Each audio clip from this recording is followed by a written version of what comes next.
Chapter 1, Breakup at the Beginning. In a parallel world, in Dragon Country, China, outside the gate of Magic City University. The July wind blows gently, with a little laziness, announcing the arrival of graduation season. Qin Yi, wearing a black bachelor's gown with a gray collar, held a bouquet of bright roses in his hands. He seemed unafraid of the scorching sun, and didn't care about the countless curious or mocking eyes around him. His eyes were complicated, with anxiety mixed with anticipation, as if he was waiting for an unknown trial. His eyes were fixed on the school gate.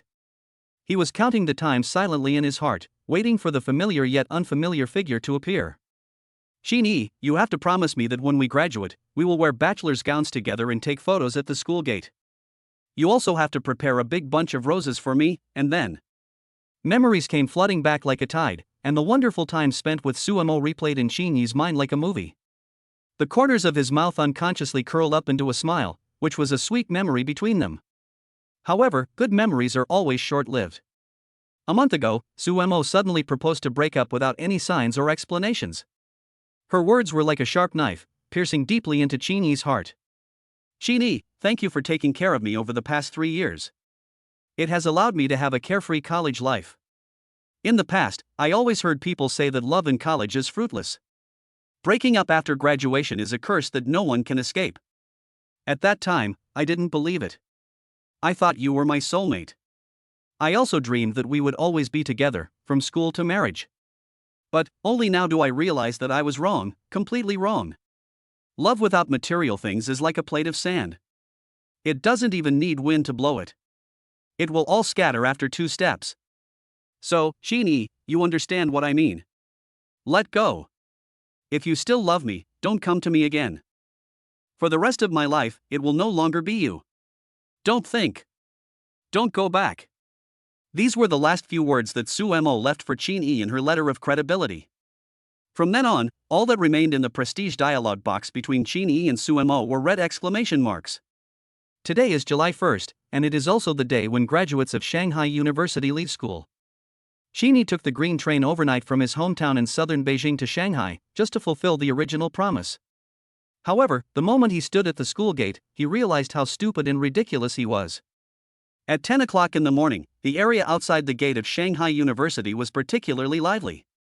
Students dragged their suitcases and walked out of the campus in an endless stream. Everyone's face was filled with expectations for the future and reluctance to let go of the past.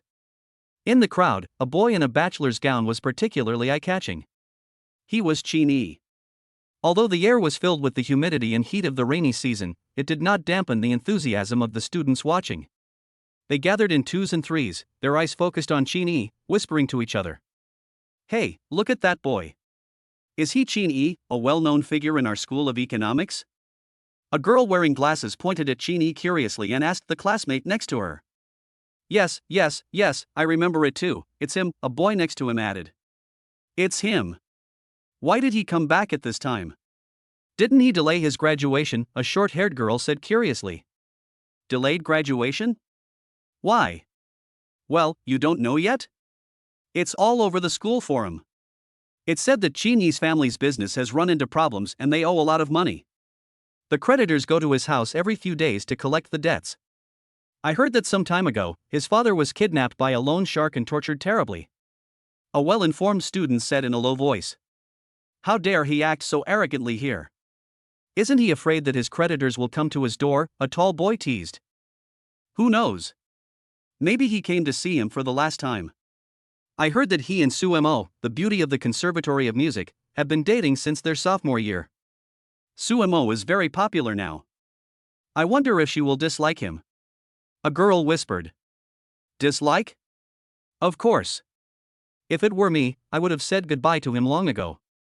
What's the point of dating when you have no money? It's a waste of youth. A fashionable girl said disdainfully. Not necessarily. Maybe Suemo is a sentimental person. After all, they have been together for so long and have an emotional foundation. A girl who looked relatively innocent defended Qin Yi. Feelings? In this realistic society, can feelings be eaten? Just wait and see, Suemo will definitely break up with him. A boy wearing headphones asserted coldly. The students watching were talking and expressing their opinions. Some sympathized with Chinese situation, while others sneered at his behavior.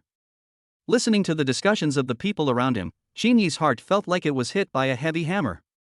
He lowered his eyes silently, and the bouquet of roses in his hand swayed gently in the breeze, as if telling of his loneliness and helplessness. Yeah, what am I coming back for? Ever since the family business suffered a setback, those once warm relatives have been staying away from them as if they were avoiding the plague, for fear of being dragged into this turmoil. I guess Suemo broke up with me for this reason. Just as Chini was struggling with whether he should leave quietly, a commotion broke out among the crowd again. Hey, the real culprit is out. Let's make a bet. I bet that the beauty from the Soochow University will definitely break up with this guy. How about the loser treats us? Let's bet. I bet that Suemo will never leave me. After all, we have been together for 3 years. How can we just break up like that? Chini took a deep breath, mustered up his courage, and looked up into the school gate. Sumo's figure came into view. She was still radiant, with exquisite makeup and a charming smile. Her white lace dress fluttered gently in the wind, like a blooming white lotus. M.O. The words came to his lips, but Chini swallowed them back. Just because of the look Suemo gave him just now. When Suemo saw Chini, the smile on her face froze instantly, replaced by undisguised disdain and disgust. However, her gaze only stayed on Chini's face for a short while before she immediately looked past him and towards the street behind him. There was a hint of panic in her eyes, as if she was worried about being seen by someone. After a moment, Suemo felt relieved and turned her gaze back to Chini. She walked towards him quickly, her high heels hitting the ground, making a crisp tapping sound.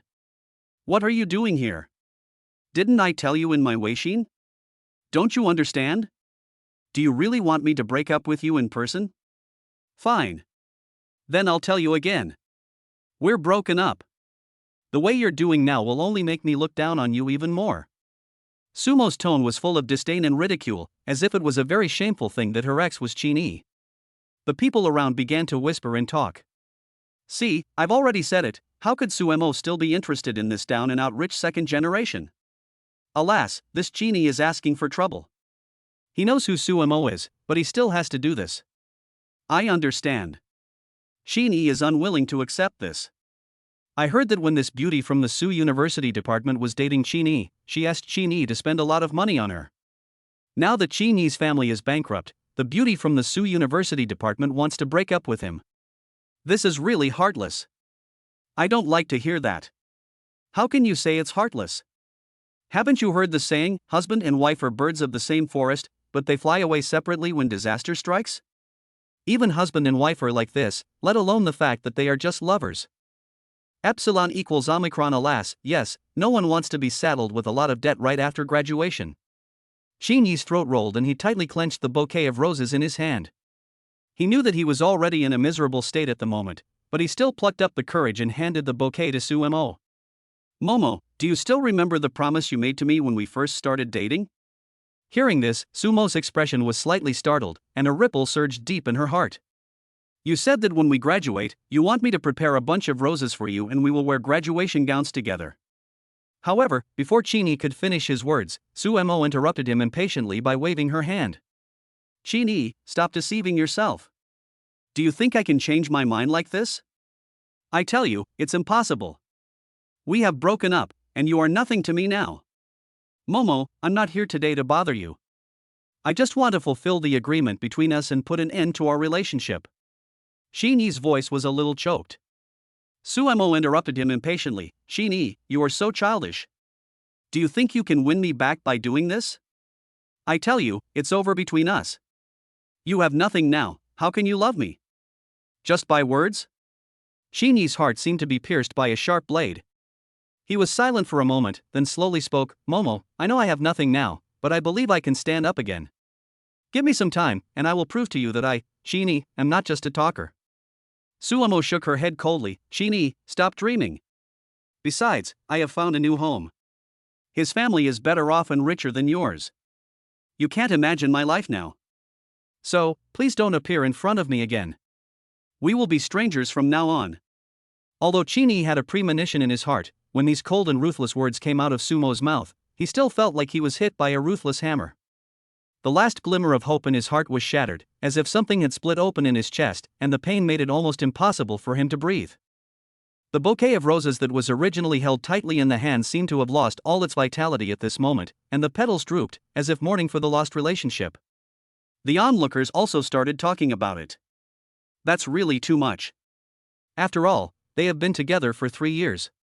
Why be so harsh? Someone said indignantly. Yeah, I never expected that Sumo, who looks so gentle and harmless on weekdays, would say such hurtful words. Someone shook his head and sighed. This is a typical green tea character, appearing innocent on the surface but actually being scheming, someone commented disdainfully.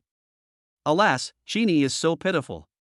After being hurt by such a person, it will be difficult for him to believe in love again in the future. Someone sighed sympathetically. Alas, they are sweet-talking when they have money, but cruel and ruthless when they don't. Someone sighed indignantly. Chapter 2: Dignity Trampled. Being accused by the people around her, Sumo's face gradually became embarrassed, and the look she gave Chini was filled with not only disdain but also a bit of disgust. Just when the atmosphere was about to reach freezing point, a burst of passionate car horns broke the silence and attracted everyone's attention. Beep, beep, beep. Everyone turned their heads and saw a dazzling yellow sports car coming like a meteor and stopping steadily on the street not far away. The sports car has smooth lines and a dazzling luster. The scissor doors slowly rise up, and a man wearing sunglasses gets out of the car in a dashing manner. Wow, it's a sports car. So cool. Oh my god, isn't that the latest Maserati MC20? I heard it costs more than 3 million. Oh my god, is this really so expensive? The man wearing sunglasses is so handsome and has such a strong aura. He is definitely my ideal type. He seems to be looking at me. Should I go up and talk to him? The crowd was instantly boiling with excitement. Emotions such as envy, jealousy, and desire intertwined together to form an indescribable atmosphere. Sumo's gaze also shifted away from Chini. When she saw the man in sunglasses walking towards her, a gentle light immediately flashed in her eyes. Chini saw this and felt a pang of pain in his heart. Once upon a time, Sumo also looked at me so gently. Just as the man in sunglasses was about to walk in front of Sumo suddenly lowered her voice and said to Chini angrily, Chini, go away, you are shameless, I still want you. As soon as he finished speaking, the man in sunglasses was already standing in front of Sumo. He glanced at Chini, with a mocking arc on his lips. The next scene made the onlookers dumbfounded. The man in sunglasses didn't care about Chini in everyone's gazes. He put his arm around Sumo's waist, pulled her into his arms, and then kissed her deeply on the lips. Oh! The onlookers couldn't help but exclaim. Chini's mind went blank, and he only felt a surge of anger rising from the bottom of his heart. The bouquet of roses in his hand slipped weakly and fell to the ground. The veins on his forehead bulged and his fists were clenched so tightly that they made a crackling sound. After a while, the man in sunglasses separated from Sumo. He reached out and ruffled Sumo's hair, with a smug look on his face. After all, kissing the most beautiful girl in the school in front of so many people is a very face-saving thing for any man. What's more, it happened in front of Chini, the ex. Men like to show off their affection in front of a woman's ex to satisfy their vanity. Momo, who is he? Chini's eyes were as sharp as torches as he stared at the man in sunglasses in front of him, his teeth clenched as if he wanted to crush all the anger in his heart. The man in sunglasses turned around leisurely, his hand sliding across Sumo's back, inadvertently increasing the strength to make Sumo stick close to him, and then looked Chini up and down provocatively. Sumo felt a little pain, but still pretended to be happy on her face. At this moment, the man in sunglasses pulled his sunglasses down as if he was asserting his sovereignty, revealing his arrogant and complacent face with a sarcastic smile on his lips. Wang Hao. Chini stared at Wang Hao in disbelief with his eyes wide open. He turned his gaze to Sumo again and asked in a trembling voice, Momo, why are you with him? Don't you know? He is a scumbag who plays with people's feelings. He changes girlfriends faster than he changes clothes. You will suffer if you are with him. Sumo frowned, disgust showed on her face again, and she glared at Chini. Chini. What qualifications do you have to say that to Brother Hao? I've already broken up with you. It's none of your business who I'm with. Wang Hao let go of Sumo's hand, walked in front of Chini, walked around him, and deliberately said in a mocking tone, Oh. I thought it was some infatuated guy, this is Mr. Chin. What's wrong? Has Mr. Chin dealt with his family affairs? Speaking of which, we haven't seen each other for half a year. It's so hot, why are you still wearing a bachelor's gown, aren't you hot? As Wang Hao spoke, he looked very disgusted and tugged at the bachelor's gown Qin was wearing. Qin clenched his fists, veins popping out, and glared at Wang Hao angrily. None of your business is my business. Wang Hao and Qin had never gotten along well, even though they were classmates. Before, their family backgrounds were not much different, but Qin not only came from a wealthy family, but also had better grades in school than him. The most important thing is that Qin is more handsome than him, so much so that during the years in college, Wang Hao was always outshined by Qin. But who could have thought that just before graduation, Qin's company went bankrupt due to a broken capital chain? Not only that, Suemo said that Qin's father still owed a large amount of high-interest loans, which ordinary people could not pay back even if they didn't eat or drink for several lifetimes. When Wang Hao heard the news, he was so happy that he thought he must find an opportunity to humiliate Qin and relieve his hatred. But unfortunately, when something happened in Qin's family, he dropped out of school and went home. Therefore, Wang Hao could only set his sights on Suemo. For a man, what could be more humiliating than seeing his woman being touched by someone else? Originally, Wang Hao thought that Qin and Suemo had a good relationship and he would have to put in some effort. But who would have known that Suemo, this woman, seemed pure and innocent on the surface, like a white lotus, but in fact she was a complete gold digger at heart. So, just after Qin dropped out of school, Wang Hao launched an offensive against Suemo, spending all kinds of luxury goods and high-end restaurants on Suemo regardless of the cost. Finally, a month ago, Suemo was completely conquered by Wang Hao. At the same time, Wang Hao also learned some things about Qin's family from Suemo. The news about Qin's family bankruptcy on the school forum was also spread by Wang Hao. Now that he meets Qin again, Wang Hao will naturally not let go of this opportunity and must beat the fallen dog. At this time, more and more people were watching, and Suemo didn't want to make the matter known to everyone. After all, it would not be good for her reputation. So, Suemo lowered her voice and said softly to Wang Hao, "Brother Hao, don't worry about him. It's so hot outside. Let's go." How could Wang Hao listen to Suemo? He just glanced at the roses on the ground and chuckled with disdain. "Ha, what did young Master Qin say about me just now? Scumbag?"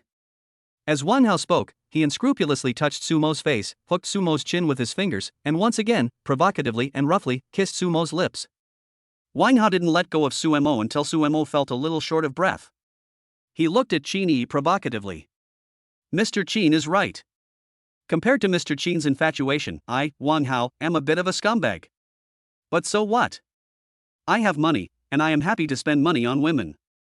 Especially, someone like Momo. You.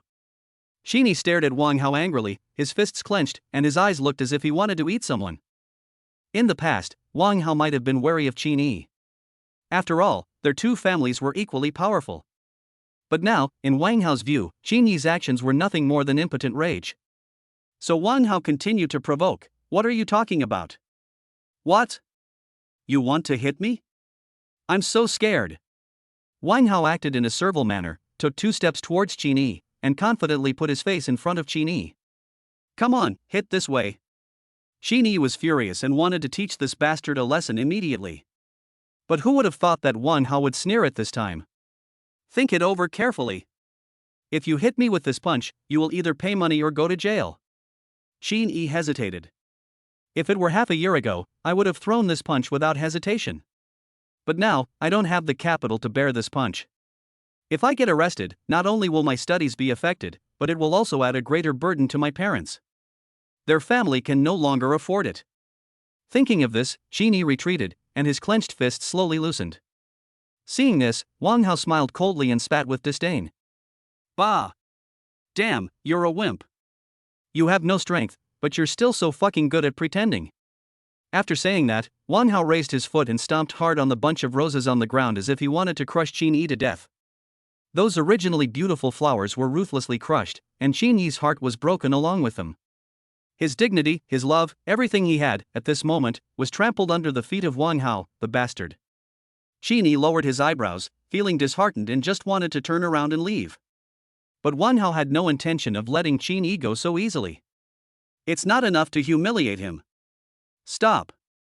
Did I let you go? Qin raised his head, anger flashing in his eyes. Wang Hao. Don't go too far, he roared. Wang Hao was not afraid at all, but became even more arrogant. Too much? I just want to show you what is too much. He snatched the bag from Sumo's shoulder, took out a few bills and threw them in Chinese face. This money is compensation to you. After saying that, Wang Hao was about to turn around and leave, but he seemed to remember something, leaned close to Chinese ear, lowered his voice, and mocked him again. Oh, there's something I almost forgot to tell you. I got Sumo's first blood. Chinese, tell me, should I say you are infatuated or stupid? I never thought that you and Sumo were together for 3 years, and she was still a virgin. You said you were rich and handsome at that time, why didn't you do it with Sumo? Could it be that your thing is useless? However, I should still thank you for this. Don't worry, after my day and night training for this period of time, she is now very familiar with all kinds of postures. Oh, by the way, I have a lot of videos and photos in my mobile phone. If you are interested, I don't mind showing them to you. After all, happiness is shared with others rather than enjoyed alone. Chinese was completely furious. Wang Hao. Fuck your uncle, and punched Wang Hao in the face.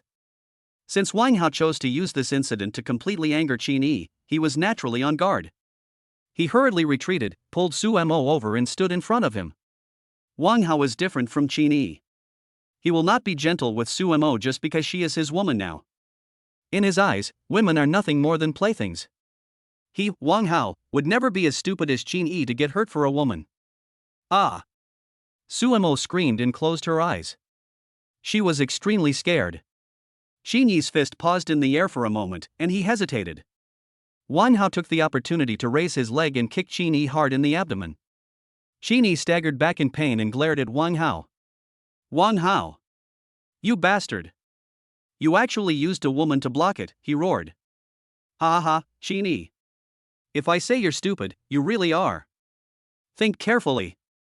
If you hit me, can you bear the consequences? Think about your father, think about your mother, think about the debts your family owes. You useless piece of trash. Chinese looked at Wang Hao, his eyes were bloodshot, and he clenched his fists again and again, but finally loosened them.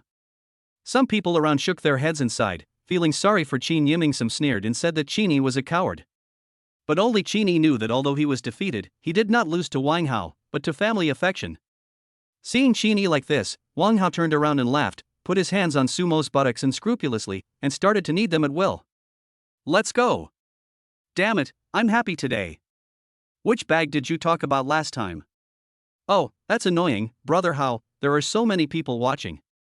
Sumo pressed close to Wang Hao, and pulled Wang Hao's dishonest arm around her waist. Her voice was extremely artificial, as if she had already forgotten that Wang Hao had used her as a meat shield. Look! Let them see! Soon, amid the envious or contemptuous gazes of the crowd, Wang Hao and Sumo got into the yellow sports car. Then, the engine roared, and the yellow sports car roared away from the Magic City University. The onlookers became somewhat bored when they saw that the parties involved had left. At this moment, Chinese was still standing there, with a clear footprint on his bachelor's gown. Several $100 bills were scattered on the ground, along with broken rose petals, fluttering in the breeze. Chapter 3. The system may be late, but it will never be absent. Everyone looked at Chinese standing there in despair, thinking that he was deeply shocked and immersed in humiliation and grief. However, at this moment, Chinese' heart was filled with unprecedented excitement and anticipation. Just now, a mysterious and clear synthetic sound suddenly rang in Chinese' mind, like the sound of nature, breaking the silence. Ding! A suitable host has been detected, and the God-level lottery system is binding. As the sound rang out, a progress bar appeared in front of Chinese' eyes, and the value kept jumping, 10%, 30%, 60%, 90%, 99%. Chinese was stunned. His lifeless eyes suddenly widened. He could hardly believe his ears and eyes. Did I hear it right? This is a system. Chinese was so excited that he almost jumped up. He had read countless online novels, so he naturally understood what this system was, and was also well aware of its importance to the host. I never thought that one day I would be selected by the system. Really? The system may be late, but it will never be absent. Ding! System binding successful. Immediately afterwards, a blue light curtain unfolded in front of Chinese' eyes, giving off a sci-fi feel. Above the light curtain, a character attribute chart similar to that in an RPG game came into view. Host, Chinese. Strength, 7. Agility, 6. Intelligence, 7. Endurance, 7. Spiritual power, 6. Charm, 8. P.S. The peak value of the 6-dimensional attributes of ordinary people is 10. Realm, not yet entered. Kung Fu, none. Special skills, none. System items, none. System level, level 1, upgrade experience, 01000000000. P.S. For every 100 Chinese yuan the host spends, he will get 1 experience point. When the experience point is full, he can upgrade the system. My 6-dimensional attributes seem to be okay, so I shouldn't be considered useless. However, even if he is a loser, it shouldn't matter. With the system, I believe it won't be long before my 6-dimensional attributes can reach their peak. However, this experience value is a bit difficult to deal with. You have to spend $100 to get 1 point of experience. 100 million experience points, that's 10 billion. 10 billion, not to mention that Qini doesn't have it. Even when Qini's family was the richest, they couldn't come up with 10 billion. In addition, what is this realm and technique? Does the system want me to practice? With full of doubts, Qini immediately spoke silently to the system. Big brother system, stop playing it slow and start your show. Let me see how powerful this god-level lottery system is. Ding! This system is a god-level lottery system. This system is dedicated to improving the host's abilities in all aspects and making the host a super invincible existence in the universe. Can you be more specific? Ding! Reporting to the host, after binding this system, the host will have 1 chance to draw a lottery every day. Through the daily lottery, the host can obtain random rewards from the system. The rewards include, but are not limited to, money, skills, props, special skills, etc. The initial level of the system is 1. In addition to daily draws, random tasks will also be issued. The system will reward the host with corresponding special items and system points based on different tasks. The experience required for system upgrades is related to the host's consumption. For every 100 Chinese yuan the host spends, the system experience value increases by 1 point. When the system is upgraded to level 2, the system mall will be opened, and the host can redeem the required items with system points. This is the first time to bind the host. To motivate the host, we are giving out a big gift package for new members. Host, would you like to accept it now? Receive. Must receive. Qini responded to the system immediately without any hesitation. Ding! Congratulations to the host, you have won the novice bonus, 10,000,000.00 Huaxia currency. It has been transferred to the host's bank card, please check it. As the system prompt ended, the phone in Qini's pocket began to vibrate. Qini took out his cell phone and saw that it was actually a text message from China Merchants Bank. China Merchants Bank, your account 2046 received a deposit of 10,000,000.00 Huaxia currency at 10:30 on July 1st. The balance after the transaction is 10,001,699.00. Oh my god, 10 million. System, you are really awesome. Dollar. Qini's excitement surged like a tide, and before it subsided, the beautiful and ethereal system synthesized sound echoed in his mind again. A series of surprises bloom like fireworks. Ding! System space has been opened. Ding! Congratulations to the host, you have obtained a special item, Consumption Cashback Critical Hit Card Primary 1, which has now been placed in the system space. Ding! Congratulations to the host, you have obtained the skill, Eye of Truth Elementary. Ding! The novice gift package has been received. Unless the host dies, the system will not be able to unbind from the host. As the system prompt ended, Qini's consciousness was instantly drawn into a space full of fantasy. Qini looked around, his eyes full of shock and curiosity. System, isn't this my original house? Why am I here? Ding! Host, welcome to the system space. This is a scene visualized based on the memories in your subconscious mind. This is too magical. Qini exclaimed, then can I create the world I want here as I please? Ding! Reporting to the host, you can understand it this way. However, the host's body is still in the same place, so please do not stay in the system space for too long. Qini's eyes lit up, and a strong desire to explore surged in his heart. He tried to imagine a majestic ancient castle, and the next second, the scene before him changed as if by magic. Qini reached out and touched the wall of the castle, feeling the real touch, and his heart was filled with shock. However, as the system says, the concretization does not last long. Soon after, the castle began to fade away and finally disappeared. System, how can we extend the time of materialization? Chini asked anxiously. Ding. Reporting to the host, the duration of the system space concretization is related to the host's mental strength. The more complex the concretized space is, the shorter the duration will be. If the host wants to extend the duration, he needs to increase his mental strength. The stronger the mental strength, the longer the duration of the concretized space will be. Oh, I see. What about the reward we got just now? Didn't it disappear along with the reward? Ding. Please rest assured, host. The rewarded items will not disappear and are still in the system space. The host can first imagine a simple space image. With the host's current mental strength, the villa just now should be able to last for a long time. Okay. Chini closed his eyes and opened them again, and he was already in the original villa. The layout of the villa and the arrangement of furniture are exactly the same as I remember. The only difference is that there is no one else in this villa except Chini. System, where are the reward items? Where are they? Ding. Reporting to the host, it will be wherever the host wants it to be. So casual?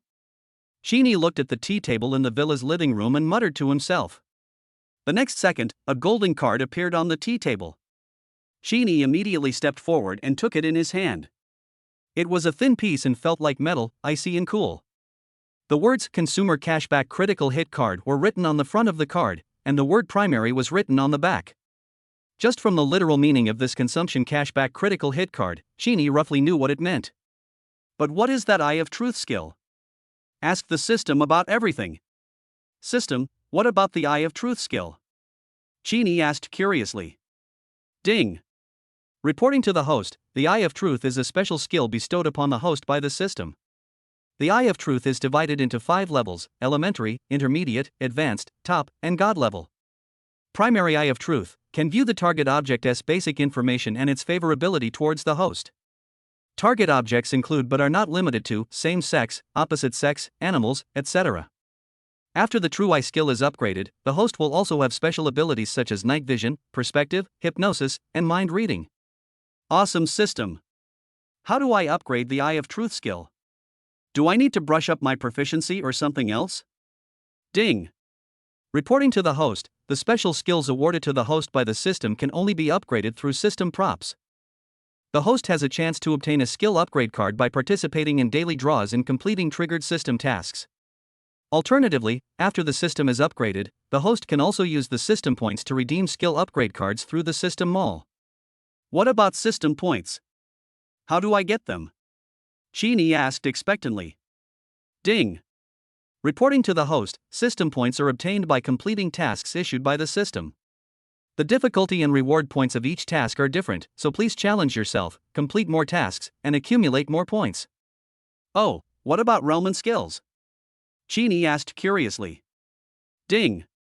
Reporting to the host, the Dragon Nation of China has always respected martial arts and established itself on martial arts since ancient times. Although it loves peace, it values martial arts and is good at fighting. To this day, although martial arts are not often seen by the world, its inheritance is still long-standing. Oh my god, so, Ming Jin and Jin, Hua Jin, those martial arts realms mentioned in online novels do exist? Ding. Reporting to the host, the realms of Ming Jin and Jin, Hua Jin, etc. that you mentioned do exist in reality. Although the host has not yet entered the door, and the 6-dimensional attributes are also very poor, there is no need to worry too much. I believe that with the assistance of the system, the host will be able to grow rapidly and step into the door of martial arts. Chini was speechless. However, through the dialogue with the system, Chini basically understood what the system was like. To put it simply, there are daily draws plus random tasks. After the system is upgraded, you can also redeem items in the system mall through system points. System, I have one last question. In addition to storing reward items, does this system space have other functions? Chini always felt that the system space was so magical, it definitely couldn't be just for storing and accessing reward items, it must have other uses. Ding. Host, the functions of the system space are far more than this. In addition to storing and retrieving items, it can also serve as your training place, meditation space, and even provide shelter when you are in danger. However, the specific functions still need to be gradually unlocked by the host as the system is upgraded. Therefore, please work hard to upgrade the system level to discover more magical functions. While Chini was having an immersive conversation with the system, he suddenly felt someone poking him twice. Immediately afterwards, his consciousness was pulled back to reality from the system space. At the same time, a sweet and soft female voice came to my ears. Chapter 4, Crush on My Schoolmate. Senior Chini, you should accept this money. A girl stood in front of Chini. She had a gentle oval face, skin whiter than snow, slightly rosy cheeks, and a pair of big, crystal-clear grape eyes looking at him shyly. Chini frowned slightly. He didn't have much impression of this girl. The girl seemed to notice his confusion and forced out an unnatural smile, but it was fleeting, as if she felt it was inappropriate to smile at this moment. She was a little embarrassed, and handed the banknotes in her hand to Chini again. She took a deep breath and said, "Senior, don't get angry at people who are not worth it. Believe that everything will be fine. As long as you have confidence, the future will be full of hope." The sudden kindness of a stranger is the most disheartening. The comfort from this strange girl made Chini feel inexplicably moved. However, just as he was about to respond, the system's voice suddenly rang in his mind. Ding! Triggering a special mission. Poor people have great ambitions. Choice 1, accept the compensation. Reward, God-level kneeling skill. Additional effect, easily injured knees. Plus, bad luck for 24 hours. Choice 2, refuse the compensation. Reward, a top-class building in Shenjiangwan community in Shanghai. Oh shit. A building in Shenjiangwan community, and it's the best building. Do I even need to choose? In addition, that God-level kneeling posture and the easily injured knees, what the hell? I believe that those reader dads who are generous with their 5-star reviews must have made a wise choice. Thank you for your kindness, but I can't accept this money. A real man born between heaven and earth, how can he accept food given out of pity? I, Chini, will remember today's humiliation in my heart, and I will make them pay the price one day. Chini looked at the girl in front of him with a firm gaze and spoke word by word. The girl listened to Chini's words and looked at his determined eyes, with a hint of admiration in her eyes. Who says that poor people have low aspirations? Senior Chini is the best rebuttal. She naturally also knew about the changes in Chini's family, and this matter had already spread like wildfire on the Magic City University forum. I really didn't expect that Senior Chini is so strong-willed and ambitious. He is worthy of being the senior I admire. Considering Chini's possible financial difficulties, she took out 500 yuan from her small backpack, handed it to him and said, "Senior, this 500 yuan is a little gift from me. Although it's not much, I hope it can help you a little." Chini was somewhat surprised by this sudden kindness. Ever since Chini and Suemo started a romantic relationship in their sophomore year, Suemo has not allowed him to have contact with other members of the opposite sex. At that time, Chini thought that Suemo loved him too much, cared about him too much, and was worried that he would be snatched away by other girls, so she forbade him to have any contact with other girls.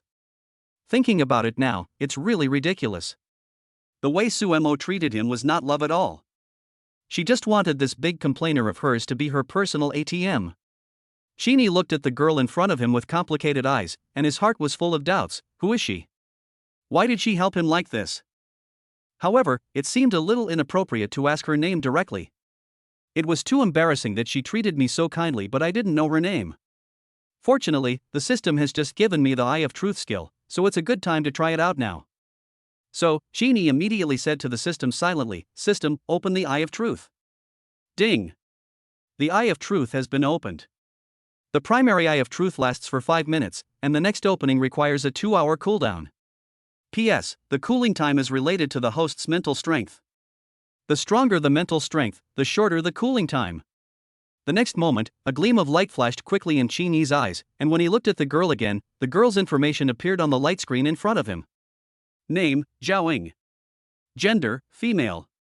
Identity, Shanghai University, Music Department, junior year student. Age, 21. Height, 165 centimeters. Weight, 45 kilograms. Measurements, B75A, W60, H79. Favorability, 50. Intimacy value of opposite sex, 0. P.S. If the favorability is 60, the target opposite sex may become the host's woman. If the favorability is 90, the target opposite sex will take the initiative to throw himself into the arms of the host, and even pushed the host back. I didn't expect that the girl in front of me had a 60% favorability rating for me. Could it be that this girl has a crush on me? Chini couldn't help but feel puzzled, and noticed the last piece of data. System, what is the intimacy index of the opposite sex? Ding! The intimacy value of the opposite sex refers to the number of opposite sex people who have had negative distance close contact with the target object up to this moment. Oh my god! Chini understood it instantly and sighed silently. The eye of truth is really awesome. Although the intimacy value of the opposite sex is still unable to distinguish high-level green tea like Sumo, it can at least help me filter out those sea kings with rich love history. More importantly, if he gets cheated on in the future, he will be the first to know about it and avoid becoming the one who takes the blame. After figuring out the meaning of intimacy with the opposite sex, Chini's attention was once again focused on Zhaoying. She has a delicate oval face, no makeup, a little baby fat, and a fair complexion with a faint blush. Her eyebrows are as gentle and lovely as crescents, her eyes are big and bright, her nose is high, her lips are thin, and her facial features are three-dimensional. Especially when she has a cute bun on her hair, she looks even more pure and lovely, just like a girl next door. If we only talk about her bare face, this girl can get 90 points. If she puts on some makeup, it will probably be 95 or above. But, this girl's figure. It's hard to describe. It still goes like this: if you weigh less than 100 pounds, you are either flat-chested or short. Zhaoying was not aware of the complicated thoughts in Chini's mind at the moment. She only noticed his slightly frowned brows and mistakenly thought that her actions might have hurt his self-esteem.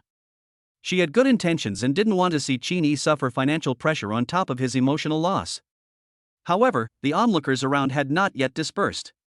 In the eyes of outsiders, her handing over the money at this moment was probably like a slap in Chini's face. Thoughts raced. Zhaoying hurriedly clarified, "Senior, please don't misunderstand, I have no intention of humiliating you."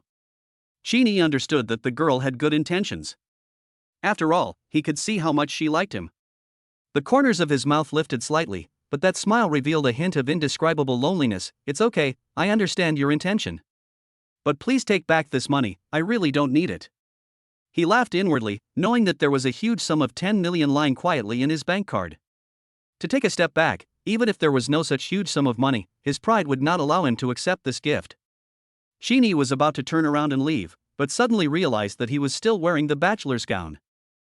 In this hot summer, it looks a bit heavy and particularly eye-catching. So, he gently took off his bachelor's gown, folded it carefully, then turned to Zhaoying and asked in a pleading tone, "Classmate, can you do me a favor?" Zhaoying nodded in agreement like a chick pecking at rice. "Of course, please go ahead, senior." "It's like this," Chini explained. "My former roommates have all graduated and left school, and the new dormitory will not be assigned until the start of school in September. If it's convenient for you, could you please keep this bachelor's suit for me first? I'll pick it up from you when I return to school." The bachelor's gown of Shanghai University is custom made by the school. In addition to the school emblem of Shanghai University, it also has the department to which the graduate belongs, his name, and the class he is from. It is quite commemorative. Chini took a leave of absence from school and postponed his graduation for a year. Normally, he would not have worn a bachelor's gown. Chini specially asked his counselor to apply for this bachelor's gown for him. Although, Chini's original intention was to wear the bachelor's gown and fulfill his original agreement with Sumo. However, the 3.5 years of college life that I spent with my good roommates are still very memorable. Today, his former brothers have all gone their separate ways, but he will stay in school for another year. Therefore, this bachelor's gown means a lot to him, and he has no intention of throwing it away. Facing Chini's sincere gaze, Zhaoying nodded and carefully took the bachelor's gown. "Thank you, Zhaoying," Chini said gratefully. Without waiting for Zhaoying's response, he turned and left, leaving behind only a determined and handsome back. Zhaoying looked at Chini's receding back and muttered to herself, "Senior, he actually knows my name." She hugged her bachelor's gown tightly with both hands, unconsciously placing them on her chest. At that moment, she felt her heart beating so fast, thump, thump, thump like a deer running around. Chapter 5: Time is Money. Ding! It is detected that Zhaoying's favorability towards the host has increased by 10 points, and the current favorability is 60. Ding! Congratulations to the host, you have successfully completed the special mission Poor but Ambitious. Reward, Shenjiangwan Community in Magic City, a building with the best floor plan. Property Certificate 101, now in the system space. Ding! Congratulations to the host, you have completed a special mission for the first time and received 10 system points. System points can be exchanged for corresponding items in the system mall. Awesome! Sheeny couldn't help the ecstasy in his heart and shouted silently. Unexpectedly, for such a simple task, the system rewarded me with a building. Shenjiangwan Community, this name represents dignity and luxury in Shanghai, and is the dream residence in the minds of countless people. When Sheeny first came to Shanghai to attend university, his father was thinking about buying a property in Shanghai, and Sheeny also looked at many properties. However, the housing prices in Shanghai were at a high level at the time, and coupled with Longwei's policy of housing for living and not for speculation, there were many restrictions for outsiders who wanted to buy houses, so they gave up. At that time, the unit price of Xinjiang Bay was as high as 380,000 yuan per square meter, which was astonishing. It was known as the #1 luxury house on the Bund and was the most popular at the time. However, in the past 2 years, the overall housing prices in Shanghai have been falling, and in some communities, prices have even been cut in half. However, thanks to its unique geographical location, the housing prices in Shenjiangwan community remain strong at 220,000 yuan per square meter. Today, these 101 houses, each of which is at least 300 square meters, have a total value close to 7 billion according to current market prices. Oh my god! 7 billion! Sheeny was stunned by the total price he estimated, and his heart was filled with shock. 7 billion! This number is simply astronomical for him. Even during his family's most glorious period, the total assets had never reached such a dizzying height. This time it's completely prosperous. System! I love you so much! Sheeny shouted in his heart, and the smile on his face was as brilliant as a blooming flower. Ding! It is detected that the host has not drawn the lottery today. Would the host like to draw the lottery now? Yes, how could I forget about this? The system gave such a generous reward for such a simple task just now. Sheeny couldn't help but look forward to the next lucky draw. Draw now. Immediately. Draw right away. Sheeny responded eagerly, his voice revealing unconcealable excitement. Then, a dazzling lottery will appear on the screen in front of him. There are multiple areas on the turntable. Sheeny glanced around and saw multiple options such as skills, props, currency, etc. However, when his eyes fell on an area marked "Keep Going," he was stunned. Keep up the good work? What the hell is this? Is it possible that I won't win a prize? Sheeny felt an inexplicable sense of nervousness in his heart, but in a flash, the turntable started to spin rapidly. Not long after, the beautiful and ethereal system synthesized sounds sounded again. Ding! Congratulations to the host, you have won the first lottery and received 1 Gene Enhancement Potion Primary, which has now been placed in the system space. Gene Enhancement Potion? Wouldn't it turn me into a super soldier in seconds after drinking it? Sheeny asked half doubtfully. Ding! Reporting to the host, the Gene Enhancement Potion can comprehensively enhance the host's 6-dimensional attributes, including strength, agility, intelligence, endurance, mental strength, and charm. Gene enhancement drugs are divided into 5 levels: primary, intermediate, advanced, top and god level. The higher the potion level, the higher the 6-dimensional attribute value that can be improved. Oh my god, this is going to be incredible! Sheeny was so excited that he almost jumped up. He seemed to have seen the shocking scene of himself transforming into a super soldier one day in the future. Just when I was secretly happy, the system prompt sounded again. Ding! Friendly reminder, the host will have a 4-hour novice bonus period when the system is bound for the first time. During the novice period, all the host's consumption, as long as it is real and valid, will be doubled by this system. The end time of the novice bonus period is 1430. What? Double return? Why are you telling me such an important thing now? The system did not respond to Sheeny's complaints. It seems that the most urgent thing now is to spend money and accumulate funds while in the novice period. He quickly calmed down and began to think about how to make full use of this last novice bonus period. Suddenly, he remembered the primary consumption cashback critical hit card he had obtained before, so he asked anxiously, "System, if I use that primary consumption cashback critical hit card during the novice period, can the critical hit effect be stacked?" Ding! Primary consumption cashback critical hit card. After use, the system will obtain a random cashback of 1 to 3 times according to the host's largest consumption amount on that day, and the critical hit effect can be superimposed with the novice period. Please make a good consumption plan to obtain the maximum benefit. Fuck oh, awesome. Sheeny clenched his fists excitedly. The effect of the consumption cashback critical hit card can actually be superimposed on the novice period. This means that as long as he spends all the money in the card at once before the end of the novice period, he can get 2 to 6 times the cashback.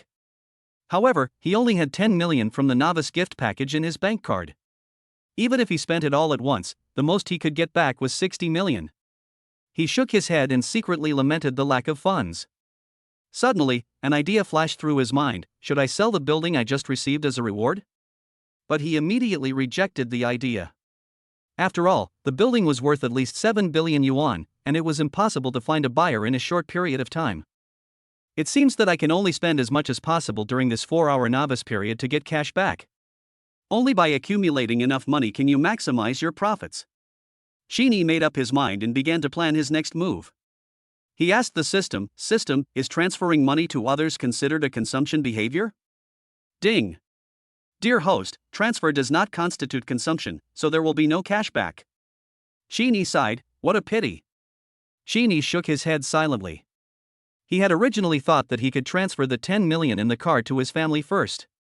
Although, compared with the huge debt of the family, this 10 million is not much, but no matter how small the mosquito leg is, it is still meat, and it is also good to solve the urgent problem first.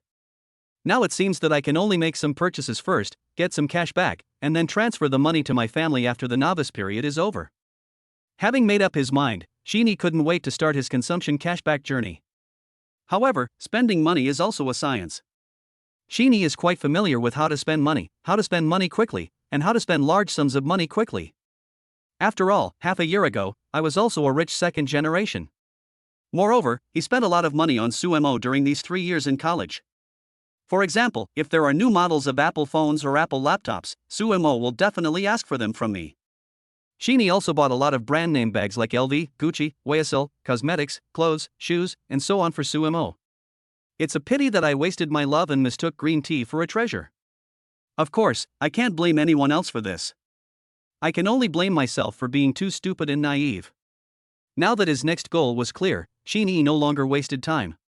He walked quickly to the side of the road and hailed a taxi. Sitting in the passenger seat, Sheeny said, "Master, please go to Jiangzhong Road." The driver said okay, stepped on the accelerator, and drove away from Mata University. After passing an intersection, the driver encountered a red light. He stepped on the brakes, turned his head to look at Sheeny, and tried to talk to him. "Young man, are you a graduate of Magic City University?" "I guess so." Sheeny responded casually and opened the map application on his phone. He entered Jiangzhong Road, clicked on the route, and found that it would take 45 minutes to drive. Why did it take so long? Sheeny thought, I can't just sit there like this. After all, time is money to him now, and every minute and every second is crucial. However, his previous nonchalant answer caused displeasure in the driver. "Ha, young man, your words are quite interesting. What do you mean by believe it? If it is, and if it is not, it is not. We are just chatting casually," the driver said indifferently. After waiting for a while, the driver didn't see Sheeny respond, and felt that the young man was a little impolite, so he turned his head to look at him. Sheeny was staring intently at the navigation on the map on his mobile phone, as if he was thinking about something. "Are you in a hurry, young man? It's the lunch rush hour and the traffic in Shanghai is very congested. I estimate that it will take at least 40 minutes to get to Jiangzhong Road." The driver continued. "Time is money." Sheeny muttered softly, but the driver didn't hear it clearly, so he asked, "What did you say?" Sheeny turned his head to look at the driver, raised the corner of his mouth, smiled and responded, "Oh, nothing. Sorry, I was distracted just now. What did you say just now?"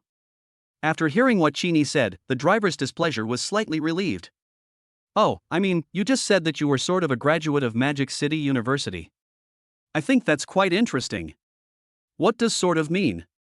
"Well, it's embarrassing to say this. Originally, I should have graduated this year, but due to personal reasons, my graduation was delayed for a year, and I will graduate at this time next year," Sheeny explained. The driver nodded without questioning and continued talking about other topics. "That's right. Now graduating from college means being unemployed. It's okay to delay graduation. If you graduate a year later, maybe the employment situation will be better next year. Sheeny responded casually without further explanation, and opened the Magic Sound app on his phone. Seeing Sheeny fiddling with his phone again, the driver tactfully stopped talking. There was a brief silence in the carriage. Chapter 6 Magic Sound Reward. Douyin, the most popular short video live streaming platform in China, has an omnipresent charm and an astonishingly wide audience. Whether you are an old man over 80 years old or a young 3-year-old child, you can find your own fun here. The second-generation rich man named Wang, who is hailed as the national husband by many netizens, has even set a legend of being a wealthy man by giving out tips exceeding 10 million in one night. It can be said that he became a god in one battle, and is still talked about by countless netizens. Since then, Douyin has become a paradise for the wealthy to spend money lavishly, and stories between the wealthy and the anchors have been staged here one after another. This gold-digging land has also attracted countless dreamers who dream of getting rich overnight. Sheeny, the former second-generation rich, also spent money on the stage of Douyin and shared happy times with the anchors. However, with the bankruptcy of his family business, he gradually faded out of this prosperous place. Now, there are 10 million quietly lying in Sheeny's bank card. He urgently needs an outlet, and Douyin rewards have undoubtedly become his fastest way to spend. He tapped the screen of his mobile phone, entered the live broadcast section, and randomly selected a live broadcast room of a female anchor. The network buffered for a moment, and the live broadcast image was not yet clear, when a charming voice was heard. "Oh, my family, I lost again." The voice was so sweet that it was sickening, and it carried a hint of coquettishness. Sheeny didn't have time to put on his headphones and forgot to turn his phone to silent mode, so the delicate voice naturally floated into the driver's ears. The driver glanced at Sheeny, a sly smile flashed in his eyes, as if he had found a fellow traveler. "Young man, you also play magic music?" Sheeny smiled awkwardly, turned his phone to silent mode, and responded casually, "Yeah, take a look when you're bored." The driver, however, was in high spirits, and he talked non-stop about his experience watching live broadcasts. Magic Sound is great, there are so many young and pretty girls in it. To be honest, I also like watching those anchors, and I often give them tips." "Really?" Sheeny took over the conversation with interest. "Then it seems that you, the driver, are a rich man." "Hey, I'm just playing around." The driver waved his hands, smiling. "In the live broadcast room, those pretty girls probably won't even look at me in real life. But on Douyin, as long as I give them a little tip, they call me brother and be very affectionate." The driver was immersed in his own memories, talking to himself, and Sheeny didn't take it to heart at all. At this moment, the atmosphere in the live broadcast room was lively. A girl with a curvy figure was standing in front of the camera. She was wearing a JK uniform, a white slim shirt and a blue and white pleated skirt. She looked youthful and like a student. She had a sweet smile on her face. Even though she had just suffered a defeat in a live PK match and was punished to do 20 squats, her enthusiasm was not diminished at all. "Welcome, brother Yangi, to the live broadcast room." The girl panted and welcomed the new audience with a trembling voice. The account with the nickname Yangi immediately caught her attention. Yangi is Sheeny's Magic Sound account. As for why he was given such a nickname, it was naturally because Sheeny originally hoped that he could live a comfortable life forever by relying on his father. However, from the current perspective, things may not go as planned. "Who knows, my dad may have to rely on himself to make a comeback." At the other end of the live broadcast room, Sheeny was staring intently at the mobile phone screen and did not notice the girl's welcome to him. His mind was completely focused on how to spend the 10 million in his bank card as quickly as possible. This girl lost badly in a PK match in her last live broadcast, and was punished by the opposing female anchor and made to do 20 squats in a row. At this moment, she had just finished the punishment when she saw a level 30 account coming into the live broadcast room. This account has neither followers nor fan signboards, and the online name is also the first time I have seen it. It is definitely a wild boss. Although Sheeny's account is only level 30, it may not be a big deal in the live broadcast rooms of those big anchors who have thousands or tens of thousands of people online. However, in a small anchor's live broadcast room that usually has only a few hundred people and occasionally has over 1,000 people, a level 30 account is already considered a small tycoon. "Brother Yangi, if you like Lure, you can follow Lure. Follow her so she won't get lost. What do you like to watch, brother? Lure dances very well. Otherwise, I will dance for you." As the girl spoke, she played a dynamic dance music and swayed her body to the melody with graceful and moving dance moves. "Brother Yangi, if you think Lure dances well, could you please follow Lure and light up the fan sign? It only costs 10 cents. While dancing, the girl paid attention to the comments in the live broadcast room and the constantly scrolling message area. However, this wild boss seemed to be completely unmoved and hadn't uttered a word since he entered his live broadcast room. Of course, this is not because Chini was pretending to be deep, but his mind was not on the dancing girl at all. In addition, the phone was muted, and Chini's full attention was focused on recharging the magic sound coins.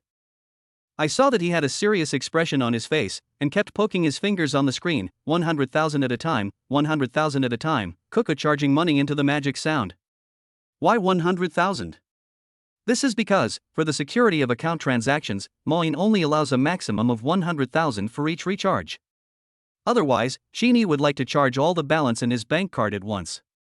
However, after recharging 10 times in a row, spending 1 million Chinese yuan and purchasing 10 million magic sound coins, he did not hear the system cashback prompt sound. P.S. The exchange ratio between Mayan coin and Huaxia coin is 10 to 1. It seems that you still have to spend the recharged money to count as consumption. In order to verify his idea, Chini decided to suspend the recharge and casually opened the gift list. There are all kinds of gifts in the gift list, ranging from a few cents, a few dollars, dozens of dollars to hundreds or thousands. All prices are covered. Of course, in order to make everyone feel involved, there are also some free ones, such as free little hearts. However, the more expensive the gift, the cooler the special effects. Moreover, expensive gifts are more likely to be seen by the anchor, who will then express his gratitude to the rewarder. Some viewers, just to get the host's attention and hear the host calling their names, would rush into spending money to reward the host. Tipping is like a drug. Once you start, it's hard to stop. Just like a taxi driver who was driving at this moment. Just to get the host to call him Big Brother a few times and satisfy his vanity, he was willing to give the host more than 10 yuan in tips. Of course, not all gifts can be given away, and the live streaming platform still needs to take into account the feelings of the big guys. After all, rich people love privilege. Some gifts have level restrictions, and you need your account to reach the corresponding level before you can give them to the anchor. Some big guys will compare and compete with other big guys for their own vanity and face. Once the big guys lose control, they will become lambs to be slaughtered in the eyes of the live broadcast guild, fish on the chopping board. Some people say that it is unscrupulous for the live streaming platform to do this. Chini doesn't think so. In Chini's opinion, although the live streaming platform takes advantage of human weaknesses, from another perspective, it can be considered a win-win situation for all parties. It not only maximizes the profits of the live broadcast platform, but also allows the MCN guilds and anchors to make money, and satisfies the vanity of the big guys who want to spend money lavishly. It can be said that it kills 3 birds with 1 stone. However, for ordinary people who have no purchasing power but low self-control, live broadcast rewards are an endless abyss. Now, Chini's account is at level 30, and the most expensive gift he can give is a 5-clawed golden dragon. A 5-clawed golden dragon is worth 10,000 magic sound coins, or 1,000 Chinese coins. If it were an ordinary person, he would definitely hesitate to spend 1,000 to reward the anchor. However, Chini had no worries at all. No matter how much he spent, the system would return double the money during the novice period. So, Chini tapped on the gift of the 5-clawed golden dragon. The barrage of comments scrolled in the live broadcast room, and then the mobile phones vibrated, and an extremely powerful 5-clawed golden dragon roared and circled above the screens of all the viewers in the live broadcast room. Yi Lao Yongyi sends out a 5-clawed golden dragon one. At the same time, the wonderful system prompt sound came as expected in Chini's mind. Ding! It was detected that the host spent 1,000 Chinese yuan to reward the virtual gift 5-clawed golden dragon. The system determined that this transaction was real and valid. During the novice period, the system will double the cash back for all consumption, 2,000 Chinese yuan, and the cash back has been received. Soon after, a text message from China Merchants Bank announcing the arrival of the funds came. China Merchants Bank deposit of 2,000.00 Huaxia yuan was made to your account 2046 at 11 o'clock on July 1st, with an available balance of 9,003,699.00. Hee, so cool.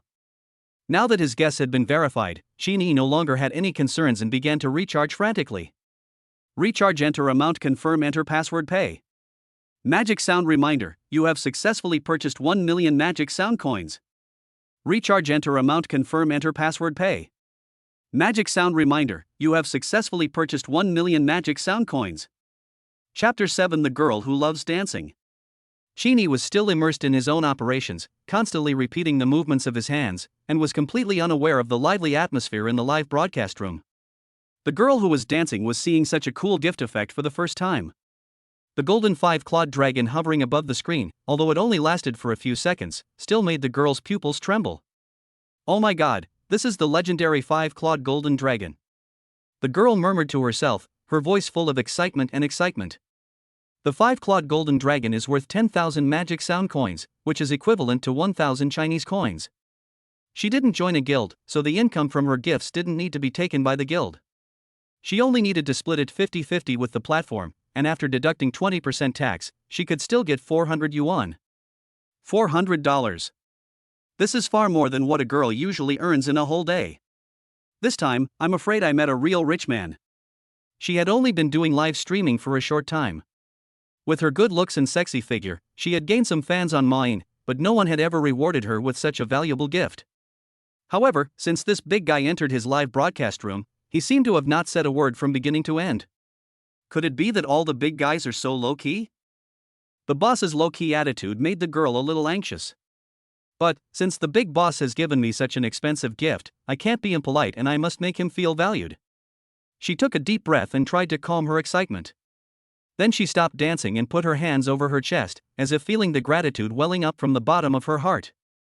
Facing the camera, she bowed sincerely to express her gratitude to Qin. Thank you, brother Ilayongi, for the 5-clawed golden dragon." The girl's voice trembled, but was full of sincerity. Then, she made a heart shape with her hands, her eyes sparkling like stars, and continued to say to the camera excitedly, "Brother Ilayongi, I have followed you, and you should also follow Lure. Come and see Lure often. Lure knows many different dances, and I guarantee she will satisfy you." After the girl finished speaking, she stared at the screen, afraid of missing the boss's speech. The viewers in the live broadcast room also joined in the fun. They took the opportunity to flatter the big guy and tease the female anchor. "Wow! Lure has been looking forward to this for a long time, and finally a big boss has come. Master, you are awesome. You make us freeloaders ashamed." Faced with the teasing of netizens, the girl just smiled shyly and did not respond too much. She was still focused on waiting for Qin's response, hoping to establish a deeper connection with this mysterious boss. At the same time, some netizens began to make a fuss, asking the girl to give a more substantial thank you. "Lure, thank you, big boss, it's not enough to just say it, you have to do something practical." "Yeah, Lure, why don't you change your clothes and show your seductive black stockings to the boss?" "Yeah, Lure, if you don't take out your deadly weapon, the boss will run away." The message board in Barrage kept scrolling, but there was no response from Yiluoyanji, and the girl's panic became more and more obvious. She had finally met a rich man, and she didn't want to give up so easily. "Brother Ilayongi, why don't you speak? Is it inconvenient to type?" The girl tried to get the big brother's attention again. "How about Lure dance for brother again? How about the pure land of bliss?" However, Yiluoyanji remained silent, as if he had disappeared on the other end of the internet. When the viewers in the live broadcast room saw this scene, they started to make a scene wildly. They seemed to be aware of the boss's inconvenience and started to make all kinds of jokes. "Is it inconvenient for you to type? He. I think I have a picture. At LSP above, you really know your stuff. Lure, the boss likes to watch dancing, you must not stop. Maybe the boss is at a critical moment now, hurry up. Keep dancing. I type with both hands to prove my innocence."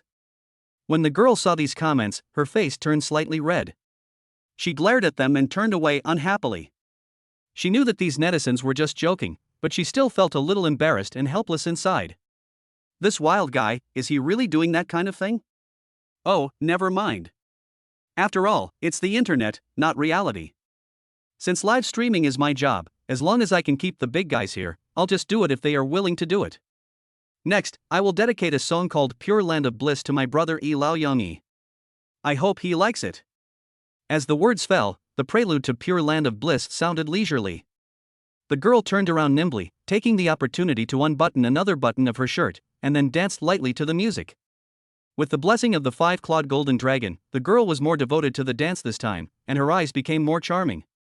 The dance steps of Pure Land of Ultimate Bliss are complicated, especially the endless movements of the feet. The dancers' bodies rise and fall with the rhythm, as unstable as the mountains, and the passionate movement is as shocking as an earthquake. Her movements were extremely dramatic, and she seemed completely immersed in the world of dance, fearlessly testing the boundaries of live broadcast regulations.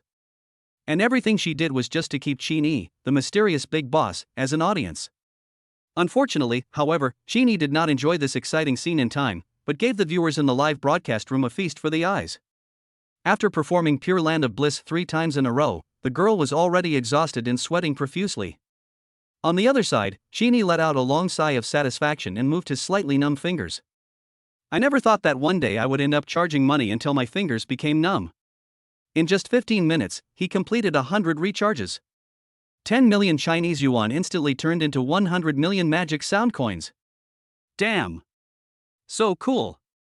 So, next, let us witness the miracle together. After exiting the recharge interface, Qin finally turned his attention to the girl in the live broadcast room. As for the appearance, it's pretty good.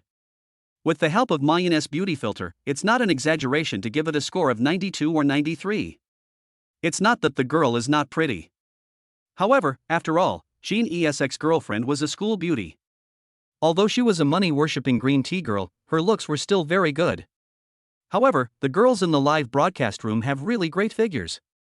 Especially her proud bust, which is estimated to be at least a D cup. Compared with my ex-girlfriend, it's even worse. I just don't know if this girl is doing credit card fraud.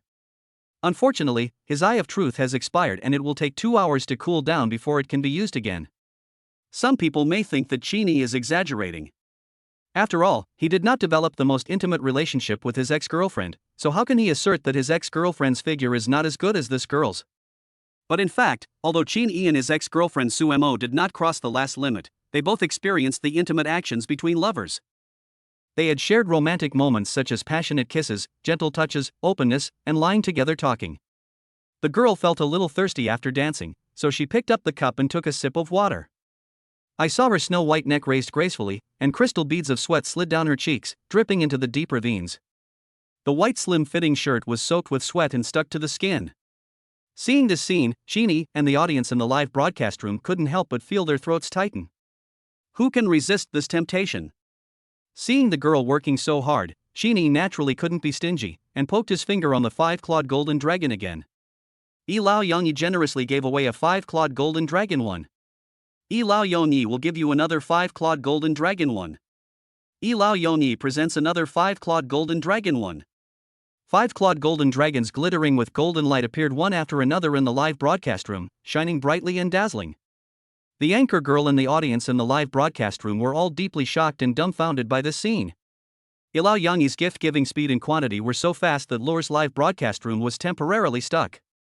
Before everyone recovered from the shock, a striking golden banner suddenly appeared above the live broadcast room, flashing an eye-catching light.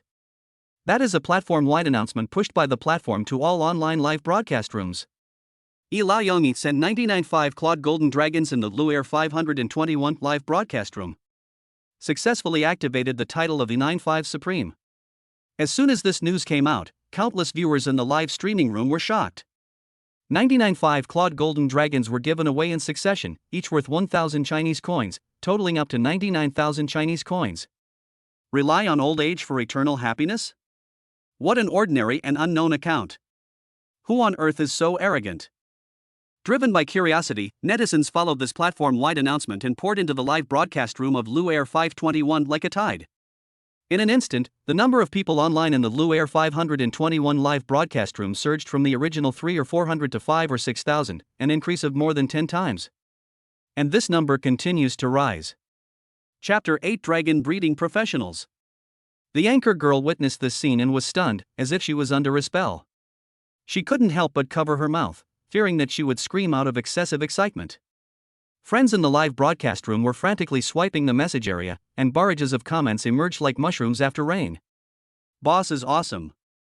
Thumbs up to the boss, +1 for being awesome. Kneel down to the boss. Boss, please accept my knee. Boss, do you need any accessories on your legs? Please help me. There are endless messages of admiration for the boss, and of course, there are also some teasing remarks trying to steal the boss's attention. At Lao Yongyi, Your Majesty, I am gentle and lovely, with a delicate body and easy to push down, and I can go up and down and have a good voice. I hope Your Majesty will show me love and move to the Mimi Garden live broadcast room. Seeing this, other anchors followed suit, and messages from it continued to appear in the live broadcast room. At Your Majesty, I am a young girl, only 28 years old, and I am good at playing all kinds of music. I wonder if Your Majesty needs someone to warm your bed. At Ilao Yongyi, Your Majesty, I feel the same way. At Your Majesty Ilao Yongyi, I also +1. Looking at the enthusiastic messages and comments from the audience in the live broadcast room, Xinyi's lips curled up into a smile. The magic of money is indeed irresistible. It can make people forget their worries temporarily and enjoy the current happiness to the fullest. Especially when the money you spend can be returned double, the sense of satisfaction is indescribable. It's just that energy is conserved, and so is the emotion of happiness. Anchor Lure watched the people in the live broadcast room blatantly trying to steal her girl, and her initial happiness and excitement turned into anxiety and anger.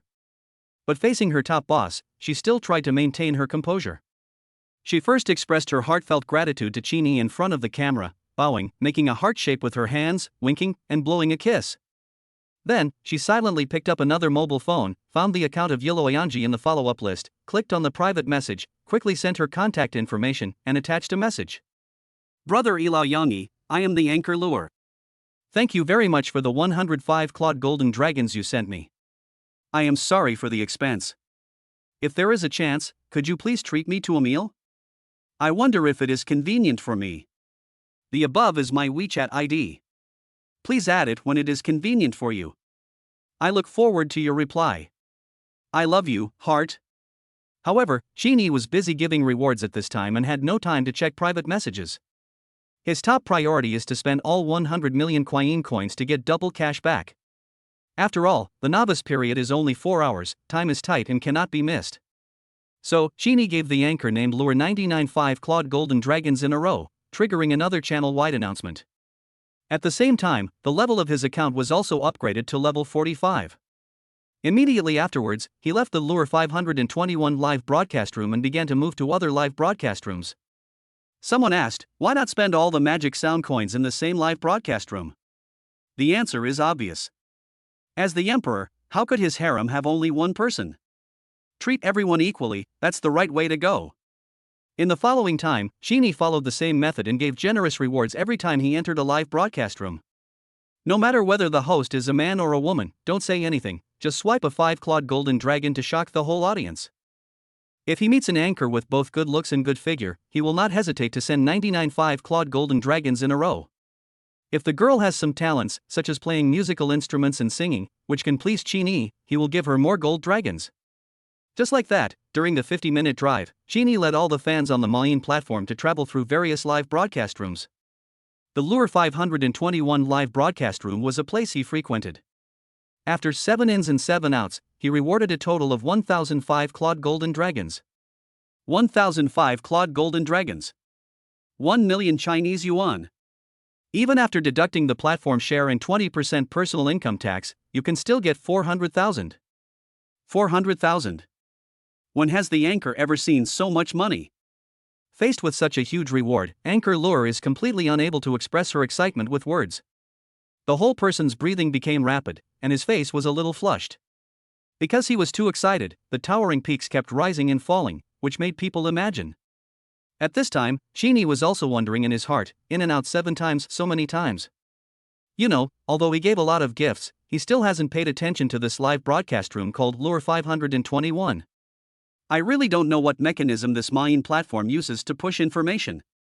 Could it be that this girl is the daughter of the Mayin platform? Just then, the taxi stopped steadily. The driver glanced at Qinyi, his eyes flashing with obvious envy and deep shock. Just now, Qinyi's bold act of madly rewarding the online anchor was seen by the driver. Those are 5-clawed golden dragons, each worth 1,000 Chinese yuan. However, in Qinyi's eyes, these seemed to be toys that were readily available, and he gave them to the anchor one by one without hesitation.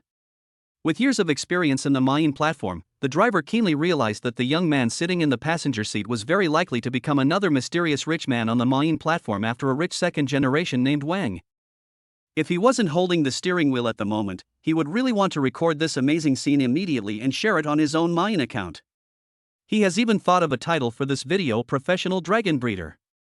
However, despite his thoughts, seeing that Qinyi was still immersed in the joy of giving rewards, the driver coughed lightly and reminded him carefully, "Ahem, that super rich man. The driver accidentally blurted out the name Shenhao.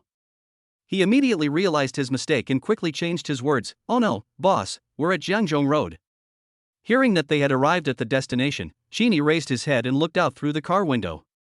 After confirming that everything was correct, he casually asked, "Okay, how much is it?" "I'll scan it for you." "Well, the total is 102. Don't worry about the change. Just give me 100. The driver glanced at the meter and responded politely. Sheeny smiled slightly, temporarily exited the Magic Sound interface, opened the payment software, and scanned the driver's payment code. "Thank you, master. It's not easy to make money. I'll give you 200. No need to change." After saying that, he got out of the car lightly. However, as soon as he got out of the car, a system prompt sounded in his ears. Ding!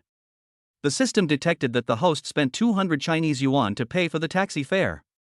Because the transaction amount was higher than the actual fee, the system determined that the host was suspected of cheating.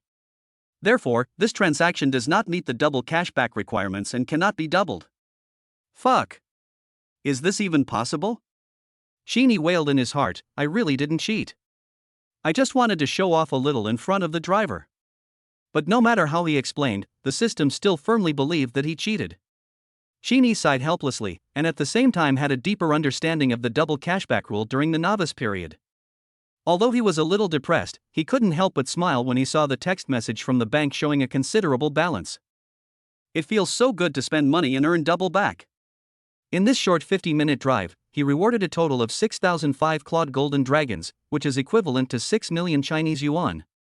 With the help of double cash back, the balance in his bank card has soared to an astonishing 12,003,499 yuan.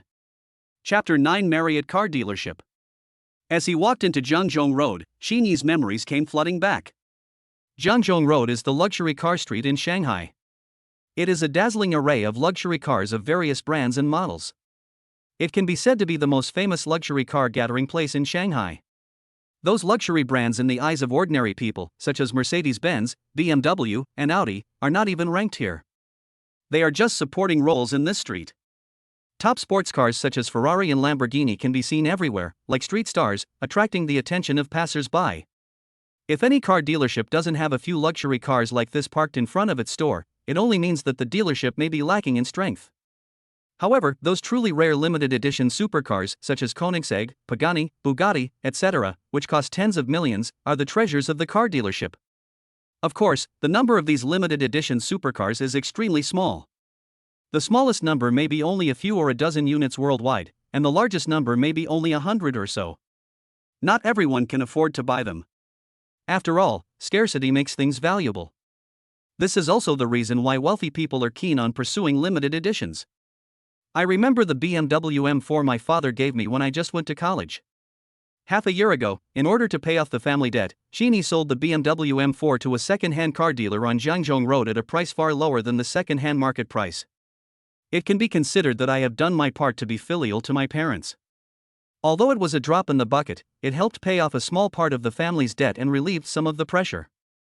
When selling the car, Sheeny was still reluctant. After all, that car had been with Sheeny for more than 3 years, and it also carried many sweet memories between him and his ex-girlfriend Su Mo. I remember that time. I was so stupid that I told the second-hand car dealer that the car meant a lot to me and I would definitely buy it back when I had money. At this moment, Sheeny shook his head gently and smiled self-deprecatingly. As time passed, I had already seen through Su Mo's true nature and no longer had the obsession to buy the car back. Maybe I should be like those rich second generations, such as Wang Hao, and be a scumbag who plays with people's feelings, but is that really what I want? He was not sure, and did not want to try it for the time being. After all, if he really did that, he would probably be beaten to death by his mother. Forget it, let the past be the past. Sheeny took a deep breath, reminding himself not to indulge in the memories of the past. He came here to buy a car, to spend money, and to complete his mission. A car is a big item.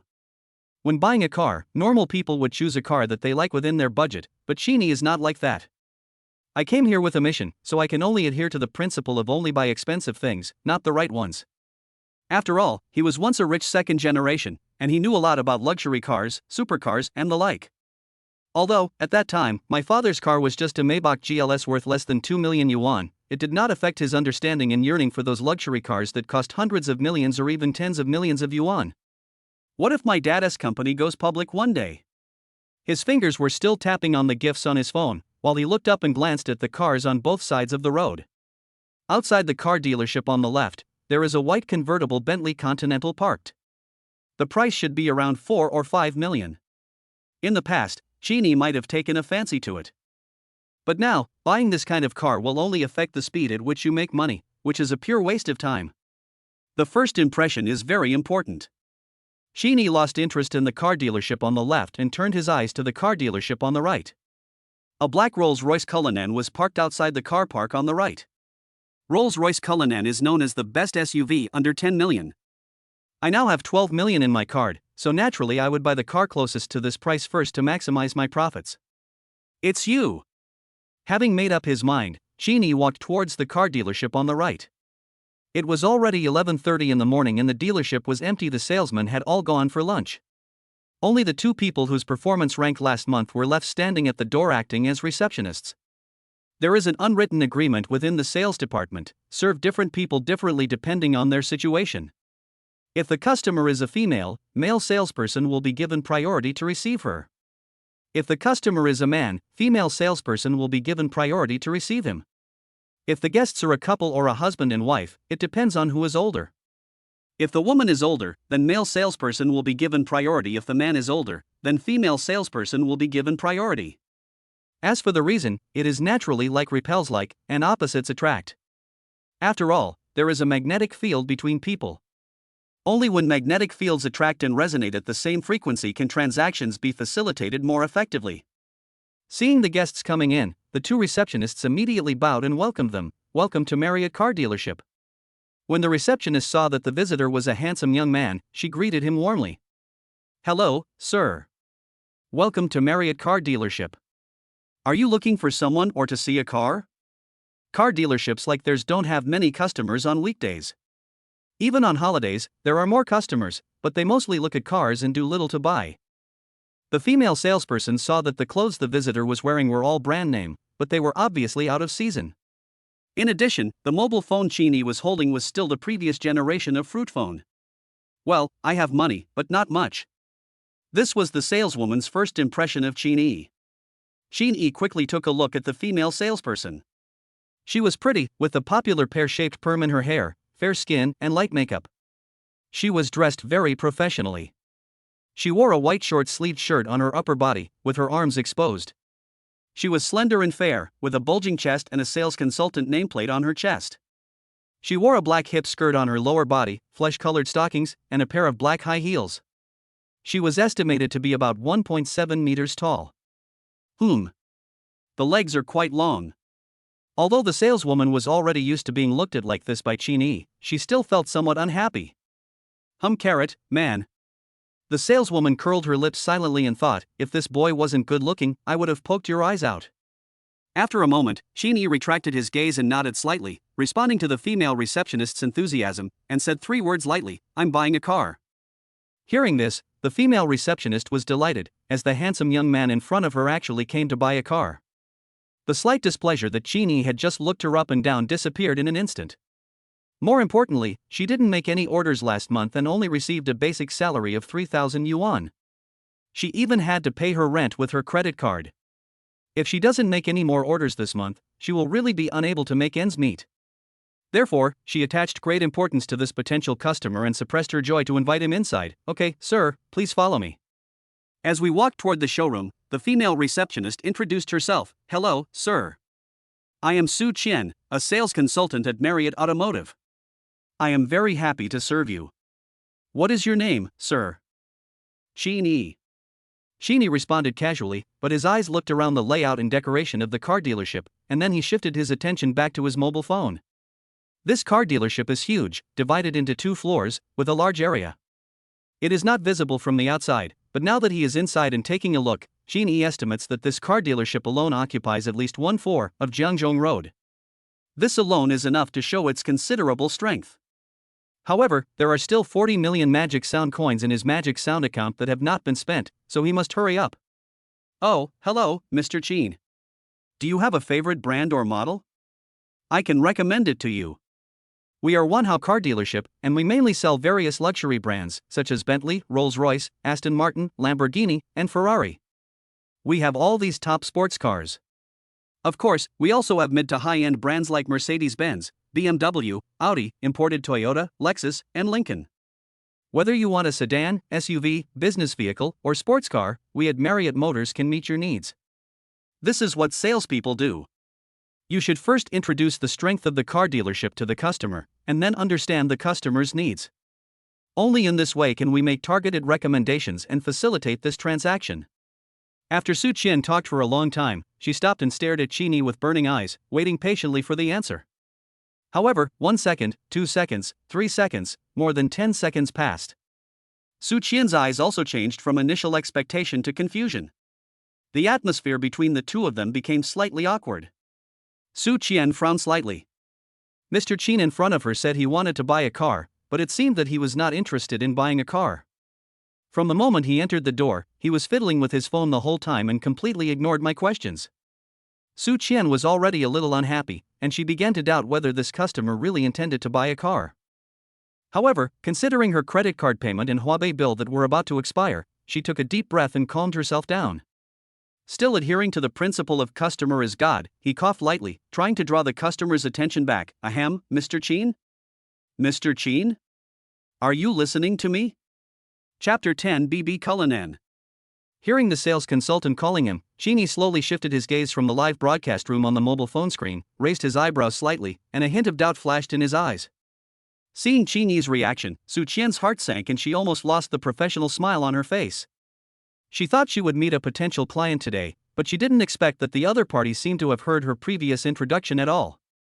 She secretly complained in her heart, damn. I have been talking for a long time, but this gentleman in front of me didn't hear what I just said. I am so tired. Sorry, I was busy with something just now. Qini smiled awkwardly. He really didn't pay much attention to Su Qian's previous introduction because he was busy giving rewards. He lowered his head to glance at the nameplate on Su Qian's chest before continuing. Su Qian, right? Su Qian was speechless, she felt ignored. She took a deep breath, tried her best to stay calm and polite, and kept telling herself in her heart, in order to sell cars and for the sake of performance, I have to endure it. Su Qian quickly prepared herself mentally, pulled herself together again, and put on a professional smile again, still responding to Qini with enthusiasm. Yes, Mr. Qin. We have cars of all types and prices in our store. Do you have a favorite model? Or you can tell me your budget and I will recommend a suitable car for you. Damn, you'd better buy a car worth 100,000 or so. Su Qian cursed in her heart, but the smile on her face remained sincere. However, Qini didn't seem to care about this. He interrupted Su Qian directly and said, Oh, no need. I'm in a hurry. The car parked in front of your store is a Rolls-Royce Cullinan, right? Su Qian's eyes suddenly lit up when she heard this, and an inexplicable excitement surged in her heart. She didn't expect that this seemingly ordinary customer would be interested in the most expensive car in the store. She immediately responded, Yes. Sir, do you want to buy a Cullinan? Qini nodded and said casually, 120 million, should be able to get it, right? Well. Su Qian was a little confused. What the hell was this trick? There is no such dialogue scene in the sales script given by the supervisor. Seeing that Su Qian didn't answer, Qini asked again, Isn't it enough? No, enough? Enough. Su Qian waved her hands hurriedly to explain. Qini didn't waste any words when he saw this. He took out his wallet from his trouser pocket, pulled out a Huaxia merchant's bank card and handed it to Su Qian, then swiped the card. Su Qian blinked her eyes. This is too unreal. The moment she took the bank card, she felt her hands trembling. In all her long years in the industry, she had never met such a generous customer. She took a deep breath, calmed herself down, and continued, Okay, Mr. Qin. But, the Cullinan at the door belongs to our car dealership owner and is not for sale to the public for the time being. Hearing this, Qini looked at Su Qian and raised his eyebrows, as if to say, Are you kidding me? If you don't sell it, why are you talking to me here? Su Qian saw Qini's dissatisfaction and quickly added, But we also have a top-of-the-line BB version of Cullinan in our store. I can take you to have a look. Qini was speechless. Why did this girl breathe heavily when she spoke? The bare car price is 11 million, the purchase tax is about 940,000, and the compulsory traffic insurance plus commercial insurance is about 260,000, which is slightly more than 12 million. But it's okay, I can ask the manager for a discount, and the landing price should be controlled within 12 million. The car is in the Rolls-Royce exhibition area in front. How about I take Mr. Chin to see the car first? Sheeny frowned, seeming a little dissatisfied, but didn't say much, just nodded. Okay, then hurry up. Okay, Mr. Chin, then please follow me. As Su Qian spoke, she walked towards the Rolls-Royce exhibition area, while holding the bank card tightly in her hand, fearing that the deal she had secured would be lost, and her pace unconsciously quickened. Soon, the two arrived at the center of the Rolls-Royce exhibition area. This Rolls-Royce Cullinan, different from the ordinary version, is isolated by red fences on all sides, highlighting its expensiveness. Mr. Chin, this car is the Rolls-Royce BB version of Cullinan. Su Qian began to introduce the features and performance of the car in detail, but Sheeny didn't seem to be very interested. He just glanced at the car casually, and then continued to look down at his phone. But this time, Su Qian was not angry anymore. After all, the customer is God, and the customer who is willing to spend money is God among gods. I wonder if Mr. Chin has any knowledge of the Rolls-Royce BB version before. Sheeny just shook his head and did not respond. Su Qian continued the introduction. The BB version is actually the abbreviation of Black Badge in English, which is called Black Badge or King of the Night in Chinese. Personally, I prefer the title King of the Night. It sounds aristocratic. The BB version of Cullinan is painted in a unique black color. The craftsman hand-painted the paint layer by layer, and then hand-polished and polished it more than 10 times to create this unique and deep black. Compared with the regular version of Cullinan, the lines of the BB version are more dynamic and fashionable, which is very consistent with Mr. Chin's youthful temperament. In addition, the BB version of Cullinan is also equipped with a 6.7 V12 twin-turbocharged engine and 8-speed automatic transmission, a maximum power of 441 kW, 21 kW higher than the regular version, a maximum horsepower of 629 higher than the regular version, a peak torque of 900 Nm, 50 Nm higher than the regular version, and an acceleration of 5.2 seconds per 100 km, which is more in line with the needs of young people for intense driving. Mr. Chin, would you like to get in the car and experience it for yourself? I can also give you a detailed introduction to the various performance parameters. Sheeny waved his hand and said, no need to bother. I told you, I'm in a hurry. Let's do the formalities as soon as possible. Su Qian was speechless. She really didn't understand the world of rich people. A car worth 12 million yuan is not just 1,200 yuan. You just take it without asking any questions or looking at anything? However, since the customer said so, she had nothing more to say. So Su Qian hurriedly said, okay, Mr. Chin, please wait a moment, I will go and prepare the contract. After saying that, Su Qian trotted out of the exhibition area and entered the sales department's office. Hey! Supervisor, I'm opening an order. Su Qian's voice was full of excitement. She stood in front of the printer, holding the hot car purchase contract that had just been printed out in one hand, and quickly dialed the sales manager's number with the other hand. The sales manager of Marriott car dealership, a calm middle-aged man, was having lunch with the sales team at the moment, and the atmosphere was lively. Hearing Su Qian's excited voice on the other end of the phone, he couldn't help but curl his lips with a hint of disdain. In his experience, such excited salespeople are often trying to get more discounts. It's just signing a contract, what's so exciting about that?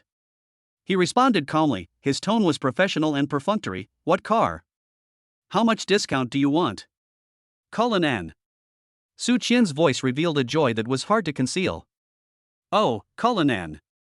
The supervisor repeated lightly, unconsciously picking up the teacup in his hand and taking a sip. However, when the salesmen around heard about this car model, it seemed as if a sensitive nerve was touched. They opened their eyes wide and looked at their supervisor in shock. The only Cullinan in the car dealership, the precious BB version, which was priced at more than 10 million yuan, was actually sold by Su Qian. The next second. Puff. The supervisor just took a sip of tea, but before he could swallow it, he suddenly spat it out of shock. Sitting opposite, Dong Jixuan, last month's sales champion, unfortunately had to endure this tea rain. Oh, my clothes! Mr. Zhang, what are you doing? Dong Jixuan screamed, but the manager seemed not to hear her. He stood up suddenly and raised his voice a few notches. Su Qian, say it again. Which car are you selling? Su Qian on the other end of the phone had an unconcealable smile on her face. She tilted her head and held the phone between her legs, busy sorting out the car purchase contract with both hands. Cullinan. The one in the Rolls-Royce exhibition area, the BB version of Cullinan. Oh my god. Xiaochen, you are such a talent. The supervisor's voice was full of surprise and eagerness. Wait a minute, I'll be back soon. We must keep the guests here, the supervisor said as he hurriedly walked out of the restaurant without even having time to eat. His mood at the moment was full of ups and downs. The car worth more than 10 million yuan had been idle in the showroom for half a year, but it was actually sold by Su Qian today. But supervisor, the customer said he was in a hurry and asked me to complete the procedures quickly, Su Qian said with some embarrassment. The supervisor mistakenly thought Su Qian was worried about the commission, and hurriedly comforted her. Su Qian, don't worry, I won't give you a penny less in commission. Just tell the customer that it won't take long. 10 minutes. No, 5 minutes. I'll be back in 5 minutes. Joke. That's the Rolls-Royce BB version of Cullinan. A car worth more than 10 million. Anyone who can afford such an expensive car is definitely not an ordinary person. The boss asked me to be the sales manager of the Marriott car dealership, but it's not just about selling cars. Of course, making money from selling cars is also important. But selling cars is only one aspect. The original intention of the boss to establish this car dealership was to make friends with upper-class people by selling cars. If I miss this big guy today, and he asks me about it later, but I didn't even see him and didn't leave a business card, wouldn't that make him unhappy? By then, I'm afraid my position as sales manager will be over. After hanging up the phone, the supervisor hurried to the car dealership. Su Qian walked out of the office happily, holding the car purchase contract, the POS machine, and the bank card. Chapter 11: The Passionate Sales Executive. Su Qian hurried back to the Rolls-Royce exhibition area. Her high heels made crisp sounds on the marble floor of the exhibition hall, just like her heartbeat at the moment, fast and rhythmic. However, the rear door of Cullinan was open. Qini was leaning on the back seat with his legs crossed, staring at his mobile phone intently, his fingers sliding quickly across the screen. Su Qian came to the car, half-squatted, looked up, and said to Qini with a professional smile, Mr. Qin, the car purchase contract is ready. Please take a look. If there is no problem, you can sign and swipe the card. There was a hint of expectation in her voice. Yeah, okay. Qini said as he sat up straight, and with a casual glance, he saw the deep valley in Su Qian's chest through her collar. In just a moment, Qini quickly looked away. It's not that Qini is such a gentleman, it's just that after more than 3 years of getting along with his ex-girlfriend Su Mo, the habit of male morality has been formed and he hasn't had time to change it yet. Qini coughed lightly to cover up the embarrassment just now, and then pretended to point to the seat next to him casually, come up and sit down. Oh, okay. Su Qian did not notice Qin Yi's subtle behavior. She responded, stood up gracefully, and habitually pulled up her hip skirt. This simple action inadvertently revealed her graceful figure. Then she quickly walked to the other side, lightly opened the car door, and got in. Qin Yi couldn't help but glance at it again. Round and curly. Qin Yi's Adam's apple rolled slightly. Why didn't he notice it just now? The saleswoman in front of him, named Su Qian, had a pretty good figure. System, open the Eye of Truth. Ding. Reporting to the host, the Eye of Truth is still in the cooling period and cannot be opened. Alas, what a pity. Qin Yi couldn't help but complain. Mr. Qin, what do you mean by what a pity? Qin Yi said this for no reason. Su Qian was a little confused, so she looked at Qin Yi and asked. It's okay, I just said it casually. Qin Yi pretended to be calm and said lightly. Oh, Mr. Qin, this is the car purchase contract. Su Qian did not delve into it further and handed the car purchase contract along with the pen to Qin Yi and said. When Su Qian handed over the car purchase contract, Qin Yi handed her his mobile phone. Su Qian was a little confused, but still took it. Qin Yi smiled and explained, let me take a look at the contract, and you can give me a reward. Hit, reward? Su Qian turned her eyes to her phone in confusion. At this moment, on Qin Yi's mobile phone, a female anchor with revealing clothes and a sexy body was dancing. Su Qian finally understood that this gentleman had been staring at his phone to watch Ma Yan's live broadcast. Qin Yi smiled and explained, that's right, it's a reward. Did you see the 5-clawed golden dragon gift? That's the reward. Remember, be quick. Grab the red envelope as fast as you can from Weixin. Su Qian nodded, but her eyes were still full of doubts. Then how much should I give as a reward? There is no upper limit. Sheeny said easily, I should still have 20 million magic sound coins in my account, which is enough for you to reward for a while. After Sheeny finished speaking, he began to look at the car purchase contract, not paying any attention to Su Qian's shocked look. Although Sheeny's goal was to earn double cash back, he still had to take a look at the car purchase contract. What if the car dealership offers you a financial loan, car rental loan, etc., and you sign it without thinking? By then, the car is not yours, and you still owe the bank a large sum of money. Wouldn't you be made a fool? More importantly, whether the consumption behavior can be refunded has to be determined by the system, so a car purchase contract is essential. Just like this, Sheeny was reviewing the contract, while Su Qian was Chua lighting the gift of the 5-clawed golden dragon. Su Qian also plays magic sound on a daily basis, and when she has free time, she also shoots some short videos. With her good looks and long legs, she has attracted many fans. She thought that if one day she couldn't make it in the luxury car sales business, she would also join the ranks of Moe live streaming. However, the man in front of her really shocked her. A 5-clawed golden dragon is worth 1,000 Chinese yuan. It's free, and there's no upper limit. Look at the level of this guy's Moe account, level 69. The distance to level 70 is just less than 20 million magic sound coins. Damn, this guy is giving out so many gifts. Could it be that he wants to upgrade his account level? Isn't this too extravagant? Su Qian silently memorized Qinyi's magic sound number in her heart, planning to pay attention to this gentleman later. After 2 or 3 minutes, Qinyi finished reading the contract. The contract was a standard contract, similar to the contract for his previous BMW M4 purchase. As long as there were no traps, Qinyi didn't want to waste too much time.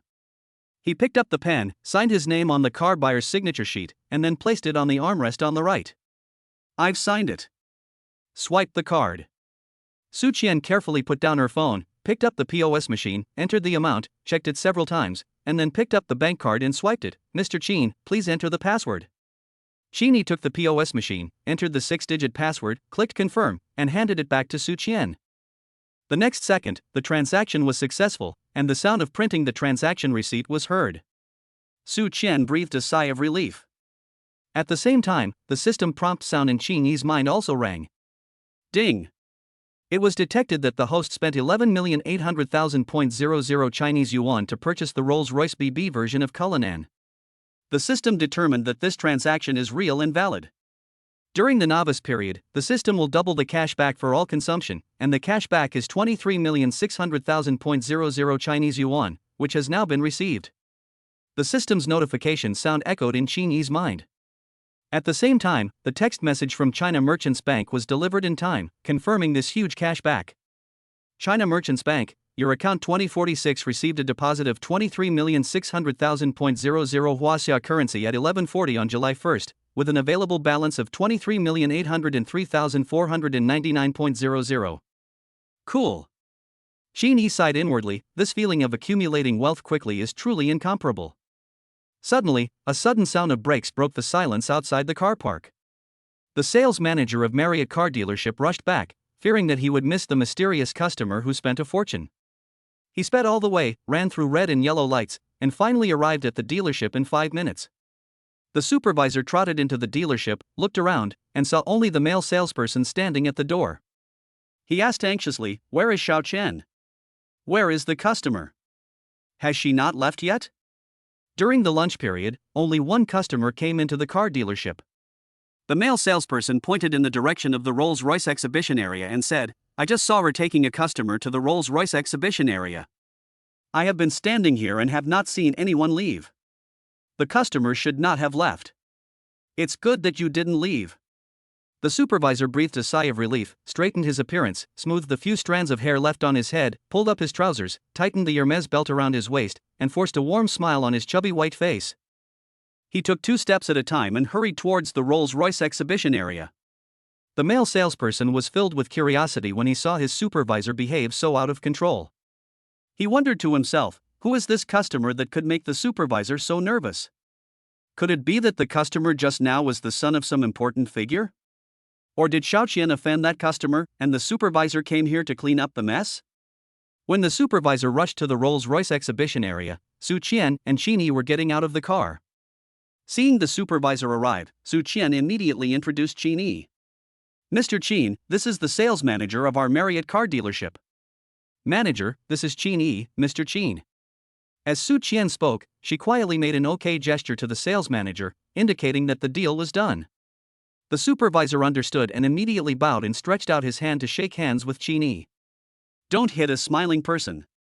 Seeing that the supervisor was so polite, Qin naturally did not refuse. The two of them held hands together. The supervisor said enthusiastically, "Hello, Mr. Qin, my surname is Zhang, and my given name is Bo." Qin smiled and complimented, "It turns out to be Mr. Zhang, nice to meet you." "Hey, what Mr. Zhang? Just call me Xiao Zhang." "Ha, this is not good. Mr. Zhang should be older than me. Calling him Xiao Zhang is a bit arrogant." "Mr. Qin, you are too polite." "Then you can call me Lao Zhang, which will make me seem more intimate." "Okay, then it's Lao Zhang." "Haha, okay." Zhang Bo said, and looked at Su Qian again, pretending to blame. "Xiao Qian, why don't you know to prepare tea for Mr. Qin?" "Oh, sorry, I'll get ready now." Su Qian understood, responded, then immediately turned around and trotted away. Zhang Bo then yelled at Su Qian, who was running away, "Go to my office, get that can of Longjing before the rain, and send it to the VIP room." "I know." Su Qian responded while jogging without turning her head. Qin wanted to say that there was no need to go through so much trouble, but he couldn't resist Zhang Bo's enthusiasm. "However, it just so happened that I suddenly had an inspiration just now. It's almost 12 noon, and an hour and a half has passed since the 4-hour novice period. Going to other places to spend money would waste time on the road, so it would be better to spend it all at the Marriott dealership." Zhang Bo looked at Qin with an awkward yet somewhat flattering smile on his face, and pointed in the direction Su Qian left. "Ha, Mr. Qin, I'm so sorry. Xiao Qian has just arrived and is very impatient. If there is anything I haven't treated her well, please forgive me and bear with me." After hearing this, Qin laughed and waved his hand, saying, "Mr. Zhang, you are too polite." In fact, she provided very good service, and there was nothing wrong with her hospitality. "It's just that I was in a hurry today, so I didn't ask her to prepare tea or anything." "Mr. Qin is really magnanimous," Zhang Bo praised, with a hint of curiosity and inquiry in his eyes. He thought to himself, this Mr. Qin is not only generous but also easygoing. I wonder who he is. However, despite his curiosity, Zhang Bo did not directly ask about Qin's identity or background. After so many years in the business world, there are some rules that must be followed. So he quickly changed the subject and said enthusiastically, "How about we move to the VIP room and chat over tea? I have a can of the best pre-rain Longjing tea, which I guarantee will leave you with an unforgettable aftertaste." Qin nodded and said, "Okay. I also have something I want to talk to you about." "Okay, please come in, Mr. Qin," Zhang Bo said, stepping aside to make way and leading Qin to the VIP room. Afterwards, Qin and Zhang Bo walked towards the VIP room on the second floor. Chapter 12, Buying a Car This Way. In the VIP room, Su Qian had already brewed the tea ahead of the other two, and the aroma of tea filled the air. It is called a VIP room, but it is actually a tea room. However, the decoration of this tea house is extremely luxurious, and is filled with the smell of money, as if the company is afraid that others don't know how rich it is. At a glance, you can tell that the owner of this car dealership must be an extremely flamboyant person. As you enter the door, the first thing that catches your eye is an entire wall of antique displays filled with various antiques and artworks. There are all kinds of Tang San Kai, blue and white porcelain, exquisite jade ornaments, quaint pottery, and even a few bronze artifacts. Although it is unknown whether they are real or fake, each one looks simple and elegant, showing the owner's collection taste. In front of the antique display cabinet, a grand and majestic large tea table occupies the center of the room. The tea table should be made of mahogany, with a set of exquisite tea sets placed on the table, and the teacups painted with exquisite landscape patterns, which looks noble and elegant. The reason why Qin could recognize it at a glance was that he had a similar one at home, which his father had spent hundreds of thousands of dollars to buy. Around the tea table, there are several potted plants with peculiar shapes. These plants have been carefully trimmed and have different shapes, adding a touch of vitality and greenery to the VIP room. In addition, there is a rockery fish pond with artificial mist in the room. The rockery is made of oddly shaped stones. A few koi fish are swimming leisurely in the fish pond, creating ripples on the water surface. Amidst the mist, it feels as if you are in a landscape painting, giving you a unique sense of tranquility and elegance. There are several famous calligraphy and paintings hanging on the wall. The handwriting is vigorous and the painting style is unique, showing the owner's artistic taste. These calligraphy and paintings complement the decoration of the room, creating an atmosphere of luxury and cultural heritage. Seeing this, Cheney became a little curious about the boss behind the Marriott car dealership. Artie. Yes, these 4 words were Cheney's initial evaluation of the boss behind the Marriott car dealership. Although Cheney thought so in his heart, he still had a smile on his face and complimented, "I didn't expect that your car business is really a different world." Hearing Cheney say this, Zhang Bo thought that Mr. Chen in front of him was complimenting his boss. So Zhang Bo smiled and responded, "Ha, Mr. Chen, thank you for the compliment. These are some of our boss's collections. I don't know much about antiques, but I know that every piece here is worth a lot of money." Zhang Bo said as he walked to a Tang Sankai antique and continued, "Like this Tang Sankai horse, the boss said it was bought back from an auction in Hong Kong Island. It seems to be worth nearly 4 million. Cheney nodded and said with a smile, "Such an expensive antique is just placed here? Your boss is really confident that it will be stolen?" "Ha, Mr. Chen, you're joking. Look at the glass outside this antique, it's bulletproof and explosion-proof, just like the glass on bank counters. Besides, the boss won't allow ordinary guests to come to this VIP room to entertain them." "Oh? So I'm an unusual guest?" Cheney said, and went straight to the sofa opposite the tea table and sat down. "Ha, Mr. Chen is definitely not an ordinary guest." Zhang Bo breathed a sigh of relief. After all, the main seat behind the tea table belonged to the big boss. If Cheney sat next to the tea table, it would be difficult for him to deal with it. "Mr. Chen, have some tea." As soon as Cheney sat down, Su Qian brought the teacup and placed it on the side table next to the sofa. Cheney took a sip of tea, nodded and smiled. "Well, this tea is not bad. As long as Mr. Chen likes it." Zhang Bo agreed with a smile and picked up the teacup to take a sip. Putting down the teacup, Zhang Bo folded his hands in front of his chest, looking at Cheney with a bit of exploration and curiosity in his eyes. "Mr. Chen, excuse me, is Mr. Chen from Shanghai?" The reason why he asked this was because in the top circle of Shanghai, there was a big shot named Chen, whose son was famous among the rich second generation. He also happened to hear his boss mention him inadvertently. He was also in his 20s, and in terms of age, he was about the same age as the one in front of him. However, Zhang Bo didn't know what the rich second generation Chen looked like, so he wanted to ask indirectly. Cheney didn't notice anything strange, and smiled and shook his head. "That's not the case. I'm from southern Beijing and I go to college in Shanghai." Hearing this, Zhang Bo felt slightly relieved, but the curiosity in his eyes did not diminish. South of Beijing is also a first-tier city in China, a place where many hidden talents are hidden. "Really? I didn't expect Mr. Chen is still in school. Which school is he in?" Zhang Bo asked, leaning forward slightly, showing great interest in Cheney's background. "Magic City University." Cheney answered lightly. After hearing this, Zhang Bo's eyes flashed with surprise and approval. It turns out to be Shanghai University, which is a double first-class key university in our country.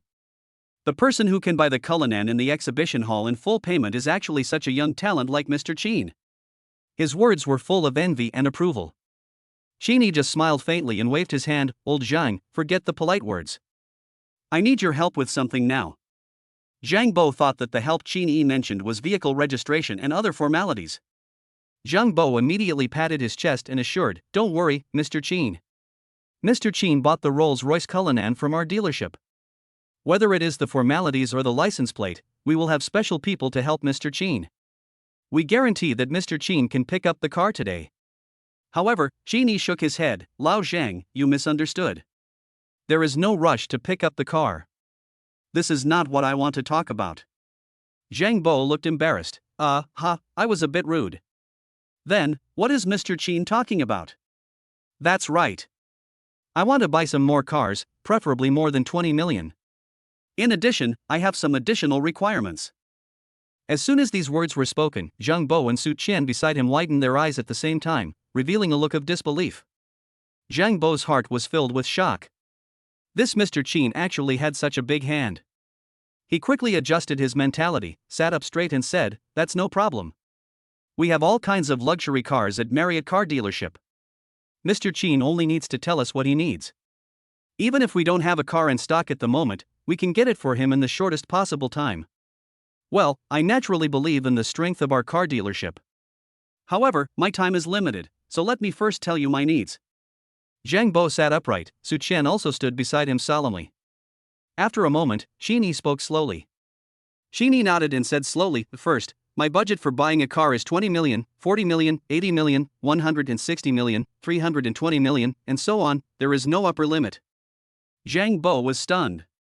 He had never encountered such a way of buying a car in all his years of work. Well. He opened his mouth, but didn't know what to say.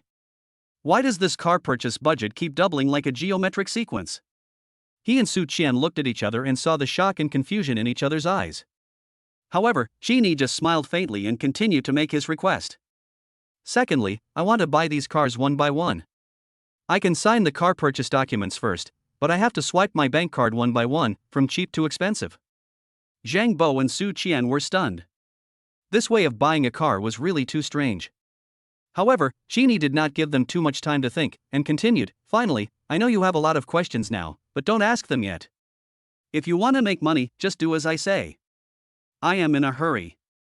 I will buy as many cars as you can come up with before 2:30 p.m. But after 2:30 p.m., I will not buy any more cars. How much you can earn depends on your ability. Well, let's start with 20 million. Zhang Bo took a deep breath and forced himself to calm down. His throat rolled and he asked hesitantly, Mr. Qin, what you mean is, your car purchase budget starts at 20 million, and it doubles for each car you buy, and then it will last until 2:30 in the afternoon? Yes, you understand it exactly. So, is there any problem? Zhang Bo shook his head, no, there is definitely no problem. However, the most expensive car in our dealership is only worth more than 100 million. If it is more expensive, I am afraid it will take a while to get a car. Xini frowned slightly. He was really unsure about this matter and had to ask the system first. If by any chance the system determines that double cash back is not possible, you will suffer a huge loss. System, if there is no car in stock, can I get double the cash back if I just sign the car purchase contract and pay the full amount? Ding. Reporting to the host, as long as it is normal consumption behavior, you can get cash back, please feel free to consume. Xini felt relieved after receiving a positive answer from the system. So, Xini looked at Zhang Bo and continued, it doesn't matter if there is no car in stock. As long as you guarantee that you can get a car, you can issue a car purchase contract. As long as the contract is signed, I can swipe the card. Moreover, I can pay the full amount. Zhang Bo was extremely shocked, but he also understood that this was a once-in-a-lifetime opportunity. Well, Mr. Qin, please wait a moment. For such a big matter, I need to call my boss first and ask for instructions. Okay. But you better hurry up, I'll be there at 2:30. He immediately stood up and said, Mr. Qin, please rest assured. We have some cars on hand, and I will arrange for Su Qian to sign the purchase contract now. After saying that, Zhang Bo called Su Qian and they quickly left the VIP room together. Chapter 13, Cashback on car purchases exceeds 1 billion. Su Qian, how many cars do we have in stock worth more than 20 million? Zhang Bo asked anxiously. Well, probably more than 10. I have to check the system for the exact number. Su Qian answered after a moment of thought. Okay. Then go check it out quickly. Also, sort out all the car models worth more than 20 million in our dealership, make a detailed list, and let Mr. Qin choose later. Zhang Bo urged. Okay, boss, I'll do it right away. Su Qian said and turned to leave. Seeing her in a hurry, Zhang Bo stopped her again. Hey, wait. There is one more thing. Tell those salesmen to come back immediately. Su Qian showed reluctance when she heard this. She was worried that her sales performance would be divided up. She said with a little grievance, Supervisor, Mr. Qin is the client I received. Call them back, then my commission. Zhang Bo saw Su Qian's worry, and he patted her shoulder comfortingly. Don't worry, the sales performance of the current cars will be counted as yours, and no one will take it away from you. I asked them to come back mainly to deal with the car ordering matters. If the boss agrees to order a car for Mr. Qin, the delivery time and other details must be written into the contract. This is a lot of work, and it is definitely not going to be completed before 2:30 by just you and me. The sales team needs to work together. When Su Qian heard this, her eyes lit up immediately. Can I also take a big share of the car ordering performance? Thinking that the BB version of Cullinan could bring her nearly 50,000 yuan in commission, plus these existing cars worth more than 20 million yuan, Su Qian's heart was full of anticipation. She excitedly grabbed Zhang Bo's arm. "Director, are you telling the truth?" "Of course it's true. Go to work quickly, time is running out, we have to hurry," Zhang Bo urged. "Yeah. V." Su Qian shouted excitedly, not caring that she was still wearing high heels. She spread her legs and ran quickly towards the office. Watching Su Qian's departing back, Zhang Bo hurriedly took out his cell phone and called his boss. On the other end of the phone, the boss sounded a little impatient. "What's the matter? Tell me quickly, I'm busy here." Yes, boss, let me make it short. It's like this." Zhang Bo reported Qin Yi's situation to the boss in a concise manner. After listening to Zhang Bo's report, the big boss fell into a brief contemplation, and then he asked curiously, "What is the background of this Qin Yi? Is he related to the Qin family in Magic City?" "The information we have learned so far is that Mr. Qin is from southern Beijing and is studying at Shanghai University. He seems to have no direct connection with the prominent Qin family. But he has already paid in full for a BB version of Cullinan worth 12 million yuan, which is quite generous. I guess he might be some rich second generation," Zhang Bo replied. "Oh? Interesting." There was a hint of amusement in the boss' tone. "Boss, how do you think we should respond to Mr. Qin's question about ordering a car? He seems very anxious and even emphasized that he will not buy it after 2:30 in the afternoon." Zhang Bo asked anxiously. "What kind of logic is this? Could it be that after 2:30, he had spent all his money? Could this guy be making fun of our car dealership?" The big boss chuckled. Zhang Bo laughed awkwardly. "I didn't ask about this in detail. Maybe rich people are more or less special. But Mr. Qin said that as long as we can show the car order contract, he can swipe the card and pay the full amount. He shouldn't be here to cause trouble." "That's true. How about this, since it's a big deal, I'll go meet Mr. Qin in person. You should also not sit idle, immediately arrange for someone to contact the manufacturer to confirm details such as price and ordering cycle. These contents must be clearly stated in the contract, otherwise we will suffer heavy losses if the car cannot be delivered," the big boss said seriously. "I see. That's very thoughtful of you, boss. I'll arrange it right away," Zhang Bo replied. "Tell Mr. Qin that I will be there in an hour at most," the big boss ordered. After hanging up the phone, Zhang Bo did not return to the VIP room directly, but went to the sales department's office first. At this time, Su Qian was busy sorting out the list of vehicles on hand next to the printer. Seeing Zhang Bo come in, Su Qian immediately asked expectantly, "Manager, what did the big boss say?" Zhang Bo smiled and made an okay gesture. The big boss said that he would come over to talk to Mr. Qin in person. We should also start communicating with the manufacturer about ordering the car. At this time, the printer spit out a list of cars on hand. Zhang Bo picked up the paper and glanced at it, frowning slightly. "Su Qian, I asked you to sort out the cars on hand that are worth more than 20 million yuan. How come this list also includes cars worth 1 million yuan and less than 20 million yuan? Su Qian scratched her head awkwardly and smiled. "Manager, I thought that if Mr. Qin was also interested in other cars, he might buy them all." Zhang Bo smiled bitterly and shook his head. What a joke. Their car dealership must have at least 70 or 80 cars in stock that are worth millions or tens of millions. If they buy them all, it would cost at least 40 or 50 billion. What can't you do with 40 to 50 billion? Buy a car? Unless someone is crazy, Zhang Bo doesn't think anyone would buy so many cars. Although it seems unlikely, Zhang Bo also hopes to sell more cars so that he can get more commission. After thinking for a moment, he said to Su Qian, "You should first list the cars worth more than 20 million yuan separately according to Mr. Qin's request. At the same time, you can also list the cars worth more than 10 million yuan and less than 20 million yuan, and the cars worth more than 5 million yuan and less than 10 million yuan separately." Su Qian nodded in agreement and asked, "What about cars under 5 million? Zhang Bo smiled and explained, "Do you think that someone like Mr. Qin, who is willing to spend a lot of money on a Cullinan, would be interested in a car that costs less than 5 million? Su Qian hesitated for a moment, then whispered, "What if he likes it? Or, he wants to buy a car for his girlfriend?" Zhang Bo looked at her jokingly. "I think you want to be Mr. Qin's girlfriend?" Su Qian's cheeks flushed slightly, and she quickly denied it. "No. I just want to earn more commission." Okay, let's go and pack up. Mr. Qin is still waiting for us. By the way, have you called other people? Zhang Bo asked. Su Qian had already returned to the computer, adjusting the form as she answered, "Yes, I have called. They said they will be here soon." Not long after, Zhang Bo, holding a stack of documents and smiling, stepped into the VIP room again with Su Qian. Qini glanced at the two of them, and a glimmer of satisfaction flashed in his eyes. "You're quite quick, are you all ready?" Zhang Bo nodded and gently placed the car purchase contract on the table. "Well, Mr. Qin, the car purchase contract is printed according to the standard format. In addition, based on your needs, I asked Xiaoqian to compile a list of all the cars in stock in the dealership with a value of no less than 20 million. You can take a look first and tick the ones you like. Then Xiaoqian will add the detailed information of the car, including brand, model, year, frame number, engine number, etc., to the contract. After that, you just need to sign," Zhang Bo said, handing the carefully prepared list of cars in stock to Qini. Qini took the list and quickly glanced through it. The vehicles on the list are arranged from low to high according to their landing price of 20 million, with a total of 15 luxury cars listed.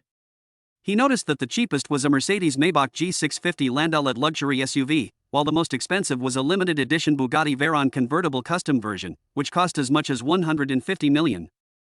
However, Qini did not pay too much attention to the specific parameters of these vehicles. His eyes were directly fixed on the total price in the last line of the list, 870 million. Oh my god! It works! This number made him secretly happy. He didn't expect that Marriott car dealership was so powerful. Qini secretly felt fortunate that it was a wise decision to come to Marriott car dealership this time. Since there are so many cars in stock, he naturally would not miss this opportunity and decided to buy them all. After all, a double cashback of 870 million is a huge return of 1.74 billion. It's so cool. After making up his mind, Qini handed the list back to Zhang Bo and said firmly, "I want all these cars. Complete the contract as soon as possible." All? Zhang Bo repeated in astonishment, hardly believing his ears. Su Qian, who was standing beside him, also widened her eyes and looked at Qini in shock. Qini nodded and confirmed again, "Yes, I want them all." "Oh, by the way, what does your boss say? What do you do with the parts that are not in stock?"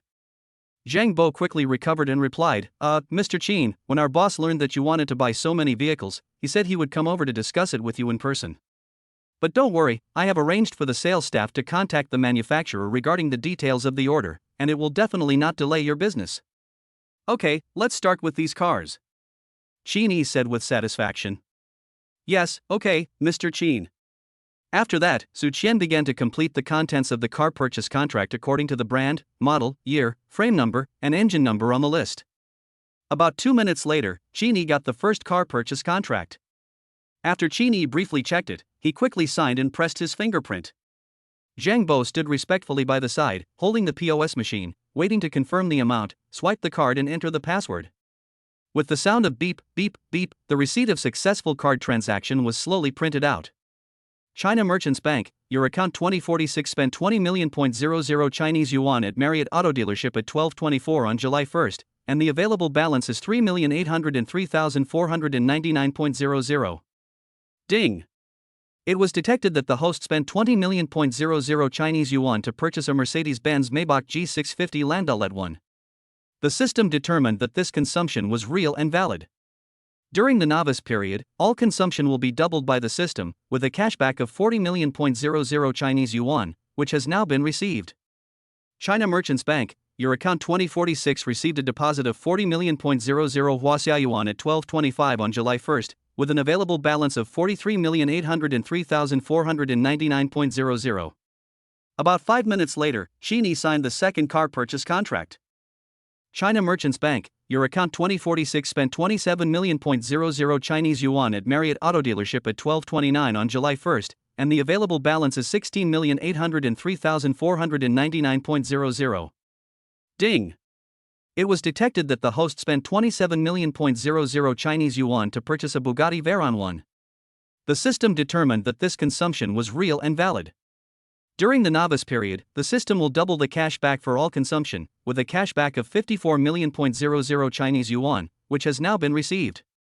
China Merchants Bank, your account 2046 received a deposit of 54 million.00 Huaxia yuan at 12:30 on July 1st, with an available balance of 70,803,499.00.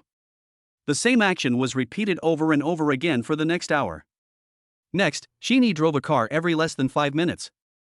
Bugatti Huayra, 29 million, Bugatti Chiron, 35 million, Bugatti Mistral, 45 million, Ferrari LaFerrari, 45 million, Aston Martin 177, 48 million, Hennessy Viper GT, 50 million, Bugatti Chiron, 58 million, Bugatti Bolide, 60 million, Koenigsegg CCXR Limited Edition, 78 million, Sylvain Tuatara, 79 million, Lamborghini Venom Limited Edition, 90 million, Koenigsegg 1:1, 100 million.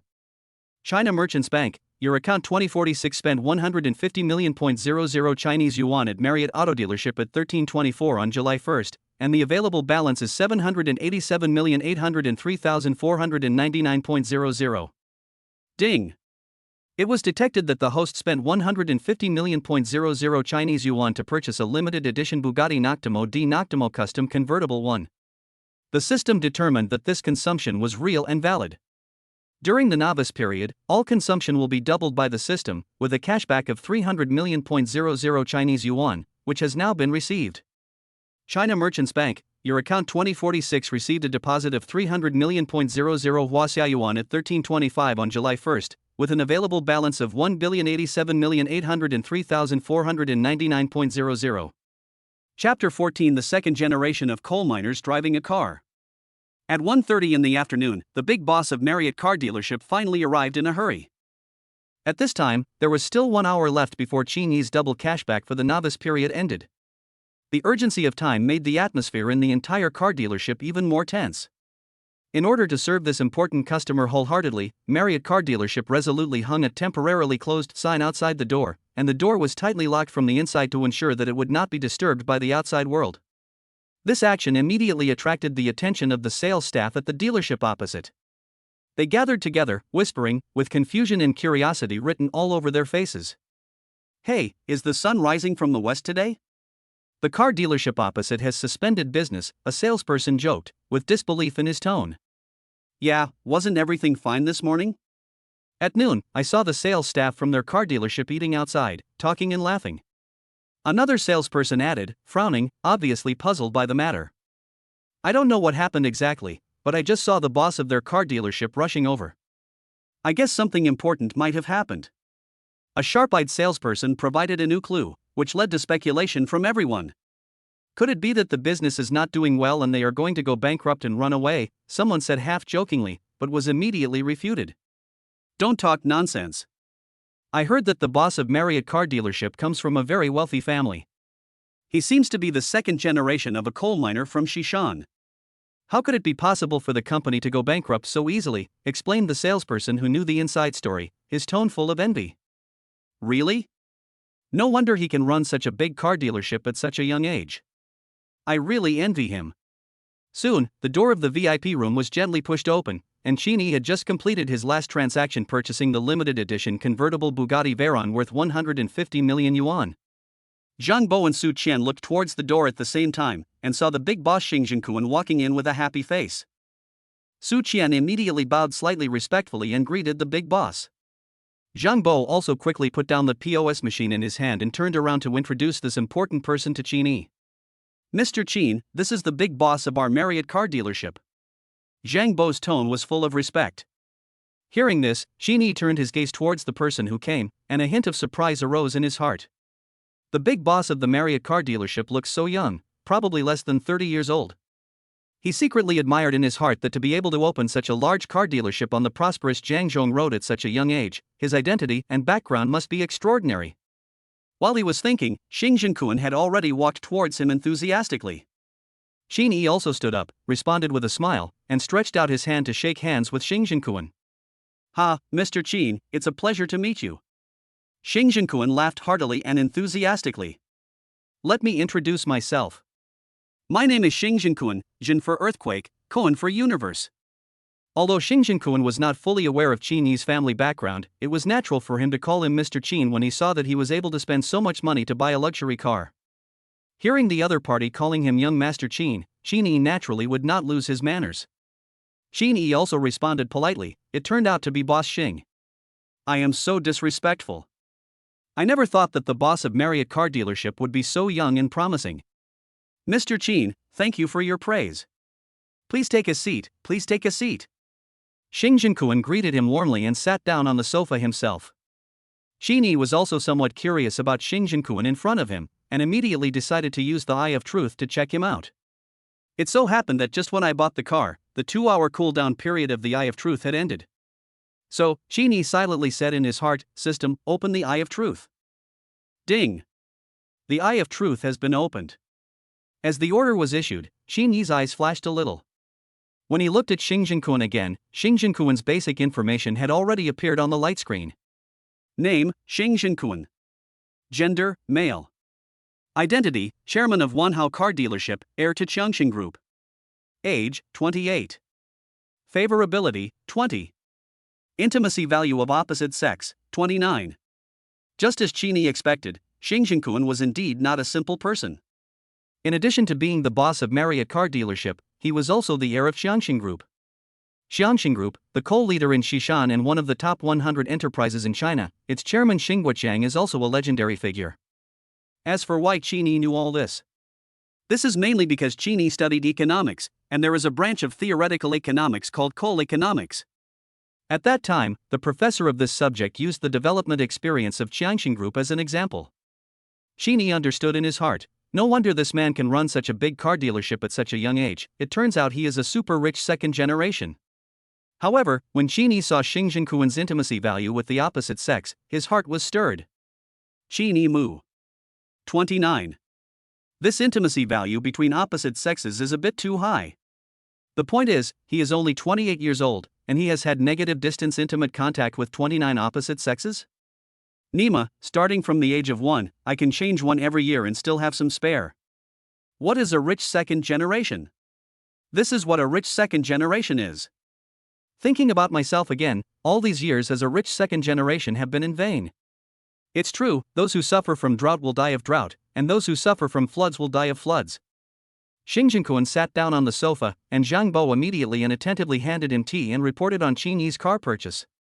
When Xing Jinkuan heard that Xini had actually bought all the cars in the dealership worth more than 20 million yuan, a hint of surprise that was difficult to conceal flashed in his eyes. Taking the list, Xing Jinkuan took a quick glance at it, and the total price of 680 million made him gasp. He originally thought that Xini might just want to buy another more expensive supercar. After all, he is a young man. Although Cullinan is a luxury car, it is still relatively stable. Supercars are more in line with the taste of the rich second generation. Although Xing Jinkuan is wealthy, he still has to think carefully before spending so much money at one time to buy a car. Who is this Xini? He became more and more curious. At this moment, the system prompt sounded in Xini's mind. Ding!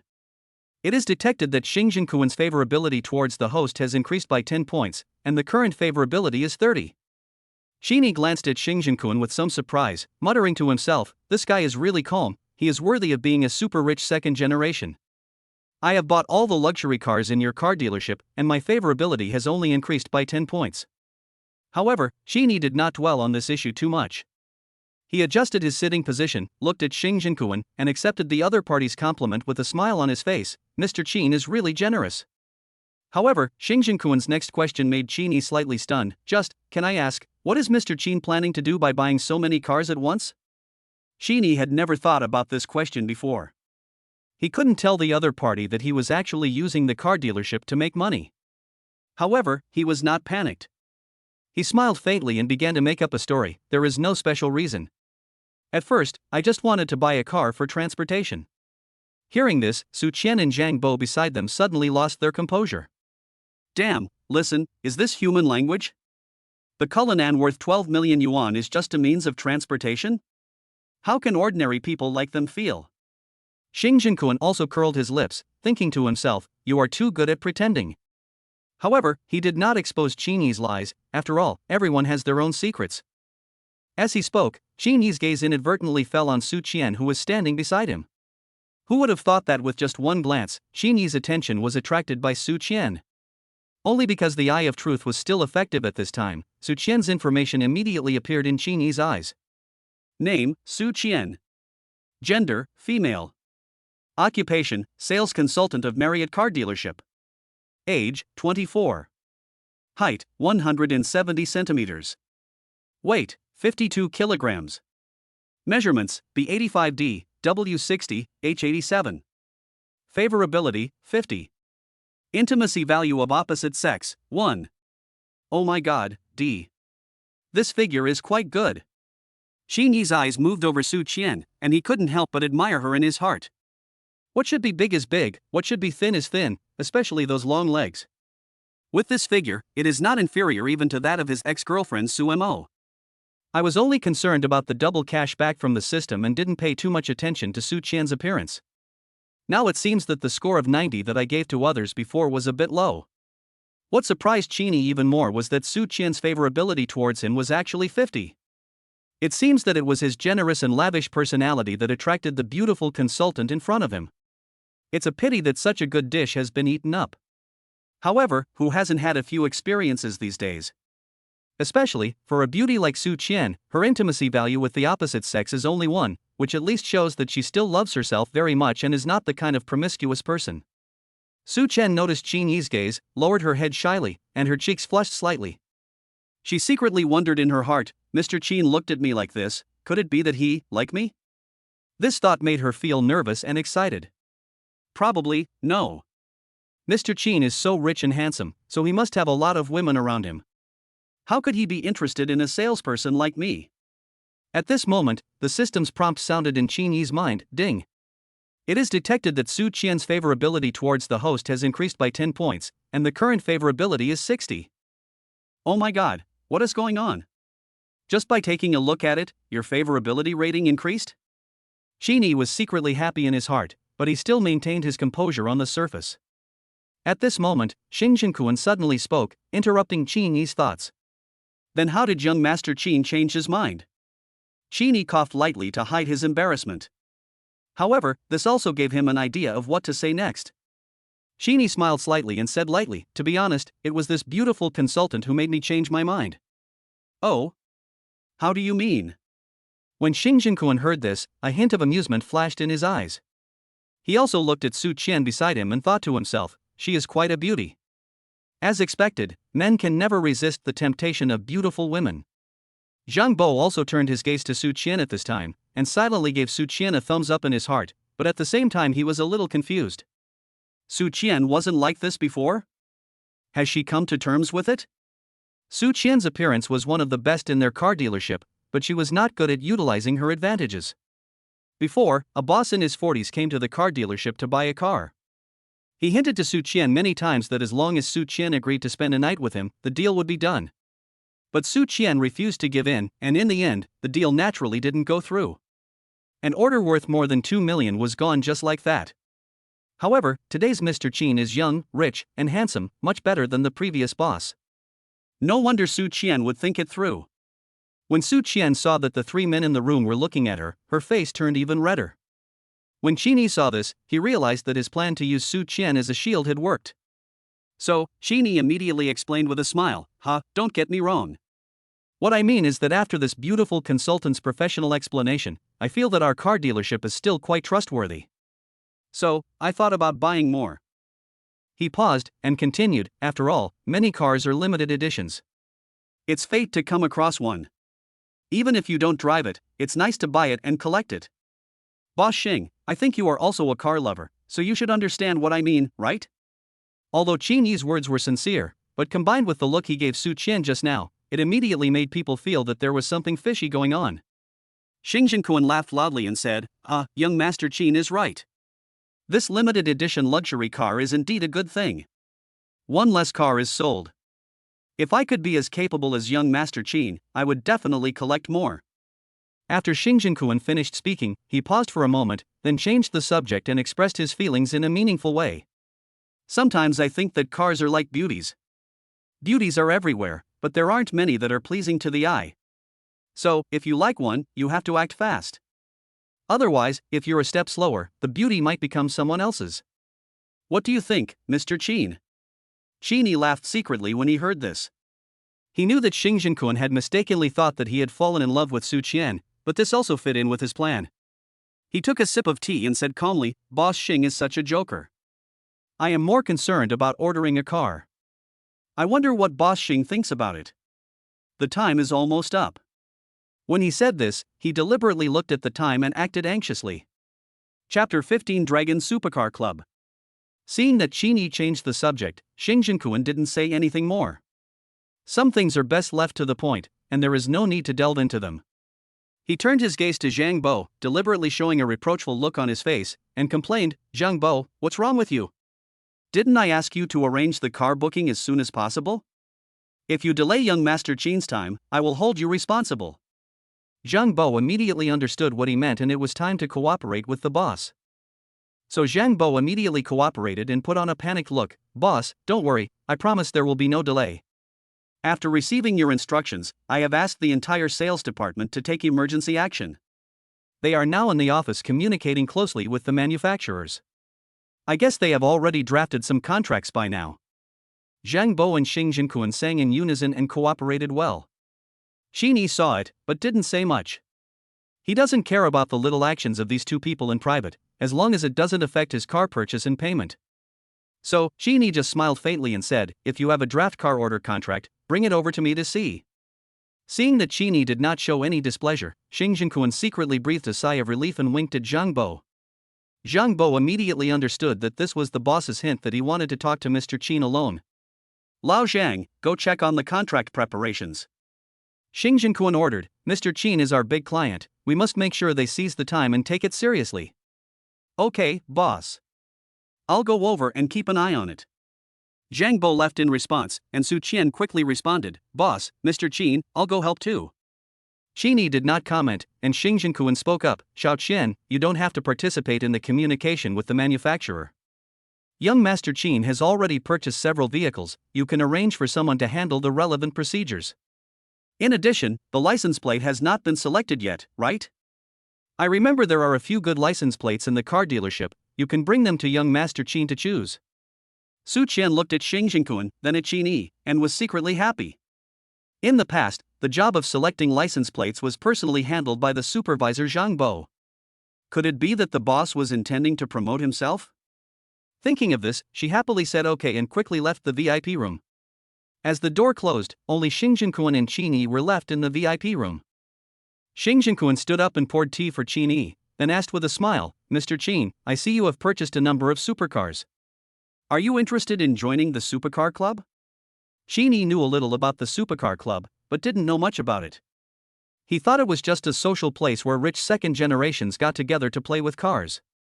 After all, with his previous wealth and background, he was not qualified to be involved in such a circle. So, he looked at Xing Jinquan curiously and asked, "Boss Xing, do you have any connections in this area?" Xing Jinquan smiled, took out a black gold stamped business card from his pocket and handed it to Qin. "I am a humble person, but I have recently founded a supercar club called FLSCC. The club is currently in its early stages and there are only 5 members including myself. I sincerely hope that Mr. Qin can consider joining. Your joining will be a great honor for our club." Xing Jinquan invited sincerely. Qin took the business card handed over by Xing Jinquan, turned it over and saw the golden dragon pattern printed on the back, and Xing Jinquan's name and relevant information about the supercar club were clearly printed on the front. Flying Long Supercar Club? Qin read out the name of the club fluently and nodded in appreciation. Flying Long Supercar Club, this name is quite impressive. Ha, young Master Qin's English is really fluent. He is completely different from those rich second generations who only know how to drink and pick up girls. Xing Jinquan praised sincerely. Qin smiled slightly, "Boss Xing, you are too kind. But to be honest, I don't know much about the supercar club.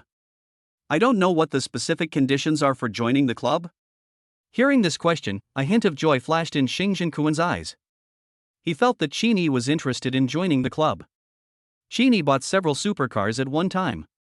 If he could become a member of the club, it would undoubtedly inject strong impetus into his supercar club business. "Mr. Qin, to be honest, I have been obsessed with cars since I was a child. During my study abroad, I came into contact with the supercar circle abroad, and was deeply influenced by its atmosphere and learned a lot. After returning to China, I joined several well-known supercar clubs, such as the FFF Club in the Imperial Capital and the SSCC Club in the Magic City."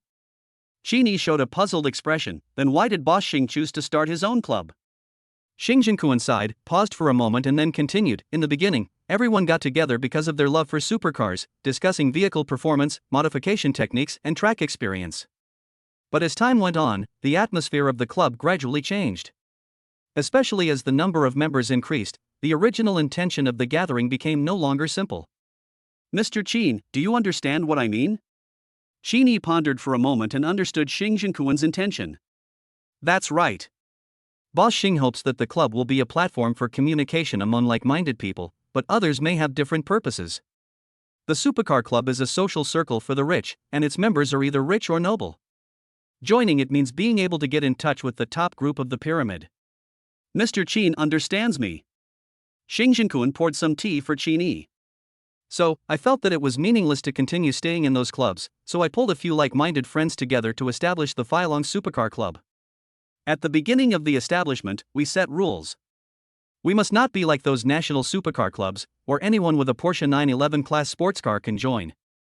Our members must be strictly screened. They must be the elite among the elites, with a net worth of at least 1 billion, and more than 2 sports cars worth tens of millions. Of course, these are just necessary conditions for joining. If you want to join the club, you must be recommended by a club member, and more than half of the club members must agree to become a member of the club. Qin Yi laughed and said, Boss Xing, your club has a really high threshold. I'm afraid it's hard for me to reach it. Xing Jinkuan immediately interrupted by waving his hand, Mr. Qin is too modest. You spent 700 million yuan to buy a car from me today, not just for a woman. He paused and continued, of course, I'm not saying that Su Qian is bad. As for Su Qian, I've also heard Zhang Bo talk about her situation. Among the salespeople in my car dealership, she is relatively self-respecting. Moreover, her figure and appearance are both excellent. However, it's not to the extent that young Master Qin would need to spend hundreds of millions. So, I think young Master Qin must be a car lover, so he would want to get all those limited edition luxury cars. Qin Yi didn't expect that Xing Jinkuan actually thought so. He thought to himself that his love for cars was just a liking, far from a passion. The purpose of buying a car is more for the system's double cash back. However, faced with Xing Jinkuan's cordial invitation, he had to respond with a non-committal attitude. Just at this moment, the system prompt sound in my mind rang again. Ding! Trigger a random task, join a top supercar club. Choice 1, refuse to join the Feilong Supercar Club. Reward, bad luck, the effect lasts for 24 hours. Option 2, agree to join the Feilong Supercar Club. Reward, God-level driving skills, comparable to the world's top racing drivers. I'm going to. Can this also trigger the quest? Between being unlucky all day and having God-level driving skills, anyone would know what to choose. But, being the first to do something is not a good deal. Qin Yi touched his chin with a hesitant look, and said, Boss Xing, to be honest, I am still just a student, and I am far from being an elite. Besides, I am afraid I don't have time to attend club gatherings often.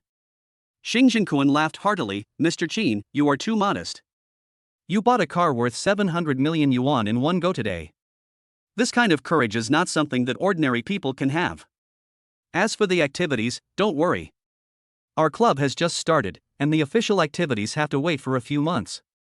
Now, if we have time, we can get together and have a party. In the future, the official activities will also be to meet friends with cars, race on the track, or exchange some experiences in using and modifying cars. Is that so? If I join, do I need to take on any obligations? Like paying membership fees or something? After all, the venue and the track also require funds. We can't let Boss Xing pay for everything, right? Qin Yi asked tentatively. He didn't want to be bound by a bunch of cumbersome obligations. Just like those university clubs, Qin Yi did not join any of them. Firstly, his mind was completely on Sumo at that time, and secondly, he didn't like being bound by some rules. As the second generation of rich people, you should be unrestrained and love freedom. Mr. Qin, don't worry. The obligations of members are simple. You just need to share some of the venue maintenance costs every year and occasionally bring your car here for exhibition. Xing Jinkuan explained. In that case, I can consider it. Qin Yi nodded modestly. So, Mr. Qin is willing to join our Feilong Supercar Club? Xing Jinkuan's eyes lit up. It's okay for me to join, but can the rest of you members agree? Qin Yi asked deliberately. Young Master Qin, don't worry about this. I'm the president and I have the final say on membership. If they knew about your heroic act today, they would definitely agree with it wholeheartedly. Later, I'll arrange a party and introduce you to the other members. Xing Jinkuan patted his chest and promised. Then I feel relieved. It seems that I will be the 6th member of the Phylon Club in the future? Qin smiled and stretched out his hand. Of course. Then I welcome Mr. Qin to join the Phylon Supercar Club. Xing Jinkuan held Qin Yi's hand tightly and said enthusiastically. Thank you, Boss Xing. Hey, we're just friends from now on, so don't call me Boss Xing. I'm a few years older than you, so just call me Brother Kuan from now on. That's what the other 4 call me too. Okay, Brother Kuan. By the way, Brother Kuan, are there any women in our club? Qin Yi took the opportunity and changed his words very naturally. Kid, your intentions are not pure. Curious. Yes, there is, but you are not her type. You will know when you meet her. Xing Jinkuan smiled mysteriously, leaving a suspense. Chapter 16 Favorability increases again. Ding! Congratulations to the host for completing the random task joining a top supercar club. Reward, God-level driving skills. Ding! Complete the system task and get 10 system points. Ding! It is detected that Xing Jinkuan's favorability towards the host has increased by 10 points, and the current favorability is 40. As the system prompt ended, Qin Yi only felt a mysterious power surge into his mind. Countless driving secrets, racing manuals, and exquisite skills in vehicle modification and maintenance flowed into his heart like a trickle of water, giving him a sudden enlightenment. Just then, the door of the VIP room was gently pushed open, and Su Qian walked in with a brisk pace, holding a stack of brand new license plates in her hand. She carefully lined up the license plate, a professional smile on her face. Boss, Mr. Qin, these are the license plates that our dealership has carefully selected and reserved. There are 5 models in total for you to choose from. Su Qian introduced in detail, Magic D99999, Noble and Extraordinary, priced at 4 million Magic B11111, Simple and Elegant, priced at 3.5 million Magic HS8888, Fashionable and Cool, priced at 2.8 million Magic QS6666, Auspicious and Lucky, priced at only 2.48 million, and finally this Magic A12345, a unique straight number, priced at 12,345,000. Puff. Hearing the sky-high price of the last license plate, Qin Yi spat out the tea he had just taken before he could even swallow it. He took the tissue handed to him by Su Qian, wiped the corner of his mouth, widened his eyes and asked, "Is this price serious? It feels a bit arbitrary." Su Qian smiled awkwardly. She actually thought the price was outrageous, so she put the most expensive license plate last. She glanced at Xing Jinkuan secretly, and Qin Yi followed her gaze. Brother Kuan, you set the price for this license plate number 12345, right? Qin Yi asked in a teasing tone. Xing Jinkuan touched his nose and smiled awkwardly. It was indeed me who ordered it. Mr. Qin, this is a rare straight number, plus it has the Magic A license plate, how can I not sell it for a high price? The license plate is indeed good, but the price of 12,345,000 is indeed a bit exaggerated. Brother Kuan, do you have no intention of selling it at all? Qin Yi hit the nail on the head. Xing Jinkuan was hit on the spot and had to confess, "Hey, to be honest, I didn't intend to sell it at first." Su Qian panicked when she heard this. Boss, I'm sorry, I didn't know you didn't plan to sell it. It's okay. It's not your fault. You don't have to apologize. If you hadn't taken it out, I would have almost forgotten about this license plate. That's perfect. If young Master Qin likes it, then this license plate will be my gift to young Master Qin. How do you think? When Su Qian heard this, a huge stone in her heart finally fell to the ground.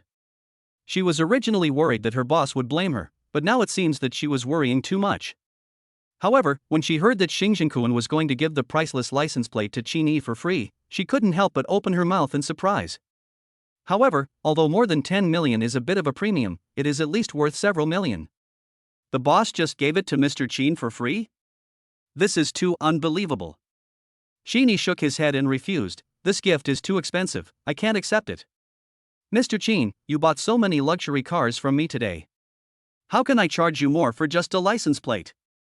Xing Jinkuan insisted. Qin Yi thought about it and made a compromise suggestion. Brother Kuan, what you said is serious. Friendship is friendship, and business is business. To be honest, I like all these license plates. How about this, I want all 5 license plates, why don't you calculate the total price and give me a small amount? Xing Jinkuan laughed out loud after hearing this. Mr. Qin is indeed a straightforward person. I'll do as you say.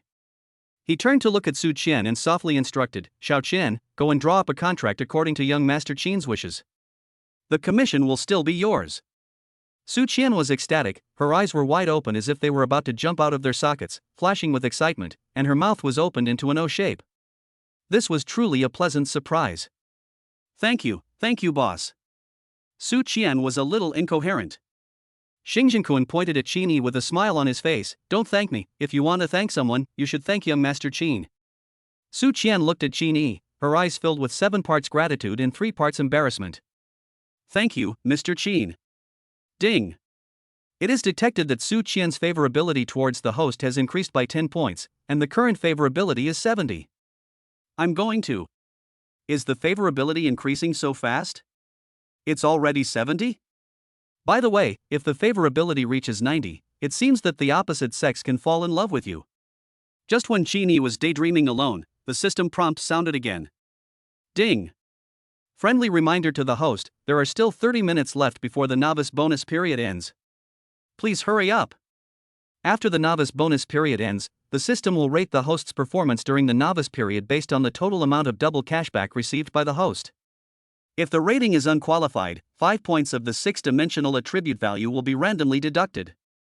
Damn, I even need a rating. Damn, if the rating is not up to standard, that would be terrible. 5 points of 6-dimensional attributes are randomly deducted. If all of them are deducted from intelligence, won't I become mentally retarded? Even if we don't blame it on intelligence, then blaming it on charm won't work. I was hoping that with the system I could get back to the top. No, we must hurry up and harvest another wave in the last half hour. Having made up his mind, Qin Yi turned his gaze to Su Qian and said gently, okay, let's talk about our business later. Don't just stand there now, go and draft the contract. Also, hurry up Lao Zhang, it's almost 2:30, why are you so slow? Hearing Qin Yi's words, Xing Jinkuan's heart moved. As an experienced person, he keenly caught the hidden meaning in the words and understood it instantly. He couldn't help but laugh in his heart. This boy is really interested in Su Qian. However, Su Qian did not seem to think deeply about the meaning of Qin Yi's words. She just responded with okay and quickly left the VIP room to prepare the contract and urge Lao Zhang. After Su Qian left, Xing Jinkuan gave Qin Yi a thumbs up and said in a teasing tone, Mr. Qin, you are really a man of character. The phrase we'll talk about it later is really just right. Qin Yi looked confused and asked in confusion, what do you mean by a person of temperament? What do you mean by just right? Brother Koan, what are you talking about? He really didn't mean what Xing Jinkuan thought, he just blurted out those words. Soon, Su Qian and Zhang Bo returned to the VIP room together. Su Qian first handed the license plate contract to Qin Yi. Mr. Qin, this is the contract for the 5 license plates. The total price is 25,125,000. According to the boss's meaning, after removing the decimal point, it is 25 million. Qin Yi nodded with satisfaction.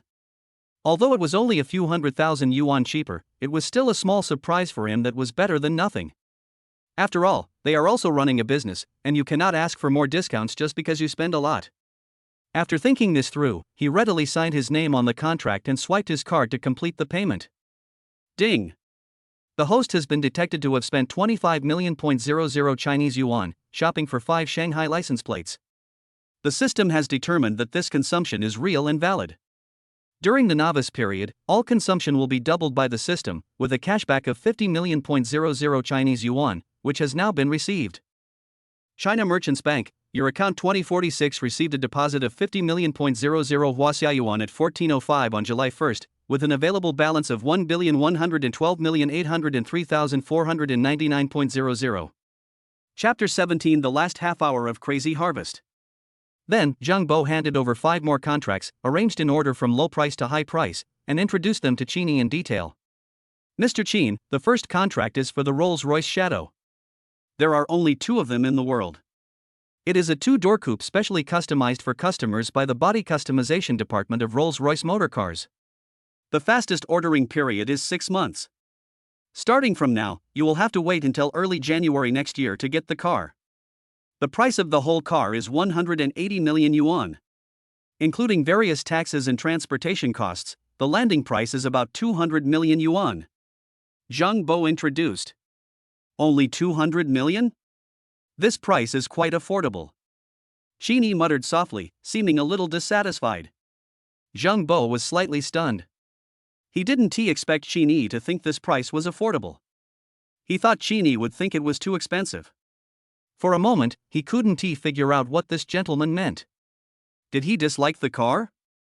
He secretly glanced at Xing Zhenkun, who coughed lightly and winked at Zhang Bo. Old Zhang, don't you still have 4 contracts?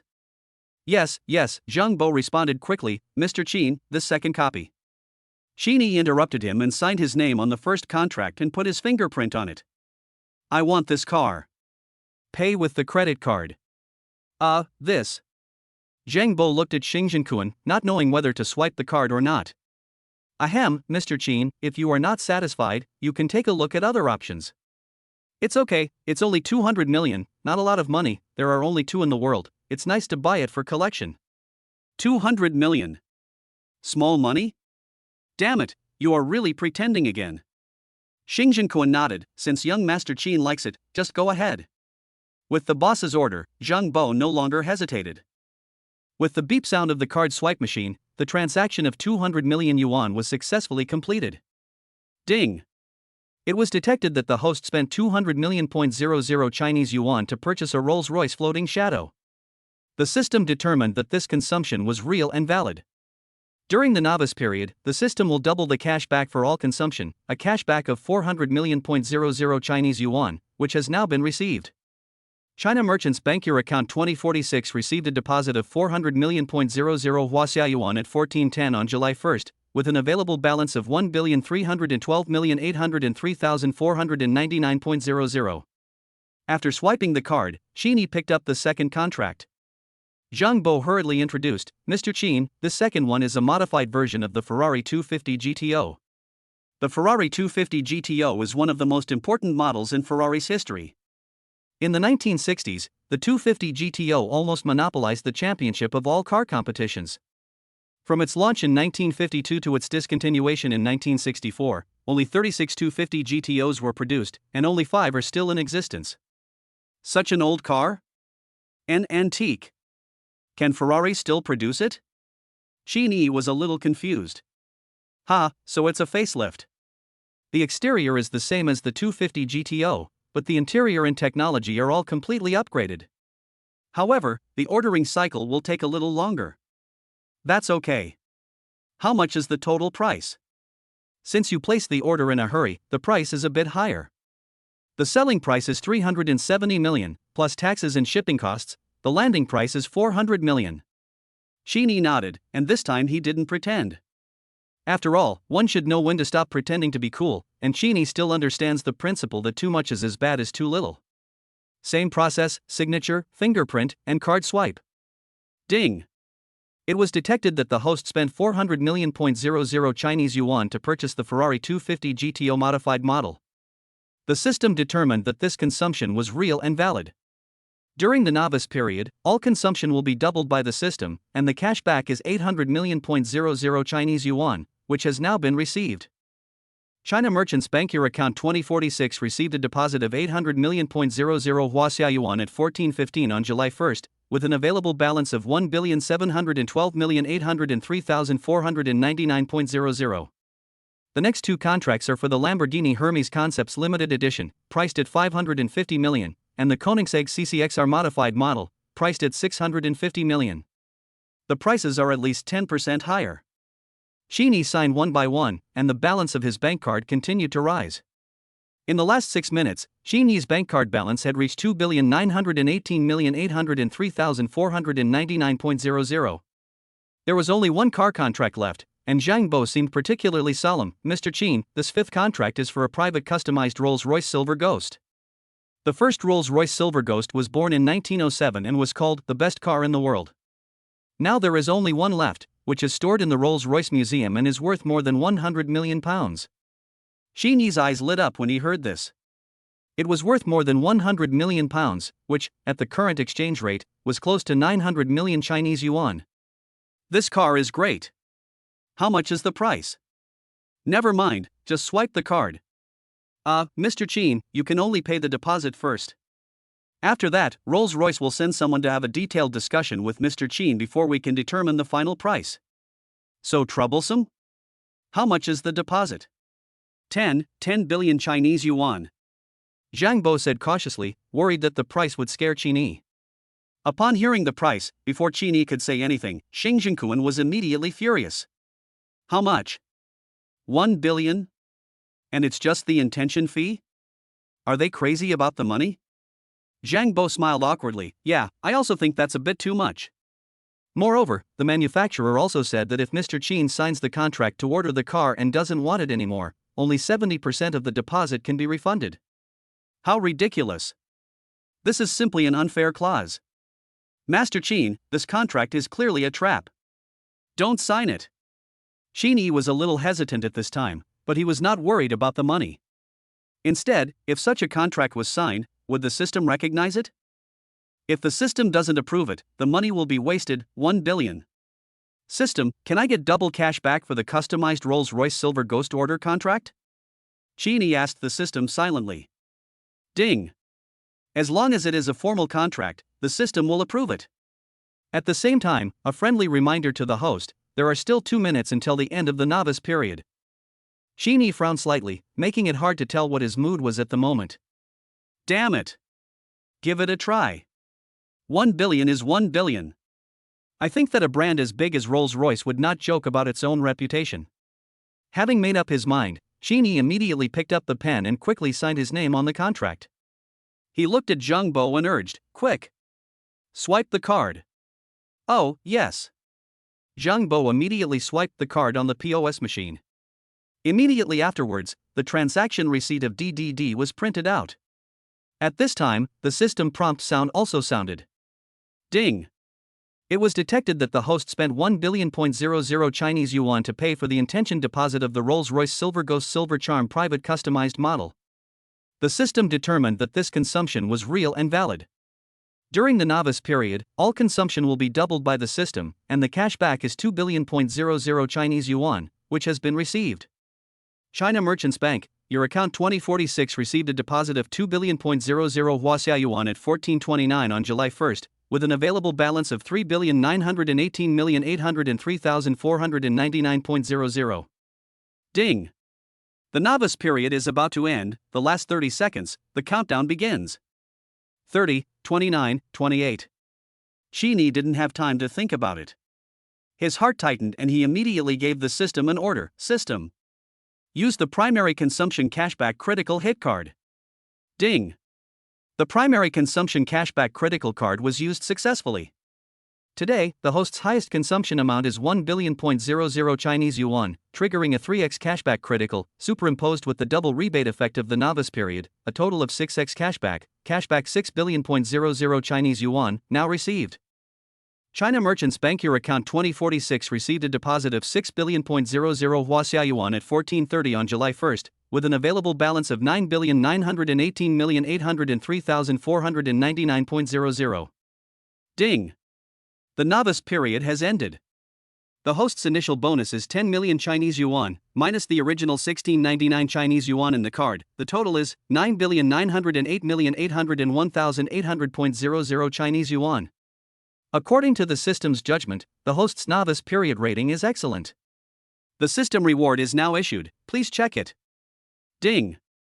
Congratulations to the host, you have obtained the skill Xingyiquan Mastery. Chapter 18, Early Mingjin. As the system prompt sounded, the novice period ended successfully. Qin Yi felt a warm current rising from the dantian in his lower abdomen, flowing through the 8 extraordinary meridians like a trickle, and finally converging in the dantian, making his whole body feel extremely comfortable. At the same time, the moves and mental methods of Xingyiquan flooded into his mind like a tide, making him seem to have instantly transformed into a master who had been immersed in martial arts for many years. Ding. Xingyiquan skills bonus, host strength +2, agility +1, endurance +1. Oh my god, this is so fucking cool. Qin Yi felt secretly delighted, as if he had already felt the leap in his own strength. He couldn't wait to say silently, System, check the attribute panel immediately. Host, Qin Yi. Strength, 9. Agility, 7. Intelligence, 7. Endurance, 8. Spiritual power, 6. Charm, 8. Realm, early stage of Ming Jin. Kung Fu, Xingyiquan mastery. Special skills, Eye of Truth basic, God level driving skills. System items, Property Certificate 101, Gene Enhancement Potion primary. System level, Level 1, Upgrade Experience, 37040002 100 million. Mastering Xingyiquan has enabled one to reach the initial stage of Ming Jin without having to enter the entry level. Although Qin Yi was still unclear about how strong Ming Jin was in the early stage, he could still clearly feel the changes in his body. His muscles instantly became tighter and stronger, as if one punch could destroy all obstacles. If he met Wang Hao at this moment, he would definitely not be able to withstand a punch from him. In fact, Qin Yi underestimated the strength of the early Ming Jin. Although the early Ming Jin is only the entry level of ancient martial arts, for ordinary people, it is already a symbol of strength. Today, Qin Yi can easily deal with 8 or 9 gangsters, and even face well-trained special forces. He can still fight. Of course, the existence of the King of Soldiers level is another matter. Turning his eyes to the upgrade experience column, 37 million experience points came into view. According to the 100:1 exchange rate, that is to say, he spent a total of 3.7 billion Chinese yuan in these 4 hours. 3.7 billion, just bought 21 cars, 5 of which will have to wait until next year to see the car. Just thinking about it, Qin Yi felt a pang of pain. However, the feeling of pain only lasted for a short while. After all, there is still a lot to spend later. Now it costs 10 billion Chinese yuan to upgrade the system to level 2. When it goes from level 2 to level 3, it may cost 100 billion Chinese yuan. Thinking of this, Qin Yi felt relieved. As soon as my thoughts left the property panel, Zhang Bo respectfully handed the bank card back to me. "Mr. Qin, your bank card." Qin Yi said okay, took the bank card and put it into his wallet. At this time, Zhang Bo looked at Xing Jinkuan again. "Boss, then I will ask someone to contact the manufacturer to arrange the follow-up matters of ordering the car. Lao Zhang, you are personally responsible for these 5 cars of young Master Qin. Follow up regularly and there must be no mistakes." Xing Jinkuan nodded and reminded. However, to Zhang Bo, these words were meant for Qin Yi. After all, Qin Yi spent so much money and ordered so many cars, so the boss had to take it seriously. Zhang Bo immediately nodded and agreed, "Okay, boss, I will. If there is nothing else, I will go over first." After Zhang Bo left, Su Qian asked softly, "Mr. Qin, what do you think of the arrangement of the 5 license plates?" Xing Jinkuan glanced at Su Qian, then looked at Qin Yi, and agreed with a smile on his face. "Yes, Mr. Qin, which cars do you plan to install these 5 license plates on?" Qin Yi calmly stood up from the sofa, took the detailed car purchase list, walked slowly to the 5 license plates, frowned slightly and fell into deep thought. After a moment's silence, he slowly spoke and explained his thoughts. The license plate Magic D99999 means the Emperor is the supreme ruler, which goes well with the BB version of Cullinan. I think it is most suitable for this car. As for Magic B11111, let's put it on the Koenigsegg 1:1. The name is 1:1 and the price is also 100 million. It has a good affinity with the number 1, so it should be a good tool for showing off. Hearing this, Su Qian smiled and covered her mouth gently, thinking, Mr. Qin is really outspoken. Xing Jinkuan also coughed twice and responded with a wry smile. Mr. Qin's insights are indeed unique. As for the license plate Magic A12345, it will naturally be given to the convertible Bugatti Veyron. When the car I ordered arrives, I will change it to the other car. Su Qian asked curiously, what about Magic HS8888 and Magic QS6666? These 2 license plates are just average. They can be hung on any car. What do you think, Brother Kuan? Qin Yi turned to Xing Jinkuan and asked. Xing Jinkuan took the car purchase list and pointed out 2 cars after a little thought, just these 2. The Magic HS8888 will be hung on the Lamborghini Veneno, and the Magic QS6666 will be hung on the Aston Martin 177. Qin Yi had no objection and said with a smile, okay, I'll listen to Brother Kuan. After the matter was finalized, Su Qian took action immediately. Okay, boss, Mr. Qin, I will go and arrange the relevant matters. After Su Qian left, only Xing Jinkuan and Qin Yi were left in the VIP room. Xing Jinkuan looked at Qin Yi with a hint of embarrassment on his face, as if he had something to say but couldn't bring himself to say it. Qin Yi noticed his hesitation and asked, Brother Kuan, do you have anything to say? Xing Jinkuan smiled bitterly and cleared his throat. Ahem, Mr. Qin is really perceptive. In fact, I do have an unwelcome request. Brother Kuan, you're welcome. We are friends, but you can talk as you like, Qin said with a smile. It's not a big deal. A friend of mine from Kyoto is coming to visit me in a couple of days. He also drives supercars. I wonder if I can borrow Mr. Qin's 2 supercars to show them off and invite him to join our Phylon Club. Xing Jinkun finally expressed his thoughts. Qin laughed heartily and said, "Haha, how difficult is that? If Brother Koen wants to use it, just take it. Mr. Qin is very generous. But these 2 cars are brand new, and I feel bad for just borrowing them. How about this? I will take care of the maintenance and repair of Mr. Qin's vehicles in the future." Xing Jinkun said gratefully. "Oh? Brother Koen is still running the auto repair shop?" Qin asked curiously. "Well, it's not a car repair shop, it's just a car modification shop. People who play supercars like to modify cars, so I thought it would be more convenient to open a shop of my own." "Brother Qin, do you want to modify the convertible version of Bugatti Veyron? I think it can be modified to be more stylish," Xing Jinkun suggested. Qin smiled and shook his head. Let me drive for a while before considering it." "Well, that's fine. How about, Mr. Qin, come with me to take a look at those cars?" Xing Jinkun invited. After Qin thought for a moment, he agreed. Now that the novice period of double cashback has ended, he is in no hurry and simply goes to take a look at the 15 cars he bought, chooses one, and drives away when he leaves. As for the others, he will ask the car dealer to deliver them to Shenjiangwan community. "Okay, let's go and take a look," Qin said. At the same time, in Shanghai, Shenjiangwan community, Bai Lu, the manager of the property company, had just finished a video call with the general manager of the group's Shanghai branch, but the content of the call made her uneasy. The general manager's stern expression and every word were deeply imprinted in her mind. This Mr. Qin is of an extraordinary status. The words of the general manager seemed to still echo in her ears, and every word was like a hammer hitting Bai Lu's heart. Her brows were furrowed, and her eyes revealed an uneasy and worried look that was difficult to conceal. "In the future, you must pay more attention to Shenjiangwan community. If you make Mr. Qin unhappy." Bai Lu pondered over the general manager's words, her breathing became a little rapid, and her heart beat faster involuntarily. The bang bang bang sound echoed in her chest. She hadn't felt so nervous in a long time. And the cause of all this was because of this man named Qin. Chapter 19: The mysterious buyer turns out to be you.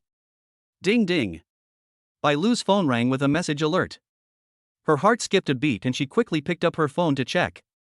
It was a message from the general manager of the group's Shanghai branch.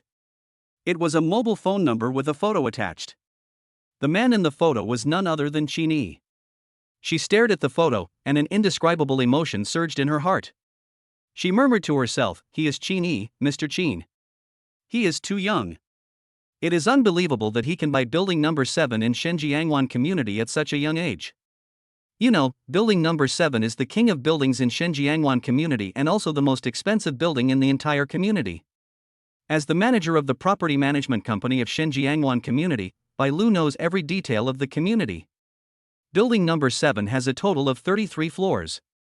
Floors below 18 are small apartments with an area ranging from 180 to 260 square meters, with a total of 72 households. Floors 19 to 32 are large apartments with an area of more than 400 square meters, with a total of 28 households, and the top floor, 33rd floor, has only one household, with an area of 900 square meters, which can be called a super large apartment.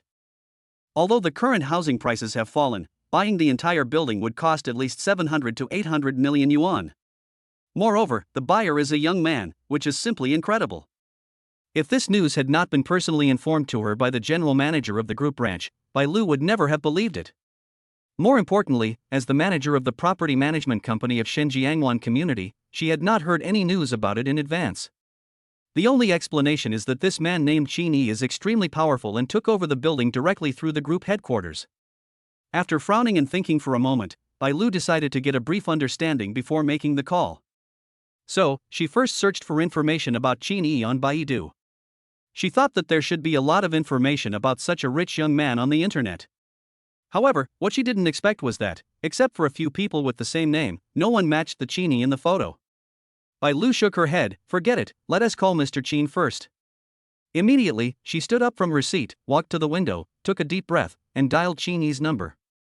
At this time, Qin was standing side by side with Xing Jinquan, leisurely admiring his newly bought car. During this period, Xing Jinquan also tried to find out what Qin's family did by indirect means, but Qin evaded the question every time. After all, Qin's family affairs have not been resolved yet, so it's not easy to say more to outsiders. At this moment, Qin's cell phone suddenly vibrated. He glanced at the caller ID and saw an unfamiliar local number in Shanghai. Without thinking too much, he answered the call directly. "Hello, who are you?" Qin's tone was indifferent, without any emotion. A cautious female voice came from the other end of the phone. Hello, is this Qin, Mr. Qin?" "I'm Qin, who are you?" Qin still maintained a calm tone. Bai Lu took a deep breath and raised her voice slightly to make herself sound more enthusiastic and professional. "Hello, Mr. Qin. Sorry to bother you. I am the property manager of Shenjiangwan community of Hongtian Group's Magic City branch. My name is Bai Lu." Although separated by the phone, Qin could still feel Bai Lu's cautiousness and respectfulness, which made Qin feel a little funny, and the corners of his mouth couldn't help but rise. "It's Manager Bai. Hello, what can I do for you?" Qin responded gently. Bai Lu's tension eased a little, and she continued quickly, "You're too polite, Mr. Qin.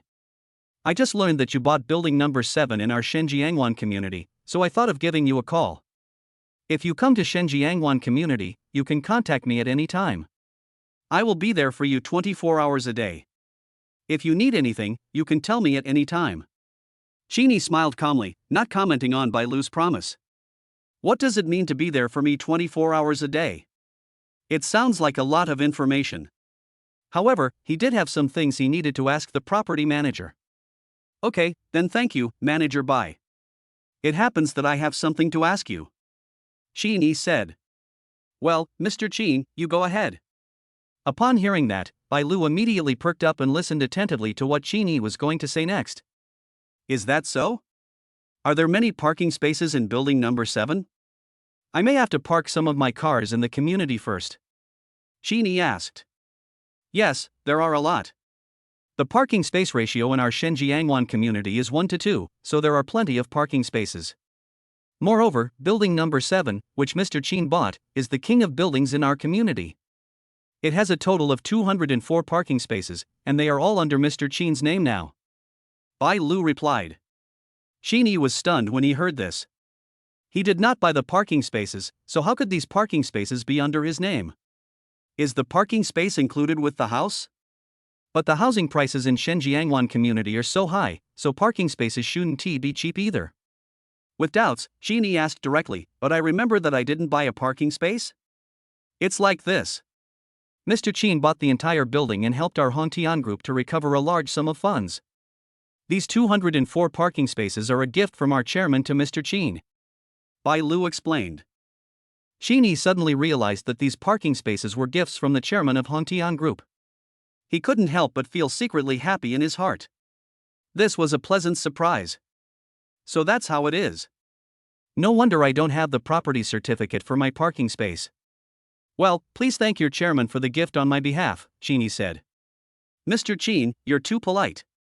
I will arrange someone to get the property certificate for the parking space as soon as possible." "Then, when will Mr. Qin park the car here?" Bai Lu asked again. "Wait a moment, let me ask." Qin said, then turned to look at Xing Jinquan and asked, "Brother Cohen, can these cars be taken away today?"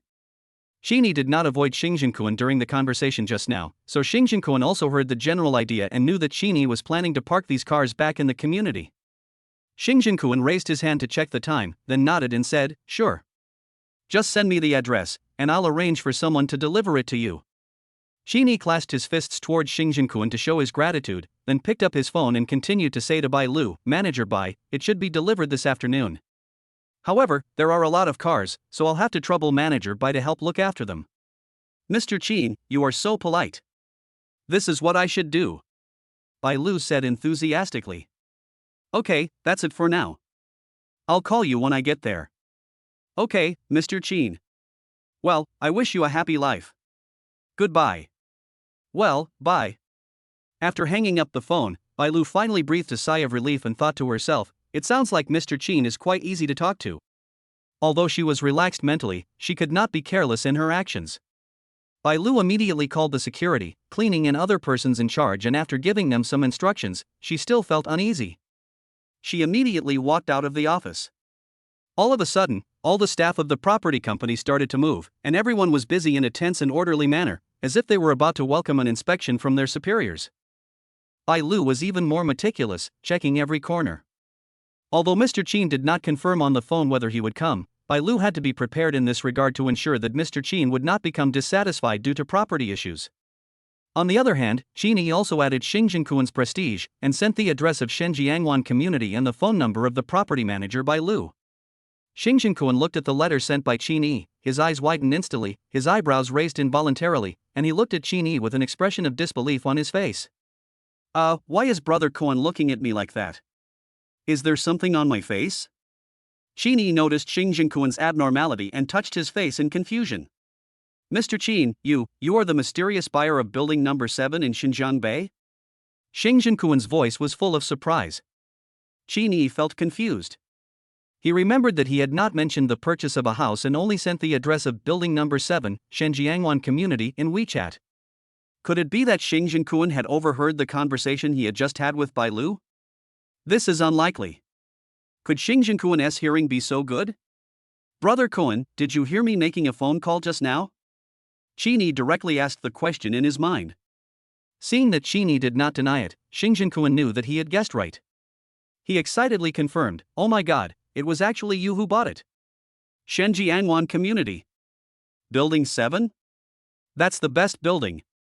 Qin Yi nodded and admitted, "Yes, I bought it. But Brother Cohen's hearing is really good." Xing Jinquan coughed awkwardly and explained, "Well, it's not that my hearing is good." Then, how did Brother Cohen know? Qin Yi asked curiously. "Well, it's a coincidence. This morning, I happened to be looking at houses in Shenjiangwan community. I had made an appointment with the agent to go see a house, but when I arrived at the community, the agent told me that the house had been sold." Xing Jinquan explained, with a hint of helplessness and anger in his tone. How could such a coincidence happen? Qin Yi raised his eyebrows, and he chuckled and asked, "Could it be that the house you originally wanted to see, Brother Cohen, was building number 7? What a coincidence! It's building number 7. This made me so angry. When Lao Zhang called me, I was mad at the real estate agent."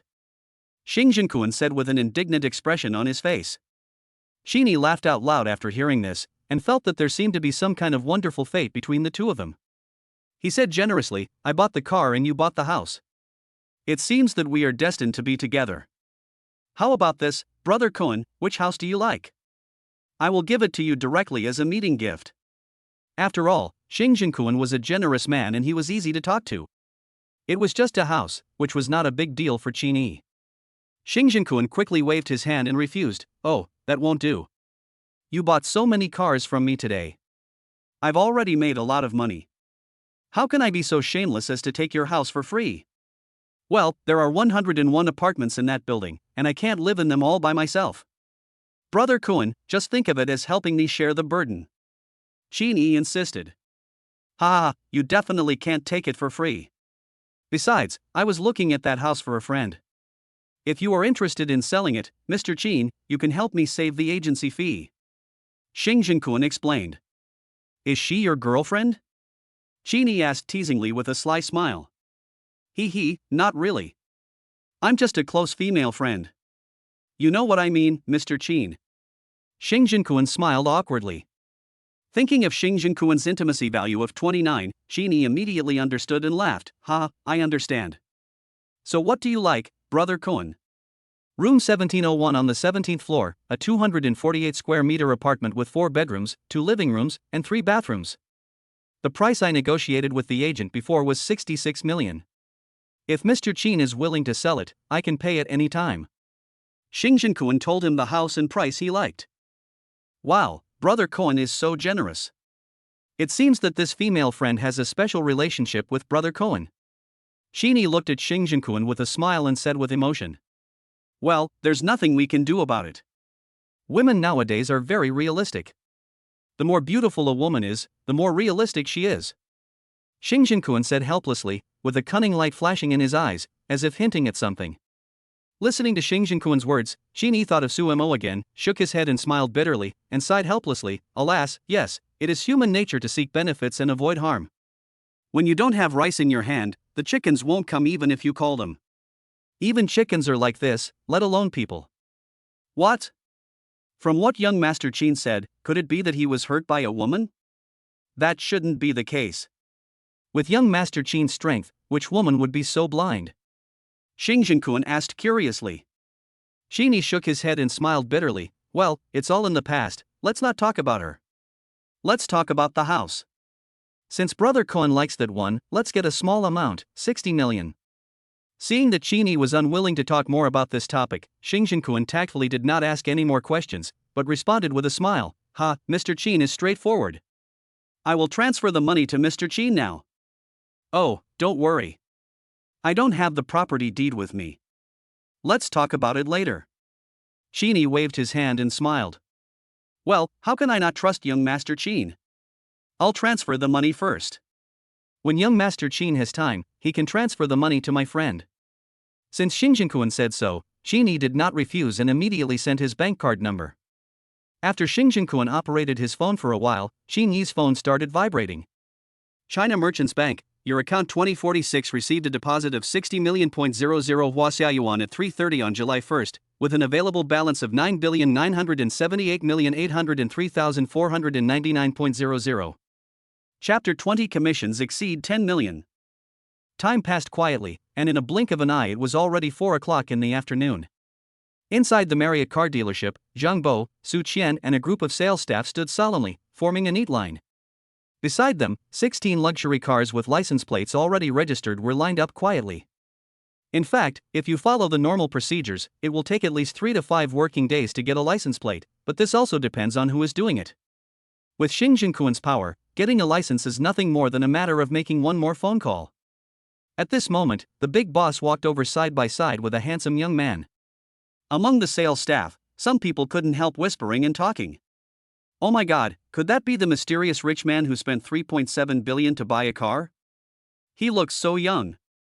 A male salesperson widened his eyes, his tone revealing envy that was hard to conceal. Isn't this obvious? Dong Zhixuan, the sales champion of last month, said disdainfully. She turned her head and glared at Su Qian with some displeasure, then snorted, Humph, Su Qian is really lucky this time. She even got such a good thing. A female colleague nearby heard this and whispered, all right, come to think of it, we are also benefiting from Xiaoqian. Aren't we also entitled to a share of the commission for the car order? That's right. You're taking advantage of others, yet you're still mocking them. I think you're just jealous of them. Another female colleague, eager to create chaos, added fuel to the fire. Dong Zhixuan's face changed, and she retorted unyieldingly, Bah, I envy her? She's just lucky. In terms of looks and figure, how am I worse than her? If that handsome guy had met me first, what would Su Qian have to do with him? Yes, of course Miss Dong is the best.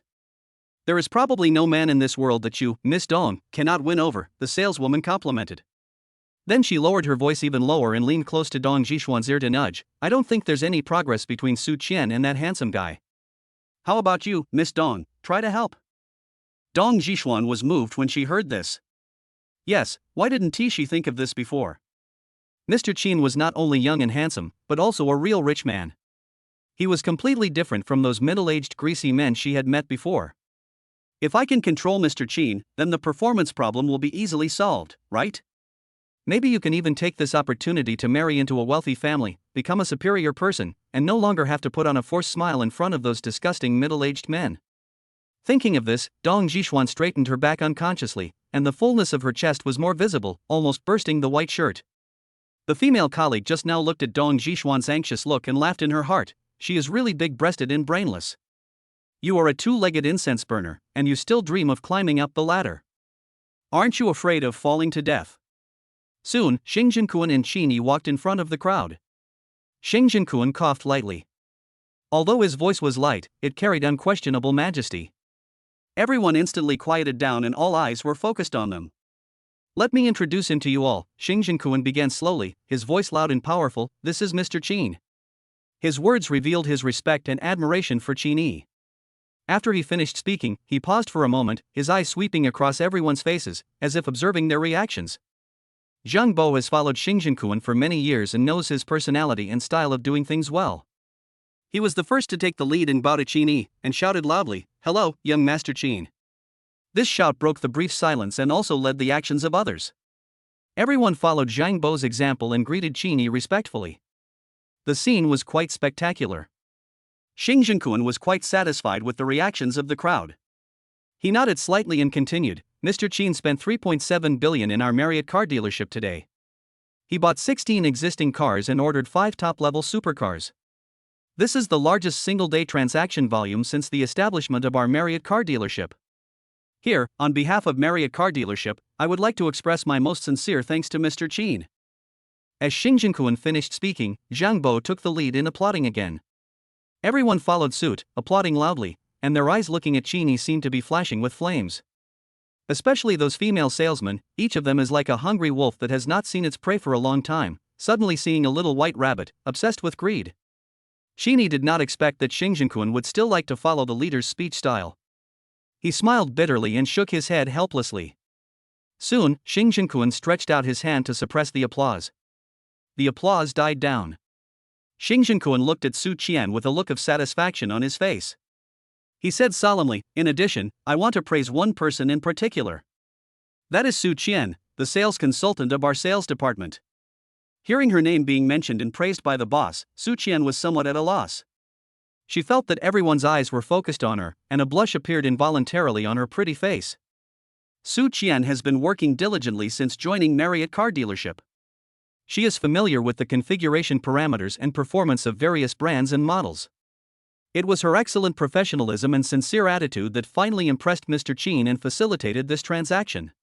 Xing Jinquan's words were full of praise and affirmation for Su Qian. So, I decided to give Su Qian a special reward. Her sales commission today will be calculated at 1% of the profit. As soon as Xing Jinquan finished speaking, everyone took a breath. The look in their eyes when they looked at Su Qian was full of envy and jealousy. A 1% commission is already twice as high as the normal commission. You know, the total amount of today's business is as high as 3.7 billion, and the car dealership's profit is at least 700 million.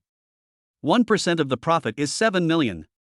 However, just when everyone thought that this was the entire reward, Xing Jinquan announced, "In addition, I will personally reward Su Qian another million." When the news came out, everyone present was stunned, including Su Qian. What's going on with the boss? Is he crazy? Su Qian's commission today has exceeded 7 million. The boss actually wants another 1 million reward from someone else. Seeing that everyone started to talk in low voices, with voices of envy and jealousy ringing in their ears, Xing Jinquan paused, coughed lightly, and after everyone quieted down, he continued, "And, plus a Porsche 718, with any configuration you choose. This is totally a blast." A Porsche 718, although an entry-level sports car, would cost 700,000 or 800,000 yuan. If Su Qian chose the top-end model, it would cost at least double that, which would be more than 1.5 million yuan. 7 million, 1 million, Porsche 718. All in all, it's going to be over 10 million. Everyone was completely depressed, and a few of the female salespeople couldn't help but slap themselves in the face. They all hated themselves for having to eat that lunch. Would they die if they skipped it? But then he thought again, that's not right, why should he slap himself? If he was going to slap someone, he should slap Dong Jishuan. She is just a top seller, what's so great about her? She's always showing off. If she hadn't asked for a lunch treat, they wouldn't have missed out on such a big order. Cutting off someone's financial resources is like killing his parents. At this moment, they all looked at Dong Jishuan, their eyes filled with hatred that could not be concealed. Dong Jishuan didn't care about these looks because she also had doubts in her heart. She has been working at Marriott car dealership for quite a while and has sold around 80 or 90 cars, but she has never seen the boss give her any personal reward. What happened today? She couldn't help but cast her eyes towards Qin Yi, and wondered in her heart, could it be that the boss wants to use Su Qian to get closer to young Master Qin? Thinking of this, Dong Jishuan couldn't help but look at Su Qian, thinking, what's so good about Su Qian? She's just a little taller and whiter. In terms of appearance, I'm not inferior to her, and in terms of figure, my breasts are a little bigger than hers. No, I must find a chance to get on Qin Yi's good side later. At the same time, Su Qian stood in the line in a daze, shocked by the sudden good news and speechless. Fortunately, Zhang Bo, who was standing by, reminded her quietly, "Xiao Qian, why are you still standing there? Hurry up and thank the boss." Su Qian came back to her senses and hurriedly stepped forward to bow to Xing Zhenkun and thanked him. "Thank you, boss. But isn't this reward too high? I'll just take the sales commission." Faced with this huge reward, she seemed a little overwhelmed and uneasy. Good, know how to be content and know when to advance and retreat. Xing Zhenkun nodded silently, quite satisfied with Su Qian's performance. But as the owner of a car dealership, he naturally has to give appropriate rewards to his subordinates when they have made achievements. Moreover, with his many years of experience in making friends, Qin Yi's eyes when looking at Su Qian before clearly contained some male-specific possessiveness. Maybe, Su Qian will no longer be a sales consultant in his car dealership in the future. Xing Zhenkun said with a smile on his face, "You deserve this reward. If you don't want it, where will I put my face as a boss?" After a pause, he looked at Qin Yi again and said with a smile, "Besides, if you want to thank someone, you should thank young Master Qin. The reward I gave you is just the icing on the cake. If it weren't for young Master Qin, you wouldn't get so much sales commission, don't you think?" Hearing this, Su Qian looked up at Qin Yi, her eyes full of gratitude. The blush on her pretty face deepened, making her as cute as a ripe apple. Then, she turned to Qin Yi, tilted her body almost 90 degrees, and bowed deeply. It was obvious that she was very sincere. However, this made Qin Yi quite embarrassed, and he hurried forward, put his hand on Su Qian's shoulder, and helped her up. As luck would have it, he once again caught a glimpse of the snow-white bulge on Su Qian's chest. His Adam's apple rolled and he coughed lightly to cover up his embarrassment. Because Dong Zhishuan had been paying attention to Qin Yi, she naturally saw Qin Yi's little movements and a sneer appeared at the corner of her mouth. "Humph, man. Today I must take you down. Su Qian. You little bitch, you want to steal my man with your 2 tails of flesh." Thinking of this, Dong Zhishuan saw that no one was paying attention to her, so she quietly unbuttoned one more button on her chest, straightened her body, and the big white rabbit on her chest was about to come out. Su Qian felt even more embarrassed when Qin Yi touched her arm. For a moment, even her ears turned red.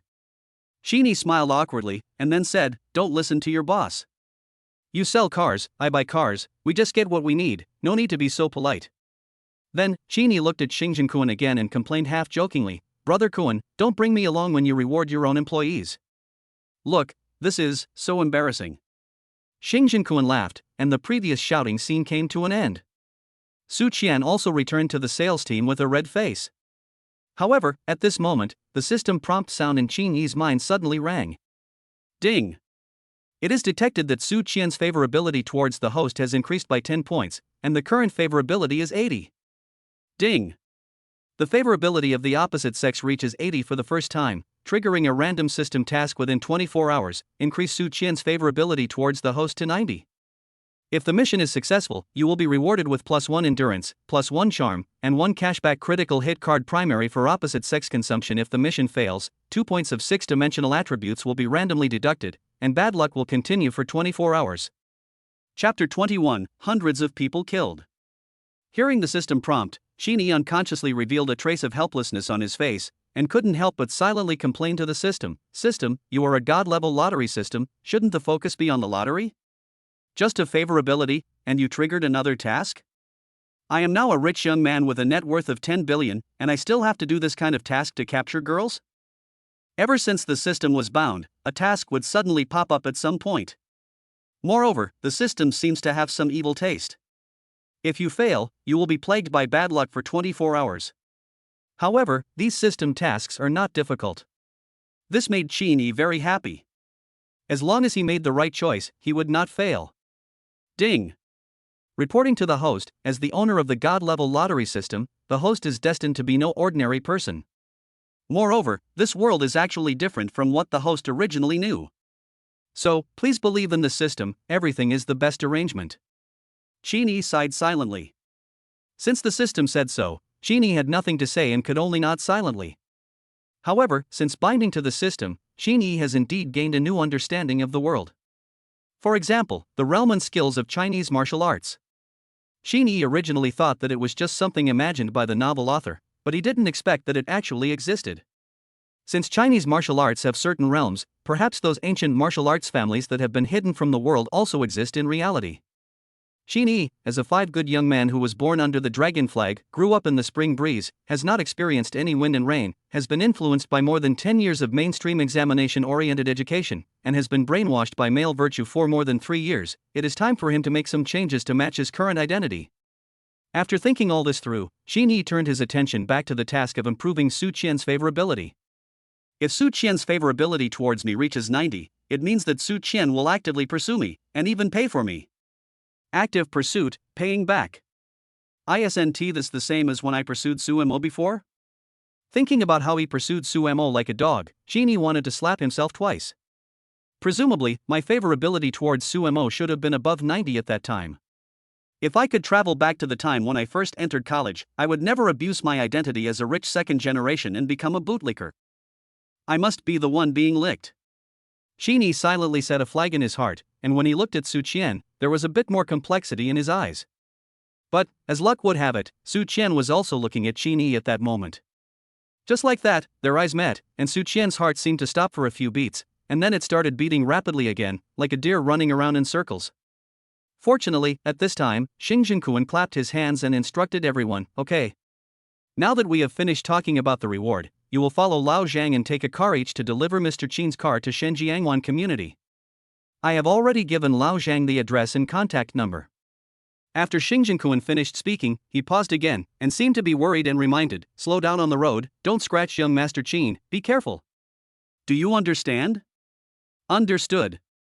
Everyone answered in unison, and then gathered around Zheng Bo to get the car keys. However, no one noticed that last month's sales champion, Dong Jishuan, came over quietly and was only 2 steps away from Qin Yi and Xing Jinkuan. Xing Jinkuan was facing away from Dong Jishuan at this time, and he enthusiastically invited Qin Yi, "Mr. Qin, if you don't have any plans tonight, I'll treat you to a good drink?"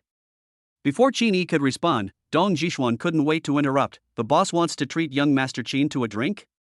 I can drink quite well, how about I go and accompany him?" It is very impolite to interrupt other people's conversation, especially since Mr. Qin is the guest that his boss wants to invite to a banquet. Dong Jishuan understood this logic, but she couldn't wait any longer, even if it meant making her boss angry. Besides, I am the top seller after all, so no matter what the boss does, he should give me some face. Qin Yi looked at the girl who interrupted with interest, while Xing Jinkuan frowned and looked at the person who interrupted with annoyance. "Nonsense! You are so disrespectful. Didn't you see I was talking to young Master Qin? Didn't you hear my order just now? Get out of here and go get the key from Lao Zhang." Being scolded by her boss in front of Mr. Qin, Dong Jishuan did not show any shame. Instead, she straightened her body and showed off her assets that she was proud of.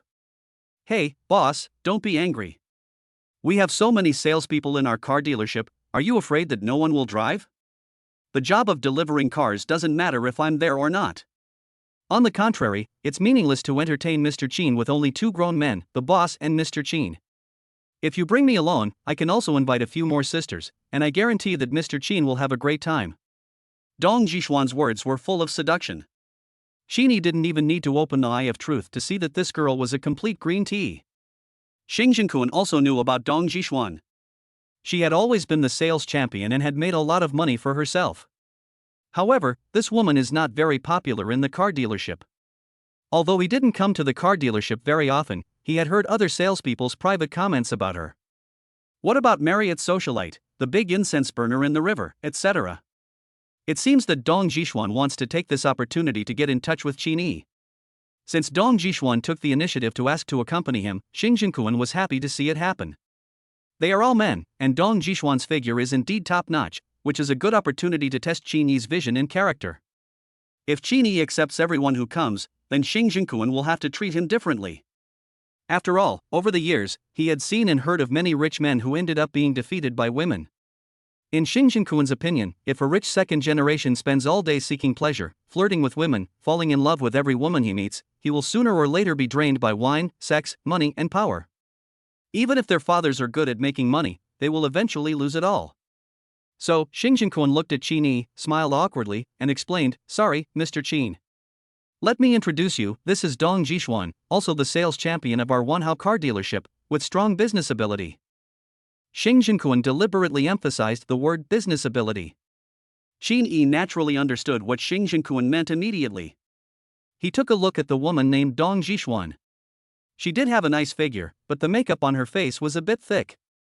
She was wearing heavy makeup and had fiery red lips. He just didn't know if her bare face would be resistant to damage after removing the makeup. Immediately, Qin silently said in his heart, "System, open the Eye of Truth." Ding! The Eye of Truth has been opened. Name, Dong Zhishuan. Gender, female. Occupation, sales consultant of Marriott car dealership. Age, 26. Height, 168 centimeters. Weight, 50 kilograms. Measurements, B92F, W65, H90. Favorability, 20. Intimacy value of opposite sex, 99. I'm a bitch. Damn, the intimacy value with the opposite sex is as high as 99. The girl in front of me can kill hundreds of people. The business ability is really strong.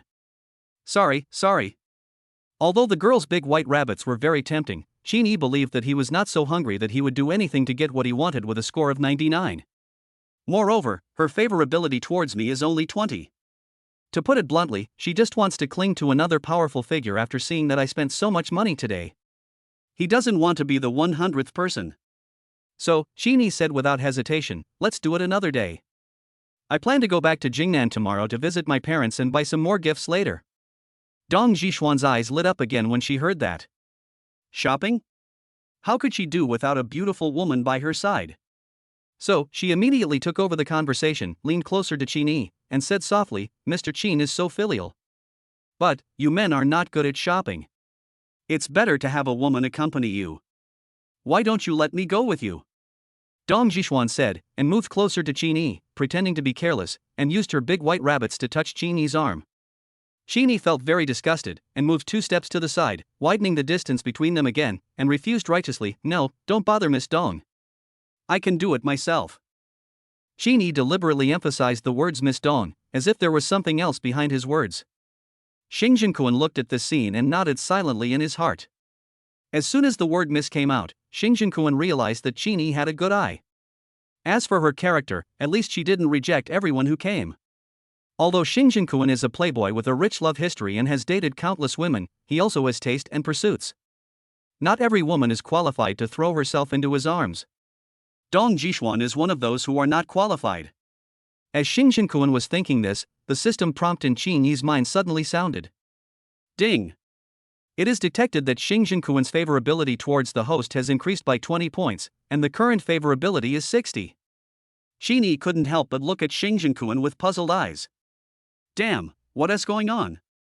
I spent so much money to buy a car and join the Phylon Club, but my favorability only increased by 10 points. Now I just widened the distance between myself and Dong Zhishuan, and my favorability level increased by 20? Recalling what Xing Jinquan had said before about Dong Zhishuan's strong business capabilities, Qin suddenly understood.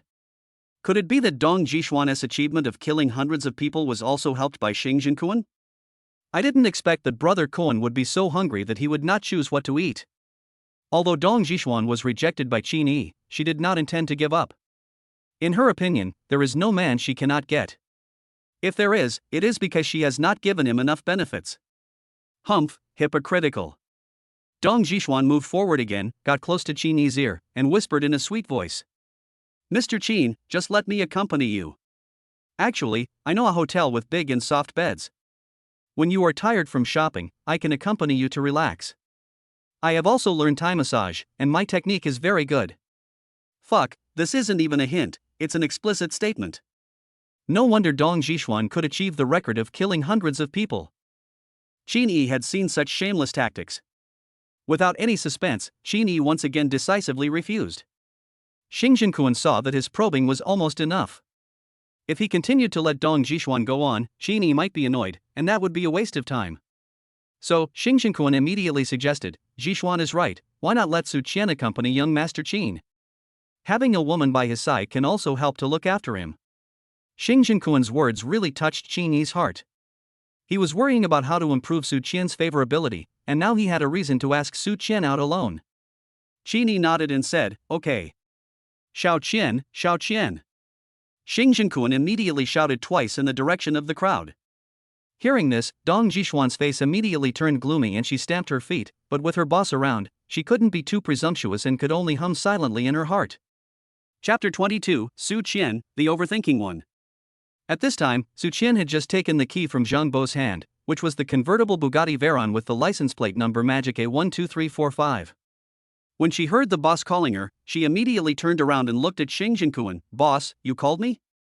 Xing Jinkuan nodded and waved. "Well, come here." Su Qian had no choice but to quickly walk to Xing Jinkuan and asked, "Boss, is there anything else you want to ask me?"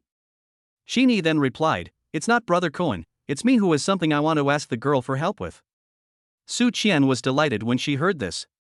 The corners of her mouth couldn't help but rise. She responded excitedly, "Please tell me, Mr. Qin. I can get so much commission today, all thanks to Mr. Qin's support. So, no matter what kind of favor I can do, as long as I can do it, I will definitely go all out." Seeing Su Qian like this, Xing Yi smiled and explained, Don't be so excited. It's not a big deal. I just want you to go shopping with me. I want to buy some gifts and I want you to help me choose." Go shopping? Su Qian was stunned. She didn't expect Xing Yi wanted to accompany her shopping. Could it be that Mr. Qin really wanted to seduce me? It's already this late, and it will take at least 2 hours to go shopping in the mall. After shopping in the mall, you have to eat a meal? After dinner, maybe we should watch a movie? After watching the movie, it's getting late. Maybe we should go get a room? Although, I also have a good impression of Mr. Qin. But, isn't this progress a bit too fast? If Mr. Qin really thinks so, should I agree or not? If I don't agree, will it make Mr. Qin unhappy? If I offend Mr. Qin, will my boss fire me? If I get fired, will the commission and bonus promised by my boss be gone? In just a dozen seconds, Su Qian imagined countless possibilities in her mind. Seeing that Su Qian had not responded for a long time, Xing Yi thought that she was not very willing. Come to think of it, it made sense. After all, I had only known Su Qian for a few hours, and we had only spoken a few words in total. Even so, being able to reach a favorability of 80 is already very good. Moreover, judging from her intimacy with the opposite sex, Su Qian should not be a casual woman like Dong Jishuan. So, Xing Yi added, "If it's inconvenient, forget it, don't force it." Although Xing Yi said so, Xing Jinkuan's expression immediately became gloomy and serious, and the look he gave Su Qian was a little cold. In Xing Jinkuan's opinion, if Su Qian really dared to refuse Xing Yi's request, it would be too unkind. The reason why he was willing to break the record and promise Su Qian a 1% commission on the profits, and also pay 1 million out of his own pocket, plus a Porsche 718, was all because of Xing Yi's face. If Su Qian fails to recognize the situation and does not give Xing Yi face, then she is slapping Xing Jinkuan in the face. If she is really so ungrateful, then Xing Jinkuan doesn't mind using other means. Dong Jishuan saw the change in Xing Jinkuan's expression clearly. She thought she had found an opportunity to mock Su Qian, so she immediately joined in. "Su Qian, don't be ungrateful. Young Master Qin has already asked you to accompany him, so why are you still being so reserved? Don't you think that if it weren't for young Master Qin today, you should have packed up and left long ago, considering your performance of not selling a single car last month?" Xing Yi heard this, glanced at Dong Jishuan, and felt even more disgusted with this woman. But Dong Jishuan thought that young Master Qin had noticed her, and immediately tried to please Xing Yi. "Young Master Qin, she doesn't want to accompany her, but I do." "Young Master Qin, can you let me accompany her?" After being scolded by Dong Jishuan for no apparent reason, Su Qian felt a little annoyed. She had made the mistake of thinking too much and caused Mr. Qin to misunderstand her. Xing Yi ignored Dong Jishuan and looked at Su Qian, waiting for her answer. Su Qian hurriedly explained, "No, Mr. Qin, don't listen to Sister Zishuan's nonsense. I'm not inconvenienced. I was just thinking, which mall to go to. Are you sure it's convenient? Don't force it. I don't like forcing others to do things they don't want to do." Xing Yi looked at Su Qian sincerely and said softly. Su Qian nodded, but seemed to have made a great decision. She thought that if she died, she would die. Anyway, she was single now, and it would not be a disadvantage for her if something could happen with such a young, rich, and handsome guy. "Yeah. Sure, no need to force it." Hearing this, Xing Jinkuan's originally gloomy face immediately broke into a smile. That's fine. Then Xiao Qian, you will go shopping with young Master Qin later. Remember to treat young Master Qin well for dinner. Don't be afraid to spend money. I will ask the finance department to reimburse you later. Oh, by the way, I recommend a place for dinner. UV French Western restaurant on the Bund of Xinjiang is very good. It is also Michelin 3-star standard. It is very close to young Master Qin's community. You can mention my name when you go. I am the VIP of that restaurant and no reservation is required. After Xing Jinquan finished speaking, he patted Qin on the shoulder and gave him a look that said, "You know what I mean." Qin is a man with 3 years of experience as a dog licker. How could he not know what Xing Jinquan meant? But he didn't want to be too proactive. After all, if you keep licking the dog, you will end up with nothing. Therefore, Qin did not respond, but just smiled faintly. Su Qian also understood the meaning of Xing Jinquan's words, especially the sentence, "It's very close to Mr. Qin's community." The boss's hint was a bit too obvious. A blush inadvertently climbed onto Su Qian's pretty face. She was a little embarrassed to look at Qin, so she said yes woodenly and changed the subject. "Then I'll go return the car keys to the supervisor first." "No need, just give me the key and I'll open it later," Qin said as he extended his hand to Su Qian. "Well, then, I'll go to the car and get the keys for Mr. Qin." After Su Qian said that, she ran towards the Bugatti Veyron. Qin was puzzled. Didn't Su Qian have the key in her hand? Why did she have to go to the car to get it? Seeing things develop to this point, Dong Jixuan felt very embarrassed. She wanted to get close to Qin Xiao, but she was not stupid. It was obvious that Qin Xiao wanted to seduce Su Qian. If she stayed any longer, she would probably be humiliated by that little bitch Su Qian. If that were the case, the boss would definitely stand on Su Qian's side to save Qin Xiao's face. Wouldn't I then become a clown and be laughed at by others? She looked around and saw that the other salespeople had gone to drive their cars and didn't notice her, so she tactfully and quietly left the three people's sight. However, she thought no one noticed, but in fact, Qin saw her every move. However, Qin didn't want to pay attention to her. He had thought about humiliating her to improve Su Qian's favorability. However, Qin did not like this approach, and he did not think that doing so would increase Su Qian's favorability towards him. Instead, it would make him appear petty. Xing Jinquan saw Qin's confusion and explained with a smile, "Young Master Qin doesn't know. This Bugatti is different from other luxury cars. It has 3 keys. The key that Xiao Qian just took has a small plastic piece hanging underneath. That is the driver's key, and the quality is not as good as the other 2. Is that so? Then one of the other 2 is a spare?" Qin asked. "That's not the case. The other 2 keys, one is the owner's key, its main function is keyless starting in normal driving. The focus is on the other one, the top speed key. I wonder if Mr. Qin likes speeding? Does he enjoy the thrill of top speed?" Xing Jinquan kept it a secret and looked at Qin with a smile. Qin shrugged his shoulders and thought it was just a joke. He had just acquired God-level driving skills and would definitely show it off if he had the chance. That's natural. After all, a man's romance is more than just 7,000 revolutions per minute. Ding! It is detected that Xing Jinquan's favorability towards the host has increased by 10 points, and the current favorability is 70. Damn, how come Xing Jinquan's favorability has increased again? Qin's words immediately reminded Xing Jinquan of a Hollywood movie he had watched before. It seems that Mr. Qin has also watched Ford v Ferrari. Coincidentally, that is also my favorite movie. At this point, Xing Jinquan seemed to be reminiscing. He paused for a moment before continuing. "I still remember the last scene of the movie when the car went out of control and the racer was on the verge of life and death." He calmly recited that line. "When the engine speed reaches 7,000 RPM, the existence of everything around you will gradually dissipate, the car will also lose weight, and you can only feel your body, traveling through time and space. 7,000 RPM is the sign of your success. You can feel it coming, it sneaks up on you, close to your ears, and the only important question is who are you?" However, Qin had never seen the movie that Xing Jinquan was talking about. He was just under the influence of his God-level driving skills and somehow just said that casually. Unexpectedly, he was misunderstood by Xing Jinquan. However, let it be a misunderstanding, at least it increased my favorability by 10 points. Qin is very curious now. He doesn't know if Xing Jinquan's favorability will trigger a system task if it breaks through 80? If so, the favorability towards the same sex rises to 90, I wonder what will happen. Fortunately, at this time, Su Qian came to the two of them holding an exquisite white box, interrupting their conversation. "Mr. Qin, here are your keys," Su Qian said, handing the box to Qin respectfully with both hands. Qin took it and opened the box directly. The box was divided into 2 layers, with 2 keys lying quietly on the first layer. One is black with chrome decoration on both sides and a red-bottomed Bugatti logo on it. The black and red color combination is very eye-catching. The other one is silver, simpler, with only a big silver letter B, which looks very luxurious.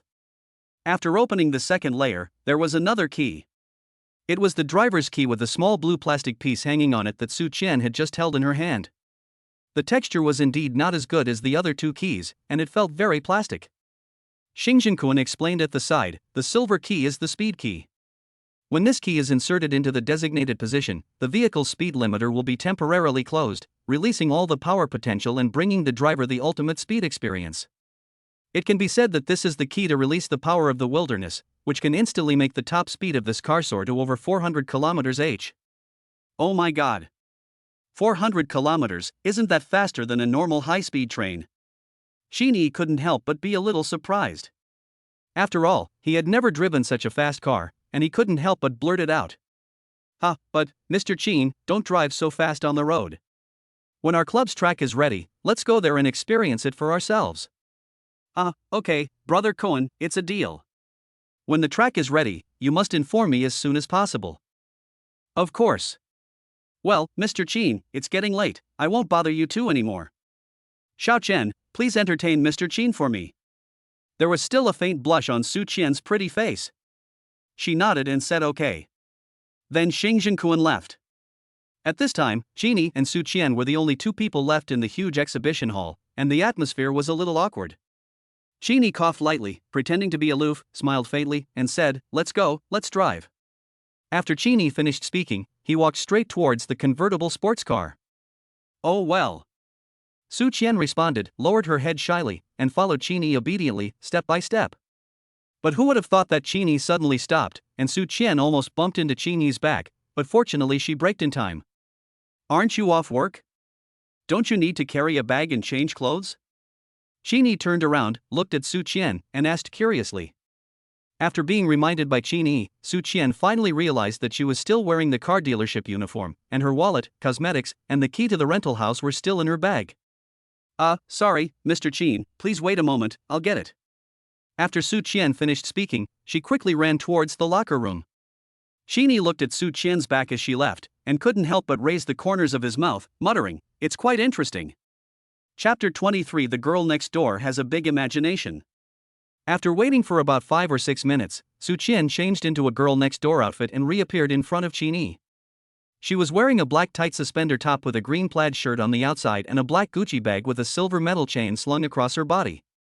The silver chain of the bag just fits into the fullness of her chest, forming a strong contrast with the black tight suspenders, further highlighting her beautiful figure. The green plaid shirt is just long enough to reach the top of the thighs, covering the buttocks perfectly and having a very good effect in concealing the flesh. My eyes continued to move downwards, and I saw that the lower body was wearing a pair of blue denim shorts, which were relatively loose and almost reached the middle of the thighs. However, the original flesh-colored stockings were gone, revealing a pair of slender legs that were just the right shade of white. Qin Yi's gaze continued downwards.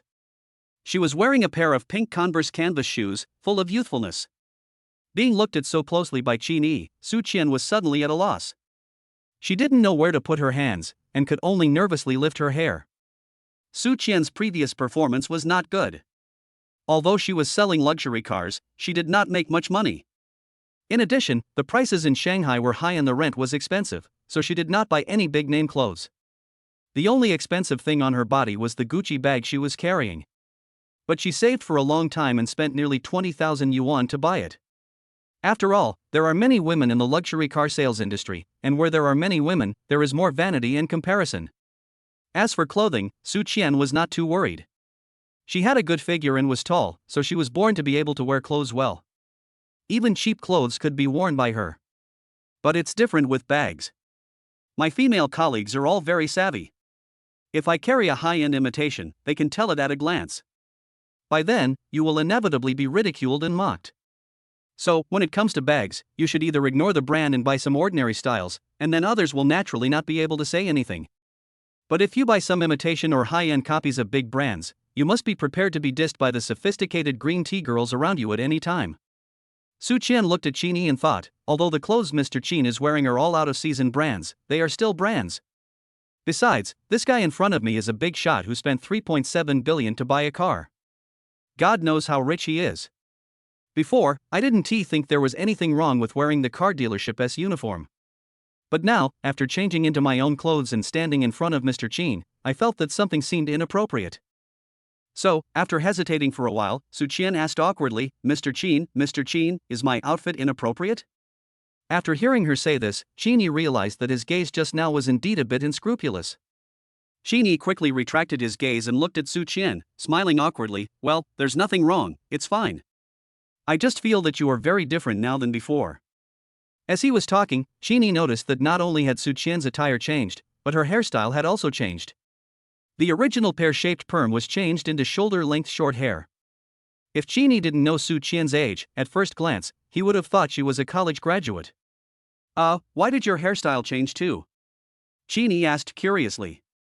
Su Qian reached out and touched her hair, showing an awkward smile, and immediately explained, well, I was wearing a wig before. I usually wear the uniform of the car dealership to work, and my current hairstyle doesn't suit me. Going to get my hair done is expensive and difficult to take care of, so I bought a wig to wear. Anyway, the effect is the same. Qin nodded and said casually, I didn't expect you to be good at saving money. Su Qian smiled awkwardly and said self-deprecatingly, I can't help it. I earn so little, I have to save money. Qin didn't know that Su Qian's performance had always been at the bottom of the car dealership. He just intuitively felt that those who sold luxury cars should not be short of money. So, Qin asked curiously, you earn little? That shouldn't be the case. Doesn't your cheapest car cost at least 600,000 or 700,000 yuan? Your boss praised you for your strong business skills. Su Qian sighed, seeming a little helpless. Alas, what good is it to have strong professional skills? How many people who buy luxury cars will pay attention to those performance parameters? Hearing the hidden meaning in Su Qian's words and remembering Su Qian's intimacy value with the opposite sex of only one, Qin shook his head silently in his heart and said nothing more. Yes, those who buy luxury cars are basically wealthy people. Beautiful women like Su Qian, who have outstanding figures and looks, are naturally the targets of those rich people.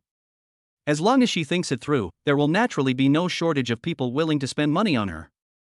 Just like the one named Dong Jishuan who won the sales title among 100 people before, she was just open-minded, maybe she could win one person with one car. As they were talking, the two of them had already arrived in front of the Bugatti. It was not until he saw this Bugatti with a good license plate that Qin finally understood why it was called a customized version. As we all know, it is very difficult to get a license plate for Bugatti models in Longwa. Because Bugatti's models use a unified family language, there was no special place for hanging license plates on the front face when they were first designed. If you want to put a license plate on it, you have to drill holes in the body, and such an operation will cause damage to the carbon fiber body and greatly affect the value retention rate. However, in this way, the license plate is not in the center, which is not only extremely uncomfortable for people with obsessive-compulsive disorder, but the whole car also looks less cool than before. But the car in front of you is different. The license plate of Magic A12345 is hanging near the bottom of the front grille, without blocking the grille at all. Qin looked at Su Qian with a puzzled look, pointed at the license plate, and asked, could the position of this license plate mean the customized version? When it comes to cars, Su Qian is not so nervous anymore. She looked at Qin, nodded, and then explained the origin of the car. Yes, Mr. Qin. I heard from the boss before that this car was originally customized by a mysterious rich man in Longwa through special channels. However, after the car was produced and shipped to the customs, the mysterious rich man suddenly disappeared and no one could contact him. Later, Bugatti contacted the general agent in Longwa to deal with the car. When the boss got the news, he asked someone to buy the car.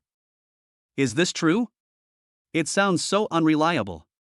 Qin was skeptical about Su Qian's words. Su Qian shook her head and continued, I don't know whether it's true or not. I just heard it from the boss. However, I think the boss should have the ability. I didn't expect that you trust your boss so much. Su Qian smiled and said, of course. He is my boss, he pays me salary and commissions, so naturally I will do whatever he says. Haha, okay. Did your boss tell me what happened to that mysterious rich man? Su Qian shook her head, I don't know. But I guess he was arrested. Why was he arrested instead of dead or missing? Su Qian frowned slightly, and thought for a moment before explaining, think about it, what kind of car is this? Bugatti.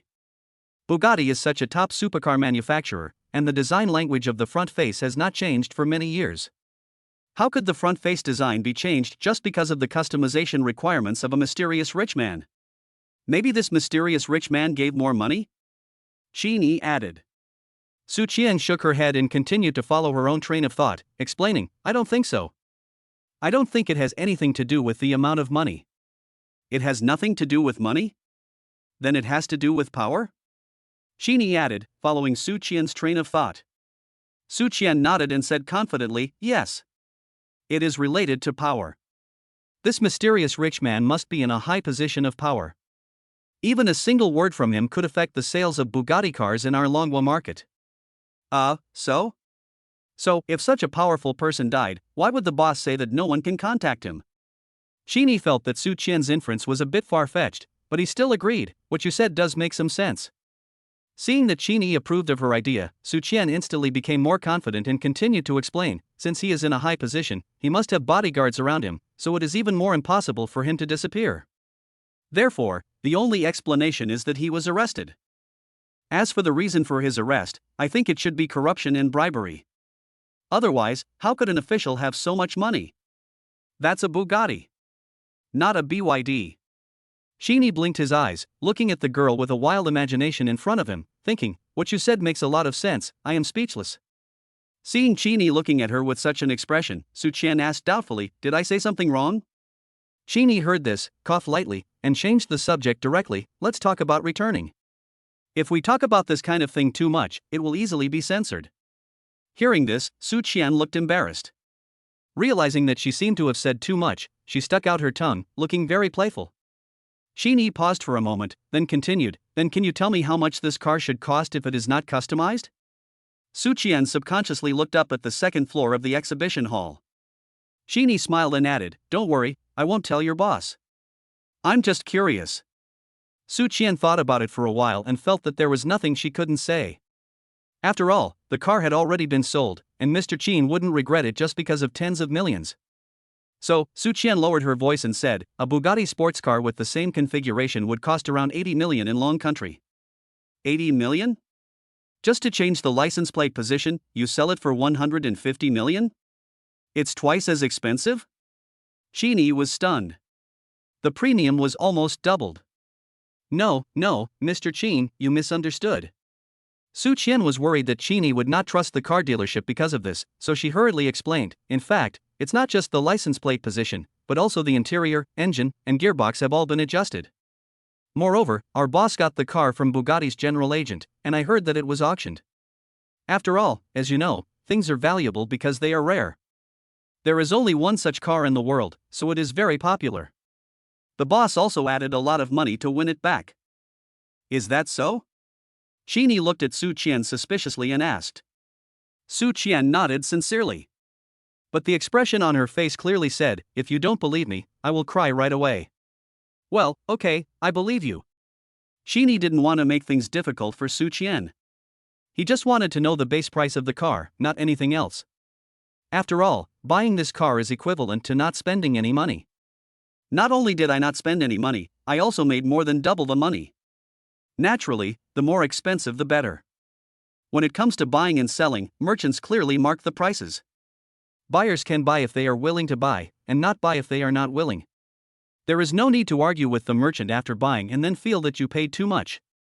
Besides, since it is the only one in the world, it is natural that the price is higher. Thinking of this, Qin walked around the car again and nodded with satisfaction. The pure black body, streamlined appearance, bold and avant-garde curves, aerodynamic black tailwing, and 6 exhaust pipes behind the car, all of which revealed a mystery, extraordinary, and innate sense of extreme violence of this car.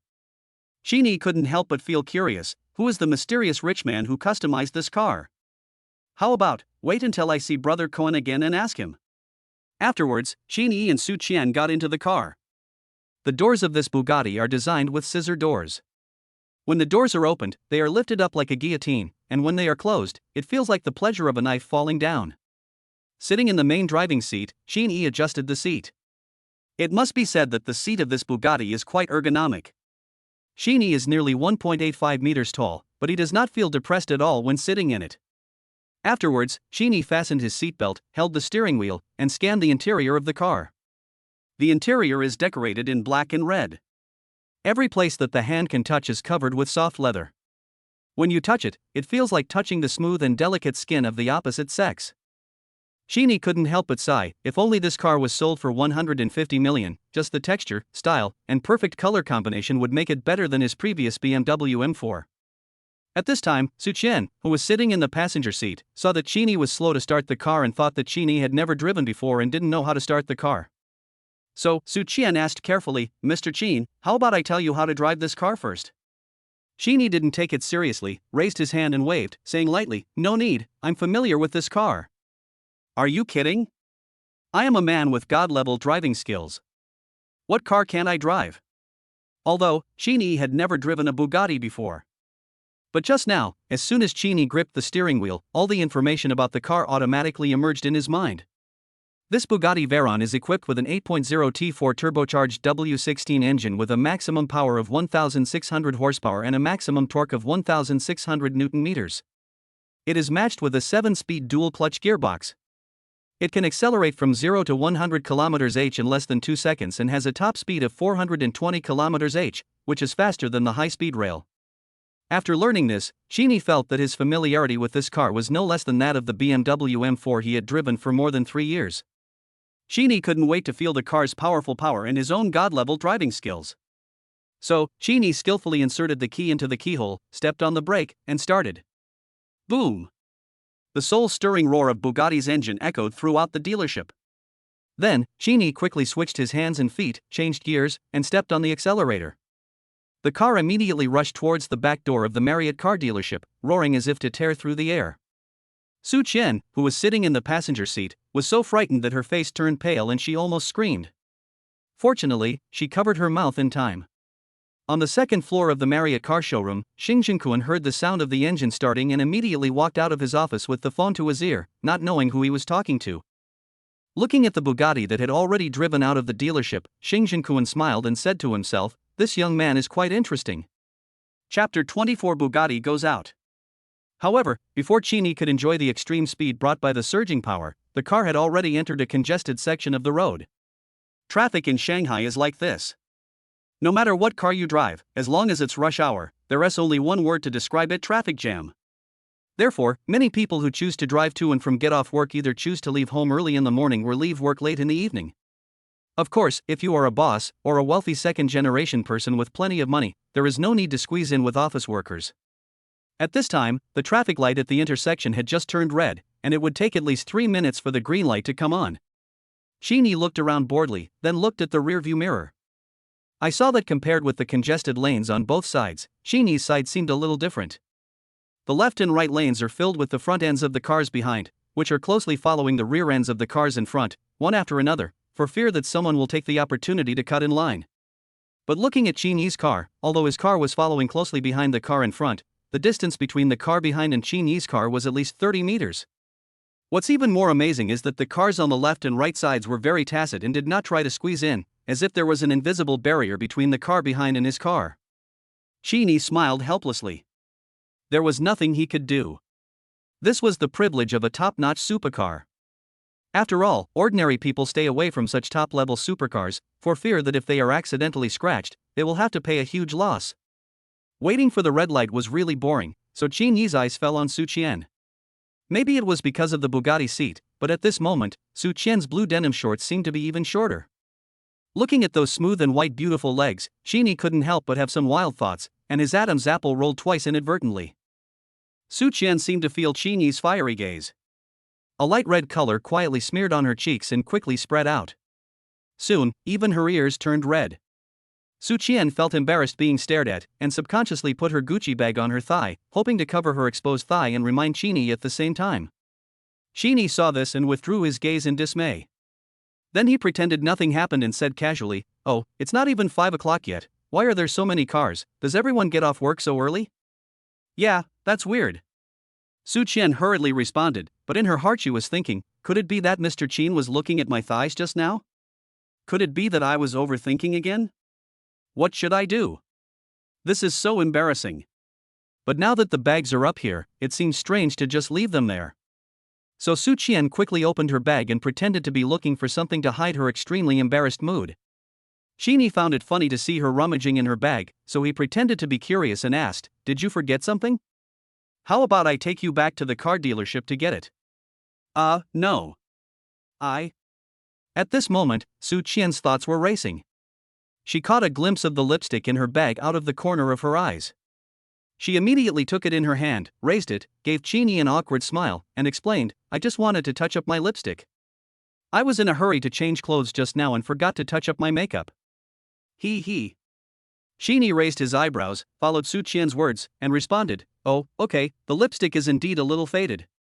Although I said this, I was thinking in my heart, it seems that Su Qian is not very good at lying, her acting skills are too poor. Now that the words have been spoken, we have to act completely. Su Qian had no choice but to bite the bullet and took out a delicate makeup mirror from her bag. She unscrewed the lipstick and pretended to put it on in front of the mirror. Once upon a time, Su Mo looked like this, putting on makeup on her co-pilot seat. The girl in front of me, Su Qian, is as pretty and fit as Su Mo, and because she has already started working, she looks a bit more mature, and most importantly, she has the intimacy of a girl next door. I really don't know why I had such a special liking for Su Mo at that time. Su Qian applied lipstick carefully, and Qin watched her unscrupulously, and couldn't help but think of the 2 lines of poetry in the erotic song.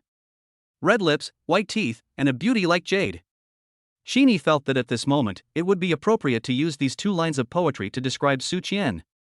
However, Qin's attention was focused on Su Qian, and he didn't notice that the light had turned green and the car in front had already moved. The cars in the lanes on both sides started moving, but Qin was slow to move.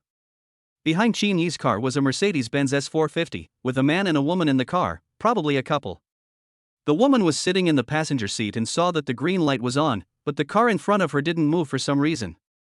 So the woman pointed at the car and said angrily, "Honey, what's wrong with the car in front? The light is green, why isn't it moving? Honk the horn to hurry it up." The man looked at the car in front with envy in his eyes, turned a deaf ear to the woman's words, and shook his head to reject the woman's request. Honk? Forget it, I think it's fine to stop for a while.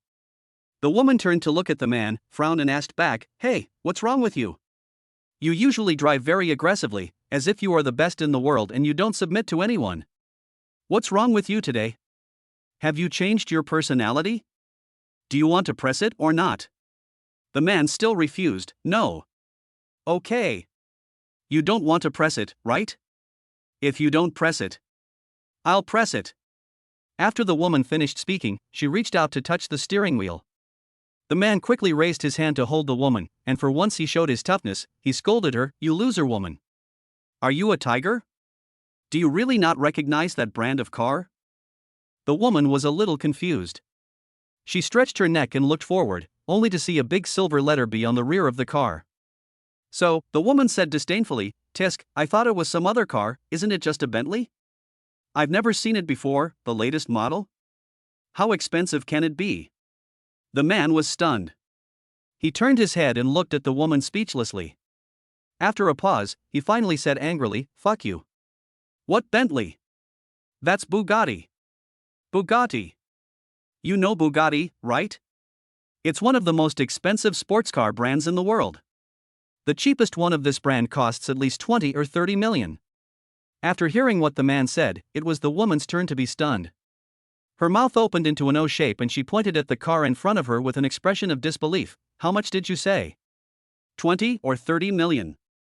What's up, are you scared? Why do you think I stayed so far away from him? I estimate that this car is worth at least 50 or 60 million. If the paint gets scratched, even if we sell the car, it may not be enough to compensate." The woman pursed her lips. Although she was shocked by the man's words, she was still a little unconvinced. She muttered, "Is Bugatti so great? Bugatti can't just block the green light and not go, right?" The man sighed and said quietly, "It's not that Bugatti is amazing, but that there is a straight number on the Bugatti. 1, 2, 3, 4, 5. Do you think that someone with this license plate is an ordinary person? I tell you, with this license plate, I estimate it is enough to buy 4 or 5 of our cars." Hearing this, the woman completely lost her temper this time. "Okay, let's wait." The woman also thought it through. Waiting for a little longer at the traffic light was no big deal. If she had accidentally honked the horn and made the people in that car unhappy, her family might be in trouble. There are too many rich and powerful people in Shanghai. They are just small business owners. There is no need for them to get themselves into trouble over such a small matter. However, Sheeny did not let the car behind wait too long. Su Qian just reapplied her lipstick, which didn't take her long. She closed the makeup mirror and noticed that the car in front had disappeared and the green light had already started to count down. She hurriedly reminded him, "Mr. Qin, the light is green, why don't you leave?" Sheeny came back to his senses and thought to himself, "What's wrong with me? It's like I've never seen a woman before. It's so embarrassing." The next second, with a loud bang, the Bugatti roared and rushed through the intersection, taking advantage of the green light at the last second. The sound of the Bugatti tearing through the air stunned the pedestrians on both sides of the road. A delivery boy on an electric bike was about to run a red light, but was frightened by the sports car that suddenly sped past. He couldn't help but yell, "Holy shit! What the hell? Do you know how to drive?" At this time, the couple in the Mercedes-Benz S450 were staring at each other. After a long while, the man slowly changed gears, stepped on the accelerator, and said in a Shanghai accent, "So nah, you little bastard, you were waiting for the last second to show off." In this way, after stopping and starting all the way, an hour later, Xinyi's car finally drove into the IFC Center on the Bund in Shanghai. Chapter 25, Supercar Plus License Plates Deterrent Power. IFC, the most prestigious large-scale comprehensive shopping mall in Shanghai, is home to many well-known domestic and foreign brands. As long as you are rich enough, you can buy anything you want here. The reason why Qin chose to come here was, on the one hand, that he really wanted to buy some gifts for his parents. Ever since my dad's company went bankrupt, my mom, who used to love beauty so much, doesn't take care of her skin anymore. Last night, when he left his hometown in southern Beijing, he found that his mother's previously jet black hair had turned a little white. Moreover, her complexion was not as good as before, but had become a little dark and yellow, and the crow's feet at the corners of her eyes were becoming more and more obvious. Not to mention my dad, he has aged visibly. In order to earn more money to pay off his debts, my father worked several jobs by himself. He became darker and thinner, and his big belly disappeared. Seeing his father working so hard every day, Sheeny once asked him if he felt that such life was bitter. Dad just smiled and patted his belly, pretending to be open-minded, and answered, "It's not bitter. Look, after following your dad for many years, my beer belly has gone down. How great! This is what they say, money can't buy you slimness in old age." However, when my dad said this, the smile on his face was so fake that even a 3-year-old child couldn't be fooled. On the other hand, Sheeny was quite familiar with the IFC. During the years he spent studying in Shanghai, he often came here with Sumo to eat and shop. What is more important is that IFC is very close to Shenjiangwan community, only 5 minutes drive away. If Su Qian's favorability could reach 90 tonight, who knows, she might take the initiative to ask to go home with me. Of course, please don't misunderstand me, Sheeny has no bad intentions, he just wants to see his building in the 900 square meter super large flat on the top floor as soon as possible. There are 3 floors in the underground parking lot of IFC. In order to reflect the high-end style of the shopping mall, it is explicitly stipulated that luxury cars other than those worth millions cannot be parked on the underground floor. There is no way around it. This is Shanghai. Few people who can come to IFC for shopping are short of money. A car can cost millions. Although the mall's actions are somewhat snobbish, they are actually a disguised form of protection for ordinary working-class consumers. Just think about it, if you accidentally scratch a luxury car next to you when parking, and you just go shopping in the mall and end up losing everything in compensation, it is really not worth it. Therefore, when Xinyi's Bugatti supercar just drove into the underground garage, there was already a uniformed staff member waiting respectfully at the corner of the underground floor. The staff member's job is to guide the car owner to park his car in a parking space that matches the value of his vehicle based on the value of the vehicle entering the mall's underground garage. The staff walked quickly, leading the way in front of the Bugatti, and Sheeny slowed down and followed behind. Although there were many empty parking spaces along the way, the staff still insisted on taking the Bugatti to the SVIP parking space at the escalator entrance of the mall. The entrance to the shopping mall and the underground garage has transparent glass doors on all 4 sides. Guests who take the escalator from the 2nd and 3rd floors below ground can see the Bugatti supercar parked in the SVIP parking space at a glance. Therefore, not all cars can be parked in SVIP parking spaces. Only supercars worth tens of millions or super luxury brands like Rolls-Royce can be parked there. The staff first moved the red isolation fence of the SVIP parking space aside, and then stood respectfully aside, waiting for the Bugatti to park. Qin has God-level driving skills, so he naturally does not need the guidance of the staff, let alone any reversing images. In addition, the SVIP parking space is unusually spacious, so Qin can park directly in the garage. It is so perfect. The car was parked, the engine was turned off, and the scissor doors on both sides were quickly erected. Qin walked to the front of the car, nodded to the staff who took him to park, and casually said thank you. The staff member seemed to have not expected that the young Bugatti owner in front of him would actually say thank you to him, so he looked a little surprised. After a moment of silence, he quickly replied, "No. You're welcome, this is what I should do." At this time, Su Qian also came to Qin with her bag slung across her shoulder. Afterwards, the two walked into the mall side by side. Looking at the two people's backs as they left, the staff's eyes were full of envy. Handsome men and beautiful women, luxury cars and beauties, how can one not be envious? The staff did not leave until the two people disappeared. He pulled the isolation fence again to surround the Bugatti supercar, then took out his mobile phone and took several photos in a row.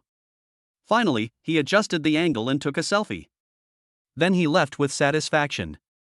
At the same time, at the entrance of the underground garage in Shenjiangwan community, a row of 15 luxury cars were neatly lined up, waiting to be released by the community property management. It was the evening rush hour, and there were already many vehicles returning to the community. After a short while, the road in front of the community garage was blocked. All the owners who can live in Shenjiangwan community are either rich or noble. Naturally, they see a lot of luxury cars. There are many people who are rich and willing to show off, but showing off does not mean they can block the road. For a while, there were constant horn sounds from behind.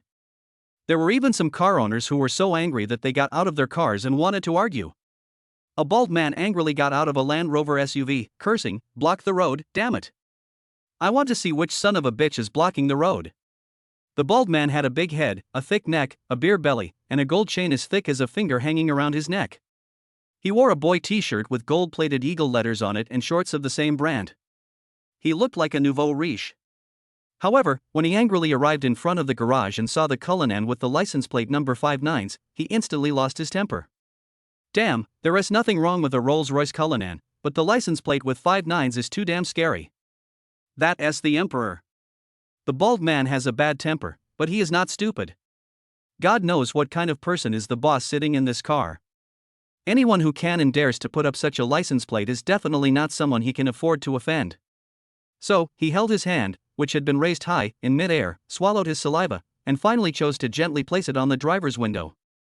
Knock, knock, knock. Zhang Bo had just hung up the phone with the property manager by when he suddenly heard some movement on the car window. He immediately turned around and saw someone standing next to his car. Zhang Bo rolled down the car window and took a look at the bald man.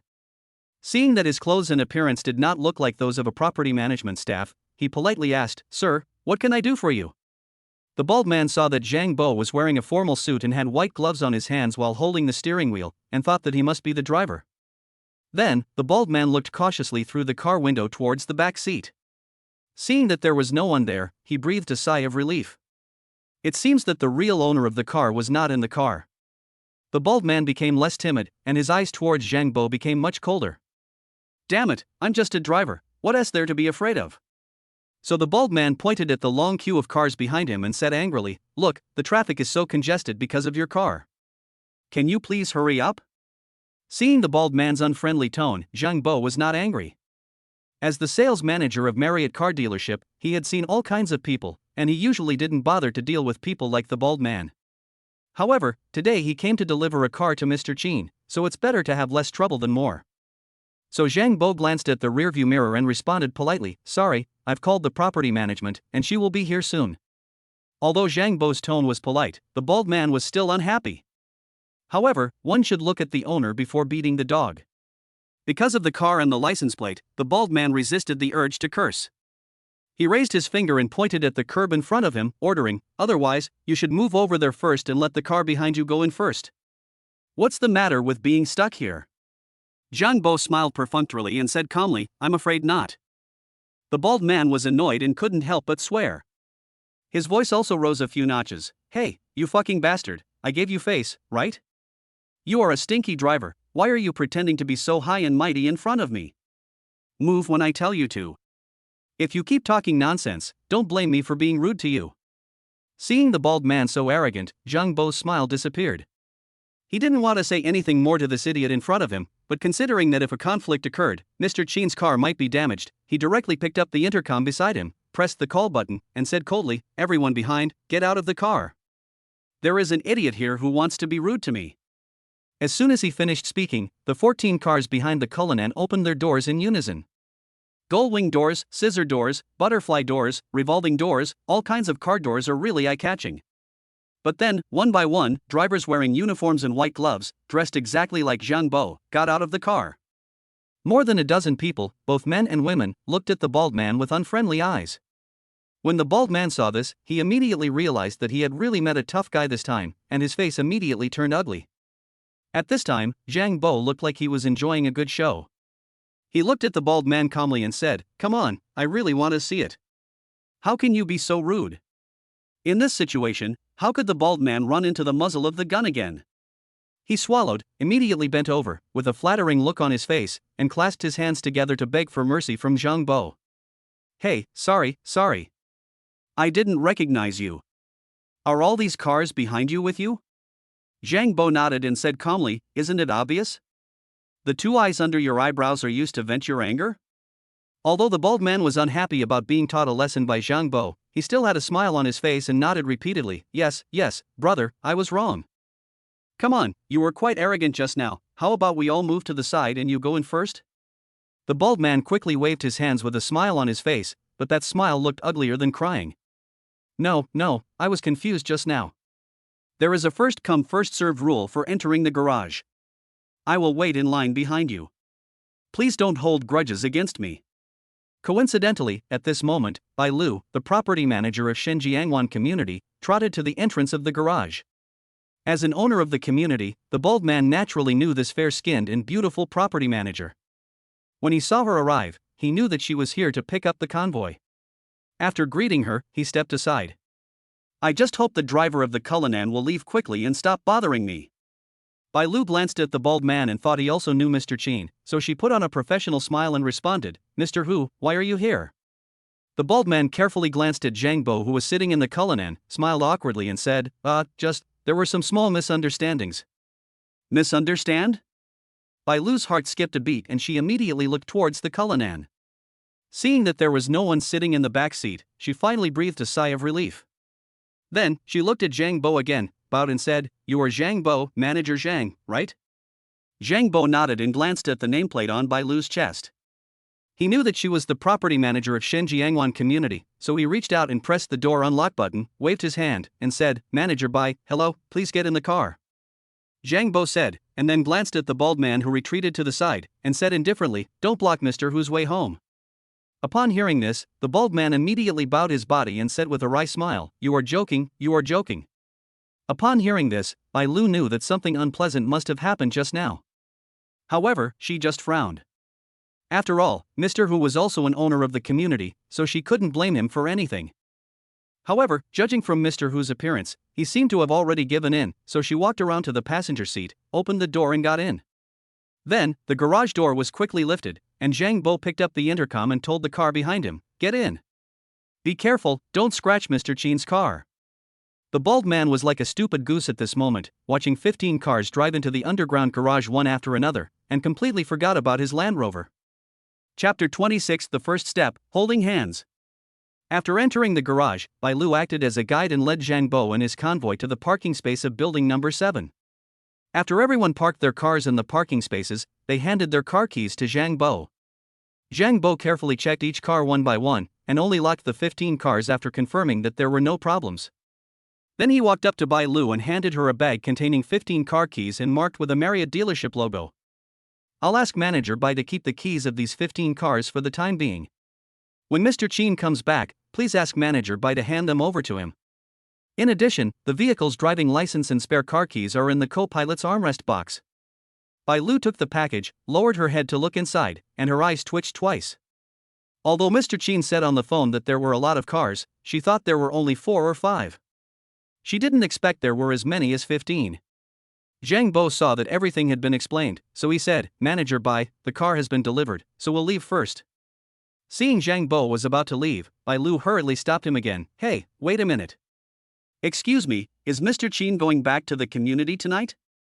Zhang Bo spread his hands, looking like he didn't know either, and responded, I don't know. I'm just here to deliver the car. Don't you have Mr. Qin's phone number? Why don't you call and ask? Bai Lu thought about it and realized that it was indeed the case, so she responded, okay, I'll call and ask later. Zhang Bo smiled and then asked everyone to leave. However, before leaving, Zhang Bo looked at Bai Lu meaningfully and kindly reminded her, oh, by the way, I have something to remind you. At this time, Mr. Qin should be shopping and eating with friends. Of course, he may be doing something else. So, I think it would be better for you to send a message to ask. After Zhang Bo finished speaking, he left with everyone without looking back. Bai Lu felt a little confused at first, thinking that shopping and eating had nothing to do with her calling. After returning to the office and putting down the pile of keys, I thought about it carefully and finally understood what Zhang Bo meant. What kind of friends would go shopping and eat together? That must be a close friend, and considering the tone of Zhang Bo's words, I think this friend of Mr. Qin might be his girlfriend. And that sentence, maybe he is doing something else. Could it be that Mr. Qin was doing something he loved with his girlfriend? If it was really as I thought, wouldn't it disturb Mr. Qin's interest if I called him at this time? Thinking of this, Bai Lu couldn't help but feel grateful to Zhang Bo. So, Bai Lu decided to accept Zhang Bo's advice and not take the initiative to call Mr. Qin. However, out of respect for Qin Yi and in line with the property service principle of responding to everything and making sure everything is resolved, she still edited a message and sent it to Qin Yi. When Qin Yi received Bai Lu's text message, he and Su Qian had just arrived at the first floor of IFC. The first floor mainly sells watches, jewelry, cosmetics, etc., all of which are international brands, such as Vacheron Constantin, Rolex, Patek Philippe, Bulgari, Dior, etc. When Qin Yi saw the sign of the Rolex counter, he remembered that his father also had a Rolex, which he bought when he went to Hong Kong Island. It was not expensive, only about 300,000. In the words of my father, a watch is not used to tell time, but to negotiate business. There is a phrase called once and for all, which is a pun that many workers often say. At this point, I can't help but sigh at the profoundness of Chinese characters, such as, Ji Lao Cheng Ji, raise your hand to know the labor, do not hesitate to work hard, if the sky has feelings, the sky will also work hard. However, times have changed and my dad's gold Rolex watch has long been taken away by a loan shark to pay off his debts. Seeing that Qin Yi's eyes were fixed on the Rolex counter, Su Qian asked curiously, Mr. Qin, are you interested in Rolex watches?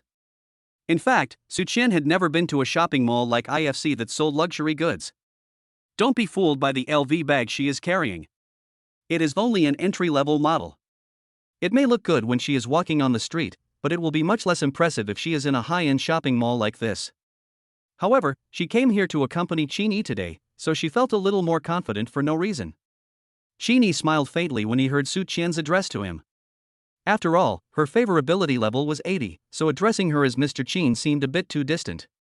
So, Qin Yi smiled and looked at Su Qian, don't call me Mr. Qin, it sounds strange.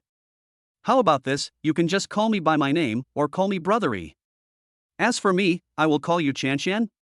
Calling you Xiao Qian always reminds me of a Chinese ghost story. Su Qian curled her lips silently. When she signed the car purchase contract, she had already seen Qin Yi's ID number and knew that he was only 22 years old, 2 years younger than herself. So she complained in her heart, call you Brother Yi? You are not even older than me, and you actually let me call you brother. However, although she thought so in her heart, she couldn't say it. So, Su Qian paused for a moment before saying, then why don't I call you Mr. Qin? It was just a name. Qin Yi didn't care, he nodded and said, all right. By the way, you didn't eat lunch, right? How about we go eat first? Su Qian smiled awkwardly. In fact, her stomach had already started growling when she was in the car just now. Normally, she would not eat dinner, but Qin Yi arrived at the car dealership at around 11 o'clock, and she was so busy that she had no time to eat lunch. Su Qian nodded and said, all right, listen to Master Qin. But, don't we buy gifts first? Don't be in a hurry. Let's go eat first while there are few people here. Only after a full meal can we have the energy to go shopping. Qin Yi said and walked straight towards the escalator. Su Qian followed Qin Yi closely and asked, then shall we go to the store the boss mentioned? Qin Yi shook his head, what's so delicious about French food? I know there's a buffet restaurant on the 4th floor. I've been there a few times before and the food is pretty good. It just so happens that I didn't eat lunch, so let's go have a good meal together. Oh, all right then. Su Qian thought Chini would take her to the high-end French restaurant that the boss mentioned. After all, the boss said that the expenses would be reimbursed, and she could take the opportunity to take some photos, post them on WeChat Moments, and get a lot of likes. But who would have thought that Chini would just take her to a buffet? She felt a little disappointed, but at the same time she felt that young Master Qin was quite down to earth, unlike those ordinary rich second generations. Soon, the two arrived at the fourth floor of the shopping mall. The fourth floor of the shopping mall was full of restaurants, including Western food, Chinese food, and creative dishes. Each restaurant looked very high-end. However, when Su Qian saw the sign of the buffet restaurant, she was completely dumbfounded. Sinan Feast. Su Qian had seen this restaurant on Mayan before. It was known as the most expensive buffet restaurant in the city. Many food bloggers came here to check in. They had to pay 2,999 yuan per person before entering. The difference of 1 yuan was her salary for last month.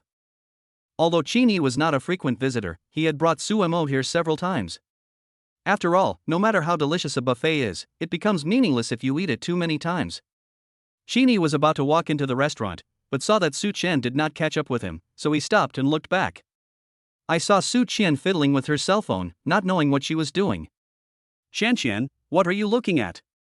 Chini approached curiously and saw Su Qian checking her mobile banking balance on her phone, 3,100.9 yuan. Well, it's just enough for one person. If that doesn't work, I'll just use my credit card first, since my boss said he'll reimburse me anyway. Su Qian was thinking this when she saw Chini looking at her.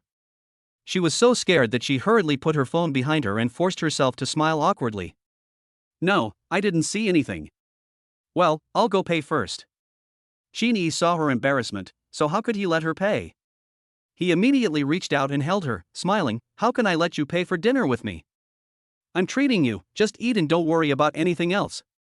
Su Qian was slightly startled when she heard this, and subconsciously looked down at the big hand that was holding her arm. Immediately, she felt a burning sensation on her cheek, and her little heart began to beat violently again. For a moment, I didn't know whether to break free or just let Qin Xiao hold me like this. After a moment of embarrassment, seeing that young Master Qin had no intention of letting go, Su Qian said with a shy look on her face, "But, the boss told me to treat young Master Qin well, how can I let young Master Qin pay for us?" Chini felt the tenderness in his hands and saw her red ears. He felt happy and at the same time admired himself. He remembered that when he first asked Su Mo out, he didn't even dare to touch her hand. I don't know why I was so cowardly at that time. I really don't deserve to be a rich second generation. Now that the arms have touched, let us take it a step further. So, Chini took Su Qian's hand without hesitation and said, "Well, having a beauty like you accompany me for dinner and shopping is a great treat. If Brother Cohen asks about it later, just say it was you who invited me." How can that be possible? If the boss knew, he would definitely blame me. Don't worry, it won't happen. You treat me and I pay. You are saving money for your boss. He will be very happy. How can he blame you? Seeing that Su Qian was still trying to argue, Chini was not going to give her this chance again. Without waiting for her to speak, he pulled her and went straight into the store, scanning the code and paying in one go. Then, the two of them found a seat by the window under the guidance of the waiter. Chini was very gentlemanly and pulled out a chair for Su Qian. After Su Qian sat down, Chini let go of her hand and went to sit opposite her alone. However, the look in Su Qian's eyes when she looked at Chini at this moment was filled with some doubt and shyness. The hand that Chini had just pulled was now rubbing uneasily under the table. Chapter 27 Step 2 Improve Understanding. There were not many customers in the buffet restaurant at this time, and the waiter came to the table for two with a tablet. Sinan Feast is different from ordinary buffets. Although the food is displayed openly, guests do not need to take it themselves. Here, guests only need to place their orders on a tablet computer, and waiters will naturally deliver the meals to their tables.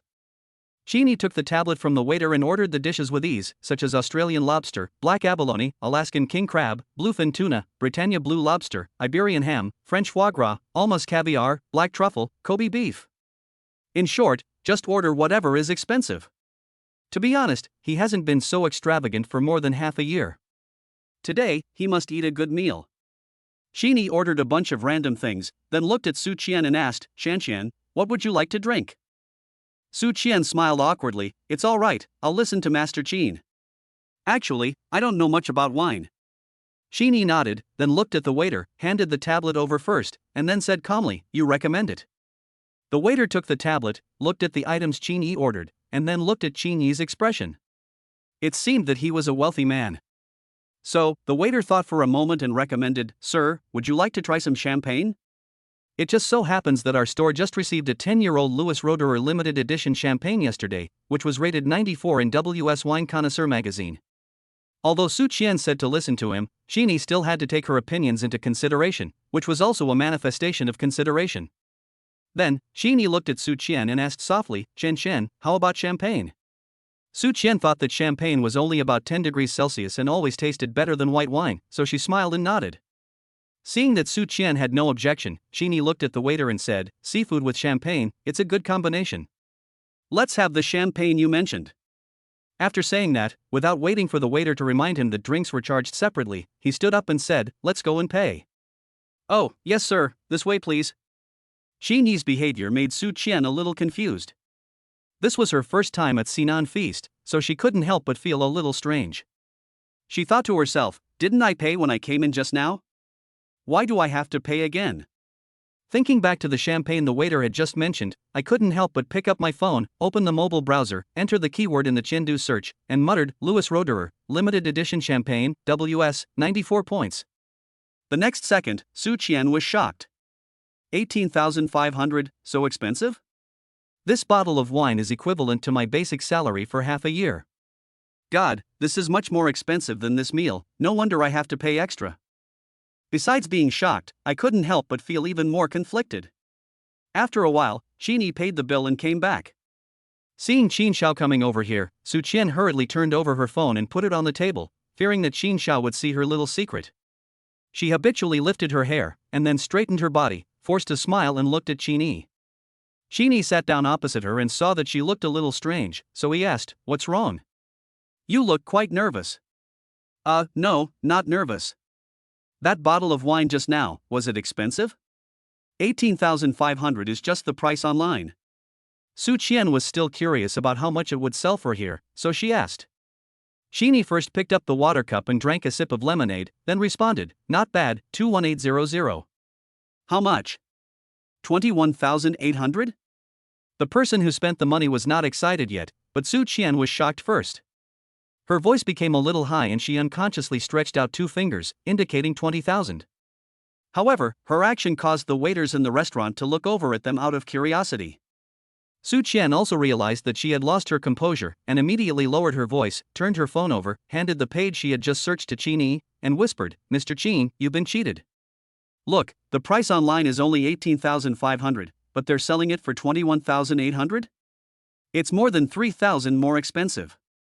Qin Yi glanced at his phone and said disapprovingly, "It's normal. The drinks in the hotel are more expensive than those outside. Besides, the hotel in IFC has a service fee, so it's normal to be 3,000 more expensive than outside." Normal? More than 3,000, enough for my monthly salary. Although it wasn't her money that was spent, Su Qian still felt a little painful.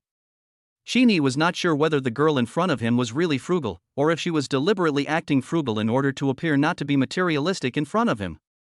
If it were in the past, Qin Yi might have easily chosen to believe Su Qian's words. After all, Su Qian is no worse than Su Mo in every aspect, and in terms of figure, Su Qian may even be better than Su Mo. It was just unfortunate that Qin Yi was injured by Su Mo this morning and he still had some psychological trauma. In Qin Yi's opinion now, the more beautiful a woman is, the less credible her words are. After all, there is a saying that goes, "Green tea is not scary, what is scary is green tea with acting skills." So, Qin Yi secretly decided in his heart that he should give it a try first.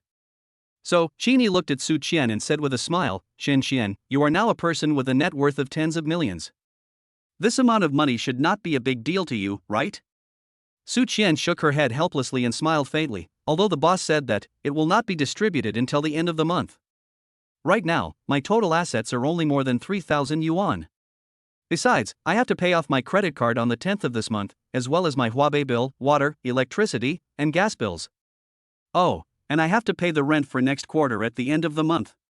Su Qian counted on her fingers, calculating the bills seriously, with sincerity in her eyes, and it didn't seem like she was acting.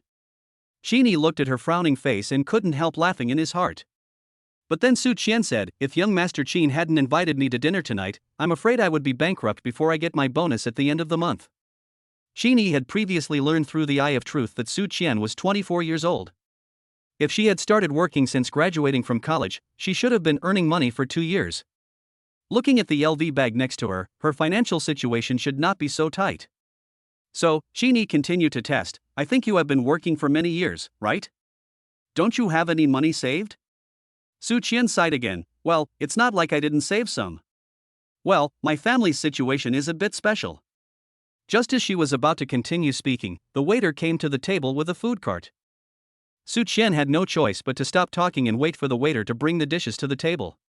After the waiter left, Su Qian looked at the table full of delicacies, swallowed her saliva, looked at Sheeny with a worried look on her face, and asked, Mr. Qin, you ordered so much, can you finish it? If it's wasted, will you be fined? Sheeny smiled faintly, patted his stomach, and said confidently, don't worry, I'm so hungry now that I can eat a cow. This little bit is nothing. Sheeny said as he picked up some small fruits and put them on Su Qian's plate. He smiled and said, have some fruits before the meal to help digestion.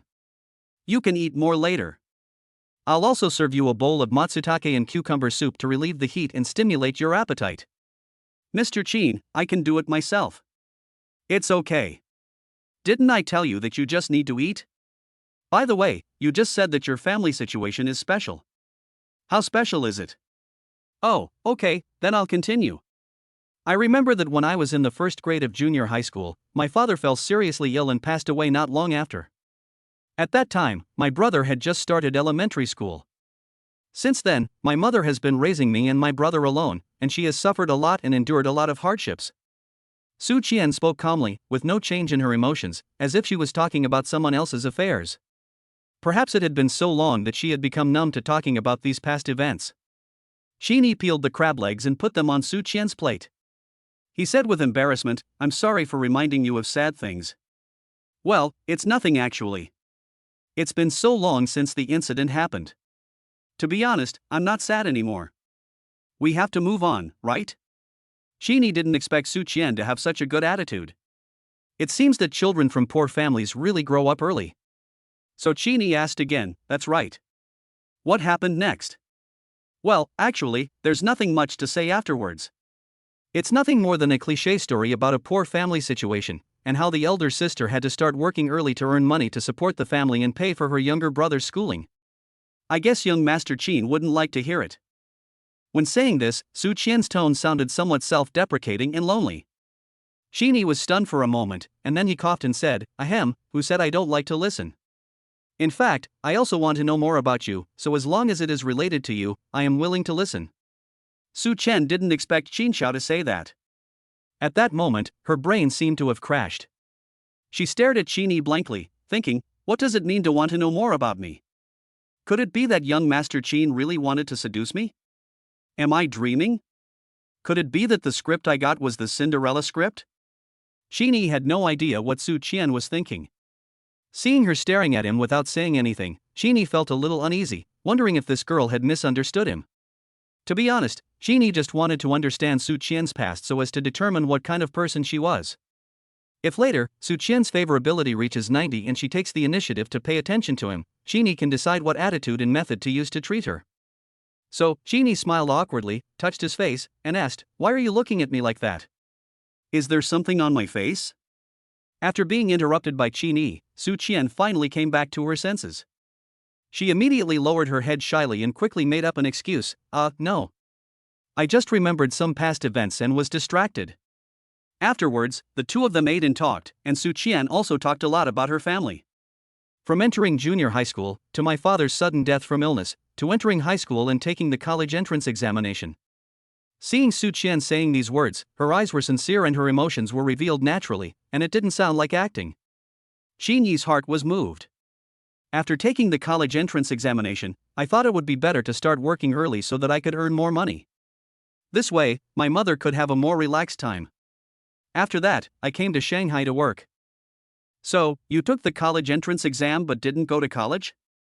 Was it because your aunt didn't allow you to go, or was it because of your score?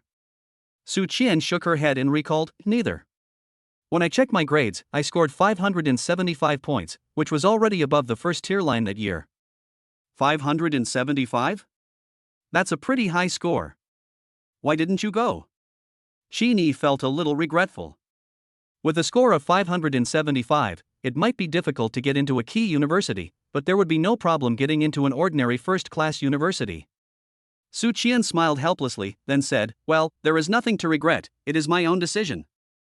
At the time, I just wanted to work and earn more money, so I hid it from my mom and said that I didn't do well in the exam so I wouldn't waste the family's money on studying. I remember that when my class teacher knew I was going to give up filling out the application form, he thought it was my mom who didn't want me to continue studying, so he wanted to talk to her, but I evaded the question. Chini sighed, looked at Su Qian with complicated eyes, and asked, "Then don't you regret it?" "I don't regret anything. There's a saying these days, you have to finish the road you've chosen even if you have to kneel down." Chini gave Su Qian a thumbs up, and then continued to ask, "What about your brother? Is he in high school or college now?" When talking about her brother, Su Qian's expression was no longer lonely. She was happy and a little excited. "If nothing unexpected happens, I should be coming to Shanghai to attend university in September." "Really? So your brother did well in the college entrance examination this year?" "Well, he's been a better student than me since he was young. His brain works better and he thinks faster than me. The results came out a few days ago, and there are so many." As Su Qian spoke, she stretched out her hand and made a 6 gesture to Chini. 600? Chini guessed. Su Qian shook her head, her smile growing even wider. "Too low, guess again." Then, Su Qian made the number 6 with both hands at the same time. Chini's eyes widened in surprise. 660? I'm close. 666. How's that? Isn't this a good result? Wow, so impressive? Are you studying liberal arts or science? Learn the principles. Have you volunteered yet? Well, there are still 5 days. Preparing to apply for a college in the Magic City? Well, after all, I'm in the Magic City. When my brother comes here, I can take care of him when I'm not busy. That's right. Have you decided which university to apply to? Su Qian shook her head, and a look of melancholy suddenly appeared on her face. I don't know yet. When he found out his grades, he called me. He said he wanted to see which school had a higher scholarship before making a decision. I think he was afraid of adding to my burden. After hearing what Su Qian said, Chini began to feel somewhat favorable towards her younger brother. "Aunt has raised a pair of good children," Chini said with emotion. Su Qian also showed a relieved smile on her face and added, "Yes, my brother is really good, kind-hearted, and sensible. He doesn't cause me much worry. But I still hope that he can go to the university he likes and study the major he likes, rather than just going to the school that offers the highest scholarship." Chini smiled and said comfortingly, "This matter should not be difficult for you now. Yes, finally the hardship has paid off." Su Qian said, picking up the lemonade on the table, raised it to Chini, and thanked him solemnly. "Mr. Qin, the champagne hasn't been served yet. I will use water instead of wine to toast Mr. Qin." "Thank you for the performance you have brought me." Okay, cheers." After clinking glasses, Su Qian drank most of the lemonade in one gulp. However, the moment she raised her head, Chini noticed that a crystal tear fell from the corner of her eye. Chini felt a little jealous. He didn't expect that Su Qian was such an emotional girl.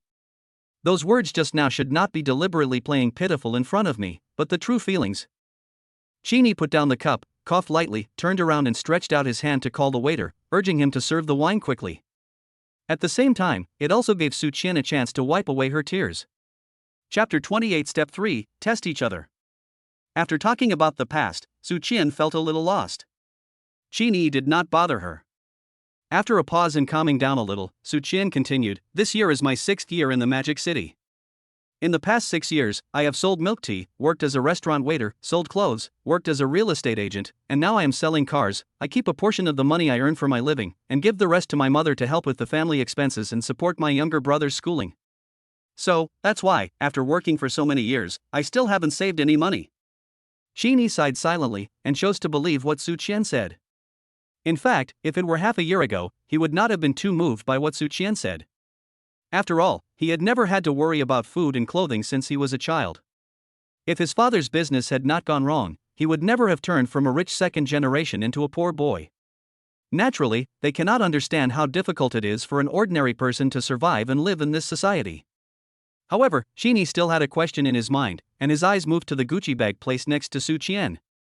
Sheeny probably knew the price of this bag. If it was according to what Su Qian said, she would not be willing to buy a luxury bag like Gucci. Could it be that this Gucci bag was given to her by her boyfriend?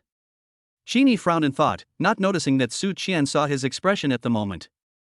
Su Qian didn't know why, but she seemed to be afraid that Qin Xiao would misunderstand her, so she hurriedly explained. I saved up for several months to buy this bag. Maybe he felt that saying this made him appear a little vain. Then, he made up for it by saying, after all, there are a lot of female colleagues in the luxury car sales industry. When there are a lot of female colleagues, there will be more comparisons between them. I don't want to be ridiculed by those people all the time, so I saved up money to buy this bag. But after saying this, Su Qian felt a little regretful. Young Master Qin didn't ask, why should I rush to explain? This makes it seem like I'm lying. Thinking of this, Su Qian's face turned red again. However, Su Qian's appearance made Sheeny feel that Su Qian should be different from Su Mo. So, Sheeny decided to tease her again and find out if she was single now. After all, Sheeny had already seen with the eye of truth that Su Qian's intimacy value with the opposite sex was 1. If she denied that she had a boyfriend, then Sheeny would have to cross Su Qian in his heart. Well, it turns out you saved up money to buy it. I thought it was a gift from your boyfriend. Su Qian raised her head, her face still flushed as she responded, no, that's not it. He doesn't have the money to give me such an expensive bag. If Mr. Qin doesn't believe me, I still have the transaction record of buying the bag in my Zafubo. After a pause, Su Qian added, besides, he and I have been separated for a long time. However, when Su Qian said this, her voice was very low, as if she wanted to let Sheeny know that she was single, but she didn't want to show it too obviously. Sheeny had been paying attention to Su Qian's eyes. Her eyes were sincere, without any panic or reluctance to part with her ex after a breakup. I think that Su Qian's ex-boyfriend was not a good person, or they had been separated for a long time, so Su Qian was so calm when she mentioned her ex-boyfriend. However, this was quite unexpected for Sheeny. The intimacy value for the opposite sex is 1, which means that she has at least had an intimate relationship with this ex.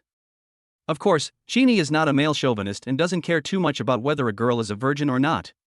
As long as he is not like Xing Jinquan or Dong Byron, Sheeny can still accept it. What Sheeny didn't expect was that Su Qian would actually frankly admit that she had a boyfriend. This honesty made Sheeny feel more favorable towards her. Sheeny looked at Su Qian with a smile and asked, so, you are single now too? Su Qian did not answer directly, but raised her eyebrows, looked at Sheeny with a suspicious look, and asked, what do you mean?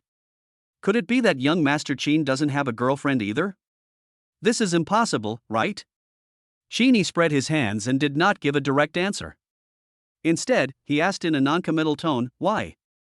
I don't look single? Or do you think I'm the kind of scumbag who has multiple girlfriends? I can't tell whether he's a scumbag or not. But I think that with young Master Qin's strength, he shouldn't be without a girlfriend. After Su Qian finished speaking, she seemed to have thought of something, and the corners of her mouth slightly raised, revealing a sly smile. She blinked at Sheeny and jokingly said, Mr. Qin, are you trying to pick me up and deliberately saying that you don't have a girlfriend? Ahem. Sheeny didn't expect Su Qian to say this suddenly. He choked on the lemonade and couldn't help coughing. Seeing this, Su Qian hurriedly took a few tissues, stood up and handed them to Qin Xiao, and explained with an extremely embarrassed expression that I was just joking. I don't know why, my brain suddenly pulled and I blurted it out. Qin Xiao, you won't be angry, right? Sheeny took the tissue handed to him by Su Qian and wiped it. Looking at Su Qian's nervous face, he smiled and waved his hand. Shanqian, why are you so nervous? Do I look like someone who gets angry easily? It's just a harmless joke between friends. Don't take it to heart. Friend? When did I become friends with Qin Xiaochang? Su Qian was a little surprised. Was Mr. Qin confessing his feelings to her? Her dreamy heart began to stir again. Seeing that young Master Qin was really not angry, Su Qian continued to test him. So, young Master Qin, you really don't have a girlfriend? Sheeny nodded and said calmly, I did before. But we broke up a month ago. So, I'm single like you now. No, we are different. I am a single guy. As for you, Mr. Qin, you should be a bachelor. Sheeny smiled and continued, what's the difference? Aren't we all single? Su Qian put down her fork and said seriously, there are many differences. Let me analyze it for you. This single dog sounds cute. But after all, a single dog is still a dog. When you think of dogs, what comes to mind? Su Qian said, looking at Qin Yi, as if waiting for Qin Yi's answer. Qin Yi thought for a moment and said, loyal? Cute? Su Qian nodded and continued her analysis in an orderly manner. That's right. But why is it loyal? Isn't it because the owner loves it? Then why does the owner love the dog? Why? Because it knows how to please its owner. Think about it, dogs are cute and easy to satisfy. They will shine brightly when you give them some sunshine, and they will stick out their tongues and wag their tails when you give them a bone. So? Qin Yi didn't understand what Su Qian wanted to say, but he thought her ability to keep people in suspense was quite impressive. So, dogs are actually quite pitiful. When their owners are happy, they hug them, rub them, and give them bones. When their owners are unhappy, they may even kick them. But dogs are loyal, so when their owners treat them badly, they think they have done something wrong and won't blame their owners at all. Alas, sometimes I think that being a single person is almost the same as being a licker. The only difference is that being a licker requires someone to let you lick. But being a single person doesn't even have the chance to lick. Qin Yi looked at Su Qian, his face full of shock. He raised his hands, clasped his fists, and bowed to Su Qian in a gesture of admiration. Qian, your point of view is really, to the point. It seems that you should be quite good at licking, otherwise, you can't come up with such a sharp point of view. Su Qian could tell that young Master Qin was making fun of her, so she glared at Qin Yi, angrily picked up the blue lobster meat with a fork and stuffed it into her mouth, her cheeks puffed up. You know what, she looks quite cute when she is angry. Qin Yi smiled knowingly, stopped teasing her, and changed the subject directly, his tone becoming serious. To be honest, you are really amazing. At least, better than me. Su Qian hadn't finished chewing the blue lobster in her mouth yet, but her eyes were wide open, expressing her shock and doubt at Qin Yi's praise.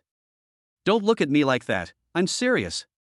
Su Qian chewed the shrimp meat vigorously, and in order to swallow it faster, she patted her chest. However, it didn't matter that she patted her chest, the two big white rabbits on her chest also started to jump up and down.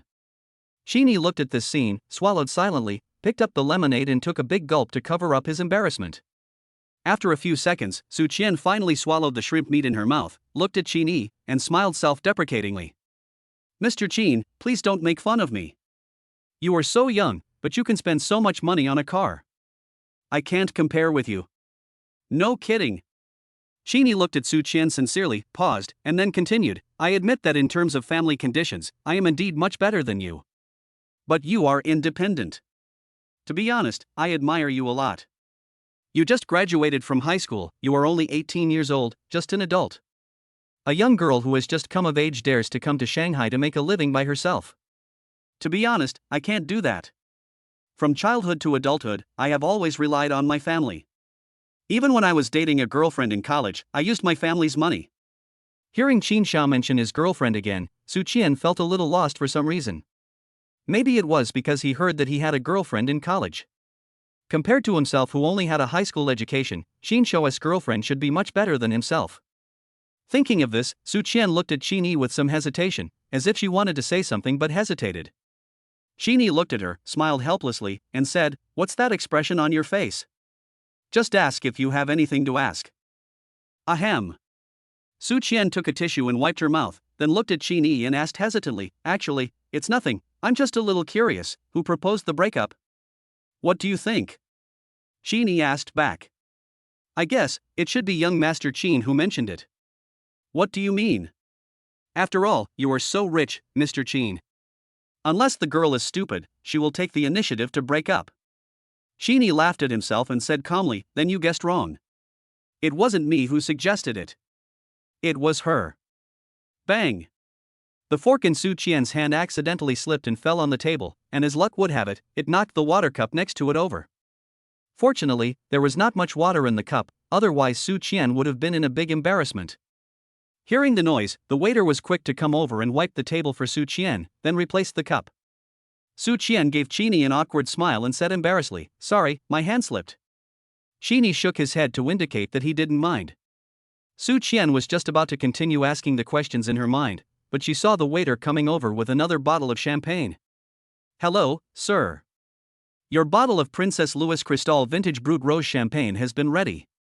Would you like to have it now?" the waiter asked respectfully. Qini nodded and said, "Well, pour it." Qini said, and then extended his hand to Su Qian in a gentlemanly manner, adding, "Ladies first." The waiter understood, said okay, and came to Su Qian's side first. He gracefully raised the champagne flute, tilted the cup 30 degrees, placed the mouth of the cup close to the bottle mouth, and slowly poured a little wine into the cup. At this time, bubbles burst out rapidly, and thick mousse bubbles are immediately formed.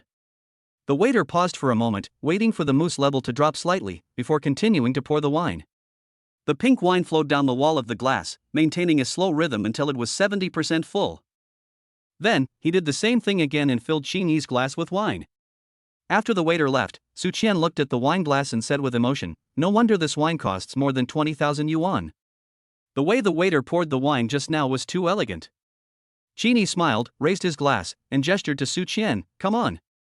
Forget about your unhappiness. With this first sip of wine, I wish your brother to be admitted to the university of his choice." Su Qian smiled, a smile that came from the heart. "Thank you, Mr. Qin." The two raised their glasses and clinked them lightly. Su Qian had never learned how to taste wine, and didn't know the rules for drinking champagne, so she followed Qini's example and took a small sip. "How is it? How does it taste?" Qini asked Su Qian with a smile. Su Qian savored it for a while before slowly speaking, "Well, it has the aroma of strawberries, cherries, and almonds, but I can't really tell what it tastes like. However, it's not bad to drink, at least, it tastes better than white wine." "Ha, you can taste so many flavors? Could it be that what I said was wrong?" Qini smiled, leaned forward, and said in a low voice, "Actually, I can only taste the taste of money." Hearing Qini say this, Su Qian was stunned for a moment, then she covered her mouth and laughed, "Ha ha, Mr. Qin, you are too honest." Seeing that Su Qian was amused by him, Qini immediately decided to try harder and continued, "Pouring wine is actually not difficult, and it is not elegant. It can be summed up in 8 words. Su Qian became interested and asked curiously, "Which 8 words?" Qini looked around and saw that no one was paying attention to him, so he whispered, "Crooked, evil, despicable, and vulgar." Su Qian didn't understand at first, but after recalling the waiter's action of pouring the wine, she immediately understood the pun and burst out laughing. Then, she quickly covered her mouth and lowered her voice and said, "Mr. Qin, you are so mean. You can even associate these things together." "Ah, just kidding." After this little episode, the two continued to eat and chat. But suddenly, a familiar voice sounded in Qini's ears. "Oh, I was wondering why you looked so familiar, Mr. Qin, we meet again." Qini looked up and saw that the person who was speaking was none other than Wang Hao. However, the woman standing next to Wang Hao at this moment was not Su Mo, but a petite woman with an internet celebrity face. Chapter 29, The Battle Between Women. Wang Hao didn't expect that he would meet Qini again at this Sinan banquet. The average price per person for the Sinan Feast buffet is 2,999. Given Qini's current situation, he probably can't afford to eat at such a place. However, he didn't care too much about why Qini could afford it. "I just thought that since we met again, and there happened to be a woman by his side, I could humiliate Qini again. It's just a pity that Su Mo was so exhausted by herself in the afternoon that she is still sleeping on the big bed in the hotel.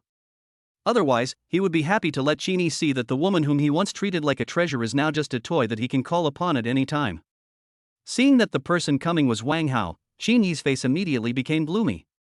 After Wang Hao greeted Qini indifferently, he ignored him and turned his attention to Su Qian, who was sitting opposite Qini. Seeing her appearance and figure, which were not inferior to Su Mo at all, Wang Hao was immediately a little angry, and secretly thought, "Damn, Qini is really lucky. How come he can meet all kinds of top-notch girls? However, it is just right to use this woman to humiliate Qini." Thinking of this, Wang Hao looked at Su Qian with a frivolous look on his face and said teasingly, "Hey, this beautiful lady, what's your name?" Su Qian had just noticed the change in Qini's mood. In addition, the man in front of her didn't look like a good person.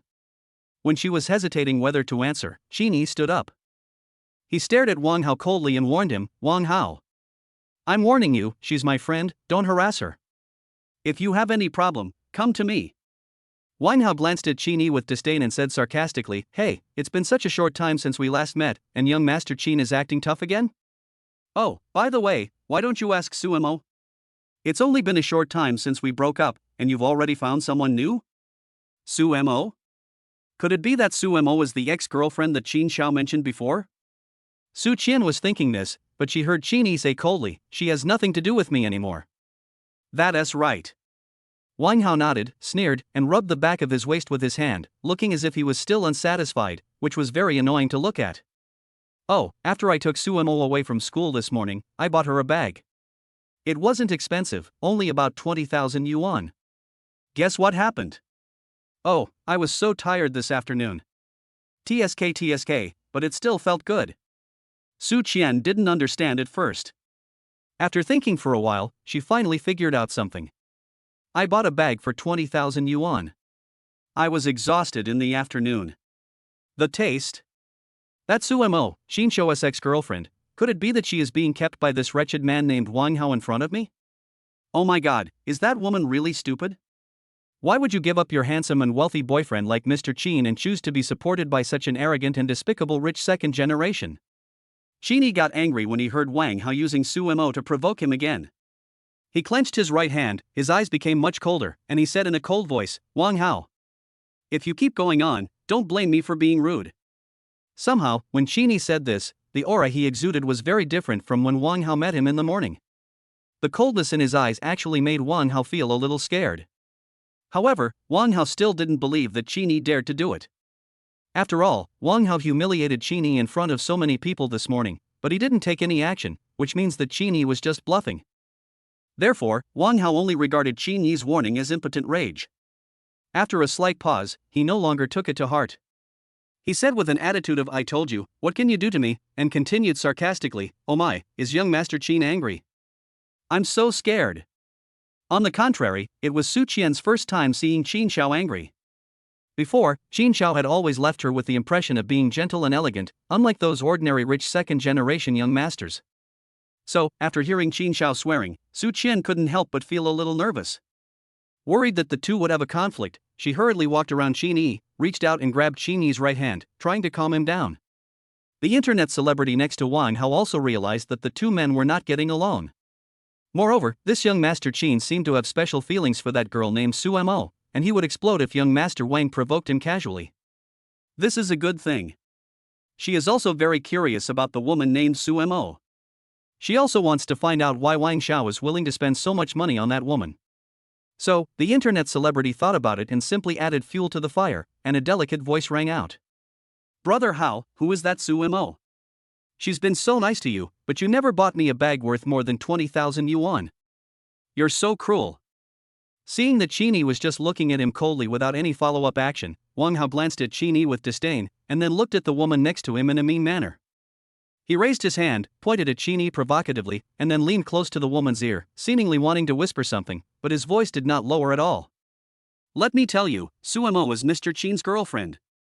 "Oh no, I said it wrong. She's his ex-girlfriend." "TSK, I thought it was some kind of stuff, but it turns out to be second-hand."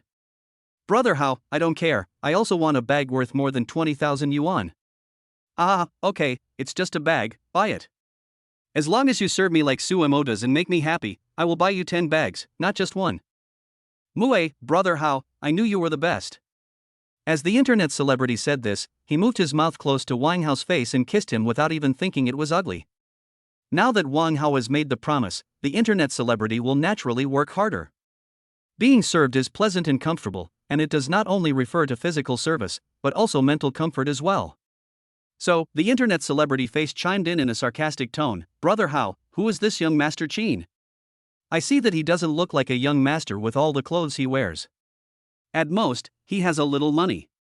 Only someone like Brother Hao can be called a young master.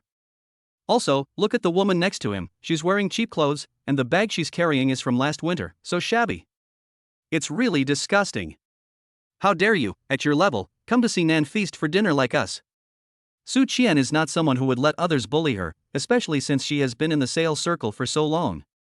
How could she be humiliated by this short and fat internet celebrity who appeared out of nowhere? Su Qian immediately let go of Qin Yi's hand, took 2 steps forward, and got close to the internet celebrity's face.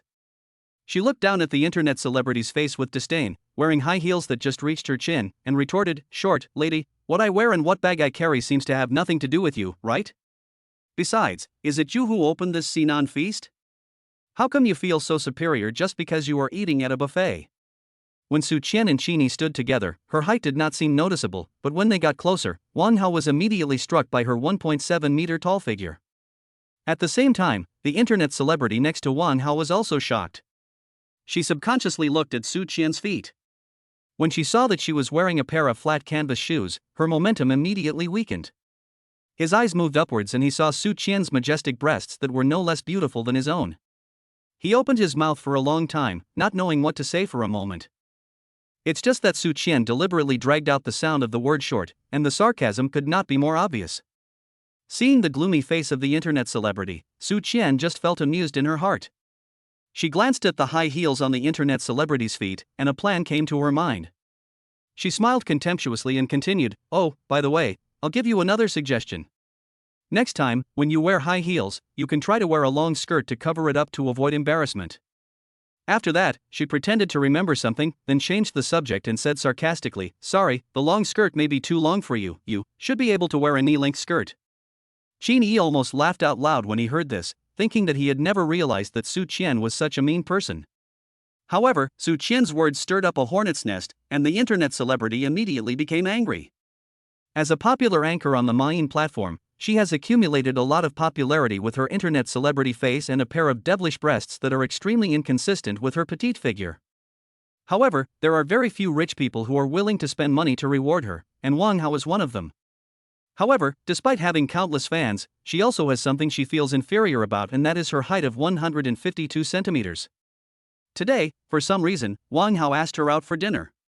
She was so excited that she even wore a pair of nearly 10 centimeters high heels.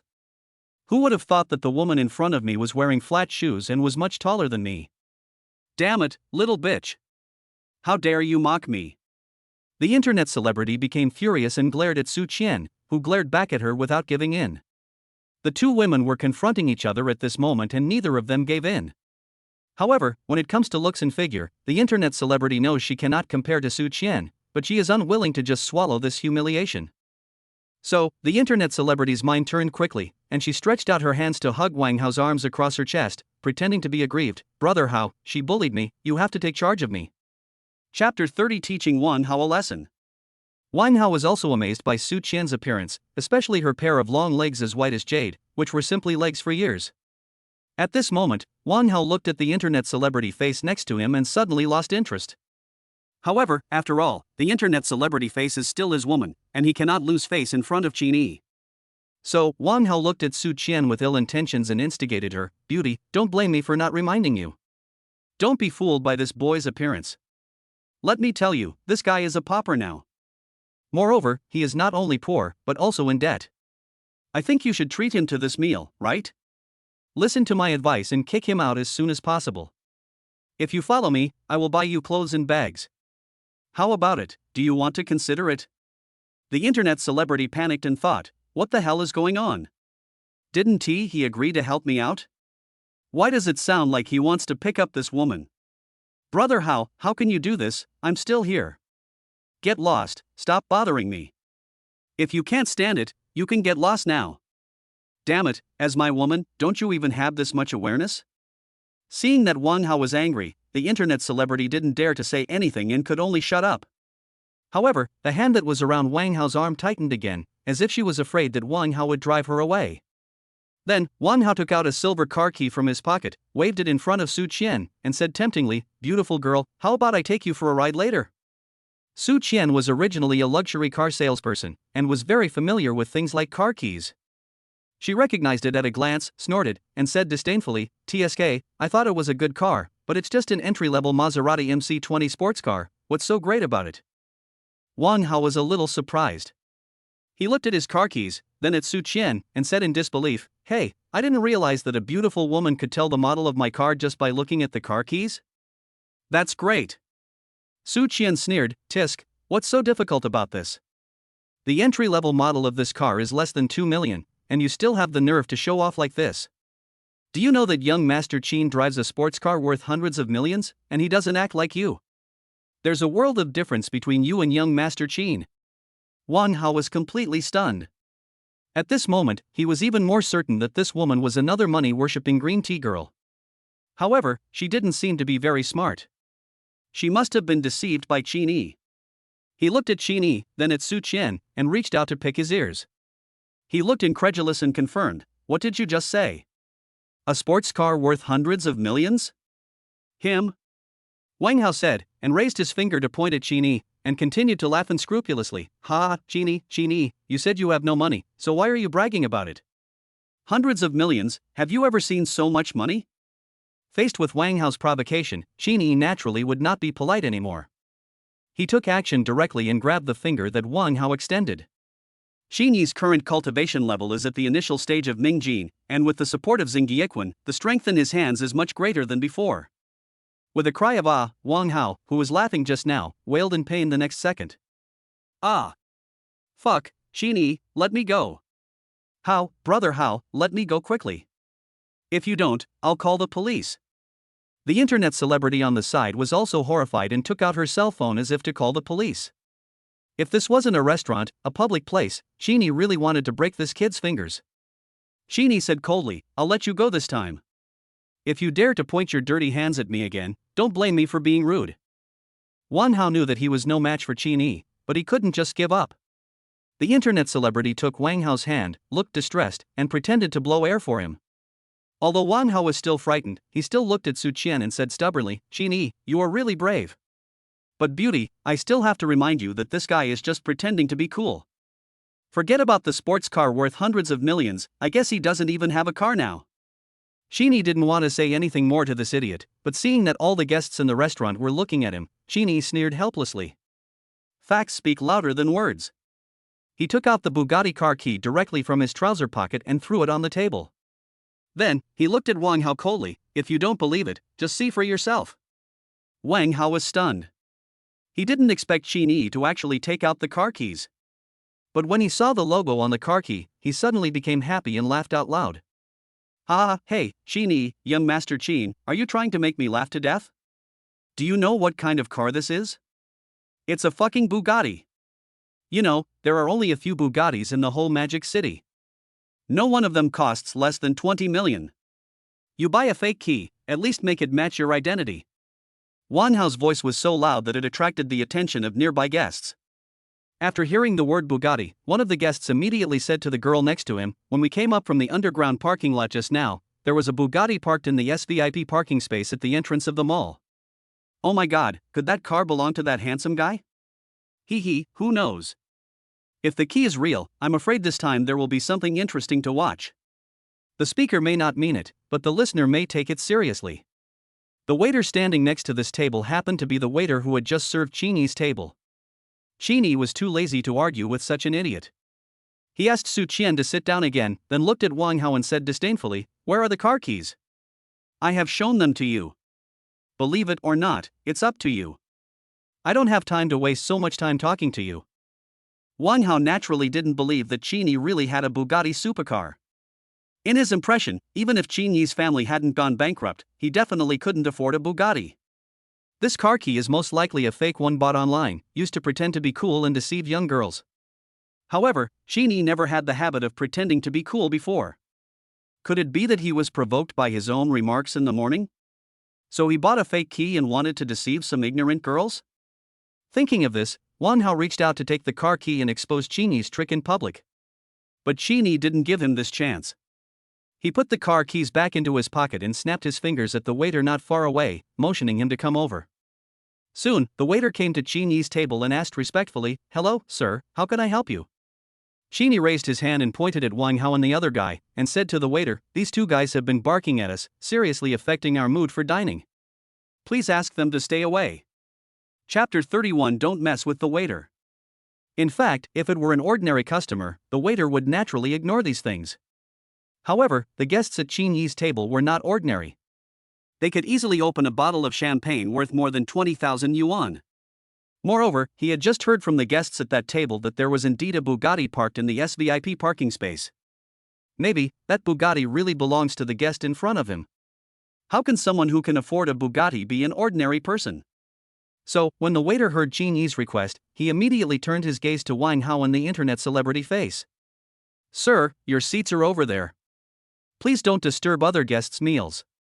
Although the waiter's words were polite, his tone was unquestionable. Wang Hao was furious, thinking, what happened today? Didn't he check the almanac before going out? This damn waiter actually dares to talk to me like this. Immediately, he raised his hand as if to hit the waiter in front of him.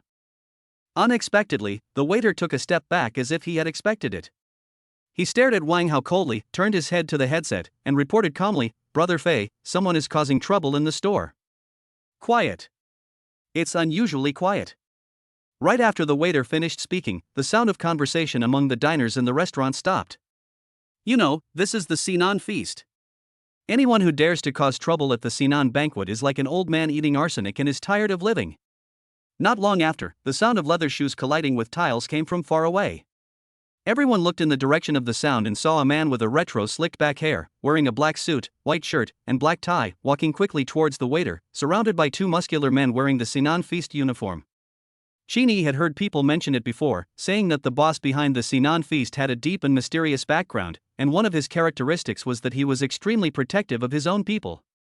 Legend has it that someone once got drunk and made trouble at Sinan feast, molesting a waitress. Although the police were called at the time and the police mediated, the drunk man finally paid 5,000 yuan and the case was settled. But somehow, the drunk man was hit by a van as soon as he came out of the police station, and he died immediately, without even calling an ambulance. Later, the news spread on the internet, saying that the car accident was caused by the boss behind the Sinan feast. But no one knows whether the news on the internet is true or false. Afterwards, the police also conducted an investigation, but in the end they only concluded that it was an accident. The insurance company paid some money, and the matter was left unresolved. But since then, Sinan Feast's reputation as not being easy to mess with has spread throughout the Magic City. In addition, the high price of Sinan Feast has attracted many diners who want to pry into the secrets and have plenty of money. Wang Hao had also heard some legends about Sinan Feast. Moreover, he often went to these high-end places, so he naturally knew that a top-notch buffet restaurant like Sinan Feast would indeed have personnel dedicated to security. Looking at the waiter who was almost beaten by him just now, there was no fear on his face. Wang Hao had no doubt that if he had really hit this waiter just now, he would probably be thrown out by the three people coming towards him. If that were the case, I would be so embarrassed. Of course, this is still the best-case scenario. If it is true as what is said on the internet, I am afraid I will not see the sun tomorrow. Damn it, this is all Qin Yi's fault. If I hadn't met Qin Yi, there would have been no conflict. Soon, the three of them came to the waiter. The waiter immediately called the greasy-haired man Brother Fei in a respectful manner, and then reported the current situation. After hearing this, the greasy-haired man called Brother Fei looked at Wang Hao unkindly, then stepped forward and said in a cold voice, "It's you who caused trouble at the Sinan feast?" Brother Fei's voice was cold and stern, and the aura he exuded was even greater than the shock Qin Yi had just brought to Wang Hao. Wang Hao's throat rolled twice, not daring to act rashly, thinking that a wise man should not suffer a loss in front of him, and smiled at Brother Fei awkwardly. "Ah, you are the manager." Misunderstanding, this is all a misunderstanding. Seeing that this person turned out to be a silver-plated gunhead, good-looking but useless, the waiter curled his lips in disdain, thinking, "Where is your arrogance just now? You are so arrogant to Brother Fei." Brother Fei smiled coldly and put his hand on Wang Hao's shoulder. It seemed like a casual action, but Wang Hao felt as if his arm was hit hard by a hammer and he almost stumbled and fell to the ground. Then, Fei Ji's cold and emotionless voice sounded again. "Well, since it's just a misunderstanding, I won't delay your meal. But, there is one thing I still need to remind you. The guests who come to dine here are all distinguished guests of our Sinan banquet. Since they are distinguished guests, we at Sinan banquet will definitely treat them well. But if you dare to cause trouble at Sinan banquet, we will definitely not be polite. No matter who you are. Do you understand?" Brother Fei said this not only to Wang Hao, but also to the other diners in the restaurant. Hearing Fei Ji's naked warning, Wang Hao's forehead began to sweat, and he nodded hurriedly. Yes, I understand, I understand." Immediately, Brother Fei took his hand off Wang Hao's shoulder. However, when he was about to turn around and leave, he glanced at Qin Yi who was sitting next to him, and happened to meet Qin Yi's eyes. Qin Yi's heart trembled. Fei Ji's eyes made him feel an inexplicable oppression. However, Brother Fei didn't say anything, just turned around and left in style. Immediately, Qin silently ordered the system, open the Eye of Truth. Ding! The Eye of Truth has been opened. Qin looked at Fei Ji's back as he left, and Fei Ji's basic information also appeared on the light screen in his eyes. Name, Si Hongfei. Gender, male. Identity, Manager of Security Department of Sinan Feast. Age, 28. Realm, Mid-Stage Mingjin. Kung Fu, Bajikwan Minor Success. Favorability, 0. Intimacy value of opposite sex, 0. Oh my god, Qin was a little surprised. He didn't expect that Brother Fei was actually a master in the middle stage of Mingjin. This is the first time that realm and technique have appeared on the attribute panel since I bound myself to the system. Before, when I used the Eye of Truth to check on Xingjinkun and Su Qian, no realm or technique appeared. It seems that maybe because they are all ordinary people, they don't have these two items. It's just that Si Hongfei's favorability towards me is 0, but how come his intimacy with the opposite sex is also 0? He is already 28 years old, could it be that he is sexually frigid? Sinan Feast, Si Hongfei.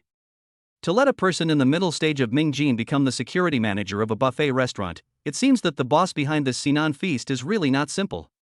However, just as Qin was thinking this, he heard the waiter say again, "Sir, do you want to continue eating or leave?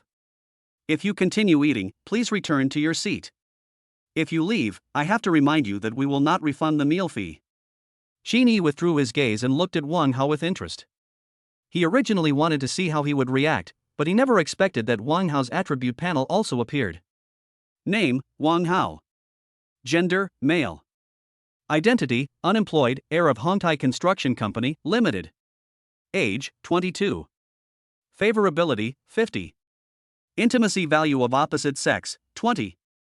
The favorability level is actually negative. It seems that Wang Hao really hates me. I have to be careful not to click behind his back in the future. At this time, the internet celebrity standing next to Wang Hao lowered his voice and advised, "Brother Hao, why don't we go?" Wang Hao glared at her angrily and thought that if he left now, he would become a complete laughingstock. Besides, I have already paid for the meal, 6,000 yuan, and I haven't eaten anything yet. I am so angry. Why? I have to get rid of this anger today. Qin, just wait and see. I will make sure you are in trouble today. Wang Hao thought so in his heart, but did not dare to say it out loud. He took a deep breath, raised his finger and pointed at the waiter. In fact, he wanted to point at Qin, but he remembered the pain of having his finger almost broken by Qin just now, so he had to put his hand down silently, glared at Qin who was sitting next to him and laughing at his joke, turned around, and walked straight to the empty seat diagonally behind him. Oh.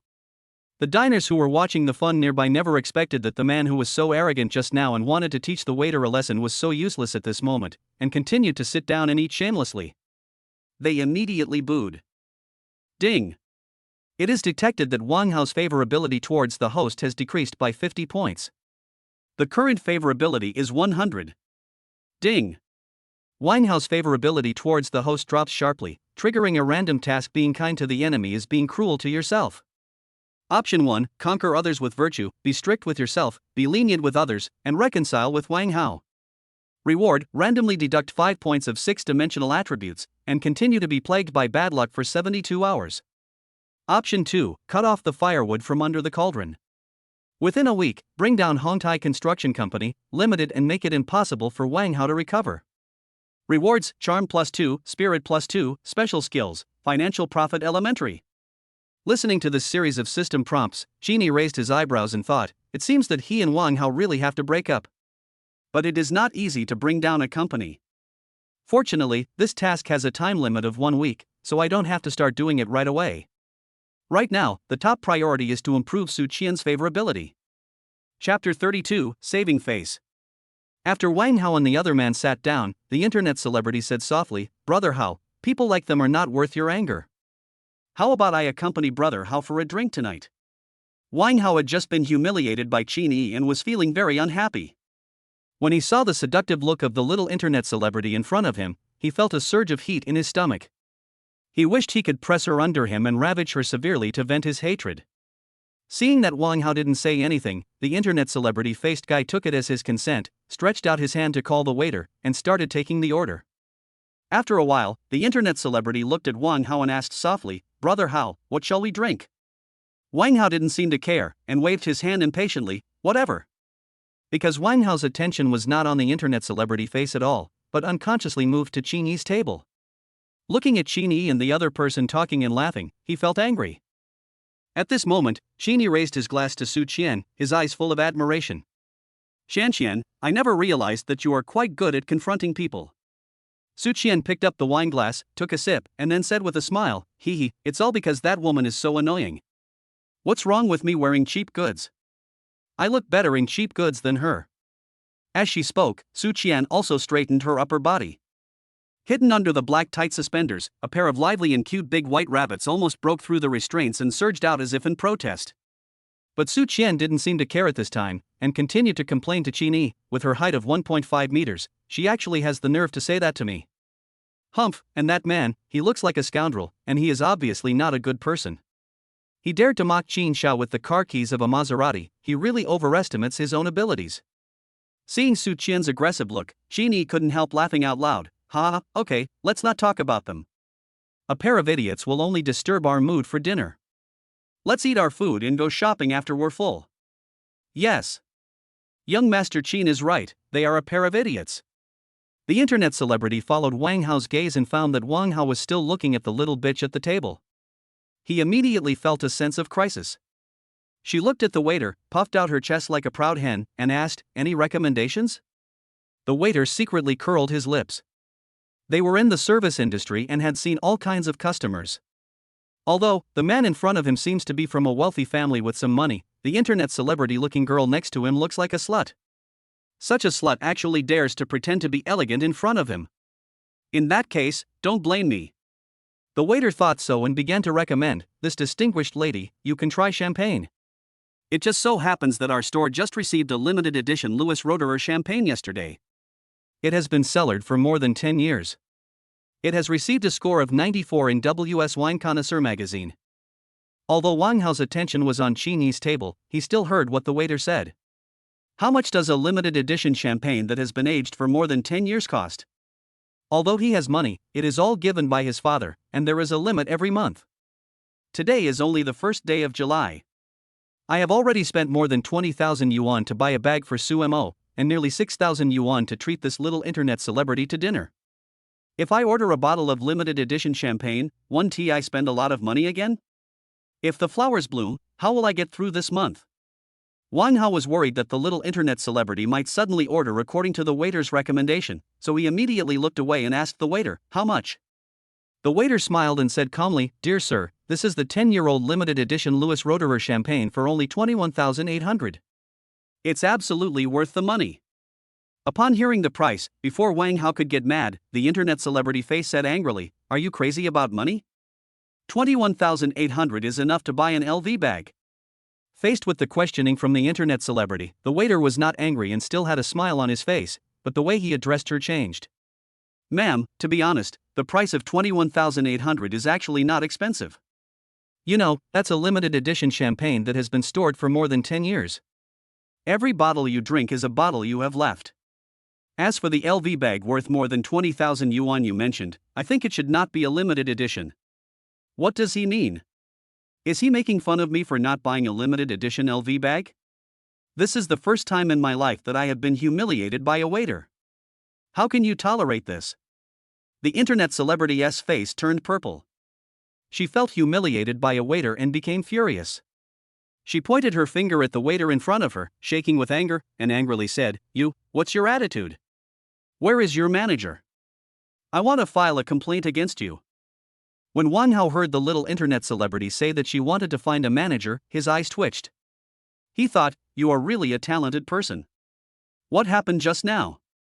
You haven't realized it yet? Do you have to let others humiliate you again?" Fortunately, the waiter did not take the little internet celebrity's words seriously at all. Instead, he bowed, ignored the little internet celebrity's words, and looked at Wang Hao. "Sir, this limited edition champagne is really good. The guests at that table just drank this. They also said that champagne and seafood go well together." The waiter's words seemed to have other implications.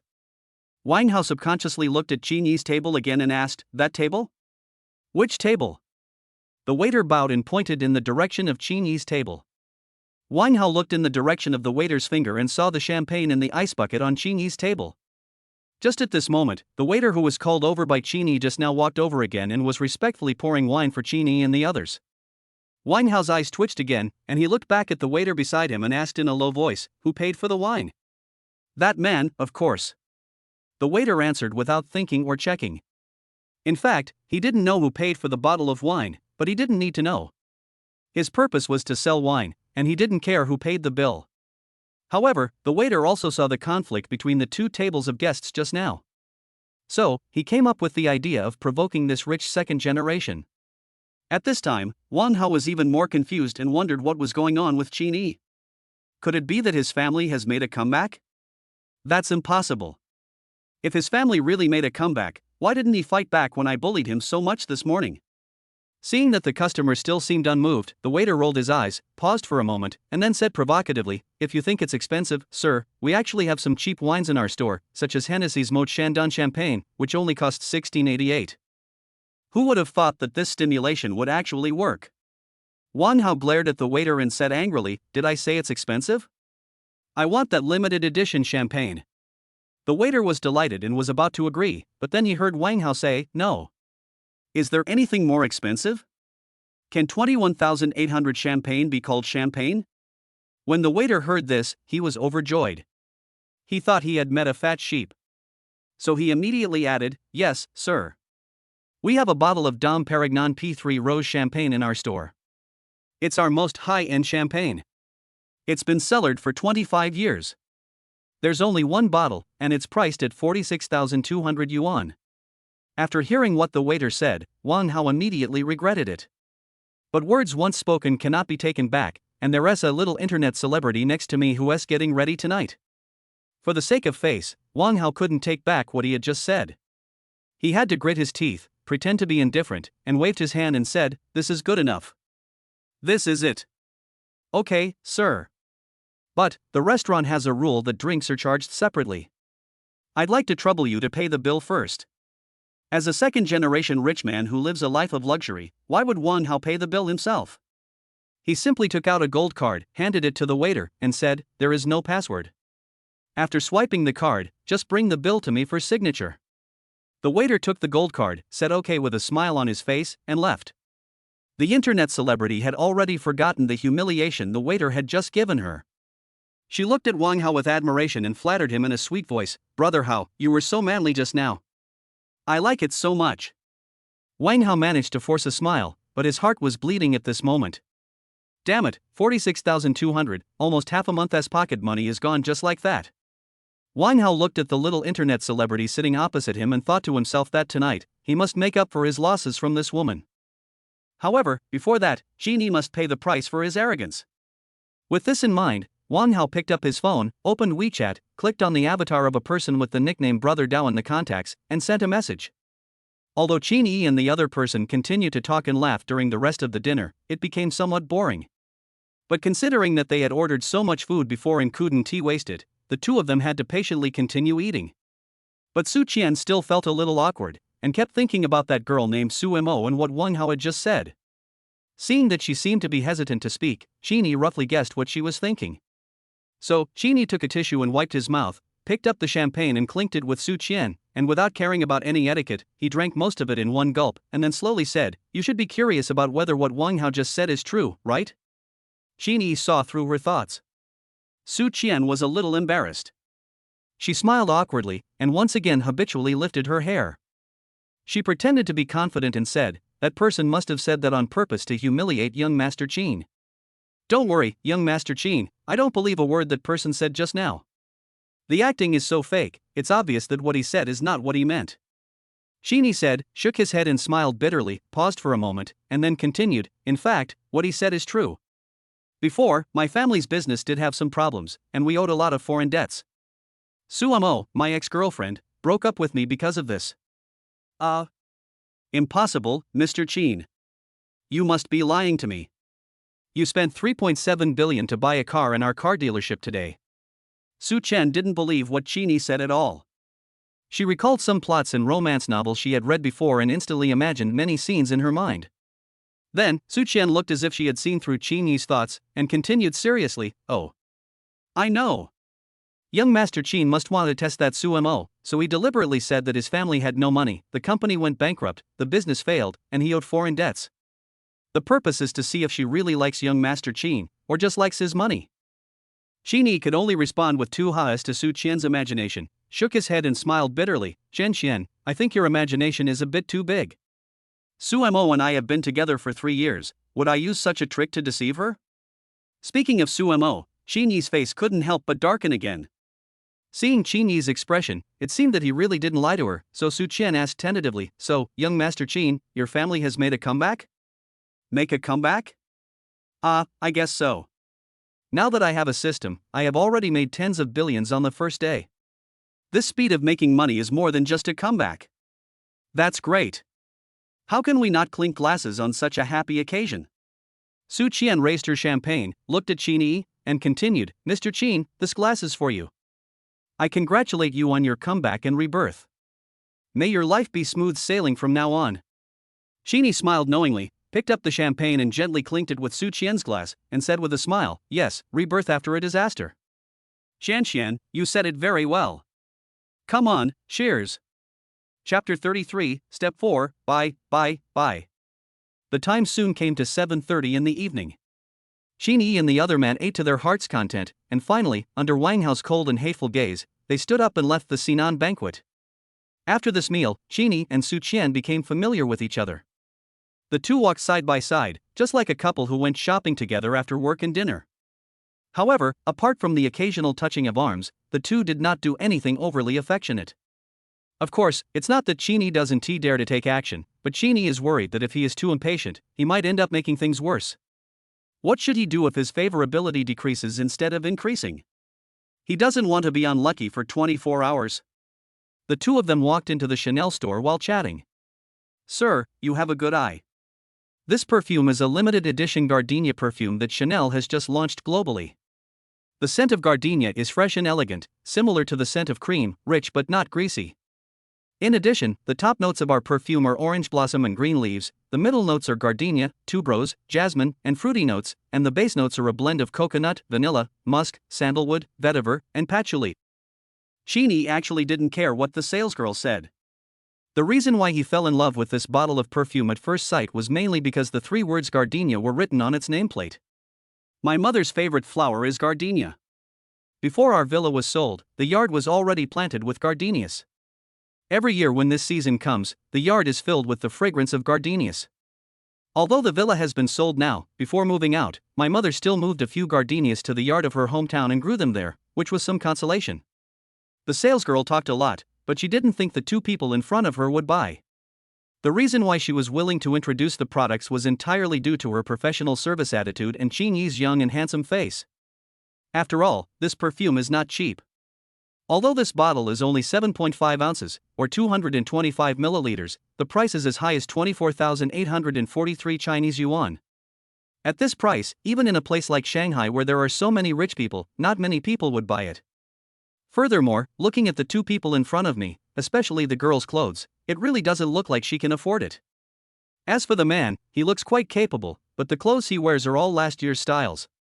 Seeing Qin Yi in a daze, Su Qian gently poked Qin Yi's arm.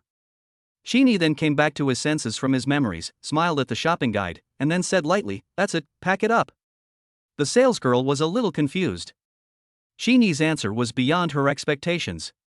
After a moment of stunned silence, she quickly responded, "Oh, okay, sir. Then, would you like to pay by cash or card? Mobile payment is also acceptable. Let's just pay by card. But don't worry, I'll go shopping and we'll pay together later," Qin Yi said, and walked towards the skincare products area. When the salesgirl heard this, her interest suddenly increased and she immediately followed closely. "Sir, do you want to buy some more skincare products?" Qin Yi hummed. He didn't know much about skincare products. Looking at the bottles and jars of all sizes in front of him, he was immediately puzzled. So, he looked at Su Qian beside him and asked, "Qian, you should also use skincare products, right? Can you give me some advice?" Su Qian had never used such high-end skincare products. The most expensive one she had ever used was just the SK2 toner from the island country. However, since young Master Qin asked me, I couldn't just answer without knowing anything. Wouldn't it be a joke if I accompanied young Master Qin shopping? She thought for a moment and then asked, is your aunt's skin oily, dry, or mixed? Or, what brands of skin care products does she usually use? Qin shrugged, looking bewildered, and shook his head with a wry smile, saying, if I knew, I wouldn't have to ask you. The salesgirl was listening to the conversation between the two and realized that the gentleman was buying the item as a gift for his mother. So the salesgirl immediately stepped forward and said with a smile, sir, you are so filial. I think your aunt can try our Chanel's latest and advanced black gold brick series of skin care products. Sir, madam, this way please. The salesgirl said, leading the two to the other side and introducing them one by one. The salesgirl talked a lot again, and finally concluded, this is our Chanel's full set of black gold brick series skin care products. The full set of skin care products includes Essence Softening Toner, Essence Whitening Toner, Revitalizing Essence, Brightening Essence, Night Essence, Luxury Foundation, Essence Moisturizing Cream, Essence Light Cream, Whitening Cream, Repairing Cream. A one-stop solution to all skin problems, focusing on anti-aging, repair, brightening and whitening. Whether you are a young girl in her 20s or an elderly person, this advanced black gold brick series of skin care products can perfectly solve the problem. There was both water and frost, and Qin felt as if it was surrounded by clouds and mist. However, Su Qian, who was standing beside him, was quite moved by what she heard. She secretly planned in her heart that when her bonus arrived at the end of the month, she would definitely come and buy a set of shoes to take good care of her skin. Unexpectedly, at this moment, Qin suddenly said, well, it's good. What is this, the black gold brick series? Give me 2 sets and pack them separately. Hearing this, the salesgirl was immediately delighted. Let alone 2 sets, even if she only took 1 set, the price was already more than 30,000 yuan. Based on the 5% sales commission, she could get at least 1,500 yuan. 2 sets cost 3,000 yuan, plus the limited edition perfume I bought earlier, I can get a commission of more than 5,000 yuan at once. However, just as the salesgirl was overjoyed, Su Qian reminded Qin quietly, Mr. Qin, this set can be used until the end of the year. Besides, if your aunt is not used to it, wouldn't it be a waste to buy 2 sets? Although Su Qian knew that Mr. Qin was rich, this set of cosmetics only cost tens of thousands of yuan, which was just the price of a bottle of wine for him. But you can't waste money, and when it comes to skin care products, there's no one-size-fits-all formula. The shopping guide's words are deceiving. Su Qian didn't want Mr. Qin to be fooled by this eloquent shopping guide. However, when Su Qian said this, the salesgirl immediately became unhappy. In the eyes of the salesgirl, Su Qian's behavior was purely about cutting off someone's source of income. However, in front of Qin, the person who spent the money, no matter how unhappy the salesgirl was, she couldn't show it too much. After all, they are together. Although these two don't look like boyfriend and girlfriend, after all, the man is handsome and the woman is beautiful. Who knows what the man might think of the girl? If I were to attack this woman at this time, it might make the person I'm dealing with unhappy. If she's unhappy, then all my efforts would be in vain. Therefore, the salesgirl could only suppress her anger, look at Qin with a smile, and wait for the real person's response. Unexpectedly, Qin smiled at Su Qian and said softly, it's okay, the other set is for you. Su Qian opened her mouth into an O shape, looking at Qin in surprise, and pointed at herself, as if to confirm that she had not heard wrong, and then asked back, give it to me? Why? Well, there's no reason for this. It's hard for you to accompany me to eat and go shopping.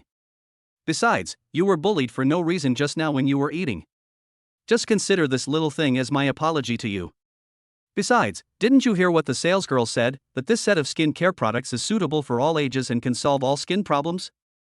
Qin said, looking at the shopping guide, winking at her, and then asked her in a somewhat inquiring tone, is that so? The salesgirl immediately understood, and hurriedly took a sample of lotion for trial. She held Su Qian's hand with a smile on her face, poured some lotion, and smeared it on the back of Su Qian's hand. While applying it, she said enthusiastically, yes, beautiful lady, you are so lucky. If I had a boyfriend like this gentleman, I would wake up laughing at night. No. You misunderstood, I'm not. Seeing that the salesgirl had misunderstood their relationship, Su Qian hurriedly denied it.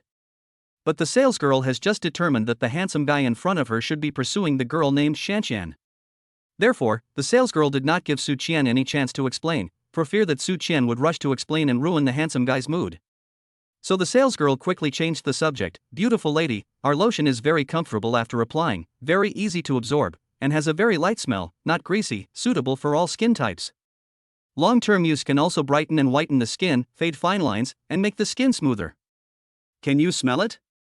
Su Qian looked at the enthusiastic salesgirl in front of her, then looked at Qin Yi. Her face turned red with embarrassment, and she had to use the smell of the lotion to ease her embarrassment. Seeing the salesgirl's professionalism, Qin Yi couldn't help but secretly give her a thumbs up in his heart. Adhering to the principle of don't bother two people with the same thing, Qin Yi spent the next period of time in the Chanel store, choosing 2 bags, 2 women's dresses, and 2 pairs of women's leather shoes. Half of them were naturally given to his mother, and the other half was given to Su Qian. After all, in addition to buying some gifts for his parents, Qin Yi also has the important task of improving Su Qian's favorability. Shopping, in Qin Yi's opinion, should be the easiest way to improve the favorability of the opposite sex. Although Su Qian refused again and again, she was ultimately overwhelmed by Qin Yi's kindness, and of course, she also received strong support from the salesgirl next to her. However, when Qin Yi paid the bill and walked out of the Chanel store carrying a lot of bags, he couldn't help feeling confused. Chapter 34 Wang Hao's Revenge. Because the system notification sound indicating the increase in favorability, which he had been looking forward to for a long time, did not sound as expected. Qin Yi silently calculated in his mind that the things he bought for Su Qian amounted to nearly 200,000 yuan.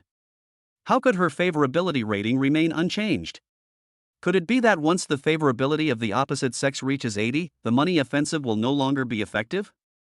Qin Yi couldn't help but ask the system, let me ask you.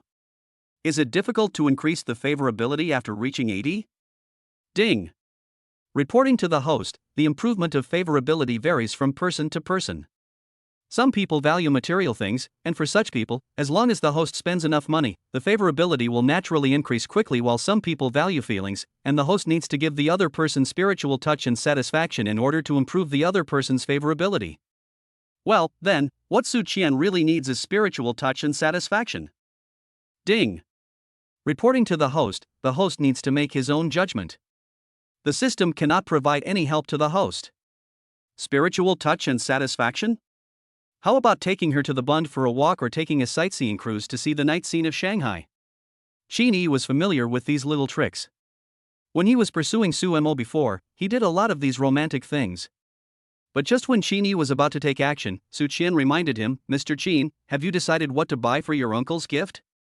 Qin Yi then remembered how he almost forgot about his father. Qin Yi looked around and happened to see the Armani men's clothing store on the 2nd floor, so he called Su Qian and said, let's go down to the 2nd floor. Not far away, Wang Hao and the young internet celebrity also walked out of the Sinan Feast buffet restaurant.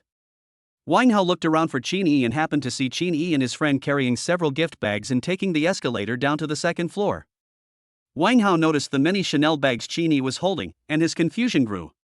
The little internet celebrity obviously didn't notice Wang Hao's abnormality.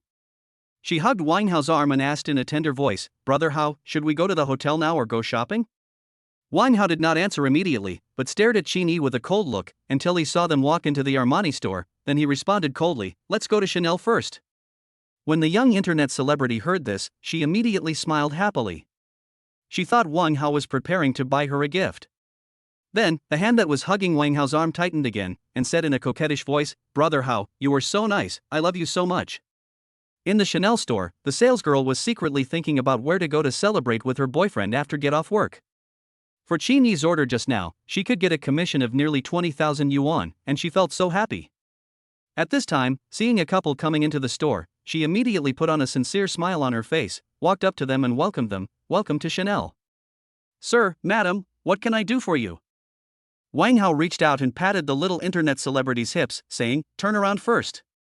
The little internet celebrity was overjoyed. She stood on tiptoe, kissed Wang Hao on the face, and said affectionately, Brother Hao, you are so nice. After saying that, he went straight to the bag area. The salesgirl wanted to go over and introduce it, but Wang Hao stopped her and said, wait a moment, I have something to ask you. The salesgirl was a little suspicious, but she still stopped, looked at Wang Hao, and asked, Sir, please speak. Wang Hao moved closer and asked in a low voice, just now, was there a man and a woman who bought a lot of things in your store? Ah, yes. Do you know them, sir? Yes, I know him. What did they buy? How much did they spend? Who paid for it? Wang Hao asked. The salesgirl smiled awkwardly and responded, Sir, I'm sorry, this is the customer's privacy, it's not convenient to disclose. Ha, don't get me wrong, I am that girl's brother. That guy is my sister's blind date, I was afraid that she was cheated. Wang Hao rolled his eyes and made up a lie to get away with it.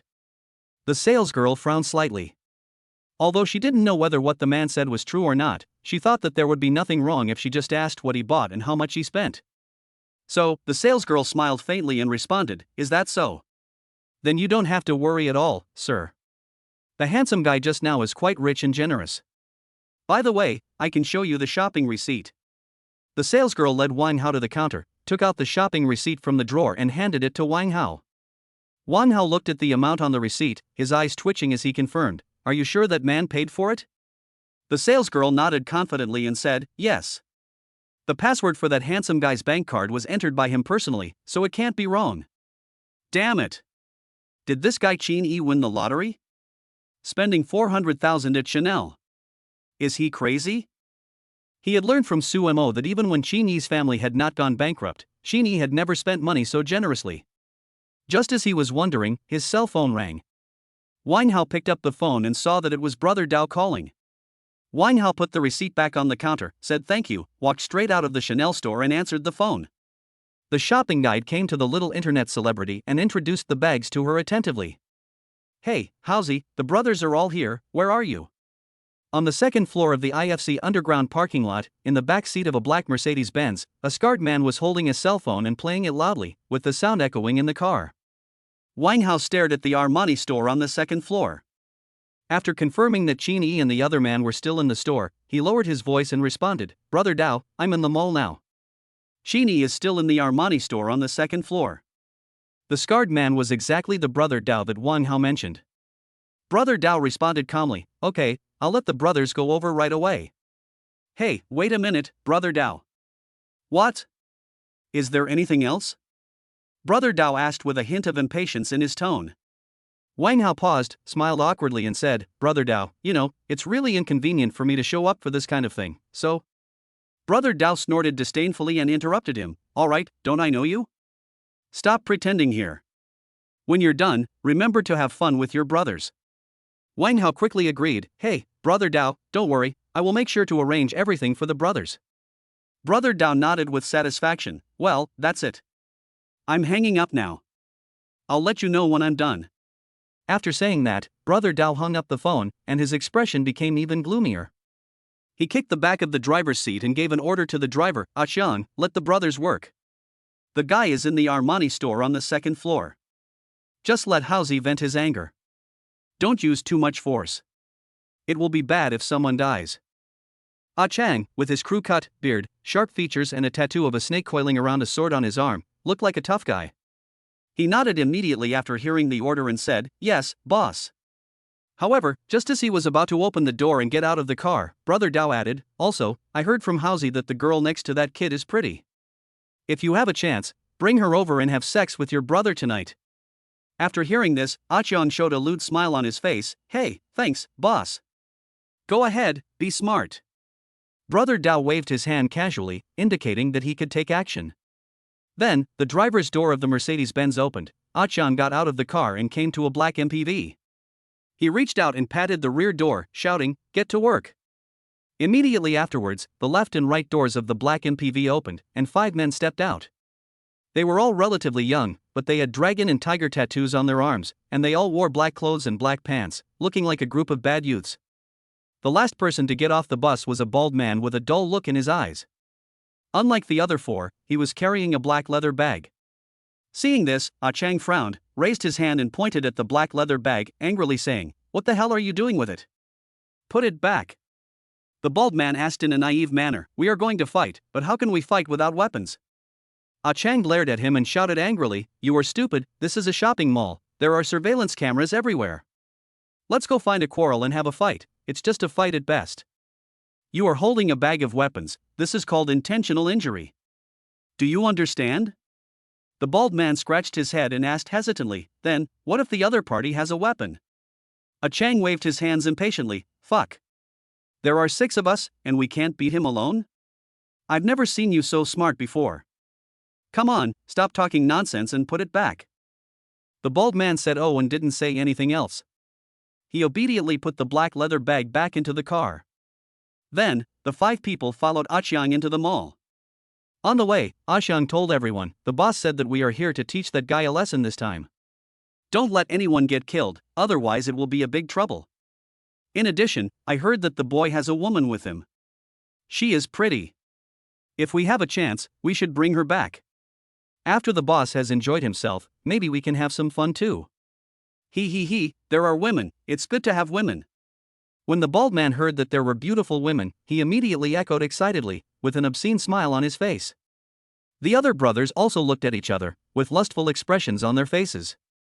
They originally thought that they came out just to vent Wang Hao's anger, but they didn't expect there would be extra benefits, which made them look forward to the next action even more.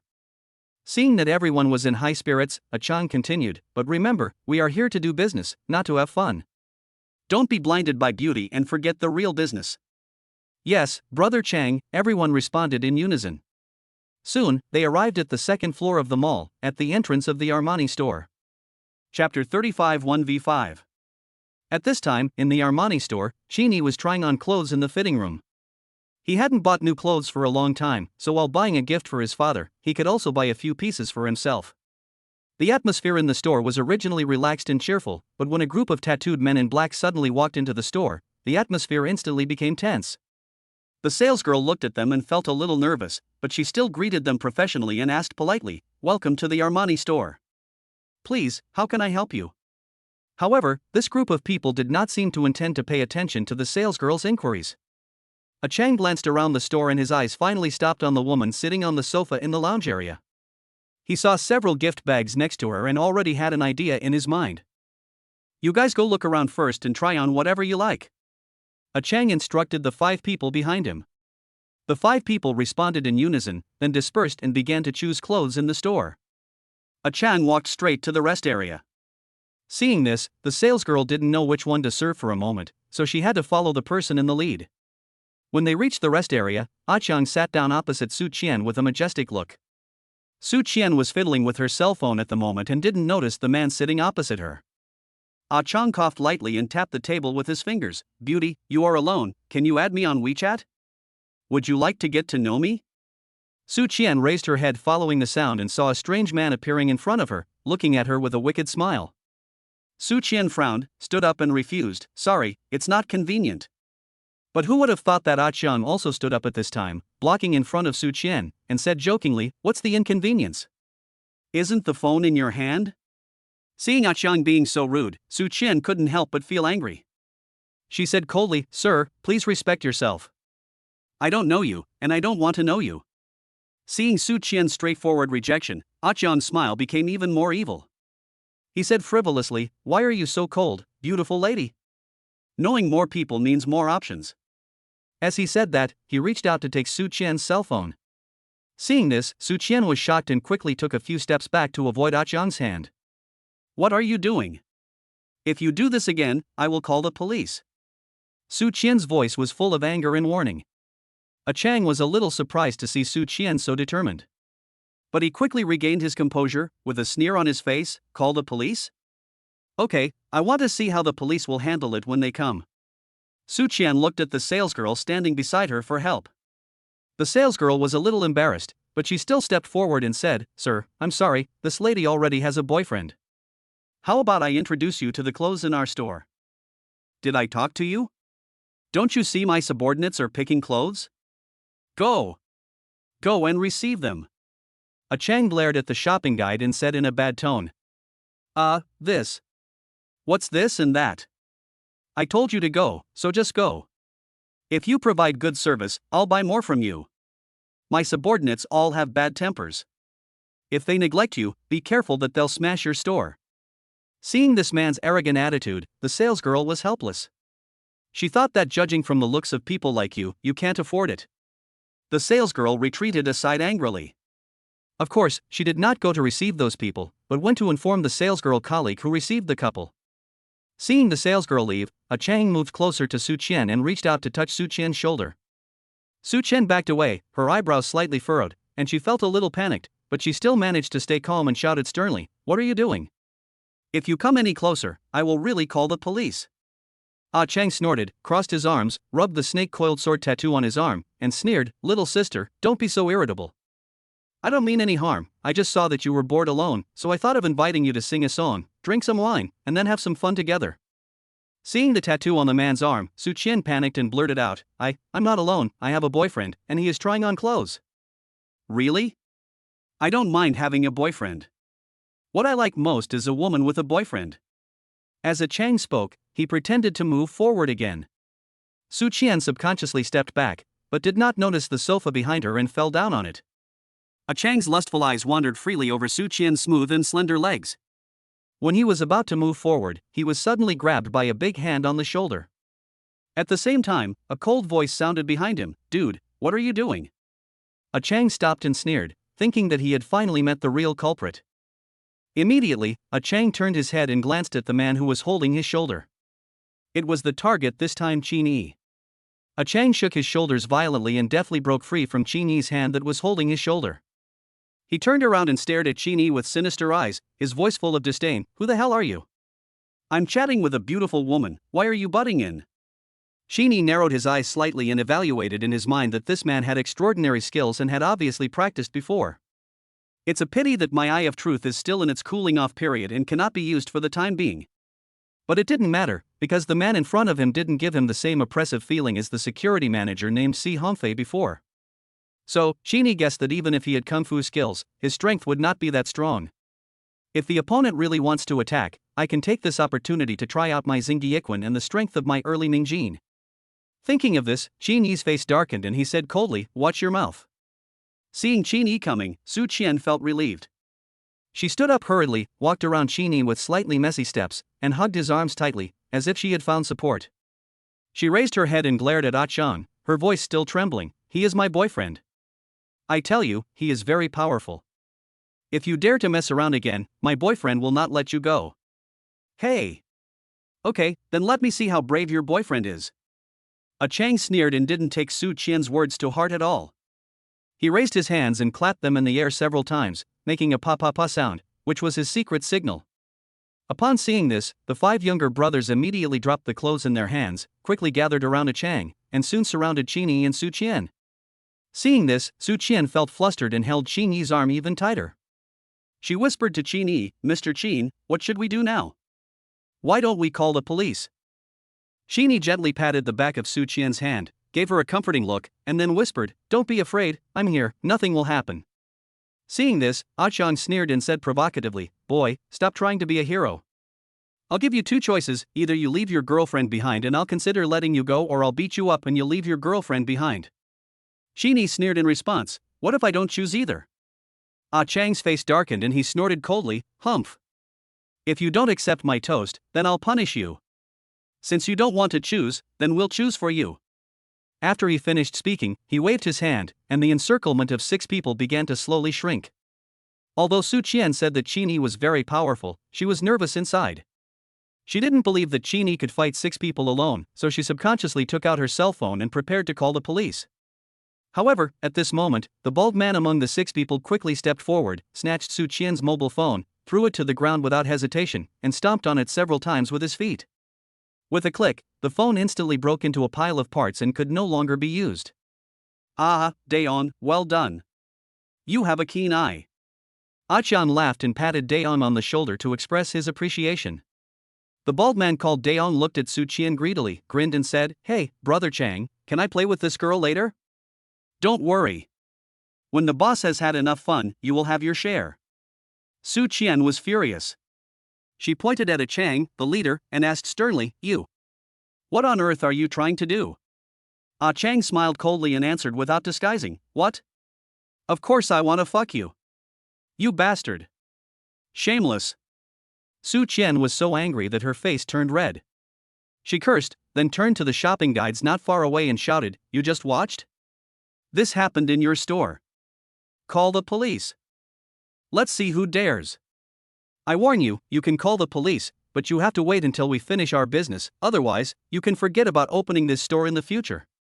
Ah Chang turned around, glanced at the shopping guides with a cold gaze, and warned them viciously. Several shopping guides shrank their necks in disappointment. They were just workers, and they didn't want to get themselves into trouble when faced with these people who were obviously gangsters. Cheney glanced at the 6 people surrounding him and said calmly, "Ladies and gentlemen, if you want to fight, I can accompany you, but please let her step aside first." Ah Chang smiled nonchalantly and nodded in agreement. "Okay, but if I accidentally break the photo later, it won't be fun." As Ah Chang said this, he looked at Su Qian again and said teasingly, "Beautiful girl, just wait a moment. Let the brothers play with your little boyfriend first." Mr. Qin. Su Qian held Cheney's arm tightly, her eyes full of worry. Cheney patted the back of her hand gently and comforted her. "It's okay, just step aside first, I'll take care of it." Su Qian was hesitant, but not only could she not help here, she might also drag down Qin Xiao. If she went there herself, she might be able to borrow the shopping guide's cell phone to call the police. Thinking of this, she gritted her teeth, nodded, and after saying be careful, she let go of Cheney and quickly ran in the direction of the shopping guide. "Boy, today we will let you know why the flowers are so red." Cheney did not respond, but followed the Xingyiquan instructions in his mind, calmly adjusted his breathing, lowered his body slightly, planted his feet firmly on the ground, clenched his hands into fists, and assumed the starting 3 body posture of Xingyiquan. Ah Chang narrowed his eyes slightly and was shocked when he saw Cheney's movements. Could it be that this boy is a martial artist? To be on the safe side, he decided to test this boy's strength first. So Ah Chang waved his hand and ordered, "Go. Beat him hard." The 5 thugs rushed forward arrogantly, waving their fists and about to hit Cheney. Among them, the bald man Daong, although his brain is not very good, is the most ferocious. He was the first to rush to Cheney, clenching his strong fist and smashing it into Cheney's face like a hammer. Cheney's eyes flashed with a gleam of light, and he was not panicked at all, as if he was already accustomed to such scenes. Like a conditioned reflex, he slightly turned his body and was as agile as a dragon, cleverly avoiding the powerful blow. Immediately afterwards, Cheney's body was like a tiger descending from the mountain, and he threw out a banquan from Xingyiquan swiftly, with the force of a rainbow, directly hitting Bald Yon's abdomen. This punch contained Cheney's deep internal strength and was incredibly powerful. Bald Yon was hit by the punch and instantly bent over in pain. His face turned pale, beads of sweat the size of beans dripped from his forehead, and he kept retching, as if his internal organs were about to turn out. Upon seeing this, the arrogance of the remaining 4 thugs instantly disappeared, and was replaced by fear and anxiety. They looked at each other, their eyes full of fear and hesitation. They were obviously frightened by Cheney's powerful punch just now and did not dare to move forward easily. "Damn it, what are you all standing there for? Come on!" Ah Chang roared when he saw this. The 4 of them were helpless. Although the man in front of them was obviously skilled in martial arts, they had to obey Brother Chang's orders, so they had to bite the bullet and rush towards Cheney again. Cheney moved as fast as the wind and adjusted his position quickly. He raised his left leg and kicked a gangster in the head with a high whip kick from Xingyiquan. The gangster hurriedly raised his hands to block, but Cheney's leg skills were so powerful that even after blocking, he was still kicked and staggered back several steps. Seeing this, the remaining 3 thugs looked at each other and decided to rush forward in an attempt to suppress Cheney with their numerical advantage. However, Cheney seemed to have extremely rich practical experience, and he moved freely between the several people. Sometimes he used the drilling punch from Xingyiquan to attack the enemy's lower body, and sometimes he used the chopping punch to sweep the enemy's upper 3 directions. Each blow was precise and powerful, leaving the gangsters overwhelmed. Ah Chang, who had been watching the fight at the side, also saw that Cheney was using Xingyiquan.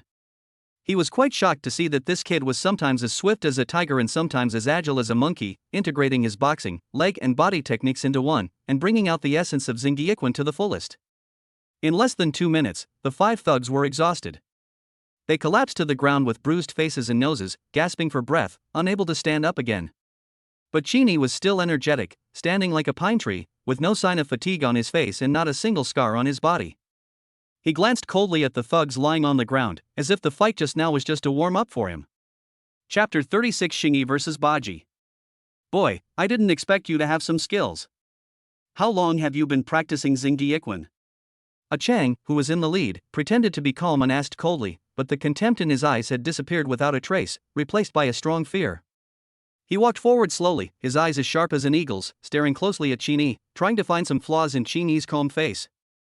Cheney smiled slightly and replied in a neither humble nor arrogant manner, "I have practiced Xingyiquan for several years, but the real skill lies in the heart, not in time." Ah Chang was slightly stunned, then burst into laughter. "What a heart! Today, I want to see if your heart can withstand the fierceness of my Bajiquan." Before he finished speaking, Chang's aura burst out, like a tiger about to awaken. He assumed the Liang Ding stance of Bajiquan, with his feet apart like rocks, his center of gravity sinking, and his fists clenched like two sharp blades drawn from their sheaths, ready to go. Seeing this, Qin also put away his smile, and with a serious expression, he assumed the starting three body stance of Xingyiquan, preparing for the upcoming fierce attack. The next moment, the real battle began. Because he didn't know the depth of Chang's strength, Qin prepared to take the initiative and launched the offensive first. Qin moved like a tiger descending from a mountain and punched his opponent in the face. This punch incorporates the essence of the Benquan in Xingyiquan. It is swift and fierce. Wherever the fist goes, the air seems to be torn apart, making a slight whistling sound. Seeing this, Chang narrowed his eyes, bent his legs slightly, leaned back, and cleverly avoided the punch. At the same time, he slammed his feet against the ground, and his body shot out like a cannonball. His hands turned into eagle claws, and with a sound of breaking through the air, he pounced directly on Qin's chest. This move is the famous Tai Shan Kao in Bajiquan. It is incredibly powerful. Once it hits, it is enough to seriously injure Qin. Qin remained calm, twisted his body, and agilely like a dragon, cleverly avoiding the fatal blow. At the same time, Qin hit back with a punch from his right hand, and the force of his punch was like a dragon emerging from the sea, going straight for Chang's jaw. This move is the dragon shape fist in Xingyiquan. As the dragon shape rolls, the fist is extremely powerful. Seeing that the situation was not good, Chang retreated hastily, and at the same time turned his palms into knives and slashed out horizontally. This palm is the Paigua palm in Bajiquan. The palm wind is sharp, like a knife or a sword. However, Qin seemed to have anticipated the enemy's move and dodged the palm strike. At the same time, he took a mud step with his left foot and instantly shortened the distance between him and Chang. The next moment, Qin clenched his fists, like two dragons emerging from the sea, shooting left and right, launching a fierce attack on Chang. Although Chang's Bajiquan was powerful, it gradually showed signs of fatigue under Qin's tidal attack. He had no choice but to switch from offense to defense. However, after a long period of defense, his physical strength and concentration began to decline, and his flaws began to appear. Qin keenly captured this opportunity. He straightened his body and was ready to strike like a cheetah. He clenched his right fist and punched out with all his strength. This punch embodied the essence of Xingyiquan and was like a mountain pressing down on one's head, unstoppable. Although Chang tried his best to resist, the power of Qin's punch was far beyond his expectations. He felt an irresistible force coming at him, and his body flew backwards involuntarily. After drawing an arc in the air, it slammed heavily on the glass door of the shop. With a loud crash, the glass door shattered instantly under the huge impact force, and the broken glass splashed everywhere, making a sharp shattering sound that echoed in the mall. Chang fell among the broken glass fragments, his face as pale as paper and blood spurting out of his mouth. He raised his head with difficulty and looked at Qin, his eyes full of reluctance and shock. Qin stood there, his breathing was a little rapid, but there was an indescribable excitement on his face. When he started fighting with the five thugs, Qin still followed the impression of Xingyiquan in his mind. Although he knocked the five men to the ground, he always felt that his movements were a bit awkward and unsmooth.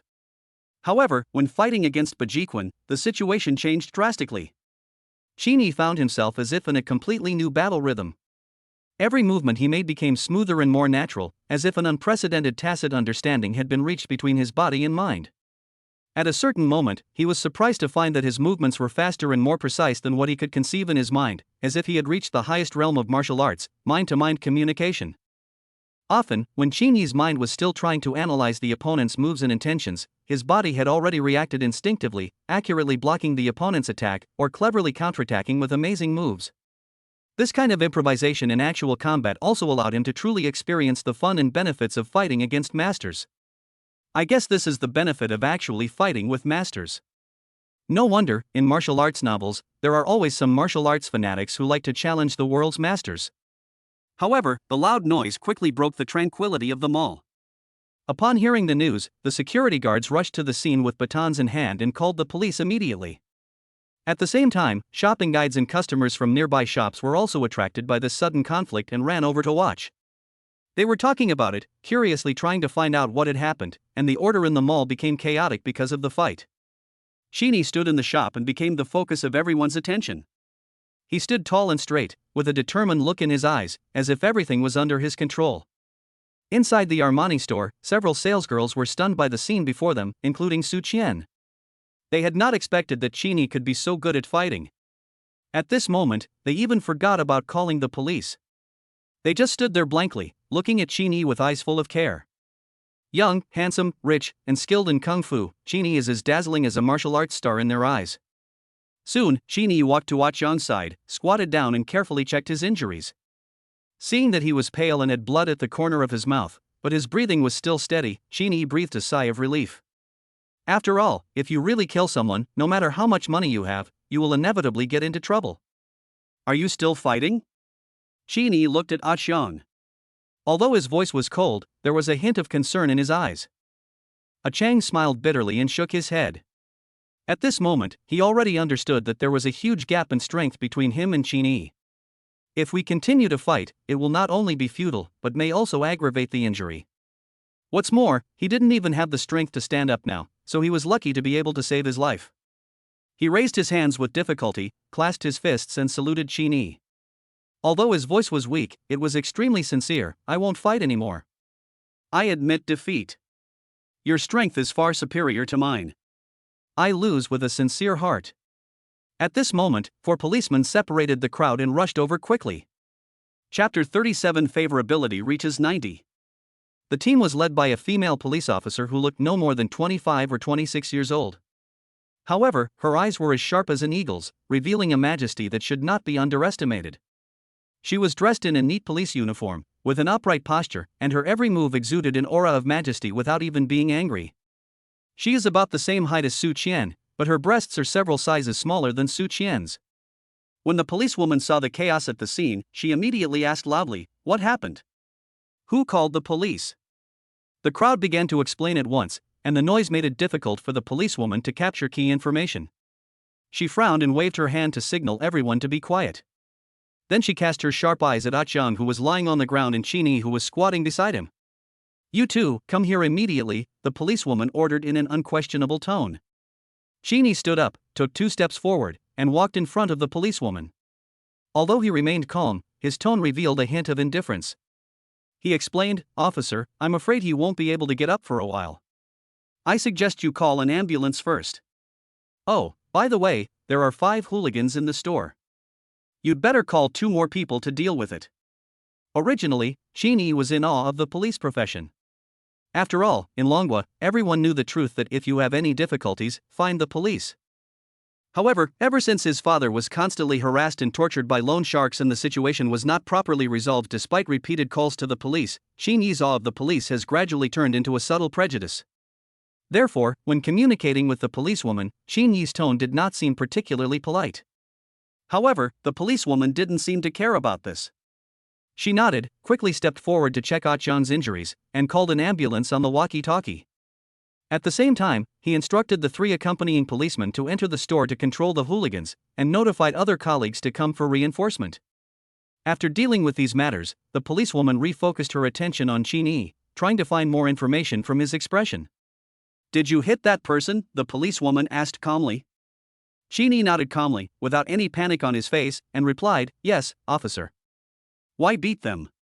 Although the policewoman's tone was emotionless, it was clearly inquiring. Qini did not hide anything and briefly recounted what happened, emphasizing the harassment and provocative behavior of those gangsters. At this time, Su Qian also walked out of the store and came to Qini. She looked at the female police officer with lingering fear and added, "Officer, I can testify. I am the person involved. It was those hooligans who verbally and physically harassed me first. Young Master Qin had to clash with them in order to protect me." "Mr. Qin?" When the policewoman heard Su Qian's address, she couldn't help but look at Qini again, secretly wondering, is this kid a rich second generation? At this time, several shopping guides in the Armani store also came out, changing their cowardice just now, and echoed indignantly, "Officer, we can also testify." The shopping guide who had received Qini and the others pointed at Ah Qiang lying on the ground and added, "Officer, he threatened us not to call the police, otherwise he would smash our store and stop us from doing business." As they were talking, 5 wailing hooligans with bruised faces and noses were escorted out of the Armani store one by one in handcuffs by the police. Several of them looked seriously injured, having obviously been in a fierce fight. When the policewoman saw this scene, her brows furrowed, obviously surprised by the situation. She turned to Qin and asked curiously, "Did you subdue all these people?" Qin nodded slightly without saying anything more, which was considered as his agreement. After getting a positive answer, the policewoman looked at Qin with a bit of appreciation and surprise in her eyes. She secretly admired in her heart, this boy is not simple, he can fight against 6 people alone and win, without a single scar on his body. His skills are much better than those of the players under her command. It seems that the person we met this time was a hidden master. Qin saw the policewoman staring at him in a daze. He coughed lightly, breaking the silence, and continued in a calm tone, "Officer, this store should have surveillance cameras installed. The cause and effect of the incident should be able to be found out through the surveillance video.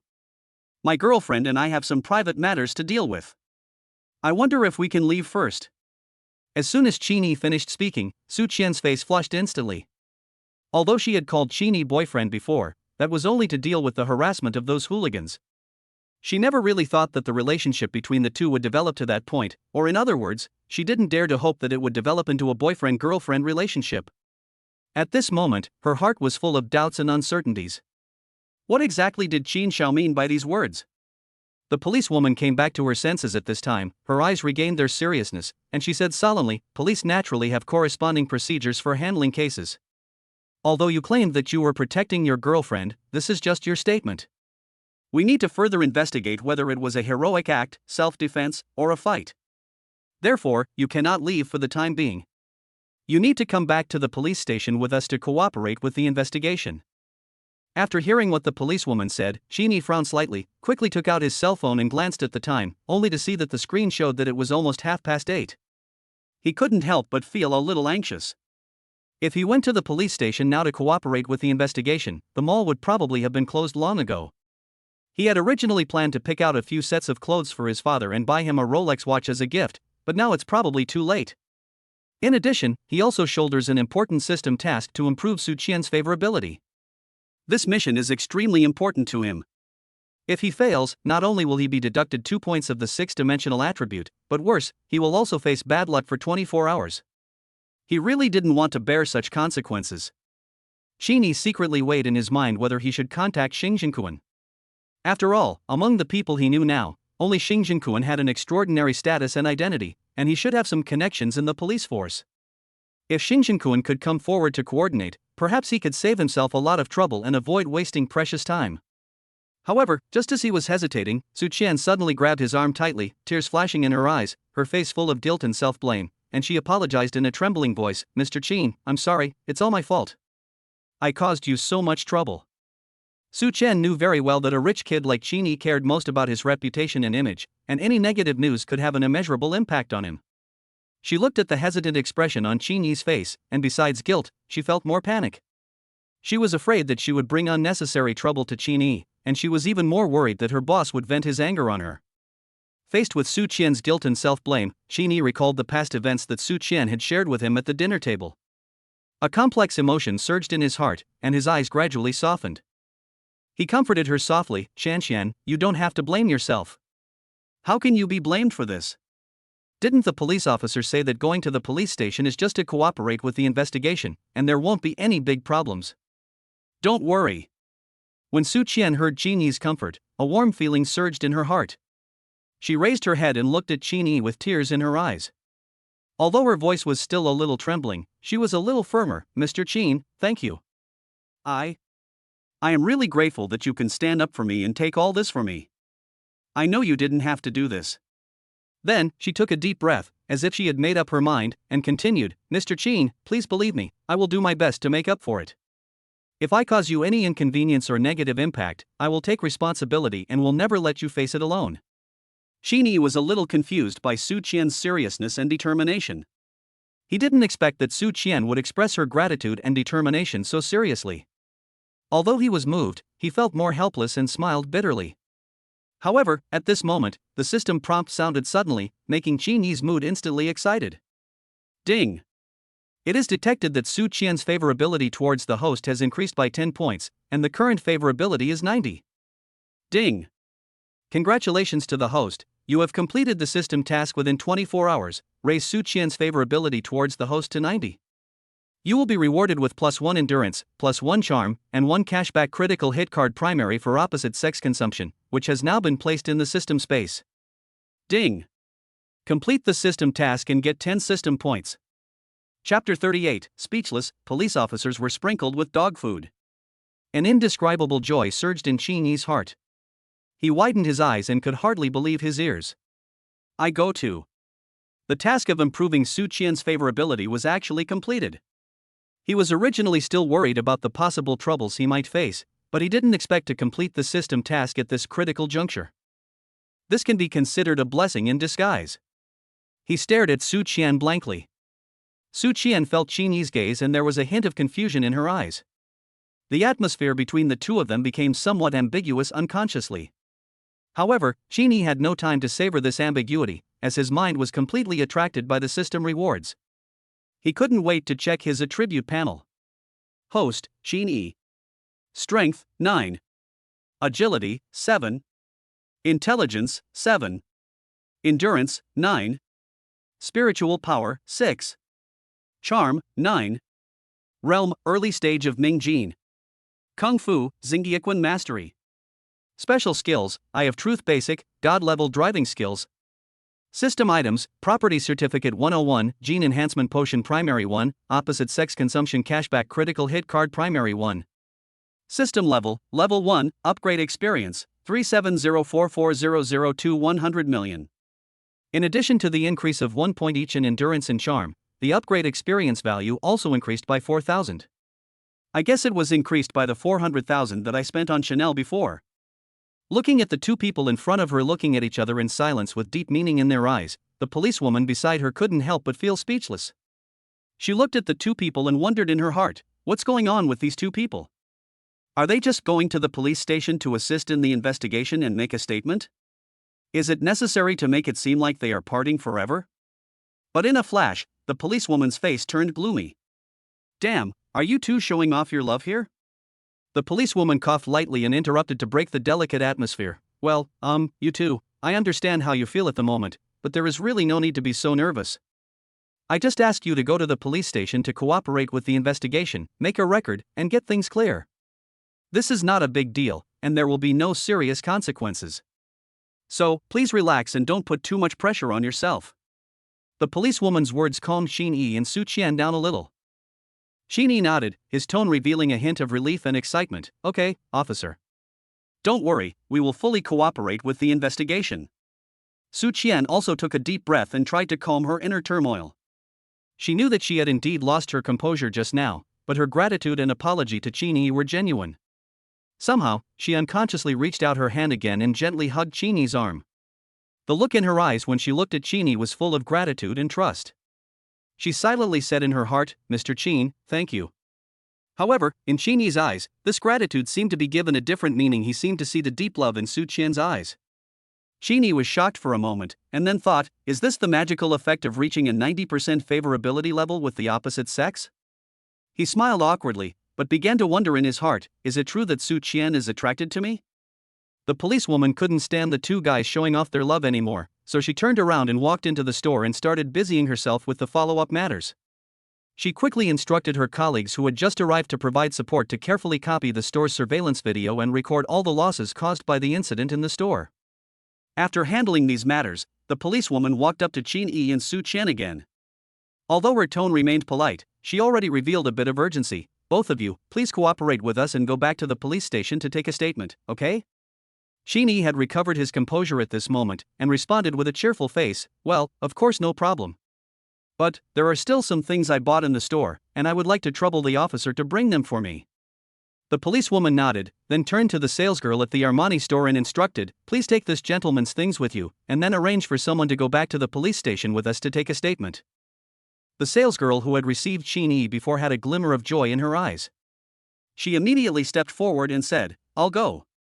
I'll go with you. The policewoman nodded in agreement, but the salesgirl did not act immediately. Instead, she turned to Qin Yi and asked respectfully, Sir, do you need me to pack up the clothes you tried on earlier? The people around were speechless when they heard this, thinking, it's already this late, and you're still worrying about selling goods. If someone has something like this happen in your store, it's good enough that they don't complain to you, but you actually want them to buy your stuff. I'm really crazy about money. But who would have thought that Qin Yi's next move would surprise everyone? Qin calmly took out his bank card from his pocket, shook it gently, and said, "You are a qualified shopping guide. Your boss is lucky to have an employee like you. How about this? As long as the clothes are not damaged, please pack them for me." After hearing this, the salesgirl smiled happily and thanked him repeatedly. "Thank you, sir. I will pack it for you right away. Please wait a moment." After the female shopping guide finished speaking, she happily ran back to the store. In fact, she was just asking with the mentality of giving it a try. After all, when he entered the store, he was carrying a Chanel bag. With so many bags, he was definitely a wealthy man. After a while, the salesgirl came out briskly, carrying several shopping bags, but there was a POS machine clipped on her collar. When she came to Qin, she put the shopping bag aside first, then took out the POS machine from her collar. She was not in a hurry to sort out the details of the collar, and said to Qin with a bright smile, "Sir, the clothes you chose are 119,888 yuan in total." When the onlookers heard the price, they couldn't help but widen their eyes and whisper to each other, "Oh my god, how much did you buy? Looking at the way this young man is dressed, I didn't expect he's a rich man. He must be some rich and noble young man, he's so generous." "That's right. Look, besides Armani bags, he also has Chanel bags, the total amount must be worth hundreds of thousands." The policewoman stood aside, listening to the discussions of the people around her. She did not make any comments, but just quietly observed Qin's reaction. Qin looked calm. He calmly took out his bank card and handed it to the shopping guide, saying with a smile, "Swipe the card." The salesgirl politely took the bank card and Qin entered the password skillfully. Then, amid the envious and jealous gazes of the crowd, the POS machine beeped and the receipt for a successful transaction slowly slid out. Afterwards, Qin, Su Qian and the salesgirl followed the policewoman and took the escalator down to the first floor. However, the moment Qin turned around and stepped onto the stairs, his eyes inadvertently caught Wang Hao on the third floor near the glass railing of the Chanel store. At this time, Wang Hao was staring at him with a gloomy face, his eyes full of resentment. Qin's heart trembled, and he thought to himself, those people were not hired by Wang Hao. Looking back on the whole incident, there were indeed many unreasonable aspects. There are so many luxury stores in the IFC, why did the gangsters choose the same store as them? This coincidence seems too deliberate. Although Su Qian is beautiful and has a good figure, her charm is not enough to make people lose their minds and commit crimes impulsively. What's more, the man called Brother Chang is actually proficient in Bajiquan, and his agility is far beyond the reach of ordinary gangsters. Recalling the confrontation with Wang Hao at the Sinan feast, his unwilling expression is still vivid. Combining these clues, Qin is 90% sure that Wang Hao must have been behind this farce.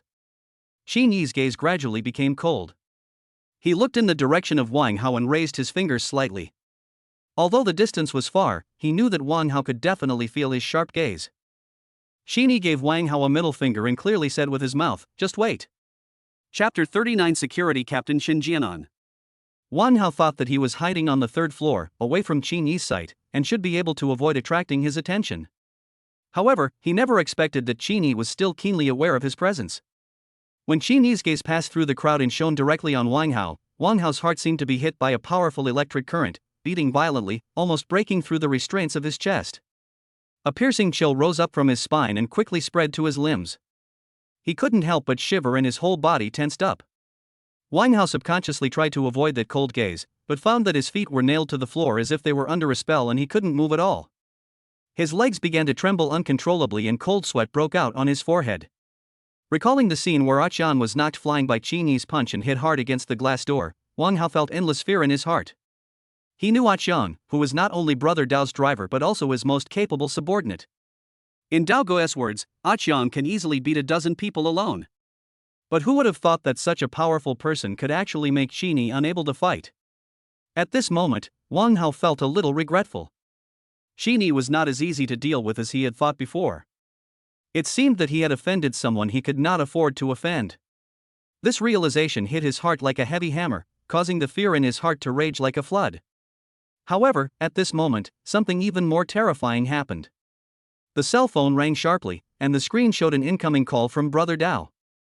The police station is adjacent to the IFC, but in a blink of an eye, Qin and others have entered the Bund police station of the Shenjiangwan branch. After the two entered, they first registered, and then according to the procedure, they were taken to different interrogation rooms for questioning. Qin and Su Qian had nothing to hide, so they told the police officer everything that had happened. The 5 thugs were not seriously injured and did not need to be sent to the hospital.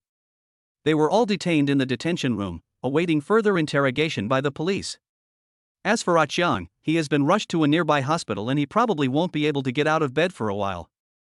About half an hour later, in the public security office, a young policeman wearing glasses and with an elegant temperament, holding a stack of freshly sorted information, respectfully handed it to the female police officer's desk and reported, "Captain Shin, this is the information and transcripts about those gangsters and the couple." The security captain, Shin Jianan, was the capable female police officer who had led the police team just now. She quickly browsed the couple's information, and when her eyes fell on Qin Yi's file, she couldn't help but reveal a hint of curiosity and a playful smile. "Are they still students of Magic City University? Have you seen the surveillance video in the store?" The young policeman nodded and responded quickly, "I have checked it, Captain Shen." The surveillance video is exactly the same as the description of the couple and the shopping guide. It was the man called Brother Chang who first did inappropriate things to Su Qian. At that time, Su Qian's boyfriend, Qin Yi, was trying on clothes in the fitting room. The shopping guide was afraid that something might happen, so she went to inform him. Then, Qin Yi arrived in time and the young policeman narrated the incident in detail, and Shin Jianan listened quietly while reading the transcripts of Qin Yi and Su Qian. Since the case is basically clear, the young policeman asked tentatively, "Captain Shin, can we let the couple and the shopping guide leave first? There are limited interrogation rooms in the station, and the 5 gangsters are still waiting for interrogation." Shin Jianan stood up, glared at the policeman, and said, "What's the hurry? Pull up the surveillance video for me. I want to take a look myself." The young policeman had no choice but to return to his post and quickly retrieve the surveillance video. Shin Jianan took the mouse, dragged the progress bar, and went directly to the scene where Qin Yi started to work, and watched it with interest. "Fuck, awesome. What a beautiful turning punch, so neat and clean, not a bit of drag. And that whip kick, without 3 to 5 years of martial arts foundation, it's impossible to do it. Oh my god. Is that guy so strong? He knocked that guy away with just one punch?" The young police officer listened to Shin Jianan's passionate comments and smiled awkwardly, thinking that this captain really did not look like the traditional image of a policewoman. Seeing that he had finished watching the surveillance video, the policeman coughed and reminded again, "Captain Shin, can the couple leave now?" "Oh, okay. I'll do it. I'll send it off personally," Shin Jianan said, then stood up, straightened his police uniform, and walked straight out of the public security department's door. When Shin Jianan walked into the inquiry room, Qin Yi was tapping the table with his fingertips, looking a little impatient. Hearing someone coming in, Qin Yi didn't even bother to raise his head and said directly, "Sir, I have finished asking questions, you can go now." "Well, why are you in such a hurry? Once we confirm that you are okay, we will let you go." Shin Jianan coughed lightly and sat opposite Qin Yi with a smile. Hearing a woman's voice, Qin Yi raised his head and saw that the person was the policewoman who brought them to the police station. "So it's you. What? Do you have to ask again?" Qin Yi's tone was filled with helplessness, he was too familiar with these procedures. Half a year ago, when my father was detained and tortured by loan sharks, the police also questioned him in the same way. Shin Jianan also heard Qin Yi's dissatisfaction from his tone, and it seemed that there was even some hostility in it. She was slightly startled, and then asked curiously, "Why do I feel like you have some opinions about our police?" Qin Yi smiled bitterly and shook his head, "Police sister, please don't try to trick me. We dragon people all know that when we have trouble, we should go to the police.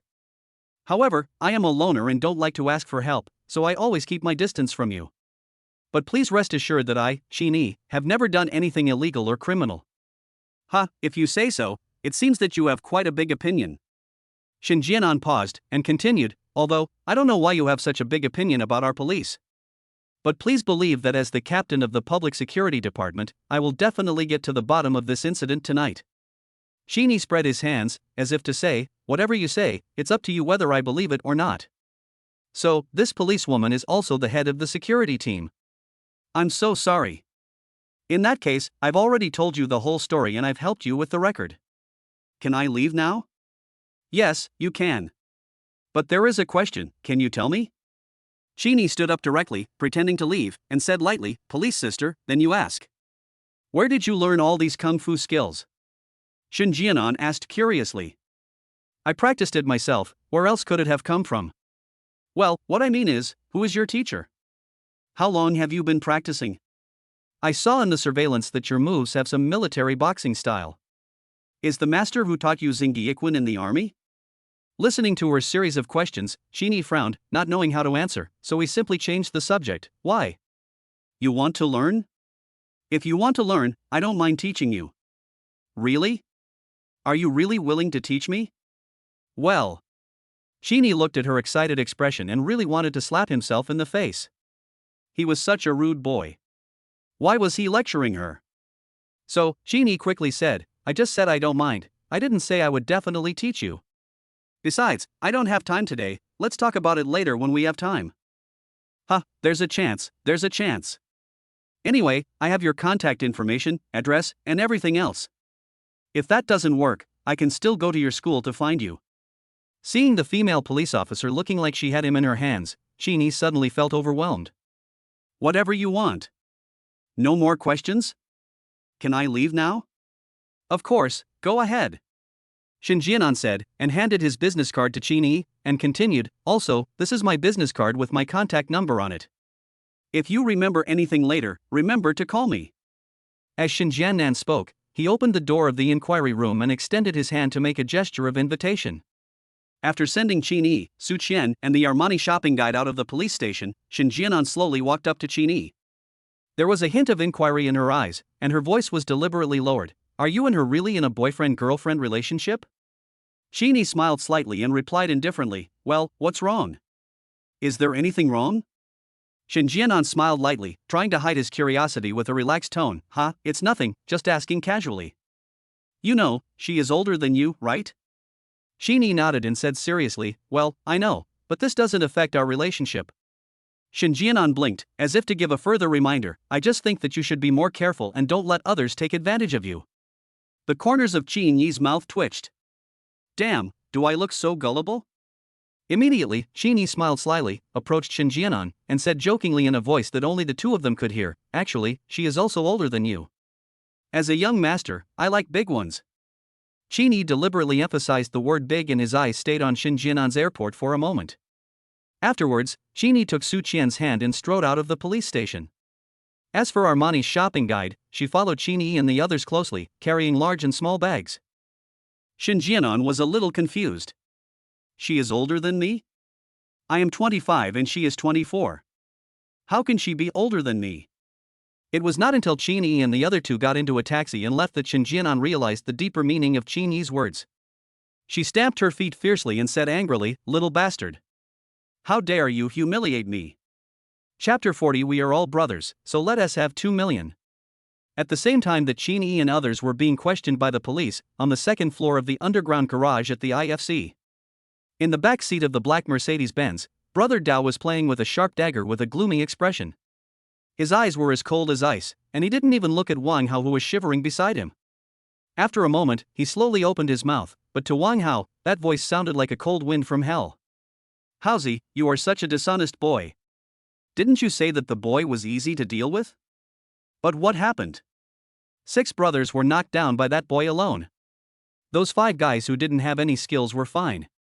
But Qiang is my most capable general, a master of Bajiquan, and he was actually beaten into the hospital by that boy.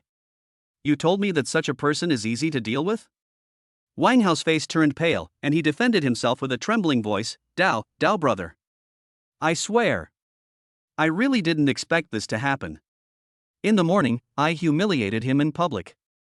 He was really cowardly at that time, and when he was in school, I never heard that he knew Kung Fu. You didn't expect it? Just because you didn't expect it, you want to push the matter aside? Brother Dao's tone became more and more fierce, and the look he gave Wang Hao became colder. No, Brother Dao, this matter is my responsibility. My information was wrong, which caused my brothers to fail. Brother Dao, you say what I will do. Wang Hao expressed his opinion hurriedly, fearing that Brother Dao would stab him with a knife if he was unhappy. Okay, since you are so sensible, I will tell you straight away. Brother Dao sneered and continued, not only were my men injured, they were also arrested by the police. The medical expenses, lost wages, mental damage compensation, someone has to pay, right? 5 of my brothers, 200,000 each. Qiang is my right-hand man, and we are all brothers. I won't ask for more from you, let's just say 1 million, a total of 2 million. 2 million, Dao, brother Dao, you know me, where can I get so much money? Wang Hao's voice was filled with tears. Wang Hao's family naturally had 2 million, but the money did not belong to him, Wang Hao, but to his father. If his father knew that he was hanging out with brother Dao and his gang, his future would be miserable. You don't have it, but your dad does. I'll only give you 1 day. By this time tomorrow, I want to see 2 million in cash. Otherwise, you know. As brother Dao spoke, he suddenly brought the dagger in his hand close to Wang Hao's cheek. It was cold and sharp, as if it could cut through the skin with just a slight scratch. Wang Hao was so frightened that he dared not say anything more. He nodded quickly, I understand. Brother Dao, don't worry, I will definitely collect the money tomorrow. Very good, you are sensible. Brother Dao nodded with satisfaction and continued, also, that kid named Qini beat up my brother, so I will naturally not let him go. Bring me his information tomorrow. Remember? Remember, brother Dao. Wang Hao responded repeatedly, with a slight tremor in his voice. Well, remember this and go away. Brother Dao waved his hand as if to drive away a fly. Wang Hao hurriedly and tremblingly opened the car door and left as if escaping. Brother Dao also got out of the back seat, walked to the driver's seat, opened the door, got in, and then spat fiercely, cursing, damn it, I have to drive myself. It's so fucking unlucky. After saying that, brother Dao started the car and sped away. As night falls, the neon lights of Shanghai become brighter and brighter, as if announcing that the nightlife of this city that never sleeps is about to begin. It was already 9:30 when the taxi arrived at the IFC, with only half an hour left before the mall closed. The three of them got off the car in a hurry, and Qini nodded politely to the Armani shopping guide, thank you for your hard work, give me the things. The salesgirl smiled gently. Although the shopping bags in her hands were not heavy, there were so many of them that it seemed quite inconvenient. She hesitated for a moment, then softly suggested, Mr. Qin, there are a lot of things. I will help you put them in the car. Qini glanced at the bag in her hand and nodded in agreement, okay, thank you for your help. The three of them walked into the mall and took the escalator to the underground parking lot. Qini took out the car key and pressed it lightly. The Bugatti supercar in the SVIP parking space immediately made a low beep sound and the lights flashed. At the same time, the staff member who had previously guided Qini to park also hurried forward, removed the fence next to the SVIP parking space, and then waited respectfully on the side. When the salesgirl saw the Bugatti with the license plate number Magic A12345, her eyes suddenly shone brightly. The easiest way to judge how much money a rich second generation has, whether he is worth millions, tens of millions, or hundreds of millions, is to look at what car he drives. She had originally offered to help Qini put the things in the car just out of curiosity and wanted to see Qini's car, but at this moment, she couldn't help but feel a strange emotion in her heart. This is a Bugatti. Although she doesn't know how much the car costs, the fact that it can be parked in the SVIP parking space at the mall means it is definitely worth tens of millions. To be able to drive a supercar worth tens of millions, one's net worth must be at least hundreds of millions. Young, handsome, rich, knows kung fu, and most importantly, is kind to others. With his billions, he is not just a rich second generation. He is clearly the dream of millions of girls. She stole a few glances at Su Qian, who was standing next to Qini. Although she knew in her heart that she might be inferior to him in appearance, she was still a beauty after all. Besides, how can such a young, handsome, and wealthy man complain about having too many girlfriends? Qini opened the front trunk of the car, and the salesgirl put the shopping bags in one by one. After finishing all this, she took a deep breath, plucked up her courage, took out a business card from her pocket, and handed it to Qini with both hands. Mr. Qin, it's my honor to serve you. This is my business card with my contact information. If you have any problems with the clothes in the future, or if you need any help, you can contact me at any time. In addition, if it is convenient for you, you can also add my WeChat. This mobile phone number is my WeChat number. Later, if there are new products in the store, I can recommend them to you as soon as possible. Su Qian is a salesperson herself, so she naturally understands what the shopping guide is thinking. So, she smiled slightly, took the business card from the salesgirl before Qini, and spoke in a gentle tone, but her attitude was extremely firm, like a warrior guarding her territory. I've accepted the business card. My boyfriend is usually very busy. If you have any questions in the future, I'll contact you. A trace of disappointment flashed across the salesgirl's face, and she silently cursed Su Qian in her heart, but she quickly adjusted her mood, smiled, bowed slightly, then turned around and left gracefully.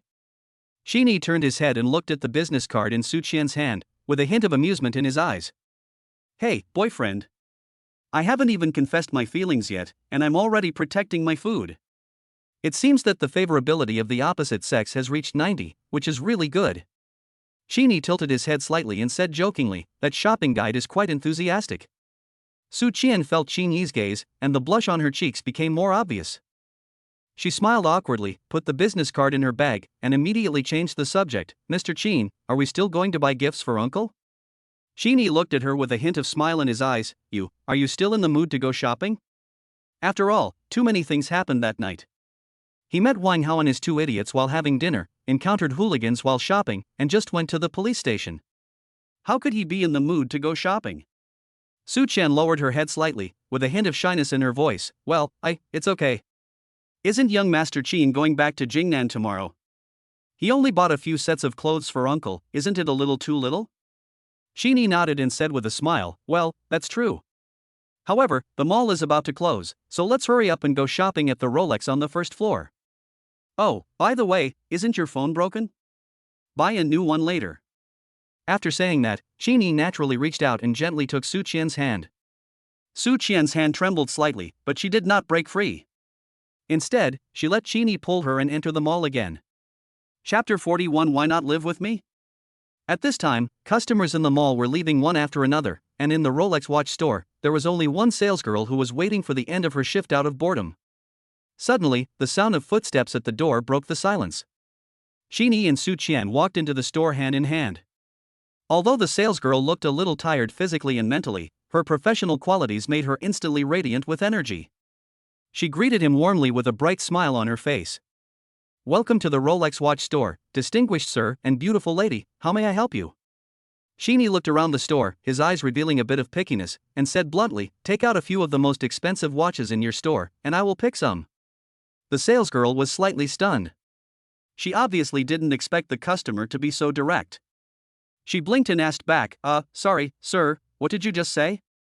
I say, bring out a few of the most expensive watches in your store so I can pick some.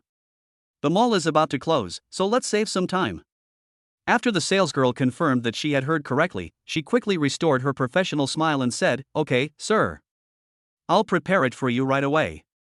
She walked quickly to the counter with a hint of excitement and nervousness on her face. She carefully opened the display cabinet, took out the most expensive watches in the store one by one, and placed them neatly on the tray like works of art. Sir, madam, please look, these are the most expensive watches we currently have in our store, the salesgirl introduced respectfully. Xini took Su Qian's hand and moved forward to take a closer look. The salesgirl pointed at the watch on the tray and began to explain it in detail. Whenever he introduced the unique features of a certain watch, Xini would nod slightly and exchange glances with Su Qian. The tacit understanding and intimacy that inadvertently revealed between the two really made them look like a couple. This is the Green Gold Daytona, Cosmograph Daytona Series M1165080013. The case is made of 18K gold. It is very luxurious and is also a classic Rolex model. The price of this watch in the secondary market has reached more than 600,000 yuan, but in our store, you only need to pay 580,000 yuan. Xini nodded slightly. This watch was exactly the one his father had worn before. However, when I bought it in Hong Kong Island, it was only around 300,000. I didn't expect that in just a few years, the price has nearly doubled. The salesgirl was secretly delighted when she saw that Xini seemed quite interested in this watch.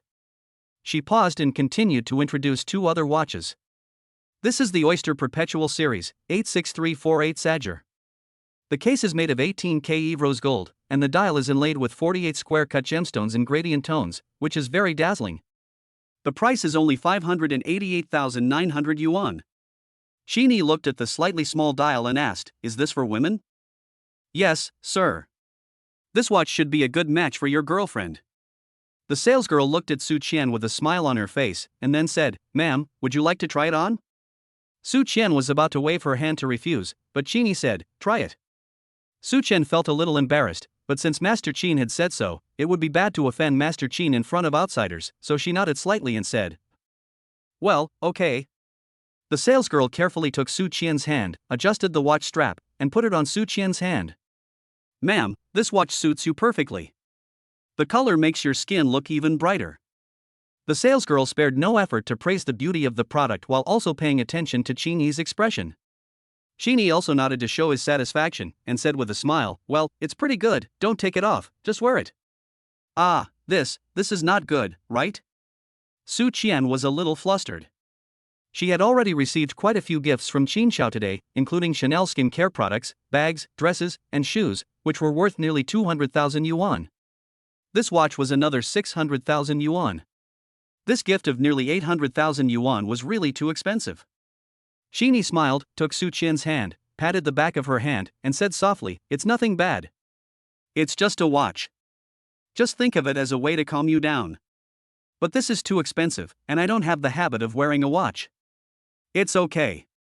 You'll get used to it after wearing it for a while. If you feel embarrassed, why don't you buy me a gift when your bonus comes?" Shini had previously obtained a cashback card for opposite-sex purchases.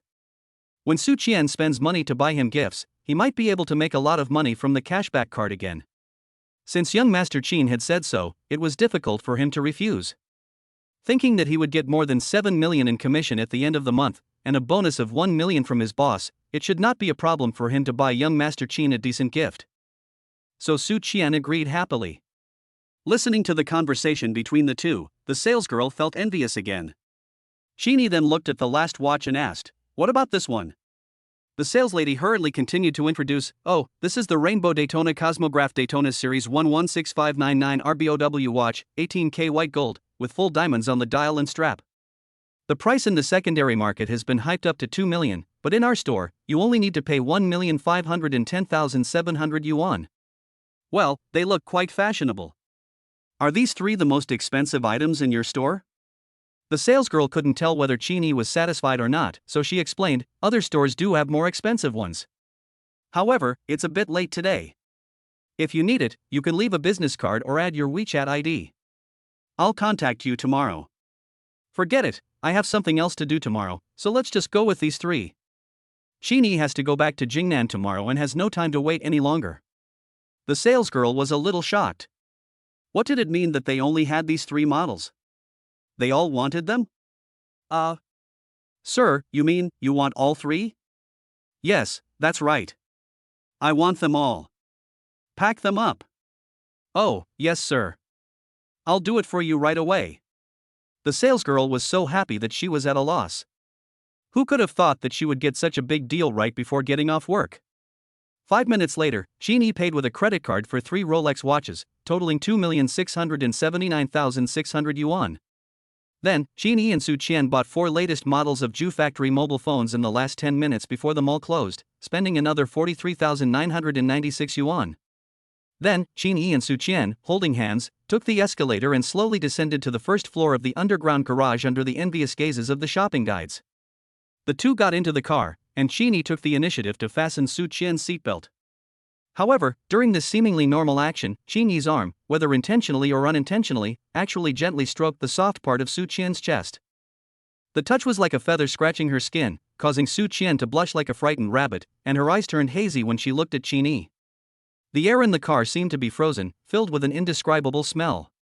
The sound of their heartbeats echoed in the silent carriage, like a silent piece of music, creating ripples in each other's hearts.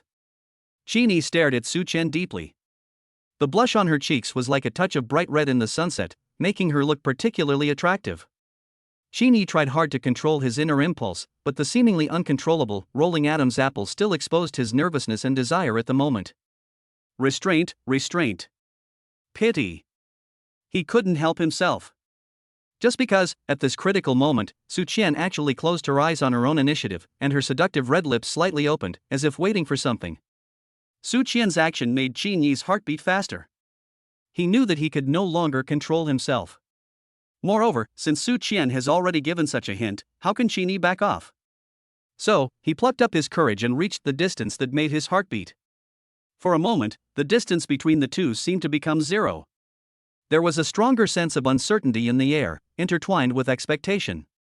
I don't know how much time passed before a few car horns broke the romance of the moment. The two separated as if waking up from a dream. Su Qian's neck and ears were flushed, and Chini coughed lightly a few times, trying to ease the awkward atmosphere. The car slowly drove out of the underground parking lot of IFC. Su Qian secretly looked at Qin Yi's profile, her heart full of anticipation and uneasiness. She took a deep breath, as if she had mustered up her courage, and spoke first. Mr. Qin, it's so late, and I live a little far away. It's too tiring for you to drive me back and forth. Why don't I take a taxi back? Qin Yi turned his head and his eyes fell gently on Su Qian. It's not safe for a girl like you to take a taxi so late. I'd better take you home. Su Qian was a little disappointed and thought, are you a straight man? At this time, shouldn't you invite me to your house? Or a hotel would be fine. She bit her lower lip lightly, thinking about what to do. Suddenly, a plan came to her mind. She opened her bag and started searching. Then, he pretended to be troubled. Oh, I was in such a hurry when I came out just now that I seem to have left my keys in the car shop. Qin Yi frowned slightly. The car dealership should be closed now, right? Su Qian nodded in distress. Yes, such a big order was completed today, they must have gone to celebrate. Qin Yi was silent for a moment, as if thinking of a countermeasure. Then, he glanced at Su Qian, with a hint of tenderness in his eyes. Then, how about we find a hotel nearby to stay for one night? Su Qian lowered her head slightly, with a hint of expectation and tentativeness in her voice. Is it unsafe for a girl like me to stay in a hotel? Besides, I don't seem to have brought my ID card. She secretly observed Qin Yi's reaction, and saw his eyebrows slightly raised, as if touched by her suggestion. Su Qian was delighted, knowing that her plan had worked. Qin Yi was silent for a moment, then slowly said, Then, how about you stay at my place for a night? It will be safer this way. Su Qian was overjoyed, but she still maintained a reserved smile on the surface. Then, thank you for troubling Mr. Qin. Chapter 42, First Encounter with Bailu. The car quickly drove across the Shenjiangwan Bridge, and after passing 2 intersections, it arrived at the entrance to the underground garage of the Shenjiangwan community. Qin Yi raised his eyebrows. He thought he would need to register for parking. After all, this was his first time here, and the property management might not have his license plate information. But he didn't expect that the garage gate would unexpectedly rise up the moment his car approached. Qin Yi's heart moved slightly, he stepped on the accelerator lightly, and the car drove in slowly. After a little thought, he understood the reason. It must be Bai Lu, the property manager of Shenjiangwan community, who entered his license plate number into the system in advance. As for how Bai Lu knew it, it was naturally manager Zhang Bo from Marriott car dealership who told her. Bai Lu's thoughtful and meticulous service made Qin Yi feel a little fond of her. However, although Qin Yi entered the garage smoothly, he didn't know where the parking space for building number 7 was. Qin Yi didn't want to wander around in the garage like a headless fly. So he slowed down the car, took out his cell phone from his pocket and called Bai Lu. The phone rang only once and then was connected. Before Qin Yi could speak, a respectful female voice with a queen-like tone came from the phone. Hello, Mr. Qin. I am Bai Lu, the property manager of Shenjiangwan community. How can I help you? Normally, Bai Lu would have gone home after get off work long ago, but today was different. Because she had to receive Qin Yi, this great Buddha, she worked overtime for the first time in her life and stayed in the office the whole time. If Qin Yi didn't come back tonight, Bai Lu was prepared to spend the night in her office. Qin Yi stepped on the brakes and replied, Hello, Manager Bai. I just entered the community garage and I'm not sure where the parking space for building 7 is. On the other end of the phone, Bai Lu's voice immediately became nervous. Ah, Mr. Qin, you have arrived at the community. Please wait a moment, I will be there soon. Qin Yi smiled slightly and added, Well, I just drove the car into the garage. By the way, if you come over, please bring the key to the top floor door with you, so that I don't have to go to you to get it. Okay, Mr. Qin, I'll be there right away. When Bai Lu said this, her tone was full of respect and enthusiasm. Even through the phone, Qin Yi and Su Qian could feel it. After hanging up the phone, Su Qian, who was sitting in the passenger seat, looked at Qin Yi with a slightly surprised look. She hesitated for a moment, but couldn't help but ask the question in her heart, Mr. Qin, do you really live here? But why do I feel like you are unfamiliar with this place? And how come the key to your house is in the hands of the property manager? Qin Yi coughed lightly, smiled awkwardly, and explained, I do live here. But your feeling is not wrong. This is indeed my first time here. I have always lived in the school dormitory, but my graduation was postponed for a year, and the previous dormitory was taken back by the school. The new dormitory will have to wait until the school starts in September to be reallocated. So I simply bought a few apartments here and live here temporarily. I see. Su Qian nodded and looked around through the car window. Suddenly, Su Qian saw a familiar car, so she pointed to the side and reminded, "Hey, Mr. Qin, isn't the one parked in front the BB version of Cullinan? And that one seems to be Koenigsegg 11. That should be the parking space for building number 7. When Qin heard Su Qian's reminder, he looked in the direction her slender finger was pointing, and saw several brand new cars parked neatly in front of him. They were the ones he had just bought in the afternoon. Qin raised the corners of his mouth slightly, and said with a smile, "Ha, your eyesight is pretty good." Then, he stepped on the accelerator and the car drove smoothly towards the parking space. Qin randomly found an empty space and parked. After getting out of the car, he glanced around again and thought, "These parking spaces are mine anyway, it doesn't matter where I park." At this moment, there was a rapid sound of ta-da-day. Of high heels hitting the ground, and Bai Lu, wearing an OL suit, was trotting towards them. There was an apologetic look on her face and a little sweat on her forehead. It was obvious that she had been rushing all the way here. "You are Bai Lu, Manager Bai, right?" Qin waved to her with a smile. Bai Lu quickly stopped, bowed slightly, and responded respectfully, "Hello, Mr. Qin, I am Bai Lu, the property manager of Shenjiangwan Community. I am very sorry to have kept you waiting for so long." As she spoke, Bai Lu looked at Su Qian, who was standing next to Qin, nodded slightly, and then said, "This beautiful lady must be Mr. Qin's girlfriend, right?" When Su Qian heard this, a hint of embarrassment flashed across her face, but she did not deny it. In fact, she was quite conflicted. She was not sure whether she was Mr. Qin's girlfriend now.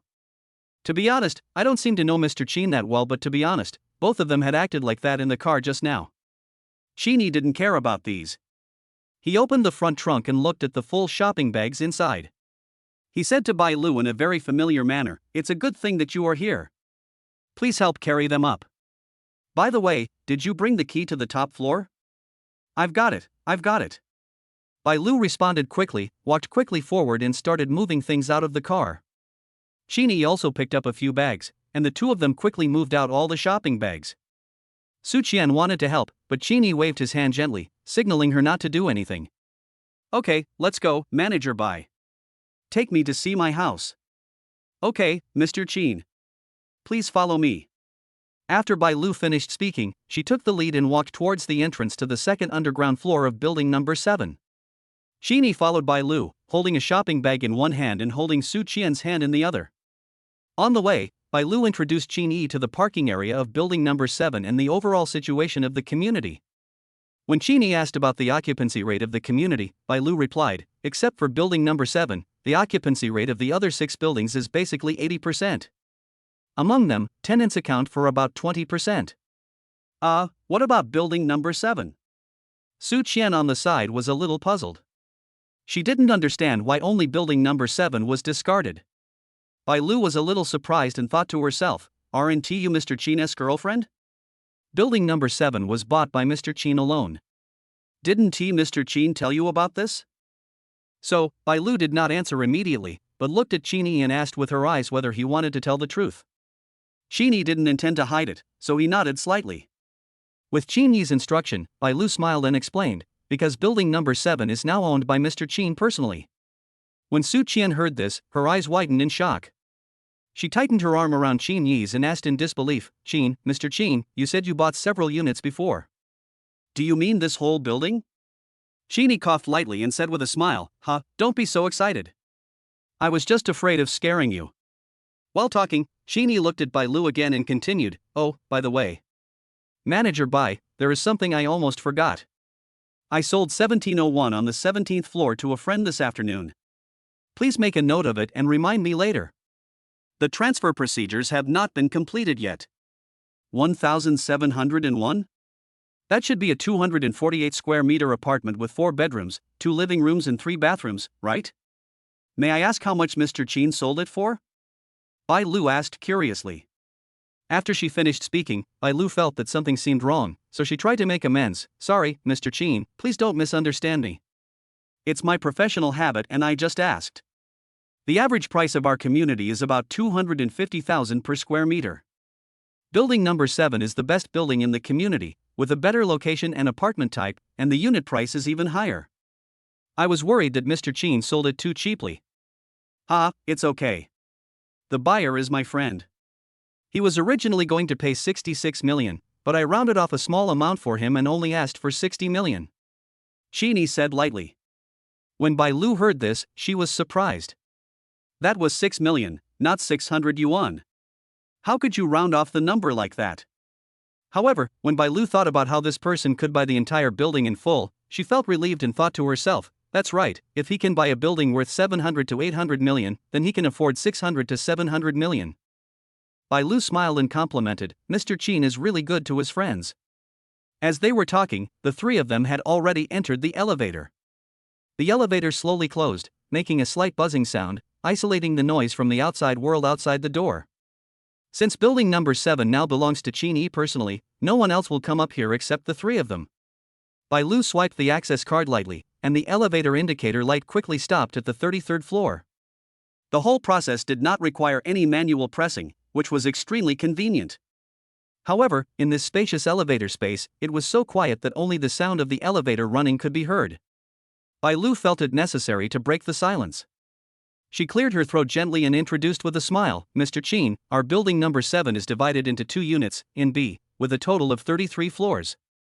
We call floors 1 to 18 the exquisite series, with a moderate area ranging from 180 to 260 square meters, for elevators, and 2 households per unit, with a total of 72 households. Floors 19 to 32 are called the luxury series, with an area of more than 400 square meters, 2 elevators per household, noble and private, with a total of 28 households.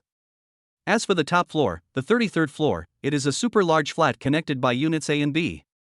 You can enter from any unit. Each unit has 4 elevators that can go directly to the 33rd floor. The area is nearly 900 square meters, which is the largest unit in the community. It also has a very good view and you can directly see the Xinjiang River. Bai Lu's voice echoed in the elevator, and her fingers slid lightly across the elevator wall, as if depicting the layout of each floor. Qin listened quietly, following Bai Lu's introduction, as if he could penetrate the steel shell of the elevator and see the living scenes of every household. Su Qian stood aside, calculating silently in her heart. She had worked as a real estate agent for a period of time and had some understanding of the value of this type of high-end real estate. The average price is 250,000 yuan per square meter, the top floor is 900 square meters, and the total price is as high as 225 million yuan. When she first calculated the price, she was really surprised, but when she thought about the 3.7 billion that Mr. Qin spent at the car dealership today, she felt that such a property was just a drop in the bucket for Mr. Qin. The elevator was moving very fast and before long, the indicator light jumped to the 33rd floor. The elevator door slowly opened, and a fresh air blew in, mixed with the unique moist scent of Xinjiang. Naturally, the door of the household has to be opened by the householder himself. Bai Lu respectfully handed the key to Qin and took the shopping bag from him. Qin took the key and gently rubbed his fingers on it, feeling its texture and temperature. At the same time, a hint of anticipation and excitement flashed in his eyes. Chapter 43, One Night of Passion. A magnificent door with a streamlined design stands quietly before your eyes. At first glance, it looks luxurious and grand. Qin estimated that this door alone must be at least 4 meters high, and its width was astonishing. The double doors were wide enough for 4 people to walk side by side without having to move sideways. Qin walked closer and prepared to unlock the door. Bai Lu followed closely and introduced enthusiastically, this door lock is an electronic lock specially customized by our Hongtian group. It combines facial recognition and fingerprint recognition technology to ensure your living safety. There is a QR code printed on the control panel behind the door. Mr. Qin can operate it on his mobile phone when he has time. You don't have to carry keys when you go out in the future. Qin nodded, inserted the key into the keyhole, turned it counterclockwise, and heard a click sound, and the door lock was opened. Before Qin pushed the door, it opened automatically to both sides, as if making way for the distinguished owner. The next moment, the lights in the entrance and living room lit up one after another, creating a warm and comfortable atmosphere. The gauze curtains in front of the floor-to-ceiling windows were gently closed, and the central air conditioning in the room was immediately adjusted to the most comfortable temperature. Qin smiled knowingly and said with emotion, "It's quite smart." After saying that, Qin took Su Qian's hand and walked into the house. Bai Lu followed closely behind, put down the shopping bag in her hand, took out her shoe covers, put on her clothes, and continued to introduce Qin and the others. She came to the living room, pointed to a golden control panel on the wall, and introduced, Mr. Qin, the whole house intelligence system used in this house is the best in the world. It is customized by our Hongtian group for top luxury houses. It can not only automatically adjust indoor lighting, central air conditioning, and other equipment according to external factors such as time, temperature, humidity, light, and air quality, but also integrates a series of security equipment such as smart surveillance cameras, smoke detectors, door and window sensors, and home appliances such as TVs, refrigerators, and washing machines are also connected. Here is a QR code. If you have time, Mr. Chin can scan it with your mobile phone. Then you can control it with the mobile phone app or voice.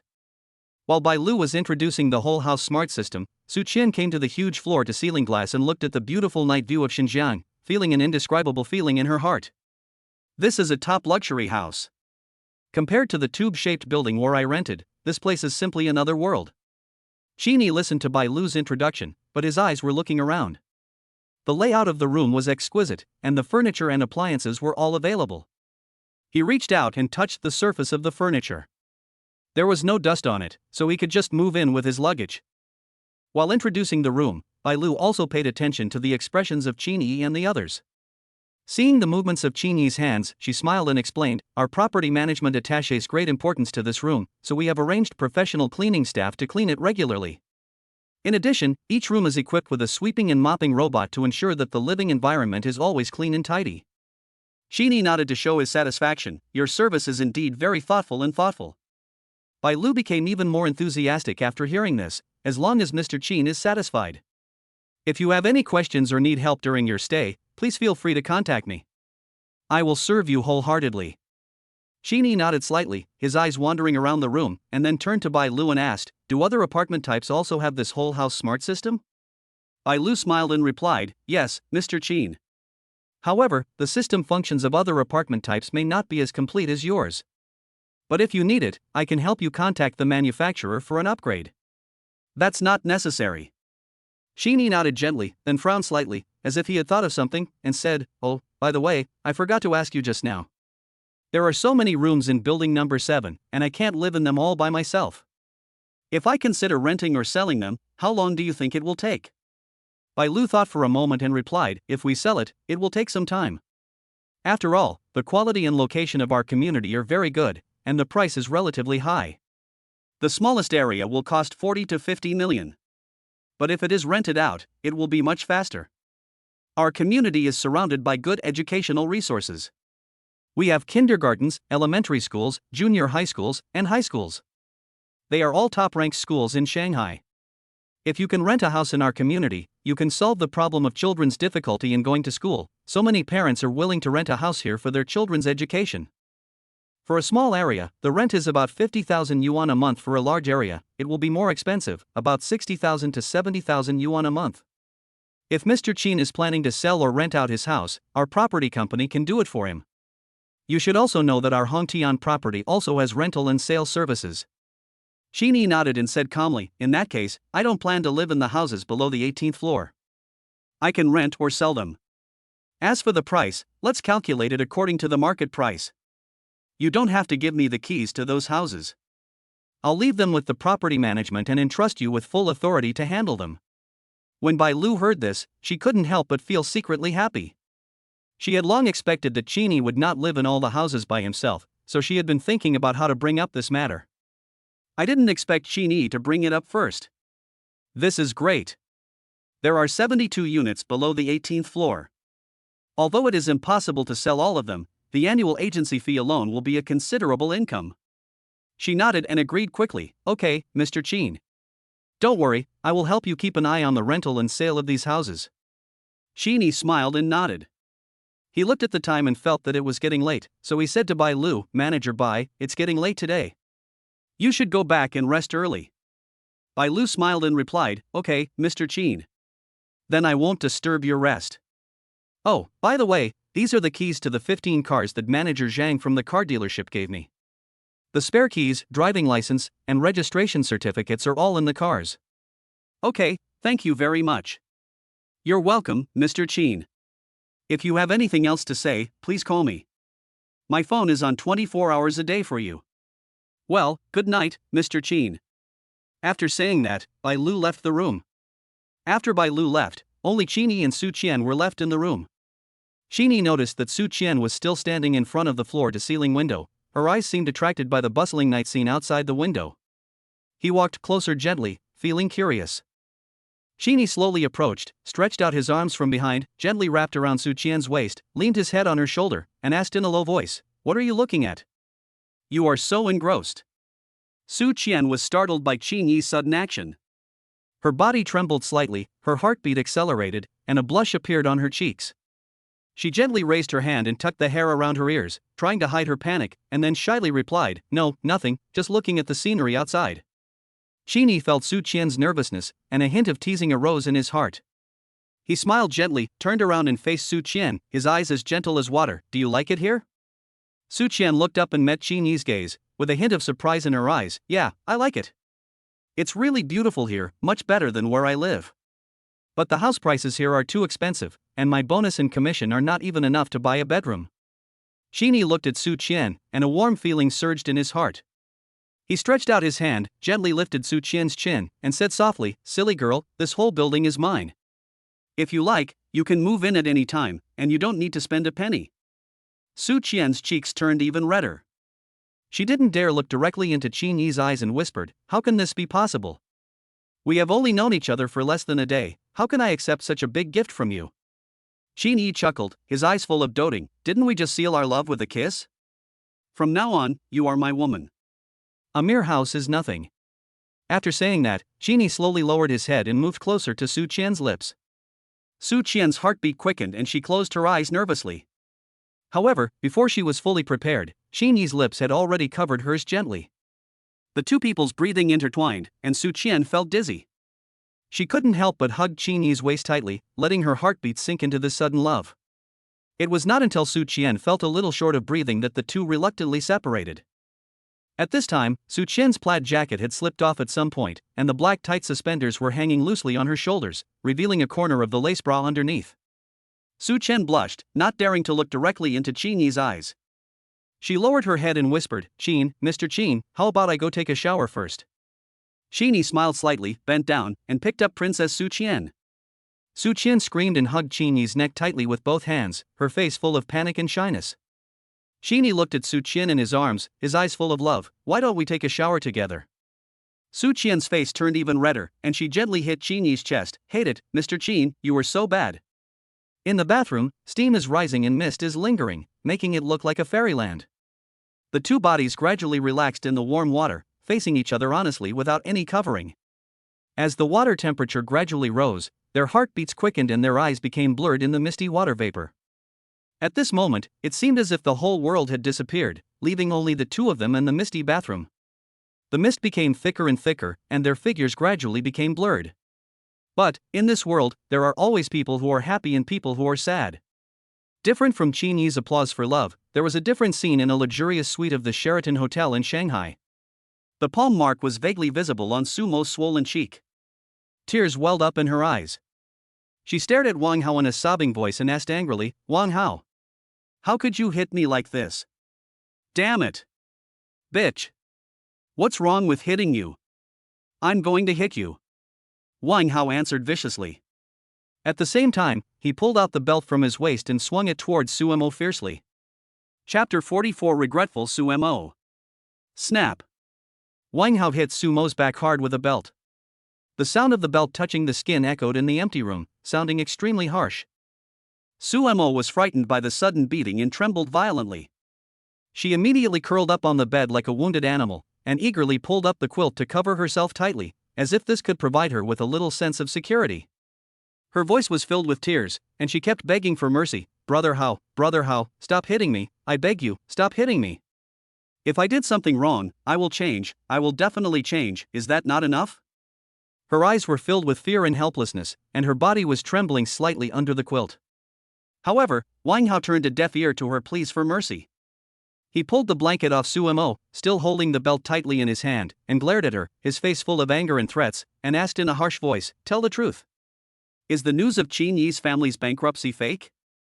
Su Mo covered her red and swollen cheeks, her innocent eyes flashing with tears, as if she didn't understand Wang Hao's question. Her voice was filled with confusion and grievance. "Brother Hao, what are you talking about? How could the bankruptcy of Qin Yi's family be false? He told me in person that his father was locked up because he owed loan sharks, and he applied for a leave of absence.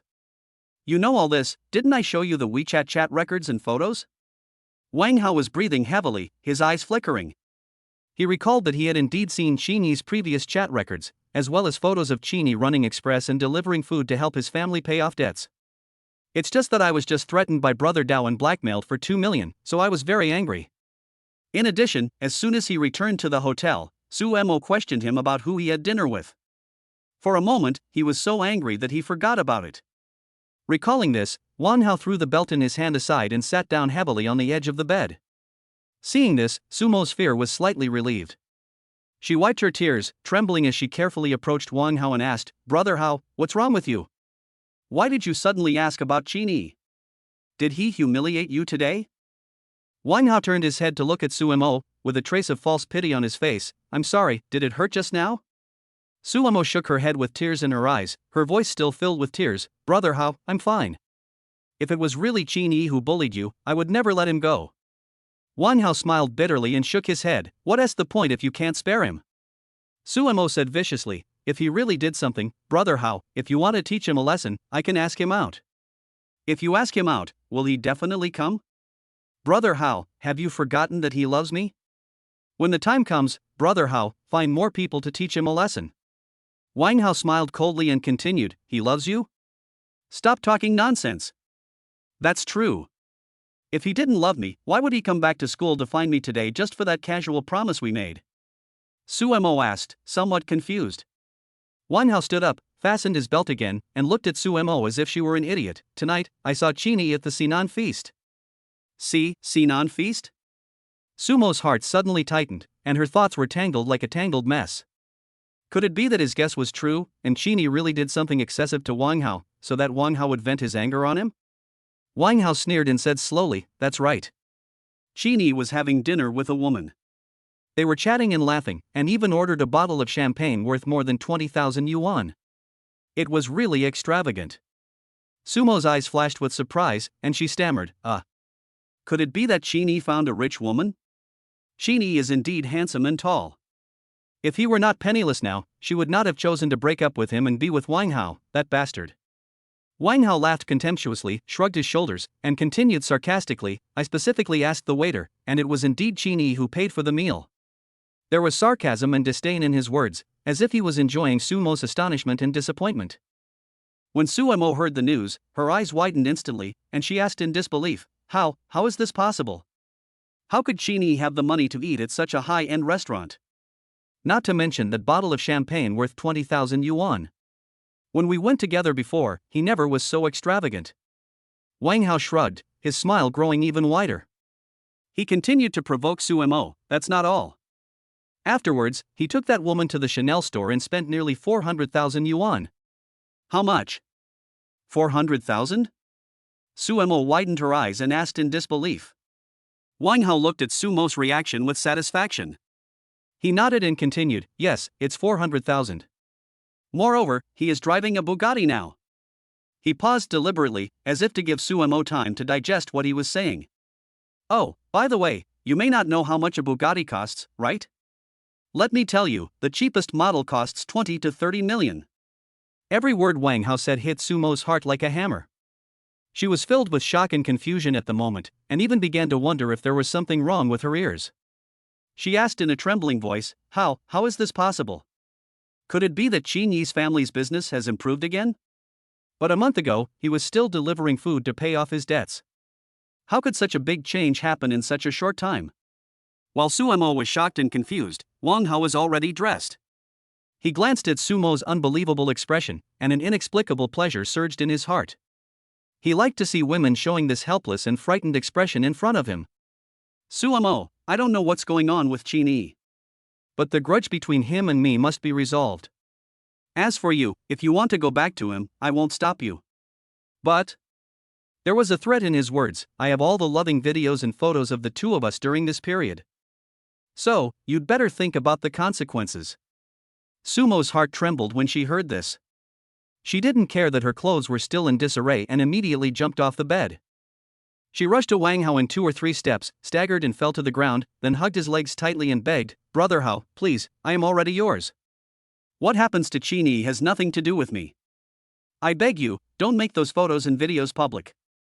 You don't want your woman to be seen by others. Her voice was full of fear and helplessness. However, Wang Hao had no mercy. He bent down and grabbed Sumo's neck and said in a cold tone, "Sumo, listen to me. I, Wang Hao, have never liked women. You are just a plaything of mine, don't be confused about your position. If you dare to ask me where I have been and who I am with again, be careful or I will destroy you." After saying that, he swung his legs to break free from Sumo's restraints, opened the door and left, leaving Sumo alone sitting on the ground, tears silently falling. At this moment, Sumo's heart was filled with regret. If there weren't Wang Hao's palm prints still on her face, she would have wanted to slap herself a few more times. She, the beauty of the music department, once had countless suitors. Even after Qin dropped out of school, many rich second generations still showed interest in her. However, she was blind and followed that bastard Wang Hao. She closed her eyes, and Qin's gentleness and tolerance once again emerged in her mind. In the 3 years that she and Qin had been together, he had never been violent towards her, and he had never even said a single important word to her. In those days, she depended on him, ate his food, used his things, and spent his money, but he never complained. Looking back, even if his family had no money, what was wrong with me waiting for him for a while? Why did you have to break up with him so early? Suddenly, an idea flashed in her mind and she sat up straight. Wang Hao's words just now made her realize that Qin seemed to be richer now than before. What's going on? Could it be that Qin Yi's family was not bankrupt at all? Was he just testing her feelings for him? Sumo couldn't help but think of the bloody plots in romance novels, but then she denied it and thought that he would not test her by taking a leave of absence from school. So, could it be that Qin Yi has made a comeback? This is possible, after all, they haven't been in touch for more than a month. Thinking of this possibility, a glimmer of hope ignited in Sumo's heart. She quickly wiped her tears, walked quickly to the bed, picked up her phone, and wanted to send a message to Qin Yi. However, when she checked her WeChat account, she found that she had deleted him. She pounded her thigh in frustration and hurriedly searched through her phone's address book. Finally found Qin Yi's mobile phone number in the blacklist. She dialed the number with shaking hands, but a cold tone came from the other end of the phone. "Hello, the number you dialed is powered off." "Sorry. The subscriber you dialed is power off." Sumo's tears burst out again, and she murmured to herself, "Answer the phone, please, answer the phone." She called several times but got the same response each time. Finally, she clenched her cell phone in both hands, huddled at the head of the bed, tears silently streaming down her face. After a while, she took a deep breath, wiped away her tears, and sent a text message to Qin Yi's mobile phone number. "Qin Yi, I'm sorry, I know I was wrong. I shouldn't have left you when you needed me the most. You're right, Wang Hao is really a scumbag and a bastard. I really need your help now, can you help me? Please, call me back." After sending the text message, she stared at the phone screen, waiting for Qin Yi's reply. Chapter 45, Wang Hao, the cheating father. Late at night, the door of Hongtai Daijing 101 Villa slowly opened, and Wang Hao drove the yellow Maserati quickly in. He gripped the steering wheel tightly with both hands, his knuckles turning white from excessive force. Before he even got out of the car, he put on an expression of grief and cried out in a deliberately sobbing voice, "Dad! Dad! Help me, Dad!" Seeing this, the servant beside him hurriedly stepped forward and made a gesture to silence him, and whispered, "Young master, please stop making noise. The master is resting in the bedroom right now." Wang Hao acted as if he didn't hear anything. He rudely pushed the servant away and continued to run into the villa with an exaggerated crying voice. At this time, in the bedroom on the 3rd floor of the villa, there was a middle-aged man in his 50s, with sparse hair, an absurdly high hairline, and a pair of very conspicuous protruding ears. He was wearing a pair of black round-framed glasses and holding a yellow-covered book with an unknown title in his hand, leaning against the head of the bed and reading it. This person is none other than Wang Hao's father, Wang Hongtai, chairman of Hongtai Construction Company, Ltd. Hearing his sons crying, Wang Hongtai sighed, slammed the book in his hand, took off his glasses, reluctantly put on his pajamas, got out of bed, and slowly walked out of the bedroom. As soon as Wang Hao saw his father, he immediately knelt down in front of Wang Hongtai, hugged his legs tightly with both hands, and continued to wail, "Dad, you really have to save me this time. Otherwise, your son will be finished." Whoa! Although she cried loudly, there were no tears in her eyes. Instead, there was a cunning light flashing in her eyes. Wang Hongtai had long been accustomed to his son's help drama every now and then. He watched his son's performance coldly and said indifferently, "Okay, stop pretending. Are you messing with women again? I know that you will be ruined by women sooner or later in your life. Tell me, how much money do you want me to give you to settle this time? Wang Hao raised his head, a trace of embarrassment and guilt on his face, but he quickly covered it up. He eagerly explained, "No, Dad, I really got into big trouble this time." His eyes flickered and he didn't dare to look his father in the eye. Okay, get up first," Wang Hongtai ordered, but Wang Hao insisted not to get up. "No. Dad, I won't get up if you don't agree to help me." "Then kneel down if you want to." Wang Hongtai obviously didn't buy it. He swung his legs, broke free from Wang Hao's hand, turned coldly and walked towards the sofa. Wang Hao was just talking nonsense in front of his father. How could he really kneel down and not get up? Wang Hao immediately got up from the ground, diligently poured a glass of water for his father, and carefully placed it on the coffee table. Wang Hongtai sat upright on the sofa, crossed his legs, looked at Wang Hao with disdain, and said in a deep voice, "Tell me, what's the matter?" Wang Hao stood aside, his Adam's apple rolling, and observed his father's expression timidly. Then he stammered and told him what had happened tonight. After listening to Wang Hao's narration, Wang Hongtai stood up suddenly, his face livid, and he pointed at Wang Hao with trembling fingers. His tone was full of anger and disappointment, and he shouted, "What did you say? 3 million? Are you crazy? What on earth did you do? Did you hire someone to kill someone?" Wang Hao was frightened by his father's anger, but he quickly adjusted his expression, showing an aggrieved look, and defended himself. "Dad, please listen to my explanation. I really didn't expect things to turn out like this. I just wanted Brother Dao to help me teach someone a lesson and vent my anger. Who knew that the boy was so good at fighting, and Brother Dao's men were no match for him?" As he spoke, he secretly observed his father's expression. Wang Hongtai was so angry that he was shaking all over. He shouted again, "You little bastard! How many times have I warned you not to get involved with those questionable people? Now you have caused such a big disaster. 3 million. Where can I find the 3 million for you?" Wang Hao was a little scared when he saw his father was so angry, but he still had a smile on his face. A sly light flashed in his eyes, trying to ease the atmosphere. "Dad, don't joke with me. 3 million is not a lot of money for you. You know, you can earn this money again if you lose it. I am your only son. If you can't come up with 3 million before tomorrow night, your son's life will really be gone." The veins on Wang Hongtai's forehead were throbbing. He raised his hand and pointed at Wang Hao angrily. "How could I give birth to such a disappointing son like you? It's a misfortune for our family, a misfortune for our family. If your mother in heaven saw what you look like now, she would definitely regret giving birth to you." Wang Hao was flustered when he heard his father mention his mother, but he quickly calmed down and retorted, "Dad, don't bring up my mom all the time. Didn't I become what I am now because of you? Don't forget, if you hadn't had an affair with that mistress, my mom wouldn't have been so angry that she had to be hospitalized. This is called the upper beam is crooked, the lower beam is crooked." Okay. Very good. Wang Hongtai was so angry that he was shaking all over. "You've grown wings and dared to talk back. Since you said so, I won't pay the 3 million. You caused this yourself, so you have to solve it yourself." When Wang Hao heard this, he immediately panicked. "No, Dad, where can I get 3 million? There was a tearful tone in his voice, and it was obvious that he was really scared. "Aren't you capable? Aren't you independent? If you have a way, you can go. If you don't, you will die outside." "I will just pretend that I don't have a son like you." Wang Hongtai turned his head away angrily. Seeing that his father was really angry, Wang Hao became even more flustered. He hurriedly grabbed Wang Hongtai's sleeve and cried and begged, "Dad, if you don't help me this time, your son will be finished. Brother Dao is really cruel and ruthless. Don't forget what you promised my mother back then." Wang Hongtai sighed and sat back heavily on the sofa. He frowned and thought for a moment before saying, "I can't spare that much money to give you right now. If you can't do it, just sell the car first." "Dad, that was the birthday present you gave me. Besides, it was only 3 million. How could you not have it?" Wang Hao explained anxiously, trying to change his father's mind.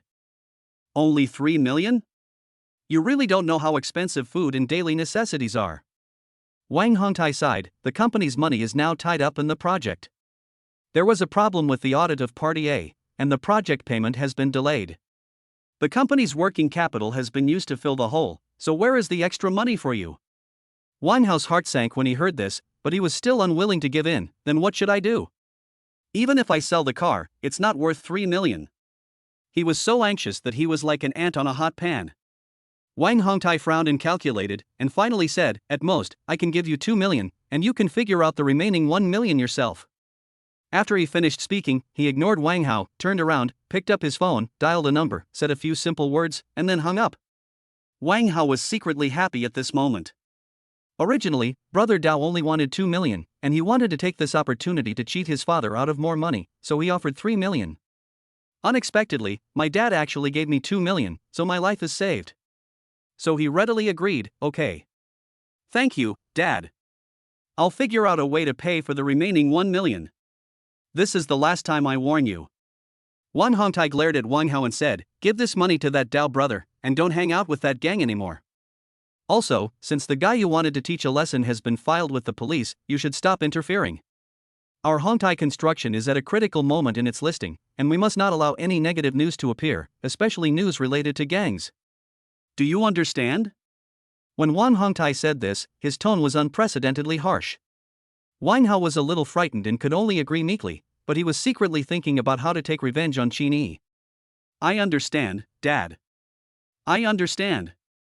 Don't worry, I promise that I will never have anything to do with Brother Dao again." Wang Hongtai glanced at him coldly and continued, "That's good. You should behave yourself during this period. If you can avoid contacting those questionable women, then do so for the time being to avoid unnecessary trouble." "Okay, I'm tired too. Secretary Wu will bring the money tomorrow morning. You just wait at home." Wang Hao listened to his father's admonition. Although he was dissatisfied in his heart, he dared not show it on his face. He nodded obediently, as if he was an obedient child. "I'm warning you, if I find out that you're hanging out with that Dao brother again, don't blame me or I'll break your legs."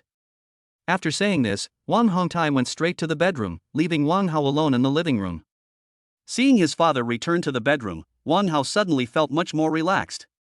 He leaned back on the sofa, put his legs on the tea table, and completely relaxed. However, a trace of viciousness and cunning flashed in his eyes, and he murmured, "Qin Yi, you just wait. You made me lose 2 million in vain. This time I must destroy you." Chapter 46 Gene Enhancement Potion. A night of passion, the room is full of beauty. Qin Yi had his first taste of sex and he knew how sweet it was. He had no idea how many rounds of battle he had with Su Qian last night. It was not until they were too exhausted to fight anymore that they fell asleep in each other's arms. The next morning, Qin Yi was the first to wake up from his sleep. He turned his head to look at Su Qian, who was still sleeping in his arms, with a sweet smile on her peaceful face. Recalling the madness of last night, Qin Yi couldn't help but raise the corners of his mouth. While he was grateful to the system, he also felt a little emotional. He had been dating Su Mo for 3 years, but had never had such an intimate experience. All of this is thanks to the favor of the system. If it weren't for the favor of the system yesterday, I don't know how long I would have to stay with Miss Five Fingers. By the way, doesn't the system say that there is one chance to draw a lottery every day? Now, I have a beautiful woman in my arms and I am in high spirits. If I don't draw now, when will I? System, let's get started. Today's lottery must give me some surprises. Qin Yi muttered to himself, with a hint of anticipation on his lips. As soon as he finished speaking, the light screen appeared in front of him again, and the colorful lottery turntable slowly turned. After a while, the system prompt sound came as expected. Ding! Congratulations to the host, today's lucky draw, get the special skill, Hacker God entry level. Qin Yi's eyes lit up. God of Hackers, this name was really domineering. Just by hearing the name, one could tell that the reward was extraordinary. In an instant, a huge torrent of knowledge flooded into my mind, covering the essence of IT fields such as computers, networks, and programming. This knowledge was like a rushing river, quickly merging with his thinking and cognition, allowing him to reach a whole new level of understanding of the hacker world. Although Qin Yi studied finance, he was not an IT novice. He had learned C language for a period of time in school. Therefore, he did not feel too unfamiliar with the sudden knowledge of hacking. Instead, he felt like a fish in water and was at ease.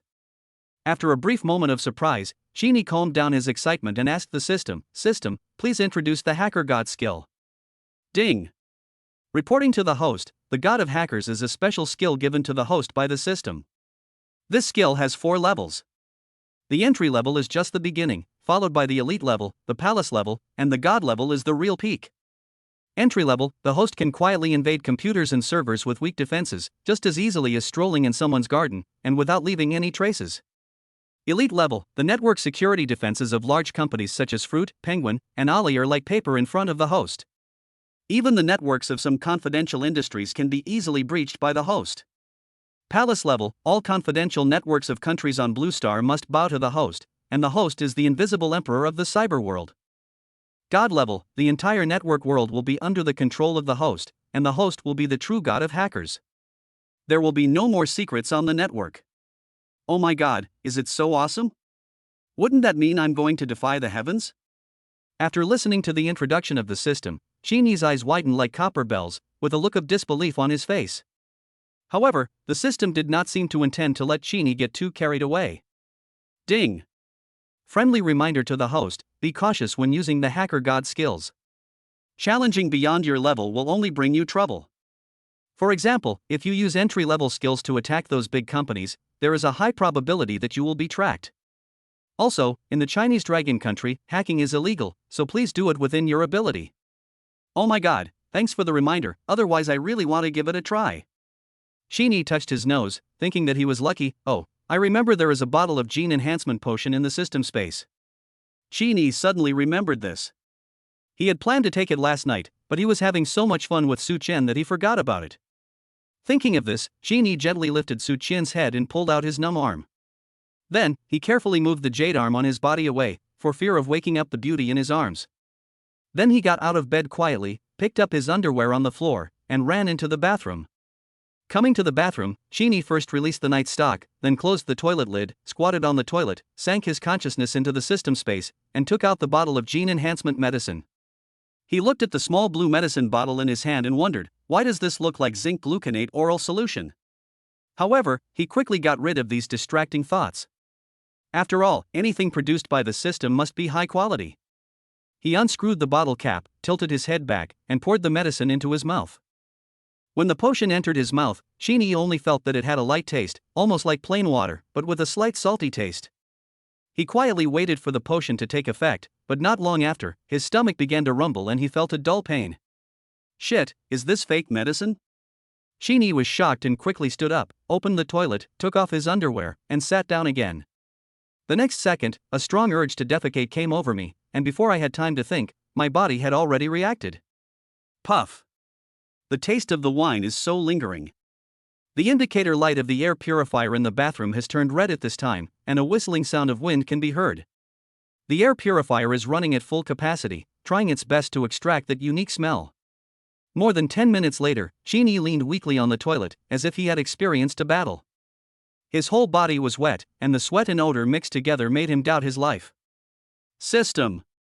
Cheney called out weakly, his voice revealing a hint of helplessness and complaint. What the hell is going on? Could the medicine be expired? Ding!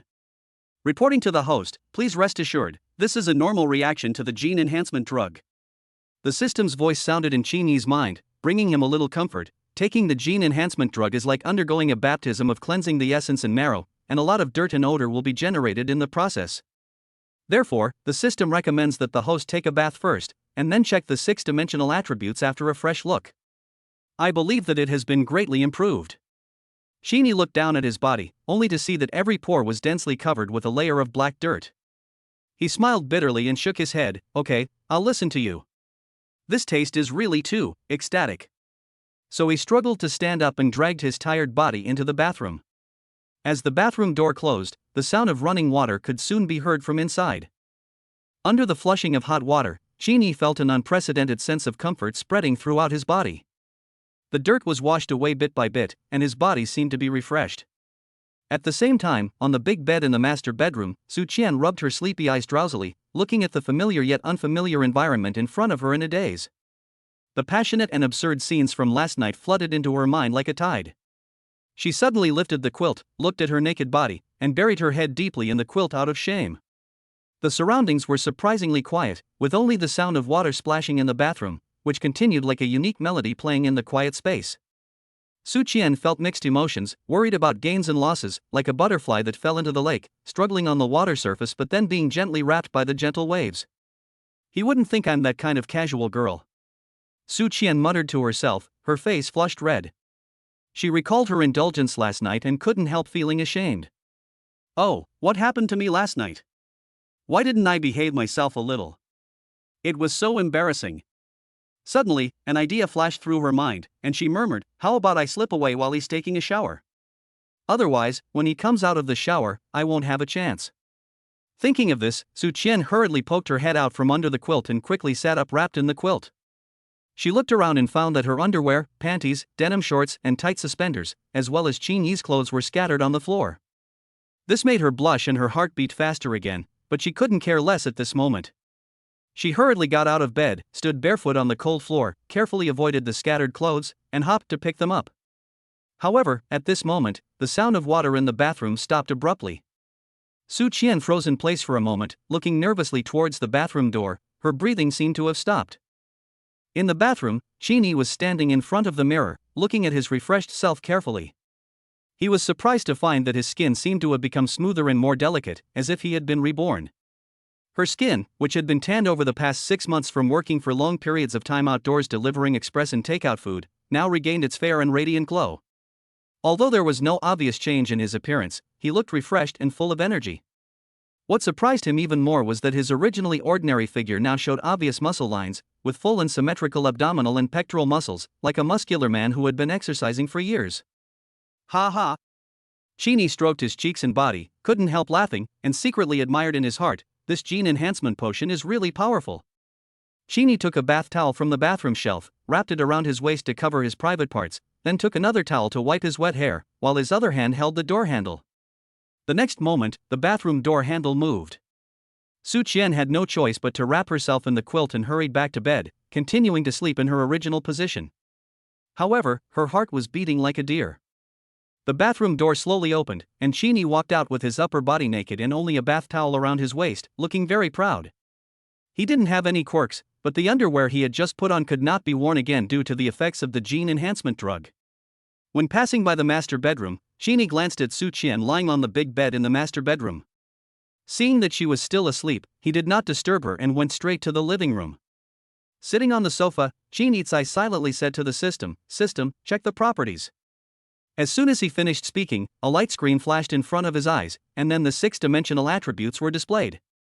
Chapter 47. Host, Qin Yi. Strength, 10. Agility, 10.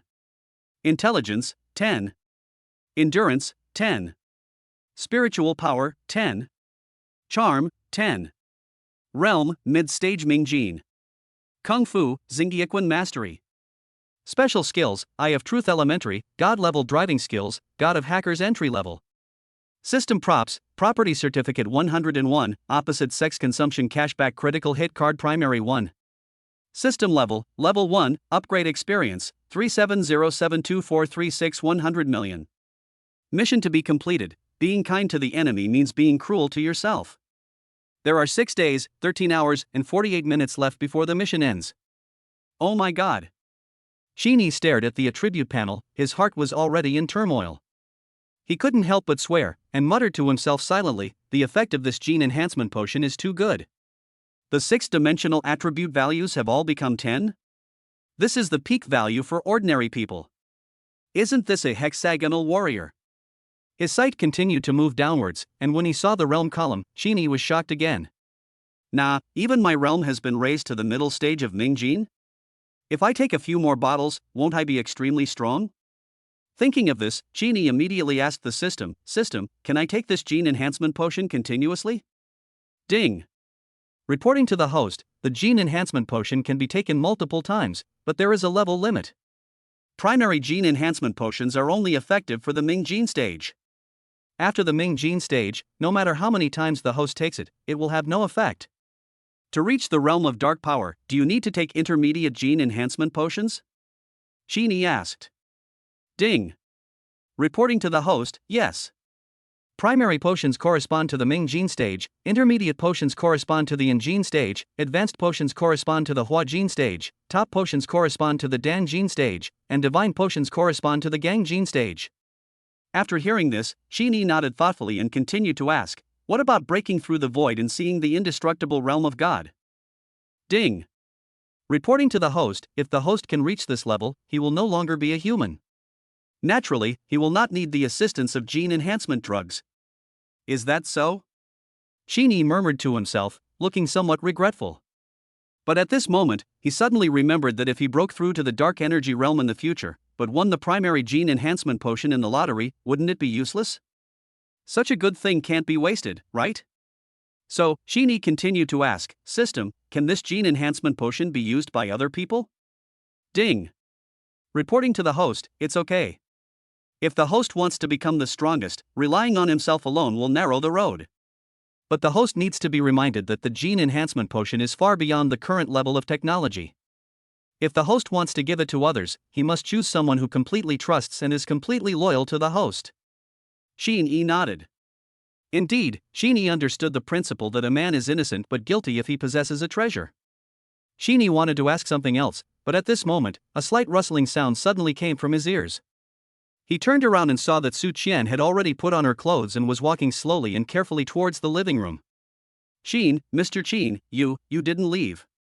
Su Qian said in surprise after seeing Qin. A blush appeared on her face, and her voice was as soft as a mosquito. Qin stood up from the sofa, looked at Su Qian's outfit, and asked curiously, Shen, you're awake, are you leaving? Su Qian looked at Qin, who was shirtless, with only a bath towel tied around his waist. It seemed that there was still nothing underneath. There was a flash of surprise in her eyes, and then she hurriedly covered her eyes, her face flushed with a deeper blush of shyness, and she exclaimed, Ah! Why are you not wearing any clothes? Qin's eyes flashed with a cunning light. He walked up to Su Qian and said softly, I just took a shower and didn't have time to change. But you, when did you wake up? Why did you put on your clothes so quickly? Shouldn't you take a shower first? Su Qian felt the hot breath emanating from Qin and the faint scent of his shower gel, which made her feel an inexplicable emotion. She replied shyly, I'm going to be late for work and I don't have time to take a shower. Qin took a step closer, and Su Qian couldn't help but take 2 steps back until she was against the wall. Her heart was beating like a drum, and she closed her eyes tightly, not daring to look into Qin's eyes. Go to work? Today is Saturday. Qin's voice was full of amusement. Su Qian's body trembled. The car shop doesn't close on Saturdays. It closes on Tuesdays. Her voice was as soft as a mosquito's buzz. Qin gently lifted Su Qian's chin, his eyes locked on her, is that so? Are you nervous? Why are you closing your eyes? Last night. Su Qian's body trembled slightly. She didn't want to recall those embarrassing details. Don't say it, please, don't say it. Qin smiled slightly, stopped talking, and leaned on the wall with one hand, trapping Su Qian between himself and the wall. The other hand gently lifted Su Qian's chin, then he turned his head and gently kissed her lips. Su Qian wanted to struggle, but her hands curled up in front of her chest, gently beating Qin's naked chest. She was filled with panic and shyness, but at the same time, she was also filled with an indescribable anticipation. Another hour passed quietly, and the two of them lay back on the bed. Qin was still naked, leaning against the head of the bed, while Su Qian nestled in Qin's arms, with a shy blush on her face, as charming as a newly blooming flower. Mr. Qin, aren't you tired? We were just intimate last night, and you're so energetic today. There was a hint of coquettishness in Su Qian's tone, as if she was complaining, or as if she was acting coquettishly. Qin laughed, looking at Su Qian's shy and coquettish appearance. His words were full of satisfaction and confidence. How can I be tired? Believe it or not, I can still fight for another 300 rounds. As Qin spoke, a hint of provocation flashed in his eyes again, making Su Qian blush even more. Su Qian raised her pink fist and gently hit Qin. Her face flushed with shyness again. She said in a voice as soft as a thread, Don't joke like that. You're not tired, but I'm so tired that my legs are shaking. Qin looked at Su Qian's tired and shy appearance, and felt a pity in his heart. He tightened his embrace, letting Su Qian lean against him more comfortably, and then said gently, Okay, I won't tease you anymore. Don't worry, since you are already my woman, I will naturally be responsible for you. He gently stroked Su Qian's hair and continued, If you don't want to work at the car dealership anymore, then don't do it. I'll talk to Brother Cohen and I'll make sure you get every cent of the commission and bonus. As for the house you're renting now, cancel it today and move in directly. If you're not used to living with me, you can pick another one. Anyway, this whole building is mine, so you can live in whichever one you like. Hearing this, Su Qian became even more flustered and embarrassed. She lowered her head slightly, not daring to look into Qin Yi's eyes. She said in a faint, trembling voice, "Actually, I still can't believe that we will develop to this point." Qin Yi looked down at her and asked hesitantly, "Why?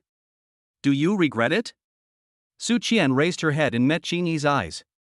She shook her head gently and said affectionately, "No, I don't regret it. I understand Mr. Qin's feelings for me, but I may be used to working and living alone, used to the kind of life where I have something to do and make money. If I suddenly have nothing to do, I will feel a little flustered and insecure." Qin Yi tightened his arms, letting Su Qian get closer to him, and said slowly, "You have me now, so why do you still feel insecure?" Su Qian smiled sweetly, looked up at Qin Yi, and a complex emotion flashed in her eyes. "I know, Qin Xiao, you are different from those ordinary rich second generations. Qin Xiao is responsible and will not abandon you. If I ask Qin Xiao to take responsibility, Qin Xiao will definitely agree. However, after all, my family is ordinary. Although I don't know what Qin Xiao's family does, it is definitely not something a girl from an ordinary family like me can marry." Qian. Qin Yi wanted to explain, but Su Qian stretched out her hand to block Qin Yi's mouth, interrupting what he was about to say. With tenderness in her eyes, she continued, "Mr. Qin, I admit that I really like you, your person, and your heart. I also believe that you have true feelings for me, and it's not just a casual play. However, I know myself that with someone like Mr. Qin, even if you are with me, there will be no result." Qin Yi asked puzzledly, "But, Qian, if you think so, why did you give yourself to me last night?" Su Qian smiled, with a bit of loneliness in her smile, and a bit of regret and unwillingness in her voice. "Didn't I say that I like Mr. Qin? But liking someone doesn't mean we can be together forever. I still have this awareness." Qin Yi felt a little jealous. He was actually not sure whether his feelings for Su Qian were genuine, or he was just moved. Or maybe all these years of education had told him that he couldn't be a correct rich second generation like Wang Hao for the time being. Qin Yi didn't know what to say to comfort her for a moment. He just thought to himself, what has this girl been through all these years? She is so sensible that it makes people feel distressed. He had no choice but to hold Su Qian tightly in his arms, lowered his head and kissed her forehead, thought for a moment, and said softly, "Qian, don't worry. As my Qin Yi's woman, I will naturally give you the best of everything. I won't force you to work, you can work for Brother Koan first, and I will also plan to open a company later, and you can come to help me then. However, you have to listen to me about the house. I will ask Manager Bai to take you around, and you can live in whichever one you like. If you don't like any of them, I will buy you another one somewhere else. As for the rest, you don't have to think too much." Su Qian shook her head and said softly, "Mr. Qin, actually, there's no need to go through so much trouble. I've made a lot of money from your business at the car dealership yesterday, enough for me to move to a better place. Just think of what's going on between us as my way of repaying Mr. Qin for that business." Qin Yi interrupted her, "What nonsense! If you were really that kind of woman, I might not be interested in you. Qian, I believe in my judgment. You are not that kind of woman." Hearing Qin Yi say this, Su Qian's eyes gradually became blurred. She looked up at Qin Yi's sincere eyes, her heart filled with emotion and warmth. "Mr. Qin," she said softly, as if all her words had turned into this call. Qin Yi reached out his hand and gently wiped away the tears that fell from the corners of her eyes, and said softly, "Okay. Just be down to earth and don't always think about it." "Well, I will listen to Master Qin." They stayed intimate on the bed for a while. Su Qian got out of bed with a satisfied smile on her face and walked towards the bathroom to take a good shower. Qin Yi watched her leave, then leaned quietly against the head of the bed, a hint of contemplation in his eyes. He reached for the phone on the bedside table and pressed a few buttons out of habit, but the screen was dark and there was no response. He was stunned for a moment, then he recalled that he seemed to have forgotten to charge his mobile phone last night, and now the phone has automatically turned off because the battery was exhausted. Fortunately, I bought 4 new mobile phones last night, so I could change the SIM cards and charge my old phones at the same time. Qin Yi got out of bed, took out a mobile phone from the white shopping bag of the Jew factory, unpacked it skillfully, inserted the SIM card of the old phone into it, and charged the old phone with a new charger. After completing a series of initial settings, the new phone finally entered the system. However, at this moment, the mobile phone suddenly made a beep notification sound. Qin Yi frowned slightly and saw several unread text messages on the screen. He clicked on the text message and found that it was a missed call reminder sent by the operator. From last night till now, there have been more than a dozen similar messages, and one of the numbers is called almost every 2 minutes. He was so familiar with that number that even without a name, he knew who was calling at a glance. He couldn't help but feel a little confused. Why did Suemo call him so frequently? Since Suemo broke up with him a month ago, she has never contacted him again. Such sudden and intensive contact made Chini feel a little unusual. Just as he was lost in thought, his cell phone beeped again and a new text message came in. Chini clicked on it and took a look at the content, but his pupils shrank and his eyebrows furrowed. This text message was the one Suemo sent him last night, but its content made him alert. Damn it, what is Wang Hao up to again? Chini cursed in his heart. Although Suemo spoke sincerely in the text message and took the initiative to admit her mistake, Chini did not believe a word of it. In Chini's opinion, it must be Wang Hao who was behind this again. The two of them might be planning some conspiracy to plot against him. After all, those people who were injured by him last night should have been sent by Wang Hao, if nothing unexpected happened. Chini took a deep breath, calmed his anger, and casually added Sumo's number to the blacklist, so that he wouldn't be bothered by it. No matter what conspiracies and tricks they have, after my family's affairs are resolved, I will make Wang Hao pay the price. Chapter 48 Concern from Brothers. Afterwards, Chini glanced at the time and it was almost 10 o'clock. Thinking that manager Bai of the property management company should have been at work by now, Chini called Bai Lu, with a slightly awkward tone, and asked her to help Su Qian buy 2 sets of women's underwear, and also buy a few pairs of underwear for himself. Bai Lu on the other end of the phone was stunned when she heard Chini's request. She originally thought that Mr. Qin came to her about the house, but she didn't expect it to be such a private request. Instantly, her cheeks flushed slightly and a feeling of embarrassment surged in her heart.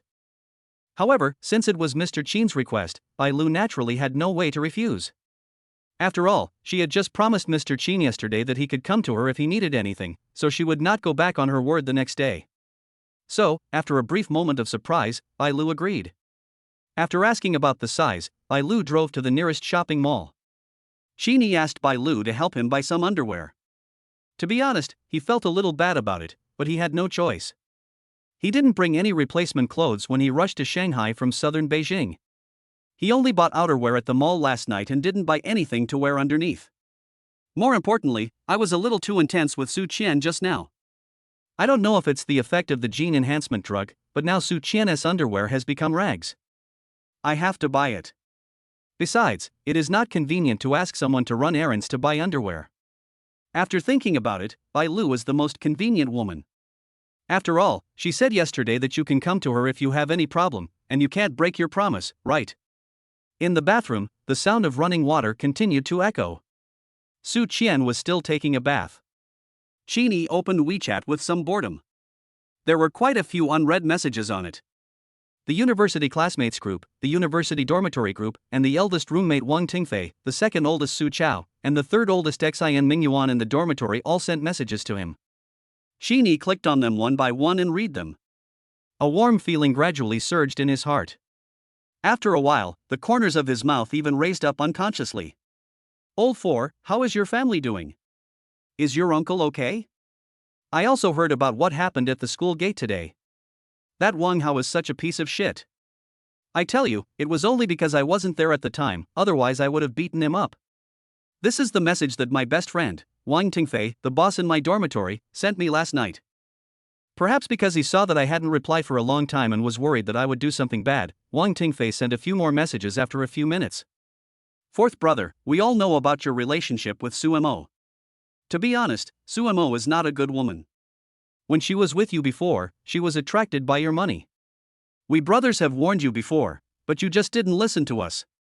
However, you had money at that time, so it was no big deal to spend tens of thousands of yuan on Suemo, so we didn't say anything more. I'm saying this now because I still want to advise you that a woman like Suemo is really not worthy of your love. Lao Si, there are many good women, so you must be more open-minded.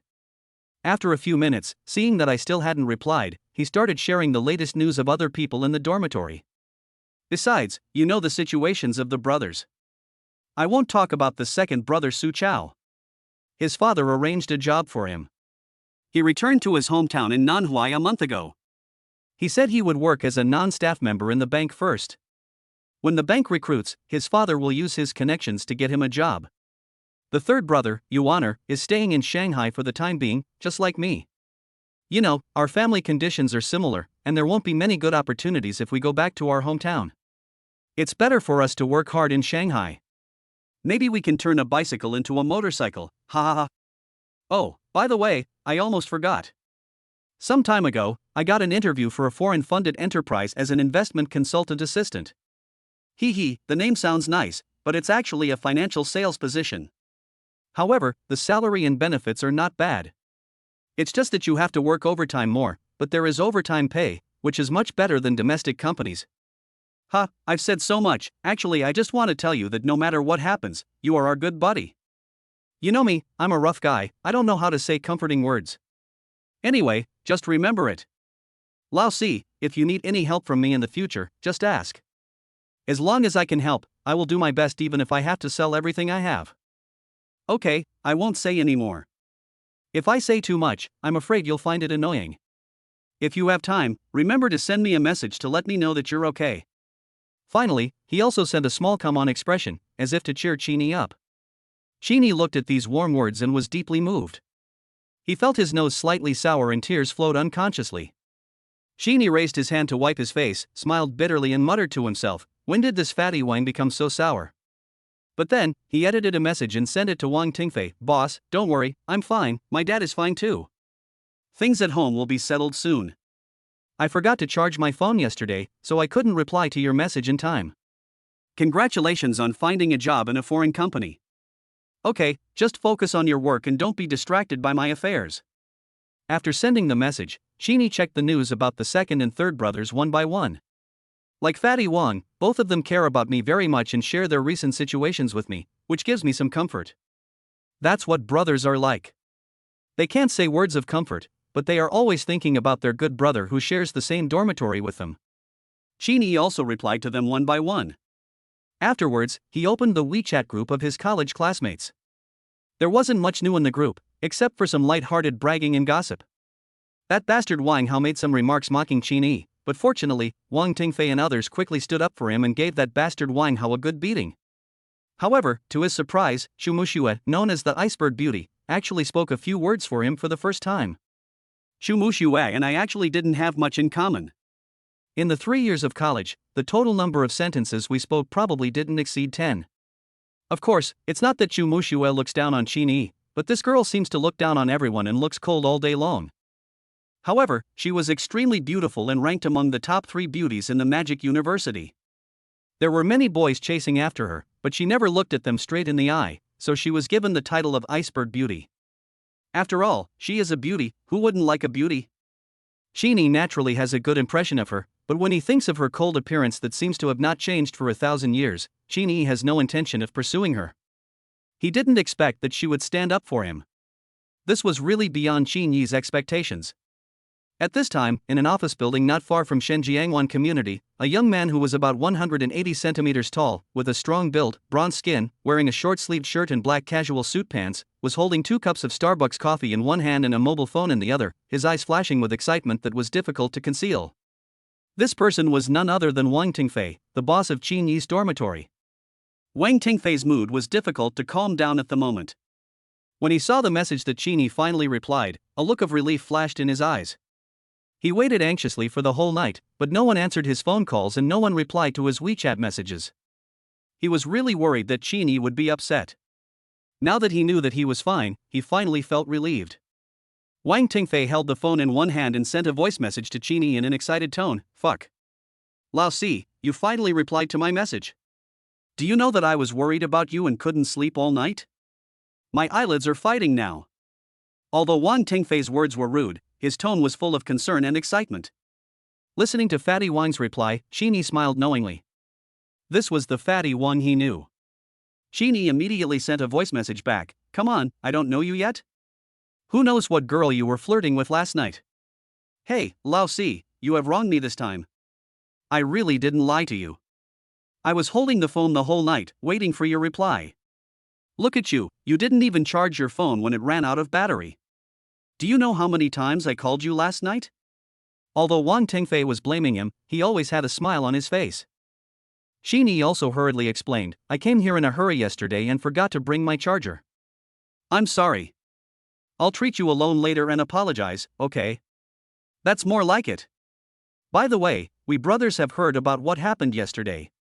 Fourth brother, if you want to teach Wang Hao a lesson, we brothers will do our best to help. Oh, by the way, forget about the second brother, he is a bit far away. Third brother and I have already discussed it, that bastard Wang Hao must be beaten up to teach him a lesson. Wang Tingfei vowed. Ah, okay, I'll deal with that bastard Wang Hao after I've sorted out my family affairs. Sheeny didn't want his brother to get into trouble right after graduation, so he changed the subject and asked curiously, you, just focus on your job. By the way, foreign companies should have strict management, right? Are you going to work today, or are you spending the weekend here? How can you send me a voice message at this time? Wang Tengfei looked around cautiously, fearing that he would be discovered by his boss. After more than 10 seconds, he replied cautiously, hey, I sent this to you secretly. Let me tell you, it's really hard to make money from foreigners. The company's various rules and regulations are very troublesome. Look, I was drafted by that old witch again on Saturday and rushed to work overtime. I sent you a message while I went downstairs to buy her coffee. Well, let's not talk about it now.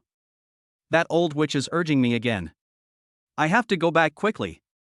Okay, then you can get busy. I'm going back to Jingnan today. I'll come back after I finish my family affairs. I'll invite you and the third brother to have dinner together then. Oh. Fatty Wang sent an okay expression and quickly ended the conversation. However, unlike the mood when he just came to the company in the morning, Wang Tengfei was in a very good mood at this time. Even his steps seemed much lighter. He was humming a little tune and trotting into the office building. Chapter 49, Finding a Reason for Huge Wealth. At this time, Sheeny also exited the WeChat chat interface with Fatty Wang with a smile on his face. The second and third sons haven't replied to my message yet. I guess they are at work and the conditions don't allow it. Sheeny didn't care too much about this. After all, they had all graduated and had their own things to do. The sound of water in the bathroom had subsided, and I guess Su Qian had finished her shower. Sheeny wrapped the towel around his waist, walked slowly to the bathroom door, raised his hand and knocked gently on the door, and said softly, Qian, there is a bathrobe in the bathroom, you can wear it first. I have just asked manager Bai from the property to help buy replacement underwear, it should be delivered soon. Su Qian was just struggling with what to wear after taking a shower, and when she heard that Sheeny had made such considerate arrangements, a blush appeared on her face again.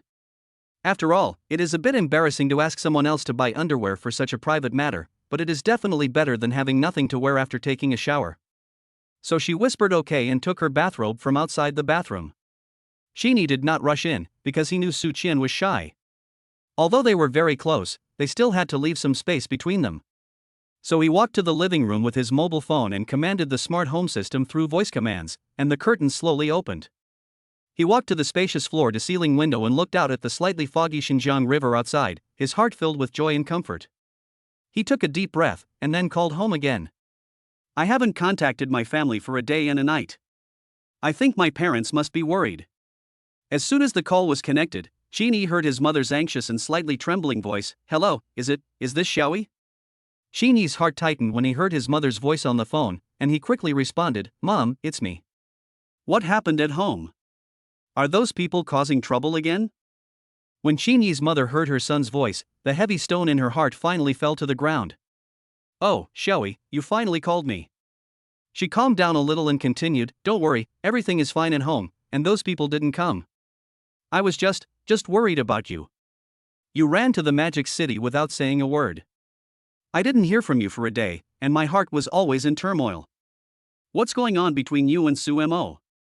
Did you see her in the Magic City? Sheeny felt a surge of warmth in his heart when he heard his mother's caring words. He took a deep breath and comforted her softly, Mom, don't worry about me. Su Mo and I have broken up. I came to the Magic City this time to end things with her. Don't worry, I'm fine. I'm going back today. When Sheeny said this, Su Qian had already come out of the bathroom in a bathrobe. Hearing the name Su Mo, Su Qian felt a little nervous for no reason. She sat in the corner of the living room and secretly listened to Sheeny talking on the phone. Well, it's good that it's over. Sheeny's mother sighed on the phone, as if a heavy burden had been lifted off her shoulders. Our Xiaoyi is so outstanding, but she doesn't know how to cherish him. That's because she has no vision. Come back, and I'll make you some delicious food to nourish you. Okay, Mom, I want to eat your cooking too. Sheeny said with a smile, oh, by the way, where's Dad?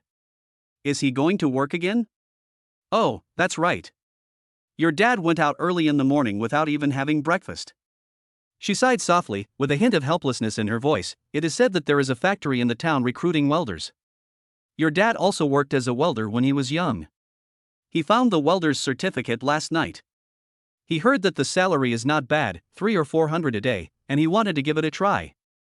I don't know if they want him, after all, he is already this age. Chini felt a little sad after hearing this.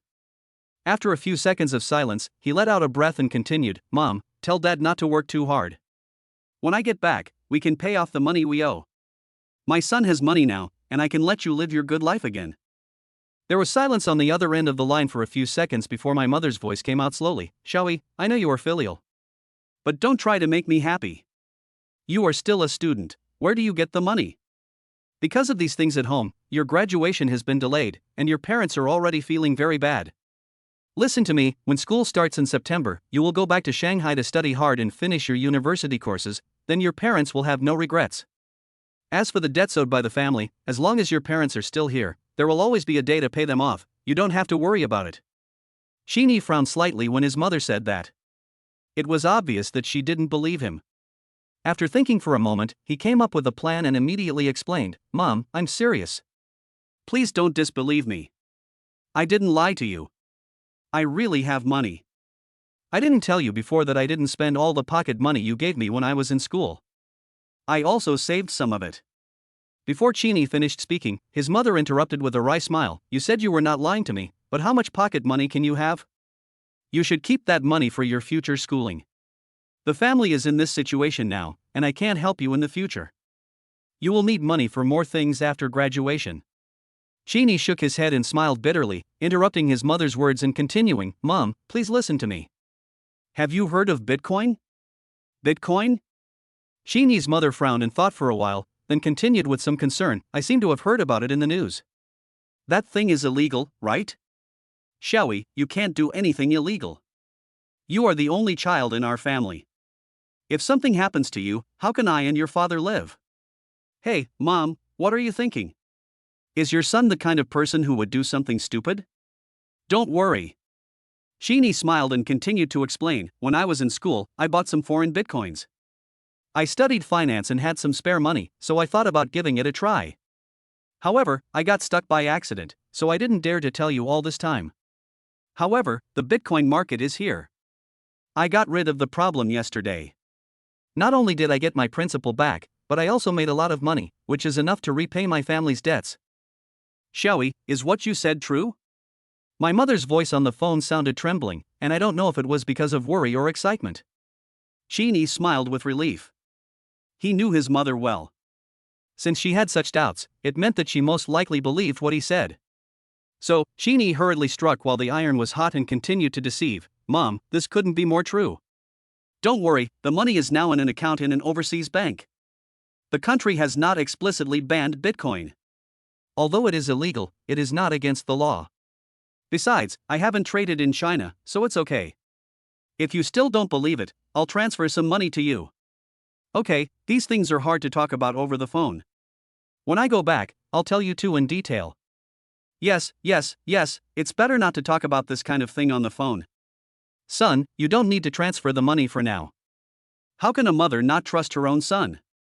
She patted her chest and said hurriedly. Well, that's fine. Anyway, he was going to go back today, so there was no rush to transfer the money. So, Chini paused and said, then remember to tell my dad not to go to the factory to work anymore.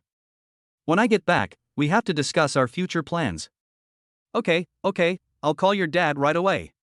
The mother's voice was a little excited. Shawi, you are really the pride of our family.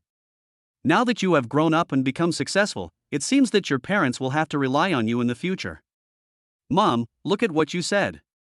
It's all because of you and Dad's good teaching. Chini said modestly, then I'll hang up first. Get ready and rush back later. Okay, then be careful on the road, the mother reminded. After hanging up the phone, Chini felt much more relaxed. He looked at the scenery outside the window. The fog on the Shun River had dissipated, and the sun shone on the river surface, making the waves sparkle. The scenery was very beautiful. He opened the window, took a deep breath of fresh air, and a comfortable smile appeared on his face. Su Qian, who was hiding in the corner, couldn't help but feel ripples in her heart at this moment. Bitcoin? She had heard about it before, saying that someone abroad had become rich overnight by using Bitcoin, and his wealth had increased several thousand times. She had also looked up relevant news. However, after working for so many years, she naturally understands that high returns are inevitably accompanied by high risks. Therefore, she did not dare to touch these things. Firstly, she had no money, and secondly, she was worried that she would lose everything. However, from what Cheney said on the phone, it seemed that something had really happened in his family. Could it be that what he told me yesterday about his comeback was true? But isn't this too outrageous? $3.7 billion to buy a car, and this building, I heard from the property manager yesterday that it must be at least $700 to $800 million. By this calculation, a house and car alone would cost more than $10 billion.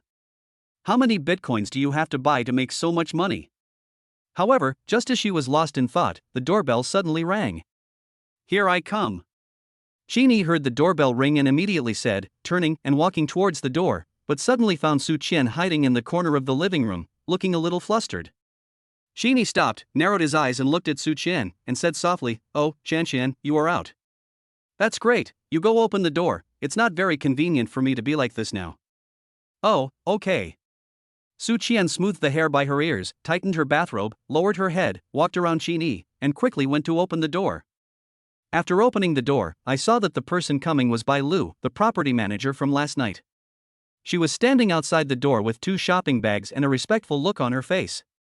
Seeing that it was Mr. Chen's female companion from last night who opened the door, still wearing a bathrobe, Bai Lu was slightly startled at first, and then she said respectfully, "Hello, these are 2 sets of underwear I bought for you according to the sizes Mr. Chen gave me. Please take a look and see if they fit you.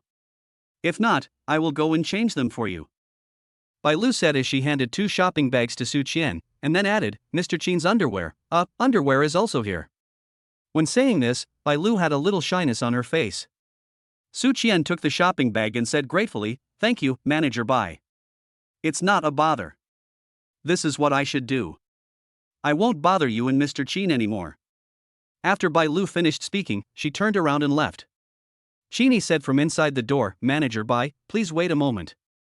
I have something to trouble you with. Wait for me to change my clothes and then I'll talk to you." Bai Lu stopped, turned around, and said, "Oh, okay, Mr. Chen. I'll wait outside for a while." Su Qian blushed, smiled awkwardly, said sorry for the trouble, and gently closed the door. Chapter 50 Arrangements before returning to Jingnan. After a while, the door opened again. The one who opened the door this time was Cheney, who was wearing a black slim-fitting summer suit from Armani, looking energetic and handsome. His arms were smooth and powerful, and his fair skin revealed a sense of strength. The silver diamond-studded Rolex watch on his wrist sparkled under the light. Although Bai Lu couldn't tell what model it was, she knew it must be very valuable. After all, the poor play with cars and the rich play with watches.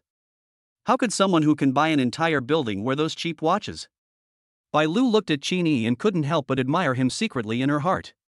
It turned out that even a handsome guy relies on clothes. Cheney looked refreshed and seemed even more charming than last night. She bowed slightly and greeted Cheney politely, "Good morning, Mr. Chen." Cheney smiled, stepped aside to make way, and elegantly extended his hand to invite, "Manager Bai, thank you for your help. Let's go in and talk." Bai Lu nodded in thanks and walked into the room. She was about to put on shoe covers out of habit, but was stopped by Cheney. "Manager Bai, shoe covers are not necessary.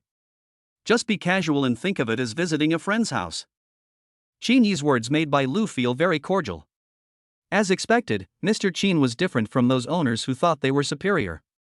He was very approachable. Despite this, Bai Lu still insisted on putting on the shoe covers on her shoes, and said apologetically, "Mr. Chen, I'm afraid this is not appropriate. Our property management has regulations. The first thing to do when entering the owner's home is to wear shoe covers. You must not dirty the owner's home." Cheney shrugged helplessly, pointed at the sofa casually, and said, "Well, since it is the property company's rule, I won't force it." "Manager Bai, please sit down." After Cheney finished speaking, he sat down on his own. Coincidentally, at this time, Su Qian also came out neatly dressed. She was wearing a light blue Chanel dress and high heels of the same brand. The rose gold Rolex lady's watch on her wrist was also shining. Bai Lu only took a quick glance and estimated the price in her mind. This whole outfit would cost at least over 600,000. It seems that this beautiful woman is really Mr. Chen's girlfriend. She speculated secretly in her heart, but for some reason, she felt some different emotions in her heart. Bai Lu nodded slightly to Su Qian, and then complimented her, Mrs. Chen is so beautiful. Upon hearing this name, Su Qian was stunned and an embarrassed look appeared on her face. Qin Yi also coughed lightly. Su Qian hurriedly explained, Manager Bai, you misunderstood. I am not Mrs. Chen yet. Just call me Su Qian. Bai Lu smiled awkwardly and complimented, Miss Su is not now, but she may be in the future. Then, she looked at Qin Yi and smiled, right? Mr. Chen. Qin Yi responded, yes, Manager Bai is right. He then changed the subject and continued, Manager Bai, I will transfer the money from the previous purchase to your Weixin later. Mr. Chen, there's no need to bother. You can hand over so many houses to our property company for management, and we can also make a lot of profit from it. You really don't have to be polite with this little bit of money. Bai Lu said sincerely. However, Qin Yi insisted, hey. One thing is one thing, and we can't confuse them. The money for the purchase must have been paid by Manager Bai himself. I haven't heard of any property management company that can reimburse the money for buying underwear. When Qin Yi said this, both women blushed, and he smiled awkwardly. In order to ease the atmosphere, Qin Yi hurriedly said, well, let's get back to business. Qin Yi paused, Bai Lu sat up straight, and continued, it's like this, I'm going to leave the Magic City for a while, you can help me take Shanxian around the community and familiarize herself with the environment. In addition, you can also take her to see the several apartment types in this building. If she likes any of them, help her to handle the relevant procedures. When she moves in later, if I'm not back yet, please ask your property management to help her move. Bai Lu looked at Qin Yi, then at Su Qian who was sitting next to him, and asked curiously, Mr. Chen, Miss Su, don't you live together? This question seemed to touch upon their privacy. Su Qian smiled awkwardly and quickly explained, after all, we are not married yet, so living together is still a little inconvenient. After hearing this explanation, Bai Lu was even more confused. The way rich people think is really different. Why don't they live in such a nice mansion, but choose to live in those small houses? How strange. Although she was full of doubts, she readily agreed to Qin Yi's request. Oh, okay, Mr. Chen. Don't worry, Miss Su's moving will be left to our property management. Bai Lu said, then looked at Su Qian, took out her phone, and continued, Miss Su, how about we add your WeChat, and when you decide when to move, I'll ask the property management to prepare in advance.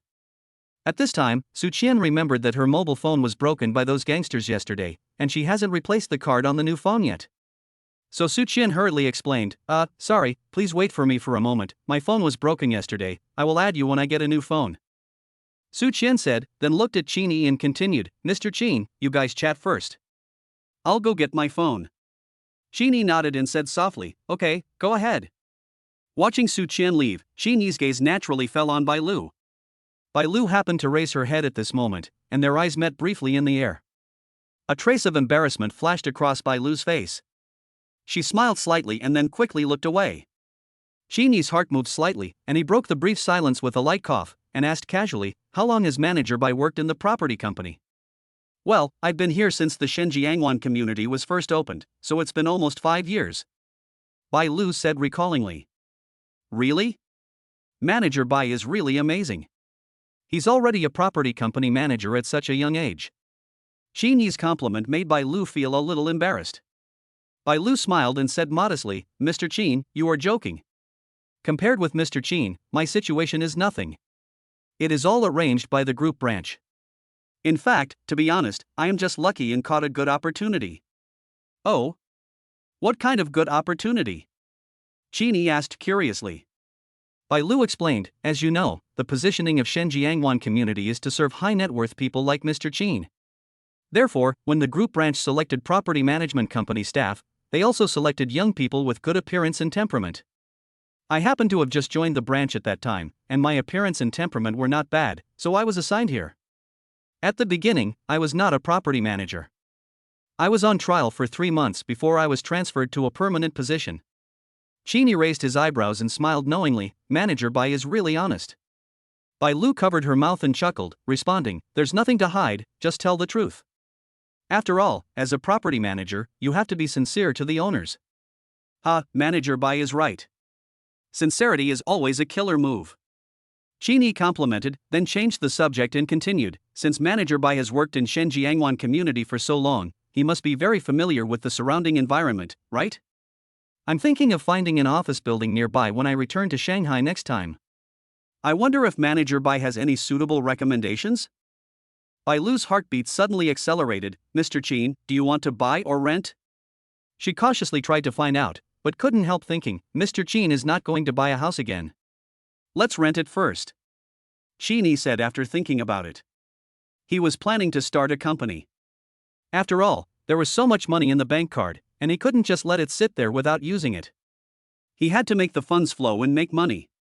But he hadn't decided what to do specifically, and he wanted to discuss it with his parents when he got back. However, office buildings can be considered first.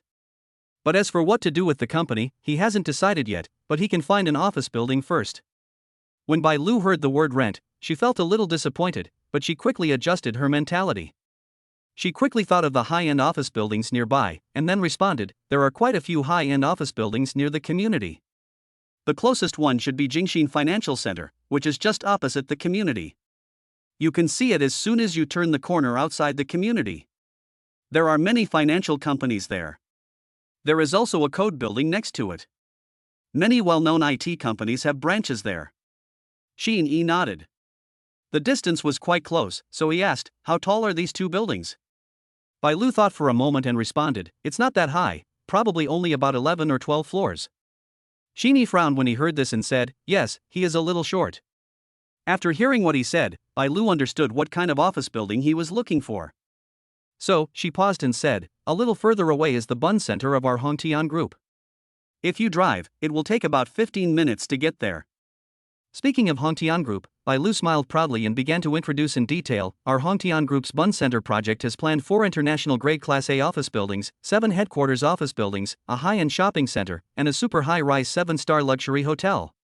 Among the 4 office buildings, T1 is more than 300 meters high, T3 is 240 meters high, and there are 2 150-meter-high twin towers, which are definitely a landmark of the Bund. Qin listened with great interest, especially when she mentioned Building T1 and Building T3, a hint of interest flashed in his eyes. Qin looked at Bai Lu with interest. He had also heard about the Bund Center project of Hongtian Group. It was a project that was already under construction when he first came to Shanghai to study. At that time, the total investment was said to be over 80 billion. Even Qin's university teacher used this project as a case study in class, asking them to estimate how long it would take to recover the cost. Is the T1 building completed? Qin asked curiously. Some time ago, there were rumors that the T1 building of the Bund Center of Hongtian Group might be left unfinished. It happened that the capital chain of the group was indeed a bit tight at that time, and the matter was a hot topic on the internet, and some people who had subscribed to the T1 building before were panicked. But later, for some unknown reason, the storm on the internet calmed down silently, and construction of building T1 resumed yesterday. Hearing Qin's question, Bai Lu smiled awkwardly and explained, not yet, but the roof has been capped. Now we should be working on the outer curtain wall, and it shouldn't take long to be completed. However, the other 3 buildings have already started to be rented out. Qin nodded and suddenly said, it seems that I have a good relationship with Hongtian. Bai Lu was delighted and immediately asked, what does Mr. Qin mean? Is there any vacant space in the T3 building? Qin smiled and asked directly. Bai Lu's heartbeat quickened again. I need to confirm this, but it should be possible. Mr. Qin, do you have any requirements for the floor and area? Qin hesitated for a moment, please ask for me first, I haven't made up my mind yet. However, it would be best if it were a whole floor, so that we don't have to move again if we want to expand in the future. Bai Lu's heart skipped a beat. A whole floor. This is a big order. She quickly calculated in her mind that the entire floor of T3 should be at least 2,000 square meters. As far as she knew, the rental price of T3 should be about 15 yuan per square meter per day, and the lease is signed for 3 years. So the annual rent for this entire floor is more than 10 million. If I get this order, I can get a lot of bonus. However, when I think of Qin's identity, I'm afraid I still have to report this matter to the group to see what the group thinks. Thinking of this, Bai Lu immediately said, okay, Mr. Qin, I will report this matter to the group right away. Mr. Qin is a big customer of our group, I believe the group will do its best to meet your requirements. Well, there's no rush. Just get it done before the end of August. Qin Yi said easily. Bai Lu was a little anxious. Mr. Qin, why is it the end of August? With your status, I believe the group will take it very seriously. A week will be enough. Qin Yi laughed. I haven't decided what to do yet. However, I will definitely be in Shanghai at the end of August. After all, I have to rush back to school. School starts? Bai Lu widened her eyes and continued in disbelief. Mr. Qin, you haven't graduated yet? Qin Yi laughed. Why, you didn't know? I thought your group headquarters had told you. Bai Lu smiled awkwardly and explained, to be honest with you, Mr. Qin, I don't know that much at my level. The general manager of the Magic City branch only gave me a photo of Mr. Qin and his contact number, and told me to serve Mr. Qin well. As for the rest, I really don't know. Oh, I see. Qin Yi nodded, and then said, actually, there is nothing to hide. I am studying at Magic City University. I will be a senior in September. Oh no, it should be a junior. Big Five? Bai Lu had some doubts. Qin Yi explained, well, something happened before, so I took a half-year leave of absence and postponed my graduation for a year. Bai Lu was shocked, but she did not try to find out why Qin Yi dropped out of school. She just sighed sincerely, Mr. Qin, you are really amazing. You are so successful before you even graduate. It was just luck, it was all luck. Qin Yi looked humble and thought to himself, if he hadn't bound the system yesterday, he might be delivering food in his hometown right now. Mr. Qin is being modest. The two were chatting casually when Su Qian walked towards them, holding her cell phone, with a heavy heart. Chapter 51 Qin Yi's Parents. In fact, Su Qian had already heard most of the conversation between Qin Yi and Bai Lu in the bedroom. Although they were basically talking about renting an office building, a woman's unique and delicate intuition told her that the property manager seemed to have a good impression of Qin Xiao, and it was definitely not just a simple property manager serving the owner. This couldn't help but cause ripples in her heart. An indescribable tension and anxiety spread in her heart. She couldn't help but start to worry about gains and losses. Her thoughts were like a tangled mess, and a feeling of regret quietly grew. Mr. Qin, what a good man he is, handsome, rich, and more importantly, his character is far better than those ordinary rich second generations. Every woman should like this kind of man. I really regret why I proposed to live alone instead of living with Qin Xiao, but once the words are spoken, it is too late to regret now. Su Qian is the kind of woman who is always hesitant and indecisive. Faced with this situation, she becomes even more conflicted and struggling. She hesitated in the bedroom for a long time, and finally walked out with gritted teeth. Seeing her like this, Qin Yi asked with concern, what's wrong? You seem to be worried? Is there something wrong at home? Su Qian quickly adjusted her mood, forced a stiff smile, and shook her head gently. No, nothing happened. Maybe I took a shower without eating breakfast, and I feel a little dizzy now. As she spoke, she gently rubbed her temples, as if to relieve her discomfort.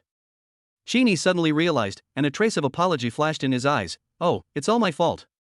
I forgot about it.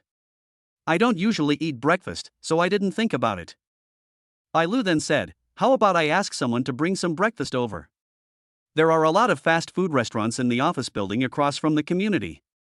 Su Qian quickly waved her hand and refused with an awkward smile on her face. Manager Bai, there's no need to bother. It's almost 11 o'clock now, so we can just have lunch later. Qin Yi nodded, stood up and said, okay. Let's go now. Manager Bai, do you want to come with us? Bai Lu also stood up and smiled and declined his invitation. After all, they were a couple, so why would she follow them? Thank you for the invitation, Mr. Qin. However, it's still working hours now, so I won't go. Afterwards, Bai Lu and Su Qian added each other's WeChat accounts. The two of them sent Bai Lu to the door. Bai Lu bowed slightly and said goodbye, adding, Mr. Qin, I will report the office building matter to the group later. I believe there will be a reply soon. I will send you a WeChat message when the time comes. Qin Yi said okay, and Bai Lu turned and left. Su Qian stood at the door, watching Bai Lu leave in the elevator, feeling mixed emotions. After a short rest, Qin Yi and Su Qian chose a nearby restaurant and drove there. At the same time, outside a village in Lanhong Town, south of Beijing, the bus slowly stopped and a middle-aged man with a slightly hunched figure got off the bus.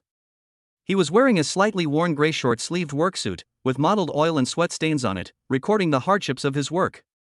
His slightly messy hair was mixed with a few strands of white hair, making him look particularly weathered. This man was Qin Yi's father, Qin Jianya. He walked steadily across a brick and stone bridge. Under the shade of trees beside the bridge, several old men were playing chess leisurely and enjoying the cool air with palm leaf fans. Seeing Qin Jianye coming, one of the old men raised his head with a smile, the chess piece in his hand paused in the air for a moment, and greeted Qin Jianye. "Hey, old Qin, you're back so early today, come over and play a few games?" Qin Jianye smiled slightly, a trace of loneliness flashed in his eyes. He waved his hand and said, "No, it's time for dinner. I have to go home for dinner." His voice was a little hoarse and revealed a hint of fatigue. At this time, another middle-aged man of the same age as Qin Jianye interrupted and said, "Hey, old Qin, how about coming to my place for a drink at noon? My son brought back a bottle a few days ago. The one called, what's the blue one? They said it costs several thousand a bottle." But when he said this, his attitude was not very sincere, and there was a hint of sarcasm and disdain in his eyes. Qin Jianye heard the sarcasm and the words, but he just smiled indifferently and continued, "It's Mangxilan, the wine is really good. Since it is your son's gift to you, how can I have the nerve to drink it for free?" As he said that, he cupped his hands to express his gratitude, and then continued to walk towards home. However, just as he walked a short distance, he heard another sarcastic voice behind him, "What a thing, pretending as if you really drank that good wine. How could I not know that the wine is called Mangxilan?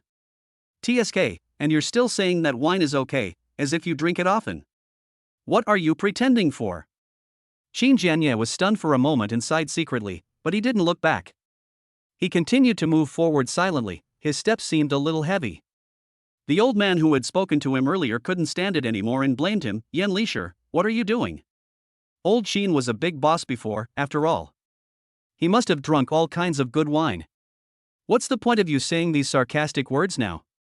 Yan Lisher, however, had a look of disdain on his face, and snorted coldly, "TSK, stop pretending to be a good guy. You said that was in the past. He is now a part-time worker, and he doesn't even have a piece of land. If it weren't for the fact that he was originally from our village, he wouldn't even be able to live in that shabby house. And he's still pretending to be a big shot in front of me. And his son, he's a college student at Shanghai University, but he just delivers express and takeout all day.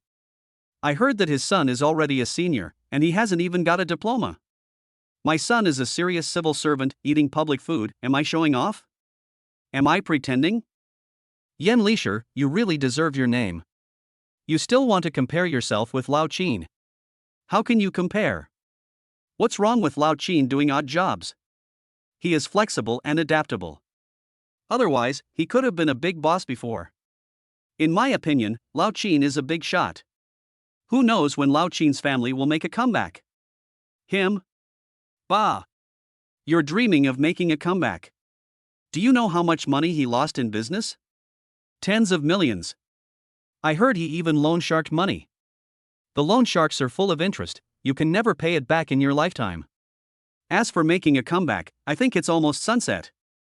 Enough, another old man interrupted Yan Lisher, "Everyone has gone far away, why are you still talking about this? Let's play chess." As he said this, he urged everyone to continue playing chess. At this time, Qin Jianye's figure had disappeared at the alley in the distance. Qin Jianye walked for about 3 or 4 minutes and finally arrived at the gate of his own courtyard. This small courtyard, worn down by time, seems inconspicuous and even a little shabby compared with the surrounding 2-story and 3-story self-built houses in the countryside, but every inch of land and every brick and stone reveals the warmth of home. The gate of the courtyard is a classic red-painted iron gate. It has been weathered for a long time, and the mottled rust on the door seems to record the passage of time. Qin Jianye stopped in front of the door, his eyes lingering on the familiar door. He took a deep breath, and the depression in his chest seemed to be relieved a little with this breath. He lowered his eyes, adjusted his state, and tried to raise the corners of his mouth, which had been drooping, trying to hide his inner loss and pretend to be happy. But in fact, his mood has hit rock bottom at this moment. "I applied for the welder job in the morning and worked on trial for half a day without even having time to drink a sip of water, but in the end I was rejected because of my age. The words of the company's HR manager still seem to echo in my ears, 'You are too old. We dare not hire you.' He worked for the whole morning in vain. Not only did he not earn a penny, but he also had to pay for the round-trip bus fare. What made him even more upset was that he was ridiculed by that old bastard Yan Lisher at the entrance of the village. But Qin Jianye has a principle that he has adhered to over the years: no matter how many difficulties and setbacks he encounters outside, he will not bring negative emotions back home. Home is his harbor, a place where he can find peace of mind. After adjusting his mood, Qin Jianya pushed the door and walked into the yard.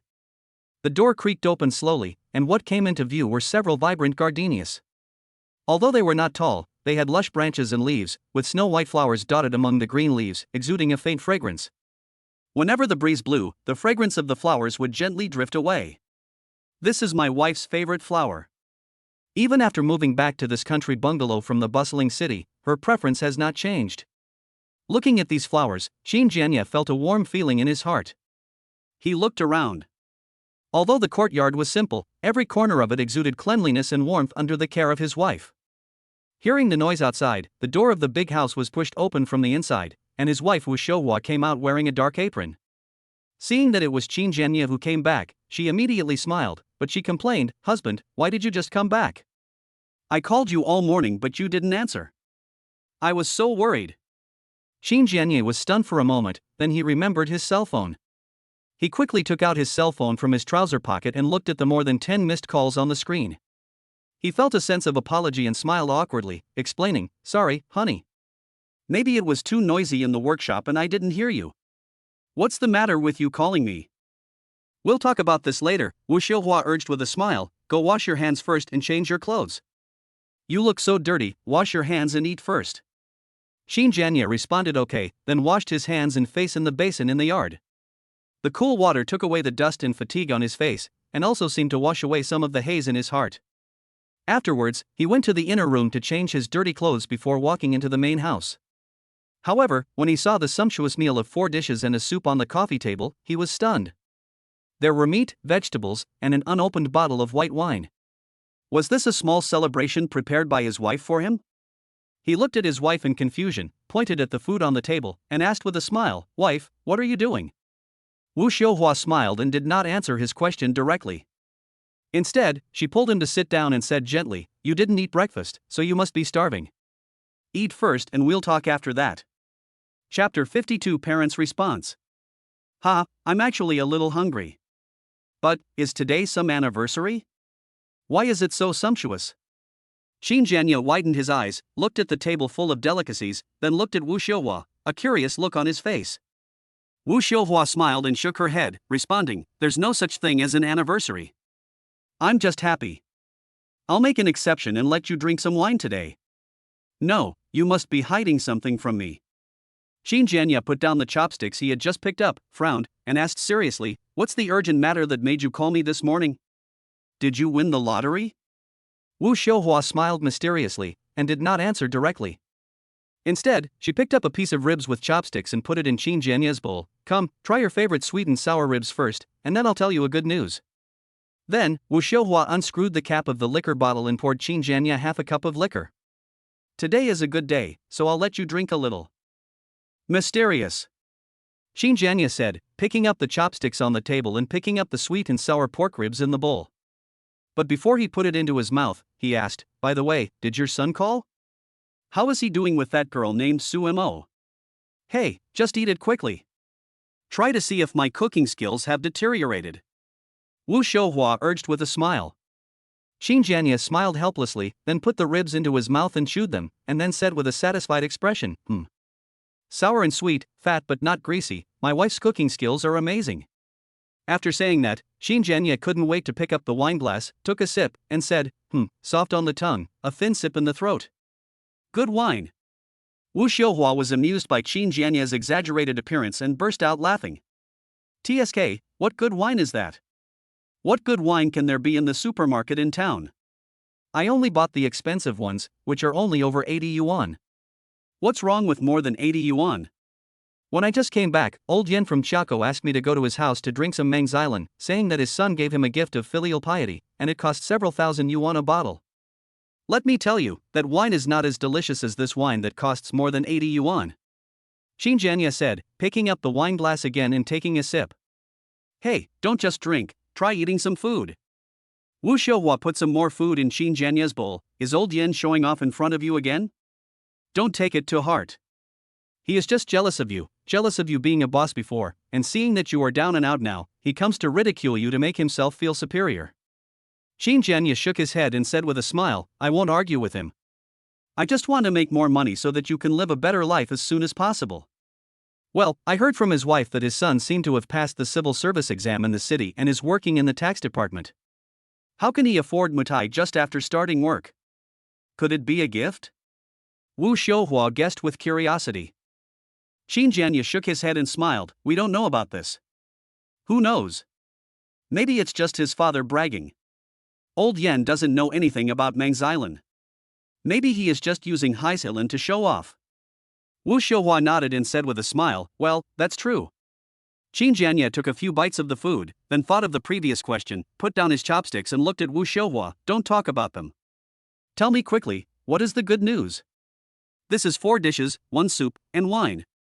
Wu Xiuhua smiled mysteriously. Guess. Could it be that our son has reconciled with that girl named Suemo? Qin Jianye guessed. Bah, what a bad mouth. If that's the case, how can it be called a good thing? That Suemo is not a good woman. They were together when my son had money, but she immediately became cold to us when something happened in our family. She is the kind of woman who despises the poor and loves the rich and is vain. Fortunately, my son is not with her. Otherwise, no matter how rich our family is, she will spend all of it. When mentioning Suemo, Wu Xiuhua immediately said with a look of contempt. Hey, look at what you said, girls nowadays are not like that. Qin Jianye disagreed and responded with a smile. Wu Xiuhua immediately retorted, everything is like this. Why am I not like this? When you were young and had no money, didn't I still follow you wholeheartedly? Qin Jianye recalled his youth and said jokingly, hee, that's true.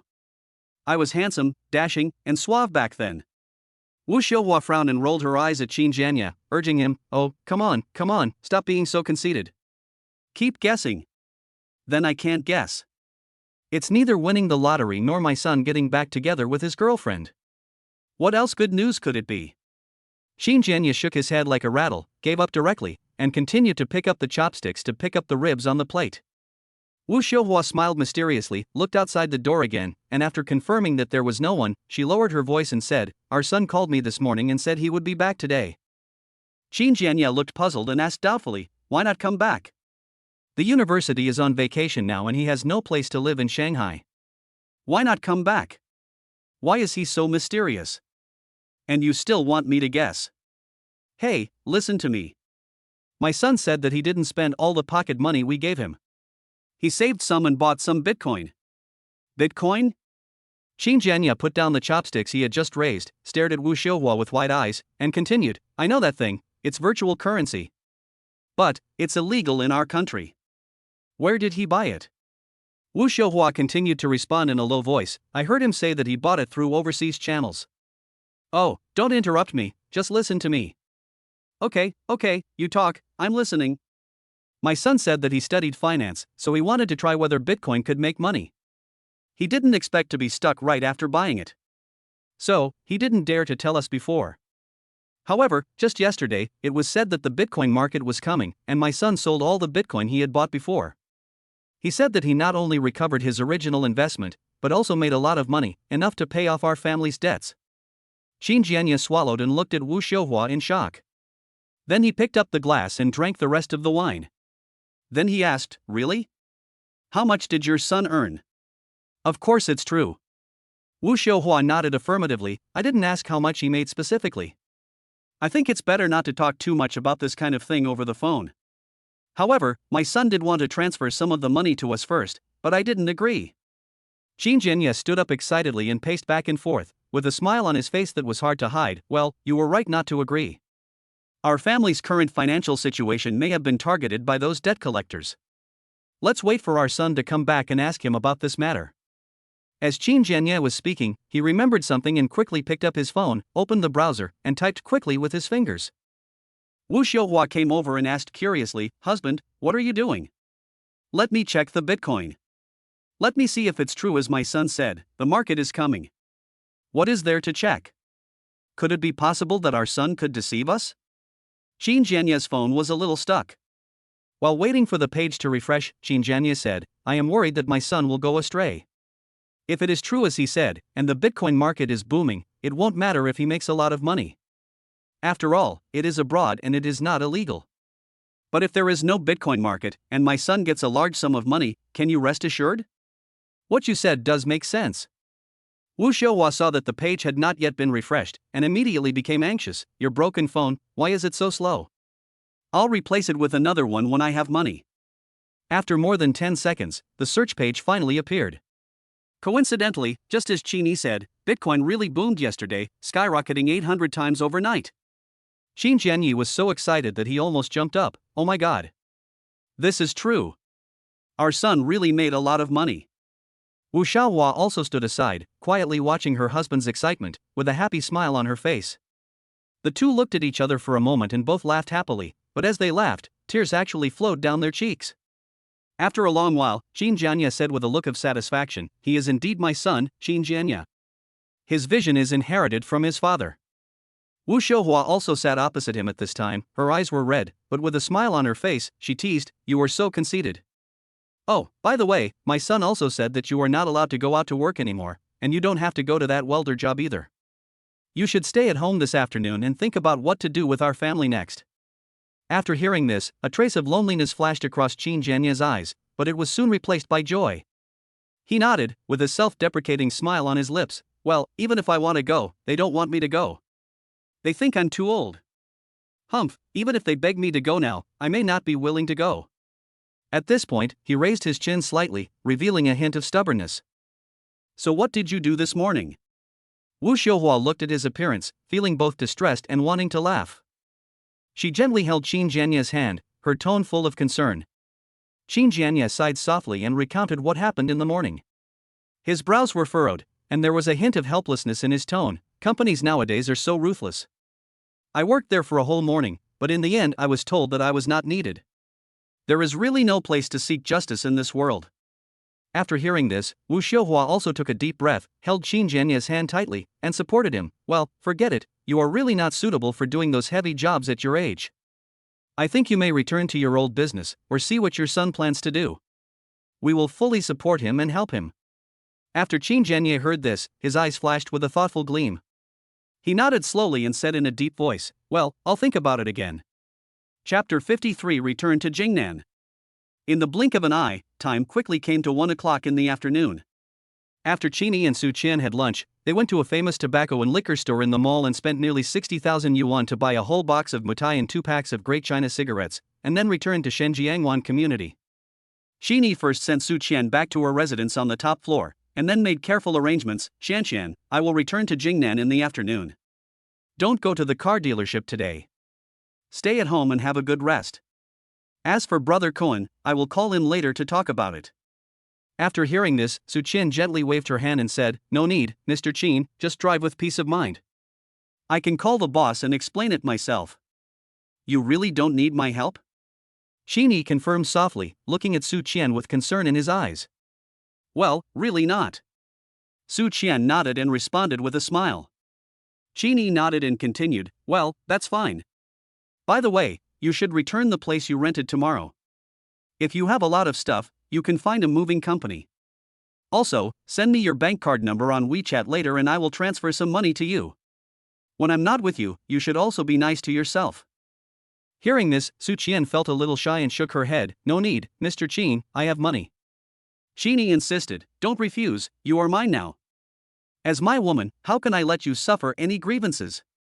In addition, I also need you to buy some daily necessities for me, so that next time I come back, I won't be like this morning, with nothing prepared." Thinking of the embarrassing things that happened in the morning, Su Qian's cheeks flushed slightly again. She lowered her head and nodded like a chick pecking at rice, accepting Qin's kindness. After that, Qin pondered for a moment, picked out the key of Cullinan from among the many car keys, and then said to Su Qian, "Brother Cohen said yesterday that he would reward you with a Porsche. If you don't like that model, you can pick any of these cars to drive." Su Qian answered without hesitation, "That's not necessary. These cars are too expensive, and the chassis are quite low. I'm worried about bumping into them. I'll go to the car dealership on Monday and drive the Porsche that my boss gave me as a reward." "Well, that's fine too. It's up to you," Qin said with a smile, respecting Su Qian's decision.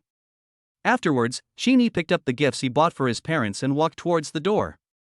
Su Qian followed Qin to the door and looked at him reluctantly. Qin turned around and said softly, "Xianxian, you don't have to see me off. You are very tired. Just take a good rest at home." As soon as he finished speaking, he took another step forward and kissed Su Qian's lips gently. After they separated, Qin looked at her and said softly, "Wait for me to come back. If you have any questions, remember to call me at any time." "Okay, I'll leave first." After saying this, Qin turned and walked into the elevator. Su Qian stood at the door, her cheeks still slightly flushed, and waved to Qin. After watching the elevator door slowly close, she returned to the house with a smile on her face. Arriving at the underground garage, Qin made preparations for departure in an orderly manner. He first put the gift bag safely into the trunk, and then carefully transferred the cigarettes and alcohol from the Bugatti to the Cullinan. After completing all this, Qin sat in the driver's seat, feeling the comfort brought by the seat, then took out his mobile phone, opened WeChat, and transferred 20,000 yuan to the property manager Bai Lu as a reward to thank her for her hard work for him. Then, he copied the bank card number sent by Su Qian, opened the mobile banking, and transferred 2 million yuan to Su Qian. After finishing these chores, Qin opened the Baidu navigation again and entered the address of Beijing South, which was 328 kilometers away and an estimated 4-hour drive, so he could get home in time for dinner. Qin put his hands on the steering wheel, a smile on his face, and then started the car, saying to himself, "Let's go. Go home." However, just as Cullinan turned the corner, a Land Rover suddenly came towards it at a high speed, apparently preparing to leave the underground garage. Qin originally planned to let him go first. After all, Land Rover got there first, and even if he was driving a Cullinan, he still had to follow the first-come first-served principle. However, unexpectedly, the owner of the Land Rover was none other than the bald man who had challenged Zhang Bo in front of the garage door last night. When the bald man caught a glimpse of the Cullinan with the license plate number 59s, his heart suddenly tightened. He secretly groaned inwardly, wondering why he was so unlucky to come across this luxury car again. The bald man was very tactful and stepped on the brakes obediently, shifted gears and reversed the car, then lowered the window and leaned his head out. With a flattering smile on his shiny head, he shouted respectfully, "Brother, please go first, please go first." Damn, it's worthy of being a Rolls Royce, it has a built-in avoidance attribute. Qin was sitting in the car. Although he didn't know the bald man, he couldn't help but complain in his heart when he saw his arrogant and respectful appearance. However, out of politeness, Qin lowered the window and nodded to the Land Rover when passing by him. Qin's action surprised the bald man. Because he noticed that the person driving today was not the same person who wore white gloves last night, and more importantly, the person today was not wearing white gloves. He seemed to have thought of something and was shocked. Damn, could this young man be the owner of the car? He watched Cullinan drive elegantly out of the garage, his heart in turmoil. Oh my god, this car owner is too young. Whose rich son is he? Fortunately, I gave him the way. On the other side, the property company manager's office. When Bai Lu received the 20,000 yuan Weixin transfer from Qin, she was stunned. I only spent 2,000 yuan on those underwear and the receipt was in the shopping bag. Could it be that Mr. Qin made a mistake and mistook 2,000 for 20,000? Thinking of this, Bai Lu hurriedly sent a message to Qin. After waiting for about 5 or 6 minutes, Qin sent her a voice message while waiting for the traffic light. "Manager Bai, I didn't transfer it wrong. It's 20,000 yuan. You don't have to return it to me. Just keep it. I'm driving now, so I won't say more. As for Su Qian, please take care of her. She is resting in the house on the top floor. Please contact her through Weixin and settle the house as soon as possible." After listening to the voice message, Bai Lu quickly edited a message and sent it to Qin. "Okay, thank you very much, Mr. Qin. Don't worry, Mr. Qin, I will definitely implement your instructions as soon as possible. Then I won't bother you anymore. I wish you a safe journey." Coincidentally, in the luxury house on the top floor, Su Qian stared at the text message reminder sent by the bank. A trace of surprise flashed in her eyes, as if she was shocked by the sudden news and was speechless for a moment. 2 million. She murmured in a low voice, feeling mixed emotions. Mr. Qin actually transferred 2 million to me. Am I being kept by him? Su Qian started to have her old habit of overthinking again. She lay on the big bed in the master bedroom, with emotions so complicated that they were hard to describe. There was sudden joy and excitement, mixed with inexplicable tension and anxiety. Even she herself couldn't explain what this feeling was. Oh, what should I do in the future, woo-woo? She buried her head deeply in the soft pillow, like an ostrich in danger, trying to use this method to temporarily escape the troubles of reality and calm herself down. However, the conflicting emotions in my heart surged like waves, and I tossed and turned, unable to calm down. Just at this moment, the cell phone rang suddenly, breaking the silence in the room. Su Qian thought it was Qin Yi calling, so she sat up abruptly, hurriedly smoothed her messy hair, took a few deep breaths, and tried to calm her excited mood. However, after taking a look at the caller ID, his nervous mood immediately relaxed a little, but he still straightened his back and nervously answered the phone. The person who called was none other than Zhang Bo, the head of the sales department of Marriott car dealership. Su Qian's heart skipped a beat, thinking that her supervisor was calling to ask her why she didn't go to work at the car dealership. So, before the person on the other end could speak, she took the lead in explaining, "Hey, supervisor. I'm sorry, please listen to me explain. Xiao Qian, don't be nervous, it's me." However, before she could finish her words, she was interrupted by the voice on the phone. Only then did she realize that the voice on the other end of the phone was not Zhang Bo's, but the owner of the car dealership, Xingjinkuan. Boss. I'm sorry, boss. I didn't mean not to go to the car dealership. Please listen to my explanation. There was a slight tremor in Su Qian's voice. As a veteran in the love field, how could Xingjinkuan not know these romantic matters? This morning, he came to the car dealership for the first time. When he learned that Su Qian had not arrived yet and her phone was turned off, he knew that young Master Qin must have had a great time with Su Qian last night. I only heard his gentle voice saying, "Xiao Qian, don't be nervous. I called today mainly to ask about Mr. Qin's situation. Is he satisfied with the service of our car dealership?" Su Qian blushed slightly, and she answered hesitantly, "I think I'm quite satisfied. But he's not here right now. He said he was going back to Jingnan to see his parents." Xingjinkuan nodded. He thought that Mr. Qin was just talking yesterday, but he didn't expect that he actually replied.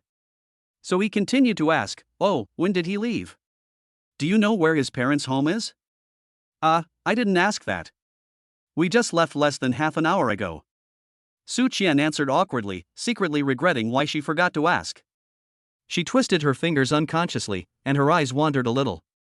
Xingjinkuan did not blame her, but changed the subject. "Where did you eat last night? Come over on Monday and I will reimburse you." "No thanks, boss." Su Qian quickly refused. "Mr. Qin paid for it last night. I wanted to pay, but he didn't let me." "Well, did you go to the restaurant I recommended? How was the food?" Xingjinkuan's tone revealed a hint of curiosity.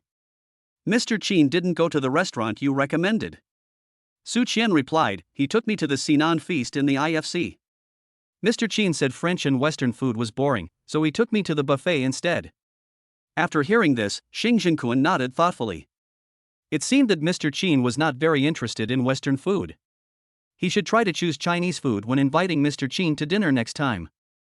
However, when talking about the Sinan feast, a hint of interest flashed in Xingjinkuan's eyes. The world is so small and things are so coincidental. The boss behind the Sinan feast is none other than Si Yao, a member of his Feilong Supercar Club and the only female among them. Last night, Xingjinkuan was in the nightclub opened by Si Yao, drinking with her and talking about Qin Yi. Unexpectedly, Qin Yi actually had dinner at Sinan feast. He was secretly thinking in his mind that he must call Si Yao later and tell her about this coincidence. Just as his thoughts were in a tizzy, he heard Su Qian say on the phone, "By the way, boss. There is one more thing I should report to you." Afterwards, Su Qian told Xingjinkuan about meeting Wang Hao at the Sinan banquet last night and meeting 6 gangsters at Armani. Although the incident happened last night, there was still a hint of nervousness and fear in Su Qian's tone. "Master Qin also knows Kung Fu?" Xingjinkuan asked in surprise, with a hint of curiosity and inquiry in his eyes. "Well, boss, you would never guess that young Master Qin is really powerful." Su Qian's tone revealed a hint of admiration. He knocked down all 6 thugs by himself. Moreover, he is really strong. There was a very powerful thug among them. He fought against young Master Qin and was directly knocked away by him. Just like in the action movies. As she spoke, she gestured unconsciously, as if she wanted to recreate the scene at that time. Su Qian vividly described what happened last night. Every thrilling moment was described in great detail, even the details of their subsequent trip to the police station were described in detail. After hearing this, Xingjinkuan first complained to her why she didn't call him immediately. However, after learning that her phone was smashed by the thug, his tone softened and he just said that he would follow up with the police to ensure that everything was handled properly. Afterwards, he told Su Qian to take a good rest in the next 2 days, adjust her mindset, and go to the car dealership on Monday. As for the damaged mobile phone, it belonged to the company. After hanging up the phone, Xing Jinkuan fell into deep thought. Although he didn't know Kung Fu, he understood that this young Master Qin was able to fight 6 people alone, and was obviously no ordinary person. In the dragon country of China, there are many people who know Kung Fu, but those who are both Kung Fu and rich are rare.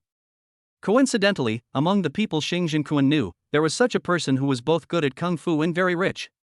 This person was none other than Si Yao, the behind-the-scenes boss of Sinan Feast and the only woman in Filon Supercar Club. He thought that perhaps he should ask Si Yao about the matter of Qin Yi. He believed that if she knew about this young Qin's record of fighting 6 people alone, she would be very interested. Thinking of this, Xing Jinkuan slowly walked back to his office. After hesitating for a moment, he dialed Si Yao's number. After the phone rang a few times, a female voice came from the receiver. The voice was a bit lazy, but it also revealed an undisguised heroic spirit. "Brother Cohen, what do you want to talk to me about?" Chapter 54, The Eldest Miss of the Southwest Sea Family. "Ha, did I disturb Miss C's rest?" Xing Jinkuan's laughter came through the phone with a bit of teasing, breaking the tranquility of the bedroom. In the master bedroom of Tangong Villa No. 19, the most prestigious villa area in Magic City, Si Yao, the eldest daughter of the Sea family, was lazily leaning on the head of the bed, gently pulling the corner of the quilt to cover her graceful figure. Speaking of Si Yao, we have to mention the Southwest Sea family. The Southwestern Sea family was not originally named Sea. The family is located in the southwestern border. It is an ancient martial arts family with a heritage of more than 300 years. Its ancestors were generals of the Ming dynasty. They once led troops in the southwestern border to resist foreign invasions. Afterwards, for unknown reasons, the ancestors changed their surname to Sea and lived in seclusion in the 10,000 mountains for generations. It was not until the founding of the Chinese Dragon Kingdom that the Sea family emerged again. The current head of the Sea family is Si Yao's grandfather, Si Zhengxiong. Si Zhengxiong is a legendary figure who has made many contributions to the Chinese Dragon Kingdom and has made outstanding military achievements. Logically speaking, since the Sea family chose to come into being, they should have a place in the military, political, and other fields based on the contributions they made when the country was founded. But what is puzzling is that Si Zhengxiong was unwilling to let the descendants of the Sea family follow that path, but chose to go into business, as if he only wanted to be a rich man. Although the Sea family is engaged in business, some bigwigs in the upper echelons of the Chinese Dragon Kingdom still give face to the Sea family to this day. After all, the older generations were comrades in arms who had fought together and killed enemies. The descendants of the Sea family have thrived in the business world thanks to this relationship. The Sea family has many branches, and the family's businesses cover all industries in Longhua, from small catering services like Sinan Feast to large resource monopoly industries like energy. The Sea family is involved in all of them. If all the hidden assets of the ZNC family were added up, it would not be an exaggeration to describe them as wealthy enough to rival a country. Back to the eldest daughter of the Sea family, at this moment, next to her, a beautiful woman was sleeping soundly. Si Yao gently rubbed his slightly frowned forehead with one hand, as if he was still trying to dispel the aftereffects of a hangover. With the other hand, he put the phone close to his ear, and his voice was a little hoarse. "Brother Cohen, you're joking. I did drink a little too much last night, and I just sobered up now." "Well, I'll make it short." Xing Jinkuan's words were serious, and it was obvious that what he was going to say next was quite important. "Do you still remember the young Master Qin Yi that I mentioned to you last night?" Si Yao raised her eyebrows slightly, and after reminiscing for a moment, she responded calmly, "Yeah, I have an impression of him. He's the guy who spent 3.7 billion to buy a car in your car dealership? I remember you said he agreed to join the Filon Club?" There was a hint of indifference in her tone, as if she was not very interested in this young Master Qin. Yes, it's him." There was a hint of pride in Xing Jinkuan's laughter, and it was obvious that he was quite impressed by Qin Yi. "Oh." Si Yao's tone still seemed indifferent. "Brother Cohen called and asked us to meet him today?" "That's not the case," Xing Jinkuan said mysteriously. "It's just that there is something I think Miss Si should be interested in." Si Yao's eyes lit up slightly, her curiosity aroused. "Oh? What's the matter? Is it related to that young Master Qin?" "That's right. I just found out about it too. Last night, young Master Qin had dinner at Sinan banquet." There was a hint of playfulness in Xing Jinkuan's words, as if he was deliberately whetting Si Yao's appetite. Si Yao gently stroked the exposed fair shoulders of the woman beside him, feeling the smooth touch on his hands, and couldn't help but smile, and said slowly, "Really, that's quite a coincidence. But, it's just a meal. Brother Cohen shouldn't call me specially to say it, right?" Ah, yes. Xing Jinkuan's laughter came through the phone. However, I heard from my employees that Mr. Qin met a classmate at Nan Feast last night, and the two had some arguments.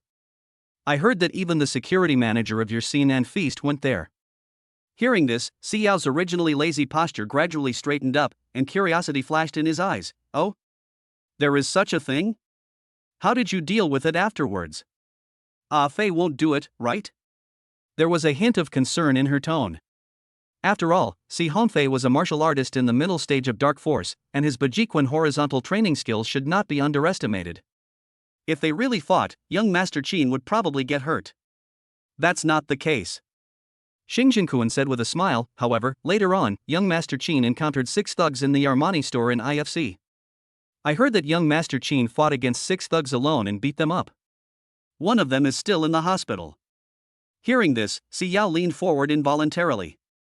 She had no interest in this young Master Qin at first, but when she heard that he could fight 6 people alone, a hint of surprise and interest flashed in her eyes. 1 against 6? This young Master Qin also knows Kung Fu? What level is he at? Xing Jinkuan smiled and shook his head. I don't know about that. You know, I don't know Kung Fu, and I don't understand these things, so I thought of Miss C. Xiao's lips curled up into a playful smile. What does Brother Cohen mean? Ha, I can ask the police for help to get a copy of the surveillance video of young Master Qin fighting 6 people last night. Xing Jinkuan said with a hint of pride and temptation. I wonder if Miss C is interested in watching it together?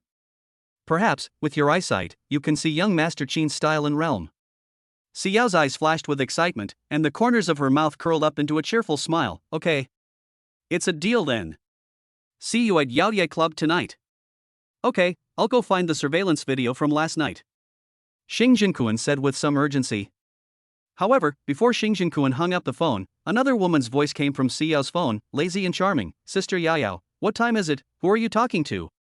Xing Jinkuan couldn't help but twitch his eyebrows, and thought to himself, it seems that Miss C was looking for a girl again last night. He was not interested in the private life of the eldest daughter of the C family, but he felt helpless. Such a beautiful woman dressed like a man all day long and didn't like men. It was really a waste of God's gift. Xiao disagreed. She smiled lightly, a cunning light flashed in her eyes. She immediately hung up the phone and threw it aside. Then, she slowly slid into the quilt, hugged the woman beside her, and said softly, no one, just a friend. It's still early, let's sleep a little longer. As she spoke, her hands began to wander restlessly on the woman's body. The woman in her arms struggled a few times with a coquettish look, but then stopped resisting. Inside the Marriott car dealership, Xing Jinkuan took a deep breath and dialed the number marked Uncle Shen in the address book. The line rang 4 or 5 times before it was slowly picked up. A steady and magnetic middle-aged man's voice came through the receiver. Hey, Cohen, why did you think of calling an old man like me? Have you gotten into trouble again?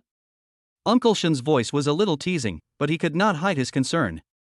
Hearing this, Xing Jinkuan raised a bitter smile. He scratched his head gently. He no longer acted like a big boss of a car dealership. He looked like a younger generation who was feeling guilty when meeting an elder. Ah, Uncle Shen, you are joking. I am a law-abiding citizen. How could I commit a crime? Stop talking nonsense. Don't I know you? Tell me, what's the matter? Uncle Shen's voice revealed a bit of pampering and helplessness.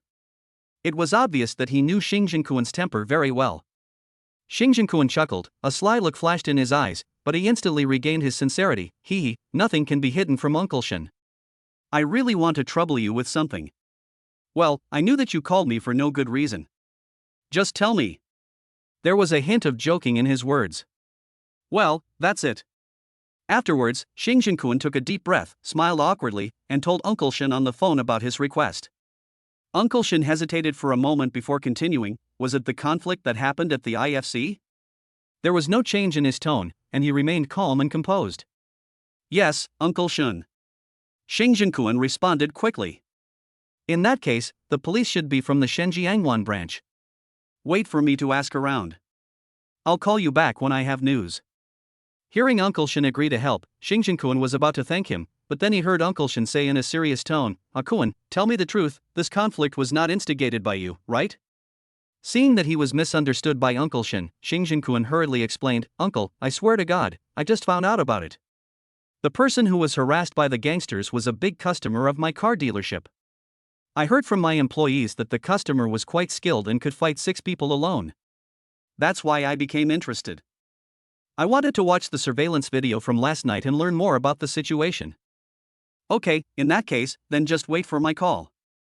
Uncle Shen responded briefly and then hung up the phone. At this time, in the director's office of the Shanghai Public Security Bureau, Shin Jindong was holding a mobile phone, frowning slightly, wondering who he should call to inquire about this matter. After hesitating for a moment, he tapped his fingers on the table and finally decided to call his beloved daughter, Shin Jiannan. When the call was connected, my daughter's familiar and slightly playful voice came over. "Hello, Director Shin, do you have any instructions?" Upon hearing this, Shin Jindong's mouth corners unconsciously rose, and he laughed and scolded, "Stupid girl, how can you talk to your father like this?"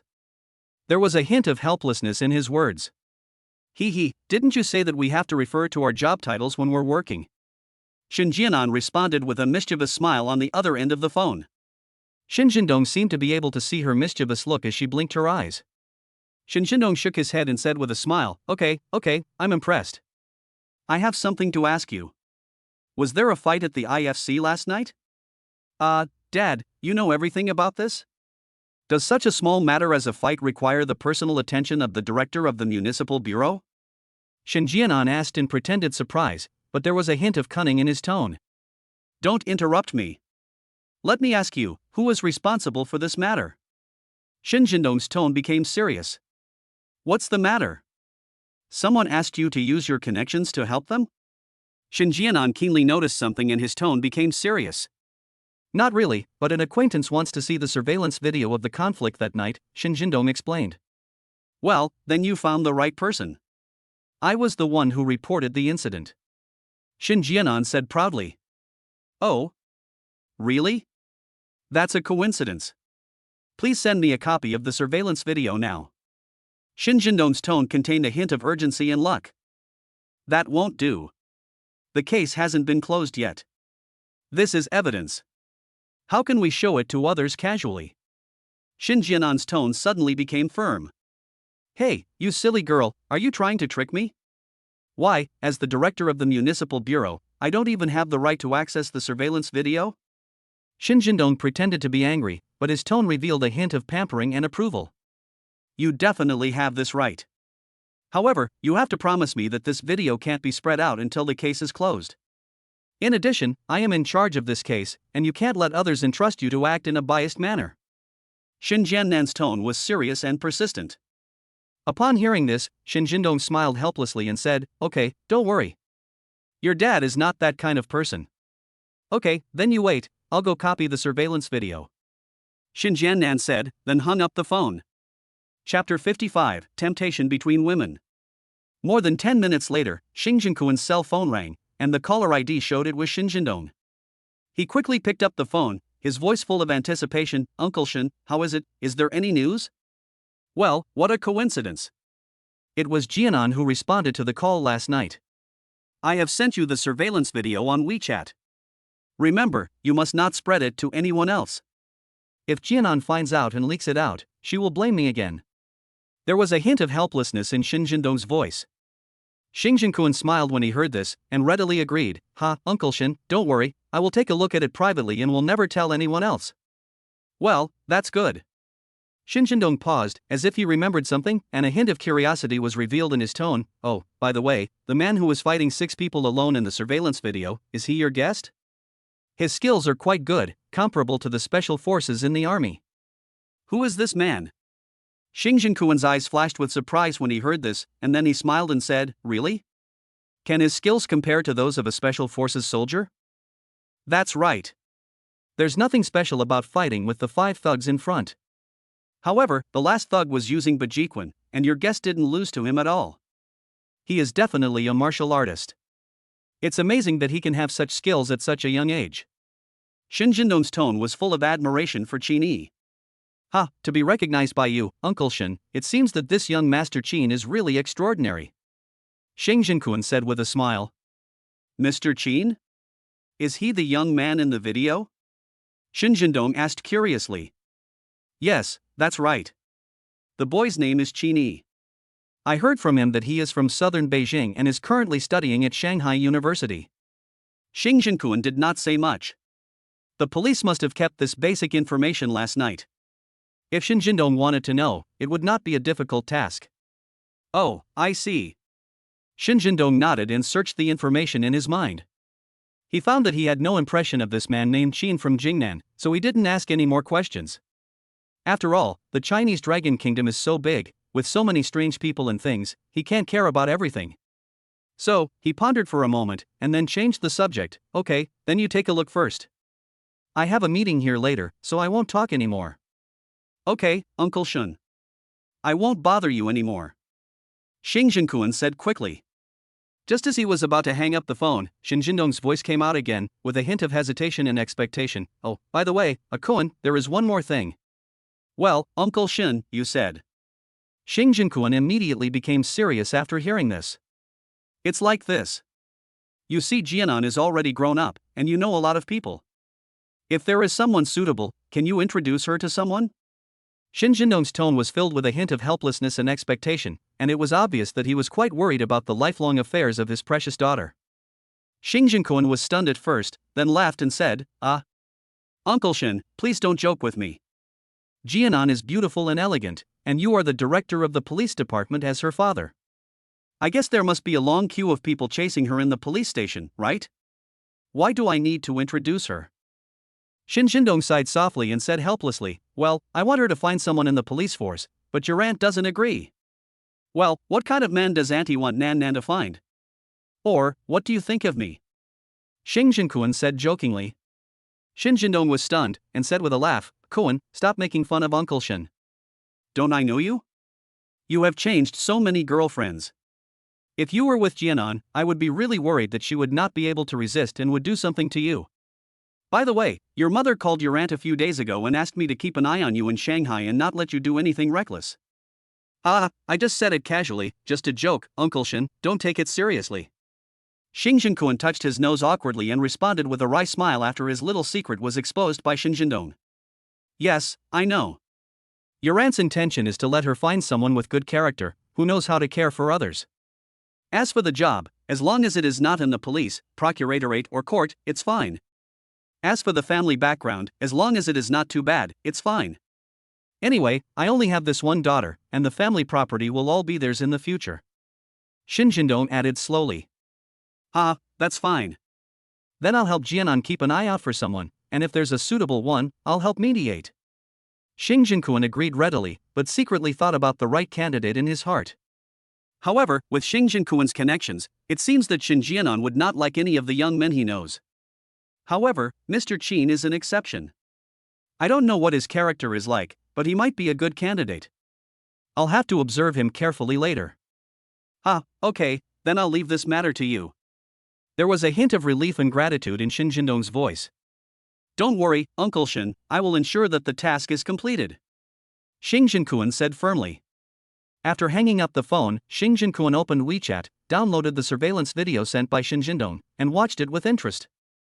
At this time, almost 2 hours had passed since Qin Yi drove back to southern Beijing.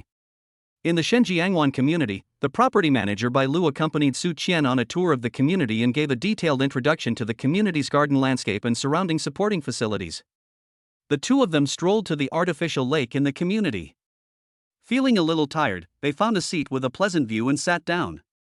Bai Lu's eyes were full of curiosity and inquiry.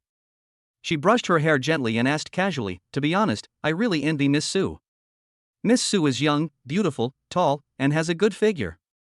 She and Mr. Qin are really a perfect match. I envy them so much. Su Qian felt a little embarrassed by Bai Lu's sudden compliment. Her cheeks flushed slightly. She smiled awkwardly and responded, Manager Bai, you're joking. You're also very beautiful, and your temperament is outstanding. As she spoke, she unconsciously smoothed the hair around her ears, trying to change the subject. Thank you for the compliment, Miss Su. Bai Lu smiled even more brightly, but there seemed to be a gleam in her eyes.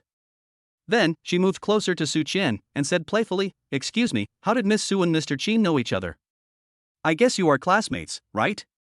During this journey, the relationship between the two seemed to have become closer, and Bai Lu's questions seemed less restrained. Su Qian's heart tightened slightly when she heard this.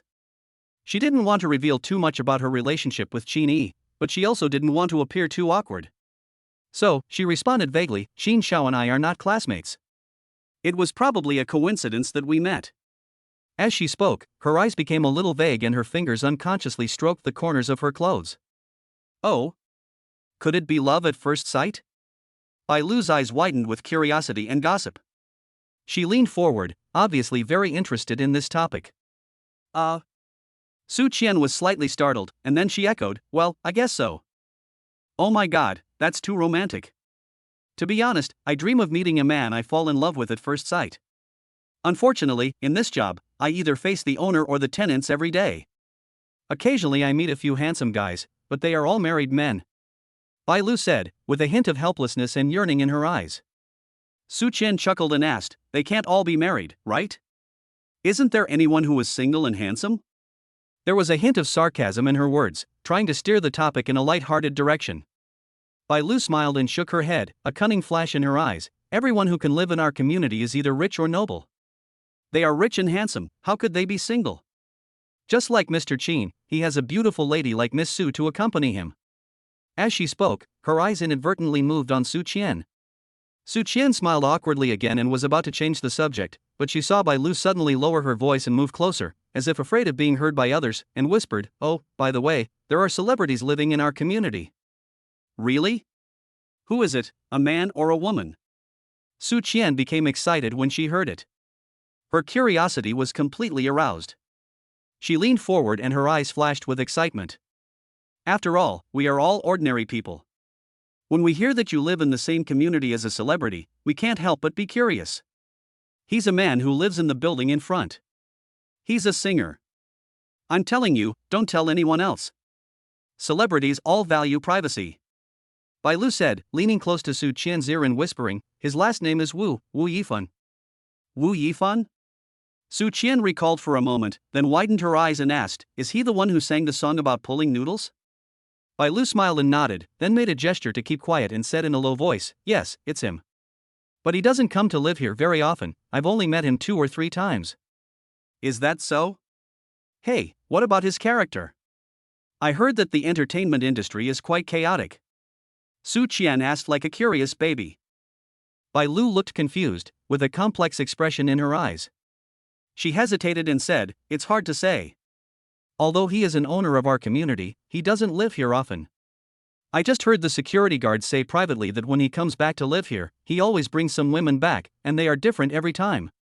Su Qian heard this and showed a look of disgust on her face. Hey, why is this person like this? He doesn't look like this on TV. Well, who said it wasn't? You can't judge a person by his appearance, but I'm just telling you this, don't tell anyone else. Otherwise, what if that celebrity finds out and sends me a lawyer's letter? Bai Lu smiled slyly and blinked at Su Qian. Su Qian naturally knew about the story of celebrities sending lawyers letters. She immediately patted her chest and assured, Manager Bai, don't worry, I'm very tight-lipped and will never spread it. The two of them were almost done resting. Su Qian stood up, smoothed her hair gently, and continued, Manager Bai, it's almost time. Why don't we go look at the house? It was very late last night, so we won't delay you from getting off work today. Bai Lu smiled and nodded, okay. Then Miss Su, please come this way. Afterwards, the two of them walked towards building number 7. Along the way, Bai Lu was secretly calculating in her heart that Mr. Qin had already given the houses below the 18th floor to her for rent and sale, so she would definitely not make any money from the house she gave to Miss Su. She was doing this purely to help Mr. Qin. In this case, the next house to look at can only be above the 18th floor. And considering Mr. Qin's feelings for Miss Su, he still wants Miss Su to live closer to Mr. Qin. In this case, the 32nd floor is the most suitable. Walking into building 7, as soon as the elevator door opened, Bai Lu said enthusiastically, Miss Su, although you and Mr. Qin are going to live separately, I think Mr. Qin still hopes that you can live closer to him. The apartment types from the 18th to the 32nd floor are similar, but considering the view and comfort, why don't we take a look at the 32nd floor first? Su Qian nodded. She had no objection to this. It was indeed convenient to be closer to Qin Yi.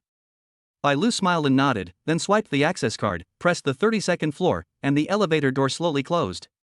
In the elevator, Bai Lu continued to introduce, there are only 2 units on the 32nd floor, both of which are large units over 400 square meters. The one we are looking at now is the East Unit, which is closer to Xinjiang Bay and has a better view than the West Unit. After walking out of the elevator, Bai Lu found the key to the East Unit on the 32nd floor from the bunch of keys. After opening the door, the two walked in. This is an apartment with 5 bedrooms, 2 living rooms and 6 bathrooms, with a total area of 460 square meters, which is half the size of the house on the top floor. But for Su Qian, who has been renting in a tube-shaped building, this house is luxurious beyond imagination. How much does this apartment cost? Su Qian asked curiously and a little nervously. Bai Lu smiled and explained, since Mr. Qin is giving it to Miss Su, it's free. However, based on the size of this apartment, the total price should be around 120 million. If you add in this floor, the price will go up even more. After saying this, she deliberately observed Su Qian's reaction, secretly thinking about how to further persuade her. 120 million? Oh my god, this is too expensive. How about we look at something smaller? Su Qian found it hard to accept the price. This gift was too expensive. She frowned and seemed a little hesitant. But Bai Lu smiled faintly and continued, Miss Su, I think that since Mr. Qin said he would give you a house, then Miss Su should not refuse Mr. Qin's kindness. Besides, the types and areas of the houses above the 18th floor are similar, and the 32nd floor is right next to the top floor, so it will be so comfortable to live there. Miss Su should still grasp such a good boyfriend like Mr. Qin. The one who is close to the water gets the moon first. After that, she patted Su Qian's shoulder gently, then walked slowly to the French window, looked at the Xinjiang Bay illuminated by the setting sun, and said with emotion, Look at this view, it's so good. If someone can give me a house like this, I won't hesitate. Su Qian was silent for a moment, feeling mixed emotions. She was touched by Qin's generosity, but also worried that the gift was too expensive and would be a burden to her. However, she couldn't help but be moved at the thought of living so close to Qin. After some psychological preparation, she finally made up her mind and nodded in response, Well, okay, let's do this. That's right. Then I'll take Miss Su to familiarize herself with the apartment plan. Bai Lu was secretly delighted, but still maintained a decent smile on her face. Chapter 56 Xing Jinquan's favorability improves.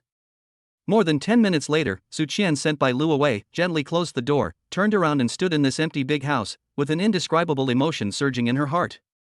Looking at the time, she estimated that Qin should be arriving in southern Beijing by now. Thinking of this, the corners of her mouth rose unconsciously. She picked up the phone, slid her fingertips across the screen quickly, and dialed Qin's number. The call was quickly connected, and her familiar and slightly teasing voice came from the other end. Hello, Zhanqian, what's wrong? Are you missing me now? Su Qian's cheeks flushed slightly when she heard this. She secretly laughed at his impropriety in her heart, but did not respond directly. Instead, she sat down lightly on the soft sofa, picked up the pillow beside her, and hugged it tightly in her arms, as if she could feel Qin's warmth in this way. Mr. Qin, have you arrived in Jingnan? Su Qian's tone was very soft and a little shy when she spoke, and even her eyes became gentle unconsciously. Qin had just come out of the restroom in the service area and was now in the self-service supermarket, leisurely walking between the shelves to select goods. Although he didn't know what to buy, it was a good opportunity to take a break. Hearing Su Qian's voice, Qin's lips curled up into a smile, and his voice became doting. Almost there are only about 50 kilometers left before we get off the highway. After we get off the highway, we will be almost there in another half an hour. It's still so far. Am I disturbing you while you drive? Su Qian spoke with a hint of apology, her fingers gently stroking the edge of the pillow. It's okay.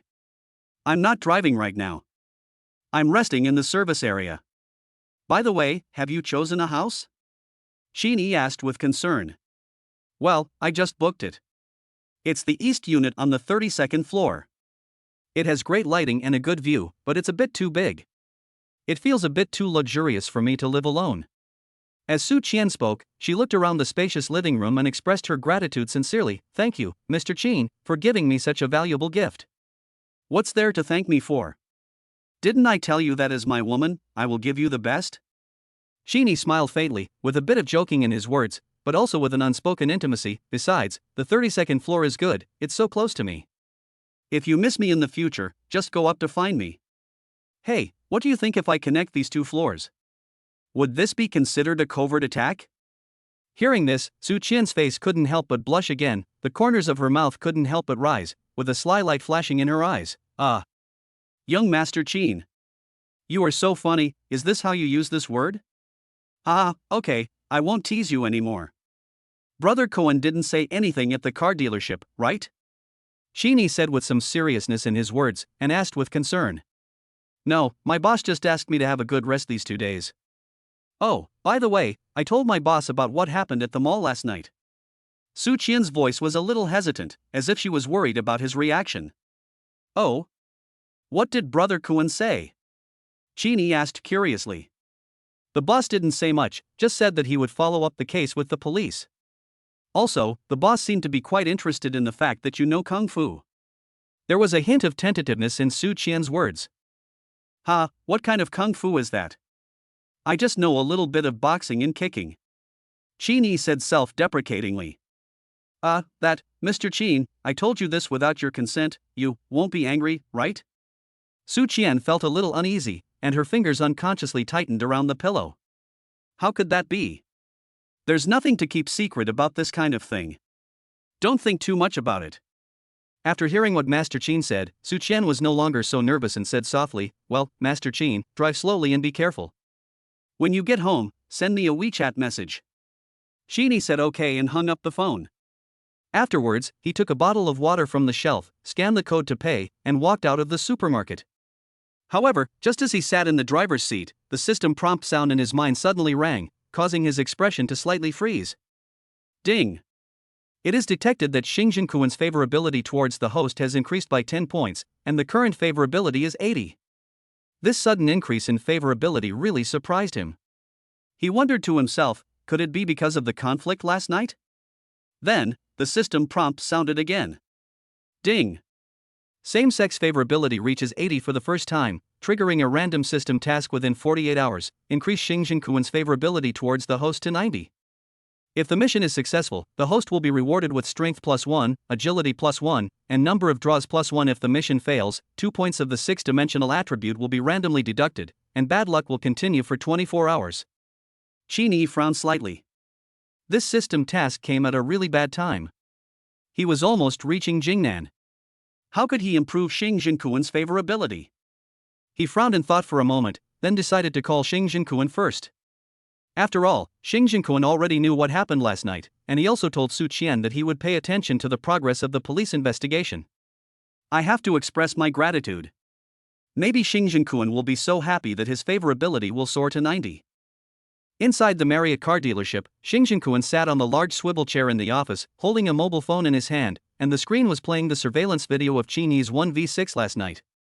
He watched it over and over again 5 or 6 times, his eyes revealing an unconcealable admiration and curiosity, as if he was watching a wonderful action movie. Just when he was still enjoying himself, his cell phone suddenly rang, and when he looked at the caller ID, it was Qin. Xingjin Kuan's heart moved, his eyebrows slightly raised, and he said to himself, why did Mr. Qin call suddenly? Didn't he go back to Jingnan? Although he was confused, he immediately answered the phone, with a tentative tone, Hey, Mr. Qin, are you in Jingnan? Qin smiled faintly on the other end of the phone, not yet. There are still 80 kilometers to go. We are at the service area now. I just heard from Su Qian that Brother Cohen already knows what happened last night. Xingjin Kuan thought to himself when he heard this, his eyes flickering. He wondered why young Master Qin called to ask about this matter. Could it be that he was dissatisfied with me interfering with his privacy? He pretended to be calm and explained, Yes. I saw Xiaoshan didn't come to the car dealership this morning, so I thought of calling her to ask about what happened last night, and we talked about this matter. It just so happens that I am also very familiar with the police, so I thought of asking my acquaintance to help keep an eye on it. Qin's mouth curled up, and he had something in mind. He pretended to be annoyed and said, Well, if I had known that Brother Cohen even had acquaintances in the police station, I should have called Brother Cohen last night, and I would have saved myself from going to the police station so late at night. Xingjin Kuan laughed, Mr. Qin, I'm not afraid of you laughing at me. I heard that the police officer who responded to the call yesterday was called Xinjianan, right? If it was someone else, I might still be able to say something, but if it was her, even if Mr. Qin came to me, I'm afraid I wouldn't be able to help. Qin naturally remembered the name of the policewoman leading the team, but he still pretended to recall it. After a pause, he responded, Well, it seems to be this name. What? Is Xinjianan very powerful? Xing Jinquan smiled awkwardly and said with emotion, "Alas, she is more than amazing. If I meet her, I dare not offend her." What's the matter? She is just a security captain of the police station, right? Logically, Brother Cohen shouldn't be afraid of her. Could it be that she has a background? After hearing what Xing Jinquan said, Xin Yi became curious about Shen Jianan's identity, so he asked. Xing Jinquan had no choice but to explain with a smile, "It's true that she has a background. However, I don't want to provoke her. It's not mainly because I'm worried about her background, but because this lady has a bad temper. In addition, her parents and my parents know each other. So, if I meet her, it's really hard for me to do anything." Xin Yi understood, and had some guesses about the relationship between Xing Jinquan and Shen Jianan. However, the images of these two people seemed a little mismatched, but he still joked, "It turns out that Brother Cohen and this Officer Shen are childhood sweethearts." Xing Jinquan quickly explained, Mr. Qin, don't let your imagination run wild. She and I are not childhood sweethearts. I just treat her as my sister." Xin Yi smiled knowingly. This sounded a little strange. I understand. Xing Jinquan was speechless and complained to himself, "You know nothing." Since he couldn't explain it clearly, he simply changed the subject and continued, "However, Master Qin can rest assured about one thing. Although Jianan has a bad temper, she never shows partiality when handling cases. The case last night fell into her hands, and she will definitely be able to investigate it thoroughly.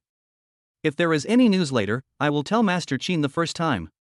Xing Jinquan had no intention of telling Qin Yiming about Shen Jianan's family background. Although he had a good impression of Qin Yiming, there was no need to tell him everything. Moreover, he also wanted to observe Qin Yi for a while. If possible, he wouldn't mind bringing Qin Xiao and Shen Jianan together. If the identity of Shen Jiannan's father was revealed at this time, perhaps the situation would change. Xin Yi was moved when he heard this, and remembered that he still had a system tasked to bankrupt Hongtai Construction within 7 days. Although he didn't expect to complete the task with just this little thing, Xin Yi would be happy to see it if it could cause some trouble for Wang Hao. He pretended to be in deep thought, paused for a moment, and then slowly said, "Thank you, Brother Cohen.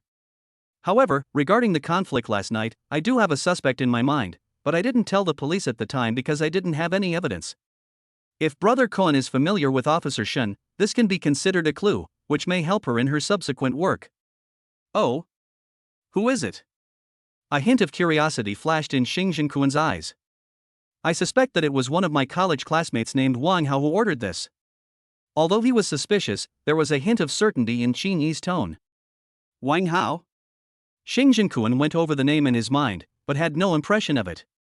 However, he remembered what Su Qian had told him on the phone about what happened at the Sinan banquet last night. So, he continued to ask, "Is that the person who had a disagreement with young Master Qin at the Sinan feast last night?" Xin Yi nodded, "Yes, that's right, it's him." Xing Jinquan's eyes flashed with understanding, and he thought to himself, "Is this young Master Qin trying to kill someone with a borrowed knife?" So, he continued to ask, "So, young Master Qin suspected that he was the one who ordered those thugs?" Xin Yi answered confidently, "Those thugs must have been instructed by someone. Think about it, where is the IFC? How could they just happen to have a conflict with us in the Armani store? But I'm not sure if it was him. After all, there is no evidence. It's just my personal guess." Xing Jinquan nodded his head in agreement after hearing this. Mr. Qin is right. "But, does Mr. Qin know Wang Hao's background?" Xin Yi said slowly, "Brother Cohen, have you heard of Hongtai Construction Company, Limited?" Xing Jinquan's eyes flashed with a trace of thought. "Hongtai Construction? I seem to have some impression of it. It's a local construction company in Shanghai. Is the chairman called Wang Hongtai?" Xin Yi pretended not to know. "I think so. I'm not sure about this. However, Wang Hao's father should be the chairman of Hongtai Construction Company." Xing Jinquan understood, "So he is Wang Hongtai's son." Xin Yi asked tentatively, "Could it be that Brother Cohen also knows this Wang Hongtai?" Xing Jinquan shook his head, "I've heard of it, but we don't have much in common. But don't worry, Mr. Qin, I will tell Nan about your suspicions." Seeing that his goal had been achieved, Xin Yi raised the corners of his mouth and said in a feigned gratitude, "That I'd like to thank Brother Cohen first. Oh, by the way, didn't Brother Cohen ask to borrow the car before? The keys are at home. If I don't go back to Shanghai these few days, let Xianxian help get the keys." Xing Jinquan laughed out loud, with a hint of sarcasm, "Ha, Mr. Qin, you are really a man of temperament. You and Xiao Qian are making such fast progress. I admire you. Qin Yi also laughed. Ha, Brother Koan is joking. Shanqian will be taken care of by Brother Koan from now on. Xing Zhenkuan patted his chest and said, Don't worry, Mr. Qin. I will transfer Xiao Qian to management later, and she won't have to do the rough work of selling cars anymore. Qin Yi naturally appreciated Xing Zhenkuan's kindness, so he thanked him. Ha, it's all up to Brother Koan. Xing Zhenkuan smiled and asked with concern, By the way, where is young Master Qin's hometown in Jingnan? I have some acquaintances in Jingnan. If you need anything, young Master Qin can just call them. Don't be polite with me. Qin Yi replied, Lanhong town in the south of Beijing is a small place. I think Brother Koan may not have heard of it. This time I went back to deal with some personal matters and bring my parents to the Magic City. I don't need to bother anyone else. But I still thank Brother Koan in advance. We are all brothers, it would be awkward to say thank you. After that, the two chatted for a few more minutes before ending the call. After hanging up the phone, Xing Zhenkuan looked at the screen of his mobile phone, raised the corner of his mouth, and murmured, Lanhong town, south of Beijing? When did this place produce such a figure as Qin Shao? I have to ask someone about it later. At the same time, Qin Yi leaned back in the driver's seat with a comfortable look on his face. Although this phone call did not increase Xing Zhenkuan's favorability towards him, it did drag that bastard Wang Hao into the water, which was not bad. Chapter 57 Return to Jingnan to make my father proud.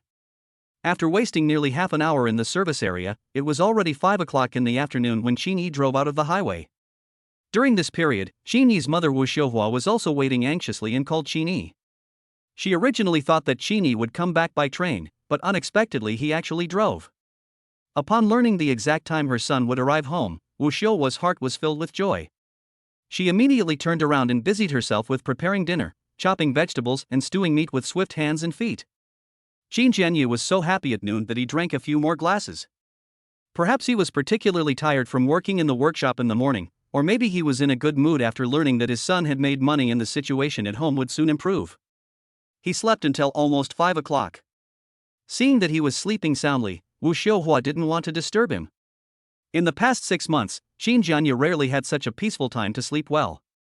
When he woke up, Qin Jianyu looked at his mobile phone first and found that it was almost 5 o'clock. He sat up suddenly, a trace of anxiety flashed in his eyes, and hurriedly pushed the door open and walked out. Wu Xiuhua was busy in the kitchen at this time, and the clatter of pots and pans created a cheerful melody. He couldn't help but complain, Wife, it's almost 5 o'clock, why didn't you wake me up? As he said that, he took a few quick steps, wanting to help. Wu Xiuhua lifted the lid of the pot, and the aroma of chicken soup wafted into her nose. She responded with a smile, What do I ask you to do? You can't cook. It's been so long, and it's rare for you to have a good rest at home. Her words were full of tenderness and consideration. Qin Jianyu walked forward and began to help clean up the chopping board. He felt inexplicably moved. Thank you, wife. You have worked hard during this period of time. As he spoke, his eyes were full of gratitude. Wu Xiuhua turned to look at Qin Jianyu. Seeing his solemn and touched expression, she burst out laughing, with smiles hidden in the crow's feet at the corners of her eyes. Hey, we are already an old couple, what are you thanking us for? We are one, we are all happy that our son is back.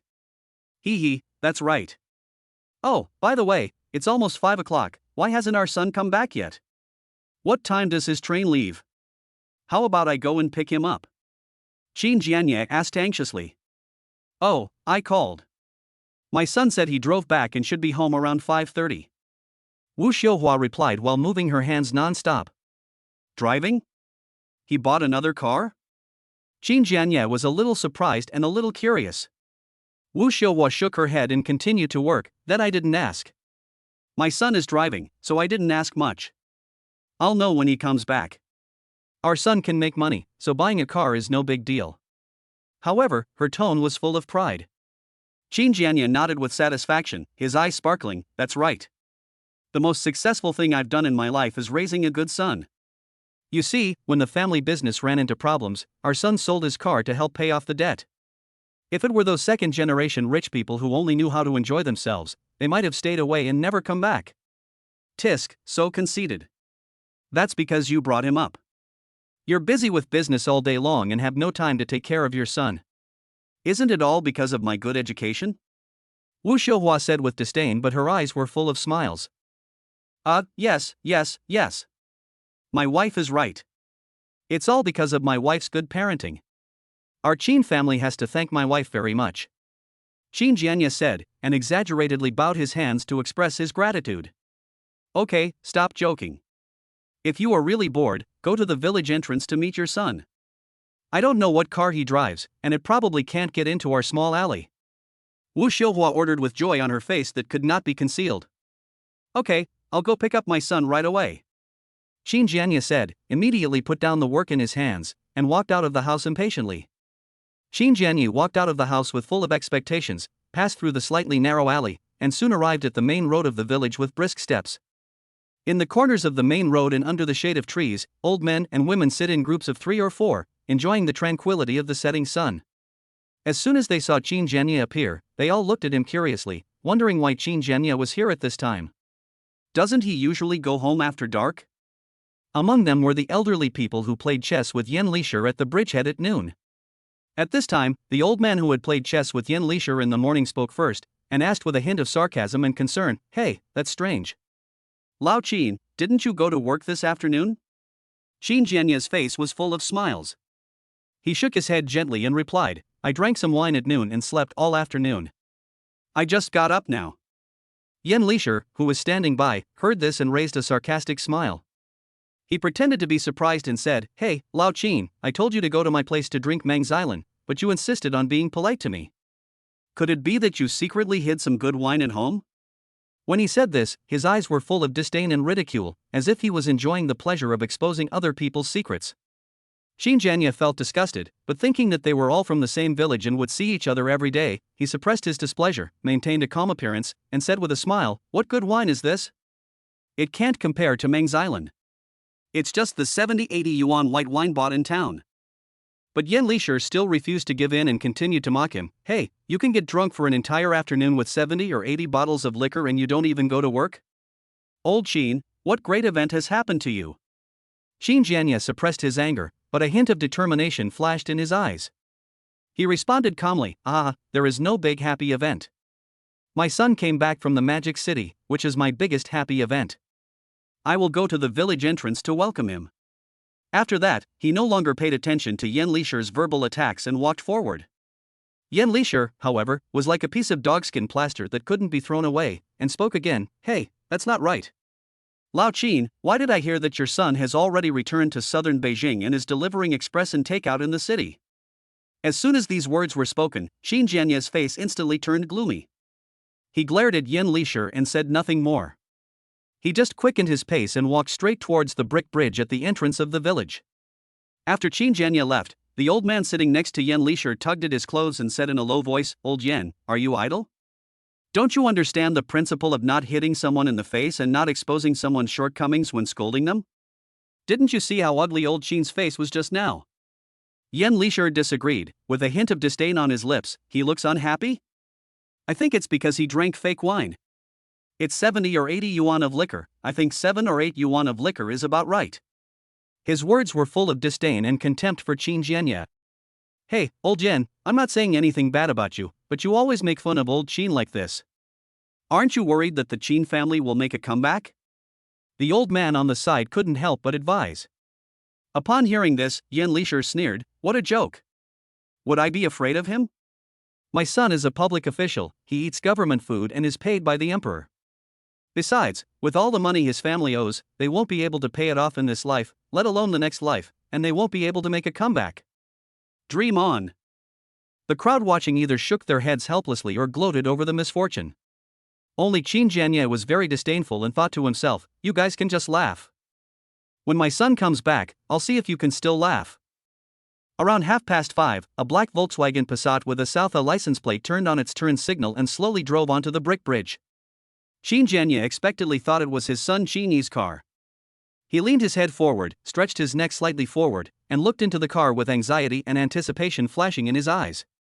However, when he found out that the person driving the car was not his son, a trace of disappointment flashed across his face.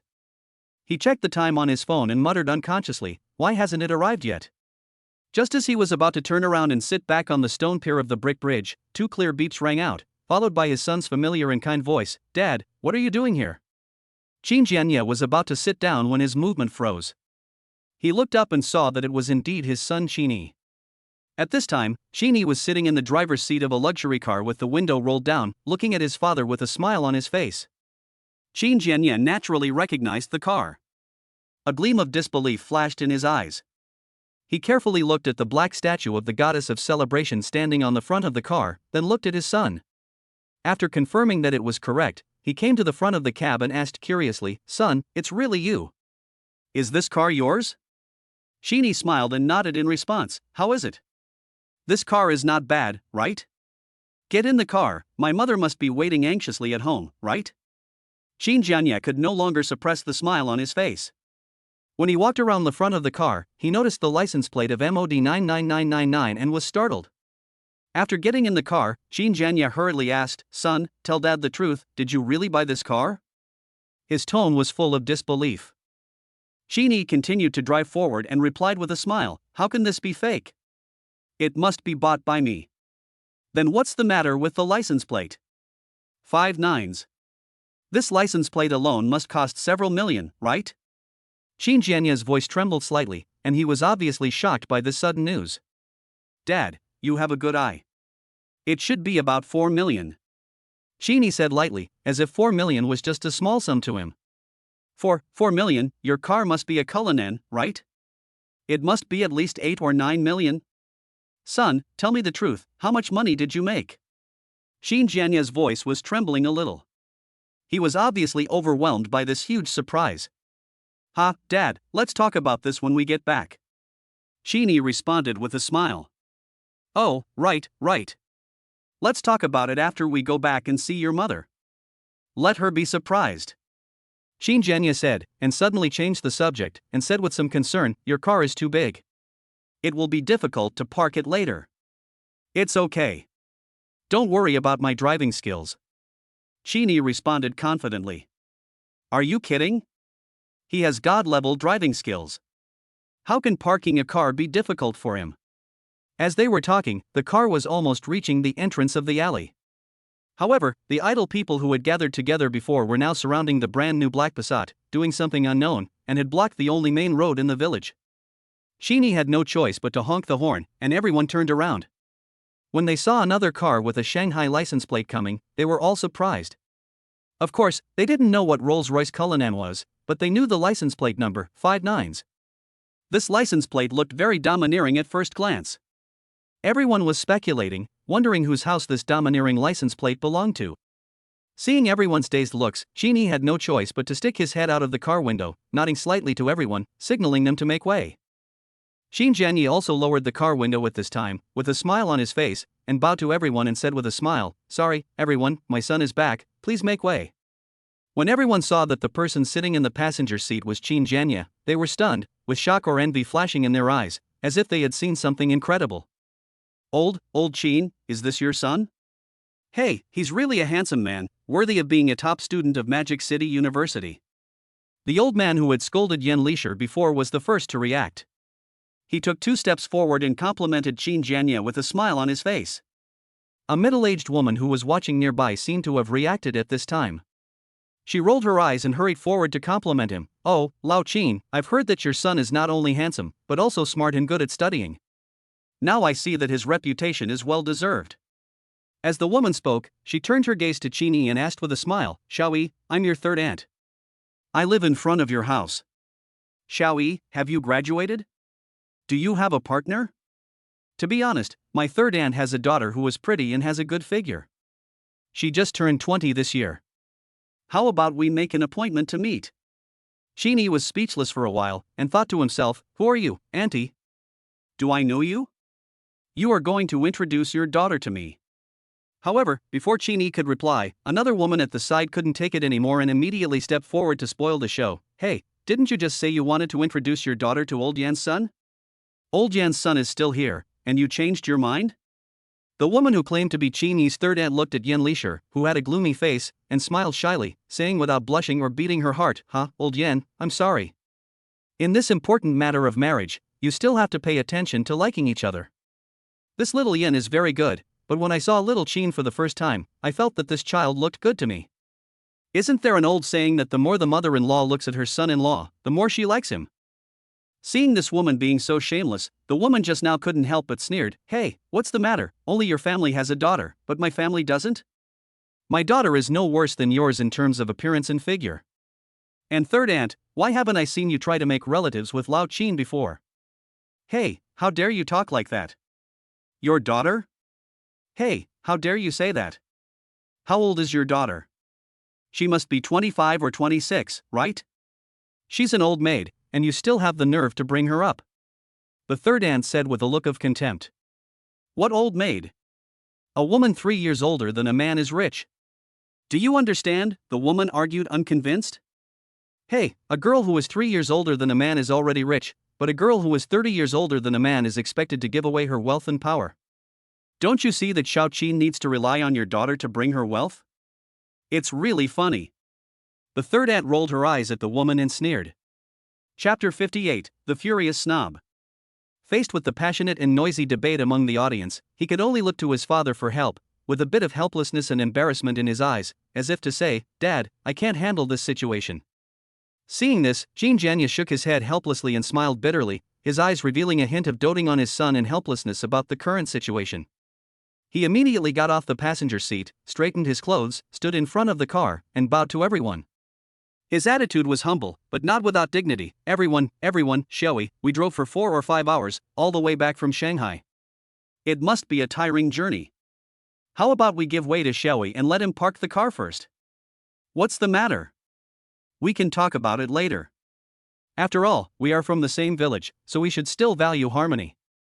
After hearing what Qin Jianye said, several older people who had complimented Qin Jianye before began to help persuade everyone. Just as everyone was about to make way, unexpectedly, Yan Lishir stood up again. Yan Lishir stared at Qin Jianye with a look of disdain and doubt, and said in a cold voice, "Old Qin, is this your son's car? Could it be rented? Also, this license plate with 5 nines, could it be a fake one?" After saying this, Yan Lishir looked around at everyone and pretended to remind them, "Everyone, there are all kinds of people these days. Don't be fooled by these despicable pretentious tricks." Qin Yi, who was sitting in the car, immediately looked unhappy when he heard this. Seeing that he was still so arrogant towards his father, he immediately frowned and said unceremoniously, "Uncle, if you don't believe that this car is mine, it's easy. The purchase contract and the driving license are in the car. If you want to see them, I can show them to you. Besides, even if this car is not mine, what does it have to do with you? Are you dissatisfied with our Qin family by talking so sarcastically?" Qin Jianye also had a gloomy face at this time. He walked up to Yan Lishir, stared into his eyes, and said in a deep voice, "Old Yan, it doesn't matter how you treat me, but if you continue to slander my son without restraint, don't blame me for being rude to you." Yan Lishir looked indifferent, staring at Qin Jianye and said arrogantly, "Hey, Qin Jianye, you are good, tough enough. Today I want to see how you can be rude to me. I, Yan Lishir, have never been afraid of anyone in Lanhong town." Seeing this, Qin Yi immediately unbuckled his seatbelt, turned off the engine, and prepared to get out of the car. The atmosphere suddenly became tense, but just when everyone thought that a conflict was inevitable, the young man standing next to Yan Lishir hurriedly pulled Yan Lishir behind him. He took a step forward, with a respectful attitude, and said to Qin Jianye with a wry smile, "Uncle Qin, calm down. My father is not well educated, and he doesn't know how to control his words. He speaks his mind too bluntly. If he has made you unhappy, I will apologize to you on his behalf." When Qin Jianye saw that Yan Lishir's son came forward to apologize on his father's behalf, his anger subsided a little. In addition, he didn't want his son to be angry for no reason just after returning, which would affect his mood. So, Qin Jianye took a deep breath, exhaled a breath of foul air, waved his hand and said, "It's okay, it's okay.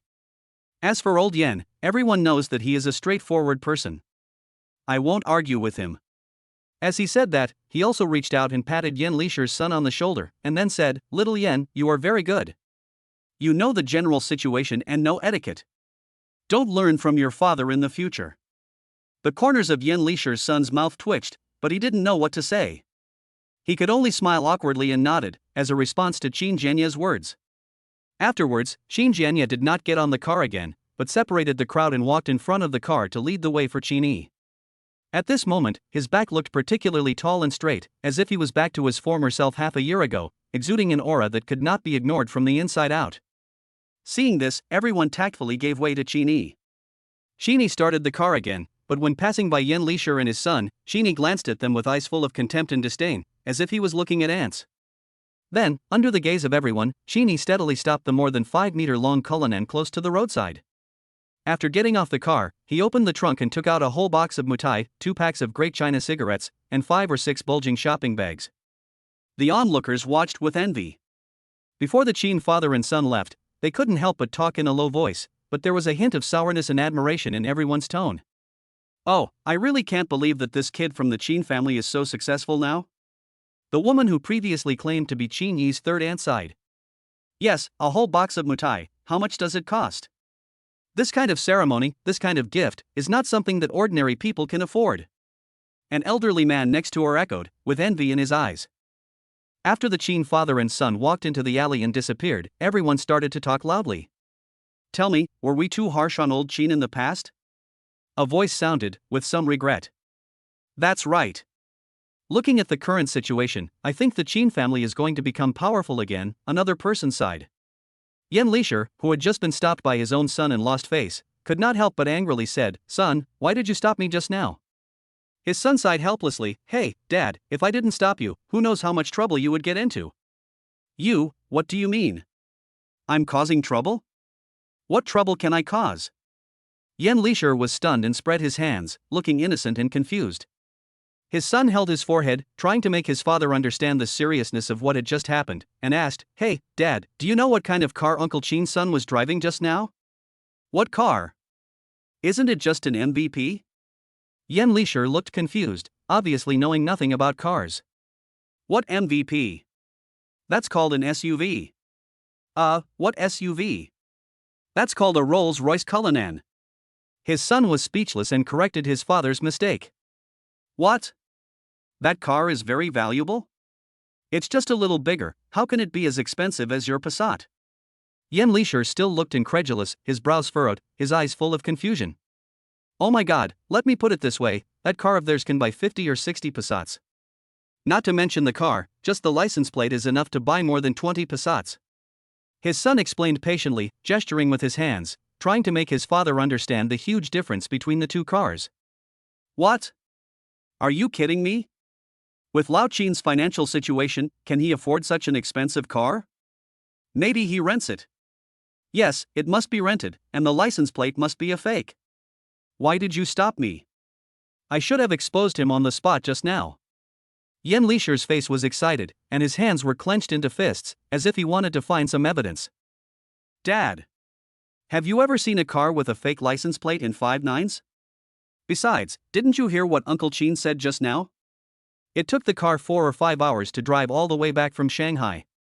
If it was a fake license plate, it would have been seized by the traffic police long ago." His son shook his head helplessly. His father was really stubborn. Fortunately, he happened to come back today, otherwise he would have gotten into a lot of trouble. "Well, what do you mean? That car really belongs to Lao Qin's son?" Yan Lisher's voice finally trembled a little, and he obviously believed what his son said.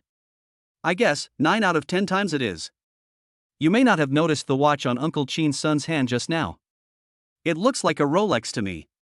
I had dinner with the director and the CEO of a company some time ago, and I saw that the CEO was wearing a similar one." His son analyzed patiently. "What's a taxi? That watch is expensive?" "Well, it's expensive. The cheapest one costs 5 or 600,000. Moreover, I see the one he has in his hand is full of diamonds, so it must be even more expensive, probably more than 1 million, his son said affirmatively, crossing his arms over his chest, obviously looking very confident. "A lot, how much? Over 1 million? How is this possible? Isn't Lao Qin's son a couriers and takeout delivery man in the city? How can he be so rich?" Yan Lisher's voice trembled even more, but his voice became smaller and smaller, and his eyes became confused at this moment. His son looked at his father and couldn't help but sighed, and continued, "Dad, who told you that Uncle Qin's son is delivering express and takeout in the city?" At this moment, the old man who had advised Yen Lisher before slowly walked to his side, stretched out a slightly weathered hand, gently patted him on the shoulder, and said slowly with a meaningful look in his eyes, "Old Yen, I advise you not to be too snobbish in the future. As the saying goes, tiles can also turn over, and the east wind can also turn south. You see, you laughed at Lao Qin before, saying that he would never be able to pay off his debts in this lifetime. Now you are slapped in the face, right? I think the Lao Qin family is going to make a comeback. You'd better wish yourself good luck."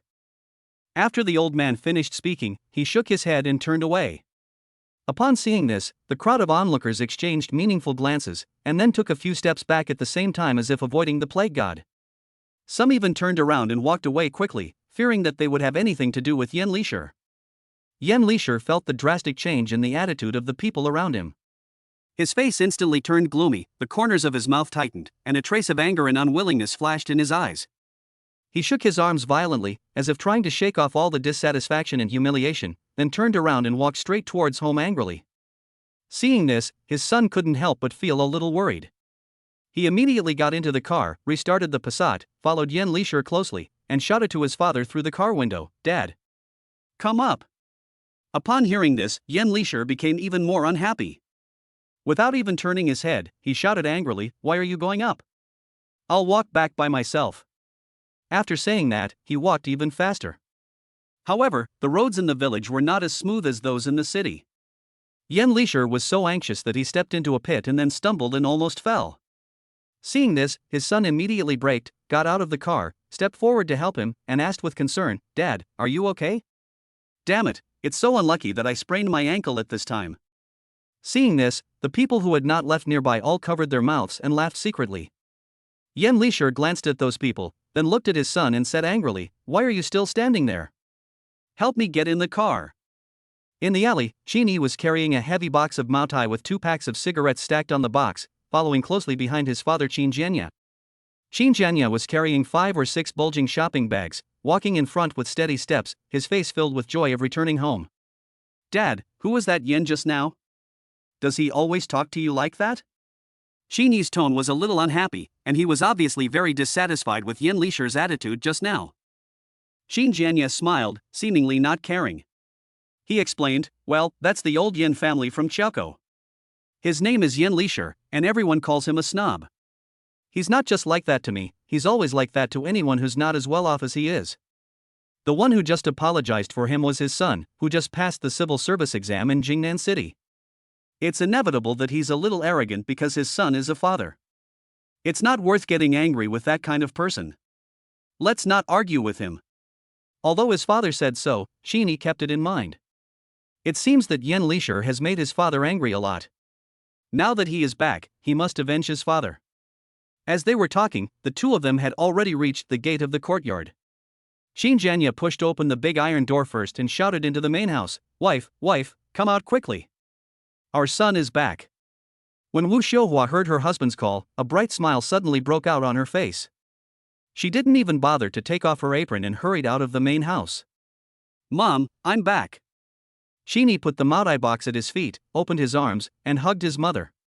"Ouch, don't hug me, my apron is dirty." Wu Xiuhua smiled and patted Qin Yi on the back. Although she said this, she couldn't hide the smile on her face. After waiting for a while, Qin Yi loosened his arms. He took the shopping bag from his father, handed it to Wu Xiuhua, and said, "Mom, these are the gifts I bought for you. There are clothes, shoes, bags, skin care products, and perfume. I specially picked the one with the scent of gardenia. Try it later and see if you like it. My son is so thoughtful." Wu Xiuhua looked at the large and small packages of things, and noticed the Chanel logo on the packaging. Her nose couldn't help but feel sore. She tried hard to hold back the tears that were about to burst out and continued, "Oh, son, why did you buy so many? Mom doesn't need these in the village. You should be happy about your son's filial piety." Qin Jianya said with a smile, but there were tears in his eyes. "Over the past 6 months, my family has undergone tremendous changes. My wife used to be a beauty lover, but now her skin is bad and she has wrinkles. Fortunately, my son is promising, otherwise I don't know how long I will have to endure this kind of life." Qin Yi looked at his father again and said with a smile, "Dad, I bought it for you too. Here are some clothes and a watch. As he spoke, he began to rummage through the shopping bag, trying to take out the gift for his father. Wu Xiuhua said at this time, "Don't stand in the yard, go inside first. Then take a closer look.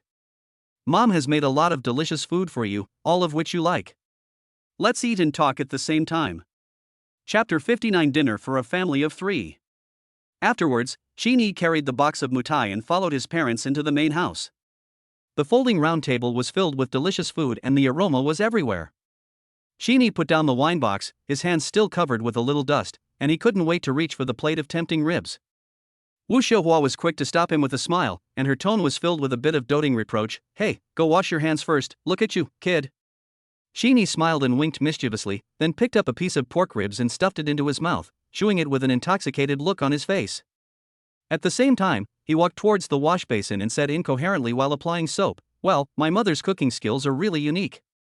This sweet and sour pork ribs are always so delicious." "Ha, you greedy cat." Wu Xiuhua's eyes were full of tenderness.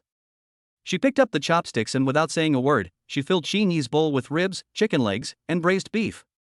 In just a dozen seconds, a small mountain of food had been piled up in Qin Yi's bowl. After washing his hands, Qin Yi did not sit down immediately, but took out the gifts prepared for his parents from the shopping bag one by one with a smile. "Mom, these are what I carefully picked for you at Shanghai IFC last night. Chanel perfumes, skincare products, dresses, shoes, bags."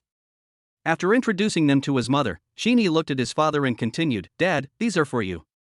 Armani clothes are the same as what I'm wearing. And this, a Rolex watch, try it on and see if it's the same as the one before." Qin Jianye took the Rolex watch box handed to him by his son, opened it carefully, and his eyes widened instantly. This was the same watch he had worn before. His Adam's apple rolled slightly, and he turned his eyes to Qin Yi, his voice trembling with emotion. "Son, you are thoughtful. This watch is very expensive, right?" Qin Yi smiled and said as he unpacked the box of mutai, "It's not bad, it's only 580,000. Upon hearing this, Qin Jianye exchanged a complicated look with Wu Xiuhua, feeling mixed emotions. "Although I know my son made money, the exact amount remains a mystery. This time when my son came home, he brought not only surprises, but also an unprecedented shock. The Rolls-Royce Cullinan with the 59 license plate, the Rolex watch, and the pile of luxury goods, the total price is at least tens of millions." Qin Jianye's heart was in turmoil, and he finally couldn't help asking again, "Son, there are no outsiders at home now, tell your parents the truth. How much did you earn from your Bitcoin?" Wu Xiuhua doesn't know yet that the car her son drove back is a Rolls-Royce Cullinan, so her shock is not as strong as Qin Jianye's. Seeing her husband so anxious, she gently scolded him, "Oh, my son just came back and hasn't even had a bite of food yet. Why are you asking these questions? Why are you so anxious?" As she spoke, she gently stepped forward, patted Qin Yi on the back, and continued, "Son, are you tired on the way? Eat first, or the food will be cold." Qin Yi pulled out a bottle of mutai from the box, sat down at the round table, and said with a smile while unpacking the box, "Such a sumptuous dinner, how can there be no wine? Dad, how about you try this wine? I don't drink much white wine, and I can't tell whether it's real or fake." Qin Jianye took the mutai from Qin Yi's hand, looked at it carefully, but could not see any clues. After that, he unscrewed the bottle cap, took a deep breath, and then said, "Wow, son, this mutai is not cheap, right? This bottle must cost tens of thousands of yuan, right?" Qin Yi gave his father a thumbs up and complimented him, "Dad is indeed a well-tested boss. This box is worth about 60,000 yuan. Hey, you have to try this wine, wife, how about having some too?" Qin Jianye looked at Wu Xiuhua with a smile, his eyes full of anticipation. Wu Xiuhua sat on Qin Yi's right-hand side and responded with a smile, "Okay, I don't know you yet. Now that my son is back, you are allowed to drink a little, but don't drink too much. You already drank once at noon." Qin Yi looked at his mother curiously and asked, "Mom, you are quite open-minded now. You let Dad drink at noon? Ha, they know you are coming back. Your dad is happy. He worked in the factory for half a day in the morning, so I thought of letting him drink something to relieve his fatigue." Wu Xiuhua said with a hint of tenderness in her eyes. "Oh, Dad, from now on, don't do odd jobs like welding or anything like that.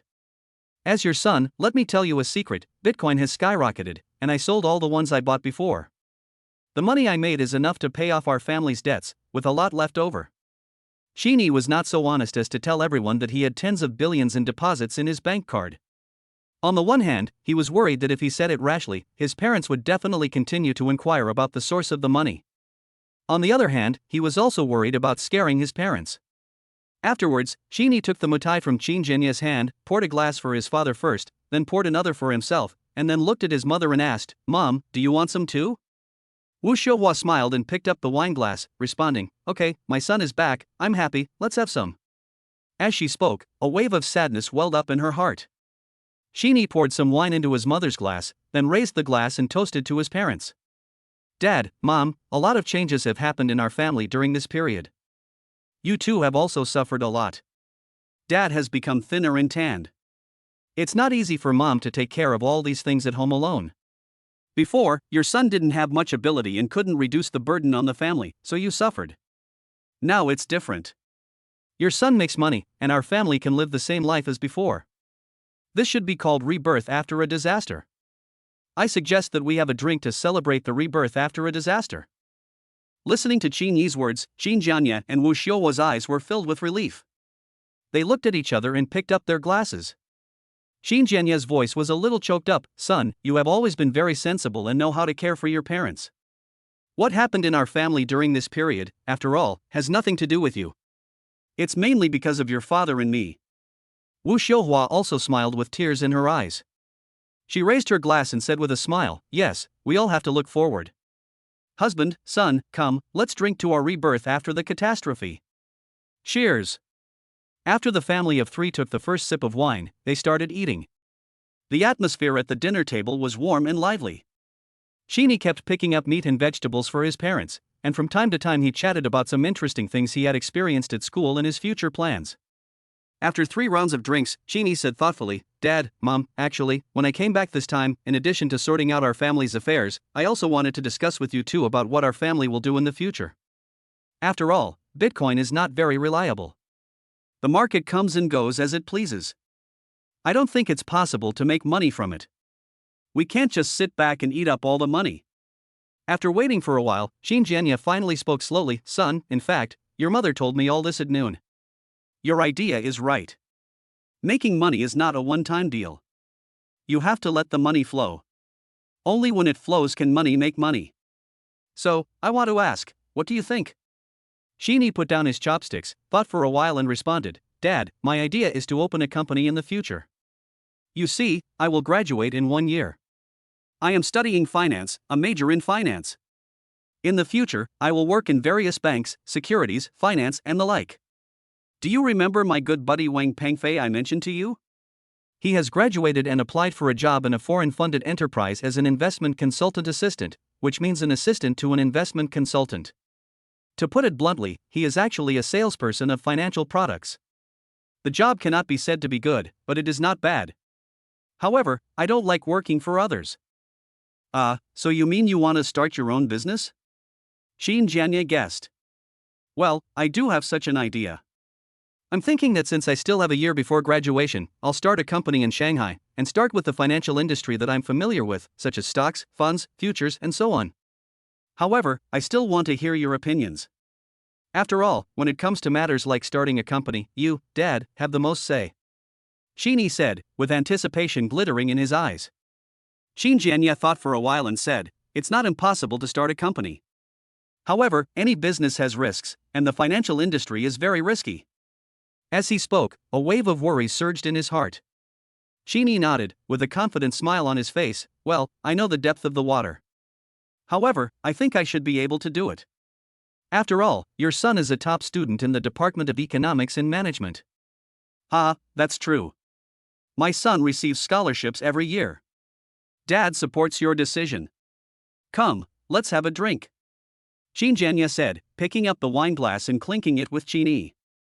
After clinking glasses, Chini put down his glass, changed the subject, and continued, "But, Dad, I still want to hear your thoughts.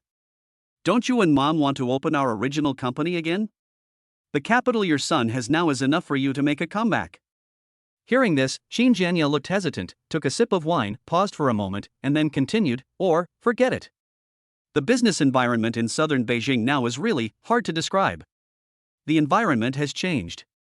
Even if I go back to my old business, I may not be as prosperous as before. As he spoke, a trace of helplessness and bitterness flashed in his eyes. Qin saw the helplessness in his father's eyes, hesitated for a moment, and said with some doubt, "Dad, I have always had a question that I have never asked you. What happened to our company? It was doing well before, why did the capital chain suddenly break? And we still owe so much high-interest loans." Hearing this, Qin Jianye looked at Wu Xiuhua beside him, asking her with his eyes whether she wanted to tell her son the truth. Wu Xiuhua smiled and shook her head. "Son, what happened in the past is in the past. Your father and I are both at this age, and there is no point in struggling anymore. Since you want to start your own company, your parents will help you with all their strength. As for returning to your old business or making a comeback, your father and I have let it go." Although his mother said so, Qin could still see the unwillingness in her eyes. Qin keenly noticed that there was something wrong with his parents' attitudes. He said in a deep voice, "No, Dad, Mom, are you hiding something from me?" Wu Xiuhua smiled bitterly and said, "Well, kid, what can we hide from you?" When she said this, she didn't dare to look directly into Qin's eyes. She knew in her heart that the secret of her family's business bankruptcy could no longer be concealed. Qin Jianye sighed and said, "Yes, in fact, your mother and I are a little discouraged and can't do anything. We are already this old, and while we still have energy, we can help our son start a business. Although I don't know much about the financial industry, I understand management and company operations. Your mother also knows some finance, so she has no problem doing accounting. The focus of this new company is management and finance, and we can help you." However, Qin looked determined to get to the bottom of things, and said in a deep voice, "Dad, Mom, you must be hiding something from me. If you don't tell me, I will check it myself." Qin Jianye and Wu Xiuhua exchanged glances and both sighed. They knew that the secret could no longer be kept secret. After waiting for a while, Qin Jianye continued, "Son, I'm not letting you know about this because it's actually for your own good."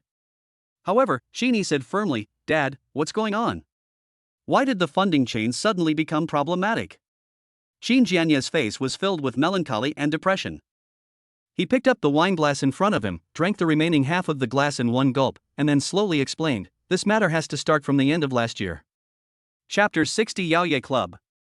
Just as Qin and his family of 3 were having dinner together, Changle Street, the most famous bar and nightclub street in Shanghai, had quietly ushered in its brilliant night. The colorful neon lights flicker and flash, and the dreamy colors make the whole street look particularly mysterious and attractive. All kinds of luxury cars poured into Changle Street in an endless stream. When the car doors opened, handsome men and beautiful women dressed in fashionable and avant-garde clothes walked out. They walked in groups of 2 or 3, or together, heading towards their favorite bars and nightclubs. In the midst of this hustle and bustle, a roar of an engine suddenly exploded, like the roar of a wild beast, instantly attracting everyone's attention. Pedestrians on the road stopped and looked towards the source of the sound curiously. A burgundy, cool-looking supercar, different from those leisurely luxury cars, was seen speeding on Changle Street at an astonishing speed, like a red lightning streaking through the night sky. This car is not common, but for those who are familiar with top supercars, this burgundy supercar is a legend in the supercar world, a synonym for luxury and speed to Atara. Not long after, another sharp braking sound was heard. The burgundy supercar's tires rubbed against the ground, and white mist came out. With an extremely handsome and difficult drift, it stopped steadily in front of a nightclub, causing everyone to exclaim in amazement again. Yaoye Club is located in a prime location on Changle Street. Its neon sign flickers like a shining pearl, attracting countless people's attention. As the #1 nightclub in Changle Street, Yaoye Club not only represents the top level of nightclub entertainment in Shanghai, but is also a dream place that combines fashion, luxury, mystery, and science fiction. In front of the nightclub, the parking boy in a white uniform and a bow tie recognized the car at a glance. It was his boss's favorite car. He immediately trotted over to it with a very attentive look on his face. Then, the scissor doors on both sides of the red sports car rose up at the same time, like a butterfly spreading its wings to fly. Under the curious gazes of the crowd, 2 pairs of white and slender legs slowly stretched out from both sides of the car door and stepped on the ground. The person who got off the driver's seat was Si Yao, the behind-the-scenes boss of Yaoye Club. At this moment, unlike her previous bare-faced look on the bed, she was dressed in a black punk style, showing her flamboyant personality. The black leather jacket on her upper body was half open, revealing the black tights underneath.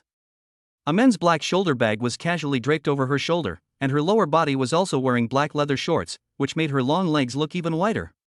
Her purple-gray hair was slightly messy and draped over her shoulders. She had light smoky makeup on her face, and with her somewhat cold eyes, she exuded the unique charm of a bad girl. In comparison, the beauty who got out of the passenger seat looked quite normal. The beauty was wearing denim shorts with the crotch just covering the edge of her hips, and a tight navel-bearing t-shirt on her upper body. She had a small LV bag slung across her body. She looked like a fashionable beauty at first glance. At this time, the parking boy had already trotted in front of Xiao. He bowed respectfully and said, "Boss, you are here." Xiao casually threw the car keys to the parking attendant and asked, "Is Brother Cohen here?" The parking attendant immediately responded, "Brother Cohen has arrived and is waiting for you in the Supreme VIP room." Xiao nodded, said nothing more, and walked straight into the bar. The beautiful woman who got off the car with her naturally took Xiao's arm, and the two of them walked into the bar together like a couple in love. Along the way, the waiters in Yaoye Club were all very respectful when they saw the boss. Although Xiao looks cool, icy and serious, she is actually quite kind to her employees. When employees greet her, she will nod slightly in greeting.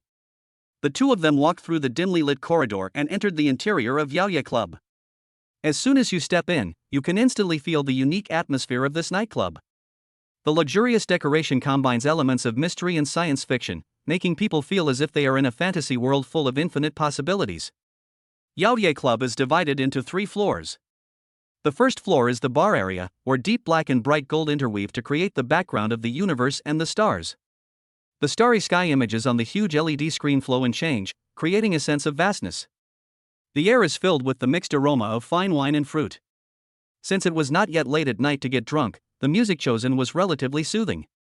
The deep and charming voices echoed in the ears, making people feel relaxed, as if they could put all their worries behind them. The second floor is the KTV area. The soft lighting and artistic paintings complement each other, creating a warm, romantic, private, and comfortable atmosphere, which is especially suitable for young men and women to gather and sing here. The third floor is the private room area, which is also the top enjoyment place of Yaoye Club, luxurious and mysterious. The walls are inlaid with ever-changing LED lights and the floor is covered with soft cashmere carpets, which complement each other. When you are in it, you can feel the ultimate comfort and luxury. The two of them walked to the Supreme VIP box, and Xiao pushed the door and walked in. Fortunately, Xingjinkuan was the only one in the room at that time, so there was no unexpected surprise. "Oh, Miss C is here. Come, take a seat." Xingjinkuan had a smile in his eyes, and his words were filled with familiarity and teasing. At the same time, his eyes also noticed the girl next to Xiao, and his smile became even brighter. He asked curiously, "Who is this?" Xiao raised the corners of her mouth slightly, revealing a cool smile, but her eyes were filled with a bit of boredom. "Oh, Xiaowen, I met her last night, and now she is my woman." Hearing this, Xingjinkuan couldn't help but mutter to himself, "You are so frank that I have nothing to say." He coughed lightly to hide his subtle emotions, and said with a smile, "Oh, nice to meet you. Xiaowen, what would you like to drink? I'll open one for you." Xingjinkuan quickly changed the subject, looked at the beautiful woman, and asked with a smile on his face, "Thank you, Brother Kuan. I'll have Corona." The beautiful woman glanced at the wine on the table and responded with a smile. "Okay." Xingjinkuan quickly opened a bottle of Corona for the beautiful girl named Xiaowen and handed it to her. Then he turned his gaze to Xiao and asked with a hint of amusement, "What would Miss C like to drink tonight? Or the same as before?" Xiao waved her hand, with a barely perceptible tiredness in her tone. "Forget about the wine. I drank a little too much yesterday. Let's get a bottle of soda water." When Xiaowen heard this, she immediately stood up with understanding and said softly, Yao, I'll get it for you and touch up your makeup while I'm at it." Xiao nodded gently and replied, "Well, go ahead." Afterwards, Xiaowen twisted her slender waist and left the box, leaving behind a series of crisp sounds of high heels echoing in the air. The box fell into silence for a moment, with only the background music flowing softly. Xingjinkuan looked at Xiao's somewhat bored expression, and his heart could not help but move slightly. He stood up, walked to Xiao, and asked softly, "What's wrong, Miss C? You look a little absent-minded today. Are you dissatisfied with Xiaowen, or is there something on your mind?" Xiao raised her head slightly, her eyes met Xingjinkuan's, and she smiled gently, with a hint of helplessness and fatigue in her smile. "Well, it has nothing to do with her. The old man at home called me this afternoon, saying that it was my grandfather, and he urged me to go back again. It's really annoying." Xingjinkuan raised his eyebrows, nodded as if he understood, and guessed, "What's the matter?" "Our master is not in good health, so he wants you to go back and spend more time with him?" Xiao glared at Xing Jinquan and said in a deep voice, "Don't shout, that's my grandpa, not your grandpa." Hee, don't I seem to be friendly?" Xing Jinquan said angrily. "He is in good health, but I don't know what's wrong with him recently. He has been trying to find a partner for me and urging me to go on blind dates. It's so annoying," Xiao said, leaning back on the sofa, looking as if she had lost all hope in life. When Xing Jinquan heard what this was, he opened a bottle of wine and leaned back on the sofa, smiling leisurely. "Oh, so our grandfather wants to have a grandson. That's great. You're not young anymore, it's time to think about your lifelong affairs." Xiao glared at Xing Jinquan again and said coldly, "Xing Jinquan, if you talk nonsense again, I will really leave." As she said that, she pretended to get up and leave.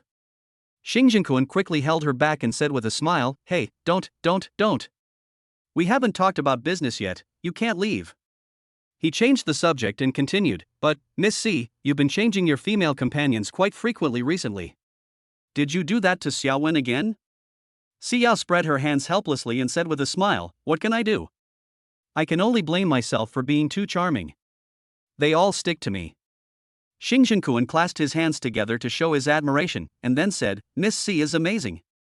I, Xing, am willing to admit defeat. Come on, stop pretending to be serious with me. Let's talk about business. Have you got the surveillance video?" Xiao looked at Xing Jinquan curiously and asked. Xing Jinquan handed his phone to Xiao and said, "Of course, I'll do the job, don't worry." Xiao took it with some disdain and complained, "Can't you just send it to me? Did you wipe your phone after going to the toilet?" Xing Jinquan said innocently, "Hey, Director Shin said that this surveillance video cannot be circulated. Besides, am I such a rude person? I tell you, I never bring my phone to the toilet. What are you wiping?" Xiao looked at Xing Jinquan in disbelief, then casually took out an alcohol wipe from her bag and wiped Xing Jinquan's phone front and back. Only then did she feel a little relieved. She clicked on the video and watched it bit by bit. The expression on his face also changed from relaxed and indifferent to solemn. Especially when he saw the last gangster being beaten away, Xiao's brows were completely furrowed. "How is it? How good is young Master Qin's kung fu?" Xing Jinquan asked curiously as he looked at Xiao's solemn expression. Xiao frowned, changed her previous indifferent attitude, and slowly said, "Looking at the moves, it should be Xingyiquan and a bit of military boxing. The realm is not high, it's probably the early stage of Mingjin. However, judging from the way he fights, he should be holding back. The specific realm can only be judged after the fight. So powerful? You've even reached the Mingjin level?" Xing Jinquan was a little surprised. Xiao curled her lips and said, "What's so difficult about this? If Brother Koan is willing to learn martial arts, he can also touch the threshold of Mingjin. I can teach you." Xing Jinquan smiled bitterly and shook his head. "Well, I'll just forget it.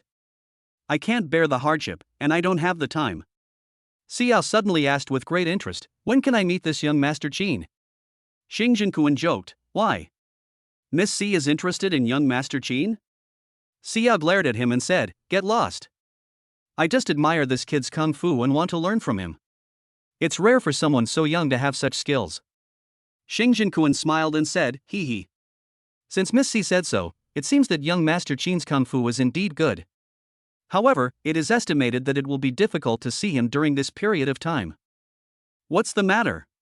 Xiao asked. "He went to southern Beijing today and said he was going home to see his parents." Xing Jinquan explained. Xiao nodded and said, "Oh, is that so? That's fine. He will come back eventually. When he comes back, Brother Koan will help me make an appointment. Then, I will also call Ah Fei to test this boy's abilities." After saying that, a hint of cunning flashed in Xiao's eyes. The last gangster in the surveillance video just now also used Bajiquan, but his skill was not as good as before. If it was replaced by Ah Fei, it would surely be more exciting. Xing Jinquan suddenly seemed to remember something and said, "Oh, right. Speaking of this, I remember something. Mr. Qin called me this afternoon and told me about what happened last night. He suspected that his classmate instructed these hooligans to do it." Xiao raised her eyebrows and said without much interest, "Whoever did it, it has nothing to do with me." Seeing that she had returned to her indifferent look, Xing Jinquan smiled and replied, "That's true. However, when young Master Qin was having dinner at Sinan Feast last night, he happened to meet his classmate and they had some arguments. It seems that Brother Fei has also seen him." Xiao hesitated for a moment and said, "So, Brother Koan wants to help young Master Qin vent his anger?" Xing Kuan nodded and said, after all, we are all brothers in the same club. Brother Fei knows a lot of people, maybe he knows the details of those gangsters. After hesitating for a moment, Xiao agreed, okay, then I'll call a Fei and ask him to come over. As she said that, she picked up the phone and prepared to make a call. Chapter 61, Revenge from Brother Dao. At the same time, in a private room of a nightclub on Changle Street, Brother Dao and his gang were enjoying drinking and having fun. The lights in the box were dim and smoke was everywhere. Brother Dao was sitting in the middle, holding a scantily clad hostess in his arms. He had an unruly and arrogant look on his face, and burst into laughter from time to time. At this moment, the door of the box was gently pushed open, and behind the waiter, Wang Hao walked in carefully, pulling a silver suitcase. The waiter had a hint of fear in his eyes. He didn't dare to look directly at Brother Dao's sinister gaze. He bowed and said respectfully to Brother Dao, who was sitting in the C position, "Brother Dao, this guy said he made an appointment with you tonight, so I brought him here." Brother Dao glanced at Wang Hao behind the waiter and a playful smile appeared on the corner of his mouth. However, his gaze only stayed on Wang Hao for a moment, and then fell on the silver suitcase he was pulling, and a hint of greed flashed in his eyes. He waved to the waiter, indicating that he could leave, then let go of the woman in his arms, stood up, and walked towards Wang Hao with a sinister smile on his lips. Wang Hao instinctively stepped back. Brother Dao came in front of him and put his hand on Wang Hao's shoulder. His tone seemed to be a little dissatisfied, and he teased, "Hey, Master Wang, you are finally here. I thought you forgot the appointment last night, and was just about to let the brothers go and invite you." Wang Hao smiled awkwardly, and the muscles on his face trembled slightly because of nervousness. Last night, the cold touch of Dao Ji's knife hitting his face still made him feel scared. He looked at Dao Gu carefully, his eyes revealing deep fear and cowardice, and said in a trembling voice, Dao Gu, you were such a joke, how dare I forget the agreement with Dao Gu?" "Really?" Brother Dao said, and slowly walked around him, as if he was examining a lamb to be slaughtered. He leaned over and gently patted the 20-inch suitcase, which made two muffled dong-dong sounds. He raised the corner of his mouth and asked, pretending to be ignorant, "What's in this box?" Wang Hao swallowed hard and explained quickly, Brother Dao, this is what we agreed on last night. Compensation for Brother Chang and the medical expenses of the 5 brothers. A total of 2 million, not a cent less, it's all here." As soon as Wang Hao said this, all the younger brothers under Brother Dao and the hostesses in the box focused their eyes on the suitcase. "Oh? Open it and take a look." Brother Dao also said with interest, the smile on his face was full of undisguised greed. Wang Hao quickly squatted down and tremblingly put down the suitcase. The 2 million in cash weighed nearly 50 kilograms. Wang Hao's hands were sore from pulling it all the way from the trunk to the nightclub. With shaking hands, he unzipped the suitcase and opened it. Then, bundles of brand new $100 bills tied with white bank seals appeared in front of everyone. There was a gleam in Brother Dao's eyes, and his subordinates and the hostesses were also stunned. Brother Dao waved his hand at his younger brothers and ordered, "Don't just stand there, be discerning and come over to help young Master Wang count and see if it's enough for 2 million. All the younger brothers responded in unison and came over in a rush. Seeing this, Wang Hao quickly pulled out a thin document from the compartment of the suitcase, stood up and walked to Brother Dao, handed it over respectfully with both hands, and said carefully, "Brother Dao, this is the information of Qin Yi, please take a look." Brother Dao took the document, glanced at it casually, and threw it on the table with disdain. Then he sat back in the C position and waved to the hostess, signaling her to give up her seat. The hostess tactfully stood up and moved aside to drink with the girl next to her. Then, Brother Dao looked at Wang Hao, stretched out his hand and patted the empty seat beside him, smiled slyly, and said in a hypocritical and polite manner, "Mr. Wang, come and sit down. What would you like to drink? I'll open it for you." Wang Hao hurried forward, picked up a beer at random, looked flattered, and said hurriedly, "No, it's not necessary, Brother Dao, I can do it myself." "Hey, beer is something little girls drink. Have this is stronger." Brother Dao said as he handed a 375 milliliters bottle of whiskey to Wang Hao. Wang Hao didn't dare to refuse, so he took it with a wry smile. When he opened the bottle of wine, Dao Gu picked up the glass and clinked it with the whiskey bottle in his hand, saying casually, "Cheers." After saying that, Brother Dao drank the little wine left in the glass in one gulp. Wang Hao's bottle was newly opened, a full 375 milliliters, and it was more than 40% of whiskey. He swallowed with an ugly expression, and the hostesses beside him were waiting to laugh at him with smirks on their faces.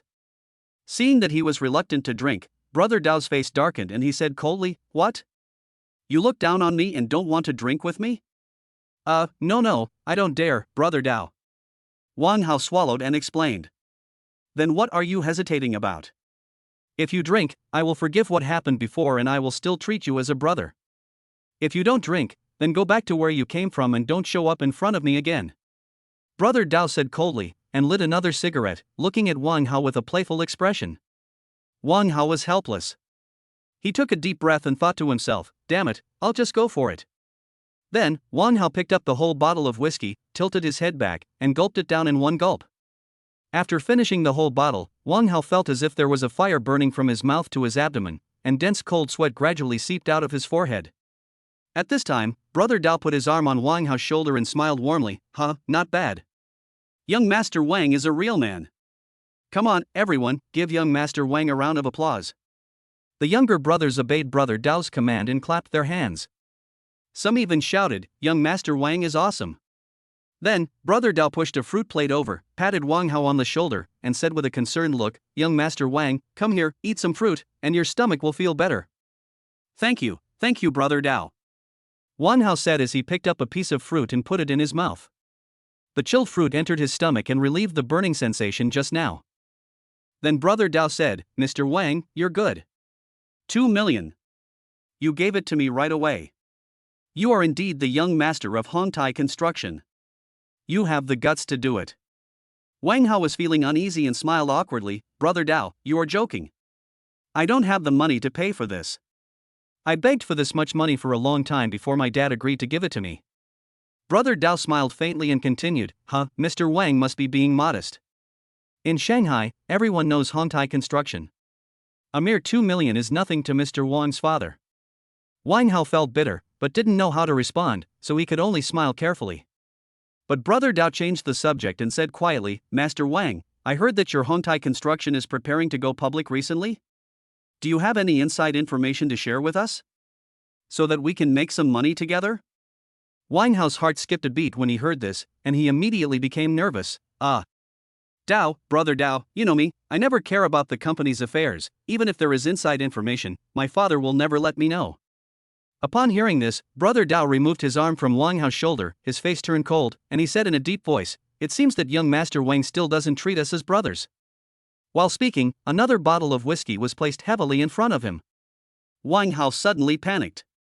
If he got another bottle of whiskey, he would have to die here today.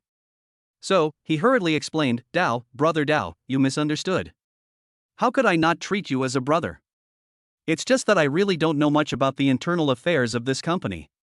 How about this, I will ask my dad later. If there is any inside information, I will tell you, Brother Dao, as soon as possible, okay?" At this time, his subordinates also finished counting the money, and the leader reported to Brother Dao, "Boss, not a penny less, a full 2 million. Hearing this, Brother Dao nodded with satisfaction, then turned his gaze to Wang Hao and said with a smile, Don't be nervous, Master Wang, I was just joking with you. Since the brothers have given enough money, I will thank Master Wang on behalf of Xiang and those brothers." Wang Hao hurriedly waved his hands and said politely, "Brother Chang and the brothers were injured because of me. The medical expenses should have been paid by me. How can I accept Brother Dao's thanks?" Good brother. Then let's talk about business." As he said that, Brother Dao picked up the pages of information on the table and said to himself while reading, Qin Yi, 21, a senior student majoring in finance at the Department of Economics and Management of Shanghai University, from southern Beijing. Wang Hao carefully observed Brother Dao. He could sense Brother Dao's contempt and indifference towards Qin Yi. However, when Brother Dao mentioned Qin Yi's family background, his eyes suddenly narrowed, and he turned to look at Wang Hao and asked, "Is this kid surnamed Qin also a rich second generation?" Wang Hao nodded and replied, Before, it was, but now I'm not sure." "What do you mean? Didn't you compile this information? Aren't you a classmate of his?" "I see it written here that Beijing Nan Huajian Iron and Steel Company, Limited is his family's industry." Brother Dao asked curiously. Wang Hao replied uncertainly, "Yes, it is his family's business. But the company closed down half a year ago. Moreover, when I sorted out the information about this guy, I also checked it out. Now the company has been demolished, and the land has been taken back by Jingnan and planned to be auctioned for commercial use." "It went bankrupt? Why? Did it offend anyone?" Brother Dao continued to ask. I'm not sure about the specific reasons, but I heard that it was due to poor management. He owed a lot of foreign debts and was even visited by loan sharks. Wang Hao responded to Brother Dao's question timidly. Hearing that loan sharks were involved, Dao Gu immediately became interested. Oh? Local loan sharks in southern Beijing? I'm not sure. There's no information about this kind of thing on the internet. Wang Hao shook his head and then complimented, Brother Dao, you have a wide network of contacts in this area, both in the black and white worlds, so you must have some way to find out. Brother Dao pondered for a moment, a sly look flashed in his eyes, and he thought to himself, I have some connections with the local loan sharks in southern Beijing, I will go and ask them about it. Then, he looked at Wang Hao again and continued, where is this kid named Qin now? Wang Hao continued to shake his head, I don't know. But, Brother Dao, if you want to find him, I have a way. Go on. Brother Dao became interested when he heard this and motioned for him to continue. It's like this, Qin Yi's ex-girlfriend is my woman now. I can ask her to ask Qin Yi out. Then, Brother Dao can bring more people to help the injured brothers vent their anger.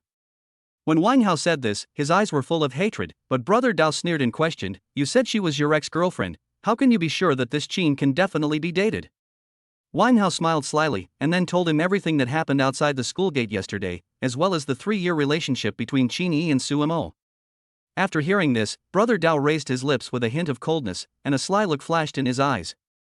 He said with interest, I didn't expect that boy to be such a lovesick person. Hey, is that Su Mo really beautiful? Wang Hao's face froze and he cursed in his heart.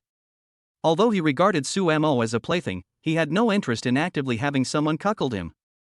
But in front of Brother Dao, he didn't dare to show any emotion, and quickly put on a smile and said, she is quite pretty, and she is the beauty of the music department of Magic University.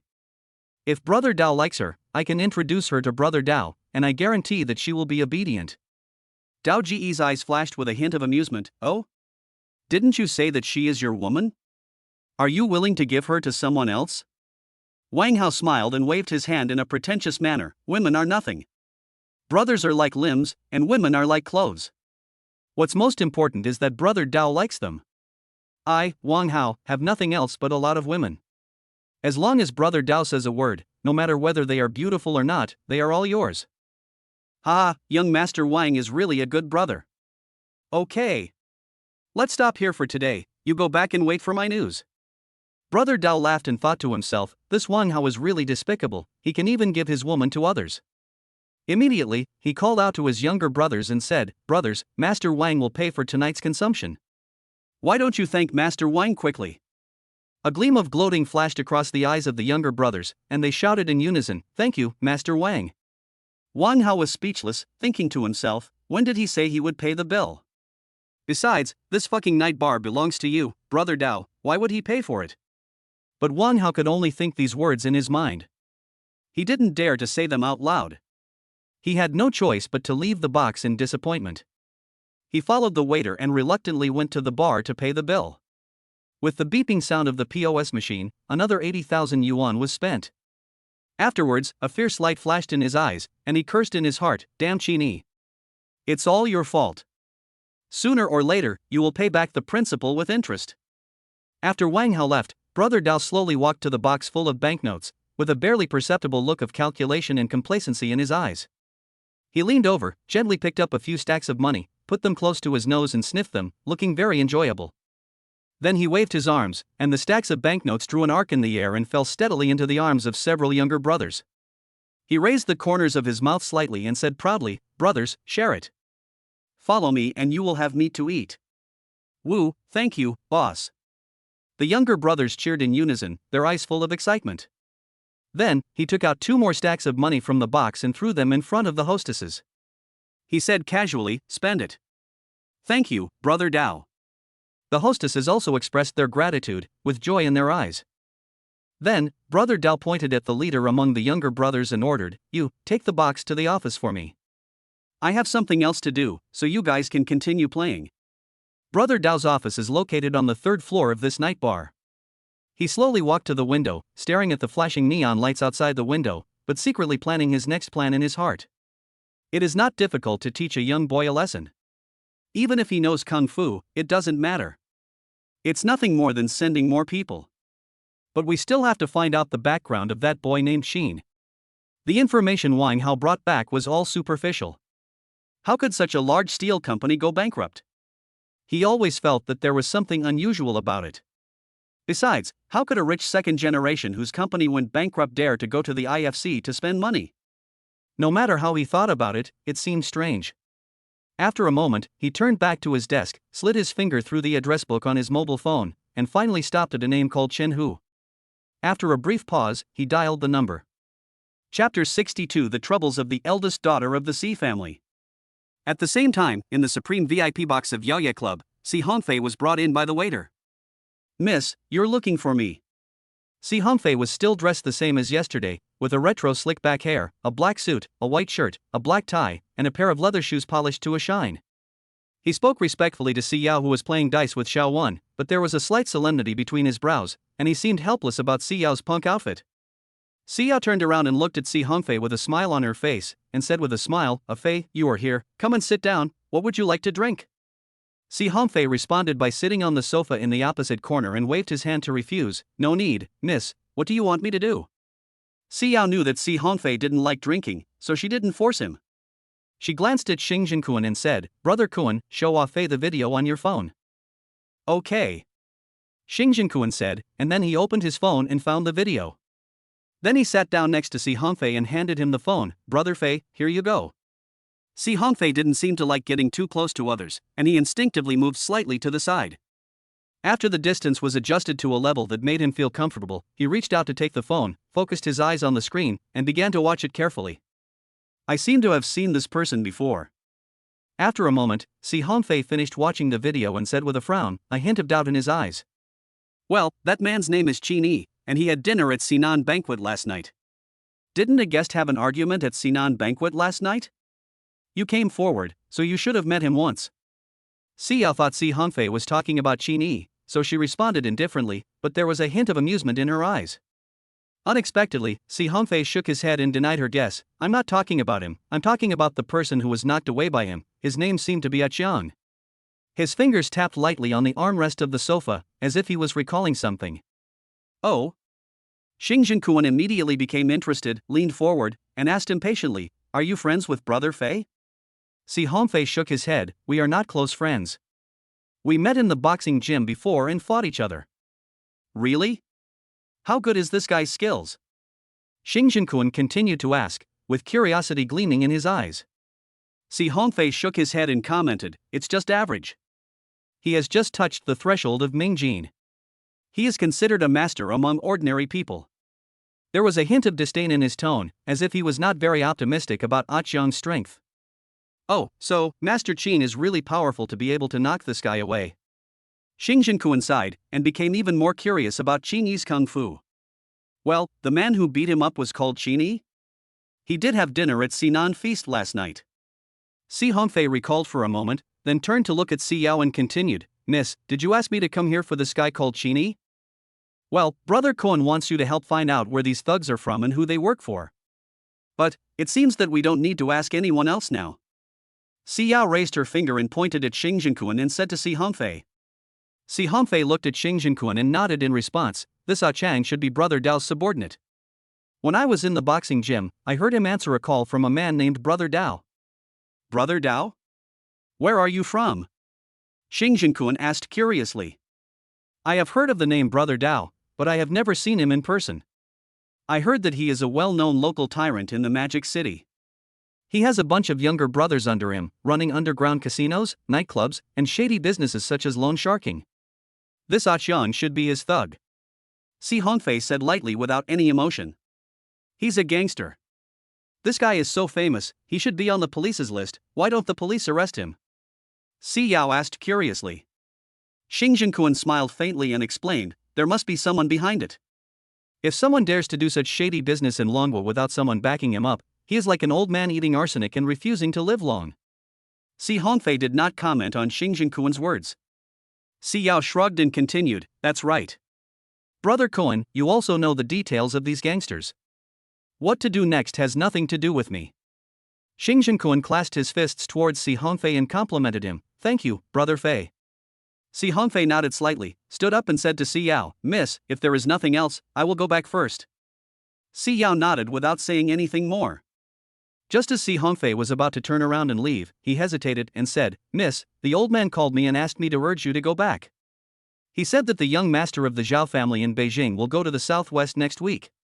I hope you can go back to see him then." Si Yao's face turned cold when he heard this, and he slammed the dice cup in his hand heavily on the table. "What? If I don't go back, will he ask you to tie me back?" Si Hongfei lowered his head and explained, "Hongfei dare not. It's just that the Zhao family in the capital has always had a good relationship with our Si family in the southwest. Besides, you and the young master of the Zhao family were betrothed by the old man, so I'm afraid you can't avoid meeting him." Si Yao shouted angrily, "Get lost. What Beijing Zhao family? That dandy Zhao family, whoever wants to see him can see him, but I won't see him. Either you knock me out or tie me up and take me back." Si Hongfei sighed and responded, "Miss, I think you should call the old man yourself to talk about this matter. Hongfei will take his leave first." After that, Si Hongfei turned around and left the box. After Si Hongfei left, Xing Jinquan blinked awkwardly and winked at Xiaowen beside Si Yao, as if to say, "You are her woman, why don't you try to coax her?" Xiaowen understood and immediately moved closer to Si Yao, saying softly, "Yao Yao, don't be angry. Let's continue playing dice guessing. I don't want to play anymore. I'm tired." Si Yao said, standing up, looking at Xing Jinquan with a hint of helplessness in her eyes, "Brother Kuan, you can play by yourself, I'm leaving first. Remember, if Qin returns to the Magic City, you must notify me immediately." Xing Jinquan smiled and nodded, then stood up and personally escorted Si Yao and Xiaowen out of the box. After watching them leave, Xing Jinquan called the waiter in again and ordered, "After your boss leaves, arrange for the two princesses to come over and drink with me." The male waiter smiled knowingly and said, "Okay, Brother Kuan, don't worry, I promise to arrange everything for you." After seeing Si Yao off, Xing Jinquan returned to the box, pondered for a while, and then called Shen Jianan. "Hello, Brother Kuan, why did you think of calling me today?" Shen Jianan's voice came with a hint of teasing on the phone. "Ha, Jianan, we are half-siblings after all. As a brother, it's only natural for me to call my sister, right?" Xing Jinquan responded with a smile, but he felt a little uneasy in his heart.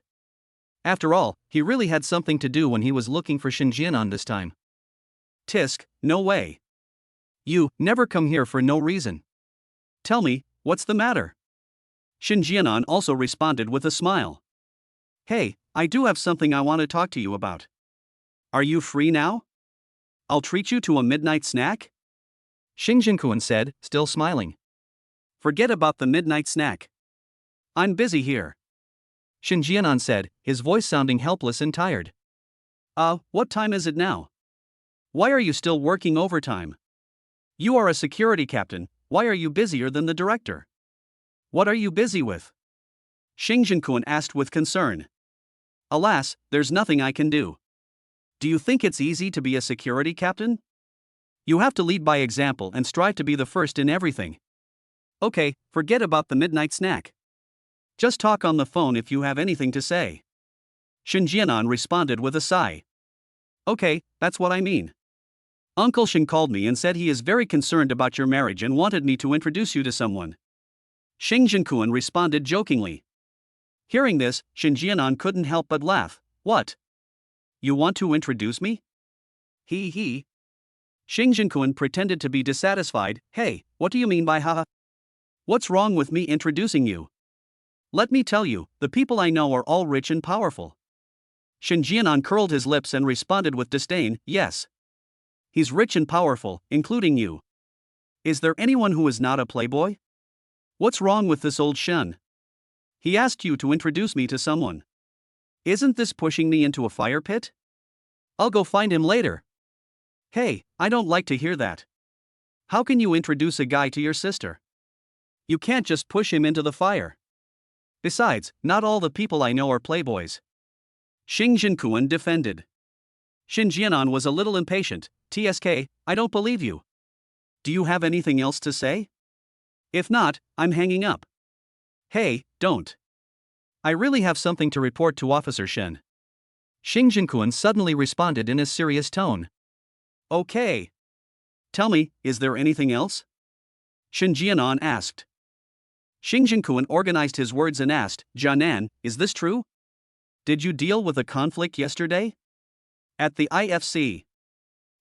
Brother Cohen even knows this? He is well informed. Shin Jianan pondered for a moment, then asked, did your Uncle Shin tell you? Don't let your imagination run wild. This has nothing to do with Uncle Shin. This is what happens. Among the people you brought back to the police station yesterday was an employee of my car dealership. The one named Su Qian. Xing Jinkun was worried that Shin Jianan would go to Uncle Shin to question him, so he immediately began to explain. Oh? Then Su Qian is an employee of your car dealership? Shin Jianan naturally knew about Su Qian's workplace, but he was just pretending not to know to Xing Jinkun. Yeah, you didn't even check this, did you? There must be a mistake in your work. Xing Jinkun joked in a nonchalant manner. Shin Jianan secretly laughed in his heart, but said, indeed. I have to criticize those guys under my command later. Even though they are the victims, I still have to investigate their identities and backgrounds. Xing Jinkun smiled and said, you should be more magnanimous when dealing with your subordinates, and just scold them less. This is what happened today. Su Qian told me about what happened yesterday, and I was very angry. And the client she accompanied yesterday was a big client of our car dealership, so I asked a few more questions. Then young Master Qin said that he had a suspicion that those hooligans last night might have been instructed by someone, and it was definitely not just a simple matter of provoking trouble. Shin Jianan frowned when he heard this. Oh? Really? Then why didn't he say anything when he was taking notes last night? Xing Jinkun explained, hey, that's because there is no evidence. Without any evidence, you can't help but accuse them of slander. Don't you trust us police officers? Shin Jianan was a little dissatisfied. He thought of Qin Yi's attitude towards him last night. Somehow he felt a little lost. Oh, Mr. Qin is so rich, he must be worried about public opinion and influence. He told me this matter only after I asked him about it. Xing Jinkun continued to explain for Qin Yi. Shin Jianan asked, then tell me, who does he suspect? Xing Jinkun replied, he suspected a college classmate of his named Wang Hao. They met at the Sinan feast last night and it seemed that they had some quarrels. Shin Jianan was a little disdainful when he heard this. That's it? Is it worth hiring thugs to beat someone up just because of an argument? Hey, students are full of youthful energy. It's understandable that they want to save face when they are angry. Shin Jianan nodded. Are there any other clues? Xing Jinkun thought for a moment and asked, how is your interrogation of those thugs going? Any progress? Shin Jianan shook his head. The case is confidential, I can't tell you. Xing Jinkun was somewhat helpless. Okay, I know you have principles. However, I do have some clues. I don't know much about those 5 thugs. The leader should be called Qiang. I heard that he is Brother Dao's subordinate. When Shin Jianan heard the words Brother Dao, he immediately became alert. Brother Dao? Xing Jinkun, how do you know Brother Dao? Hey, Jianan, don't misunderstand me. I just heard it from others. I'm a serious businessman. How can I know any Brother Dao? Shin Jianan breathed a sigh of relief. It's better that you don't know him. If I find out that you're hanging out with those people, I'll tell your mom. Xing Jinkun smiled and said, okay, I shouldn't have called you. Okay, that's all I want to talk about. Go ahead and do your work. I'm hanging up now. Shin Jianan pressed on, hey, is that all? What next? Xing Jinkun asked knowingly, what then? Shin Jianan continued to ask, Qiang is Brother Dao's subordinate. What is the relationship between Brother Dao and that guy named Wang Hao? What is Wang Hao's background? Xing Jinkun sneered, how should I know? Are you a policeman or am I a policeman? Just follow this clue and investigate. Oh, by the way, this Wang Hao, I heard from Master Qin that his family is quite wealthy. He seems to be the young master of Hongtai construction. If you want to investigate him, you'd better be careful. Shin Jianan heard this, and a hint of determination flashed in his eyes. TSK, everyone is equal before the law. As long as he has committed a crime, I don't care about his background. Xing Jinkun smiled and said, well, I wish Officer Shin good luck in handling the case. I'm hanging up now. After hanging up the phone, Xing Jinkun picked up the glass and drank a sip of iced whiskey with a smile, thinking to himself, this girl is always working so hard, how is she going to find a partner in the future? At this moment, the waiter came in with a few beautiful women. Xing Jinkun's eyes suddenly lit up, as if he had forgotten about Qin Yi. Chapter 63: The Truth Behind the Qin Family's Bankruptcy. At this time, in the office of the Public Security Brigade of the Bund Police Station, Xinjiang Branch, Xin Jiannan sat in front of the computer, opened the Skynet system, logged into her account, and quickly retrieved Brother Dao's information. Then, she combined it with the clues provided by Xing Jinkuan, and after some search and analysis, she finally found the information of the man named Wang Hao. "Xiao Si, come here." Xin Jiannan called to a young police officer wearing glasses. Upon hearing this, the young policeman immediately stood up from his seat and walked quickly to Xin Jiannan's desk. Xin Jiannan handed him Wang Hao's information and instructed, "Go retrieve the surveillance video of the IFC last night and carefully check this person's whereabouts last night to see where he went." The young policeman took the document, looked at the information carefully, nodded, and replied, "Okay, Captain Xin, I'll do it right away."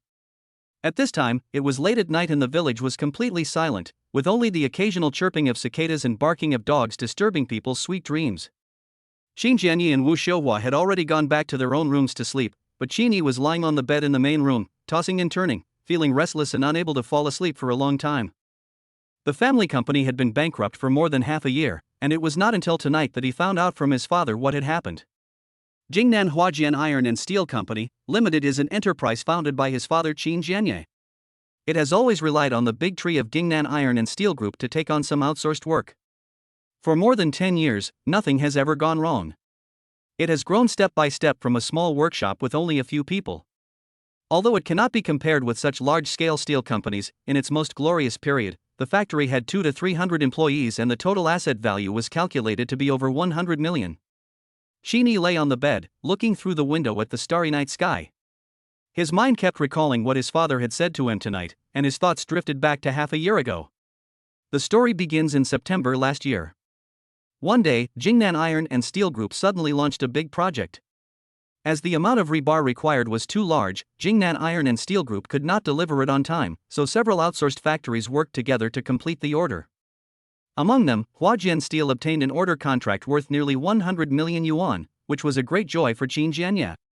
Although the order came somewhat suddenly, after all, Qin Jianye had been doing business with Jingnan Iron and Steel Group for a long time, and it was a relationship built up over more than 10 years, so he accepted it without giving it much thought. However, what Qin Jianye did not expect was that this 100 million yuan order was not a piece of cake, but the beginning of the Qin family's nightmare. As the Beijing South Iron and Steel Group was in a hurry, the steel plant employees worked overtime day and night to speed up the work. Qin Jianye also purchased a large amount of raw materials. As luck would have it, during that period, the prices of raw materials also rose due to the influence of the international situation, and Qin Jianye's capital chain was suddenly tightened. 2 months later, in November, the first batch of rebar was finally processed. Qin Jianye was looking forward to Jingnan Iron and Steel Group inspecting, accepting, and releasing the money.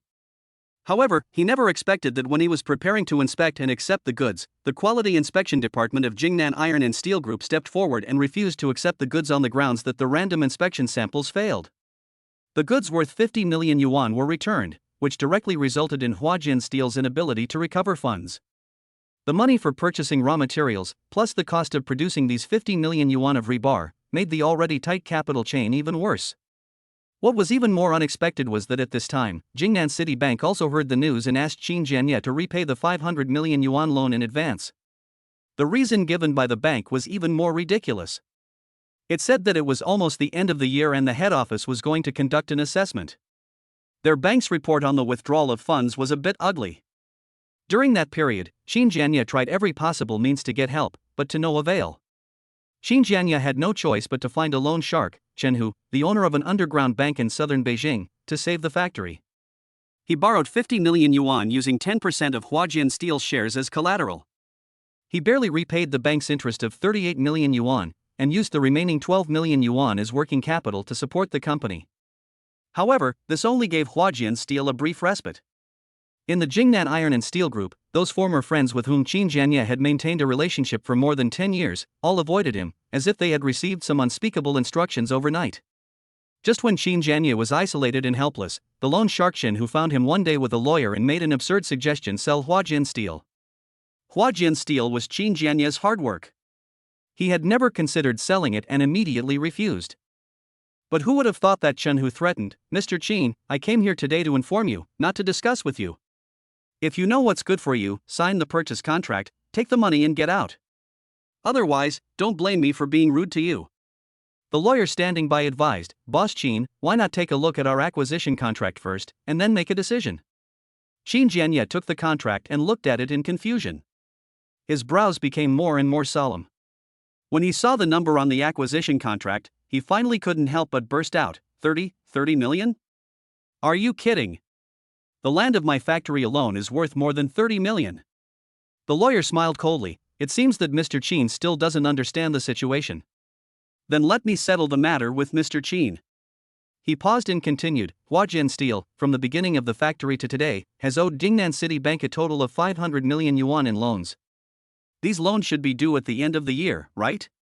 In addition, the 50,000 tons of rebar that Boss Qin promised to deliver to Jingnan Steel Group has not been accepted because it failed the quality inspection. In order to ease the capital chain pressure of the company, you borrowed a 50 million yuan bridge loan from Brother Hu's underground bank with 10% of the equity. What I said is all correct, right? What exactly do you want to say? Hearing this, Qin Jianye understood that the other party came prepared. Of course, we want to help Boss Qin solve his problems. The lawyer continued to explain, we are willing to pay 30 million to acquire Huajian Steel. We will assume all the debts of Huajian Steel. We will pay off the debt owed to Citibank. We can also pay off the bridge loan you owe to Brother Hu. Boss Qin only needs to sign the acquisition contract, and the 30 million is yours, Boss Qin. Impossible. My factory's fixed assets alone are worth hundreds of millions, and there's so much steel. There are more than 50 acres of land. 30 million? You're just giving alms to beggars. Qin Jianye shouted angrily. Boss Qin, don't be so sure. Let me give you another day to think about it. I will come to you again after one day. I believe that you will make the right choice. After the lawyer said that, he left Qin Jianye's office on his own. But at this moment, four strong men suddenly broke into the office. Qin Jianye saw this and immediately asked, Brother Hu, what are you doing?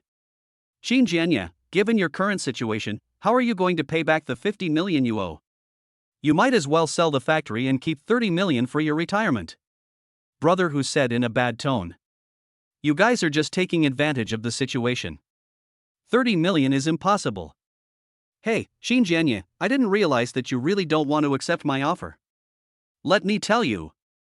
If you still don't agree to sell the factory by this time tomorrow, you won't even get 30 million yuan, let alone 30,000 yuan. After the threat, Brother Hu took his men away. Qin Jianye was still in shock. After calming down, he called his acquaintance in Jingnan Iron and Steel Group. After much persuasion, he finally made an appointment with one. He thought that as long as he could finish the 100 million yuan order, Huajian Steel could still be saved. However, during dinner, the man also revealed to Qin Jianye, Old Qin, let me tell you the truth, there is actually nothing wrong with the batch of rebar in your factory. Qin Jianye was puzzled, that's no problem, why is the quality inspection department stuck? We at Huajian have dealt with quality inspection a lot over the years, and have never encountered such a thing. The man hesitated for a moment before continuing, this. I also heard it from other people. This actually has nothing to do with quality inspection. Someone is eyeing the land of your factory. However, Huajian Steel has always been doing well, and that person will face a lot of resistance if he wants to acquire it, so, there are these things that happen later. I think you should understand what I mean, right? No. Who is that person? Why is he interested in my factory? What's so good about this piece of industrial land? Qin Jianye was even more confused. The man shook his head and responded, I don't know about this either, so don't ask me. Anyway, I only know that this person has a strong background and a special relationship with the chairman of our group. Otherwise, how could we old friends not dare to ask about Huajian Steel's affairs? Let me tell you, I came here to have this meal today at a huge risk, just to remind you. Qin Jianye just felt humiliated, picked up the wine glass and took a big gulp. Seeing this, the man said again, Old Qin, you can't beat the thighs, so just sell it. As long as you have the Green Mountains, you will never worry about lack of firewood. When the time comes, you can start a new stove, and the brothers will run it again. Don't worry about not making money? Impossible. If you want to acquire the company, just follow normal business negotiations. What is this? Robbery? I don't believe it. There is no place for reason in southern Beijing? Qin Jianye said indignantly. Hey, Lao Qin, I've already told you about the matter, but it's your own business after all, and you have to make the decision yourself. I won't say more. After the man said that, he stood up and left the hotel without looking back. That night, Qin Jianye got drunk and did not return to his villa until late at night. Wu Xiuhua looked at the drunk Qin Jianye and couldn't help sighing. After helping him to bed, she was about to leave when Qin Jianye grabbed Wu Xiuhua's hand and muttered with his eyes closed, "The factory is my hard work. I can't sell it." On the second day, Brother Hu brought a group of thugs and the lawyer to Huajian Steel. As soon as he saw Qin Jianye, the lawyer asked with a smile, "Boss Qin, what do you think?" Qin Jianye responded coldly, "There is nothing to consider. I said yesterday that 30 million is impossible. If your boss wants to acquire it, just do it openly. What kind of ability is it to use such despicable means to seize it by force?" The lawyer smiled coldly, "Then Boss Qin means he won't sell it?" "You can sell it, but not for 30 million. How much money does Mr. Qin want?" the lawyer asked curiously. "I can't talk to you, let your boss talk to you." Qin Jianye responded indifferently. Seeing Qin Jianye's attitude, Brother Hu immediately said angrily, "Qin, don't give me face. Do you know who the boss is? Who do you think you are? How dare you talk to the boss?" The lawyer waved his hand at Brother Hu and said, "Brother Hu, don't worry, wait for me to call the boss." I don't know what the lawyer said to the boss he represented. After waiting for a while, the lawyer looked at Qin Jianye with a gloomy face and said coldly, "Boss Qin, the boss said that since Boss Qin is not sincere, we will talk again when Boss Qin is at his wit's end." After saying that, the lawyer left straight away, but Brother Hu and several of his men stared at Qin Jianye fiercely with ferocious looks on their faces. "Mr. Qin, since you don't want to drink my toast, you should drink the wine," Brother Hu said, waving his hand and calling his brothers. "Go! Tie up this Mr. Qin. What are you doing? I'm warning you, don't do anything rash. If you do, I will call the police." Qin Jianye warned them nervously. But Brother Tiger didn't seem to be afraid of the police at all. He sneered and said, "Call the police? Go ahead. I want to see what the police can do to me in this financial dispute. Take him away." In this way, Qin Jianye was tied up by Brother Hu and taken to an abandoned warehouse, where he was locked in an iron cage for 3 days and 3 nights. During this period, Wu Xiuhua also called the police, who took the case seriously and quickly found Brother Hu kidnapped Qin Jianye. However, Brother Hu insisted that he had never seen Qin Jianye and wondered if Qin Jianye had run away with the money, since he owed him a huge sum of 50 million yuan. I don't know whether the police really believed it or not, but they only sent people to search on the day they received the call, and then took no action for the next 2 days. Wu Xiuhua was helpless and had to call her son Qin Yi back. Qin Yi knew everything that happened afterwards.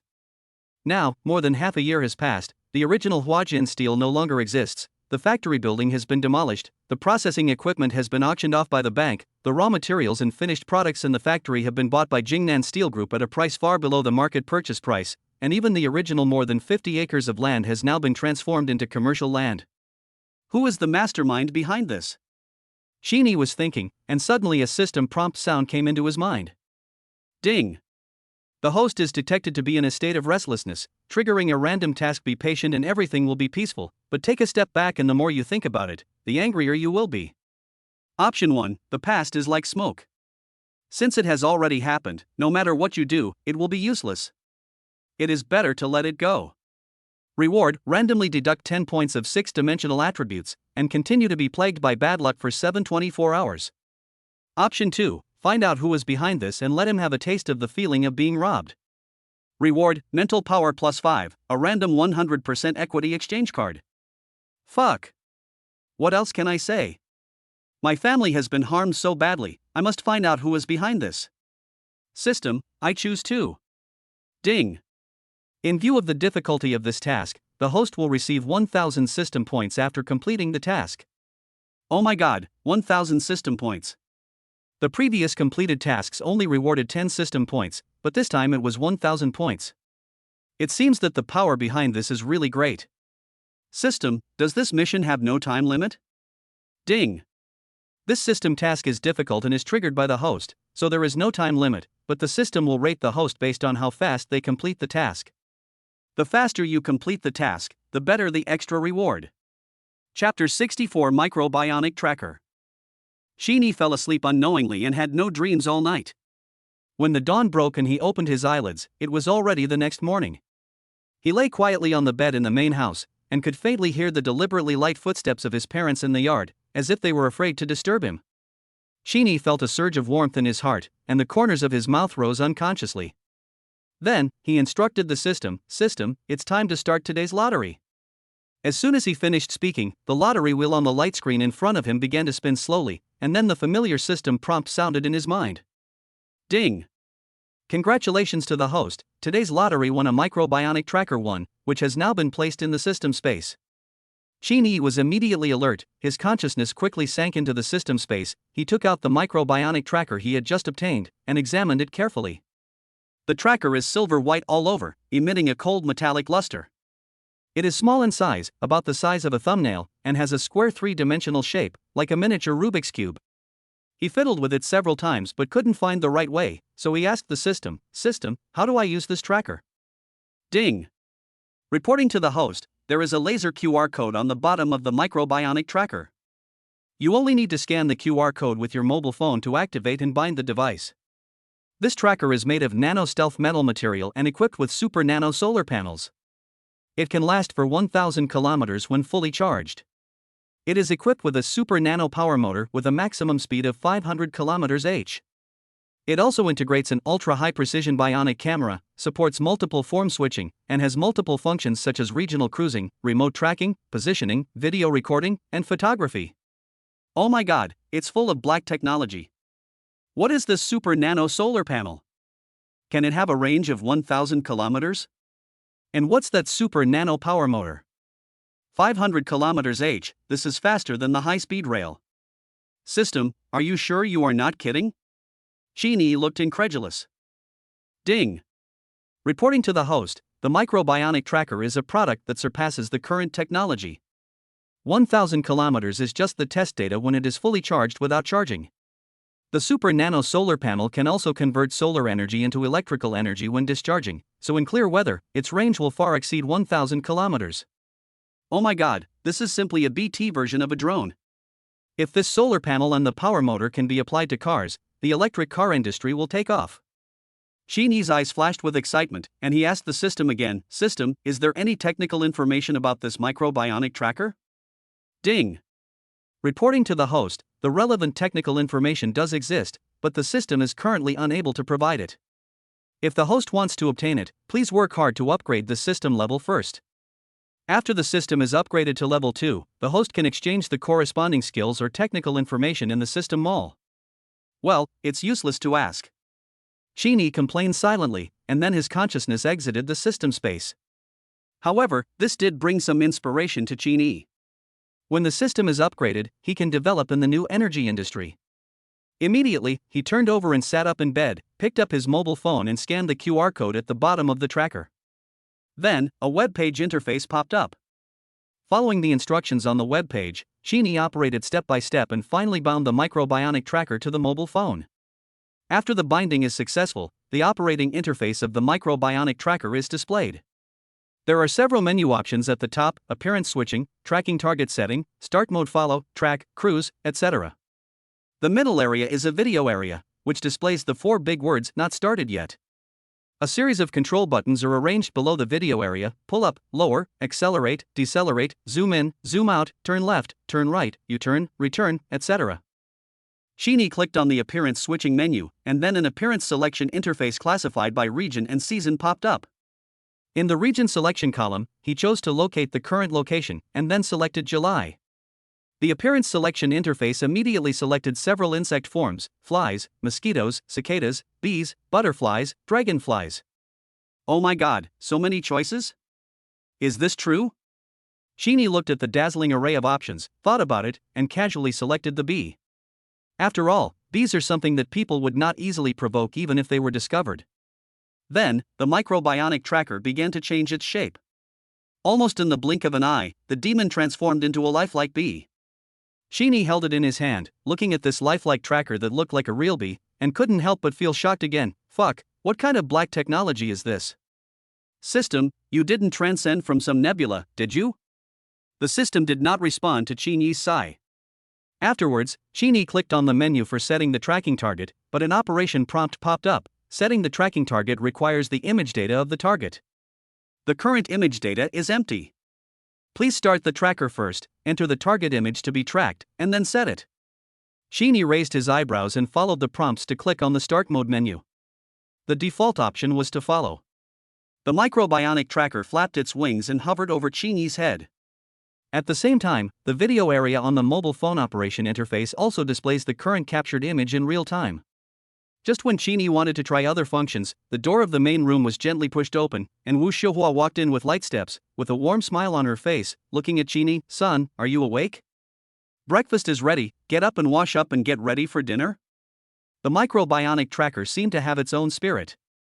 The moment Wu Xiuhua stepped into the house, it automatically rose in height. Its exterior color also blended in with the environment of the main house. If you didn't look closely, you wouldn't be able to detect its existence at all. At the same time, the video screen in Cheeny's mobile phone also quietly focused on Wu Xiuhua. Cheeny quickly turned off the screen of his phone, pretended to have just woken up from a dream, turned over and got out of bed, and responded with a smile, "Mom, you guys got up so early." "Haha, I'm used to it. You must be tired after driving back yesterday, so I wanted to let you sleep a little longer, but I didn't expect you to get up. Now that you're up, go wash up and get ready for dinner." Wu Xiuhua's words were full of care. Cheeny said okay, picked up his phone and walked out of the main house. The microbionic tracker hanging in the air also flew out after Cheeny. When they arrived at the courtyard, Father Qin Jianye was busy in the kitchen. When he saw Cheeny coming out, he smiled and greeted him. "Son, you're awake. How did you sleep last night?" Cheeny stepped into the kitchen, raised his hand and placed it on his father's shoulder, kneading it gently, and asked kindly, "Dad, can you make breakfast? What delicious food do you have today?" "Haha, how can I cook? But I can still help you cook the wontons your mom made earlier. In addition, there are your favorite beef pot stickers." Qin Jianye responded with a smile. Cheeny stretched out his nose to sniff the fragrance in the air, and said with satisfaction, "Well, my mother's cooking skills are really good. It makes people drool just by smelling it." Just at this moment, Wu Xiuhua walked out of the main house, looked at the father and son in the kitchen, her eyes curved into crescents, and said with a smile, "Okay, stop talking nonsense, and go wash up." After that, she immediately looked at Qin Jianye and urged, "Husband, quickly serve the wontons, they should be cooked until they are soft." Qin Jianye smiled awkwardly and said okay, then took out a strainer to scoop the wontons from the pot. "Okay, I'll go to the bathroom first." Cheeny responded with a smile, then quickly ran to the bathroom.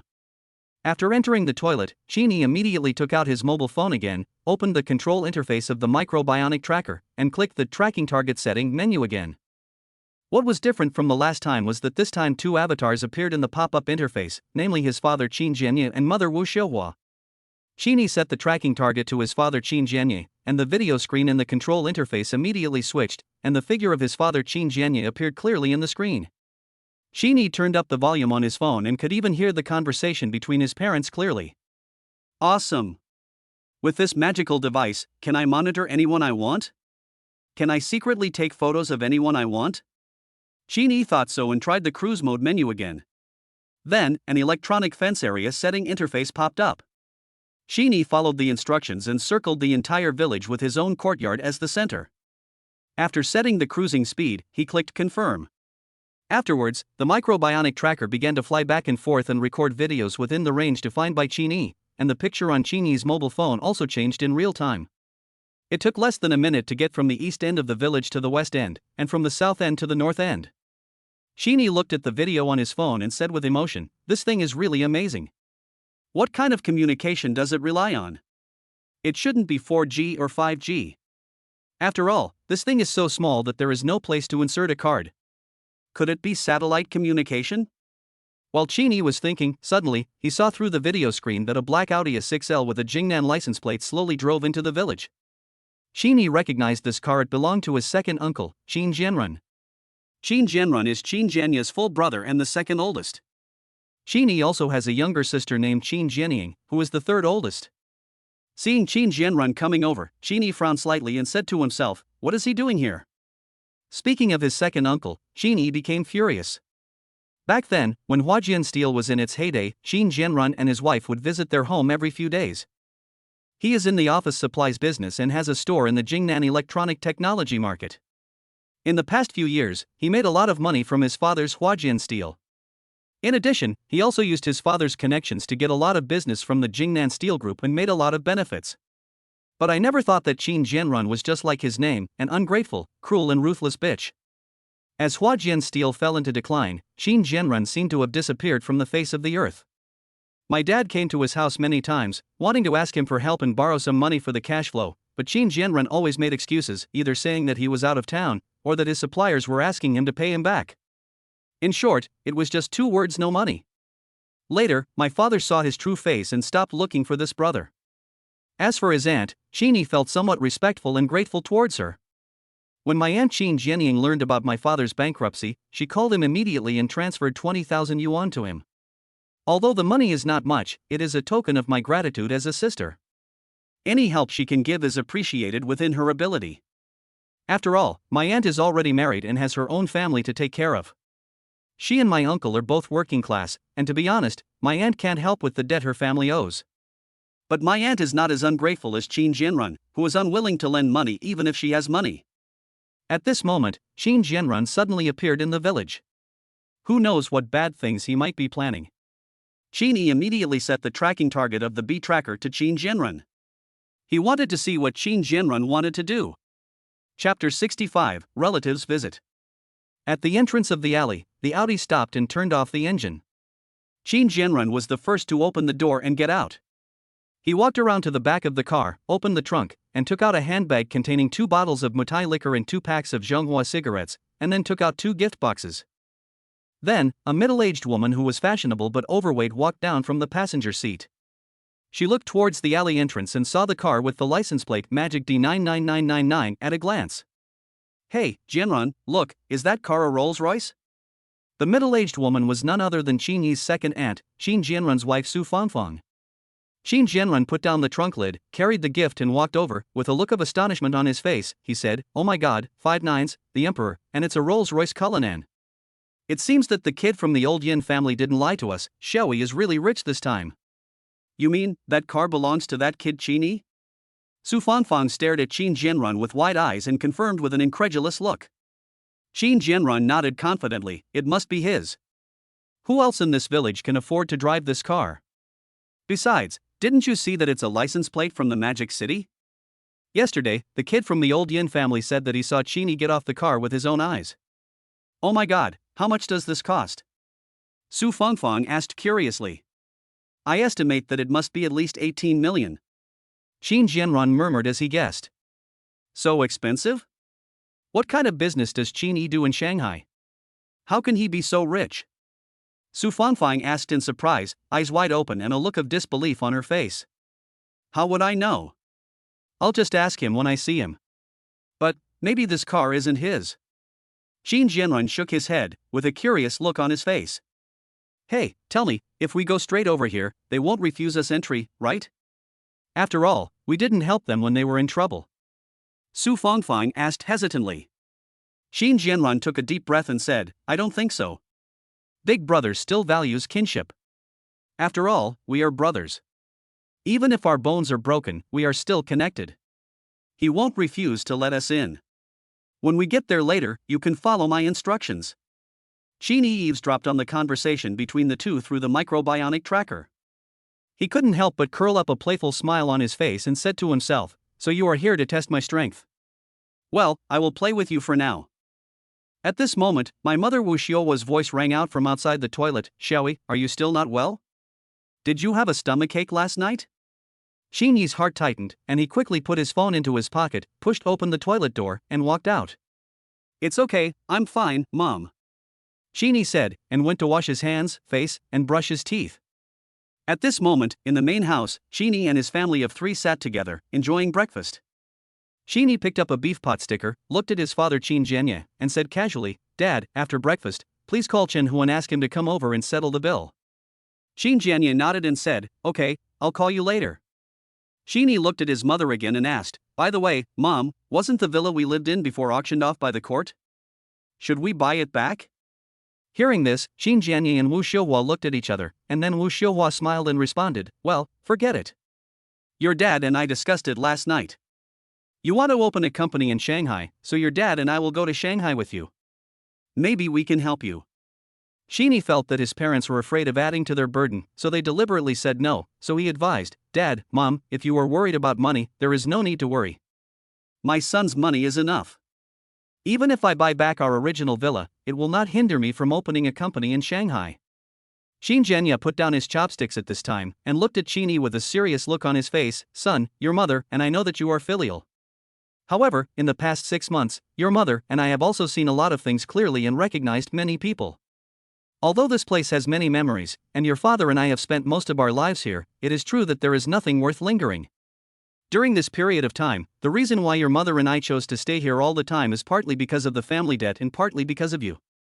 Only when we are here, those debt collectors can find us, and you can feel at ease to continue your studies in the Magic City. But now, since the debt problem can be solved, your mother and I don't want to stay here anymore. So, your mother and I have already discussed it yesterday. When things here are resolved, our family will all go to the Magic City. After listening to his father's words, Sheeny was a little emotional. After silently finishing a beef pot sticker, he nodded and said, well, that's fine. Since you, Mom and Dad, have made a decision, let's go to the Magic City together after everything is settled. When we go to the Magic City, we can start all over again. It's just a little regretful. After all, our family has lived in that house for so many years. If we don't buy it back, I always feel that something is missing in my heart. Well, there's nothing to regret. It's just a house. As long as our family of 3 is together, no matter where we are, that's home. Wu Xiuhua smiled and comforted. Just at this moment, there were a few knocks on the door. Xin Jianya and Wu Xiuhua looked at each other, with a hint of doubt in their eyes. Xin Jianya put down his chopsticks, stood up and prepared to open the door, muttering curiously, it's really rare, who comes here so early? However, before he could answer the door, he heard a familiar yet unfamiliar loud voice, brother, sister-in-law, are you all home? I'm Jianrun. My sister-in-law and I are here to see you. Brother, sister-in-law, can you hear me? Hearing this voice, Xin Jianya, who was about to stand up, froze in place. He looked at Wu Xiuhua in shock and asked, wife, am I hallucinating? Was that Jianrun's voice just now? Wu Xiuhua sighed, put down her chopsticks, stood up and walked out of the house, saying indifferently as she walked, you heard it right, it's your good brother. Xin Jianyi also stood up and quickly followed him out. The two of them whispered to each other as they walked, why is he here suddenly? Wu Xiuhua also frowned slightly and whispered, husband, your brother is the kind of person who won't do anything unless it's for the sake of profit. It's been more than half a year since our family got into trouble, and he hasn't said that he wants to come and see you, his eldest brother. Could it be that you told them about our son's return? Xin Jianya quickly shook his head and denied, no. I haven't contacted Jianren for a long time, you know that. As he spoke, he spread his hands with an innocent look. Okay, go open the door first. Wu Xiuhua waved her hands, with a hint of impatience in her tone, obviously not wanting to dwell too much on this issue. As they were talking, the two of them quickly came to the gate and pulled out the bolt. Then, they heard a creaky sound and the big iron gate was opened. Outside the door, Xin Jianran and Su Fangfang were holding gifts and looking at Xin Jianye and Wu Xiuhua with smiles on their faces. They pretended to be warm and greeted each other, brother, sister-in-law, long time no see, are you all right? Xin Jianye looked at his brother Xin Jianran and his brother's wife Su Fangfang, who came with gifts, with surprise on his face. Xin Jianye was stunned for a moment, and then he asked, Jianran, why are you two here? Hey, brother, I just miss you and sister-in-law, so I rushed here with Fangfang early in the morning. Knowing that you like to drink, I bought 2 bottles of good wine and 2 packs of good cigarettes and came to see you. Xin Jianran said with a smile, looking enthusiastic, and handed the gift to Xin Jianya while speaking. Yes, brother and sister-in-law, Jianran has long said that he would come to see you, but he never had the time. Today is the weekend, and he has nothing to do, so I came here with Jianran. Su Fangfang said, shaking the gifts in her hand, looking at Wu Xiuhua, and continued, I didn't know what to buy, so I bought a box of bird's nest and donkey hide gelatin to replenish my sister-in-law's qi and blood. Although the words were spoken nicely, the two of them kept glancing at Xin Jianye and Wu Xiuhua's expressions, as if testing their reactions. Seeing this, Wu Xiuhua smiled lightly and said politely, well, you said you guys, just come, what are you bringing? Come in quickly, don't stand at the door. Lao Qin, stop standing there, make way. As Wu Xiuhua spoke, she took the gift from Su Fangfang, but the smile on her face seemed very forced. Seeing this, Qin Jianya followed Wu Xiuohua's words and invited the two of them. Oh, yes, come in quickly. Oh, our Qin family's courtyard is well taken care of by my sister-in-law. Qin Jianrun walked in and asked tentatively, Brother, I heard that Xiaoyi is back from the Magic City, right? Qin Jianya paused for a moment, then asked calmly, Well, I came back last night. But who told you that?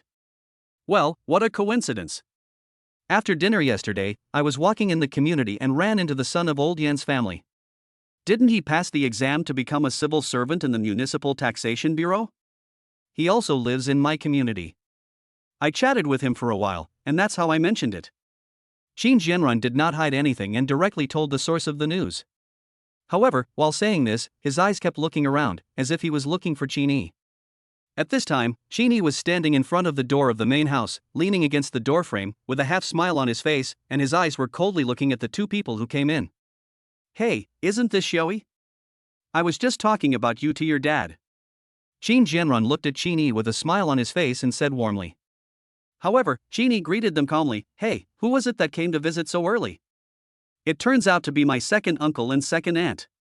What a rare guest. We haven't seen each other for half a year, right? Are you two in good health? I'm fine. Qin Jianrun immediately responded with a smile when he saw Qin Yi, and then complimented Qin Yi, Xiaoyi is getting more and more handsome, just like your father when he was young. Yeah, I didn't dare to recognize him. The change is really too big. Su Fangfang also followed up the conversation, but her eyes flashed with some inquiry and calculation. She looked Qin Yi up and down, and quickly and silently calculated the value of Qin Yi's outfit in her mind. Uncle and aunt, you're joking. Maybe because we haven't seen each other for a long time, you have forgotten what I look like. Qin Yi responded with a chuckle, with a hint of teasing in his tone. Qin Jianrun and Su Fangfang smiled awkwardly. Qin Jianya understood that his son was just trying to provoke them. Although he could understand why his son did that, he still said in a deep voice, Hey, son, why are you talking to your second uncle like that? Qin Yi didn't say anything, shrugged, turned into the house, and continued to eat breakfast. Seeing this, Wu Xiuohua quickly tried to smooth things over. Sorry, Xiaoyi just got up and is still a little confused. It's okay. Young people all get grumpy when they wake up. Our Xiaoye is the same. Su Fangfang said with a smile, trying to ease the atmosphere. As they were talking, the four of them walked into the main house, but the atmosphere seemed a little awkward. Qin Yi ate his meal as if no one was around, but he deliberately made a loud chewing sound, with a tinkling sound, and a dissatisfied sneer on the corner of his mouth, obviously expressing his displeasure in this way. Qin Jianrun put the handbag in his hand aside, and his eyes inadvertently swept across the whole box of mutai that was opened last night. He suddenly felt that these 2 bottles of wine were really not presentable. His expression froze involuntarily, and he pulled the corners of his mouth awkwardly, secretly regretting in his heart, I should have prepared more earlier. On the contrary, Su Fangfang, looking like she had seen a long-lost relative, sat on the sofa and smiled at Qin Yi, saying affectionately, Xiaoyi, you will graduate this year, right? Time flies. I remember 4 years ago, when you were admitted to Magic City University, you were so glorious. Qin Yi scooped a spoonful of wontons into his mouth, chewed slowly, and then looked at Su Fangfang with a sly look in his eyes. He interrupted her lightly, Second aunt, you forgot that I took a year off from school and will graduate next year. Su Fangfang's face froze, and she smiled awkwardly, trying to smooth things over, and said self-deprecatingly, yes, I'm old now, my brain isn't very sharp, and I can't remember things. Qin Yi smiled faintly, with a hint of joking, and pretended to be kind and reminded, Really? Then second aunt has to go see a doctor. I read online that Alzheimer's disease is now early. Frequent forgetfulness is not a good thing. Second aunt can't take it lightly. You have to pay attention to it. Yeah, I also think I should go see a doctor. Su Fangfang didn't understand the meaning of Qin Yi's words. She thought Qin Yi was concerned about her, so she continued to speak along with what Qin Yi said. Su Fangfang didn't understand, but Qin Jianrun did, and he couldn't help but get angry. Damn, this little bastard actually cursed his wife to have Alzheimer's disease. However, he hadn't figured out Qin Yi's true nature yet, and it was not easy for him to lose his temper, so he could only be patient and force a smile to change the subject for his wife. What are your plans, Xiaoyi, for coming back this time? Chapter 66 Playing Tricks on Qin Jianrun and his wife. Qin Yi shrugged and said nonsense, well, what else can I plan?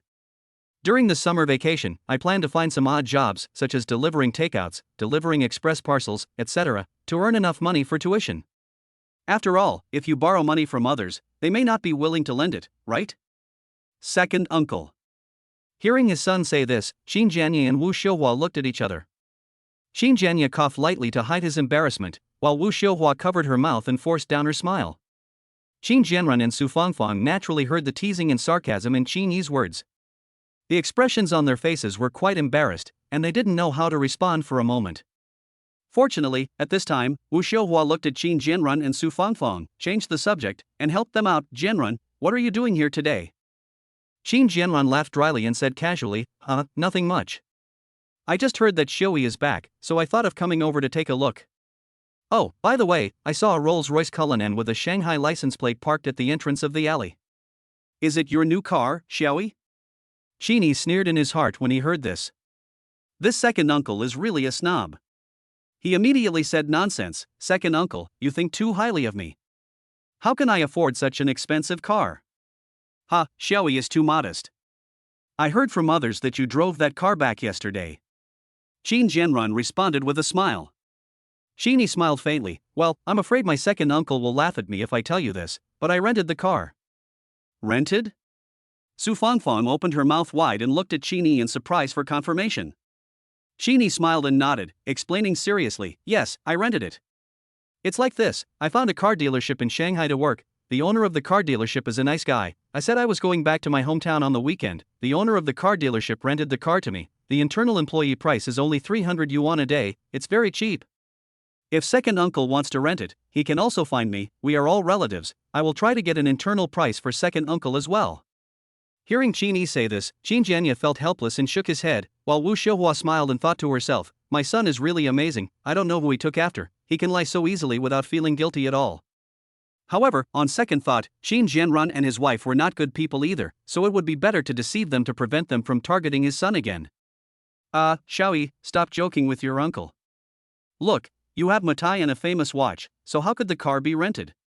Qin Jianrun didn't quite believe what Qin Yi said. As he spoke, he pointed to the box of Matai on the ground and the watch on Qin Yi's wrist. Qin Yi raised his wrist, pretending to be embarrassed, and said with a wry smile, well, this watch is also fake, a high imitation. If second uncle likes it, you can wear it. I will buy another one later. I can still afford something worth 1,800 yuan. Then, what about Matai? Could it be fake too? Qin Jianrun continued to ask. Oh, the Matai is real, but it's not worth much, a box is less than 2,000 yuan. It's embarrassing to say that I also want to buy something good for my dad, but unfortunately, I don't have money in my pocket. How about, second uncle support me? Qin Yi smiled at Qin Jianrun, paused and continued, I think the 2 bottles of Matai bought by second uncle should not be cheap, second uncle's business is doing well recently? Qin Jianrun did not respond, but looked at Su Fangfang. The two exchanged glances, and then Qin Jianrun's originally slightly restrained sitting posture suddenly became unrestrained. He leaned on the back of the sofa, crossed his legs, and said to Qin Yi in a serious tone, Xiaoyi, you can't do this. You should be down to earth. Although 300 yuan a day is not expensive, it is what your father worked hard to earn all day. Su Fangfang also changed her humble and respectful look. A hint of disdain appeared in her eyes. She looked at Qin Yi and said, yes, Xiaoyi. Your family is in such a state now. Why are you still only pursuing vanity and pleasure? Look at our Xiuye. Although her college entrance examination scores are not as good as yours, and her school is not as famous as your Shanghai University, she is now able to support herself. She called us a few days ago and said that she found a job in Shanghai and can earn nearly 10,000 yuan a month. Qin Yi put down his chopsticks, looked at Su Fangfang calmly, and asked curiously, really? Xiaoye is so amazing? She can earn 10,000 yuan a month? What unit does she work in? What does she do specifically? In the future, if I can't make it in Magic City, I'll have to trouble Xiaoye, my sister, to take care of me. Poof. Qin Jianye couldn't help but spit out a mouthful of tea when he heard this. He smiled awkwardly at Qin Jianrun and said, sorry, I choked. Wu Xiuhua quickly turned around and took the opportunity to get a tissue for Qin Jianye to quickly adjust the smile on her face that she couldn't hide. Looking at Qin Jianrun again, he was seen frowning slightly, as if he was somewhat unhappy. On the contrary, Su Fangfang's expression was so intense that it was almost as if the word proud was engraved on her face. Su Fangfang thought for a moment, then looked at Qin Jianrun and asked, Jianrun, is it CNM or CMN? Qin Yi pondered and continued, is it MCN? Yes, it's MCN. We don't know what it is, but the salary is quite high, 10,000 yuan a month, and there are commissions for good performance. After Qin Yi's reminder, Su Fangfang finally remembered. However, Qin Jianrun coughed lightly and quickly gave her a look, indicating that she should stop talking. He smiled awkwardly and continued, Xiaoyi, don't listen to your aunt's bragging. What good job can Xiaoye find? If she can really earn 10,000 yuan a month, does she still need us to transfer money to her every month? Hearing this, Su Fangfang immediately understood that her husband was worried that Qin Yi would ask Xiaoye for help when he really couldn't make it. She secretly praised her husband for his quick thinking, and immediately smiled awkwardly, agreeing, yes. We should be thankful that Xiaoye can take care of herself. Xiaoyi, don't count on her. Watching the two people's performance in unison, Qin Yi shook his head silently in his heart, feeling extremely disappointed with Qin Jianrun and Su Fangfang. Afterwards, Qin Jianrun and his wife chatted with Qin Yi and his family of three about some family matters, but the atmosphere was no longer as warm and polite as when they first entered the house. Instead, there was an inexplicable sense of superiority that rich people have when visiting their poor relatives. Just as Qin Jianrun and his wife were getting ready to leave, there was a loud bang outside the door, and the rusty iron door was roughly kicked open from the outside, followed by a large group of people rushing in. When the people in the main house heard the noise, they all stood up in a hurry and came to the courtyard, where they heard a rough voice, Qin Jianye. Qin. Get out here.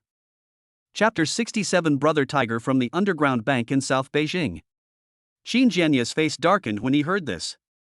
He was about to push the door open and leave, but Qin Yi reached out and gently stopped him. Dad, who are these people? The leader is Chen Hu, the boss of the underground bank in southern Beijing. Those around him are his men. Qin Jianye smiled bitterly and shook his head, his doubts growing. Strange, I haven't even called him yet, why did he come uninvited? Qin Yi heard this, a faint smile appeared on the corner of his mouth, he raised his hand and gently patted his chest, his tone relaxed and confident. Don't worry, Dad, I'm here. As he spoke, he flashed and walked out of the main house first. Qin Jianye, Wu Xiuhua, Qin Jianrun and Su Fangfang followed him into the yard. The leader, Chen Hu, saw several people coming out and sneered, Oh. You are all here, just in time. Qin Jianye, the day to pay back the money has come again, how is the money prepared? Is it time to pay back the debt you owe me? Are you Chen Hu? Qin Yi's eyes were fixed on Chen Hu, with a hint of contempt in his eyes. He silently gave the system an order in his mind, System, open the eye of truth. As the system prompt sounded, all the information about Chen Hu appeared in front of Qin Yi. Name, Chen Hu. Gender, male. Identity, boss of underground bank in southern Beijing. Age, 35. Realm, none. Kung Fu, boxing, Muay Thai, Judo, Sanda, mixed martial arts. Favorability, 0. Intimacy value of opposite sex, 15.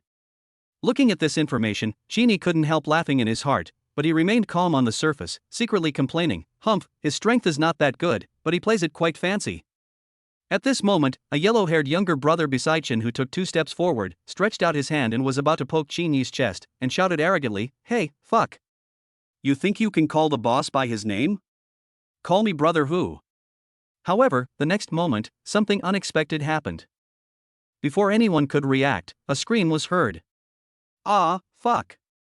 The yellow-haired man screamed, glared at Qin Yi, and continued to shout, Let me go. It turned out that when the yellow-haired man's finger was about to touch Qin Yi's chest, Qin Yi moved as fast as lightning and grabbed the finger tightly. Qin Yi is now in the middle stage of Ming gene cultivation, and with the peak human value of 10 points for all 6 attributes, one can imagine how powerful he is. Qin Yi looked at the yellow-haired man calmly and continued to increase the strength in his hands.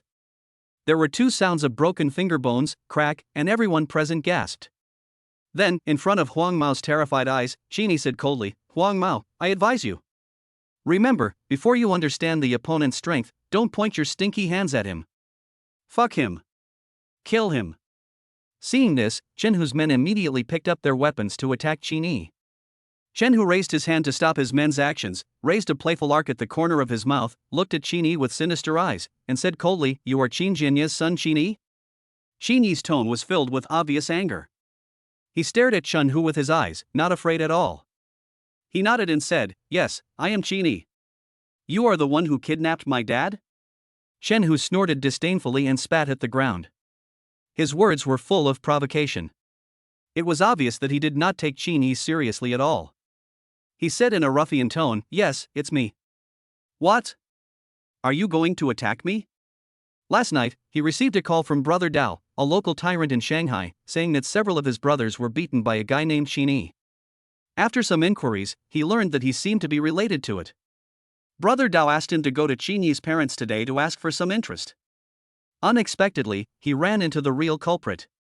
If he could kidnap this guy, he would be in touch with the local tyrants in Magic City. Wouldn't it be great if he could open an underground money-lending business in Magic City, where every inch of land is worth a lot of money? Qin Yi's hand that was clenching the yellow-haired man's fingers increased its strength again. Beads of sweat oozed out of the yellow-haired man's forehead. His eyes began to roll back. He wailed weakly, his voice full of fear and despair, "Tiger, brother Tiger, save me. My bones are broken, they are about to break." Qin Yi still didn't care, staring at Chen Hu, and said coldly, "No?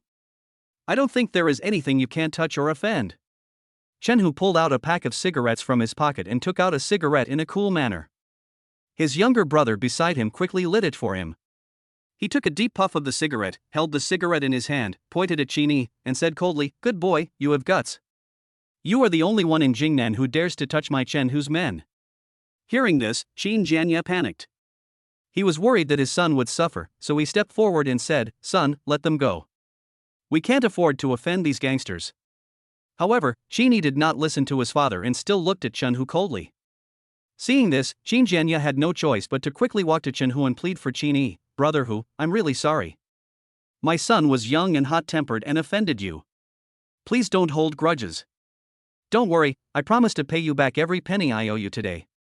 Chen Hu raised his eyebrows and looked at Qin Jianye. His voice was full of teasing and he sneered, "Give it all back to me? Qin Jianye, did you win the lottery?" "Oh, that's not right. You can't win 200 million in the lottery."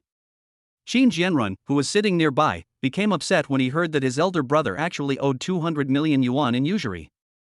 He secretly tugged at the sleeve of his wife Su Fangfang, and with a bit of panic and fear in his voice, he lowered his voice and said, "Wife, find a chance and let's evacuate quickly." Qin Jianye's eyes widened immediately, and with a bit of anger and confusion, he questioned Chen Hu, 200 million? "Brother Hu, you must have remembered it wrongly. I only borrowed 50 million at the time, and it was mortgaged with equity. Huajian Steel was acquired, and you also exchanged your equity for part of the money. How could it be 200 million? Hey, Qin Jianye, are you really stupid, or are you pretending to be stupid? When you borrowed the money, did I tell you very clearly? The term is 3 months, and the principal and interest total 70 million. Do the math yourself, how many months has it been? The equity you mortgaged is only enough to pay the interest." Chen Hu said, counting on his fingers and talking to Qin Jianye, "Let me do the math for you. 50 million principal, 6 months, monthly interest of 0.35, interest compounded, minus the 10% equity of the acquisition of the factory, counted as your 5 months interest, you now owe me a total of more than 224 million. If you can pay back the money today, I'll wipe out the 24 million for you, how about it? Good enough?" You are talking nonsense, the loan contract doesn't say that." Qin Jianye retorted angrily. "Bah, what loan contract? What the hell is a loan contract?" Chen Hu said, patting Qin Jianye on the shoulder, and continued, "Old man, let me tell you. In Jingnan, my words are the contract. I asked you to sign the acquisition contract obediently, but you didn't listen and insisted on going against us. Fine, as you wished, we spent tens of millions more to get that piece of land. You tell me. Do you have to pay back the loss of tens of millions? I'm telling you clearly, if you go against us, you must be prepared to bear the consequences." After saying that, Chen Hu looked around at the people in the courtyard, his eyes revealing a hint of amusement. He raised his finger and pointed at Qin Jianrun and Su Fangfang who were hiding in the corner, and said coldly, Are you with their family too?" Qin Jianrun's heart tightened and he hurriedly shook his head to deny it. The muscles on his face twitched slightly due to nervousness. He said in a hoarse voice, No, brother, we are not together, we just came here to visit."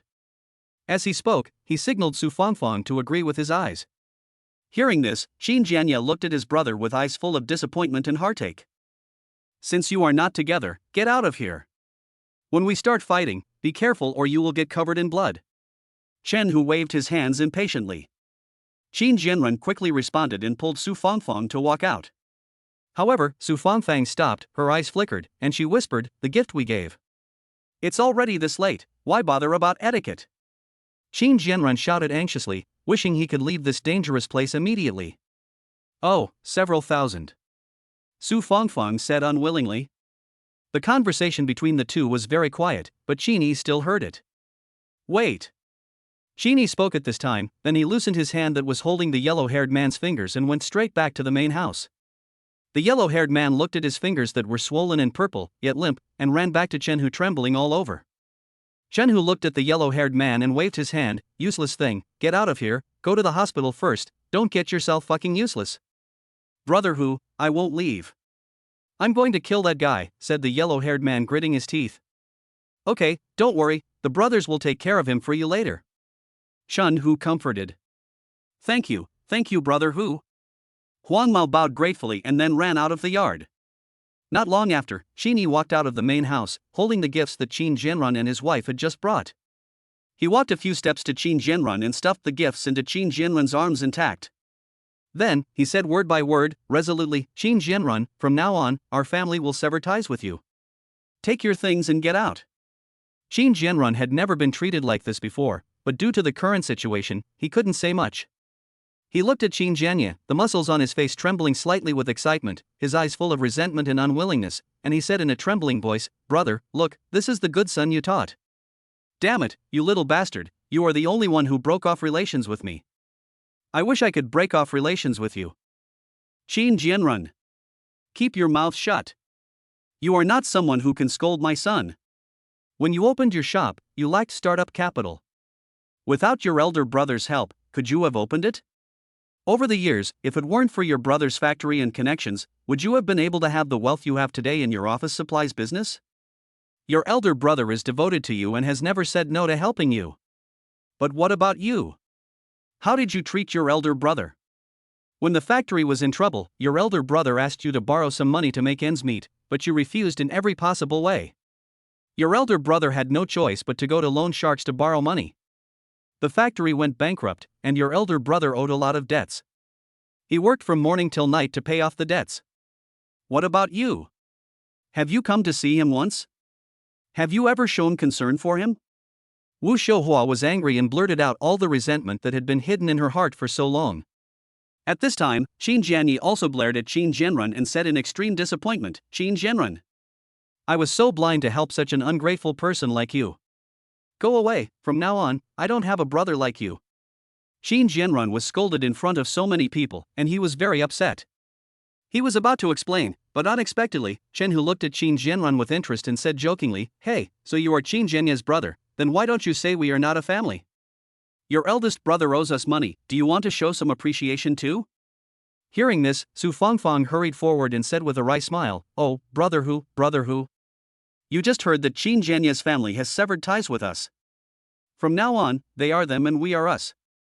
We each have our own affairs. Besides, it is said that the son pays the father's debts and the father pays the son's debts. I have never heard of the younger brother paying the brother's debts. Don't you think that's right?" Don't say that. If you say so, it really makes sense." Chen Hu looked at Qin Jianren and Su Fangfang with disdain, and then waved to the younger brothers behind him, and the younger brothers made way. Chen Hu continued impatiently, "Since it doesn't matter, don't stay here, get out." Yes, Brother Hu, let's get out of here now, Su Fangfang said as she pulled Qin Jianren, picked up her things, and ran out of the yard. Chapter 68 Group Fight. Come on, lock the door for me. If the money cannot be paid today, no one can leave this door. Chen Hu put his hands on his hips, arrogantly ordered his men, with a sneer on his lips. Seeing this, Qin remained calm and walked slowly to Qin Jianye, and said softly, "Dad, take Mom into the house first, I'll take care of things here." "Son, don't do anything rash. They are outnumbered and powerful. If we can't do anything, just call the police." Qin Jianye looked at Qin with a worried look on his face, his tone full of worry. Qin just smiled and said confidently, "Don't worry, I know what's going on. 200 million is nothing, your son can afford it." Hearing this, Qin Jianye felt a little more at ease. He looked at Qin, a warm feeling welled up in his heart, and then he retreated back to Wu Xiuhua. "Son, be careful. Wu Xiuhua also reminded from behind. Sheeny smiled at the two of them and waved, "Dad, Mom, come in quickly, I'll be here for you." Although Qin Jianye and Wu Xiuhua agreed verbally, how could they feel at ease letting their son face so many gangsters alone? They held hands nervously and looked at their son's back with worried looks on their faces. Sheeny walked up to Chenhu with big strides, stared at him, and said in a flat tone, "Chenhu, do you want to take action first, or do you want to collect the money first?" When Chenhu heard this, he sneered and looked at Qin Yi provocatively. "Hey, what's the matter? From what you said, you will pay back the money?" Qin Yi met Chenhu's gaze without fear, and his tone revealed an unquestionable determination. "Of course. Debts should be paid back, and sons should pay their father's debts. This is only natural. I don't care if you are a loan shark or not. I will pay back the money our family owes." "Okay. You're a real man," Chenhu said, giving Qin Yi a thumbs up, and then snapped his fingers at his younger brother behind him. The younger brother behind him immediately took out the loan contract and a POS machine from his bag. Chenhu raised his chin towards Qin Yi and continued, "It's agreed, 200 million. You swipe the card and the loan contract will be returned to you. If you can pay back the money, I can also forgive you for what you did to my younger brother just now. How about it? Is that good enough?" After Chenhu finished speaking, he looked at Qin Yi with a playful look on his face, thinking to himself, "Are you kidding me? 200 million. In 6 months, 50 million became 200 million. This deal is simply too good to be true. Compared with 200 million, one of my little brother's fingers is nothing. But, can this kid really come up with 200 million? Chenhu silently put a question mark in his heart. "No problem," Qin Yi said, and took out the bank card of China Merchants Bank. The younger brother was about to take it, but Qin Yi suddenly took it back. He sneered, but continued in a calm tone, "But I have a condition." "Ha ha." Chenhu sneered when he heard this, with a trace of disdain in his eyes, and continued, "Conditions? Boy, you better understand it. You owe me money, not me. Do you need conditions to pay back the money? So what? Isn't it said these days that the one who owes money is the uncle and the one who asks for it is the grandson? Today I just want to play the uncle, is that not okay?" Qin Yi did not back down, looking directly into Chenhu's eyes, his tone revealing an unquestionable domineering attitude. The younger brother who was about to take Qin Yi's bank card turned around and looked at Chenhu, frowning and reminding him, "Boss, this kid is taking advantage of us." Chenhu's face was gloomy, and he stared at Qin Yi coldly, but he raised his hand and slapped the little brother in the face, and shouted angrily, "Get out! You only know what the hell is going on among so many people." The younger brother covered his face and glared at Qin Yi with resentment, but he didn't dare to say anything more and stepped aside obediently. After a moment of silence, Chenhu looked at Qin Yi and said coldly, "Boy, if you can't pay me back later, don't blame me for being too harsh. Tell me, what are the conditions? Don't worry, I will definitely return the money to you today." Qin Yi glanced at the younger brothers behind Chenhu, paused, and continued, "However, there must be an explanation for kidnapping my father." "Ha!" Chenhu spat upon hearing that, and then responded with a gloomy face and a disdainful tone, "So you want to stand up for your father? Okay, tell me, what do you want to say?" At this time, Qin Jianye on the side hurriedly interrupted and said, "Son, let's forget about the past and not pursue it. Dad, don't worry about this. I know my limits. I want to let them know that our Qin family is not something that anyone can touch." Qin Yi raised his hand to interrupt Qin Jianye's words, and continued to scan the crowd, saying word by word, "Who ordered the kidnapping? Who did the kidnapping? Who beat him? Today, I will slap myself 100 times, and then kowtow to my father to apologize. Forget it." Hearing Qin Yi's request, everyone present, including Qin Jianye and Wu Xiuhua, were shocked. Afterwards, Chenhu and his younger brothers laughed wildly. Chenhu raised his finger and pointed at Qin Yi, with a cold smile on his face. His eyes were full of contempt, and he said coldly, "Okay, kid. I, Chenhu, have been in Jingnan for so many years, but this is the first time I have met someone as shameless as you. You have guts." After saying that, Chenhu turned around and glanced at his subordinates, shouting angrily, "What the hell are you still standing there for? Come on. Kill this guy. Just leave him with a breath." For a moment, shouts and screams rang out in the courtyard.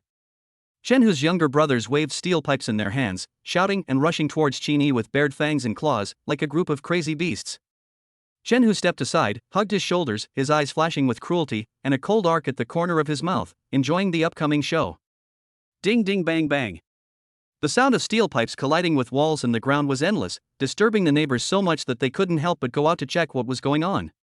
They gathered outside the Qin family's courtyard, craning their necks, staring wide-eyed, listening to the noise in the yard, and talking in a flurry. What's going on? What happened? A middle-aged man in a floral shirt scratched his head, looking confused. I don't know. Could it be that those debt collectors are here to cause trouble again? A woman holding a child said worriedly.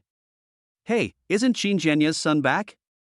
Why hasn't he paid back the money yet? A tall and thin young man interrupted. Who knows? I saw his son last night. He was dressed very well and should be quite rich. How could they fight? The middle-aged woman who claimed to be Qin Yi's third aunt last night shook her head, looking puzzled. I say, should we call the police? We are all from the same village, we can't just stand by and watch. Another middle-aged woman said in a low voice. However, as soon as she finished her words, she was interrupted by an old man. Oh, forget it. Those debt collectors are not easy to deal with. If they knew that it was us who called the police, they would definitely cause trouble for us in the future. He waved his hands as he spoke, looking helpless. Others also echoed, well, that's right. You said this matter is a big deal. Outside the yard, some neighbors looked inside through the cracks in the door, some climbed onto the roof to look in, some shook their heads inside, some whispered to each other, but no one dared to call the police. In the yard, more than a dozen young men were waving steel pipes at Qin Yi, but they either hit the air or collided with other people's steel pipes, and they didn't even touch the corner of his clothes. Qin Yi's figure was like a cheetah, his movements were precise and swift, he moved swiftly and dodged like a dragon playing in the water, weaving and weaving among the dense shadows of sticks. His eyes were as sharp as an eagle, accurately capturing the movement of each steel pipe and flexibly dodging every attack. Although it is said that 2 fists cannot beat 4 hands, and a good tiger cannot fight a pack of wolves, and although there are many gangsters in number and they are all armed, Qin Yi has no fear in his heart. After all, he is now in the middle stage of Mingjin and is proficient in Xingyiquan. Even if he fights these gangsters head-on, it will not be a difficult task. However, it is still very painful to swing the steel pipe on the body, and now I am unarmed, which would be a waste of time. Besides, Qin Yi also had to consider what to do if the police got involved. He had to come up with a foolproof plan. He should have switched the microbionic tracker back to the following mode just now to leave evidence. At this moment, Qin Yi noticed that on the roof of the neighbor next door, several people were holding their phones towards him. They must be recording the video. Qin Yi was delighted. Now that he had witnesses and physical evidence, this must be considered as self-defense. Just when Qin Yi was about to stop dodging and teach these gangsters a lesson, one of the gangsters thought that Qin Yi had made a mistake and suddenly swung the steel pipe at Qin Yi's head. Qin Yi was quick-witted and quick-handed. He grabbed the steel pipe and pulled it hard with his backhand, snatching the steel pipe from the gangster's hand. The gangster was also pulled and staggered towards Qin Yi. Qin Yi dodged, and 4 or 5 steel pipes hit the gangster's back. The gangster fell to the ground in pain, wailing. Qin Jianyi and Wu Xiuhua, who were watching from the side, were terrified. Wu Xiuhua was so nervous that tears came out of her eyes. She cried to Qin Jianyi, "Why are you still standing there? Call the police." Qin Jianyi was about to respond, but he heard Qin Yi approaching them and lowered his voice, "Dad, Mom, don't call the police yet, wait until I'm done with this." Afterwards, Qin Yi held a steel pipe, his momentum increased greatly, he waved the steel pipe, and fought head-on with the gangsters. With the strength of the middle stage of Mingjin, plus the peak value of 10 points of all 6-dimensional attributes, Qin Yi's power was so powerful that every blow accurately knocked the steel pipes in the hands of the gangsters away. The steel pipe flew out of their hands, and the gangsters' knuckles were shaken so hard that they felt as if their bones were about to break. For a moment, the courtyard was filled with the clanging sounds of steel pipes colliding, and the crying and wailing of the gangsters was also endless. Shen Hu, who was standing aside and watching the fight quietly, was also dumbfounded at this time. He stared blankly at the scene in front of him, his eyes full of shock and horror. "Damn it, a bunch of useless things. Get the hell out of the way." Shen Hu roared, strode forward, clenched his fists, and stepped back and forth, making the movements of a boxer. The younger brothers staggered back to the side holding their aching hands, making way for their boss. Chapter 69, Crippled Shen Hu. Seeing this, Qin Yi curled up a cold smile, threw the steel pipe in his hand lightly, and assumed the starting 3-body stance of Xingyiquan. At this moment, all the muscles in his body tensed up, like a beast ready to attack. Afterwards, he bent his palm slightly, and looked at Shen Hu with a provocative light in his eyes. "Come on, Shen Hu, let me see how awesome you are." Qin Yi's voice was not loud, but it carried a sarcasm that could not be ignored. Every word was like a heavy hammer, hitting Chen Hu's heart. Chen Hu looked at Qin Yi's calm and steady aura like a mountain, and knew that Qin Yi was definitely a martial artist. This was something he had not thought of before. Coupled with what Brother Dao from Madu revealed about Qin Yi last night, he suddenly felt a little uneasy, and a deep regret welled up in his heart. Although he has a wide range of interests and has learned many types of kung fu, including boxing, Muay Thai, Sanda, mixed martial arts, etc., he has only touched the surface and has not grasped the essence. Normally, he was just bluffing in front of his younger brothers. With his bravery and brute force, he made his younger brothers stand in awe of him, but in fact he was extremely cowardly inside. But because of the looks from the crowd around him, how could he easily show weakness? If he gave in before the fight even started, how would he lead all these little brothers in the future? He had no choice but to grit his teeth, thinking of taking the initiative, and rushed towards Qin Yi. He pushed his feet hard, and his body became like a swift cheetah, and a straight punch with a whistling sound hit Qin Yi's face. However, Qin Yi just slightly turned his body and easily dodged the seemingly fierce but actually clumsy attack. At the same time, Qin Yi's mouth curled up into a sneer, as if he was watching an extremely boring performance. Too slow. Too weak. Qin Yi shook his head and commented on Chen Hu's skills with disdain. Although his voice was calm, it revealed an undisguised sarcasm. The look he gave Chen Hu was as if he was looking at a clown. Fuck you. Looking at Qin Yi's contemptuous eyes and listening to his disdainful sarcasm, Chen Hu was furious. He cursed, turned around, and attacked Qin Yi's lower body with a sweeping kick with a sharp sound of wind, trying to save some face. However, Qin Yi just smiled slightly, jumped lightly, and easily dodged the attack. I thought you were so powerful, but it turns out you're just a silver-plated spearhead, good-looking but useless. Qin Yi looked at Chen Hu with even more disdain, mocking him. Little bastard, I must kill you today. Chen Hu roared angrily and rushed towards Qin Yi again like an enraged beast. After these two moves, Qin Yi also found out Chen Hu's strength and was too lazy to deal with this idiot anymore. He stepped back with his right foot, lowered his shoulders and elbows, coordinated his hands, eyes, body and steps, moved the root, middle and tip joints together, and connected each other. His shoulder pushed his elbow, and his elbow pushed his hand. A cannon punch was like a cannonball fired from a gun, and the air seemed to be torn apart by this punch, making a sharp whistling sound. Bang! The two fists collided, and then Chen Hu screamed ah! And staggered back a few steps. He held his numb arm with his other hand and stared at Qin Yi with uncertainty. After exchanging a punch with Qin Yi just now, Chen Hu felt as if he had hit a steel plate. The recoil force made his arm hurt so much. However, what Chen Hu didn't know was that Qin Yi had only used less than 20% of his strength in that punch. If Qin Yi had really used his full strength, Chen Hu's hand would probably have been crippled. The reason why Qin Yi didn't use his full strength was, on the one hand, that he was not clear about his current strength, and on the other hand, he just wanted to vent his father's anger and didn't really want to kill anyone. After all, he still had to find out from Chen Hu who was the mastermind behind the acquisition of Huajian Steel. Last night, Qin Yi checked the news about Huajian Steel on the internet. The person who signed the contract for the acquisition of Huajian Steel was a lawyer named Wang Ming, who was just an agent. He did not find out who was the mastermind behind the scenes. Therefore, he wanted to find clues about the person behind the scenes through Chen Hu. Chen Hu held the injured arm tightly with his other hand. His expression was like a cat whose tail was stepped on. He stared at Qin Yi fiercely and said angrily, "How dare you hurt me?" Qin Yi shook his wrist as if nothing had happened. His voice was full of sarcasm and disdain as he sneered, "Everyone says you are too weak. I only used 10% of my strength, and you can't do it? Besides, weren't you the first to attack? You are not as skilled as others, so who else can you blame?" Okay, kid, you have guts," Chen Hu said, glancing at his men beside him, and then noticed Qin Yi's parents hiding nearby. A sinister smile appeared on the corner of his mouth, and he said angrily, "Boy, you are awesome, aren't you? I can't fight alone, but I have a lot of people. Come on, all of you. I don't believe that this kid can protect his parents by himself. Beat him hard. If he dies, it's mine." Upon hearing this, the younger brothers picked up their steel pipes and locked their eyes on Qin Jianyi and Wu Xiuhua behind Qin Yi. Qin Yi narrowed his eyes and stared at Chen Hu, saying coldly, "Chen Hu, you are so shameless." After saying that, Qin Yi didn't waste any more words. He used the tiger out of the cave move, stepped forward with his left foot, kicked with his right foot, put his left fist at his waist, and used his right fist to hit Chen Hu's heart with the sound of tearing the air. This punch was more powerful than the previous cannon punch. Chen Hu panicked and didn't care about the pain. He raised his arm to block it in a hurry. But with a crisp sound of crack, his arm that had just exchanged punches with Qin was broken at an alarming angle. The white bone broke in the middle of the forearm, the fracture surface pierced through the flesh and blood gushed out immediately. He screamed, his face full of pain and fear. Seeing this, the younger brothers were frightened and turned pale.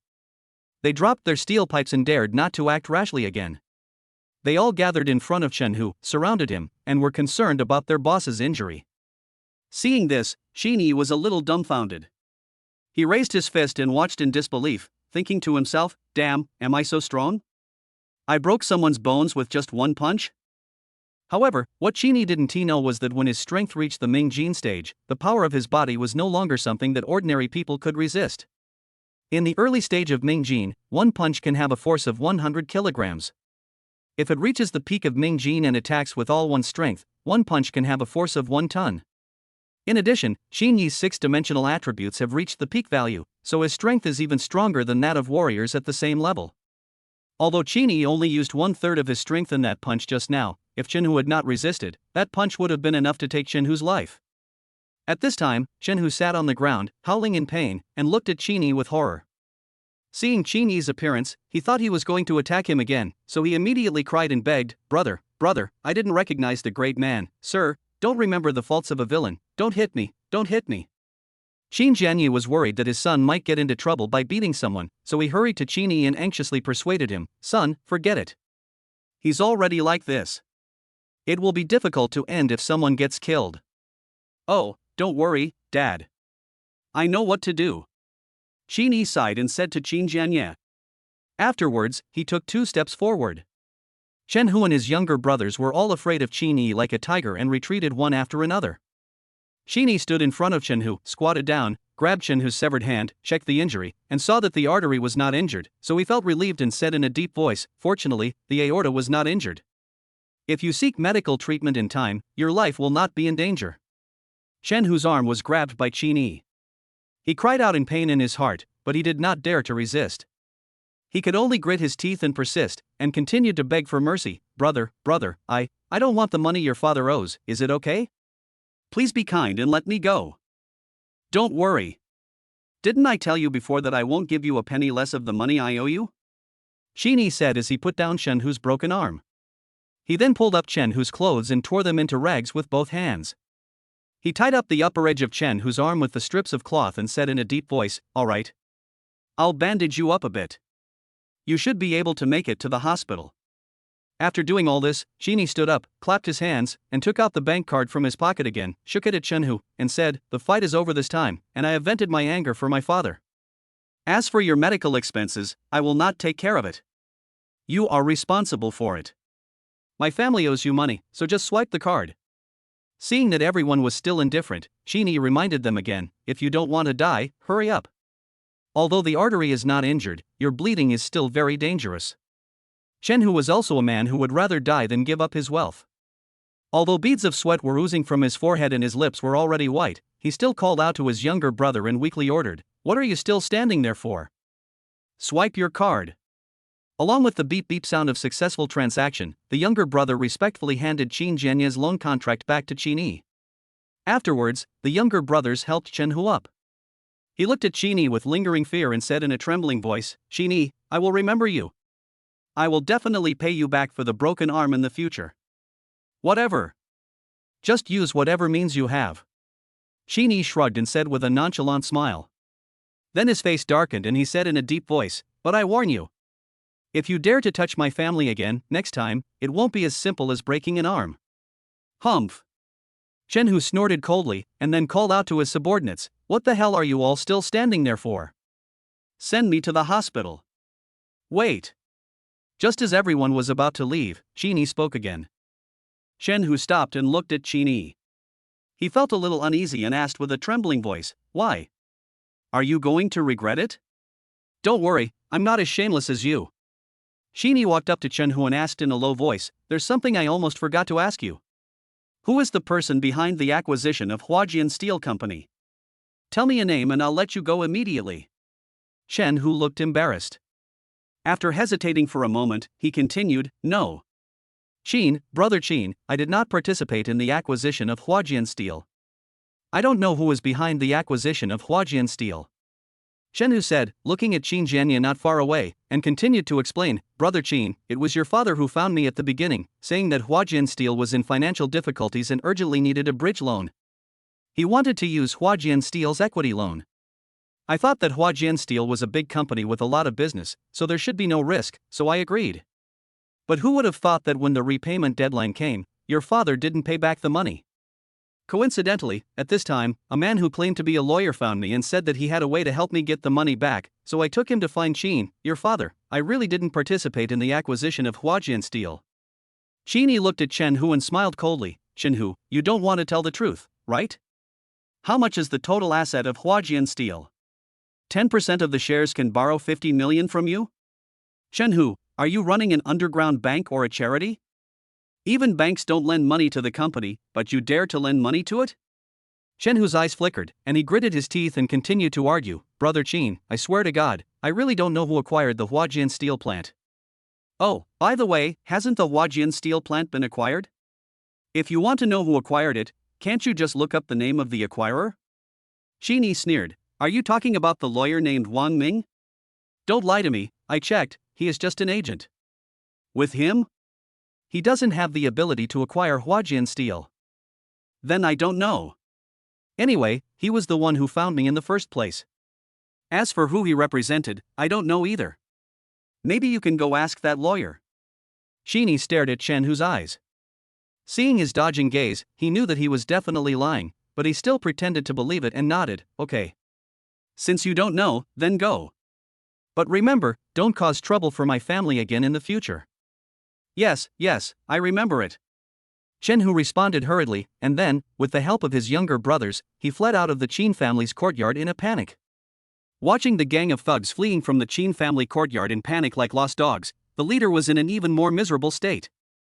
Although there was a cloth strip tied on his arm, blood was still gushing out. The alley he ran through seemed to be marked, leaving behind a series of shocking bloodstains.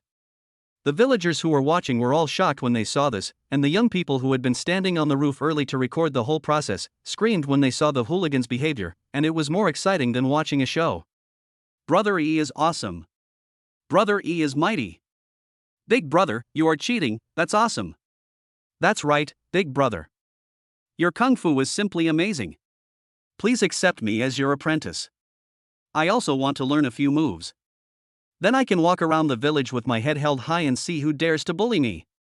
Hey, you little bastard, when did you sneak up to the roof? Come down quickly, or you might fall. An old man in front of the courtyard gate looked at his grandson standing on the roof and couldn't help scolding.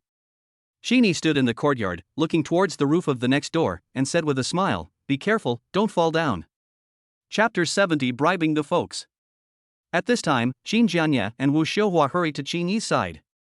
Wu Xiuhua took Qin Yi's hand and gently stroked the back of his hand. Her eyes were full of pity. She asked anxiously, son, is your hand okay? Let mom take a look. Is it injured? Qin smiled and patted Wu Xiuhua's hand, shook his head lightly, and comforted her, Mom, I'm fine, don't worry. My hands are strong, how can they be injured so easily? As he spoke, Qin handed the loan contract in his hand to Qin Jianye, with a confident smile on his face, Dad, keep the contract. The money our family owes has been settled. From now on, we don't have to worry about this anymore. Qin Jianye's eyes were red. He took it with both hands, and his fingers couldn't help but tightly clasp the pages of the contract. After a moment, he said solemnly, Son, thank you. If it weren't for you today, I really don't know what I would do. Qin smiled and opened his arms, hugged Qin Jianye and Wu Xiuhua, and said gently, We are a family, why thank you. After a while, Qin patted his parents on the back and continued, Okay, Mom and Dad, you go back to the house first. I'll go out to see if they've left, and comfort the villagers. In case the police come later, I'll tell them not to talk nonsense. Well, be careful then. Wu Xiuhua warned worriedly, and Qin Jianye echoed beside him, Yes, son, I think that brother who was seriously injured, be careful that he might retaliate against you. Qin smiled even more brightly, Mom and Dad, don't worry, his injury will take at least half a year to heal. Besides, I'm not a pushover. If he wants to cause trouble for me, he'll have to see if he has the ability to do so. Son, you still have to be careful. Qin Jianye advised with a worried look on his face. It's easy to dodge an open attack, but it's hard to guard against an arrow from the dark. Brother who has more than just the people here today. Just because he doesn't take action himself doesn't mean he won't ask his men to take action. Qin Yi nodded and said, don't worry, it's okay. You all saw my son's skills just now. Most people are no match for me. He will be fine. After saying that, Qin Yi was about to turn around and walk out, but was stopped by Qin Jianye again. Hey, son.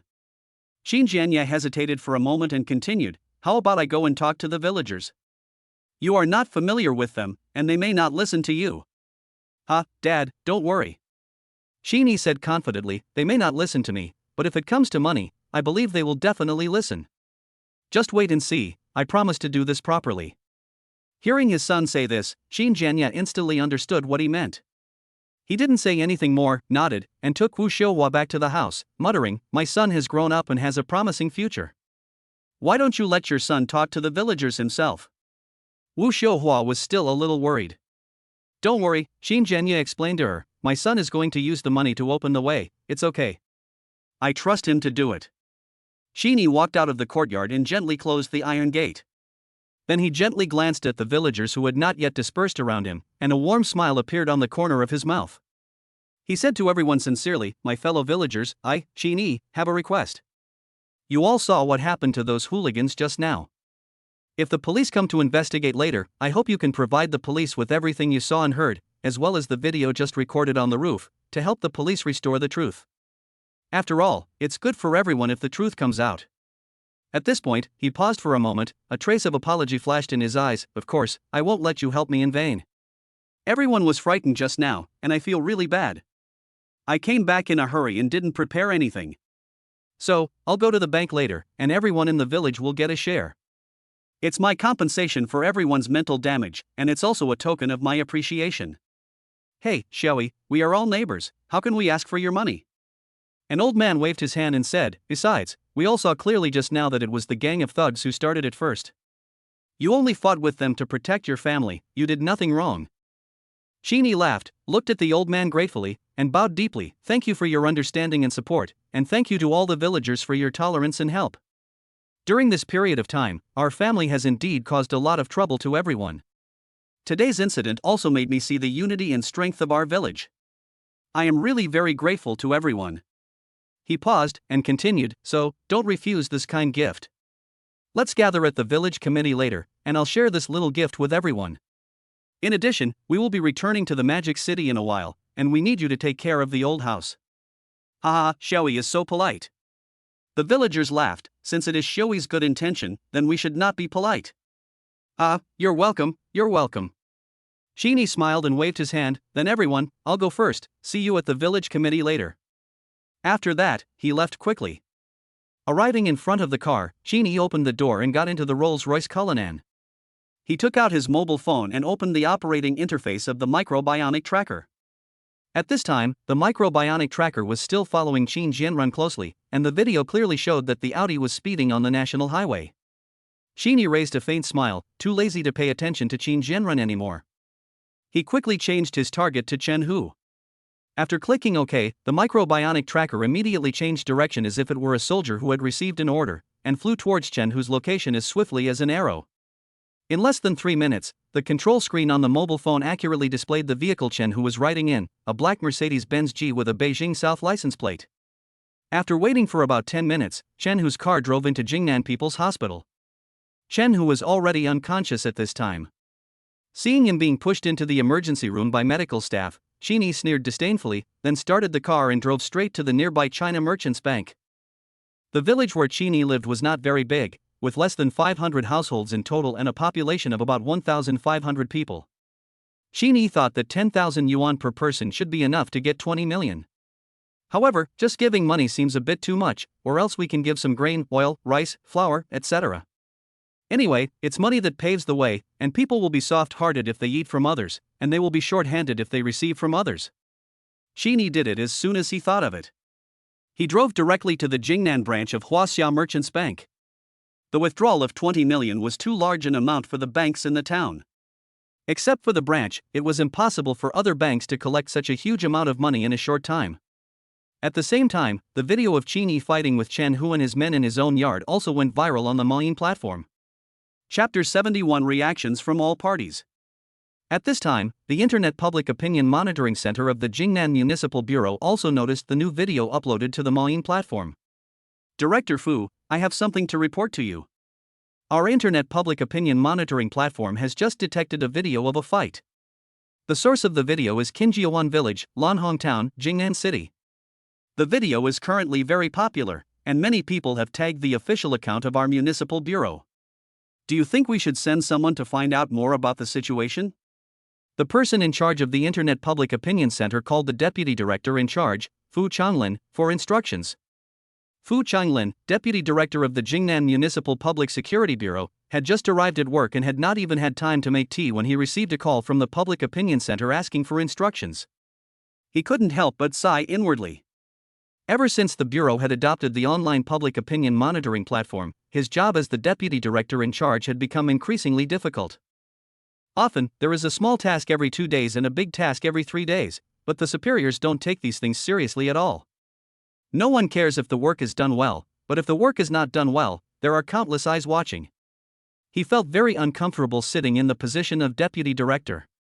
Of course, this was not the first time that Fu Changlin had faced such a situation, so he naturally had experience in dealing with it.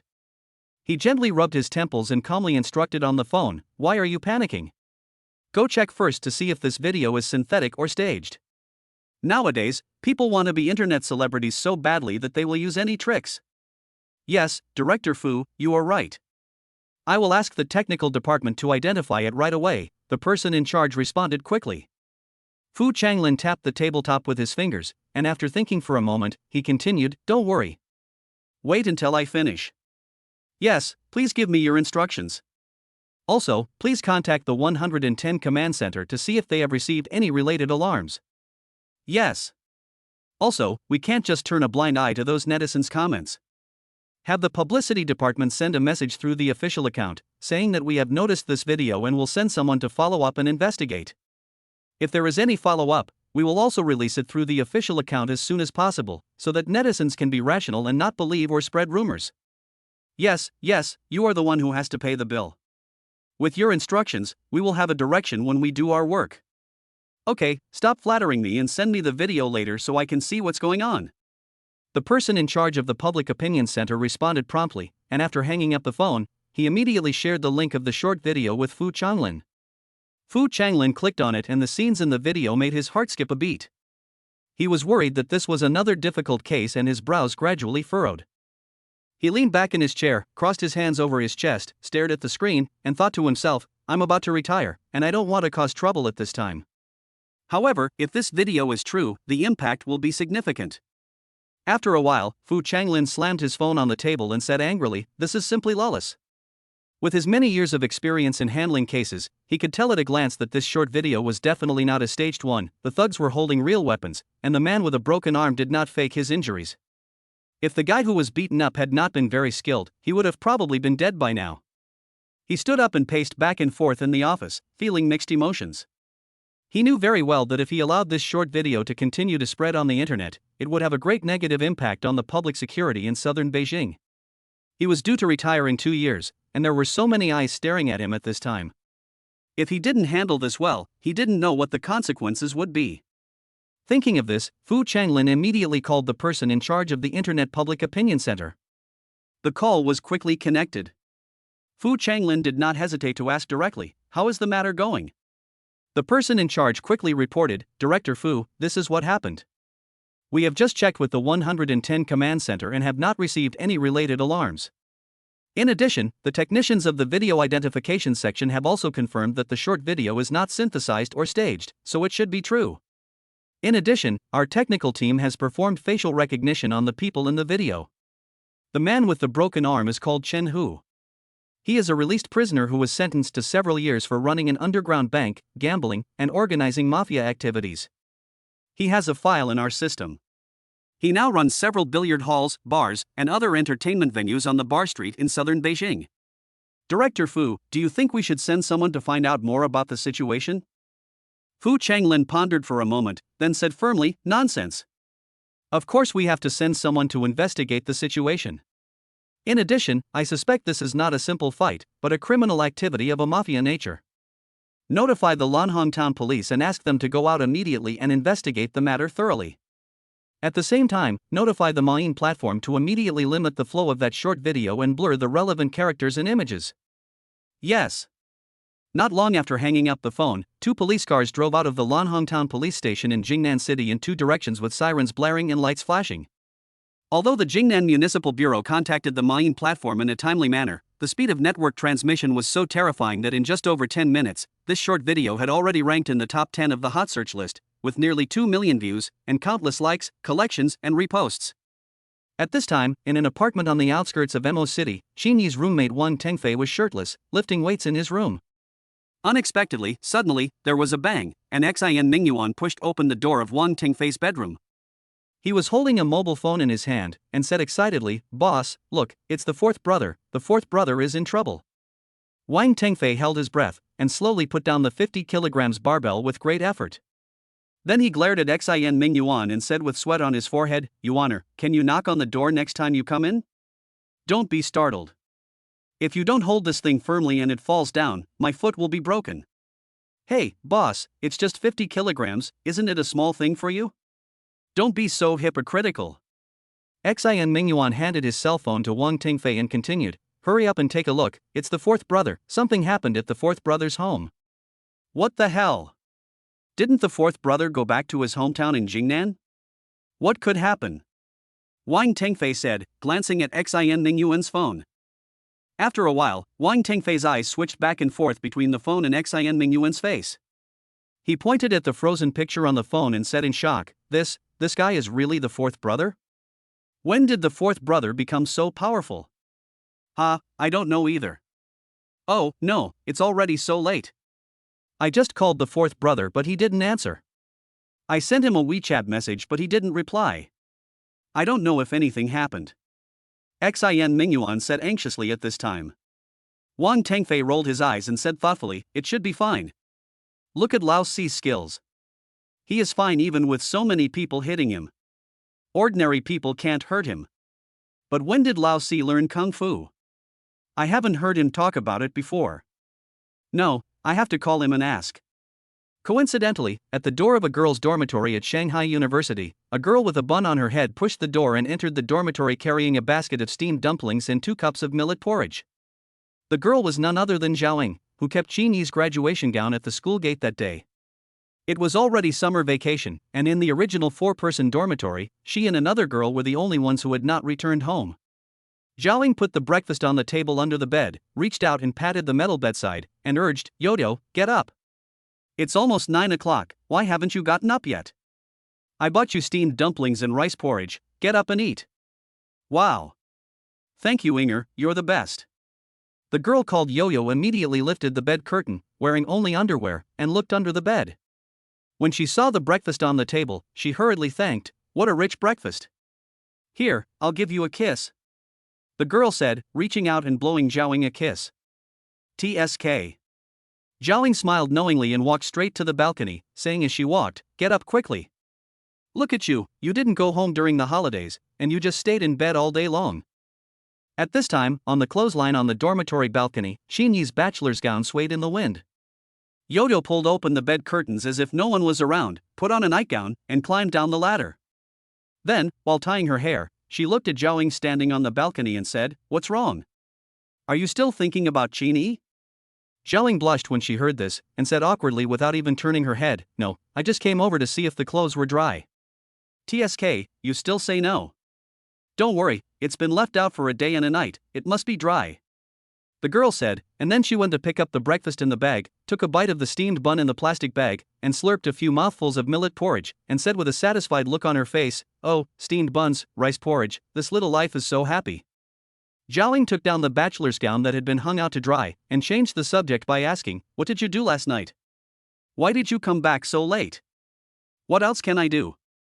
"Work. Let me tell you, I got a job as an extra yesterday, the kind that has lines, hee hee," Yo-Yo said excitedly. Zhaoing was immediately interested when she heard this. Although she studied music, she was also interested in acting, so she asked curiously, "Really? What play is it? Who are you acting with? Are there any celebrities?" Yo-Yo smiled mysteriously and said, "Of course there are stars. But I'm not really a co-star. I just have one line." "What word?" Zhao asked as she folded Qingyi's bachelor's gown, put it in a plastic shopping bag and put it in the closet. "Ah." Yo-Yo said this word and stopped talking. Zhao turned her head and looked at Yo-Yo curiously and continued, "What did you say?" "Ah." Yo-Yo repeated again. "I really don't understand you, what are you talking about?" Zhao walked behind Yo-Yo, put her hand on her shoulder, and threatened, "If you don't speak properly, don't blame me. It's just just one word." Yo-Yo didn't want to be tickled by Zhao, so she immediately explained decisively. "Just one word, ah?" Zhao immediately lost interest. After thinking for a while, she continued to tease, "So, you are playing a corpse again this time?" "Hee, everything is difficult at the beginning. Even if I play a corpse, it is a corpse with lines." Yo-Yo puffed out her proud chest and continued, "Also, the executive director of the play yesterday told me that he is very optimistic about me and said that if there is a chance, he can recommend me to play a small supporting role." Zhao didn't comment, but reminded him, "Yo-Yo, there are many bad people in the film and television industry. I'm mainly worried that you'll be cheated of your money and sex. Didn't the news say that some people pretended to be directors and talent scouts, and specifically targeted young girls like you who are not very experienced in the world? TSK, the one who can deceive me, Yo-Yo, hasn't been born yet. Don't worry, I, Yo-Yo, have seen all kinds of people. Besides, the executive director is just talk, nothing has been done yet." Yo-Yo said loudly, and continued to bite the steamed buns one bite at a time, as if he didn't take Zhao Ying's reminder to heart at all. Suddenly, I heard Yo-Yo say, "Oh, by the way, I just saw a video, it's so exciting. One person beats a group of people. Damn, that guy is so handsome." Then, Yo-Yo stuffed the remaining half of the steamed bun into his mouth and climbed up the bed ladder to take the mobile phone off the bed. "Take a quick look, see if that handsome guy is handsome or not?" Yo-Yo said as he shared the short video with Zhao, and continued, "I've shared the video with you, take a look." Zhao took out her cell phone from her bag, turned on the magic sound, and received a private message from Yo-Yo. She opened the private message and several unread historical messages were displayed. Click on the latest message and the Mayin platform app will automatically jump to the hot channel. Looking at the man in the video, Zhao Ying's brows gradually frowned. She pressed the pause button to freeze the picture, and then enlarged the man's face in the video. Then, Zhao opened her mouth in shock, Isn't this Senior Chini?" Yo-Yo came over with the half-drunk rice porridge in her hand and asked curiously, Who is your Senior Chini?" Zhao pointed at the man in the frozen picture and continued, "That's him. He is Senior Chini." Yo-Yo looked at Zhao in shock, then looked at Chini in the video, and asked in disbelief, "Inger, are you sure he is the Senior Chini you mentioned? Is your Senior Chini so powerful? He fought against a group of people alone and was not injured. This. I don't know. I haven't heard that he knows Kung Fu." Zhao shook her head in confusion. "Then why don't you give him a call and ask? You have a crush on him, so this is a great opportunity. Call him and show your concern. Maybe this handsome senior will be moved and fall in love with you," Yo-Yo encouraged. Unexpectedly, Zhao then said, but I don't have his phone number." "Oh, Inger, you wouldn't just agree to keep his clothes without even asking for a phone call?" Yo-Yo held his forehead and looked at Zhao with helplessness in his eyes and complained. Zhao nodded with some regret, and then said, "It happened suddenly at that time, so I forgot about asking for the phone call." Chapter 72 Chu's Sisters. At the same time, Xing Jinkun was leisurely driving his luxurious Rolls-Royce Cullinan, slowly driving towards Shenjiangwan community. Sitting in the passenger seat was a woman with a beautiful face and graceful figure, but her cold temperament and the arrogance that inadvertently revealed between her brows made her difficult to approach. Before coming, Xing Jinkun had already contacted the property manager Bai Lu. When he arrived at the entrance of the community garage, he reported his house number. The security guard immediately lifted the barrier and quickly notified Bai Lu of the news. When Bai Lu learned that the owner of room 1701, building 7 had arrived, she immediately took out the set of house keys from the drawer and walked quickly towards the garage. There was a hint of urgency in her steps, and it was obvious that she attached great importance to this owner. Of course, if Mr. Qin had not specifically instructed her to do this, Bai Lu would not have had to do so. From a distance, Bai Lu saw the Rolls-Royce Cullinan. She quickened her pace and stretched out her hand from a distance of several meters. She smiled and said to Xing Jinkun, who had already gotten out of the car, "Hello, is this Mr. Xing? I'm the manager of the community property. My name is Bai Lu. I'm happy to serve you." Xing Jinkun also extended his hand and shook hands with her. He looked at her calmly, with a playful smile on his face. He thought to himself, Manager Bai is a beauty with a good temperament. But he said politely and gentlemanly, "Hello, Manager Bai, I am Xing Jinkun. I am sorry to bother you on the weekend." "Mr. Xing, you're too polite. It's just my job. It's not a bother." Bai Lu responded enthusiastically, with a professional gleam in her eyes. As the two were talking, the passenger door of the Rolls-Royce Cullinan slowly opened. Xing Jinkun immediately stepped forward and held the car door. Then, the stunning beauty got out of the car gracefully. Her movements were light and calm, as if every step had been carefully designed.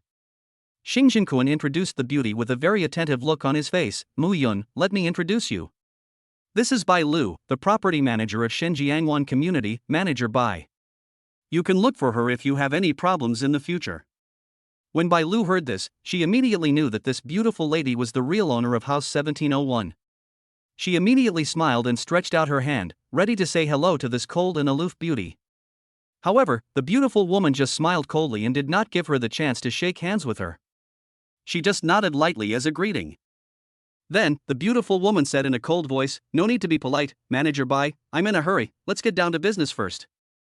Xing Jinkun smiled awkwardly when he saw this, and looked at Bai Lu, with a hint of helplessness and compromise in his tone. He was obviously helpless about the arrogant attitude of this beautiful woman. "Manager Bai, let's go and look at the house first." "Okay, Miss Mu, Mr. Xing, please come this way," Bai Lu said, and then she leaned in front of the two to lead the way. Although she felt a little embarrassed in her heart, she did not show it on her face and still maintained a professional smile. Unexpectedly, at this time, the beautiful woman corrected herself. "Sorry, my surname is Chu, not Mu. My name is Chu Muyun." Her voice was still cold, but there was a hint of displeasure in her tone. Bai Lu turned around, smiled awkwardly, and thought to herself, "Damn, if you don't tell me, how would I know your last name?" Even though there were millions of alpacas roaring through her heart, she did not show any sign on her face. She just respectfully apologized. "Oh, I'm so sorry. Miss Chu, Mr. Xing, please come this way." After saying that, she bowed again and led the two of them towards Building 7. Soon, the three of them walked into Building 7 and stepped into the elevator. Bai Lu swiped the access control card and reached out to press the button for the 17th floor. The elevator door slowly closed, and their blurry figures were reflected on the metal door panel. In the elevator, Xing Jinkun asked with a bit of gossipy curiosity, his eyes flickering, a playful smile on his lips, "Manager Bai, does young Master Qin live on the top floor?" "Yes, Mr. Xing." Bai Lu responded with a smile, with a hint of professional politeness and alienation in her tone. After all, she didn't know the relationship between Xing Jinkun and Mr. Qin, so it was not easy for her to say too much. "Is there anyone at home now?" Xing Jinkun continued to ask. Bai Lu smiled and shook her head, but secretly speculated about the relationship between Xing Jinkun and Mr. Qin. She explained calmly, "Mr. Qin left the Magic City yesterday, and his girlfriend also moved early in the morning, so she shouldn't be here now." "Oh? Su Qian is planning to move in and live with Mr. Qin?" Xing Jinkun's eyes revealed a playful look. He raised his eyebrows, seeming to find this matter very interesting. Bai Lu didn't expect that Mr. Xing even knew the name of Mr. Qin's girlfriend. She felt that this man must have an unusual relationship with Mr. Qin. She had nothing to hide and explained, "Well, Mr. Qin has given the East Unit on the 32nd floor to Miss Su, and Miss Su will move in today." Xing Jinkun raised his eyebrows when he heard this, but was secretly shocked in his heart. This young Master Qin is quite generous. That house must be worth hundreds of millions. This Su Qian has really turned from a sparrow into a phoenix this time.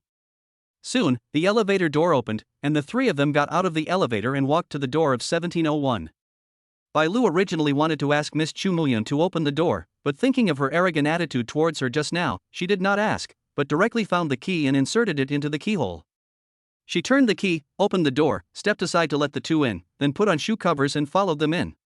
Bai Lu followed the two and began to introduce the house. "Mr. Xing, Miss Chu, the 1701 is a 248 square meter apartment with 4 bedrooms, 2 living rooms and 3 bathrooms.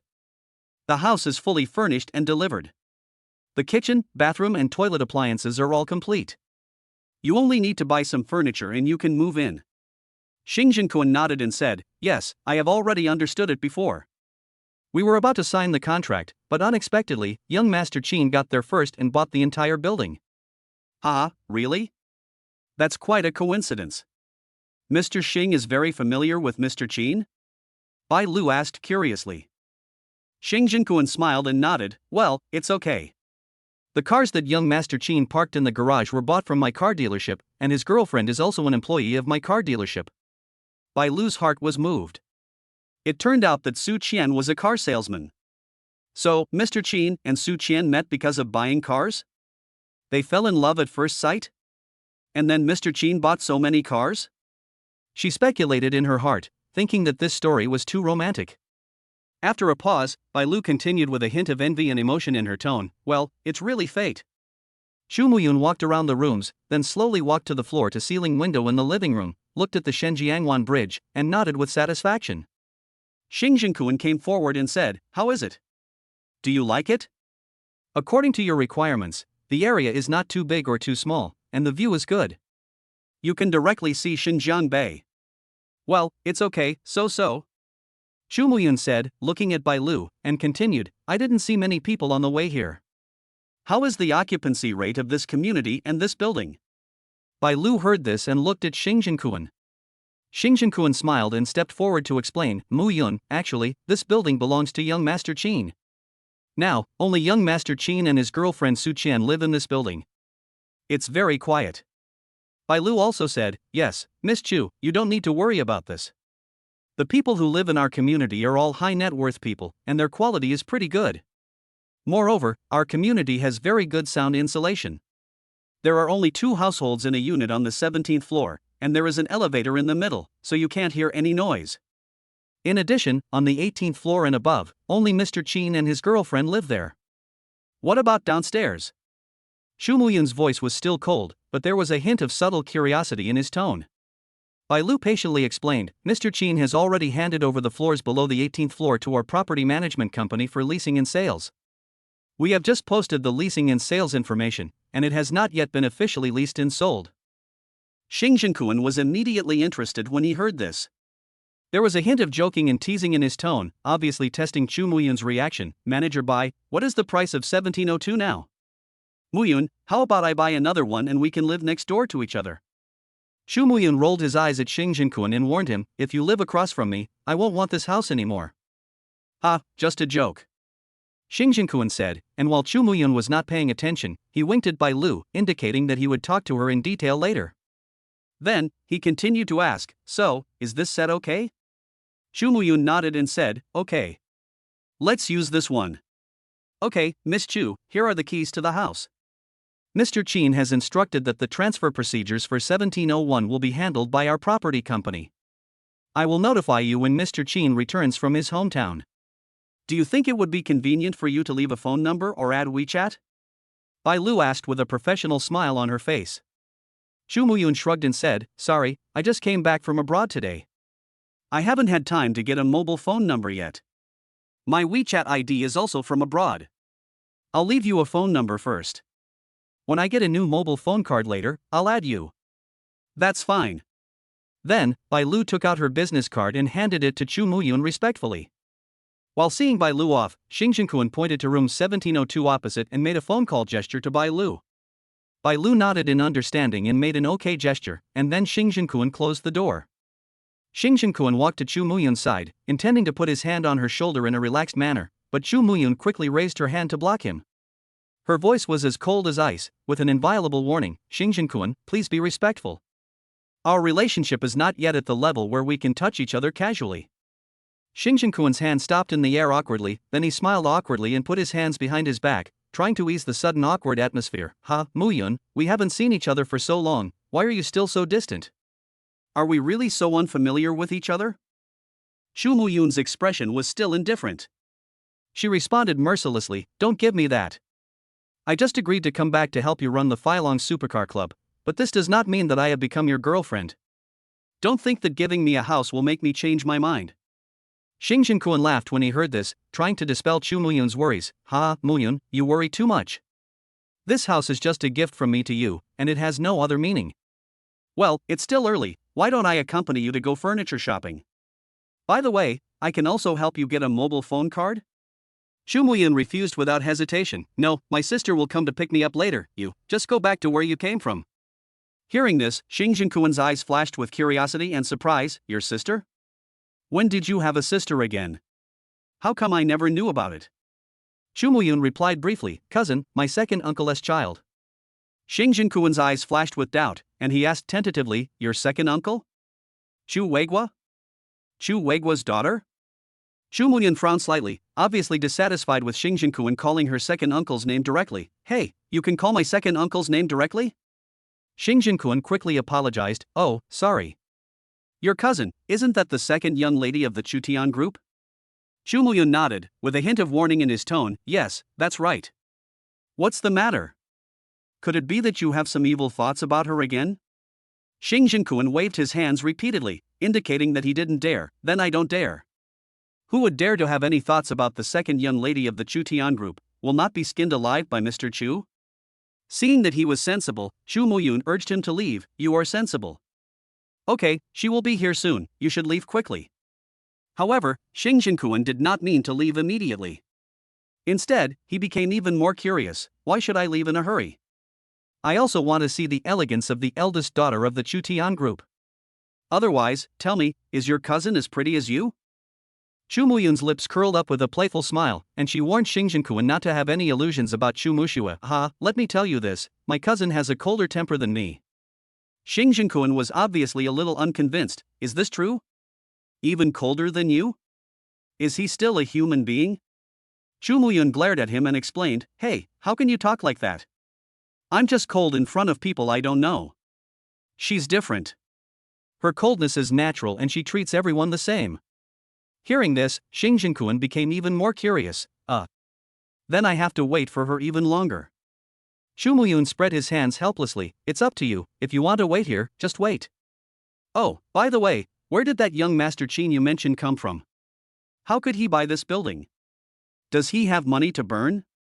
Why not do something with 700 million or 800 million instead of speculating in real estate? Xing Jinkuan laughed and explained, do you think they are speculating in real estate? When you got off the car just now, didn't you see those luxury cars parked next to you?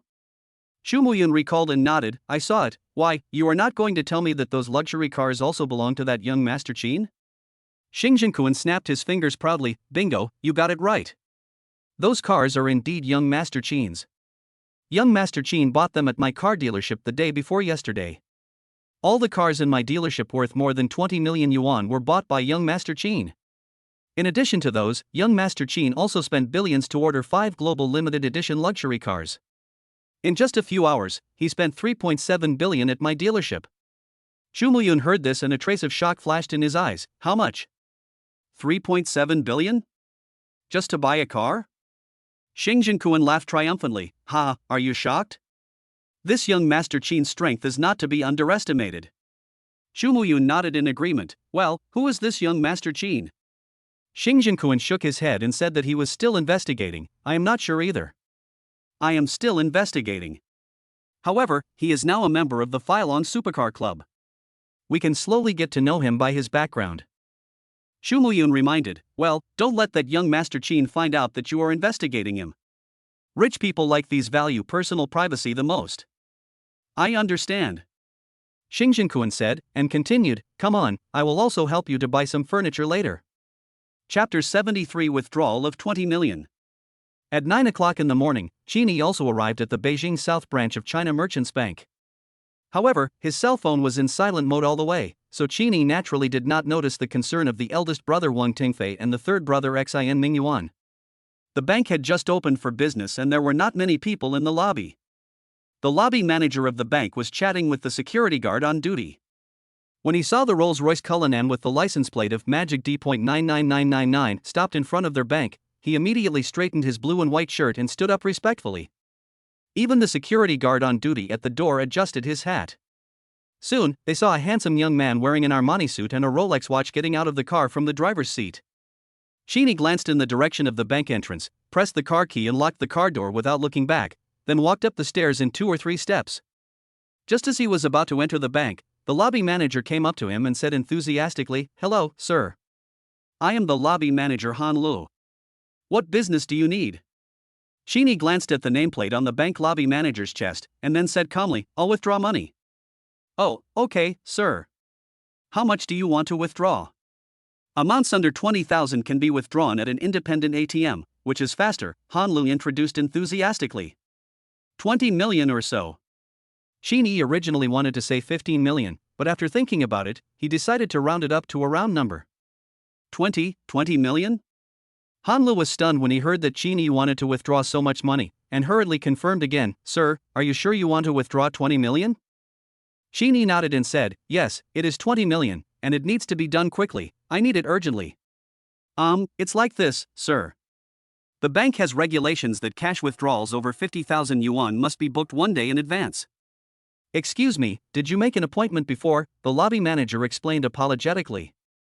After Han Lu reminded him, Sheeny remembered that indeed, the bank seemed to have such a rule. Sheeny couldn't help but secretly complain about himself in his heart. "How could I forget about this? If I had remembered it earlier, I would not have let the villagers wait at the neighborhood committee. But now that I have said this, if I can't withdraw the money today, wouldn't it be a huge embarrassment?" After thinking for a moment, Sheeny looked at Han Lu again, smiled awkwardly, and then lowered his voice and asked, "Manager Han, right? I really need it urgently. Is there no other way?"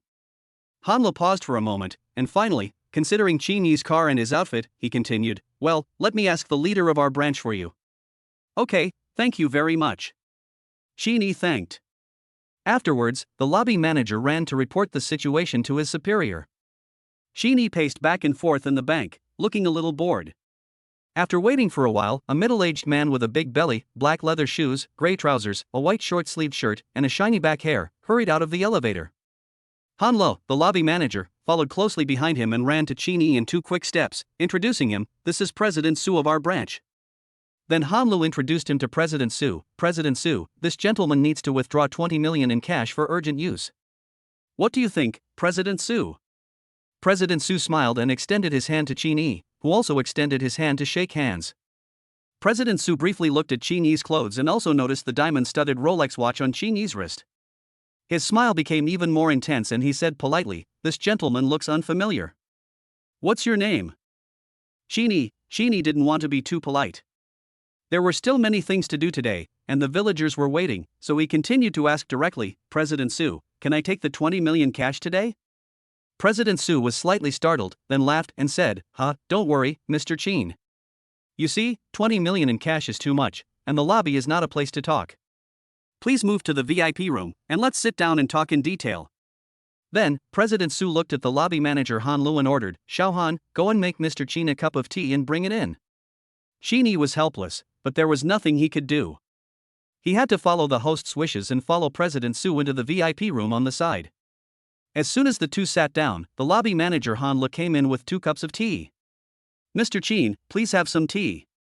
Han Lu handed the cup to Sheeny and said respectfully. Sheeny reached out to support the teacup, but did not drink. Instead, he looked at President Su and continued, "President Su, I really need the 20 million urgently. You must find a way to get it out for me no matter what." President Su took a sip of tea without rushing and said slowly, "Mr. Chin, to be honest, you can't get these 20 million in cash in a short time at any bank, unless the Huaxiaolonghua head office can withdraw such a large amount of cash in a short time." Sheeny's face darkened, and he thought to himself, "Damn, I can't take it out, why are you still talking to me?" But unexpectedly, President Su seemed not to notice the change in Sheeny's expression, and continued to ask, "Mr. Chin, what are you going to do with so much money?" Sheeny said impatiently, "Give benefits to the villagers." Puff. When President Su heard this, he almost spit out his tea. Seeing President Su's look, Han Lu suppressed the anger in his mouth and hurriedly handed him a tissue. President Su took the tissue, wiped his mouth, and said calmly, "May I ask where are you from that has such good welfare benefits?" Sheeny was too lazy to talk nonsense with this president. He took out his bank card from his pocket and slapped it on the table. His voice was a little colder, "President Su, to be honest, I have tens of millions in this card. If you can let me withdraw 20 million in cash today, I can take out part of it to deposit in your bank or buy a financial product." But if not, I don't mind going to other banks to ask again. Hearing this, President Su and Han Lu looked at each other, and they both leaned forward at the same time and looked at the bank card on the table. They saw that it was just an ordinary debit card, not the gold card that displayed VIP status, and they immediately became suspicious. President Su was also a man who was used to big occasions. Although he was puzzled, he still winked at Han Lu calmly. Han Lu understood, smiled awkwardly, and stepped forward and said, "Mr. Qin, how about this? I will go to the system backend to help Mr. Qin apply. After all, it is a huge amount of 20 million in cash. If you want to collect it in a short time, you must transfer some funds from several other branches." Qin nodded and replied in a deep voice, "Go. Just don't make me wait too long." Han Lu quickly responded, then pointed to the bank card on the table and explained, "However, if you go to the system backend to apply, you will still need to use your bank card." Qin also roughly understood what Han Lu was thinking. Going to the system backend to apply was fake, and the real purpose was to take the opportunity to check the balance in his bank card. After all, the branch president was sitting opposite him, so why would he apply in the system? Qin leaned back on the sofa, looked at Han Lu, nodded calmly and said, "Well, take it." Han Lu responded with a "okay," then took his bank card and quickly left the VIP room. President Su's previous question was rudely interrupted by Qin. Although he was unhappy, he still had a smile on his face. The young man in front of him was driving a Rolls-Royce Cullinan and wearing a Rolex watch worth millions. If what he just said was true, and there really were tens of billions in that ordinary bank card, then the savings business of the Jingnan branch would not have to worry about it, and his position as deputy branch manager might even be promoted. However, he didn't know where this Mr. Qin came from. So, he took a sip of tea, looked at Qin, and asked with a smile, "Mr. Qin, judging from your accent, you should be a local from Jingnan, right?" Qin smiled faintly and replied, "Yes, from Qinjiawan, Lanhan town." "Really? Qinjia Bay is a good place with outstanding people and beautiful scenery. Mr. Qin is a young talent. I wonder where he is doing well." President Su continued to pry into Qin's privacy and complimented him. "Me? I don't have a job and I'm still in school." Qin did not hide anything and said it bluntly. "Really? Then Mr. Qin is even more remarkable. I guess my father is also a well-known figure in southern Beijing, right?" President Su complimented Qin and continued to inquire about his family background in a roundabout way. At this moment, the door of the VIP room was pushed open, and the lobby manager Han Lu walked in with a document and Qin's bank card. Qin noticed Han Li's expression, which was filled with an indescribable excitement.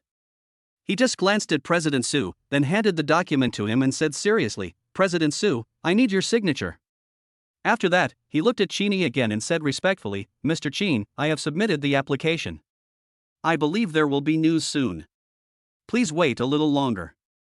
Qin just nodded without saying anything more, but looked at President Su with an intriguing expression. What Han Lu handed over was not a document, but the balance in Qin's bank card account. "Nima, so much money?" President Su looked at the 10-digit balance and his defenses were immediately broken. His originally small eyes widened into a round shape, and when he looked at Qin again, his eyes were full of shock and respect. Han Lu saw President Su's expression and immediately reminded him softly, "President, you haven't signed yet." "Oh," President Su immediately reacted after Han Li's reminder. He took the pen and pretended to sign his name on the paper. Then he handed the document back to Han Lu and nodded in response, "Hurry up and don't let Mr. Qin wait too long." Han Lu took the document and nodded quickly, "Okay, President, I'll arrange it right away." After Han Lu left, President Su adjusted his sitting posture slightly, trying to appear calm and composed. He smiled awkwardly at Qin, with a barely perceptible nervousness in his eyes, as if he was mentally preparing for the conversation that was to follow. Then he cleared his throat and continued, "Before, Mr. Qin mentioned placing some fixed deposits with us or considering some financial products, right?" The corners of Qin's mouth slightly raised, outlining a meaningful smile, which was full of amusement and indifference. He nodded slightly and replied, "That's true, but before that, I need to withdraw 20 million in cash as soon as possible." "This is not a problem at all." President Su patted his thick chest and made the promise confidently, looking very confident, as if 20 million in cash was just a piece of cake for him. He continued, 1 hour. I promise you that within 1 hour, 20 million in cash will be ready for Mr. Qin." "Oh? That's great." President Su was really very efficient. Qin's words were full of praise, but there was a subtle hint of mockery in his eyes. He thought to himself, money is everything, and the rules can be changed at any time. This is what I should do. You're so polite, Mr. Qin. President Su laughed heartily. After taking another sip of tea, he changed the subject and asked tentatively, then, can we talk about the deposit? Now that the issue of the 20 million in cash had been resolved, Qin naturally had nothing to worry about. He immediately picked up the teacup and took a sip of tea, then slowly said, of course. I wonder how much President Su wants me to deposit. How should I deposit it? Chapter 74 Police Intervention. Looking at Qin's calm face, President Su secretly calculated in his heart, his eyes flickered, and he spoke carefully, Mr. Qin, how about 50 million? If you are willing to deposit 50 million in our bank, we can provide you with the most favorable interest rate and some exclusive financial services. Only 50 million? Qin thought that President Su would ask for a high price. After all, he had nearly 10 billion in his bank account. So, Qin smiled and continued, why not round it up? I'll deposit 100 million with President Su. 100 million? President Su's eyes widened when he heard this. You know, deposits of more than 200,000 yuan are considered large deposits, not to mention a one-time deposit of 100 million yuan. President Su quickly adjusted his expression, organized his words, and thanked him, Mr. Qin, you are really my benefactor. I was wondering, my eyelids have been twitching since I got up today, it turns out that I was going to meet you. Your 100 million deposit has enabled our branch to complete its savings task ahead of schedule. So, I will apply for a Centurion Black Gold card from our China Merchants Bank for you, and then upgrade your previous debit card to a gold card. Oh? Centurion Black Gold card? Is it the legendary black card with unlimited spending limit? Qin asked curiously, with some anticipation in his eyes. Seeing that Qin was interested in this black card, President Su hurriedly struck while the iron was hot and introduced it. Yes, Mr. Qin. Our Huaxia Merchants Bank Centurion Black Gold card is jointly issued by Huaxia Merchants Bank and Citibank. It is an unlimited credit card for high net worth people like Mr. Qin who are wealthy and capable. Having a black card not only means unlimited shopping, but also the most distinguished privileges in entertainment, travel, education, emergency, and other aspects. Qin nodded and asked curiously, are there many people in China who hold black cards? President Su smiled and shook his head, explaining, not many. There are only a few hundred in China. After all, this black card does not accept individual applications, and the bank actively invites you to apply. Moreover, this black card has a considerable annual fee every year. Even if you don't spend money, you still need to pay nearly 20,000 yuan in card fees every year. However, customers who hold our Centurion Black Gold card will hold some cocktail parties from time to time. Those who attend are all well-known figures in the business world. Maybe there will be some business dealings between each other, which can be regarded as a ticket to expand your social circle. Well, then I would like to thank President Su first. Qin nodded slightly, and then said, however, forget about upgrading to a gold card. I'm used to the previous card, and it's quite troublesome to change the card number. Upon hearing this, President Su immediately promised, don't worry, Mr. Qin. The card number of the upgraded gold card will be the same as the original one. However, it may take a few days to reissue the card. If it is convenient for Mr. Qin, you can leave your address. When the card is ready, I will personally deliver it to Mr. Qin. If that's the case, then thank you President Su for your kindness. Qin clasped his fists to show his gratitude. Afterwards, the two exchanged contact information and added each other as friends on WeChat. Qin sent his address in Shanghai to President Su, and then said, I may be back in Shanghai in the next 2 days. If it is inconvenient for President Su, you can just mail it to me. You don't have to travel all the way. It's okay. I happen to be going to Shanghai in 2 days. President Su said politely. While the two were talking, lobby manager Han Le knocked on the door of the VIP room again. Come in. President Su responded. Then, Han Le pushed the door open and walked in. He looked at Qin and President Su and said respectfully, Mr. Qin, President Su, the 20 million in cash has been transferred. How do you want to take it away? Qin heard this and immediately stood up and said, it's quite fast. Since it's delivered, put it in the car for me. Han Le swallowed and suggested hesitantly, Mr. Qin, why don't we let our people deliver it to Mr. Qin? 20 million is about 400 or 500 kilograms, and it's not easy to put it in your car. Besides, such a huge sum of money is not safe. Okay. I have something else to do. Sheeny thought about it and felt that what he said made sense. He also had to go buy grain, oil, rice, and flour. So he looked at President Su and continued, "President Su, do you know where to buy grain, oil, rice, and flour? I'm thinking of buying some more benefits for the villagers." Upon hearing this, President Su smiled and said, "Mr. Chin, you have asked the right person. I happen to have connections in this area. How much do you want to buy? I can arrange it by calling directly." "Really? That's a coincidence." Sheeny smiled and continued to think, "For 500 households, then let's give 1,000 portions of grain, oil, rice, and flour each. President Su, is that okay?" "Don't worry, leave it to me. It will be absolutely no problem. It's just a matter of a phone call." After saying that, President Su made a phone call in front of Sheeny. After a brief greeting, he told the man that he wanted to order 1,000 portions of grain, oil, rice, and flour. Not long after, President Su put down the phone, made an OK gesture to Sheeny, and continued, "Mr. Chin, everything has been negotiated, and it can be collected before 11 o'clock. 1,000 portions of grain, oil, rice, and flour, a total of 660,000. I am an acquaintance of that person. Mr. Chin just needs to give 600,000. Haha, okay. President Su, please give me your bank card number and I'll transfer it to you right away. Don't be in a hurry, Mr. Chin. There's still an hour left. Please sit for a while. I'll let Xiao Han handle the deposit business first. When the grain, oil, rice, and flour arrive, let's leave the bank together." President Su looked at the time and suggested with a smile. Sheeny nodded and said, "Okay, President Su, please do as you wish." Han Lo, the lobby manager, was confused. What kind of deposit business is this? Isn't it a withdrawal? How come it's a deposit? However, before he could open his mouth to ask, President Su had already pushed him out of the VIP room. After the two left, Sheeny picked up his phone again, his eyes lingering on the unread messages and missed calls, his brows unconsciously furrowed.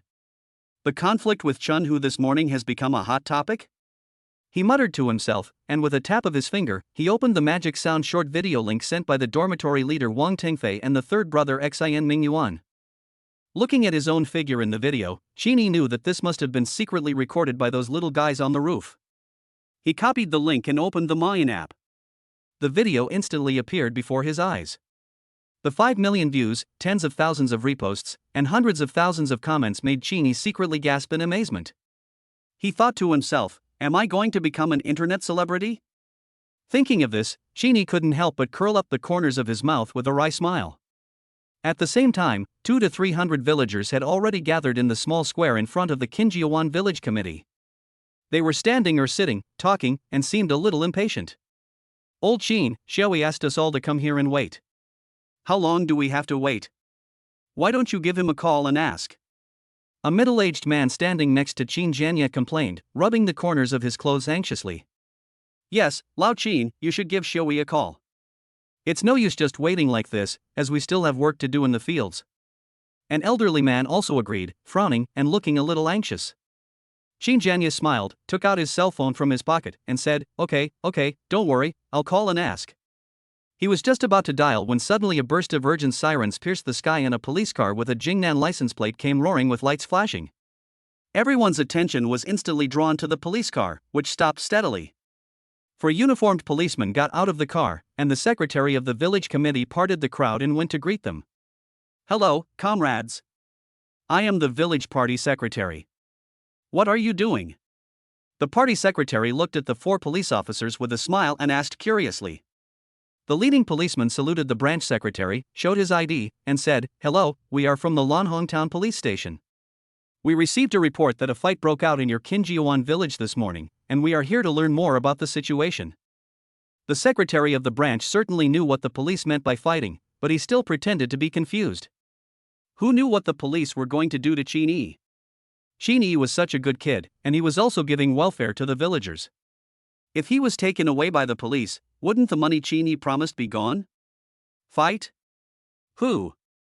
When did it happen? How come I don't know? The branch secretary looked around in confusion, then shouted to the crowd, who called the police. "Stand up." The villagers who were watching the incident dispersed one after another. The leading police officer smiled and explained, "Secretary, you misunderstood. It was not the villagers who called the police. Someone posted the video of the fight this morning online, and netizens reported it to us. Comrade, it must be a rumor. We in Xinjiabei have always abided by the law. How could there be a fight? The branch secretary continued to defend himself, spreading his hands, looking innocent. Seeing the secretary's behavior, the leading police officer frowned slightly, glanced at everyone, cleared his throat, and continued, "Fellow villagers, we just came here to understand the situation, nothing else." Excuse me, who is Mr. Qin Jianye? Please come over. Everyone looked at Qin Jianye. He smiled awkwardly, raised his hand and said, "Comrade police, it's me. My name is Qin Jianye."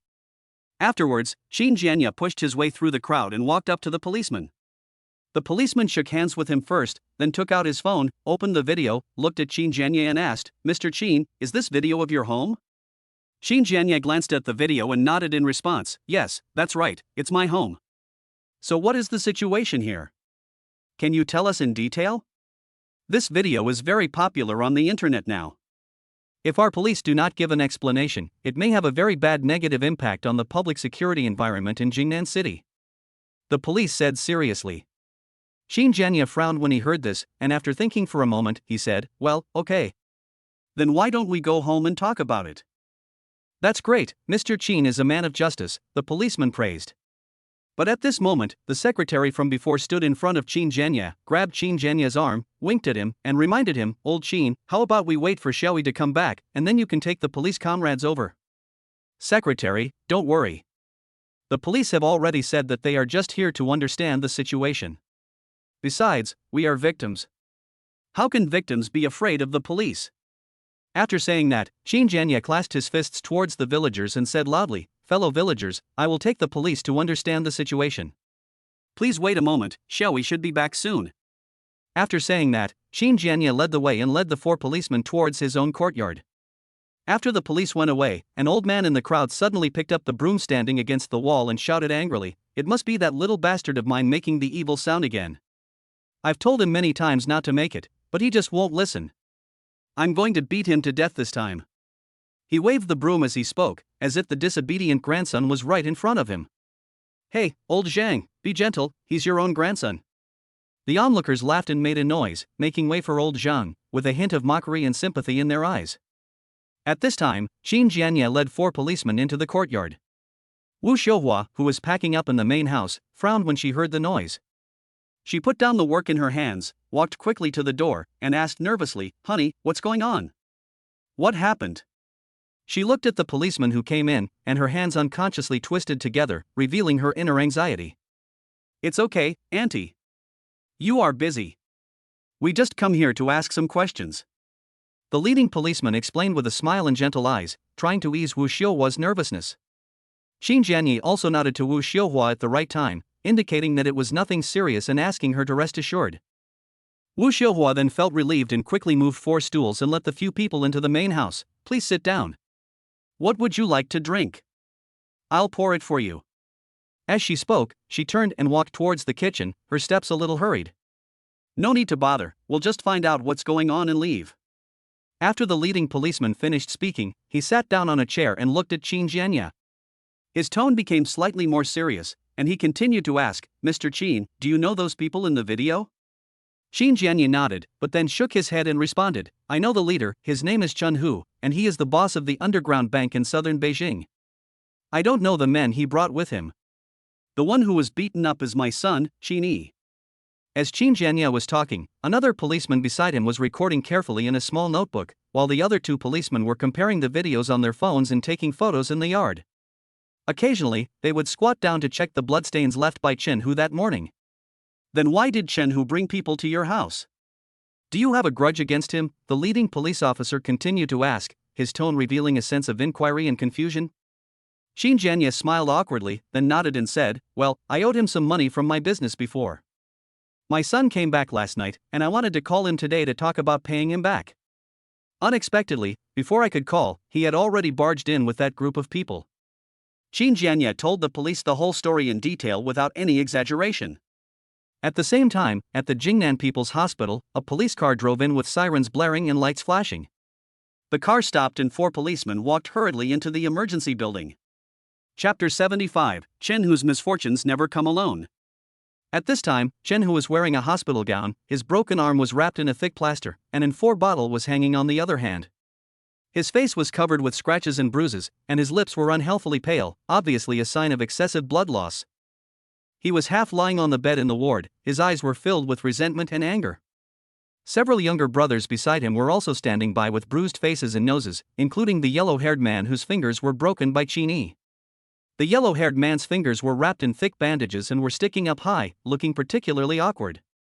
He carefully put the phone close to Chen Hu's ear, his whole posture looked both funny and embarrassed, while Chen Hu roared in anger on the phone, "Brother Dao, damn it, that guy is too cruel. Your information is wrong. I don't give a damn, we can't just let our injuries go." Brother Dao on the other end of the phone had a playful smile on his face, and didn't seem to care about Chen Hu's anger. He leisurely scratched his ears with his fingers and sneered, "Brother Hu, I told you before, that kid killed 6 of my brothers by himself. You didn't bring more people with you, and you suffered a loss. I can't do anything about it. Besides, I've watched the video, and this disaster doesn't affect your family. If you didn't go after that kid's parents, you wouldn't have lost your hand to him." Chen Hu was furious when he heard this.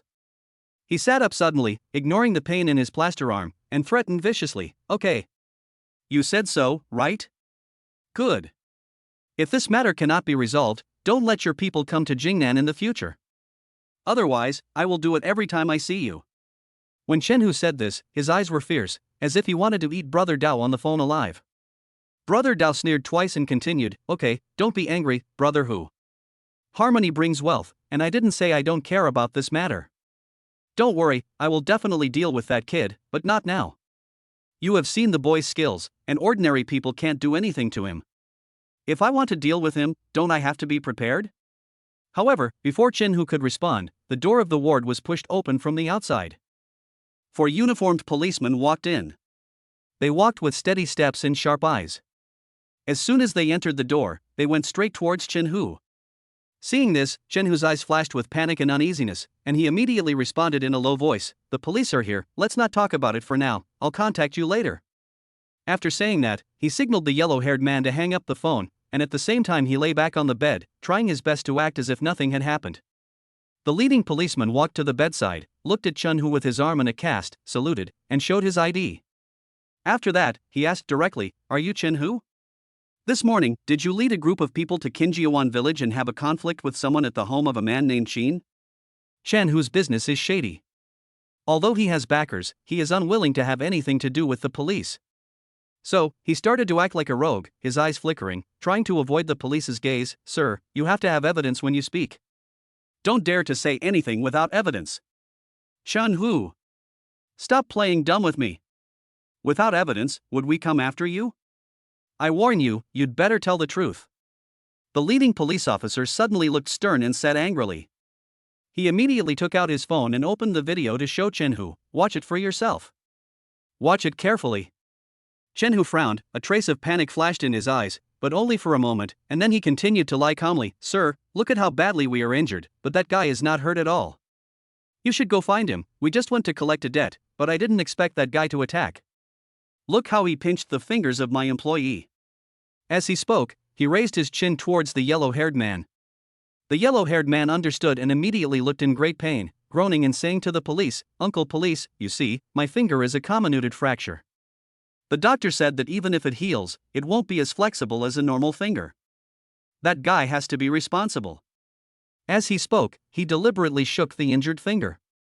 "Stop." The leading policeman interrupted Huang Mao impatiently, stared at Chen Hu and continued, "Chen Hu, tell me your problem honestly. Why did you bring people to find Xin Jianye today?" "Xin Jianye owes me money, I went to him to ask for it. It's only natural to pay back a debt, isn't it?" Chen Hu tried to respond in a relaxed tone, but the panic in his eyes betrayed him. "He owes you money? How much money? Why did you bring so many people to find him? And each of them brought a steel pipe. Are you going to ask for money or for his life?" The police's questions were like a string of cannonballs, making it impossible for Chen Hu to avoid them. "Not much, just 200 million. Chen Hu tilted his head in disdain and responded. Hearing this, several policemen looked at each other. The leading policeman adjusted the headset on his ear and said after a pause, 200 million? I heard that Qin Jianye only owed you 50 million, and he used the shares of Huajian steel plant as collateral. How come it became 200 million when you said it? Chen Hu laughed disdainfully and said, Sir, my money didn't come from the wind. Don't I have to pay interest on borrowed money? Besides, Huajian steel plant has closed down, so how can it have any shares? It's been a long time since I owed the 50 million? Do I need more than 200 million? As he spoke, he deliberately spread out his good hand that was on the drip, looking innocent. Chen Hu, I heard that you are also running an underground money house?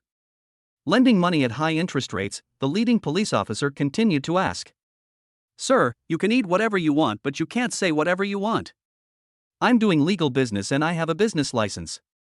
Yes, Qin Jianye borrowed 50 million from me, but more than half a year has passed.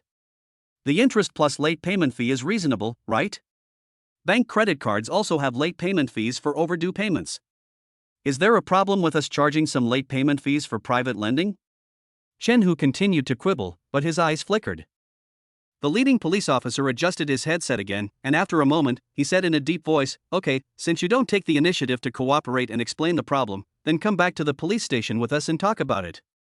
Ouch, officer, I just finished surgery and the anesthetic effect hasn't worn off yet. I can't move at all. Chen Hu said as he slid down and collapsed on the bed. The yellow-haired man saw the policeman looking at him again and he started to cry out, and the other brothers followed suit and started to scream. The leading police officer frowned at the poor acting of these people and immediately ordered his men, go to the bureau to ask for reinforcements. Take all these people away without leaving a single one behind. After explaining the situation, the leading police officer walked out of the ward and reported the situation to the bureau. Not long after, 4 police cars carrying Chen Hu and his men drove out of the hospital and headed towards the Lanhong Town police station. At the same time, in the office of Fu Changlin, in the Jingnan Municipal Bureau, Fu Changlin listened to the situation report from the person in charge of the Internet Public Opinion Center and paced back and forth, saying, Okay, I didn't expect this to be an economic case involving gangs. Underground banks. Loan sharks. Violent debt collection. Look, this is the public security environment in our Jingnan city. How could the special campaign to eliminate gangs and evil forces let Chen Hu off the hook? The person in charge of the Internet Public Opinion Center coughed awkwardly. Ahem, maybe it's hidden too deeply. You also know that private lending and usury have always been emerging in an endless stream. But what should we do now? I think, why don't we hand this case over to the Economic Investigation Department? Fu Changlin thought for a moment and nodded. Well, this should be the job of the Economic Investigation Department. So, you should first inform the Economic Investigation Department, and then post an announcement on the official account, briefly summarizing the situation, wrapping up the matter and trying to reduce the heat of this matter. The person in charge of the Internet Public Opinion Center said yes and left Fu Changlin's office. In the Lanhong Town police station, Chen Hu was in the interrogation room, with an 4 drip hanging from one hand, shouting, I protest. I want to complain. I am a patient. I am injured. I demand medical treatment. Not long after, the door of the interrogation room opened, and the police let in a gentle-looking man wearing gold-rimmed glasses and carrying a black briefcase. The person who came was none other than Wang Ming, the lawyer who had worked with Chen Hu to force Qin Jianye to sell the factory. When Chen Hu saw the person coming, he grinned and smiled happily. Lawyer Wang. Hey, you are finally here. You have to help me, these police are really inhumane. I am in such a state, but they still forced me to come here from the hospital. Wang Ming did not respond to Chen Hu's complaint, but nodded slightly to the policeman, then put his briefcase on the interrogation table and sat opposite Chen Hu.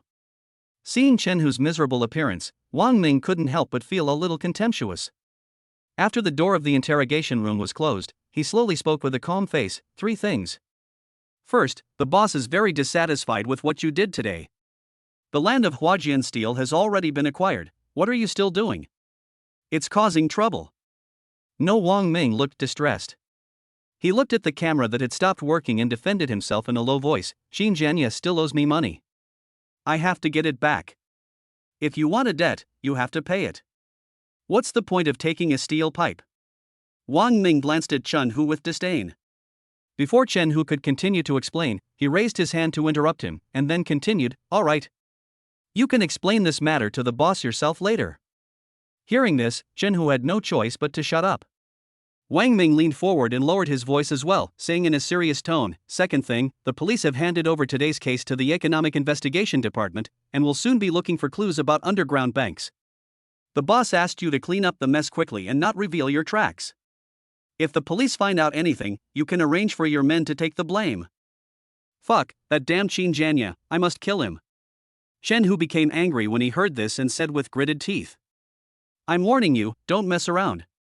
The boss doesn't want any more trouble." Wang Ming said, leaning back in his chair, crossing his legs, and continued, "The third thing is that the boss will be going to Shanghai soon. Get ready and go with him." "I'll go? What will I do? I'm not familiar with the Magic City." Shen Hu felt a little guilty. He helped Brother Dao to cause trouble for Qin Yi, but his boss didn't know about it. If his boss knew that he was doing things behind his back, the consequences would be scary. Wang Ming shrugged, "Then you have to ask the boss yourself." After saying the three things, Wang Ming stood up from his chair, but Shen Hu said nervously, "Hey, you're not going to get me out?" Wang Ming picked up the briefcase, adjusted his glasses, and said slowly, "Don't worry, someone will be arranged to send you out on medical parole. You can find a chance to clean up the mess yourself." At this time, in the VIP room of Huaxia CMB Jingnan branch, Qin Yi watched the video recording sent back by the microbionic tracker. His eyes narrowed slightly, and he secretly speculated in his heart, "Boss? This boss of Chen Hu and Wang Ming must be the one behind the plot to seize his family's property." Wang Ming asked Chen Hu to clean up the tail, and it seemed that he wanted to destroy the evidence of the Jingnan underground bank. Fortunately, he arranged for the microbionic tracker to follow Chen Hu in advance, otherwise such an important clue would be lost. At 11 o'clock in the morning, 4 vans carrying goods stopped on the roadside of the Beijing South branch of China Merchants Bank. Qin Yi also walked out of the bank accompanied by President Su and lobby manager Han Lu. The two watched the Rolls-Royce Cullinan slowly drive out of the bank's parking lot. Afterwards, a bank's armored car and 4 vans carrying goods drove towards Qinjiawan village in Lanhong town. Chapter 76 Cousin Qin Xiaoye. At the same time when Qin Yi was rushing back, in a building in the cyberport community in southern Beijing, Qin Jianrun was sitting leisurely in front of a tea table, stroking the warm teacup with one hand, sipping tea with a comfortable look on his face, his eyes revealing a sense of leisure and contentment. Su Fangfang sat opposite him, folded her hands on the table, looked at Qin Jianrun with a bit of worry in her eyes, and couldn't help asking, "Jianrun, you still have the mind to drink tea leisurely here? Why don't you ask how your eldest brother and the others are doing now?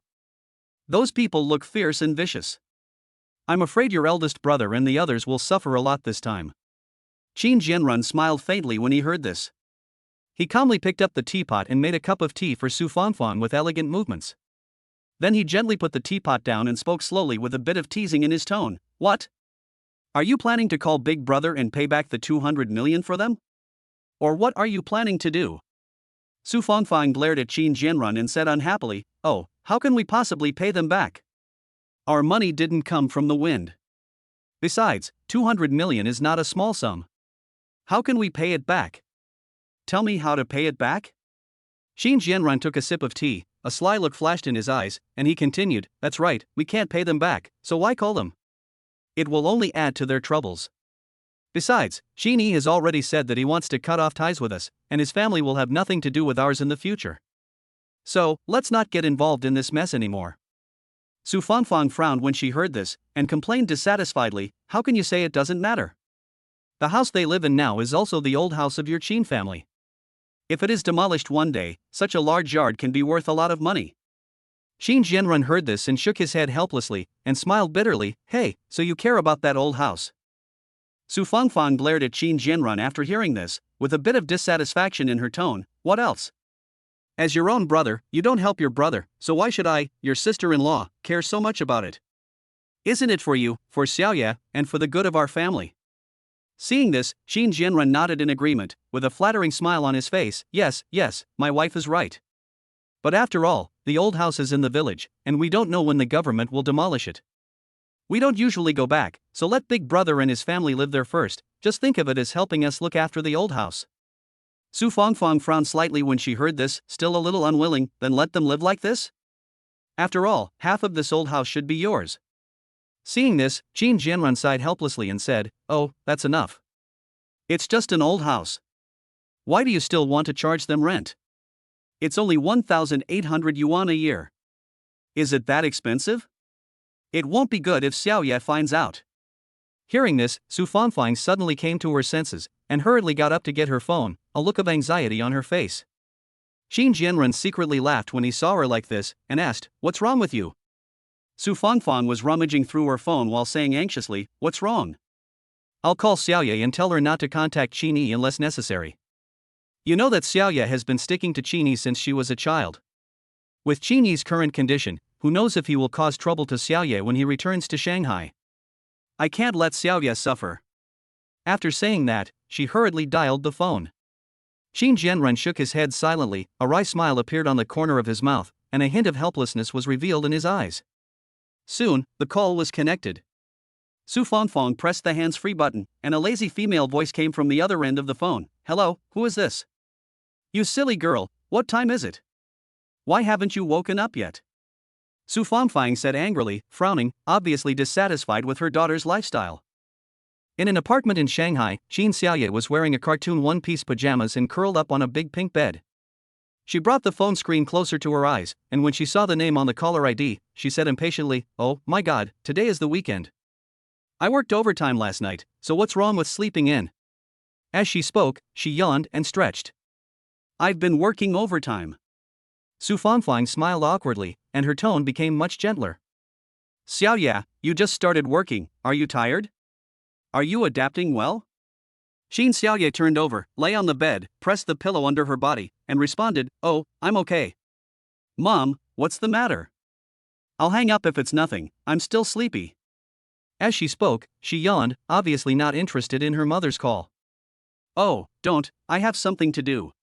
Su Fangfang glanced at Qin Jianren, signaling with her eyes that he should talk to his daughter, but Qin Jianren quickly waved his hand to refuse. He didn't want to get involved in this matter. Su Fangfang had no choice but to point at Qin Jianren and said, "Oh, that's it. This morning, your dad and I went to your uncle's house, and Xiaoyi is back too." Upon hearing that Qin Yi had returned to southern Jing, Qin Xiaoye immediately perked up, her eyes instantly widened, and she asked, "Is my brother back? I haven't contacted him for a long time, and I wonder if he has become handsome again." As she spoke, she chuckled twice, and it was obvious that she had a deep affection for her brother. Qin Xiaoye didn't know what happened to Qin Yi's family. Qin Jianren and Su Fangfang doted on their daughter and never told her about it. She only knew that her uncle's factory went bankrupt and the family moved back to the old house. As for the rest, she didn't know much. Su Fangfang coughed lightly and replied awkwardly, "Well, Xiaoye, you were in school before, so we didn't tell you about your uncle's family." Qin Xiaoye was stunned. Thinking of Qin Yi's return to southern Jing, she seemed to have a bad idea in her mind, and hurriedly asked, "What's wrong? Are uncle and others sick?" As she spoke, she sat up straight, obviously very concerned about this issue. "Well, that's not the case. But you know, your uncle's factory closed down." Su Fangfang paused and organized her words. She couldn't act too materialistic in front of her daughter, so she continued, "We also found out this morning. Your uncle owed a loan shark. This morning, a group of people came to collect the debt with weapons." Qin Xiaoye lost her sleepiness upon hearing that. She sat up and asked, "Are uncle and the others okay? How is my brother? Is he injured?" As she spoke, she clenched her fists nervously, obviously worried about the safety of her uncle's family. We don't know about this. What's the point of me calling you? Your uncle owes a lot of high-interest loans, and I'm afraid he can't pay it back for a while. I heard from Qin Yi that he also found a job in Shanghai. Aren't you also in Shanghai? You'd better have less contact with him in the future." Su Fangfang advised earnestly. "What?" Qin Xiaoye was a little confused. She thought she had misheard and asked, "Mom, what are you talking about?" "That's my brother. My brother used to take care of me so much. Now my uncle's family is in trouble, and you want me not to contact my brother?" As she spoke, she stood up excitedly, obviously very dissatisfied with her mother's request. "Oh, Xiaoye. Listen to Mom, your uncle owes 200 million in high-interest loans. How are you going to pay it back? Let me tell you the truth. This morning, Qin Yi and your uncle have made it clear that they want to sever ties with our family. From now on, their family affairs will have nothing to do with our family." Su Fangfang also stood up and explained anxiously. 200 million? How is that possible?" Qin Xiaoye couldn't accept this fact for a moment. Although she knew that her uncle used to work in a steel factory and was quite rich, how could he owe so much money to loan sharks? As she spoke, she sat on the bed helplessly, also frightened by this number. Su Fanfang advised earnestly, Xiaoye, your uncle's family will never be able to recover from this 200 million debt. I know that you and Qini have had a good relationship since childhood, but now the situation is like this. Even if we sell all our assets, we can't pay back the money. So, you should contact Qini less in the future, which will be good for both you and him. But Qini is my brother after all. My brother is in trouble now, how can I not help him? No, I have to call him and ask. Qin Xiaoye was about to hang up the phone and did not intend to listen to her mother's advice. Su Fanfang was anxious at this time and said angrily, You stupid girl. What I said is useless, right? I'm warning you, if you dare to contact that kid Qini again, I will ask your dad to cut off your monthly subsidy. As she spoke, she pointed at the phone angrily. Humph. Whatever you want. I don't care. No matter what, Qini is still my brother. Qin Xiaoye said, and hung up the phone immediately without waiting for Su Fanfang to say anything. Su Fanfang glared at Qin Zhenrun, pointed at the phone with trembling hands, and complained, This dead girl. She won't listen to any good or bad words. As she said that, she sat down on the sofa angrily, feeling helpless about her daughter's behavior. Qin Zhenrun also sighed helplessly, Well, fine, as long as the child knows. You know how close they were when they were young, so if she wants to contact him, then she can contact him. Even if she takes a step back, what can she do with her salary? Even if she helps, how much can she help? Forget it, forget it. You, just spoil her. I tell you, this damn girl is becoming more and more disobedient, don't give her the subsidy this month. Su Fanfang said angrily. Oh, raise sons in poverty and raise daughters in wealth. If I don't give it to her, do I let her ask those yellow-haired guys outside for it? Okay, she is my own daughter after all, you are really cruel. Qin Zhenrun muttered to himself and continued to drink tea, not taking his wife's cruel words to heart at all. Chapter 77 Qin Zhenrun and his wife regret. Qin Xiaoye flipped through the address book on her phone, her fingertips sliding across the screen, finally stopping on Qini's name. She had mixed feelings. Although her mother didn't say on the phone why Qini wanted to sever ties with her family, she knew with a little thought that it must be because her parents were unwilling to help her uncle pay back the debt. She hesitated for a moment, but finally mustered up the courage to press the dial button. The phone rang 2 or 3 times, each ring seemed to knock on her heart, making her more nervous. At this time, Qini was driving. When he saw the caller ID showed Qin Xiaoye, his brows furrowed slightly, his heart full of doubts. Why did this cousin suddenly call me? Could it be that she also saw the video online? Or did my second uncle and second aunt tell her about what happened that morning? He hesitated for a long time, but finally picked up the phone. Hello, brother, are you okay? My mom just called and said that a group of people with weapons went to your house to collect debts. They didn't hurt you, did they? As soon as the phone was connected, Qin Xiaoye's anxious voice came over, with obvious worry and concern in her voice. When Qini heard Qin Xiaoye's voice, his heart inexplicably warmed. Although they are not biological siblings, the friendship they grew up with makes them like family. He coughed lightly and replied with a smile, Don't worry, Xiaoye, I'm fine. Oh, by the way, I heard from second aunt that you found a job? Congratulations. Well, what kind of job is it? I just signed a contract with a live broadcast guild, and I shoot videos and do live broadcasts. It's so hard to find a job now. Oh, don't talk about me, what's the situation with my uncle? How come he owes so much money? I just started working and I don't have much money. I still have more than 10,000 in my hand. How about I transfer it to you first as an emergency? Qin Xiaoye said sincerely, her tone full of concern for Qini. Qini felt a warm current in his heart when he heard Qin Xiaoye's words.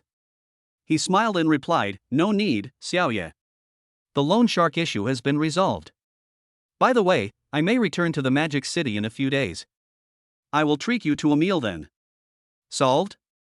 Brother, don't lie to me. It's 200 million. How can it be solved so quickly? Qin Xiaoye frowned, obviously doubting Qini's words. Qini laughed and said confidently, When have I ever lied to you? Why, you don't believe in my ability. Okay, just focus on your live broadcast. I'm still driving now, so I won't say much for now. When we get to Shanghai, we can talk in detail. Oh, okay then you better be careful, brother.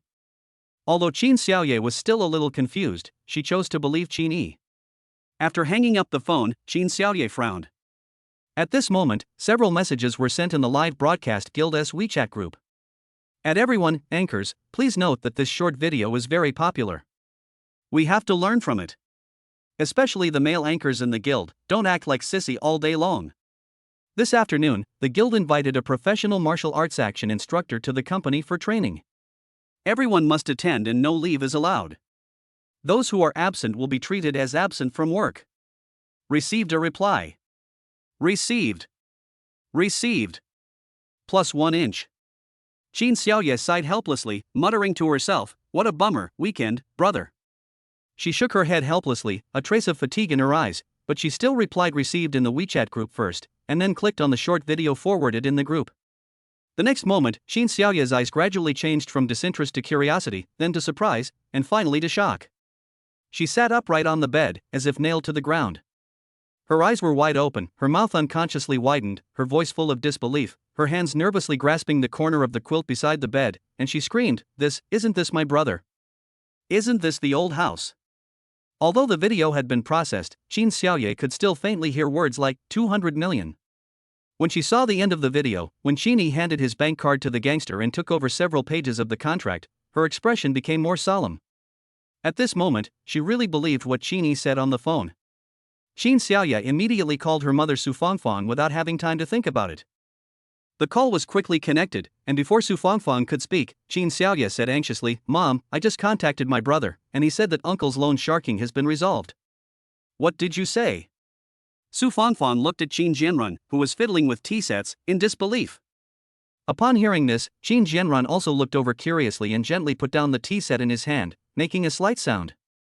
Su Fangfang quickly turned on the hands-free mode of her phone, moved closer to Qin Jianrun, and asked again with a puzzled tone in her voice, "Can you please repeat what you just said?"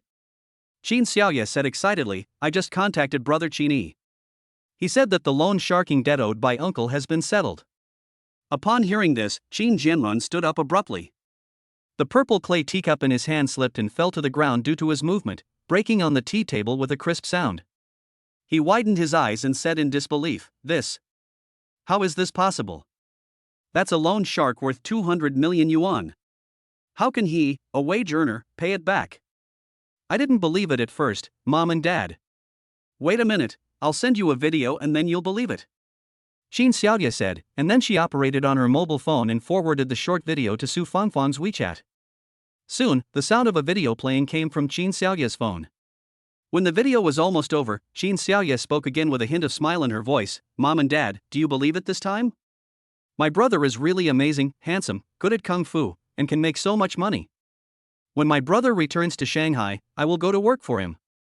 However, Su Fangfang ignored Qin Xiaoye's words and looked at Qin Jianrun in disbelief. She twisted her hands nervously, and her eyes revealed a trace of panic. She asked, "Jianrun, what should we do now? Qin Yi, that bastard, deliberately pretended to be poor to trick us." Qin Jianrun clenched his fists in anger and hammered his thighs, his tone full of regret and anger. 200 million. If Qin Yi can pay back 200 million, then he definitely has more than that. And that Rolls-Royce Cullinan, that guy must have bought it himself, and he lied to us that the car dealer rented it to him. Tell me, why did I believe his lies? Oh, what should we do now? We had been planning to go over there to ease the relationship, but now, all ties have been completely severed. Su Fangfang said anxiously, her hands waving in the air as if she wanted to grab something. What should I do? What should I do? How can I know what to do? Qin Jianrun was like an ant on a hot pot, and he was at a loss for a moment. He held his head with both hands and sat on the sofa in pain. But at this moment, Qin Xiaoye's voice came out from the phone, "Dad, Mom, I don't know what you did to make brother Qin Yi so angry that he said he would cut off ties with our family. But I think that was probably just my brother's angry words. If you really realize your mistakes, just go to our house and apologize sincerely. We are all family, so what's wrong with bowing your heads and apologizing?" Xiaoye is right, Su Fangfang's eyes lit up when she heard that. She looked at Qin Jianrun with a glimmer of hope in her eyes. She reached out and tugged at Qin Jianrun's clothes, persuading him, "Jianrun, how about we go over there again? You and my eldest brother are brothers from the same mother. Even if your bones are broken, you are still connected by tendons. Can this blood relationship be severed just like that? Qin Jianrun frowned, his tone full of helplessness and worry, and he said hesitantly, I don't mind bowing my head and apologizing to my brother. The main thing is that what my sister-in-law said this morning, I'm afraid it can't be forgiven with just an apology. Oh, if you don't forgive me, just keep saying it. You just said it just now, Xiaoyi's current net worth is definitely not just 200 million. Once the loan sharking problem of Big Brother is solved, he will definitely make a comeback. If we don't rush to curry favor with him now, when will we go? Su Fangfang said anxiously, her hands twisted together again, her eyes revealing a hint of eagerness. Alas! Qin Jianrun sighed deeply, raised his hand and slapped himself. Look at me, why did I believe what that brat said? Now I have to apologize again, look at my old face. Okay, Su Fangfang also frowned and advised anxiously, is your face more important, or is our family's life more important? Tell me, ever since my eldest brother's Huajian steel plant went bankrupt, your office supplies business has been worse. If this continues, I think our business will soon go bankrupt. Qin Xiaoye, who was on the other end of the phone, listened to the conversation between her parents and shook her head helplessly, thinking to herself, he still hasn't acknowledged his mistake. If I apologize like this, I'm afraid I'll be turned down. However, Qin Xiaoye did not stop him. Even if her parents suffered a little when her uncle was good, they were brothers from the same mother when her uncle was bad, they would cut off all ties. How could a person do this? Okay, Mom and Dad, I have to go to the company this afternoon, so I won't chat with you anymore. I have to get up and pack up, by the way. Qin Xiaoye said and hung up the phone. Su Fangfang and Qin Jianrun no longer cared about their daughter at this time, and took out the things they had picked up in the morning. Su Fangfang looked at the pile of things and hesitated, wouldn't it be bad to take this back? Nonsense. Qin Jianrun glared at Su Fangfang and complained, it's all your fault. You said you should leave if you want to. You even want to take the things back. Oh, now you know how to blame me. Things have come to this, tell me what to do. Su Fangfang was not to be outdone. She put her hands on her hips and glared back at Qin Jianrun, responding. Qin Jianrun pondered and said, what else can we do? Let's buy new ones. Don't buy 2 bottles of mutai, just buy a box. We have to pay a little this time. As for cigarettes, pick the most expensive ones and take 2 packs. As for your skincare products, pick the most expensive ones too. In short, in one word, not the best, but the most expensive. This way, we can show our sincerity. Yes, husband, you still have a solution. However, Xiaoyi has so much money, he probably won't be interested in our things. When you meet your brother and sister-in-law later, you still have to apologize sincerely. If you really can't, just kneel down. Okay, what are you talking about? He's my elder brother, would he be willing to let me kneel? After saying that, the two of them hurried out the door. Chapter 78, Giving Benefits to the Folks. At this time, in Qinjiuan village, Qin Yi drove a Rolls-Royce Cullinan into the brick bridge at the entrance of the village. The steady and low engine sound announced Qin Yi's return. Immediately afterwards, the village's loudspeaker suddenly sounded, breaking the afternoon tranquility. Qin Yi is back. Everyone, hurry up and gather at the village committee. Qin Yi is back. Everyone, hurry up and gather at the village committee. The broadcast echoed over the village again and again, calling the villagers like a horn. Before the broadcast ended, the small square in front of the village committee was already crowded with curious and excited villagers. Among them, Qin Jianye and Wu Xiuhua also walked out quickly from their own courtyards, with a bit of expectation and pride on their faces, and came to the door of the village committee. As Qin Yi's group of 6 vehicles drove into everyone's sight, the armored car in the middle was particularly conspicuous, causing a commotion among the onlookers. Oh my god, even the armored car has arrived. How much fortune has Brother Yi made out there? A villager said in amazement with eyes wide open. There are so many people in our village, I guess there must be at least tens of millions. Another villager touched his chin with envy on his face. Awesome. When has our Qinjiuan village ever produced such an awesome figure? Brother Yi really makes us proud. A young man waved his arms and shouted excitedly. The villagers were talking about it.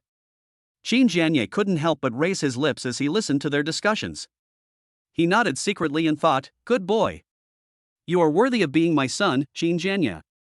You really make me proud. Soon, the Rolls-Royce Cullinan stopped steadily in front of the small square of the village committee. The onlookers consciously made way for him, their eyes filled with curiosity and awe. Soon, 6 cars parked one after another, and Qin Yi got out of the car first. He looked around and saw that his parents were there, so he walked over to Qin Jianyi and Wu Xiuhua in 2 or 3 steps. He first inquired about the family's situation. After learning that nothing was wrong, he stepped onto the steps with peace of mind. He clasped his hands together and bowed to the onlookers. He said with a hint of shame, "I'm sorry for keeping you waiting for so long. It was mainly because I was in a hurry to get back from the Magic City. I had to go to the bank to withdraw cash. It was too much trouble to go through all the procedures. But fortunately, the result is good." As he spoke, Qin Yi clapped his hands.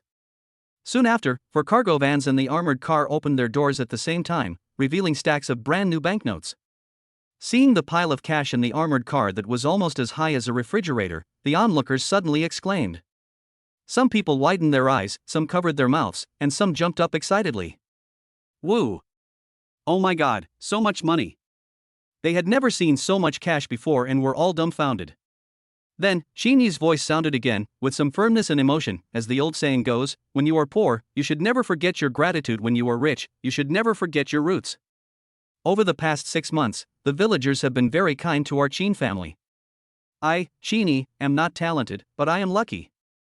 I have made some money outside, so naturally I cannot forget us villagers. There are less than 500 households in our village, and the population should be around 1,500. So, everyone line up, and each household will get 10,000 yuan per person. As he said that, he raised his hand and waved it, as if he was expressing the pride in his heart. Woo, Brother Yi is awesome. Brother Yi is awesome.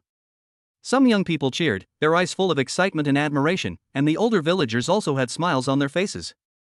After the applause died down, Qin Yi spoke again slowly, his voice gentle and powerful. In addition, each household will receive a portion of grain, oil, rice, and noodles. Another round of cheers rang out, and the villagers talked about Qin Yi's generosity and righteousness. After saying this, Qin Yi stepped back. The village party secretary came over and shook hands with Qin Yi enthusiastically, his hands trembling slightly with excitement. Then he complimented, "Xiao Yi, on behalf of the men, women and children of Qinjiuan village, thank you." "Ha, secretary, you are too polite." Qin Yi responded with a smile, "By the way, I have 20 million yuan. 10,000 yuan per person in our village should be enough. The rest can be regarded as my donation to the village. From now on, if there is any need to repair the village roads, water and electricity, the village will take care of it." Hey, how can I say this? No.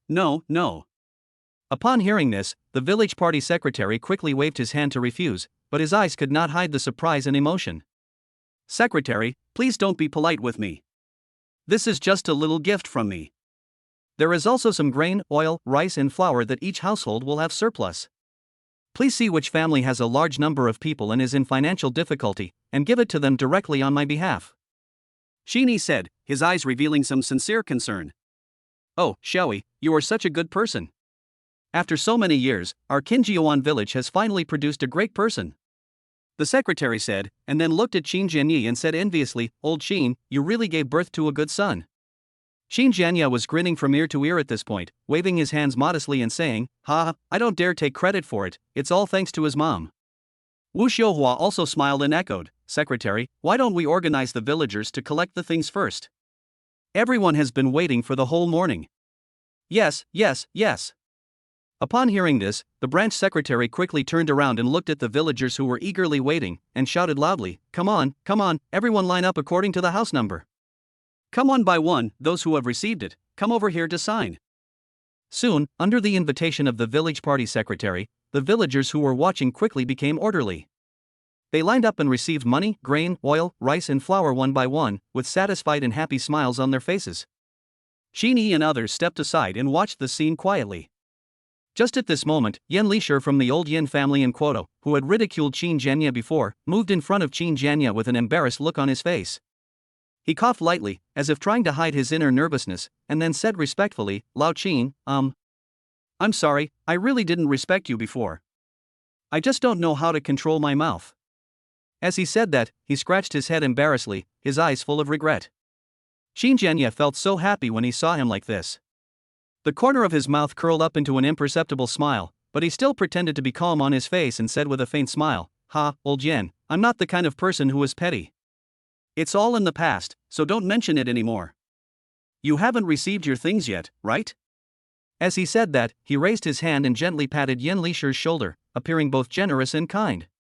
Yan Lisher smiled awkwardly and shook his head. Qin Jianye said with a smile, then go and line up. Yan Lisher looked at the team that had already formed an S-shaped queue, then looked at Qin Jianye, with a hint of uneasiness in his eyes, and asked hesitantly, Old Qin, are you really not angry with me? Oh, just relax. When we are not in the village in the future, please take care of our old house. Qin Jianye said generously. He, of course. Yan Lisher smiled innocently, and the stone in his heart finally fell to the ground. He looked at Qin Jianye gratefully, and then continued, then I'll go line up first. As he said that, he turned and walked towards the line. Well, go ahead, and don't forget to get one for your son as well. Qin Jianye shouted at the back of him. After Yan Lisher walked away, Qin looked at Qin Jianye and asked curiously, Dad, are you just going to let that Yan guy go? From what he said just now, he has mocked you a lot before. Well, it's nothing. No one talks behind others' backs, and no one talks about others in front of them. He and I don't have any grudges that cannot be resolved. They are just some verbal quarrels that can be overcome with a smile. Qin Jianye said magnanimously, his eyes revealing a kind of tolerance and wisdom. Besides, old Yan's son is at least a civil servant now, and we may have to deal with him in the future. It's not good for us to make too many enemies. He patted Qin Yi's shoulder gently, his tone full of instruction and expectation. Looking at his father's high-spirited appearance, Qin Yi couldn't help but smile. Dad, why do I feel like the old you is back again? Oh? Really? That's all thanks to you, Xiaoyi. Qin Jianye said, patting Qin Yi's shoulder again and sighing, Son, you really made your father proud this time. Chapter 79 The Second Miss of the Chu Family Chu Mushui.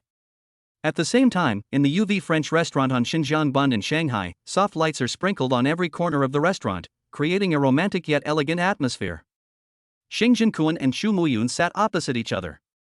Xing Jinquan looked at the time on his watch, raised his eyebrows slightly, and asked curiously, Muyun, why hasn't your sister arrived yet? Is there a traffic jam on the road? Chu Muyun smiled faintly, and withdrew his gaze from the beautiful bund outside the window. He gently swayed the glass in his hand, and the red wine in it was as tempting as blood. Isn't it the agreed time yet? Don't worry, Mu Shui is very punctual and will never be late. Besides, I didn't ask you to come. If you can't wait, you can just leave first. Xing Jinquan smiled awkwardly, with a hint of embarrassment in his eyes. Hey, I also want to see the style of the second lady of the Chutian group. As the two were talking, Chu Muyun's eyes suddenly lit up, as if she had caught some interesting picture. She stretched out her hand and waved in the direction behind Xing Jinquan, with a hint of playfulness in her movement. When Xing Jinquan saw this, he knew that the real person had arrived, so he immediately stood up and straightened his clothes, wanting to leave a good impression on the legendary second lady. Xing Jinquan turned around and saw a beautiful woman in a smart suit walking towards him at the entrance of the restaurant. Her upper body is a 5/4 sleeve small suit with sequins, and the inner layer is made of silk. Although there is no brand logo, it looks very layered and should be a high-end clothing. Her lower body is a pair of straight cigarette suit pants, matched with a pair of solid black high heels. Her steps are steady and confident, and every step reveals the unique charm of a working woman. Xing Jinquan nodded in greeting and wanted to reach out to shake hands with her and get to know her, but the beautiful woman simply ignored him, not even glancing at him for half a second, and walked straight towards Chu Muyun. Chu Muyun stood up with a smile, opened his arms, and hugged the beautiful woman warmly. Xing Jinquan had an awkward smile on his face, standing aside with a bit of jealousy, looking at the warm scene of the two sisters reuniting after a long separation. He couldn't help but mutter in his heart, this is the second lady of the Chu family, her aura is really not to be underestimated. After a while, the two separated.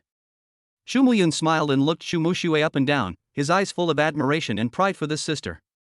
He said with emotion, Xiaoxue, long time no see, you are getting more and more beautiful, and you have the temperament of a strong woman in the workplace. Chu Mushui first put her bag on the seat casually, with a cold look in her eyes, but still a smile on her face. Sister, don't make fun of me. I just got out of the group, and when I knew you were back, I rushed here without even having time to change clothes. You said you were returning to China, why didn't you inform me in advance so that I could pick you up at the airport? Although there was a hint of blame in her tone, it was more of concern for Chu Muyun. Chu Muyun raised a tiny arc at the corner of his mouth, and after asking Chu Mushui to sit down, his eyes flickered with a bit of teasing and confusion, and continued, I just want to give you a surprise. But, isn't today the weekend? As the eldest princess, you still go to the group to work overtime on the weekend? Seeing that both of them had sat down and no one was paying attention to him, Xing Jinkuan, who was standing by, smiled awkwardly and sat down angrily. At this time, the waiter saw that the guests had arrived, so he walked over and asked respectfully, "Hello, 3 people, would you like to order now?" Xing Jinkuan finally found the opportunity and looked at the two of them, trying to join in their conversation. "Miss Chu, what would you like to eat?" However, Xing Jinkuan once again felt what it meant to be a warm reception. Facing Xing Jinkuan's active questioning, Chu Muxue didn't even look at Xing Jinkuan. Her expression was cold, and her tone was filled with a bit of impatience and alienation. "Whatever, I don't have anything I like to eat, you guys take care of it." Xing Jinkuan was speechless for a while, and could only relieve his embarrassment through Chu Muyun. He looked at Chu Muyun, smiled awkwardly and said, "Muyun, why don't you do it?" Chu Muyun nodded, and then ordered a few dishes, which were the ones that Chu Muxue liked relatively well. After the waiter left, Xing Jinkuan quickly gave Chu Muyun a look, indicating that she should help introduce herself. Chu Muyun lifted her hair and looked at Xing Jinkuan with a bit of teasing in her eyes, and then she coughed lightly. "Xiaoxue, let me introduce you, this is Xing Jinkuan, and he is also my current boss." Hearing this, Chu Muxue turned her head and glanced at Xing Jinkuan with cold eyes, and nodded slightly, which was considered as acquaintance. However, she still had no intention of continuing the conversation with him, and just sat there with a cold look. Although Xing Jinkuan was mentally prepared, he was still not expecting Chu Muxue's cold attitude. Faced with this situation, Xing Jinkuan was at a loss for a moment. In the past, he had met women who were prettier than Chu Muxue, but they were generally more proactive. The Chu Muxue in front of him was even more indifferent than Chu Muyun. Not knowing what to say to break the awkward atmosphere, Xing Jinkuan could only cover it up by drinking water. Seeing the atmosphere like this, Chu Muyun continued the previous topic, trying to ease the atmosphere. "Xiaoxue, you haven't answered me yet. Are you going to the group to work overtime on the weekend?" Alas, Chu Muxue sighed and smiled with a slightly helpless expression. "It's all because of your second uncle. I originally wanted to travel abroad for a while after graduation, and then learn from Sister Yun, study abroad for a few years and come back. But your second uncle disagreed and insisted that I go to work in the group first. Look, he called me to go to the group for a meeting early this weekend. When you called me, I was accompanying him in a video conference with several heads of overseas branches." Chu Muyun narrowed his eyes slightly, with a hint of amusement and inquiry in his eyes. He leaned closer to Chu Muxue and lowered his voice. "Second uncle is going to train you to be his successor?" "Maybe," Chu Muxue shrugged and shook her head, with some worry and helplessness in her voice. "You also know that my eldest brother never asks about the group's business, and my father's health has not been as good as before recently." Hearing this, Chu Muyun's face also showed worry, and his brow slightly frowned. "Second uncle is sick? Why haven't I heard him mention it before?" Alas, Chu Muxue sighed and shook her head, with a helpless look in her eyes. "I asked him, but he always avoided the question. I also quietly asked his private doctor, but I didn't get any information. However, I noticed that he took his medicine on time every day, and his private doctor would come to his home regularly for physical examinations. I don't know what's wrong." "Then didn't you secretly check what medicine he was taking?" Chu Muyun asked, revealing some concern in his eyes. "I looked at it, but they were all some Chinese medicinal herbs. There was no specific name of the medicine written on the package, so I couldn't tell what it was." Chu Muxue spread her hands, seeming a little helpless. "Is that so?" Chu Muyun paused for a moment, and seeing Chu Mushue's worried face, he counseled, "Hey, Xiaoxue, don't worry too much. Maybe it's just some Chinese medicine to nourish the body. Second uncle is old, and it's reasonable for him to take some Chinese medicine to nourish his body. Maybe he didn't tell you because he didn't want you to worry. Oh, by the way, second uncle doesn't know I'm back, right?" "Yeah," Chu Muxue responded softly, shaking her head gently, with a complex emotion flashing in her eyes. "He doesn't know, don't worry, I haven't told him about your return to China." Chu Muyun patted her chest gently and smiled. "It's good that he doesn't know. If he knew I was back, he would definitely let me work in the group again." As she said that, she secretly glanced at Xing Jinkuan, who was sitting opposite her, thinking secretly in her heart. Chu Muxue asked in confusion, "Sister, now that you are back, why don't you go back to work at the group? Isn't it a waste of talent to let a top student like you run a supercar club?" Xing Jinkuan felt embarrassed again when he heard that. He couldn't help but cough lightly, and thought to himself, "Damn, miss, I'm the boss and I'm still here. Can you tell me the truth in person?" He touched his nose to hide what he was thinking. Chu Muyun glanced at Xing Jinkuan, a cunning light flashed in her eyes, and she responded with a smile, "Well, just do it for now." I didn't plan to come back originally, and several foreign investment banks also sent me offers, inviting me to join. But I couldn't resist Mr. Xing's soft and hard persuasion, so I had to come back. As she said this, she also winked playfully. Xu Muxue finally looked at Xing Zhenkuan straight in the eye this time. After a moment, she asked curiously, "Sister, I don't think he's anything special." He's not handsome, and he should be quite old, right? Are you attracted to him? Cough cough. Xing Zhenkuan once again used a light cough to cover up his embarrassment, but Xu Muxue didn't care at all and continued to wait for Xu Muyun's answer. Tisk, Xu Muyun pretended to curl her lips in disdain and explained, "Xiaoxue, what are you talking about? Am I such a person without any ambitions? Didn't I tell you that I'll just do it first? I can't always rely on my second uncle for support, I have to be self-reliant." As she spoke, she straightened her back. Sister, we are all family, there is no question of whether we can help each other. Xu Muxue reached out and took Xu Muyun's hand. Although there was still a cold look in her eyes, it was much warmer than the look she gave Xing Zhenkuan. The three of them were eating and chatting. Actually, it was Xu Muyun and Xu Muxue who were chatting, and Xing Zhenkuan would say a word or two whenever he had the chance, but he basically got no response. He shook his head helplessly, secretly lamenting that his sense of presence in front of the two sisters was too low. Chapter 80. Qin is your classmate? Oh, by the way, Xu Muyun looked at Xu Muxue curiously, with a glimmer of curiosity in his eyes. When I was abroad before, I heard you say that you were on the list of campus beauties in your school? Ranked third? Then who is the first? Find it out and show it to me. I want to see what the number one campus beauties in your school look like. How could she not even be compared to you? Well, these are just some random rankings made by some bored boys. Xu Muxue took out her mobile phone with a faint smile on her lips, opened the Shanghai University Campus Network app on her mobile phone, found the post about the school beauties ranking in the campus forum, and then handed the phone to Xu Muyun. Xu Muyun took the phone, slid his finger across the screen, frowned and said, "This first place is not that good, I don't think it's as good looking as you." Xing Zhenkuan on the other side immediately became interested and interrupted with a smile, "Can I take a look?" Unexpectedly, Xu Muyun and Xu Muxue refused in unison, "No." The corners of Xing Zhenkuan's mouth twitched, and there was embarrassment on his face again. Xu Muyun rolled her eyes at Xing Zhenkuan and said angrily, "What? The two beauties, Emoda and Guda, are right in front of you, and you still want to look at other women?" As she spoke, she winked at Xu Muxue playfully, with a cunning gleam in her eyes. Hearing this, Xing Zhenkuan's heart suddenly skipped a beat. He looked at Xu Muxue and asked with a slightly inquiring tone, "Ms. Muxue graduated from Magic City University?" Xu Muxue glanced at Xing Zhenkuan, nodded slightly and said yes. However, before Xing Zhenkuan could continue speaking, Xu Muyun's eyes flashed with anticipation, and he continued, "Hey, Xiaoxue, what's the ranking of the most handsome boys in your school? Find it and show it to me." Being interrupted, Xing Zhenkuan was speechless. He looked at Xu Muyun and complained with a slightly teasing tone, "Muyun, you don't let me look at beautiful women, but you want to look at handsome guys?" Tisk, Xu Muyun looked at Xing Zhenkuan and smiled playfully, shaking his hair gently, "Everyone loves beauty. I'm used to seeing those Westerners abroad, so when I return to China, I still have to find some Chinese faces to change my aesthetic taste." You have a typical double standard.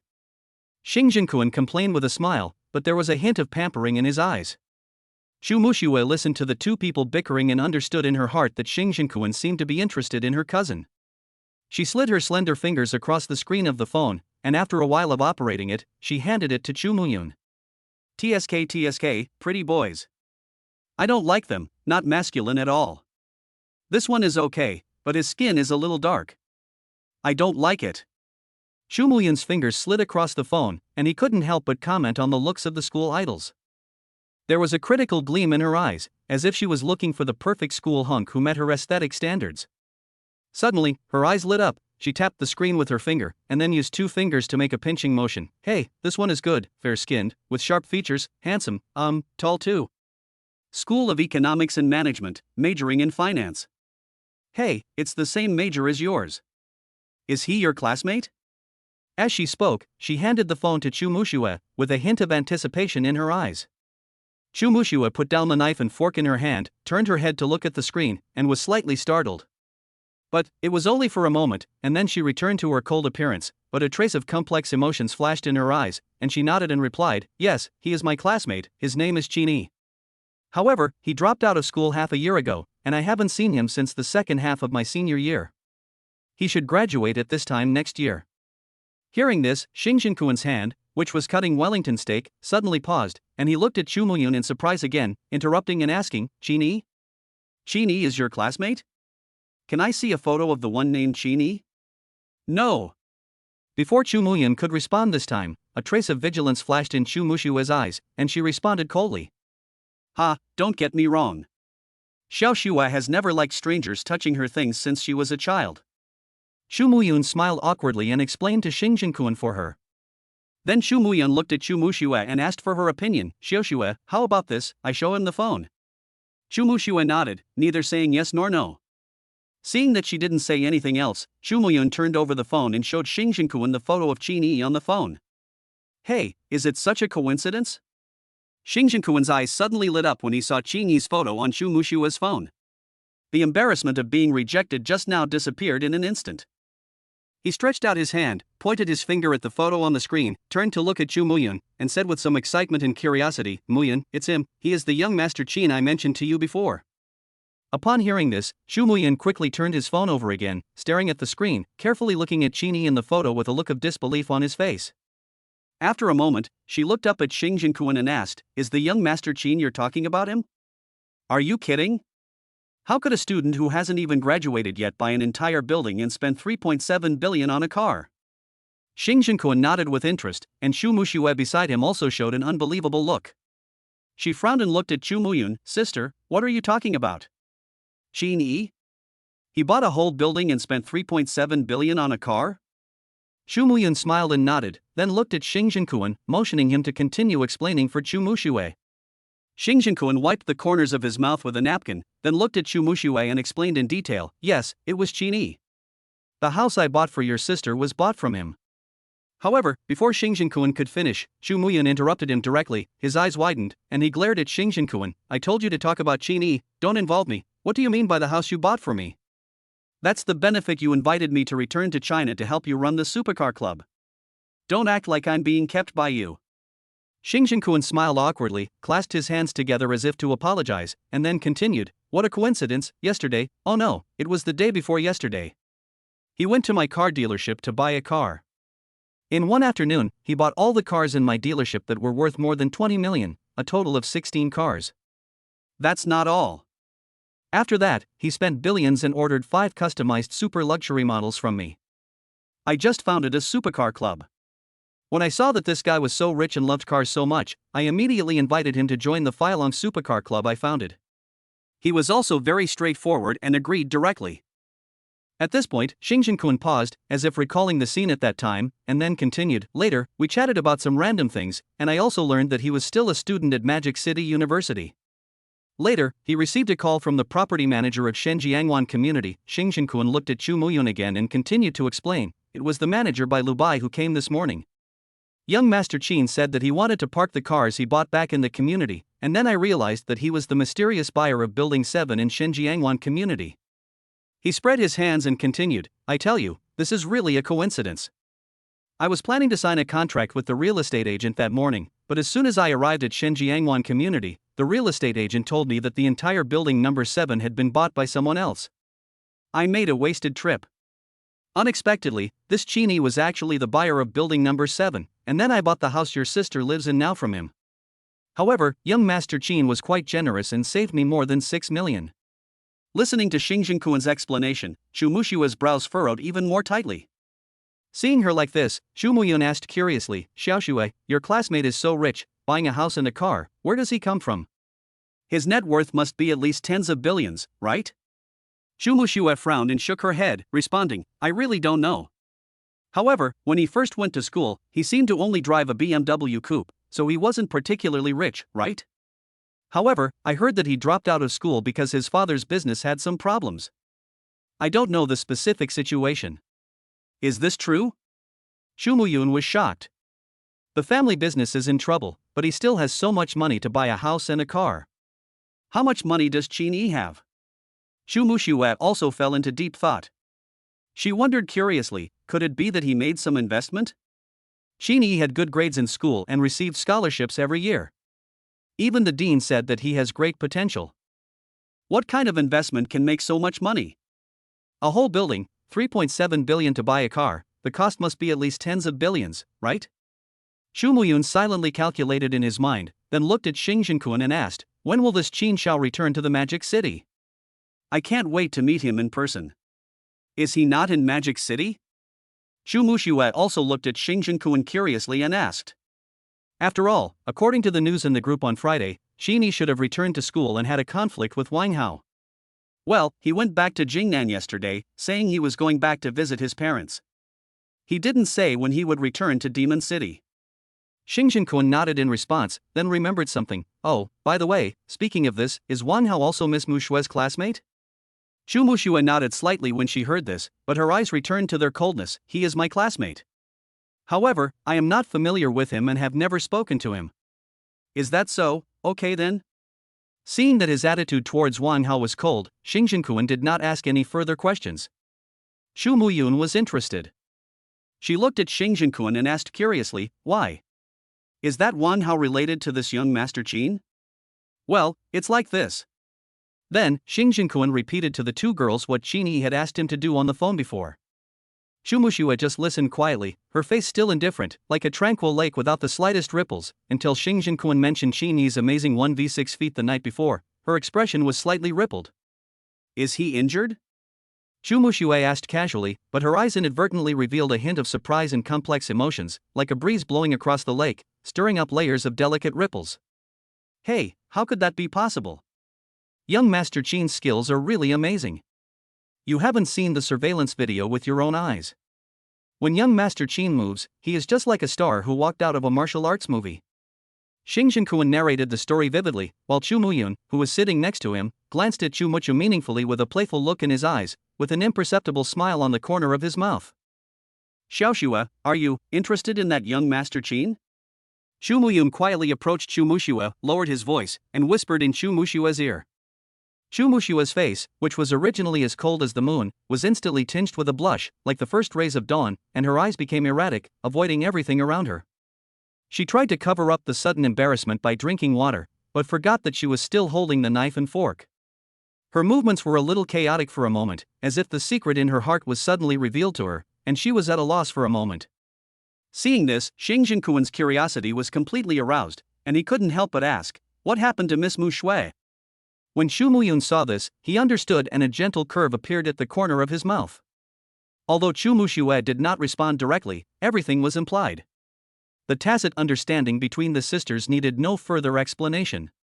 Xu Muyun knew that his sister was very thoughtful, especially when it came to matters between men and women, and was not good at expressing her emotions, so he did not continue to ask, but instead turned his gaze to Xing Jinquan and asked, Xing Jinquan, how come you know so much about young Master Qin's affairs? Chapter 81, Inexplicable Favorability Improvement. Haha, have you forgotten? I told you that Mr. Qin's girlfriend works in my car dealership. Naturally, she told me these things. Xing Jinquan explained calmly. Hearing this, Xu Muxue suddenly looked up at Xing Jinquan, her eyes full of shock. What did you say? Qin Yi's girlfriend is in your car dealership? This is impossible, he has broken up with Su Mo. Who? Su Mo? Xing Jinquan looked confused, and seemed quite unfamiliar with this name. My employee is called Su Qian, not Su Mo. When Mr. Qin went to the car dealership to buy a car, it was Su Qian who received him. After that, they went shopping together. As he spoke, Xing Jinquan also noticed the change in Xu Muxue's expression, and felt that something was wrong. He seemed to have said too much. So, his voice gradually became lower. What happened later? I don't need to say more, right?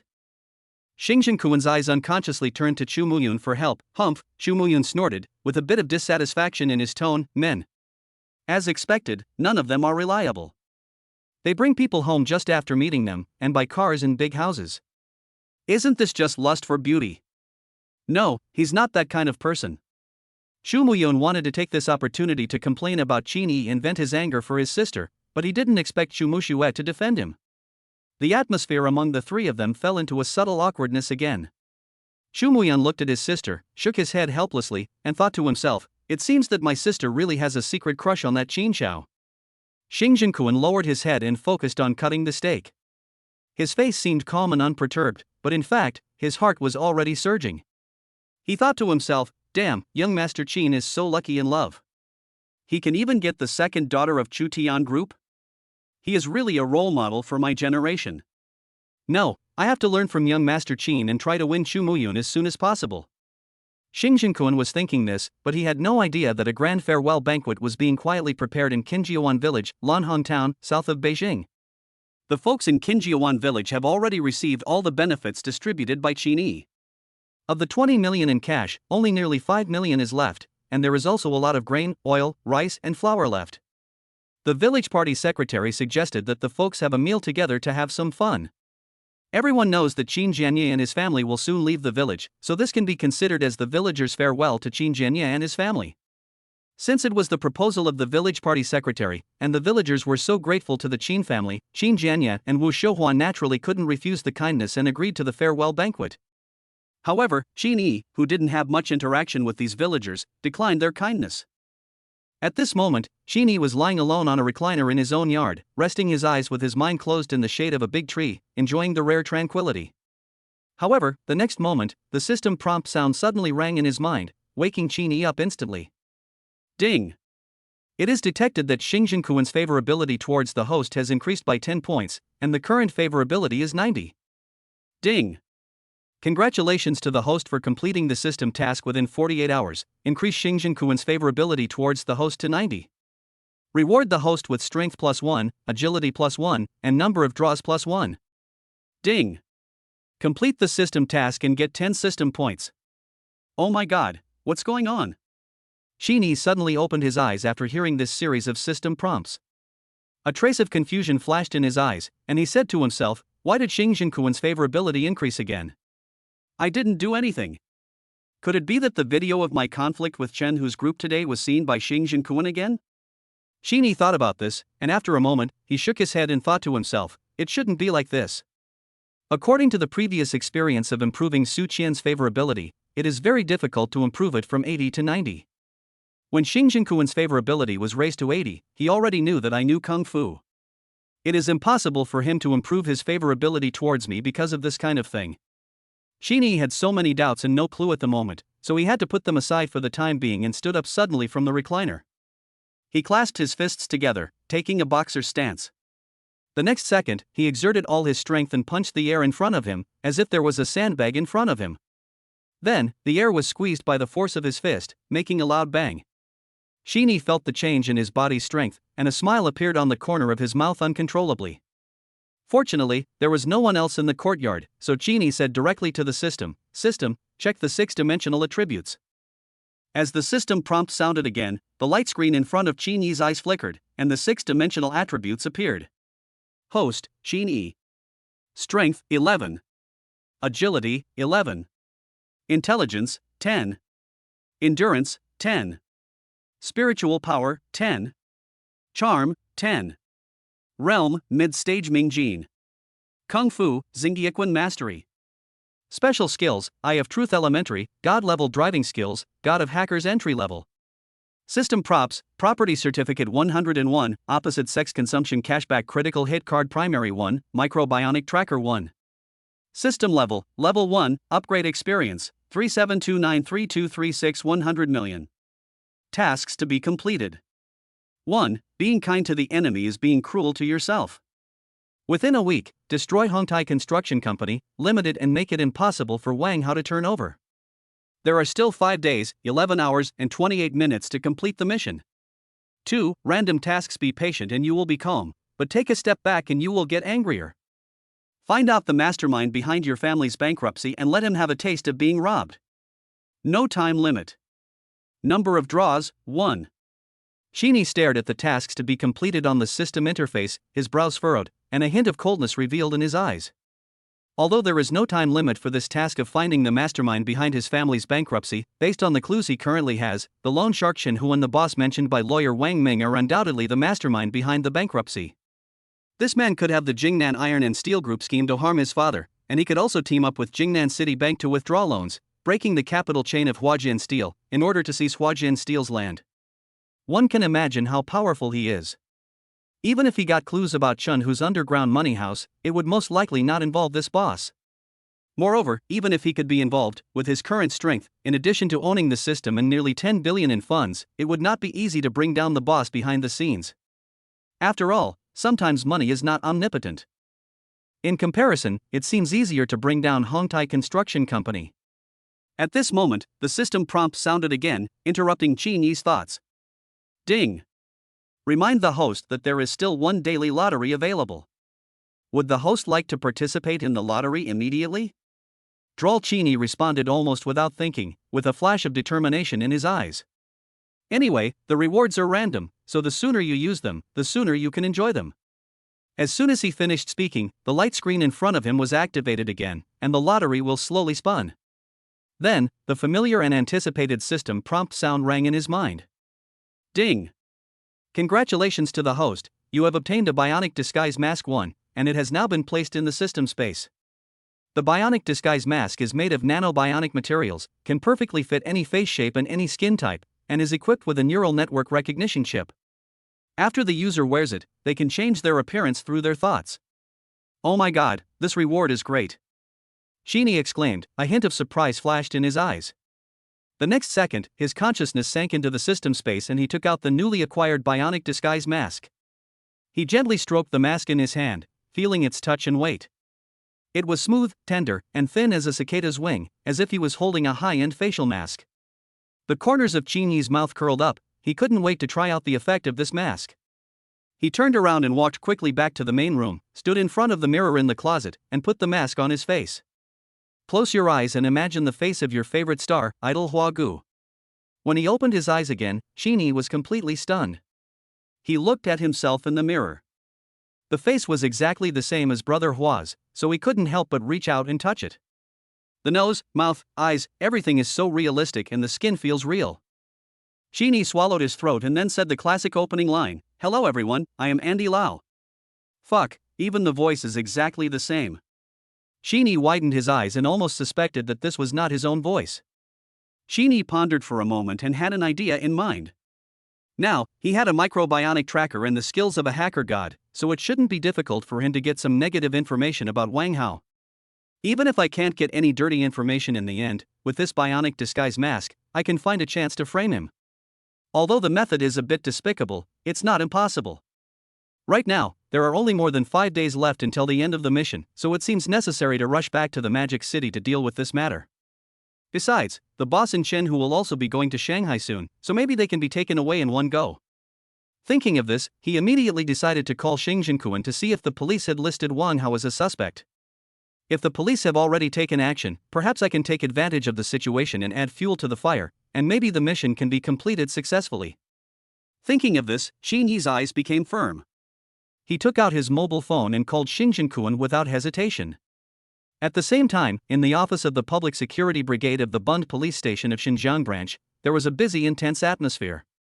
The young policeman who was previously called Xiao Si was reporting the situation to Shen Jianan in a serious manner. "Captain Shen, we have already found out the whereabouts of Wang Hao." As he spoke, he handed over the document in his hand, with a hint of expectation in his eyes, as if he was eager for Shen Jianan to affirm his work. Shen Jianan took the document and read through it carefully. Xiao Si also took this opportunity to report to Shen Jianan in detail about Wang Hao's whereabouts in the IFC that night. After a while, Shen Jianan stood up, walked to the whiteboard, picked up a red pen, circled Wang Hao's name and photo, and quickly connected the series of clues he had found in the investigation in his mind. She crossed her arms, frowned, and muttered to herself, that is to say, this Wang Hao and that brother Dao do know each other.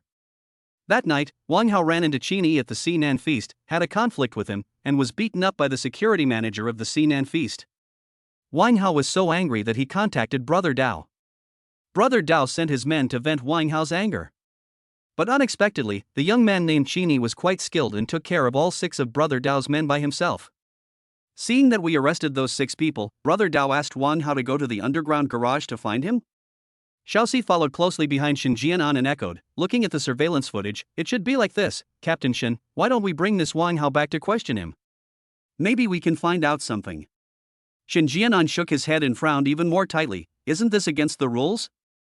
The 6 men of Brother Dao wanted to tease the woman named Su Qian, so they had a conflict with Qin Yi. "There is no evidence at the moment, it's just our inference. If we rashly bring people here, it will be easy to be complained. Moreover, Wang Hao's family background is not ordinary, so we still have to be careful. Xiao Si scratched his head, looking somewhat helpless. That's true, then what should we do next? Should we close the case based on the confessions of those 6 people?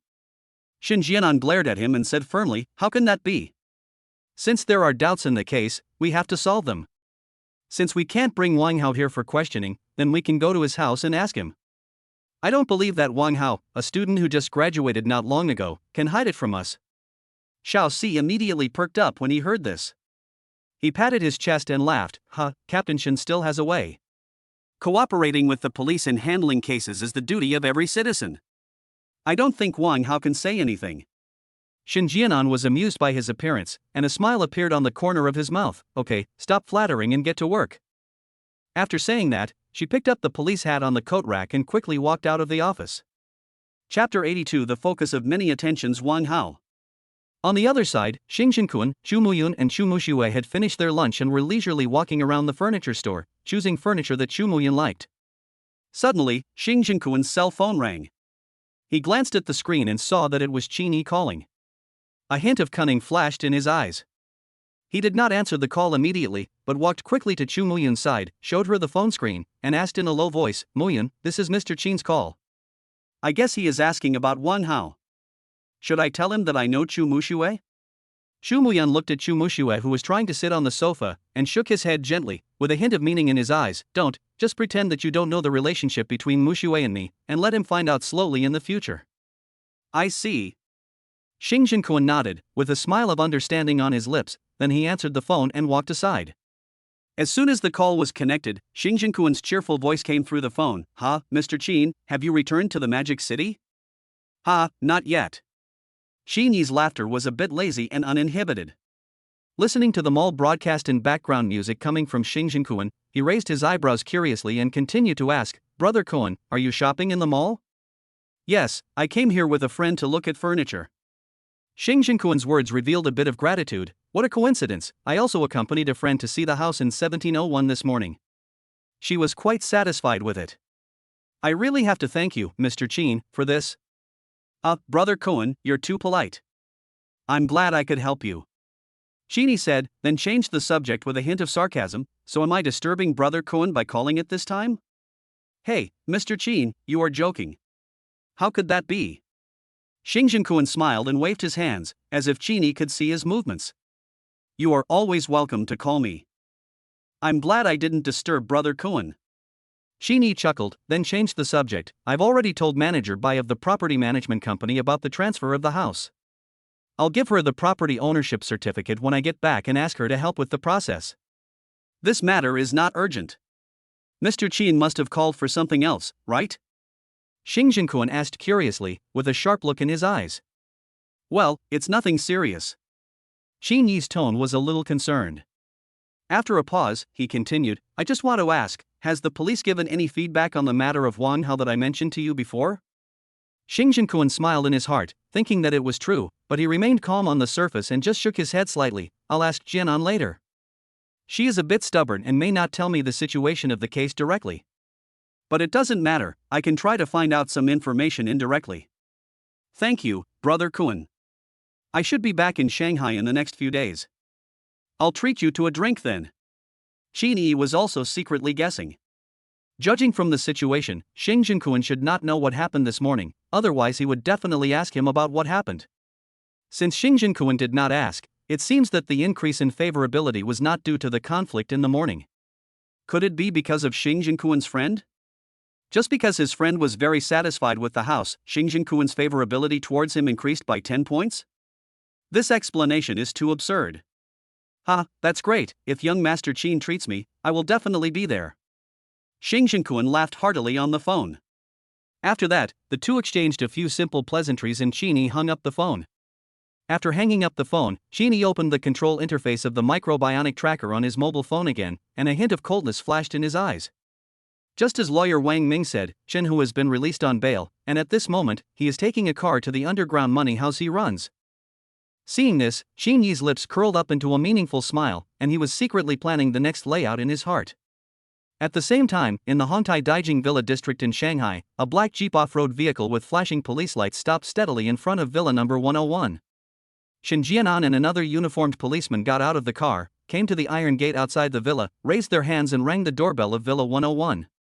Not long after, the door of the villa slowly opened, and a middle-aged woman dressed as a maid walked out quickly. When the woman saw that the person coming was a policeman, she was slightly startled, and a trace of surprise flashed in her eyes, but she did not open the door immediately. Instead, she smiled awkwardly at Shin Jianan and the others through the big iron door, with a bit of curiosity and nervousness in her voice. "Hello, police comrade. Who are you looking for?" Shin Jianan showed his ID, looked through the iron gate, observed the woman's reaction, and then said in a deep voice, "Hello, I am Shin Jianan, the captain of the Public Security Brigade of the Bund Police Station of the Xinjiang branch. May I ask if Wang Hao lives here?" The woman was stunned at first, then nodded woodenly and replied, "Are you looking for my young master? He is not at home right now. He went out early in the morning." "Out?" Shin Jianan frowned when he heard that. He looked up at the second and third floors of the villa. Seeing nothing unusual, he asked again, "Then do you know where he is now?" "Oh, I don't know. I am a servant of this family. My young master only comes back at night. He is not at home at other times. Sometimes he doesn't even come back to sleep at night." The woman showed an embarrassed expression, twisted her hands together nervously, and explained. "How did he leave? Did he drive?" Shin Jianan continued to ask. The woman looked back in the direction of the garage, recalled for a moment, and nodded with a hint of uncertainty in her voice. "Yes, he should have left in his yellow sports car." "Okay, I understand, thank you." After Shin Jianan finished speaking, he turned and left. After getting back into the police car, Shin Jianan made another call. The call was connected, and the voice of the policeman named Xiaoxi came over. "Captain Shin, please give me your instructions." "Xiaoxi, Wang Hao is not at home. The servant said that he drove away early in the morning. You should immediately check the surveillance of the entrance and exit of Hongtai Daijing Villa District and the surrounding roads to find out where the yellow sports car under Wang Hao's name has gone," Shin Jianan ordered. "I understand," Xiaoxi said and hung up the phone. Shin Jianan sat in the police car and waited patiently. However, after waiting for a while, her cell phone rang again. I thought it was Xiaoxi calling to report the situation, but unexpectedly, when I looked at the caller ID, it turned out to be Xing Jinkuan calling. Shin Jianan frowned slightly, a hint of doubt flashed in his eyes. He opened the car door, got out of the car swiftly, walked to the side and answered the phone. There was a hint of impatience in her tone, and she said unceremoniously, "I'm busy right now. If you have something to say, just say it. If you have something to say, just fart, don't waste my time." "Hey, what are you busy with on this weekend? Are you free? Let's have dinner together tonight and I'll introduce you to a friend." Xing Jinkuan's voice came from the other end of the phone, with a bit of smile and temptation. Shin Jianan's mouth curled up, thinking that Xing Jinkuan wanted to introduce her to a blind date, so she responded coldly, "I'm busy." "Anything else? If nothing else, I'll hang up. I don't have time to chat with you." Xing Jinkuan heard this with a bit of urgency in his tone, and hurriedly said, "No, Captain Shin, I just want to ask, what is the current situation of the clue I provided yesterday? Is that Wang Hao related to the matter of young Master Qin? The case is confidential, I have nothing to say." Shin Jianan said righteously after hearing this, and then changed the subject, with a hint of amusement in his eyes, and asked back, "Did that Qini ask you to call me to ask? He wants to know the progress of the case?" Xing Jinkuan was speechless after his little thoughts were exposed by Shin Jianan, and thought to himself, "I really can't hide anything from this girl." Although he thought so in his heart, Xing Jinkuan still explained angrily, "Ahem, how could that be possible? I'm just asking out of curiosity, Captain Shin, please don't misunderstand me." Shin Jianan sneered and said, "Okay, stop pretending in front of me. Just tell him that if he wants to know, let him call me himself. He has my number. Besides, he is also a party to this case. He has the right to know what he should know. But, as for you, you are not a party to the case, nor are you related to it. I have no comment on the case." Xing Jinkuan smiled awkwardly, said "Ha," and hung up the phone, but muttered to himself, "This Shin Jianan is really a stubborn person." However, it would be better for Qin Yi to ask himself, so that he doesn't have to be a messenger in the middle, and it also creates some opportunities for them to get to know each other. Thinking of this, Xing Jinkuan felt relieved and immediately called Qin Yi back, slightly modified Shin Jianan's words and conveyed them to Qin Yi. "Ha, really? Captain Shin said that?" Qin Yi asked curiously on the phone. Xing Jinkuan followed behind Chu Muyun and Chu Mushue, holding his phone, and responded, "Well, she said that if you want to know the situation, you can contact her directly. She said that you are a party to the case and you can understand some of the circumstances." "Is that so? Okay then. Thank you, Brother Kuan," Qin said politely. "Well, it's okay, it's just a small favor." Xing Jinkuan responded with a smile. Just at this moment, Chu Muyun waved at him, motioning him to follow, and hurriedly said, "Then I'll hang up first if there's nothing else." "Okay, Brother Kuan." After Qin finished speaking, Xing Jinkuan hung up the phone and trotted after him. Chu Muyun crossed his arms, frowned slightly, and stared at Xing Jinkuan with a hint of dissatisfaction in his eyes. He was obviously unhappy with his frequent calls. "Xing Jinkuan, what are you doing? The phone calls are one after another. If you are so busy, why don't you go back first? Xiao Xue and I will go shopping." "Hey, don't be angry." Xing Jinkuan smiled awkwardly, scratched his head, and explained, "I'm just asking about the case for young Master Qin." As he said this, he decisively turned off his phone in front of Chu Muyun and Chu Mushue. "Now, the phone is turned off. Muyun, I promise that I will accompany you wholeheartedly from now on." He raised his hands and made a gesture of surrender, hoping to ease Chu Muyun's dissatisfaction. Seeing this, Chu Muyun raised the corner of his mouth, a cunning look flashed in his eyes, and he rolled his eyes at Xing Jinkuan and said coquettishly, "TSK, this is better." But at this time, Chu Mushue beside her asked with concern, "Is it Qin Yi's case?" "Yes, that's right." Xing Jinkuan nodded in response, "I was thinking of asking if your classmate Wang Hao was behind the conflict that night." "So, is that so?" Chu Mushue asked curiously. Xing Jinkuan spread his hands, with a hint of helplessness in his tone. "The policeman I know said that I am not a party to the case, and information related to the case cannot be disclosed to me." He shook his head, looking a little frustrated. "Hey," Chu Muyun chuckled, looking at Xing Jinkuan with scrutiny and amusement in his eyes, "your police friend is quite principled." "Ha, you are right. That lady is well known for her integrity. No matter what the case is, as long as it falls into her hands, there will be no room for favoritism and abuse of power." Xing Jinkuan explained with a smile, with a hint of admiration in his eyes. "Oh? A policewoman?" Chu Muyun looked Xing Jinkuan up and down and teased, "Xing Jinkuan, you have a special relationship with this policewoman, right? Her ex?" She blinked, her eyes full of cunning. Xing Jinkuan hurriedly waved his hands to explain, "That's right. Muyun, please don't misunderstand. Her parents and my parents are old acquaintances. I have known her since childhood and have always treated her as my sister." "Oh, sister. We have known each other since childhood. We should be called innocent little kids or childhood sweethearts, right? Okay, I understand." Chu Muyun nodded in response with a meaningful smile on her lips, and then she took Chu Mushue's hand. "Mushue, let's go. We don't want to hang out with this kind of person." As she said that, she turned around and was about to leave, with a hint of mischief in her eyes. "Oh, no. Muyun, she and I are not in the relationship you think, I swear." Xing Jinkuan was so anxious that he wanted to slap himself in the face. He really regretted why he told these two young ladies about the phone call. At the same time, outside Villa number 101 in Hongtai Daijing Villa District, Shen Jianan paced outside the SUV and waited for a while. Finally, he received a call from Xiaoxi. "Captain Shen, I found out. Wang Hao is at the Sheraton Hotel right now." "Okay, send me the location and I'll be there right away."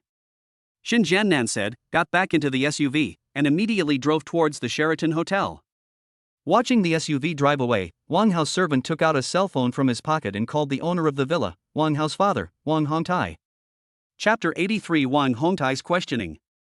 In an office building in the CBD of Xinjiang New District in Shanghai, Wang Hongtai, chairman of Hongtai Construction, was sitting upright in the center of the conference room, communicating with executives from various departments of the company and relevant persons in charge of the financial audit company responsible for the company's listing affairs on the company's pre-listing financial audit matters. The atmosphere of the meeting was tense and serious, and everyone was concentrating and dared not slack off. Just then, a sudden cell phone ring interrupted the report of the financial audit staff. Wang Hongtai frowned and glanced at the caller ID unhappily. It was the servant at home. He thought to himself, what important matter could it be that someone called at this time? So he hung up the phone without hesitation. Just as the staff member was about to continue his report, the cell phone rang again as if against him, and it was still the number of the maid in the house. Wang Hongtai felt helpless. He nodded apologetically to several persons in charge of the financial auditing company and whispered, "Sorry, I have to take a call." Then he stood up and walked out of the meeting room and answered the phone. "What's the matter?" Wang Hongtai said rudely on the phone with a hint of anger in his voice. On the other end of the phone, the maid's voice sounded a little flustered. She briefly reported to Wang Hongtai about the police's previous visit to Wang Hao. Hearing the word police, Wang Hongtai's heart suddenly sank, and he couldn't help but curse inwardly, "This bastard really ignored my words. I clearly told him not to cause trouble during this period, but he still called the police." However, considering that there were people from the audit company waiting in the conference room, he had to suppress his anger and responded calmly, "Okay, I understand." After hanging up the phone, Wang Hongtai took a deep breath and tried to adjust his emotions. The most important thing at the moment was the company's listing. Everything else had to give way to this matter. After figuring this out, he straightened his clothes, smiled, and walked back to the meeting room as if nothing had happened. Half an hour later, the meeting finally ended. Wang Hongtai personally saw off the people from the financial auditing company before returning to his office. After returning to his office, Wang Hongtai immediately locked the door and pulled the privacy curtains on the windows tightly. He stood in front of the floor-to-ceiling window, took out his mobile phone, and dialed the number of his rebellious son Wang Hao without hesitation, with complex emotions flashing in his eyes, including anger and worry. At this time, Wang Hao was immersed in the big bed in the luxurious suite of the Sheraton Hotel, entangled with Su Mo, enjoying a moment of pleasure. In the past 2 days, Su Mo's mood was like a roller coaster. She thought she had grasped a life-saving straw, but who knew that her countless attempts to contact Qin Yi were like a drop in the ocean. His text messages were not replied and his phone was always busy. At that moment, Su Mo finally realized that she had been completely blocked by Qin Yi, and the hope in her heart shattered like a bubble. Just when Su Mo was feeling discouraged, Wang Hao called her again and asked to meet at the Sheraton Hotel. Su Mo knew in her heart that this was just another time that Wang Hao was driven by desire to sleep with her. She wanted to refuse on the grounds of feeling unwell, but Wang Hao's threat was like a sword hanging over her head, forcing her to give in. "Once those pornographic videos and photos are made public, my life will be completely ruined." Su Mo had no choice but to agree. At this moment, the room was filled with a charming atmosphere. Wang Hao and Su Mo were naked. Wang Hao was working hard on Su Mo, as if he wanted to vent all his dissatisfaction and desires. Su Mo half lay on the bed with her eyes tightly closed, tears streaming down her cheeks. She felt mixed emotions. She hated herself, but she hated Wang Hao even more. Suddenly, a piercing ringtone broke the beauty. Wang Hao's phone kept ringing like a death warrant. "That grandson called you again. That grandson called you again." The ringing sounded over and over again, but Wang Hao was at a critical moment and ignored it. Finally, after another 5 minutes, Wang Hao panted heavily and lay on Su Mo's back, angrily saying, "Damn it, who is this blind person who keeps calling me and ruining my mood?" Wang Hao turned over and lay on the bed. He reached for the mobile phone on the bedside table and saw that there were already 30 or 40 missed calls. His heart tightened, and when he saw the caller's name, he immediately sat up in bed, the anger on his face instantly replaced by panic. At this moment, the phone rang again. Without giving it any time to think, Wang Hao picked it up immediately and said timidly, "Hello? Dad, what's going on?" On the other end of the phone, Wang Hongtai's voice came like thunder, "Wang Hao. What the hell have you done wrong again?" When Wang Hao heard his father's cannibalistic roar, his heart trembled violently, and the fatigue from the battle just now disappeared in an instant. He hurriedly wiped the sweat from his forehead and tried to make his voice sound calm. "Dad, what are you talking about? I haven't done anything wrong." Although he tried his best to hide it, the panic in his tone still revealed his nervousness. "You haven't done anything wrong? Why would the police come to your house to look for you?" Wang Hongtai's voice came through the phone, like an icy blade, asking harshly. An ominous premonition suddenly arose in Wang Hao's heart. He felt a little panicked and guilty. He secretly wondered, could it be that the police had found out about the lesson he had given Qin Yi that night? This shouldn't be the case. He had already paid 2 million, and Brother Dao had promised to forgive him. His men shouldn't bite him back. Thinking of this, a trace of doubt and uneasiness flashed in his eyes. "You know what you did." Wang Hongtai's voice came again, with unquestionable majesty. "I warn you, it's a good thing the police went to your home today to look for you. If you had come to the company, in front of those people from the financial audit company, do you know how bad the impact would have been on the company? I warn you again, if the company's listing is blocked because of you, I will fucking skin you alive." When Wang Hao heard this, he felt an inexplicable bitterness in his heart. He knew his father's temper. Once it came to the company's affairs, he would never show mercy. He felt helpless and a little aggrieved. After all, he is your, Wang Hongtai's biological son. He couldn't help but ask, "Dad, am I still your son? Are there any fathers who threaten their sons like you?" Speaking of this, Wang Hao's eyes became moist, and even his voice was choked with sobs. Su Mo, curled up in the corner of the bed, witnessed Wang Hao's expression change drastically when he answered the phone, and couldn't help feeling uneasy. Although she didn't know what happened, she instinctively felt that she should stay away from Wang Hao at this time. She was afraid that Wang Hao would vent his anger on her after being angry. So she carefully picked up her clothes, trying not to make any noise so as not to disturb Wang Hao, who was talking on the phone. She tiptoed into the bathroom and closed the door gently, as if this could isolate herself from danger. At the same time, in the lobby of the Sheraton Hotel, Shen Jiannan and the policeman came quickly to the front desk. After Shen Jiannan showed his ID to the front desk, he asked, "Hello, could you please check if a guest named Wang Hao is checked in?" Faced with the police's questions, the hotel front desk was naturally quite cooperative. The receptionist was a little nervous, but she quickly checked the system and responded with a slightly trembling voice, "Yes, officer. The guest booked a deluxe king-size room, room number 8818, and there was a lady named Su Mo staying with him." Shen Jianan nodded, said thank you, and called his subordinates to walk towards the elevator together. Seeing the police leave, the two receptionists began to talk in low voices. The receptionist, who had just checked the registration records, watched the elevator door slowly close, and asked with some curiosity and concern, "Are the police here to arrest prostitutes?" The other one shook his head in disbelief. "No way, those two look like a couple. Which girl would come to the hotel to sell and take the initiative to register her ID card?" "That's true." The first receptionist nodded thoughtfully, then said with some doubt, "But are those two really a couple? The guy looks so wretched and the girl is pretty, how could she fall for him?" The second receptionist said with some disdain, "Tisk, what's so strange about that? What's the point of a good-looking man? The most important thing is to have money. Didn't you see the keys the man took when he came?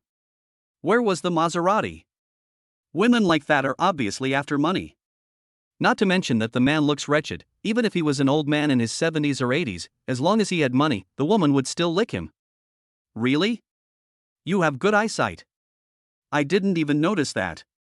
The first receptionist looked at her colleague with some admiration, and then the two continued to talk in a low voice, seeming to be very interested in this kind of thing. Soon, Shen Jianan and his two subordinates stood outside the door of room 8818. The subordinate leaned in and could hear voices coming from the room and the sound of water splashing in the bathroom. He turned around and reported to Shen Jianan, "Captain Shen, there's someone in the room." Shen Jianan nodded and winked at his male subordinate, who understood and knocked on the door immediately. Then he shouted loudly into the room, "Wang Hao, I am a police officer from the Public Security Brigade of the Bund Police Station of the Xinjiang branch. I want to know something from you. Please open the door." At this time, Wang Hao was still talking to his father on the phone. When he heard the police voices outside the door, he became even more panicked. He nervously called Wang Hongtai for help. "It's all over, Dad, the police really came to our house." Su Mo was taking a shower in the bathroom at this time. When she heard the police's voice outside the door, she was startled. She immediately turned off the shower, dried herself hurriedly, put on her underwear, put on her dress, and then listened quietly to the movements in the room, her heart full of anxiety and confusion. "Why are you panicking? You little bastard, you can play with women, and at most you can just pay money to settle the matter. You even learned to hire someone to hurt someone. If the company can't go public because of your trouble, both of us will have to starve." After scolding his rebellious son, Wang Hongtai thought for a moment, and then instructed, "I warn you, don't say anything when the police ask you something, and remember to be polite. But no matter what they ask, just say you don't know anything. If the police press you hard, just say you have contacted the company's lawyer for anything." After getting his father's promise, Wang Hao suddenly felt relieved. He hung up the phone immediately and put on his clothes hurriedly. His fingers trembled slightly due to nervousness, but he still tried his best to stay calm. After everything was packed up, the male policeman's voice sounded again outside the door. Wang Hao pretended to have just heard it and responded impatiently, "Coming, coming." Chapter 84, Wang Hao's Sophistry. The door opened a crack, and Shen Jianan's ID flashed before Wang Hao's eyes through the security chain.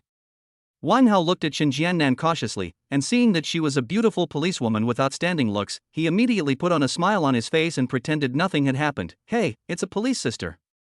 I'm a law-abiding citizen. What do you want to do with me? I'm not here to solicit prostitution.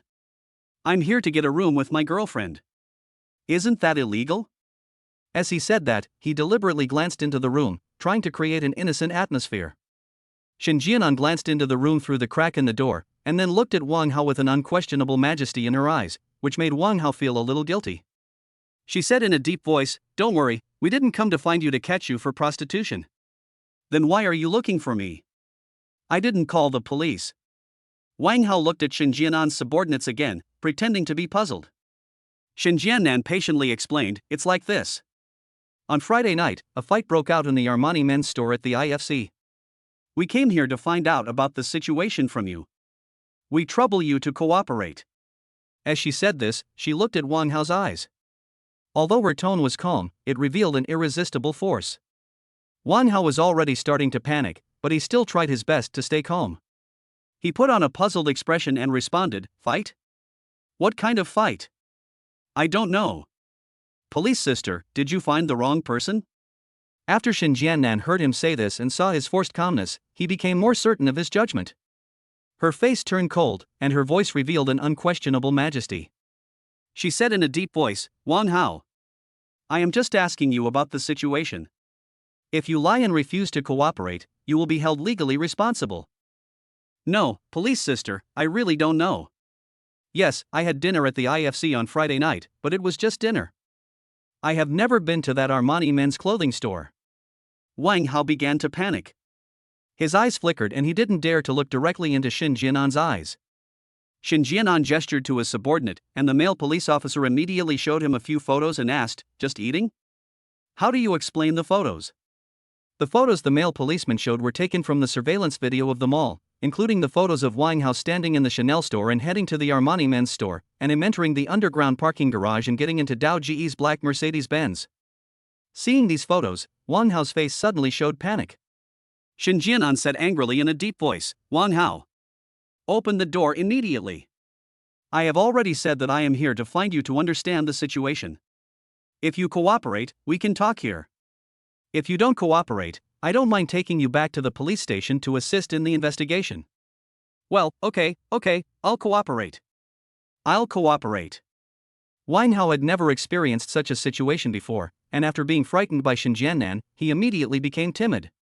As he spoke, he hurriedly closed the door and took off the safety chain. Then he opened the door again and invited Shen Jianan and the others to come in. His voice was trembling and uneasy. "Police sister, please come in." Shen Jianan stepped into the room and was hit by an unpleasant smell.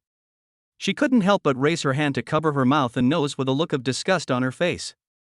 "When passing by the bathroom, I saw a woman hiding behind the frosted glass door." Shen Jianan said in a deep voice, "In the bathroom, come out when you're done." "Don't hide, it's boring. Didn't you hear the police sister yelling? Come out quickly." Hearing this, Wang Hao quickly raised his hand and knocked on the bathroom door. "Why are you hesitating?" Afterwards, Wang Hao pulled over 2 chairs and asked Shen Jianan and the other man to sit down, but his movements seemed a little hurried and flustered, probably because he wanted to finish the conversation with the police as soon as possible.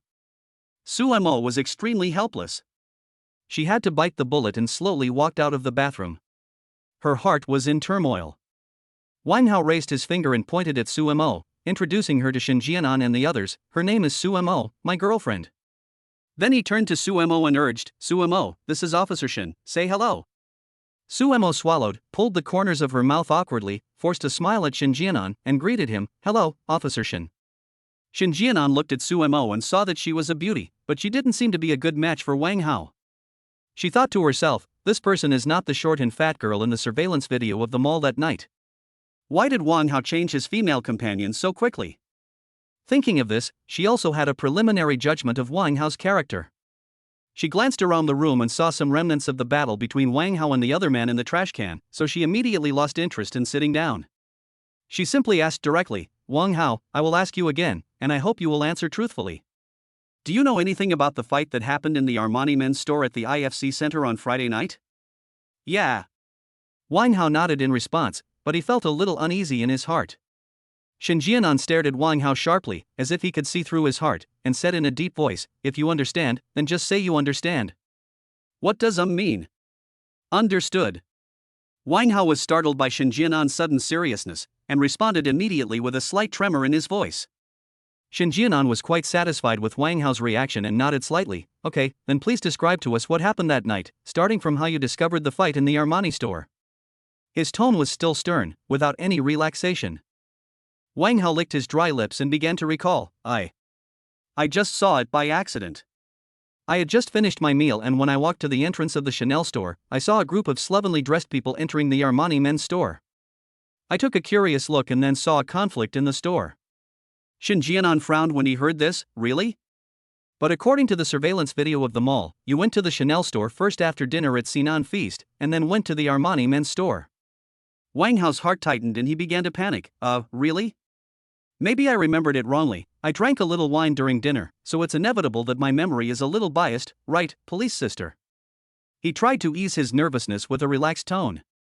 Shen Jianan nodded without comment, and then curiously asked, "Okay, let's assume that you remembered it wrong.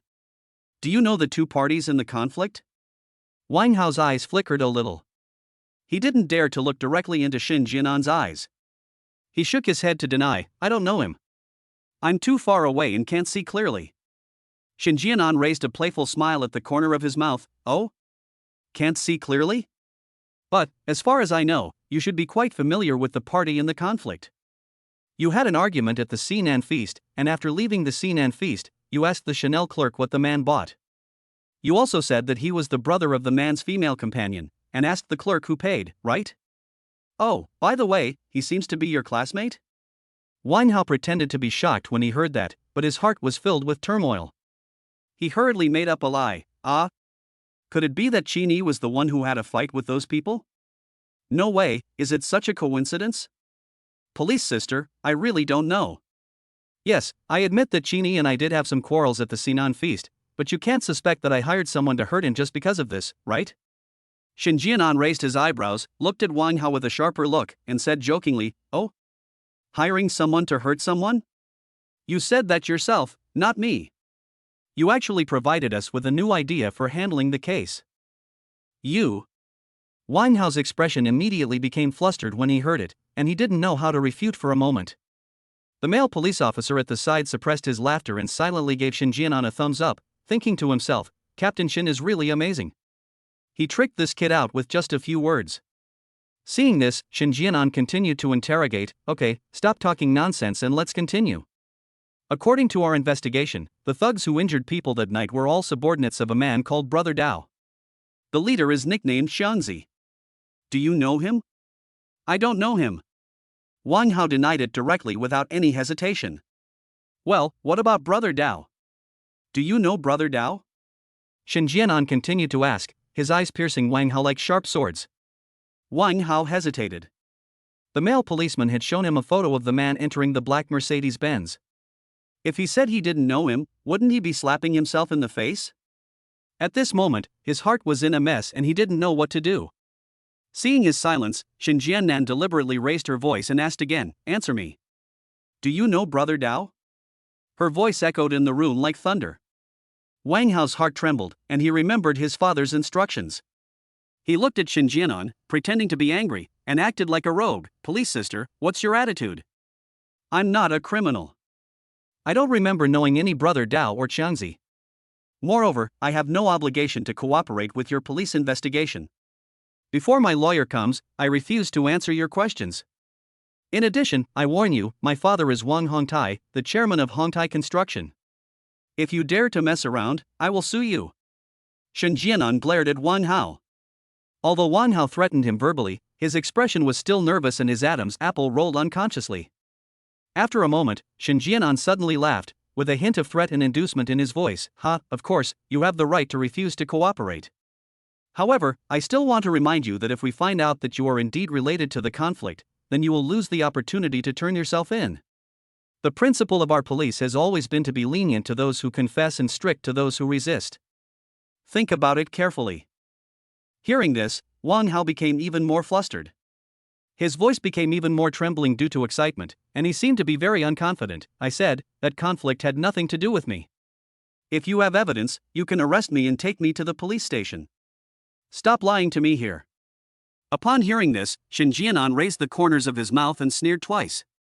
Then she took out a business card from her pocket, placed it on the table, and said in a deep voice, "If you don't want to cooperate, forget it. This is my business card with my phone number on it. If you remember anything, remember to call me. Remember, leniency to those who confess, severity to those who resist." After saying that, Shin Jianan signaled to his subordinates, and the two of them turned and walked out the door. When passing by Sumo, Shin Jianan glanced at Sumo, and out of sympathy as a woman, she advised with kindness in her voice, "Your name is Sumo? The person who was eating with him that night was not you. He is not a good man, you'd better leave him as soon as possible." After saying that, without waiting for Sumo's response, Shin Jianan walked out. After the two left, Wang Hao slammed the door. Outside the door, the male police officer asked, "Captain Shin, there must be something wrong with Wang Hao. Why don't we ask him more?" Shin Jianan shook his head, his voice full of confidence and determination. "No need to ask anymore, that kid's foxtail has been exposed. Notify everyone and send someone to keep a close eye on Wang Hao. He knows that we already suspect him, and there will definitely be follow-up actions. Keep a close eye on him, and there should be gains." Captain Shin is awesome. "What a great trick to scare the enemy off the grass," the male policeman exclaimed. "Snake? You think too highly of that guy. That guy is just an earthworm at best. The real snake should be that brother Dao." Shin Jianan sneered, with a hint of disdain in his eyes. Captain Shin, Brother Dao is already registered with the Criminal Investigation and Economic Investigation departments. If we rashly get involved, we won't be able to explain ourselves if the director asks about it," the male police officer reminded with some concern. Shin Jianan glared at the male policeman, his face turned cold, and he said in a deep voice, "What? Our case involves the Dao brother, can we just ignore it? Are you still a people's policeman?" Yes, I was wrong. Captain Shen was right." The male policeman nodded in agreement. Shin Jianan said nothing more and continued to walk forward, but he couldn't help but raise a smile at the corner of his mouth, secretly delighted in his heart. "Humph! Old Shin, if you don't transfer me to criminal investigation, this time I will definitely solve a big case for you to see." Chapter 85, Sumo was unable to bear it any longer. Part 1. With a loud bang, Wang Hao slammed the door heavily. The sudden sound made Sumo's heart tremble violently. Her thoughts were like strings that were suddenly broken, and she was instantly pulled back to the cold reality from Shin Jianan's gentle words. She forced a smile, with pleading and uneasiness in her eyes. She carefully took a few steps forward, her voice trembling imperceptibly. She suppressed her inner tension and panic and said softly, "Brother Hao, don't be angry. Didn't my uncle already call? I guess the police are just here to inquire about the situation. Besides, with the help of a lawyer, nothing should happen." Wang Hao was furious at this time. He glared at Sumo fiercely, as if he wanted to pour out all his anger on her. He hooked his finger at Sumo, his action frivolous but with irresistible majesty. Seeing this, Sumo's heart trembled, but she had to listen to him. She walked towards him carefully, and every step seemed so heavy, as if she was walking on the tip of a knife. Then, with a slap sound, the air seemed to be torn apart by this slap. Wang Hao slapped Sumo's face hard with his palm. She screamed "Ah!" and her body involuntarily took 2 steps back, covering her face in horror. Her eyes were full of resentment and confusion. She looked at Wang Hao with tears in her voice, and she couldn't help but burst into tears. "Brother Hao, did I say something wrong? Bitch, didn't the policewoman just now tell you to leave me as soon as possible? Tell me. Have you been thinking about this for a long time?" Wang Hao was like a mad dog who had lost his mind at this moment. He looked around, his chest heaving violently, looking for an outlet to vent his anger. Then, he picked up the unopened mineral water bottles placed at the entrance hall, and without waiting for Sumo to beg for mercy, he smashed them hard at her. Sumo dodged in a hurry, but still couldn't avoid the sudden attack, and the mineral water bottle hit her back hard. She folded her arms in pain and squatted down, tears rolling down like beads from a broken string, dripping onto the carpet. Her voice was filled with despair, and she begged helplessly, Brother Hao, I don't want to leave you. That was what the policeman said. I don't think so at all." "Really, you have to believe me." Wang Hao snorted disdainfully and turned a deaf ear to Sumo's pleas for mercy. "Shut the fuck up. If I hear you cry again, I'll kill you," he warned Suemo irritably, with a fierce look in his eyes.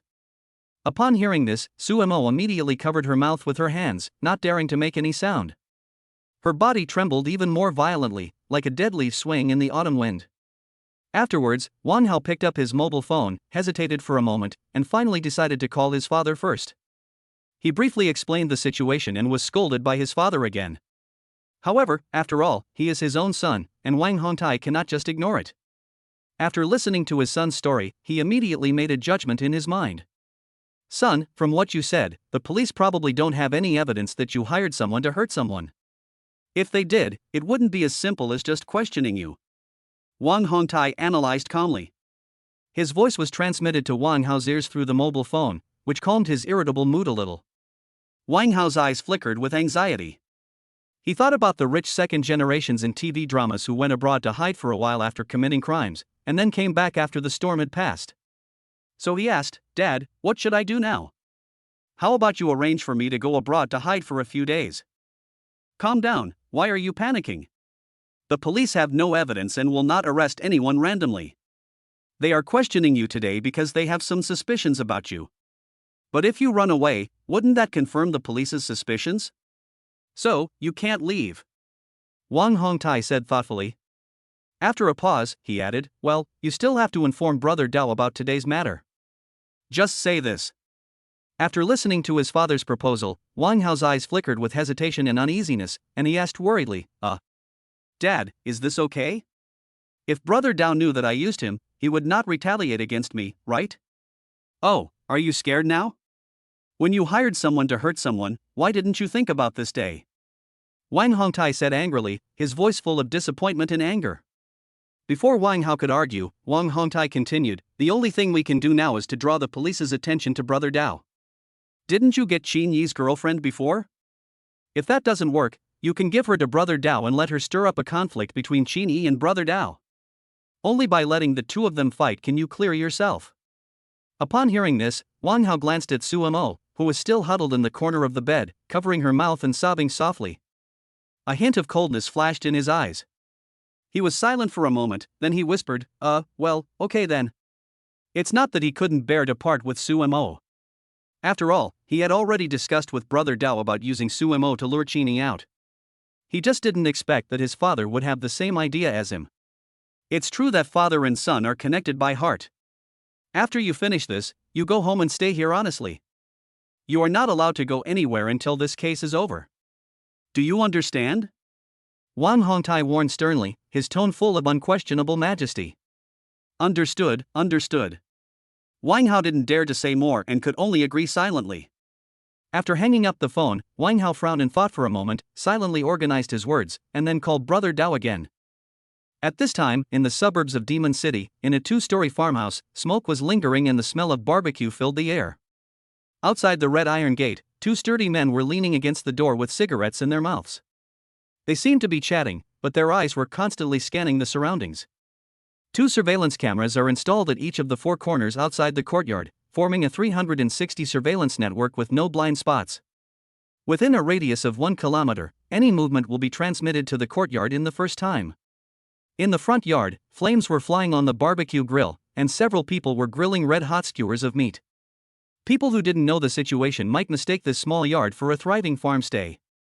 However, there are several valuable luxury cars parked in the backyard, such as Mercedes-Benz Maybach, Land Rover Range Rover, Porsche Cayenne, etc. In addition, there is a secret door that is in the same style as the red wall of the backyard. If you don't look carefully, you won't notice its existence at all.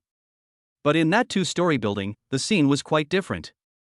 As you get closer, you can hear the noise and shouting on the first floor, and from time to time there are also loud noises. This is the underground casino and underground bank run by Brother Dao, and the luxury cars in the backyard are the gamblers' vehicles. The first floor has a large space with more than 10 gambling tables. Gamblers play pai gao, mahjong, and poker. In the middle, there is a huge oval gambling table. At this moment, 7 or 8 gamblers were sitting around the gambling table. With a ding sound, the dealer rang the silver bell in front of him and shouted to the gamblers, "Buy your money and leave it." Then, the gamblers placed their colorful chips of varying amounts on the banker and player areas of the gambling table. For a moment, the air was filled with the sounds of calling cards, groaning, cursing, and hands hitting the table. Compared to the simplicity and noise of the first floor, the second floor is more mysterious. There are also people guarding the stairs. This is the place where the underground money house is located. When gamblers lose a lot of money and are eager to make up for their losses but have no money, they will borrow money from Brother Dao at high interest rates. Brother Dao will decide whether to lend money to him based on his family background. If he agrees, the gambler will be invited to the second floor by Brother Dao's men. Don't underestimate this small farmyard. This is Brother Dao's treasure pot. It makes money much faster than night bars, billiard halls, etc. The daily turnover is at least hundreds of thousands. If it is high, it is possible to make tens of millions a day.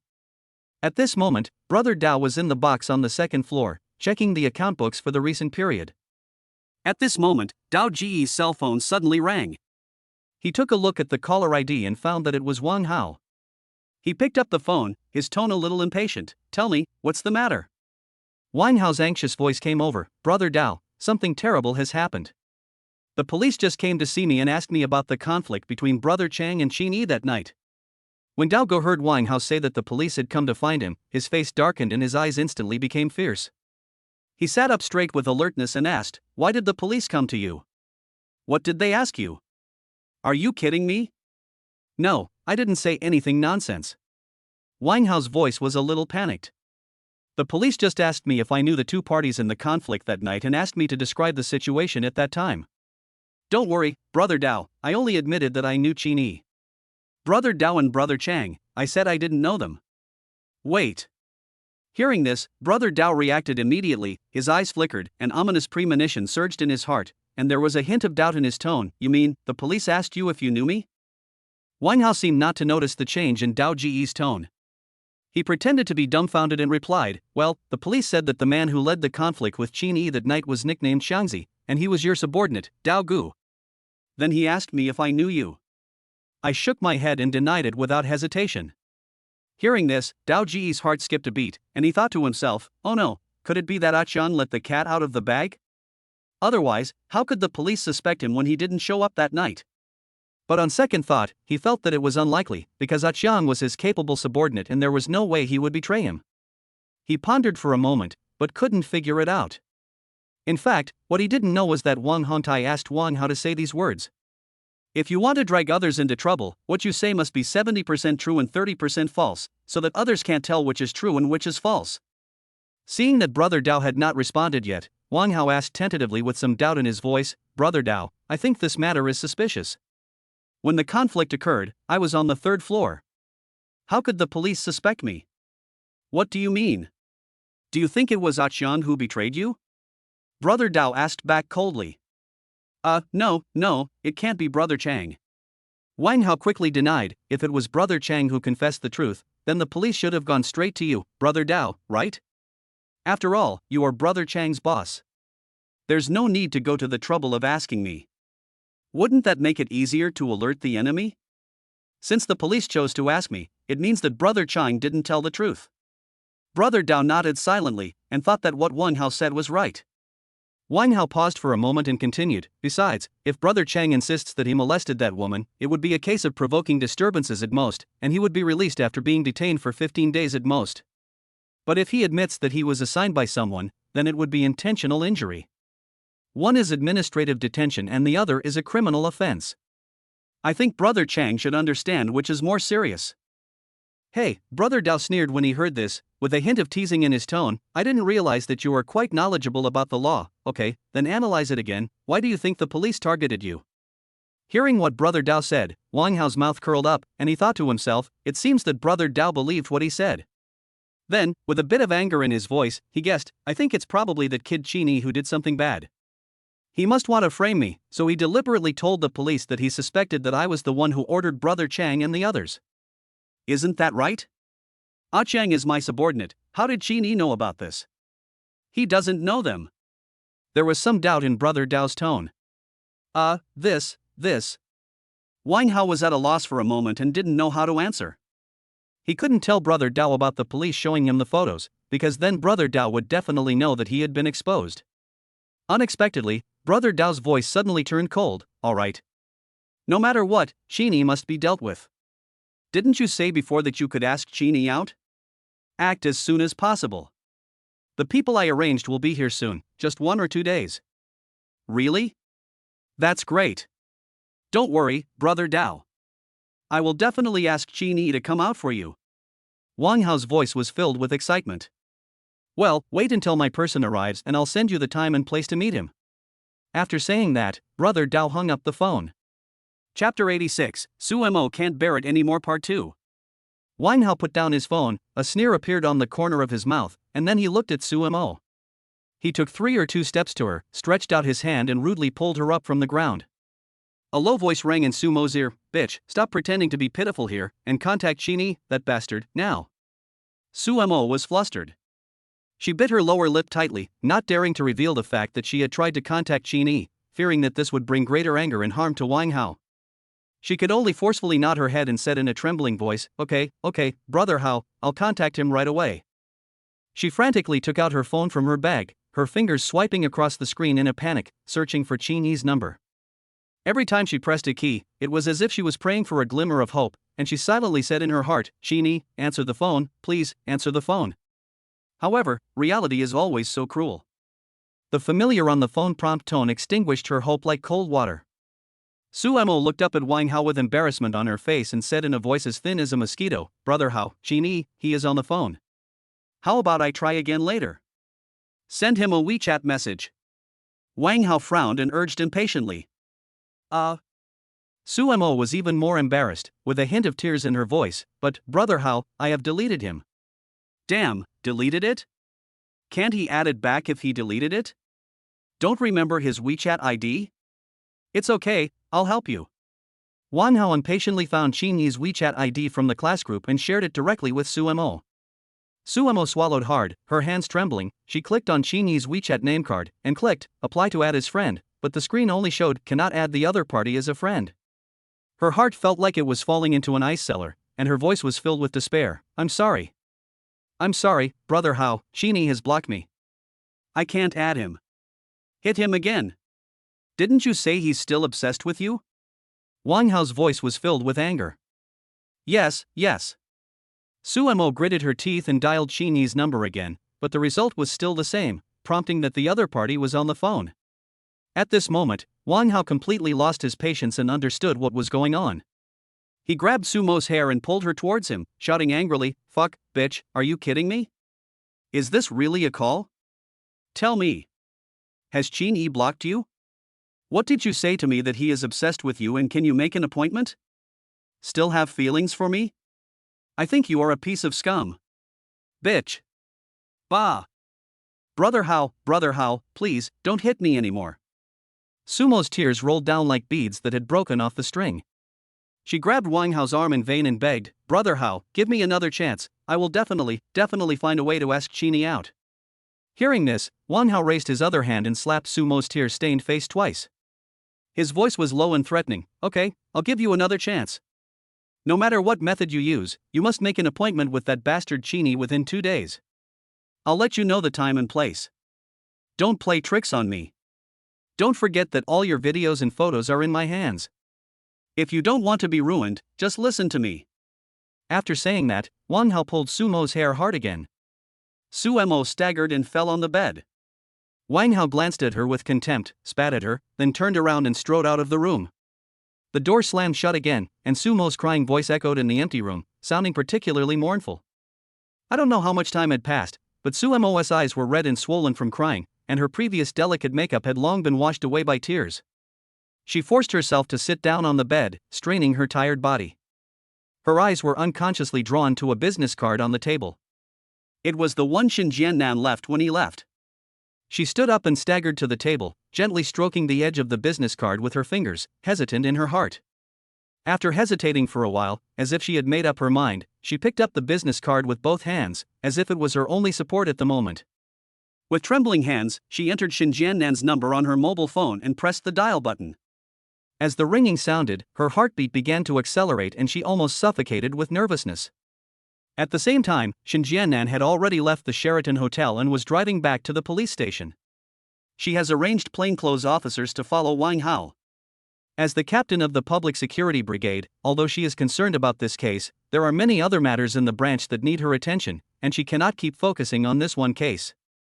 Just at this moment, her cell phone rang, and the caller ID showed an unfamiliar number from Shanghai. She frowned, but still picked up the phone, her tone polite but her voice a little wary. "Hello, who is this?" Sumo's voice was hesitant and trembling on the other end of the phone. "Excuse me, is this Shin Jianan, Officer Shin?" When Shin Jianan heard this, she felt that the voice seemed somewhat familiar, as if she had just heard it. She immediately searched her mind for the memory of this voice. The next moment, an idea flashed in her mind, and she asked curiously, "I'm Shin Jianan, and you're Su Mo, Miss Su?" It's me, Officer Shin." Su Mo found out that she was recognized. Although Shin Jianan couldn't see her through the phone, she still unconsciously smoothed her messy hair, smiled awkwardly, and continued, "I wonder if Officer Shin has time. I have something I want to report to Officer Shin." There's time. Miss Su, please go ahead." Shin Jianan immediately signaled the male police officer who was driving to pull the car over, and she listened attentively to the voice on the other end of the phone. This matter is a bit complicated. If Officer Shin is free, can we talk about it in person?" There was a hint of request and expectation in Sumo's voice. "Oh, no problem. Then why don't you come to our Xinjiang Branch Bund police station?" Shin Jianan suggested, and at the same time, a hint of curiosity arose in his heart, thinking, "What does Su Mo want to report to me? Is it about Wang Hao? Well, can we change the venue?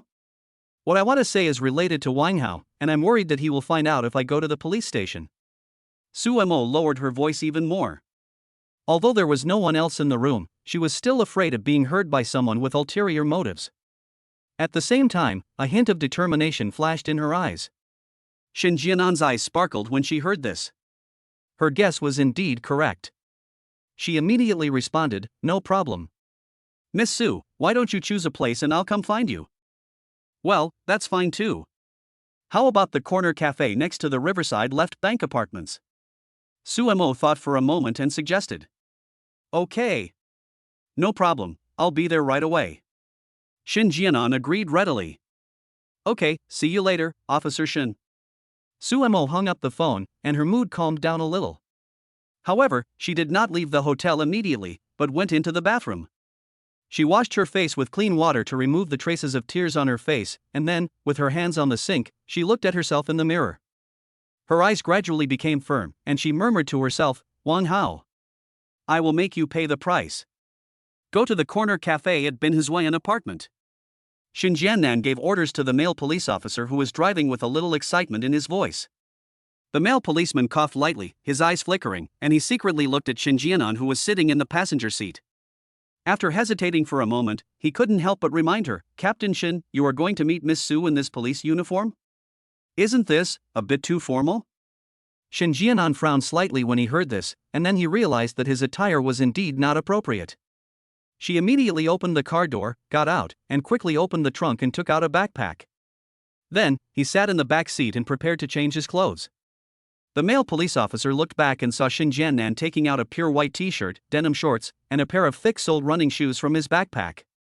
His face was slightly red, and his already dark skin became even darker at this moment. He scratched his head awkwardly and whispered, "Captain Shin, you want to change clothes right in the car? This is not good, right? Why don't you get out of the car?" Shin Jianan smiled at him, with a hint of ridicule in her smile, and then waved her hand and said, "You can take a taxi back to the station later, and you don't have to follow me." Okay. The male policeman was speechless. He had to unbuckle his seatbelt and got out of the car angrily. But he did not leave immediately.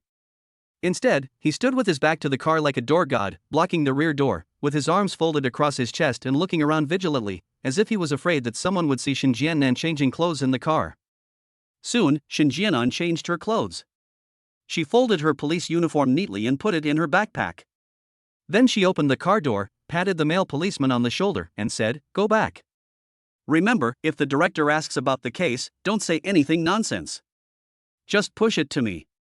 The male policeman nodded and watched Shin Jianan open the driver's door, retract the police lights on the roof, and then stepped on the accelerator. The black Jeep off-road vehicle drove away as fast as an arrow.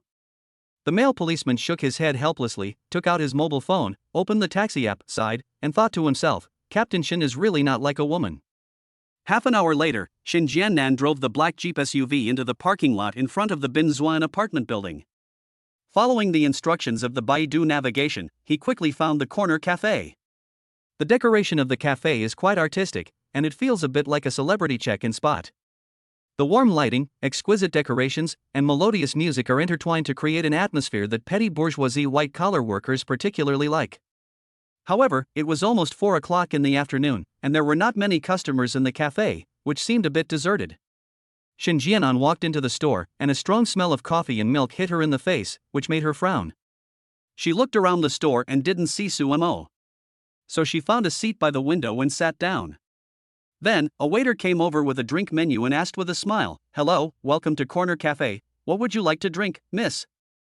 Shin Jianan took the order, glanced at it briefly, then pointed at the coffee on the order and said, "Let's have a mocha." "Okay, please wait a moment." After the clerk left, Shin Jianan took out his mobile phone from the pocket of his denim shorts, turned on the screen, and did not see any missed calls. She looked out the window again, her eyes revealing a bit of anxiety and expectation, searching for Sumo's figure. About 10 minutes later, a taxi slowly stopped on the street in front of the cafe. The door opened and Su Mo, wearing sunglasses, got out. She looked towards the corner cafe, pursed her lips slightly, and took a deep breath, as if she was silently preparing herself mentally. As soon as Su Mo appeared, Shin Jiannan's eyes quickly caught her. Shin Jianan noticed that Su Mo was still wearing the dress she had seen in the hotel room, with an LV bag on her shoulder and a pair of thick-soled dirty shoes from the Gucci Screener series on her feet. She was a fashionable urban beauty. She secretly estimated that Sumo's outfit must be worth at least 100,000 yuan, so she couldn't help but mutter to herself, "I didn't expect that she is still a wealthy woman. But how could such a beautiful woman follow a wretched man like Wang Hao? I really don't understand." Su Mo walked into the corner coffee shop, looking for Shin Jiannan. Seeing this, Shin Jiannan stood up from his seat, waved at her with a smile, and there was some friendliness in his eyes. Su Mo forced a smile on her face and walked quickly towards Shin Jianan, but she felt even more uneasy in her heart. She didn't know what this meeting would bring her. "Hello, Miss Su." Shin Jianan took the initiative to extend her hand and shook Su Mo's hand. The warm feeling of her hand made her like Su Mo even more. She said enthusiastically, "Miss Su, what would you like to drink?" "I'll treat you." Su Mo seemed a little reserved and waved her hand to refuse, "No, thanks." There was obvious nervousness in her voice, and her fingers were unconsciously intertwined. Miss Su, you're welcome. Please take a seat." Shin Jiannan extended her hand to invite Su Mo to sit down. Her movements were natural and smooth, showing her generosity. Then, she extended her hand to call the waiter over, took the drink menu and handed it to Su Mo, and continued, "Miss Su, take a look. What would you like to drink?" "The environment and coffee of the cafe you chose are very good." The waiter beside her also agreed with a smile. Su Mo glanced at the drink menu hastily, coughed lightly, and replied, "Then, a latte." After the waiter left, Shin Jianan saw that Su Mo was still wearing sunglasses, so he pointed at his eyes and smiled and reminded her, "Miss Su, you forgot to take off your sunglasses." Su Mo was a little embarrassed, and she forced a smile on her lips. She slowly raised her hand and took off her sunglasses. At the moment of taking them off, she unconsciously smoothed her hair, trying to hide her uneasiness. After Su Mo took off her sunglasses, Shin Jiannan immediately noticed her red and swollen eyes. Her expression froze, and a feeling of concern surged in her heart. She asked, "You cried? Was it because of Wang Hao?" Chapter 87 Su Mo's Request. When Wang Hao was mentioned, Su Mo's eyes instantly turned red, and tears fell uncontrollably again like pearls from a broken string. She bit her lower lip tightly, trying to hide her inner turmoil, but to no avail. Seeing this, Shin Jianan quickly pulled out a napkin from his side and gently handed it to Su Mo, with a tone of apology and concern. Sorry, is it because of what I said before I left?" "Did Wang Hao bully you?" Su Mo took the napkin, her fingers trembling slightly. She shook her head gently and pressed the corners of her eyes lightly with the tissue, trying to wipe away the tears. Then, she took a deep breath and tried to make her voice sound steady. "It has nothing to do with Officer Shen. It's my own problem." The waiter placed a cup of latte in front of Su Mo at the right time. She took a sip. The sweetness of the latte seemed to temporarily suppress the bitterness in her heart. She put down the coffee cup and folded her hands, as if she was looking for the courage to speak.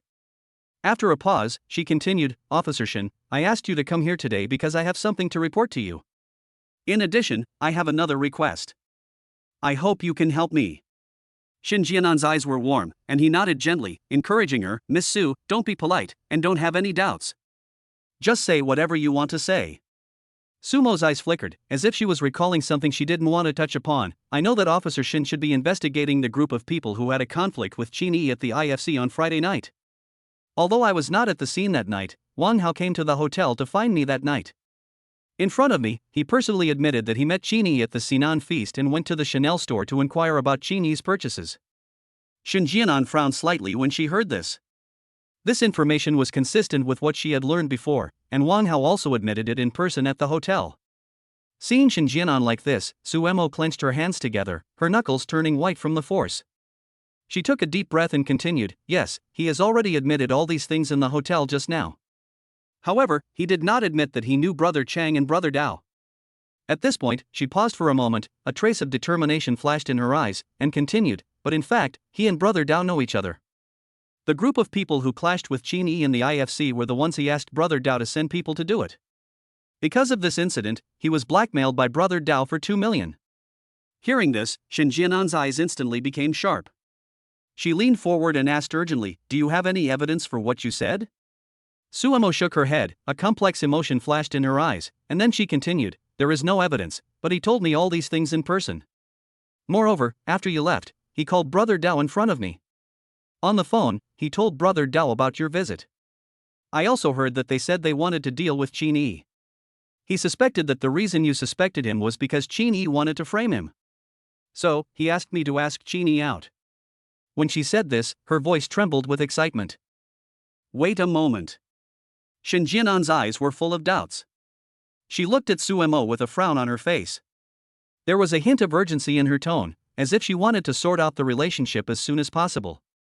She asked, I asked you to ask Qin Yi out? What is your relationship with Qin Yi? Suemo took a deep breath, looking a little embarrassed. After hesitating for a moment, she continued with a hint of bitterness in her voice, I am Qin Yi's ex-girlfriend. Huh? Shin Jianan widened his eyes and looked incredulous when he heard that. After a moment, she seemed to have figured out the whole thing and asked, you are Qin Yi's ex-girlfriend? So, the conflict that night was actually caused by Wang Hao, the current boyfriend, and Qin Yi, the ex-boyfriend, being jealous of you? Suemo pursed her lips, looking embarrassed, and said helplessly, how should I put it, it's not purely for me. It's mainly because Wang Hao is very petty and the kind of person who will never let go of any wrong. When we were in school, he and Qin Yi didn't get along. The three of us are all from Magic City University, and Qin Yi and Wang Hao are classmates. Afterwards, Suemo explained to Shin Jianan some of the past events between Wang Hao and Qin Yi in school. Shin Jianan sorted out his thoughts for a while, and then confirmed with Suemo, you mean, Qin Yi and Wang Hao had similar family backgrounds before, and Wang Hao was dissatisfied because he was suppressed by Qin Yi in all aspects. It happened that Qin Yi's family business had problems and he was on leave for half a year, so he took this opportunity to chase you and wanted to humiliate Qin Yi? Suemo nodded, a trace of helplessness flashed in her eyes, and continued, well, on Friday, Qin Yi rushed to the school gate and wanted to reconcile with me. But unfortunately, he met Wang Hao again. Wang Hao took the opportunity to humiliate him. Many people in the school knew about this. But unexpectedly, that night, Wang Hao met Qin Yi again at the Sinan feast. He wanted to humiliate Qin Yi again, but he was humiliated by Qin Yi. So he held a grudge and found Brother Dao. He wanted to let someone take the opportunity to beat him up, but he didn't expect Qin Yi to be so good at fighting. Brother Dao's men were taken away by you, so Brother Dao used this as a threat and asked Wang Hao to pay 2 million, saying that it was for the medical expenses and compensation for his men. Shin Jianan was silent for a moment, and looked into Sumo's eyes with a trace of scrutiny and curiosity, and asked, Miss Su, I have a question. Can you answer me truthfully? Why do you tell me these things? Suemo looked directly at Shin Jianan, with a hint of regret and self-blame in her voice, Officer Shin, Wang Hao is a bastard. I admit that I, Suemo, am not a good woman either. I am greedy and vain, and I despise the poor and love the rich. Qin Yi was such a good man, but I left him when he was in the most difficult time and needed me the most just because he had no money. I really regret breaking up with Qin Yi and following Wang Hao. Then why don't you leave Wang Hao? Shin Jianan asked. Sumo's eyes flashed with fear, and she said in a trembling voice, he has my photos and videos. If I don't listen to him, he will post them all on the internet. If that happens, my future life will be ruined. Officer Shun, I just graduated from college, and my life has just begun. I can't let him ruin it like this." Alas, Shin Jianan sighed, looked at Suemo sympathetically, and asked in a deep voice, "So, he used those things to threaten you and asked you to make a date with Chini?" "Yeah," Suemo nodded, calming down her excitement a little, and then continued, "In fact, I contacted Chini on Friday night. I sent him text messages and called him.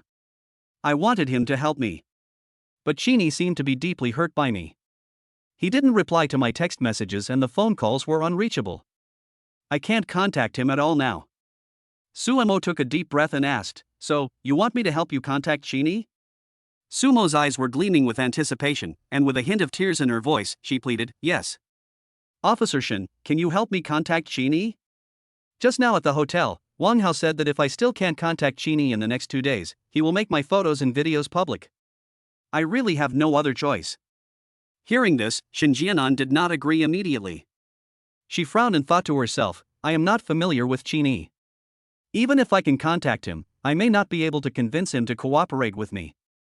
However, if Chini can cooperate, maybe I can get rid of this Dao brothers' snobbery in one fell swoop.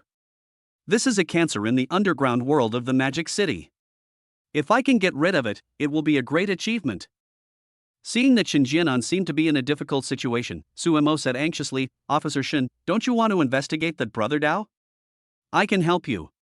Please help me contact Chini, and I will be your insider to help you get evidence of Wang Hao and brother Dao's crimes." "Miss Su, you don't have to be like this," Shin Jianan said, taking a deep breath. She looked at Suemo with a complex emotion in her eyes. "If Wang Hao dares to post your photos and videos online, you can report it to our police. Our police will definitely seek justice for you. You have to trust our police. Also, you have to understand some things. Wang Hao is just a small character. Brother Dao behind him is the real dangerous one. If you help me, you will also be in danger, and in a more dangerous situation than Wang Hao. Have you really thought it through?" Alas, Suemo shook her head helplessly and smiled bitterly. After taking a deep breath, she sighed, lowered her head, stared at the coffee cup in her hand, and said in a deep voice, "I also thought about calling the police, but once he posts those things on the internet, it will be too late. Can the police guarantee that those photos and videos will not be circulated? Definitely not. Moreover, Wang Hao's family is big and powerful, I can't beat him. Even if he is arrested and sentenced, based on the strength of his Hongtai construction, I believe his father will get him out. Without 100% certainty, I can't gamble my future life." After saying this, Suemo raised her head, looked at Shin Jianan with a firm gaze, and said word by word, "Officer Shin, don't worry, I have thought it through before I asked you to come over to talk. I must make that bastard Wang Hao pay for what he did. I beg you, can you help me, okay?" Shin Jianan looked at Sumo's determined eyes and took a deep breath.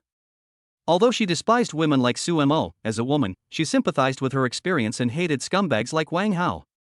So she drank the remaining coffee in the cup, nodded heavily, and said, "Okay, I'll help you."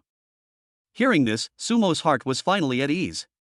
She looked at Shin Jianan gratefully, tears glistening in her eyes. Shin Jianan took out his cell phone, looked at Suemo, stood up and said, "Wait here for a moment, I'll go out and call Chini.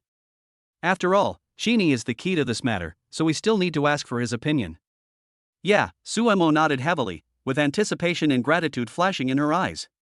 She watched Shin Jianan walk out of the cafe, their fingers unconsciously intertwined, and she prayed silently in her heart. Chapter 88 Shin Jianan's Call. In the main house of Qin Yi's courtyard in Qinjiawan village, Qin Yi was holding his mobile phone tightly, looking at the video recorded by the microbionic tracker with a serious expression.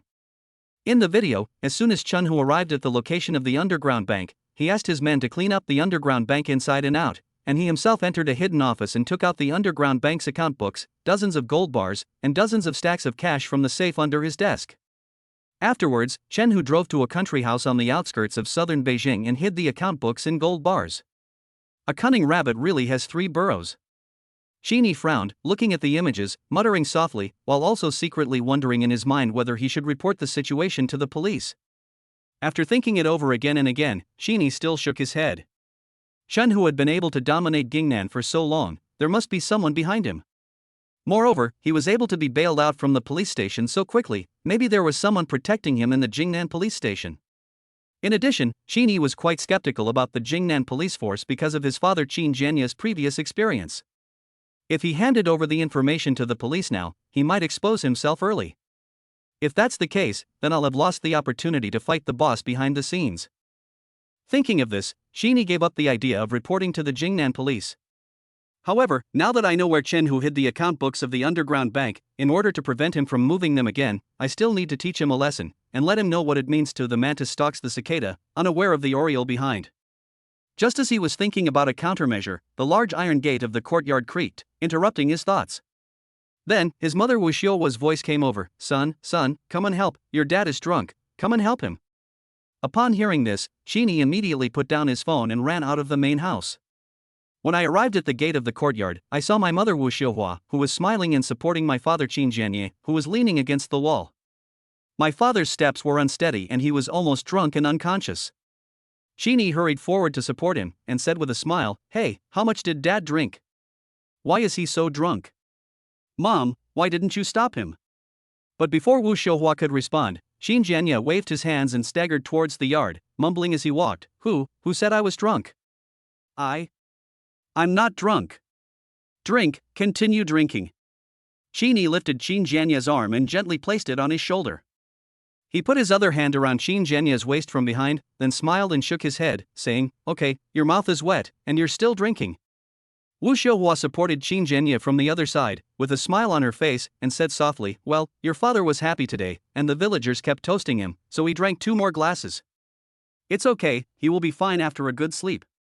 Sheeny supported Qin Jianye and walked to the east room. With a smile on his face, he looked at Wu Xiuhua and said jokingly, "Mom, you are really becoming more and more tolerant now. If it were before, you would have been nagging Dad for several days, right?" Alas, Wu Xiuhua sighed with a smile, her eyes revealing deep emotion. "Your father has been so hardworking and depressed for the past 6 months. It's a rare achievement for you, my son. Today, the debt problem has been solved, and your father has earned face in front of the villagers. If he is happy, let him drink to his heart's content. It's also good to get drunk. When you wake up tomorrow, you can start all over again." Hearing this, Sheeny felt a warm feeling in his heart. He didn't say anything else, but silently helped his father into the east room and laid him on the bed. Wu Xiuhua looked at Sheeny at this time, wiped the sweat from her forehead, and said with concern, "Okay, son, let him sleep for a while, your dad won't wake up for a while. You didn't eat lunch, right? I'll go make you a bowl of noodles." It's strange to say, ever since Sheeny took the gene-enhancing drug, his body's demand for food seemed to be less strong. Even at mealtime, he didn't feel hungry. He would eat when he remembered to, and forget it when he didn't remember to. It didn't feel any different. So, Sheeny quickly waved his hand and refused. "No need, Mom, I'm really not hungry, let's wait for dinner and eat together. You've been tired all day, so lie down for a while." After saying that, Sheeny gently pressed his mother onto the bed. Just as he was about to turn around and leave his parents' room, he heard his father Qin Jianye closing his eyes and mumbling, "Son, you are worthy of being my son Qin Jianye." "Dad, thank you." The voice gradually weakened and finally disappeared into sleep. Qin Yi and his mother looked at each other and smiled knowingly. Back in the main room, Qin Yi's eyes inadvertently swept across the table, and the flashing of the mobile phone screen instantly attracted his attention. 3 missed calls, the same number, from the Magic City, which made him frown slightly, and a trace of doubt appeared in his heart. He picked up the phone and called back without thinking twice. The call was picked up after only 1 ring, and the other end's voice was obviously anxious, as if something urgent happened. "Oh, Sheeny, you finally answered the phone." On the other end of the phone, Shen Jianan was sitting in her SUV, with a hint of dissatisfaction in her tone. Her fingers tapped the steering wheel unconsciously, appearing a little impatient. Hearing a woman's voice, and the other party knew his name, Sheeny frowned even more tightly and asked in confusion, "Excuse me, who are you? Do we know each other?" "Oh my god, Sheeny, you didn't forget me so quickly, did you?" "Me? Shen Jianan." Shen Jianan was speechless, muttering to himself, "Didn't this guy throw away the business card I gave him? Otherwise, how could he not know that it was me who called?" No wonder Xing Zhenkuan had to pass on the message. "Shen Jianan?" Sheeny repeated the name, and after a little recollection, he immediately remembered, "Oh, it's Captain Shen. Sorry, I didn't recognize your voice at first. Captain Shen took the time to call me during your busy schedule. Is there something important?" "Tisk, just pretend. Didn't you ask Xing Zhenkuan to ask me about the progress of the case?" Shen Jianan couldn't help but curl his lips, with a hint of ridicule and dissatisfaction in his words. Sheeny smiled a little embarrassedly when he heard this, and said apologetically, sorry, I don't know where I put the business card you gave me that night, so I didn't save your mobile number. I couldn't contact you, so I thought of asking Brother Cohen to help ask. After all, Brother Cohen is familiar with your police, so I asked Brother Cohen to help pass on a message. Okay, I'll trust you this time. Shin Jianan paused for a moment, then continued, I'm calling you. It's indeed about that case. There are indeed some new developments in the case. The gangsters who had a conflict with you are the subordinates of a man named Dao Gu and Modu. Hearing this, Chinese eyes slightly shone, and he thought to himself, he remembered the name of Brother Dao clearly, it was the person Chen who mentioned in the hospital ward. It seems that the reason why Brother Dao instigated Chen Hu to find trouble with him was to avenge his men. But facing Shin Jianan, Chinese still pretended to know nothing, but a sly look flashed in his eyes, and he asked in confusion, who is this Brother Dao? Why did he ask someone to cause trouble for me? Shin Jianan keenly noticed that Qin was playing dumb, and a playful smile appeared on the corner of his mouth, and he asked back, haven't you guessed it? Qin raised his eyebrows slightly, a hint of inquiry flashed in his eyes, and asked in a puzzled manner, you mean, because of Wang Hao? That's right. Shin Jianan nodded and continued to explain, that night, Wang Hao met you at the Sinan feast. When he failed to humiliate you, he felt resentful. So, he contacted this Brother Dao. He originally thought you were a rookie, but he didn't expect you to be a trained martial artist. As a result, not only did you fight 6 people alone, but you also beat Brother Dao's most capable subordinate into the hospital. What Shin Jianan said was basically consistent with what Qin thought. He thought secretly in his heart, if that's the case, then Wang Hao should also have a relationship with this Brother Dao. I thought that Wang Hao was just an uneducated dude who only knew how to play with women, but I didn't expect that he was actually related to someone like Brother Dao. This is good, this way, I have more bargaining chips to deal with Hongtai Construction. After all, no matter where they are, businessmen are most afraid of 2 types of people. One is the powerful, and the other is the gangsters. The former should not be provoked. Once provoked, there is no place to appeal for grievances, and you can only blame yourself for your bad luck, and the latter, you dare not provoke. Once provoked, at the very least, you will be injured and lose money, or at worst, your family will be destroyed, and you won't even know how you died. This Wang Hongtai really has a good son. Thinking of this, Qin chuckled twice, with a confident smile on his lips, and a hint of contempt in his words, as if he didn't care, and continued, then this Dao brother's strength doesn't look that good. Shin Jianan shook his head helplessly, a trace of worry in his eyes, and warned, don't underestimate the enemy. I heard that Brother Dao is ready to attack you again. Qin smiled disapprovingly, with those hooligans' mediocre skills, do you think I would be afraid of him? That's right. Your kung fu is really good. Most people are no match for you. Shin Jianan recalled Qin's skills in the surveillance video and complimented him, but then her eyes became serious again and reminded him, however, it is easy to dodge an open spear, but it is difficult to guard against an arrow from the dark. Those people will not tell you any martial ethics. If you are not afraid, will your family be afraid? Even if you can protect your family for a while, can you protect them for a lifetime? Can you ensure that you are always by your family's side? Shin Jianan's words were like a heavy hammer, hitting Qin's heart hard. He was silent, with complex emotions flashing in his eyes. Shin Jianan was right. He had his own system, and his strength had reached the middle stage of Mingjin. Most people couldn't do anything to him, but his parents were different, and he couldn't always stay by their side. If I hadn't happened to be at home today, Shen Hu and his gang would have definitely made my parents suffer.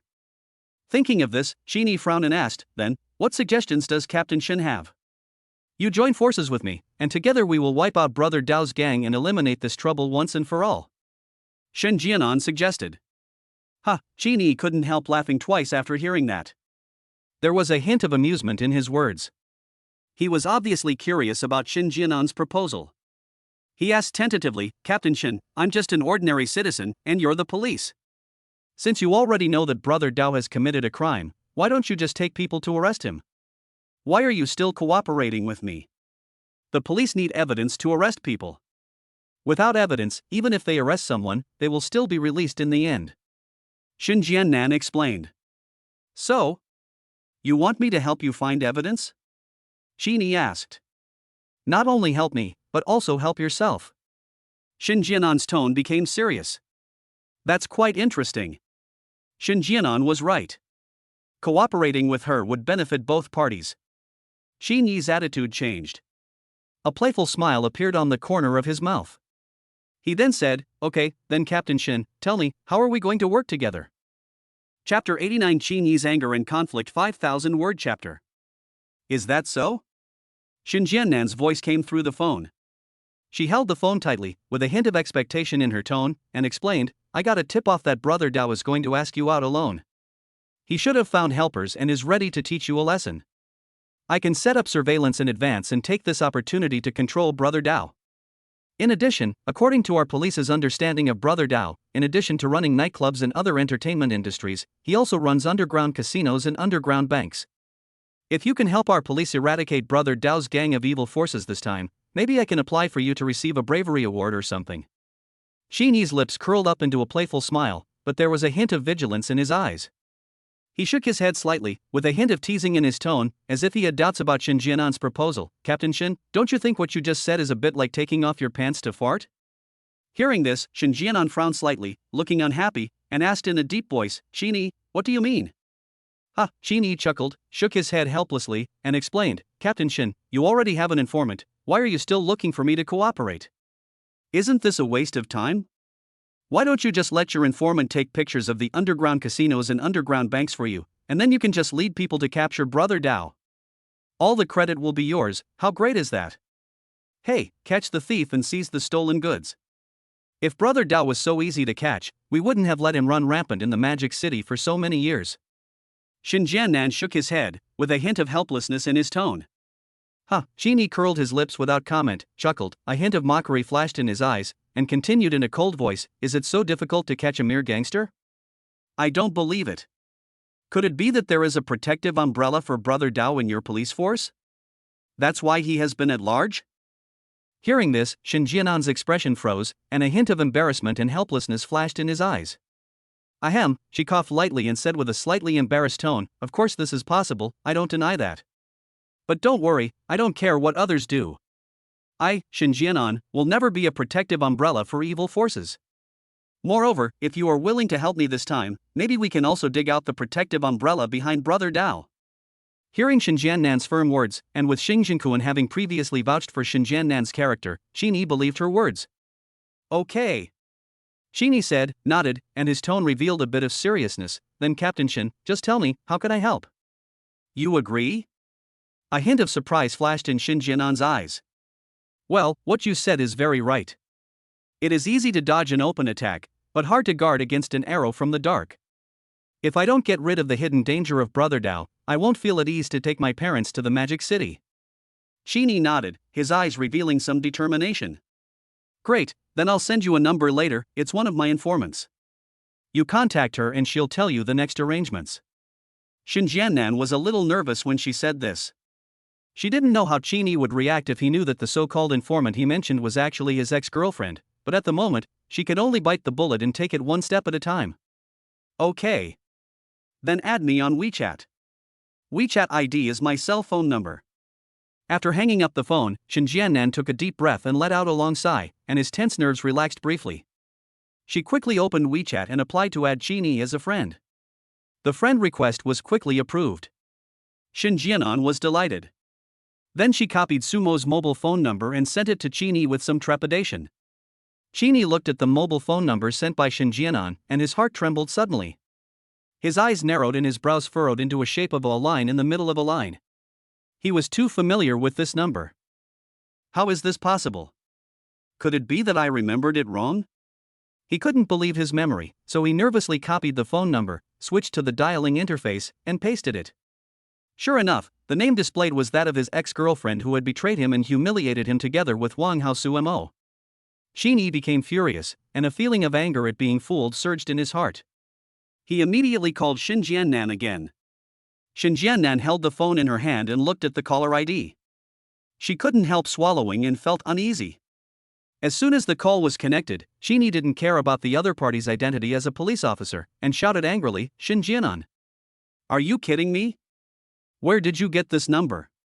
The reason why Shin Jiannan did not mention Sumo at the beginning was that he was afraid of causing such misunderstandings and conflicts, but he did not expect that what he was worried about would eventually happen. Shin Jiannan heard the unkindness in Qin Yi's tone and could also feel his anger at the moment. She pursed her lips awkwardly and hurriedly explained that. Qin, don't be angry first, listen to me explain. Seeing that Qin did not stop him, Shen Jianan took a deep breath and tried to keep his tone steady. Then he told Qin everything Su Mo had said to him, as well as her regrets and requests. After that, she persuaded him again. Qin, I know that you are very angry that Su Mo broke up with you. But you haven't seen how Su Mo looks now. She is really pitiful. And she has also realized her mistakes. After all, you were lovers before. Can you give her another chance to make a new beginning? After hearing this, Qin was touched, but as a man, he still refused sternly. Impossible. Shen Jianan, if you want to solve the case and make a contribution, that's your business. It has nothing to do with me. How can this have nothing to do with you? Brother Dao is targeting you, so am I not helping you by doing this? Shen Jianan continued to persuade. Qin sneered and said in a deep voice, I don't care what background or origin that Dao Gu has. If he dares to attack me and my family, I will let him know how to write the word death. I believe that I have the strength to fight him. As for Su Mo, how she betrayed and humiliated me is still vivid in my mind. I tell you, I will not contact her again. Whether she is dead or alive, it has nothing to do with me. Wang Hao, that bastard, I will make him pay for what he did sooner or later. But not for Su Mo. Let her give up on this idea. There was determination and anger in Qin Yi's voice, as if he wanted to vent all his dissatisfaction and resentment. Because he was too angry, Qin Yi did not deliberately lower his voice. Wu Xiuhua in the east room was not resting at this time. She clearly heard the voice of her son in the main room. She hurriedly sat up from the bed, left the east room, and carefully came to the window of the main room, listening quietly to her son's voice. At the same time, on the other end of the phone, Shen Jianan almost shouted, Qin Yi. Are you still a man? Can't you be more generous?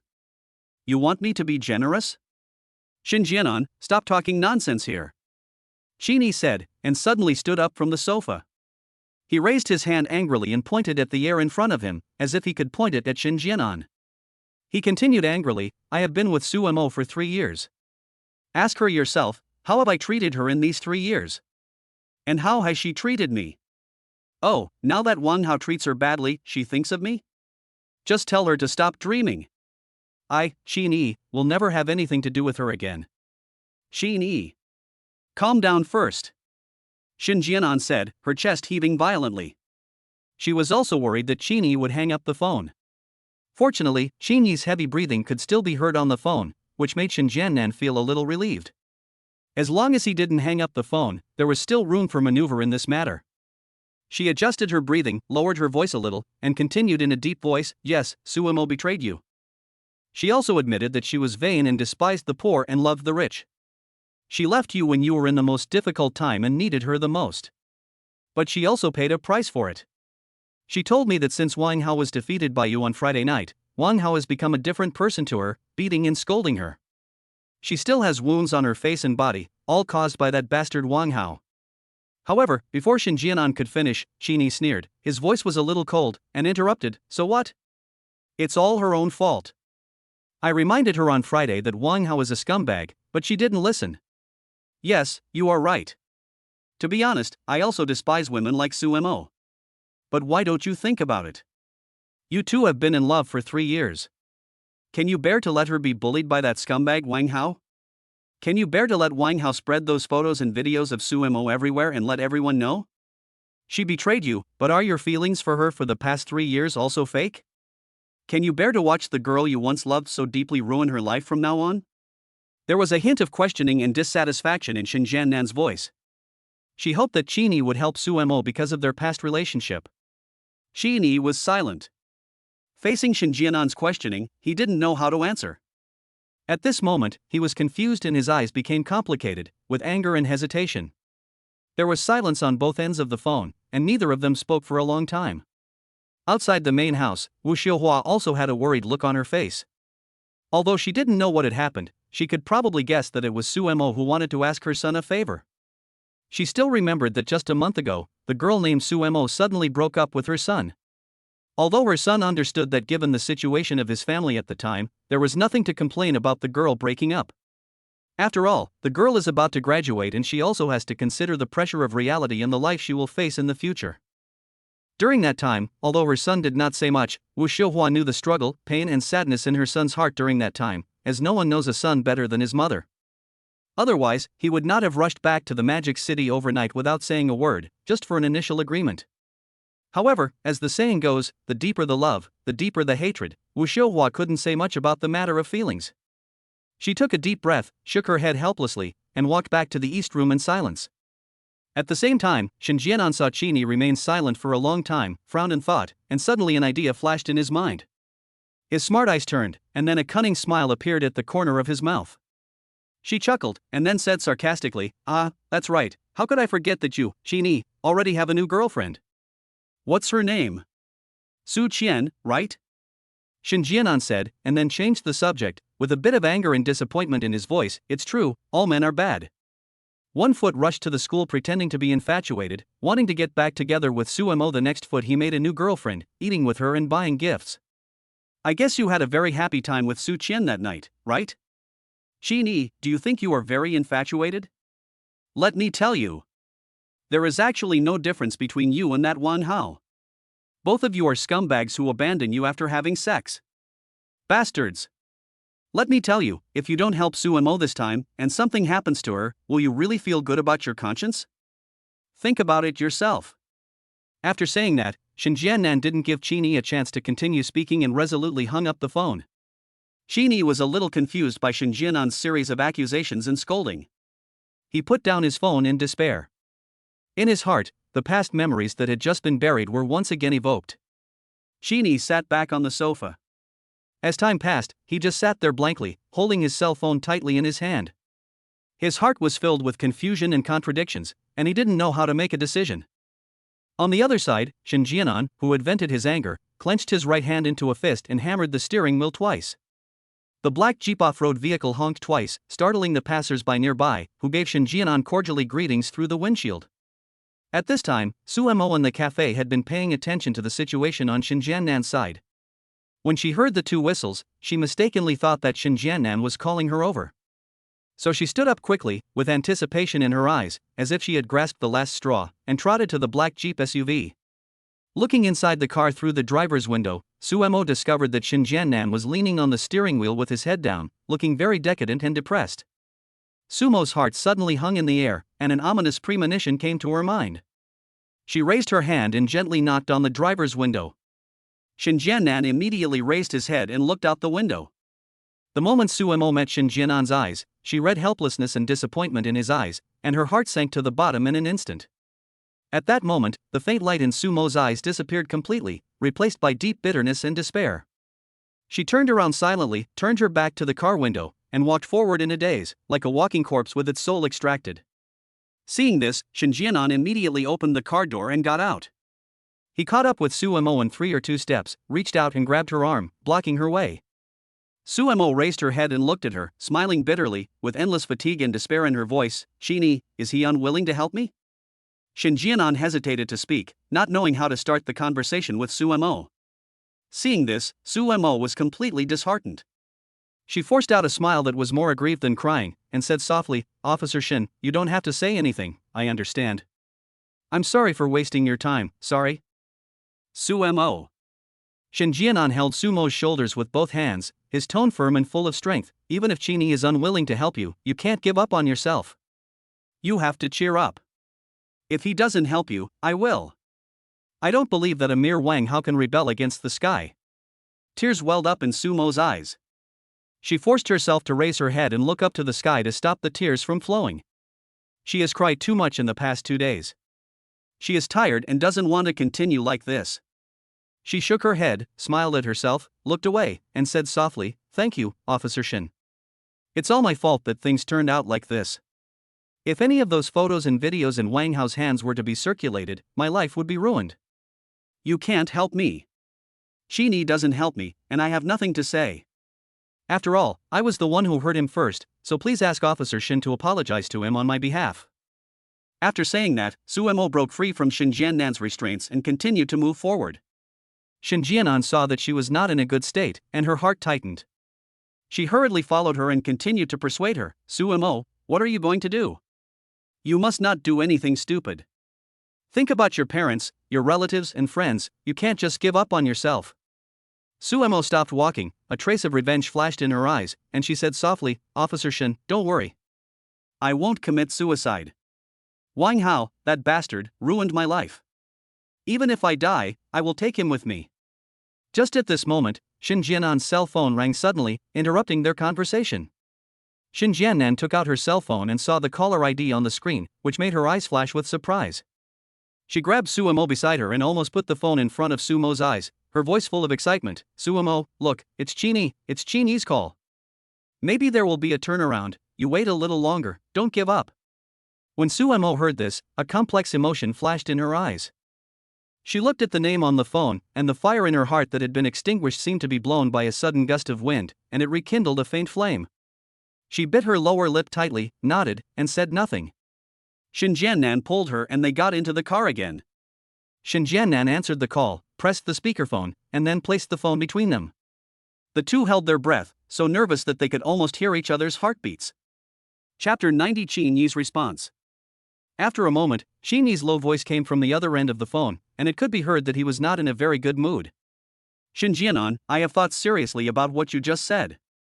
I think you are right. Suemo betrayed me. I don't know what these 3 years of relationship mean to her. But what I can be sure of is that I have really put my heart into her in these 3 years. Upon hearing this, Shin Jianan's lips curled up into a smug smile, and an indescribable joy surged in her heart. Her method of provoking the opponent actually worked. She held Sumo's hand tightly and mouthed to her, don't worry, Qingyi agreed. Sumo's tears flowed uncontrollably once again, but this time, her face was filled with an irrepressible smile. However, Qingyi's voice paused for a moment, and then with a hint of determination, he continued, I can accept your suggestion to cooperate with you to deal with Brother Dao and Wang Hao together. But I still can't contact Suemo again. I can't get over the hurdle in my heart. So, the time and place to meet with Brother Dao, let you convey it on my behalf. If you agree, we will cooperate, if you don't agree, let's just forget about it. Hearing this, Suemo looked at Shin Jianan nervously, her fingers twisted together unconsciously, as if she was afraid that she would refuse Qingyi's request. Shin Jianan did not let her down again. A hint of determination flashed in his eyes, and he agreed without hesitation, okay. I agree. Well, that's it for now. Tomorrow, I will set off back to the Magic City. Qingyi said, and prepared to hang up the phone. Suemo, who was standing by, was already in tears. Her voice was full of gratitude and guilt as she murmured, Qingyi, thank you. Although Sumo's voice was very soft, it hit Qingyi's heart like a heavy hammer. His heart trembled violently and his Adam's apple rolled, as if something was blocking it.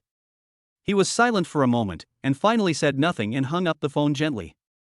At this time, in the Jeep SUV, Shin Jianan handed the tissue to Suemo. Suemo lowered her head, took the tissue, gently wiped away the tears on her face, and then whispered in thanks, Officer Shin, thank you. Although her voice was soft, it was full of gratitude. You don't have to thank me. To be honest, I did it for myself. Shin Jianan said, looking at Suemo and smiling. He paused for a moment, as if considering his next words, okay, calm down. Later, call Wang Hao, and don't let him hear that you are emotionally abnormal. Tell him that you have contacted Qingyi. Just say that Qingyi is now in southern Beijing and will return to Shanghai tomorrow. Well, I understand. Suemo nodded, but then a trace of worry flashed in her eyes. After all, although Qingyi agreed to cooperate with Shin Jianan, he was still unwilling to contact her. Thinking of this, she frowned slightly and asked hesitantly, what if Wang Hao asked me to contact Qingyi in front of him? If Qingyi doesn't answer the phone, won't it be exposed?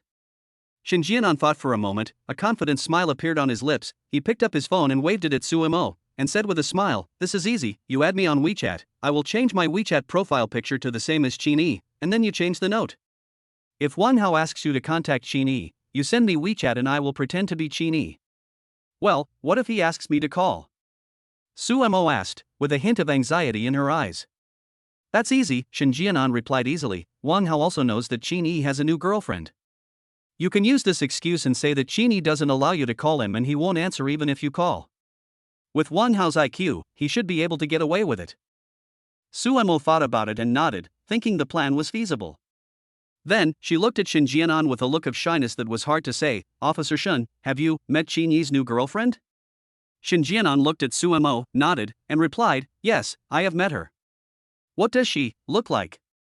Is she pretty? How did Qin Yi know her?" Sumo's voice trembled slightly, and she felt mixed emotions. Shin Jianan was silent for a while, then answered truthfully, "She is pretty, about 170 centimeters tall, and has a good figure."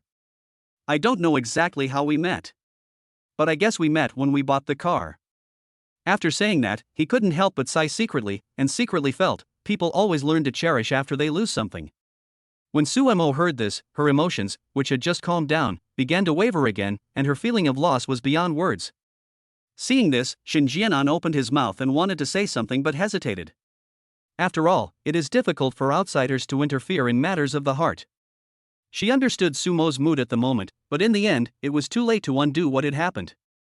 Although she didn't know how Sumo had decided to break up with Qin Yi, she could guess something from Qin Yi's hysteria on the phone. The deeper the love, the deeper the hatred. Without the unforgettable love in the past, there would not be the hysterical hatred today. Just then, Shin Jianan's cell phone rang at an inopportune time, and the caller ID showed that it was the director calling. She didn't answer the call immediately. She looked at Sumo again, shook her phone at her, showed the caller ID, and then smiled helplessly. "The director urged me to go back." "If you don't have anything else to do, I'll leave first." Sumo nodded quickly. "Oh, okay, Officer Shin." "Then I won't disturb Officer Shin from his work." As she said that, she prepared to open the car door and get out. Shin Jianan asked again, "Where does Miss Su live? How about I take you there?" Sumo smiled and shook her head, pointing to the Bin Zuan apartment building next to her. "No need, Officer Shin, I live here." Shin Jianan nodded. "Okay, then I won't see you off. Tell me if there's anything going on with Wang Hao. Try to secretly record your conversation, but be careful not to expose yourself." "Okay, Officer Shin." Sumo thanked him, then opened the car door and got out. Shin Jianan lowered the car window, looked at Sumo, and reminded her, "Contact me immediately if anything happens, and protect yourself." "Yes, I will. Thank you, Officer Shin." Sumo nodded in response, gratitude flashing in her eyes. "Let's go." Shin Jianan smiled, started the car, and quickly drove out of the parking space. Sumo watched Shin Jianan's car leave the parking lot, raised her hand to wipe the tears from her face, took out the sunglasses from her bag and put them on her face. Then, she took a deep breath and walked towards the apartment. On the way back to the police station, Shin Jianan took a deep breath and called the director back. As soon as the call was connected, the director's slightly dissatisfied voice came through the phone. "Shin Jianan, you are good. Are you ready?" Shin Jianan shook her head helplessly, frowning, thinking to herself, "It seems that there is a traitor in the team." But facing the director's questioning, she could only pretend not to know and asked in a calm tone, "Director, what are you talking about? Why don't I understand? Are you still pretending in front of me? Are you investigating Brother Dao? Don't you know that Brother Dao has been followed by the Criminal Investigation Department?" There was a hint of dissatisfaction and severity in the director's voice. Shin Jianan sighed, tapping his fingers on the steering wheel, and explained, "Hey, Chief, I don't want to investigate, but the case involves Brother Dao, so I can't pretend I don't know. After all, our duty as police officers is to find out the truth and uphold justice." "Don't you agree?" Case? What case? Isn't it the conflict that happened at the IFC on Friday night?" "I've read the case files, and that Xiangzi has already admitted that he was attracted by the girl's beauty and molested the other person's girlfriend, which led to the conflict. We have the store clerk as a witness and the surveillance video as physical evidence. What else is there to investigate?" The director's words were filled with disdain and doubt. Shin Jianan's eyes became firm. She straightened her back and said firmly, "Director, you can't say that. Just because there are witnesses and physical evidence, does that mean the case is clear? I don't think so. I have already found out that the conflict was not an accident at all. Someone was behind it. Moreover, I have also investigated that Xiangzi. He is Brother Dao's subordinate. I now have reason to suspect that it was Brother Dao who ordered it." "Okay. The people on the criminal investigation side have noticed you. They just called me and asked you not to get involved in the case involving Brother Dao. They also asked us to cooperate and close the case of the IFC as soon as possible." The director's words were a little helpless and severe. Shin Jianan was furious when she heard this. She slammed the steering wheel and said angrily, "What? Are you kidding me? Is this how they handle criminal investigations? Director, there are still doubts in the case, and the real culprit has not been caught yet. It's against the rules to just hastily close the case like this. I don't agree. Shut up. Do you know what the basic quality requirements for a police officer are? Obey orders and follow instructions. No matter where you are now, come back to me immediately. The case at the IFC must be closed immediately. I'm not discussing with you. This is an order. The director's voice came through the receiver with unquestionable majesty. Shin Jianan wanted to refute, but the director had already hung up the phone. She pounded the steering wheel angrily, her chest heaving and her breathing becoming rapid. She took a deep breath, tried to calm herself, then stepped on the accelerator. The car instantly accelerated and drove towards the police station. At the same time, two familiar figures slowly emerged in the alley outside Qin Yi's courtyard. They were none other than Qin Jianrun and his wife, who had left in dejection that morning. Qin Jianrun was holding a box of Maotai liquor tightly in his arms, with 2 bottles of Yunyan de Chongzhou stacked on top of the box, making it particularly eye-catching. Su Fangfang was holding a shopping bag of Estee Lauder skincare products in one hand and a red packaging bag of Chow Tai Fook in the other. This time, they spent a huge amount of money, nearly 100,000 yuan in total. When some villagers saw Qin Jianrun and his wife coming again, they couldn't help pointing and whispering. Standing in front of the courtyard gate, Qin Jianrun and Su Fangfang couldn't help but look at each other, with complex emotions intertwined in their eyes. There was anticipation and some uneasiness in Qin Jianrun's eyes. He gently patted the mutai box in his arms, as if to cheer himself up. Su Fangfang took a deep breath and tried to calm her inner tension and embarrassment. She felt that her face looked a little stiff due to the fluctuations of emotions, so she unconsciously raised her hand and rubbed her cheek, trying to make herself look more natural. After adjusting her state, Su Fangfang gently raised her hand and knocked lightly on the iron door, making a dong-dong sound.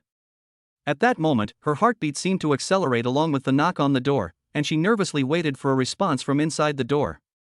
Qin Jianrun stood aside, holding the Maotai box tightly in both hands, staring at the courtyard door that was about to be opened, with mixed feelings in his heart.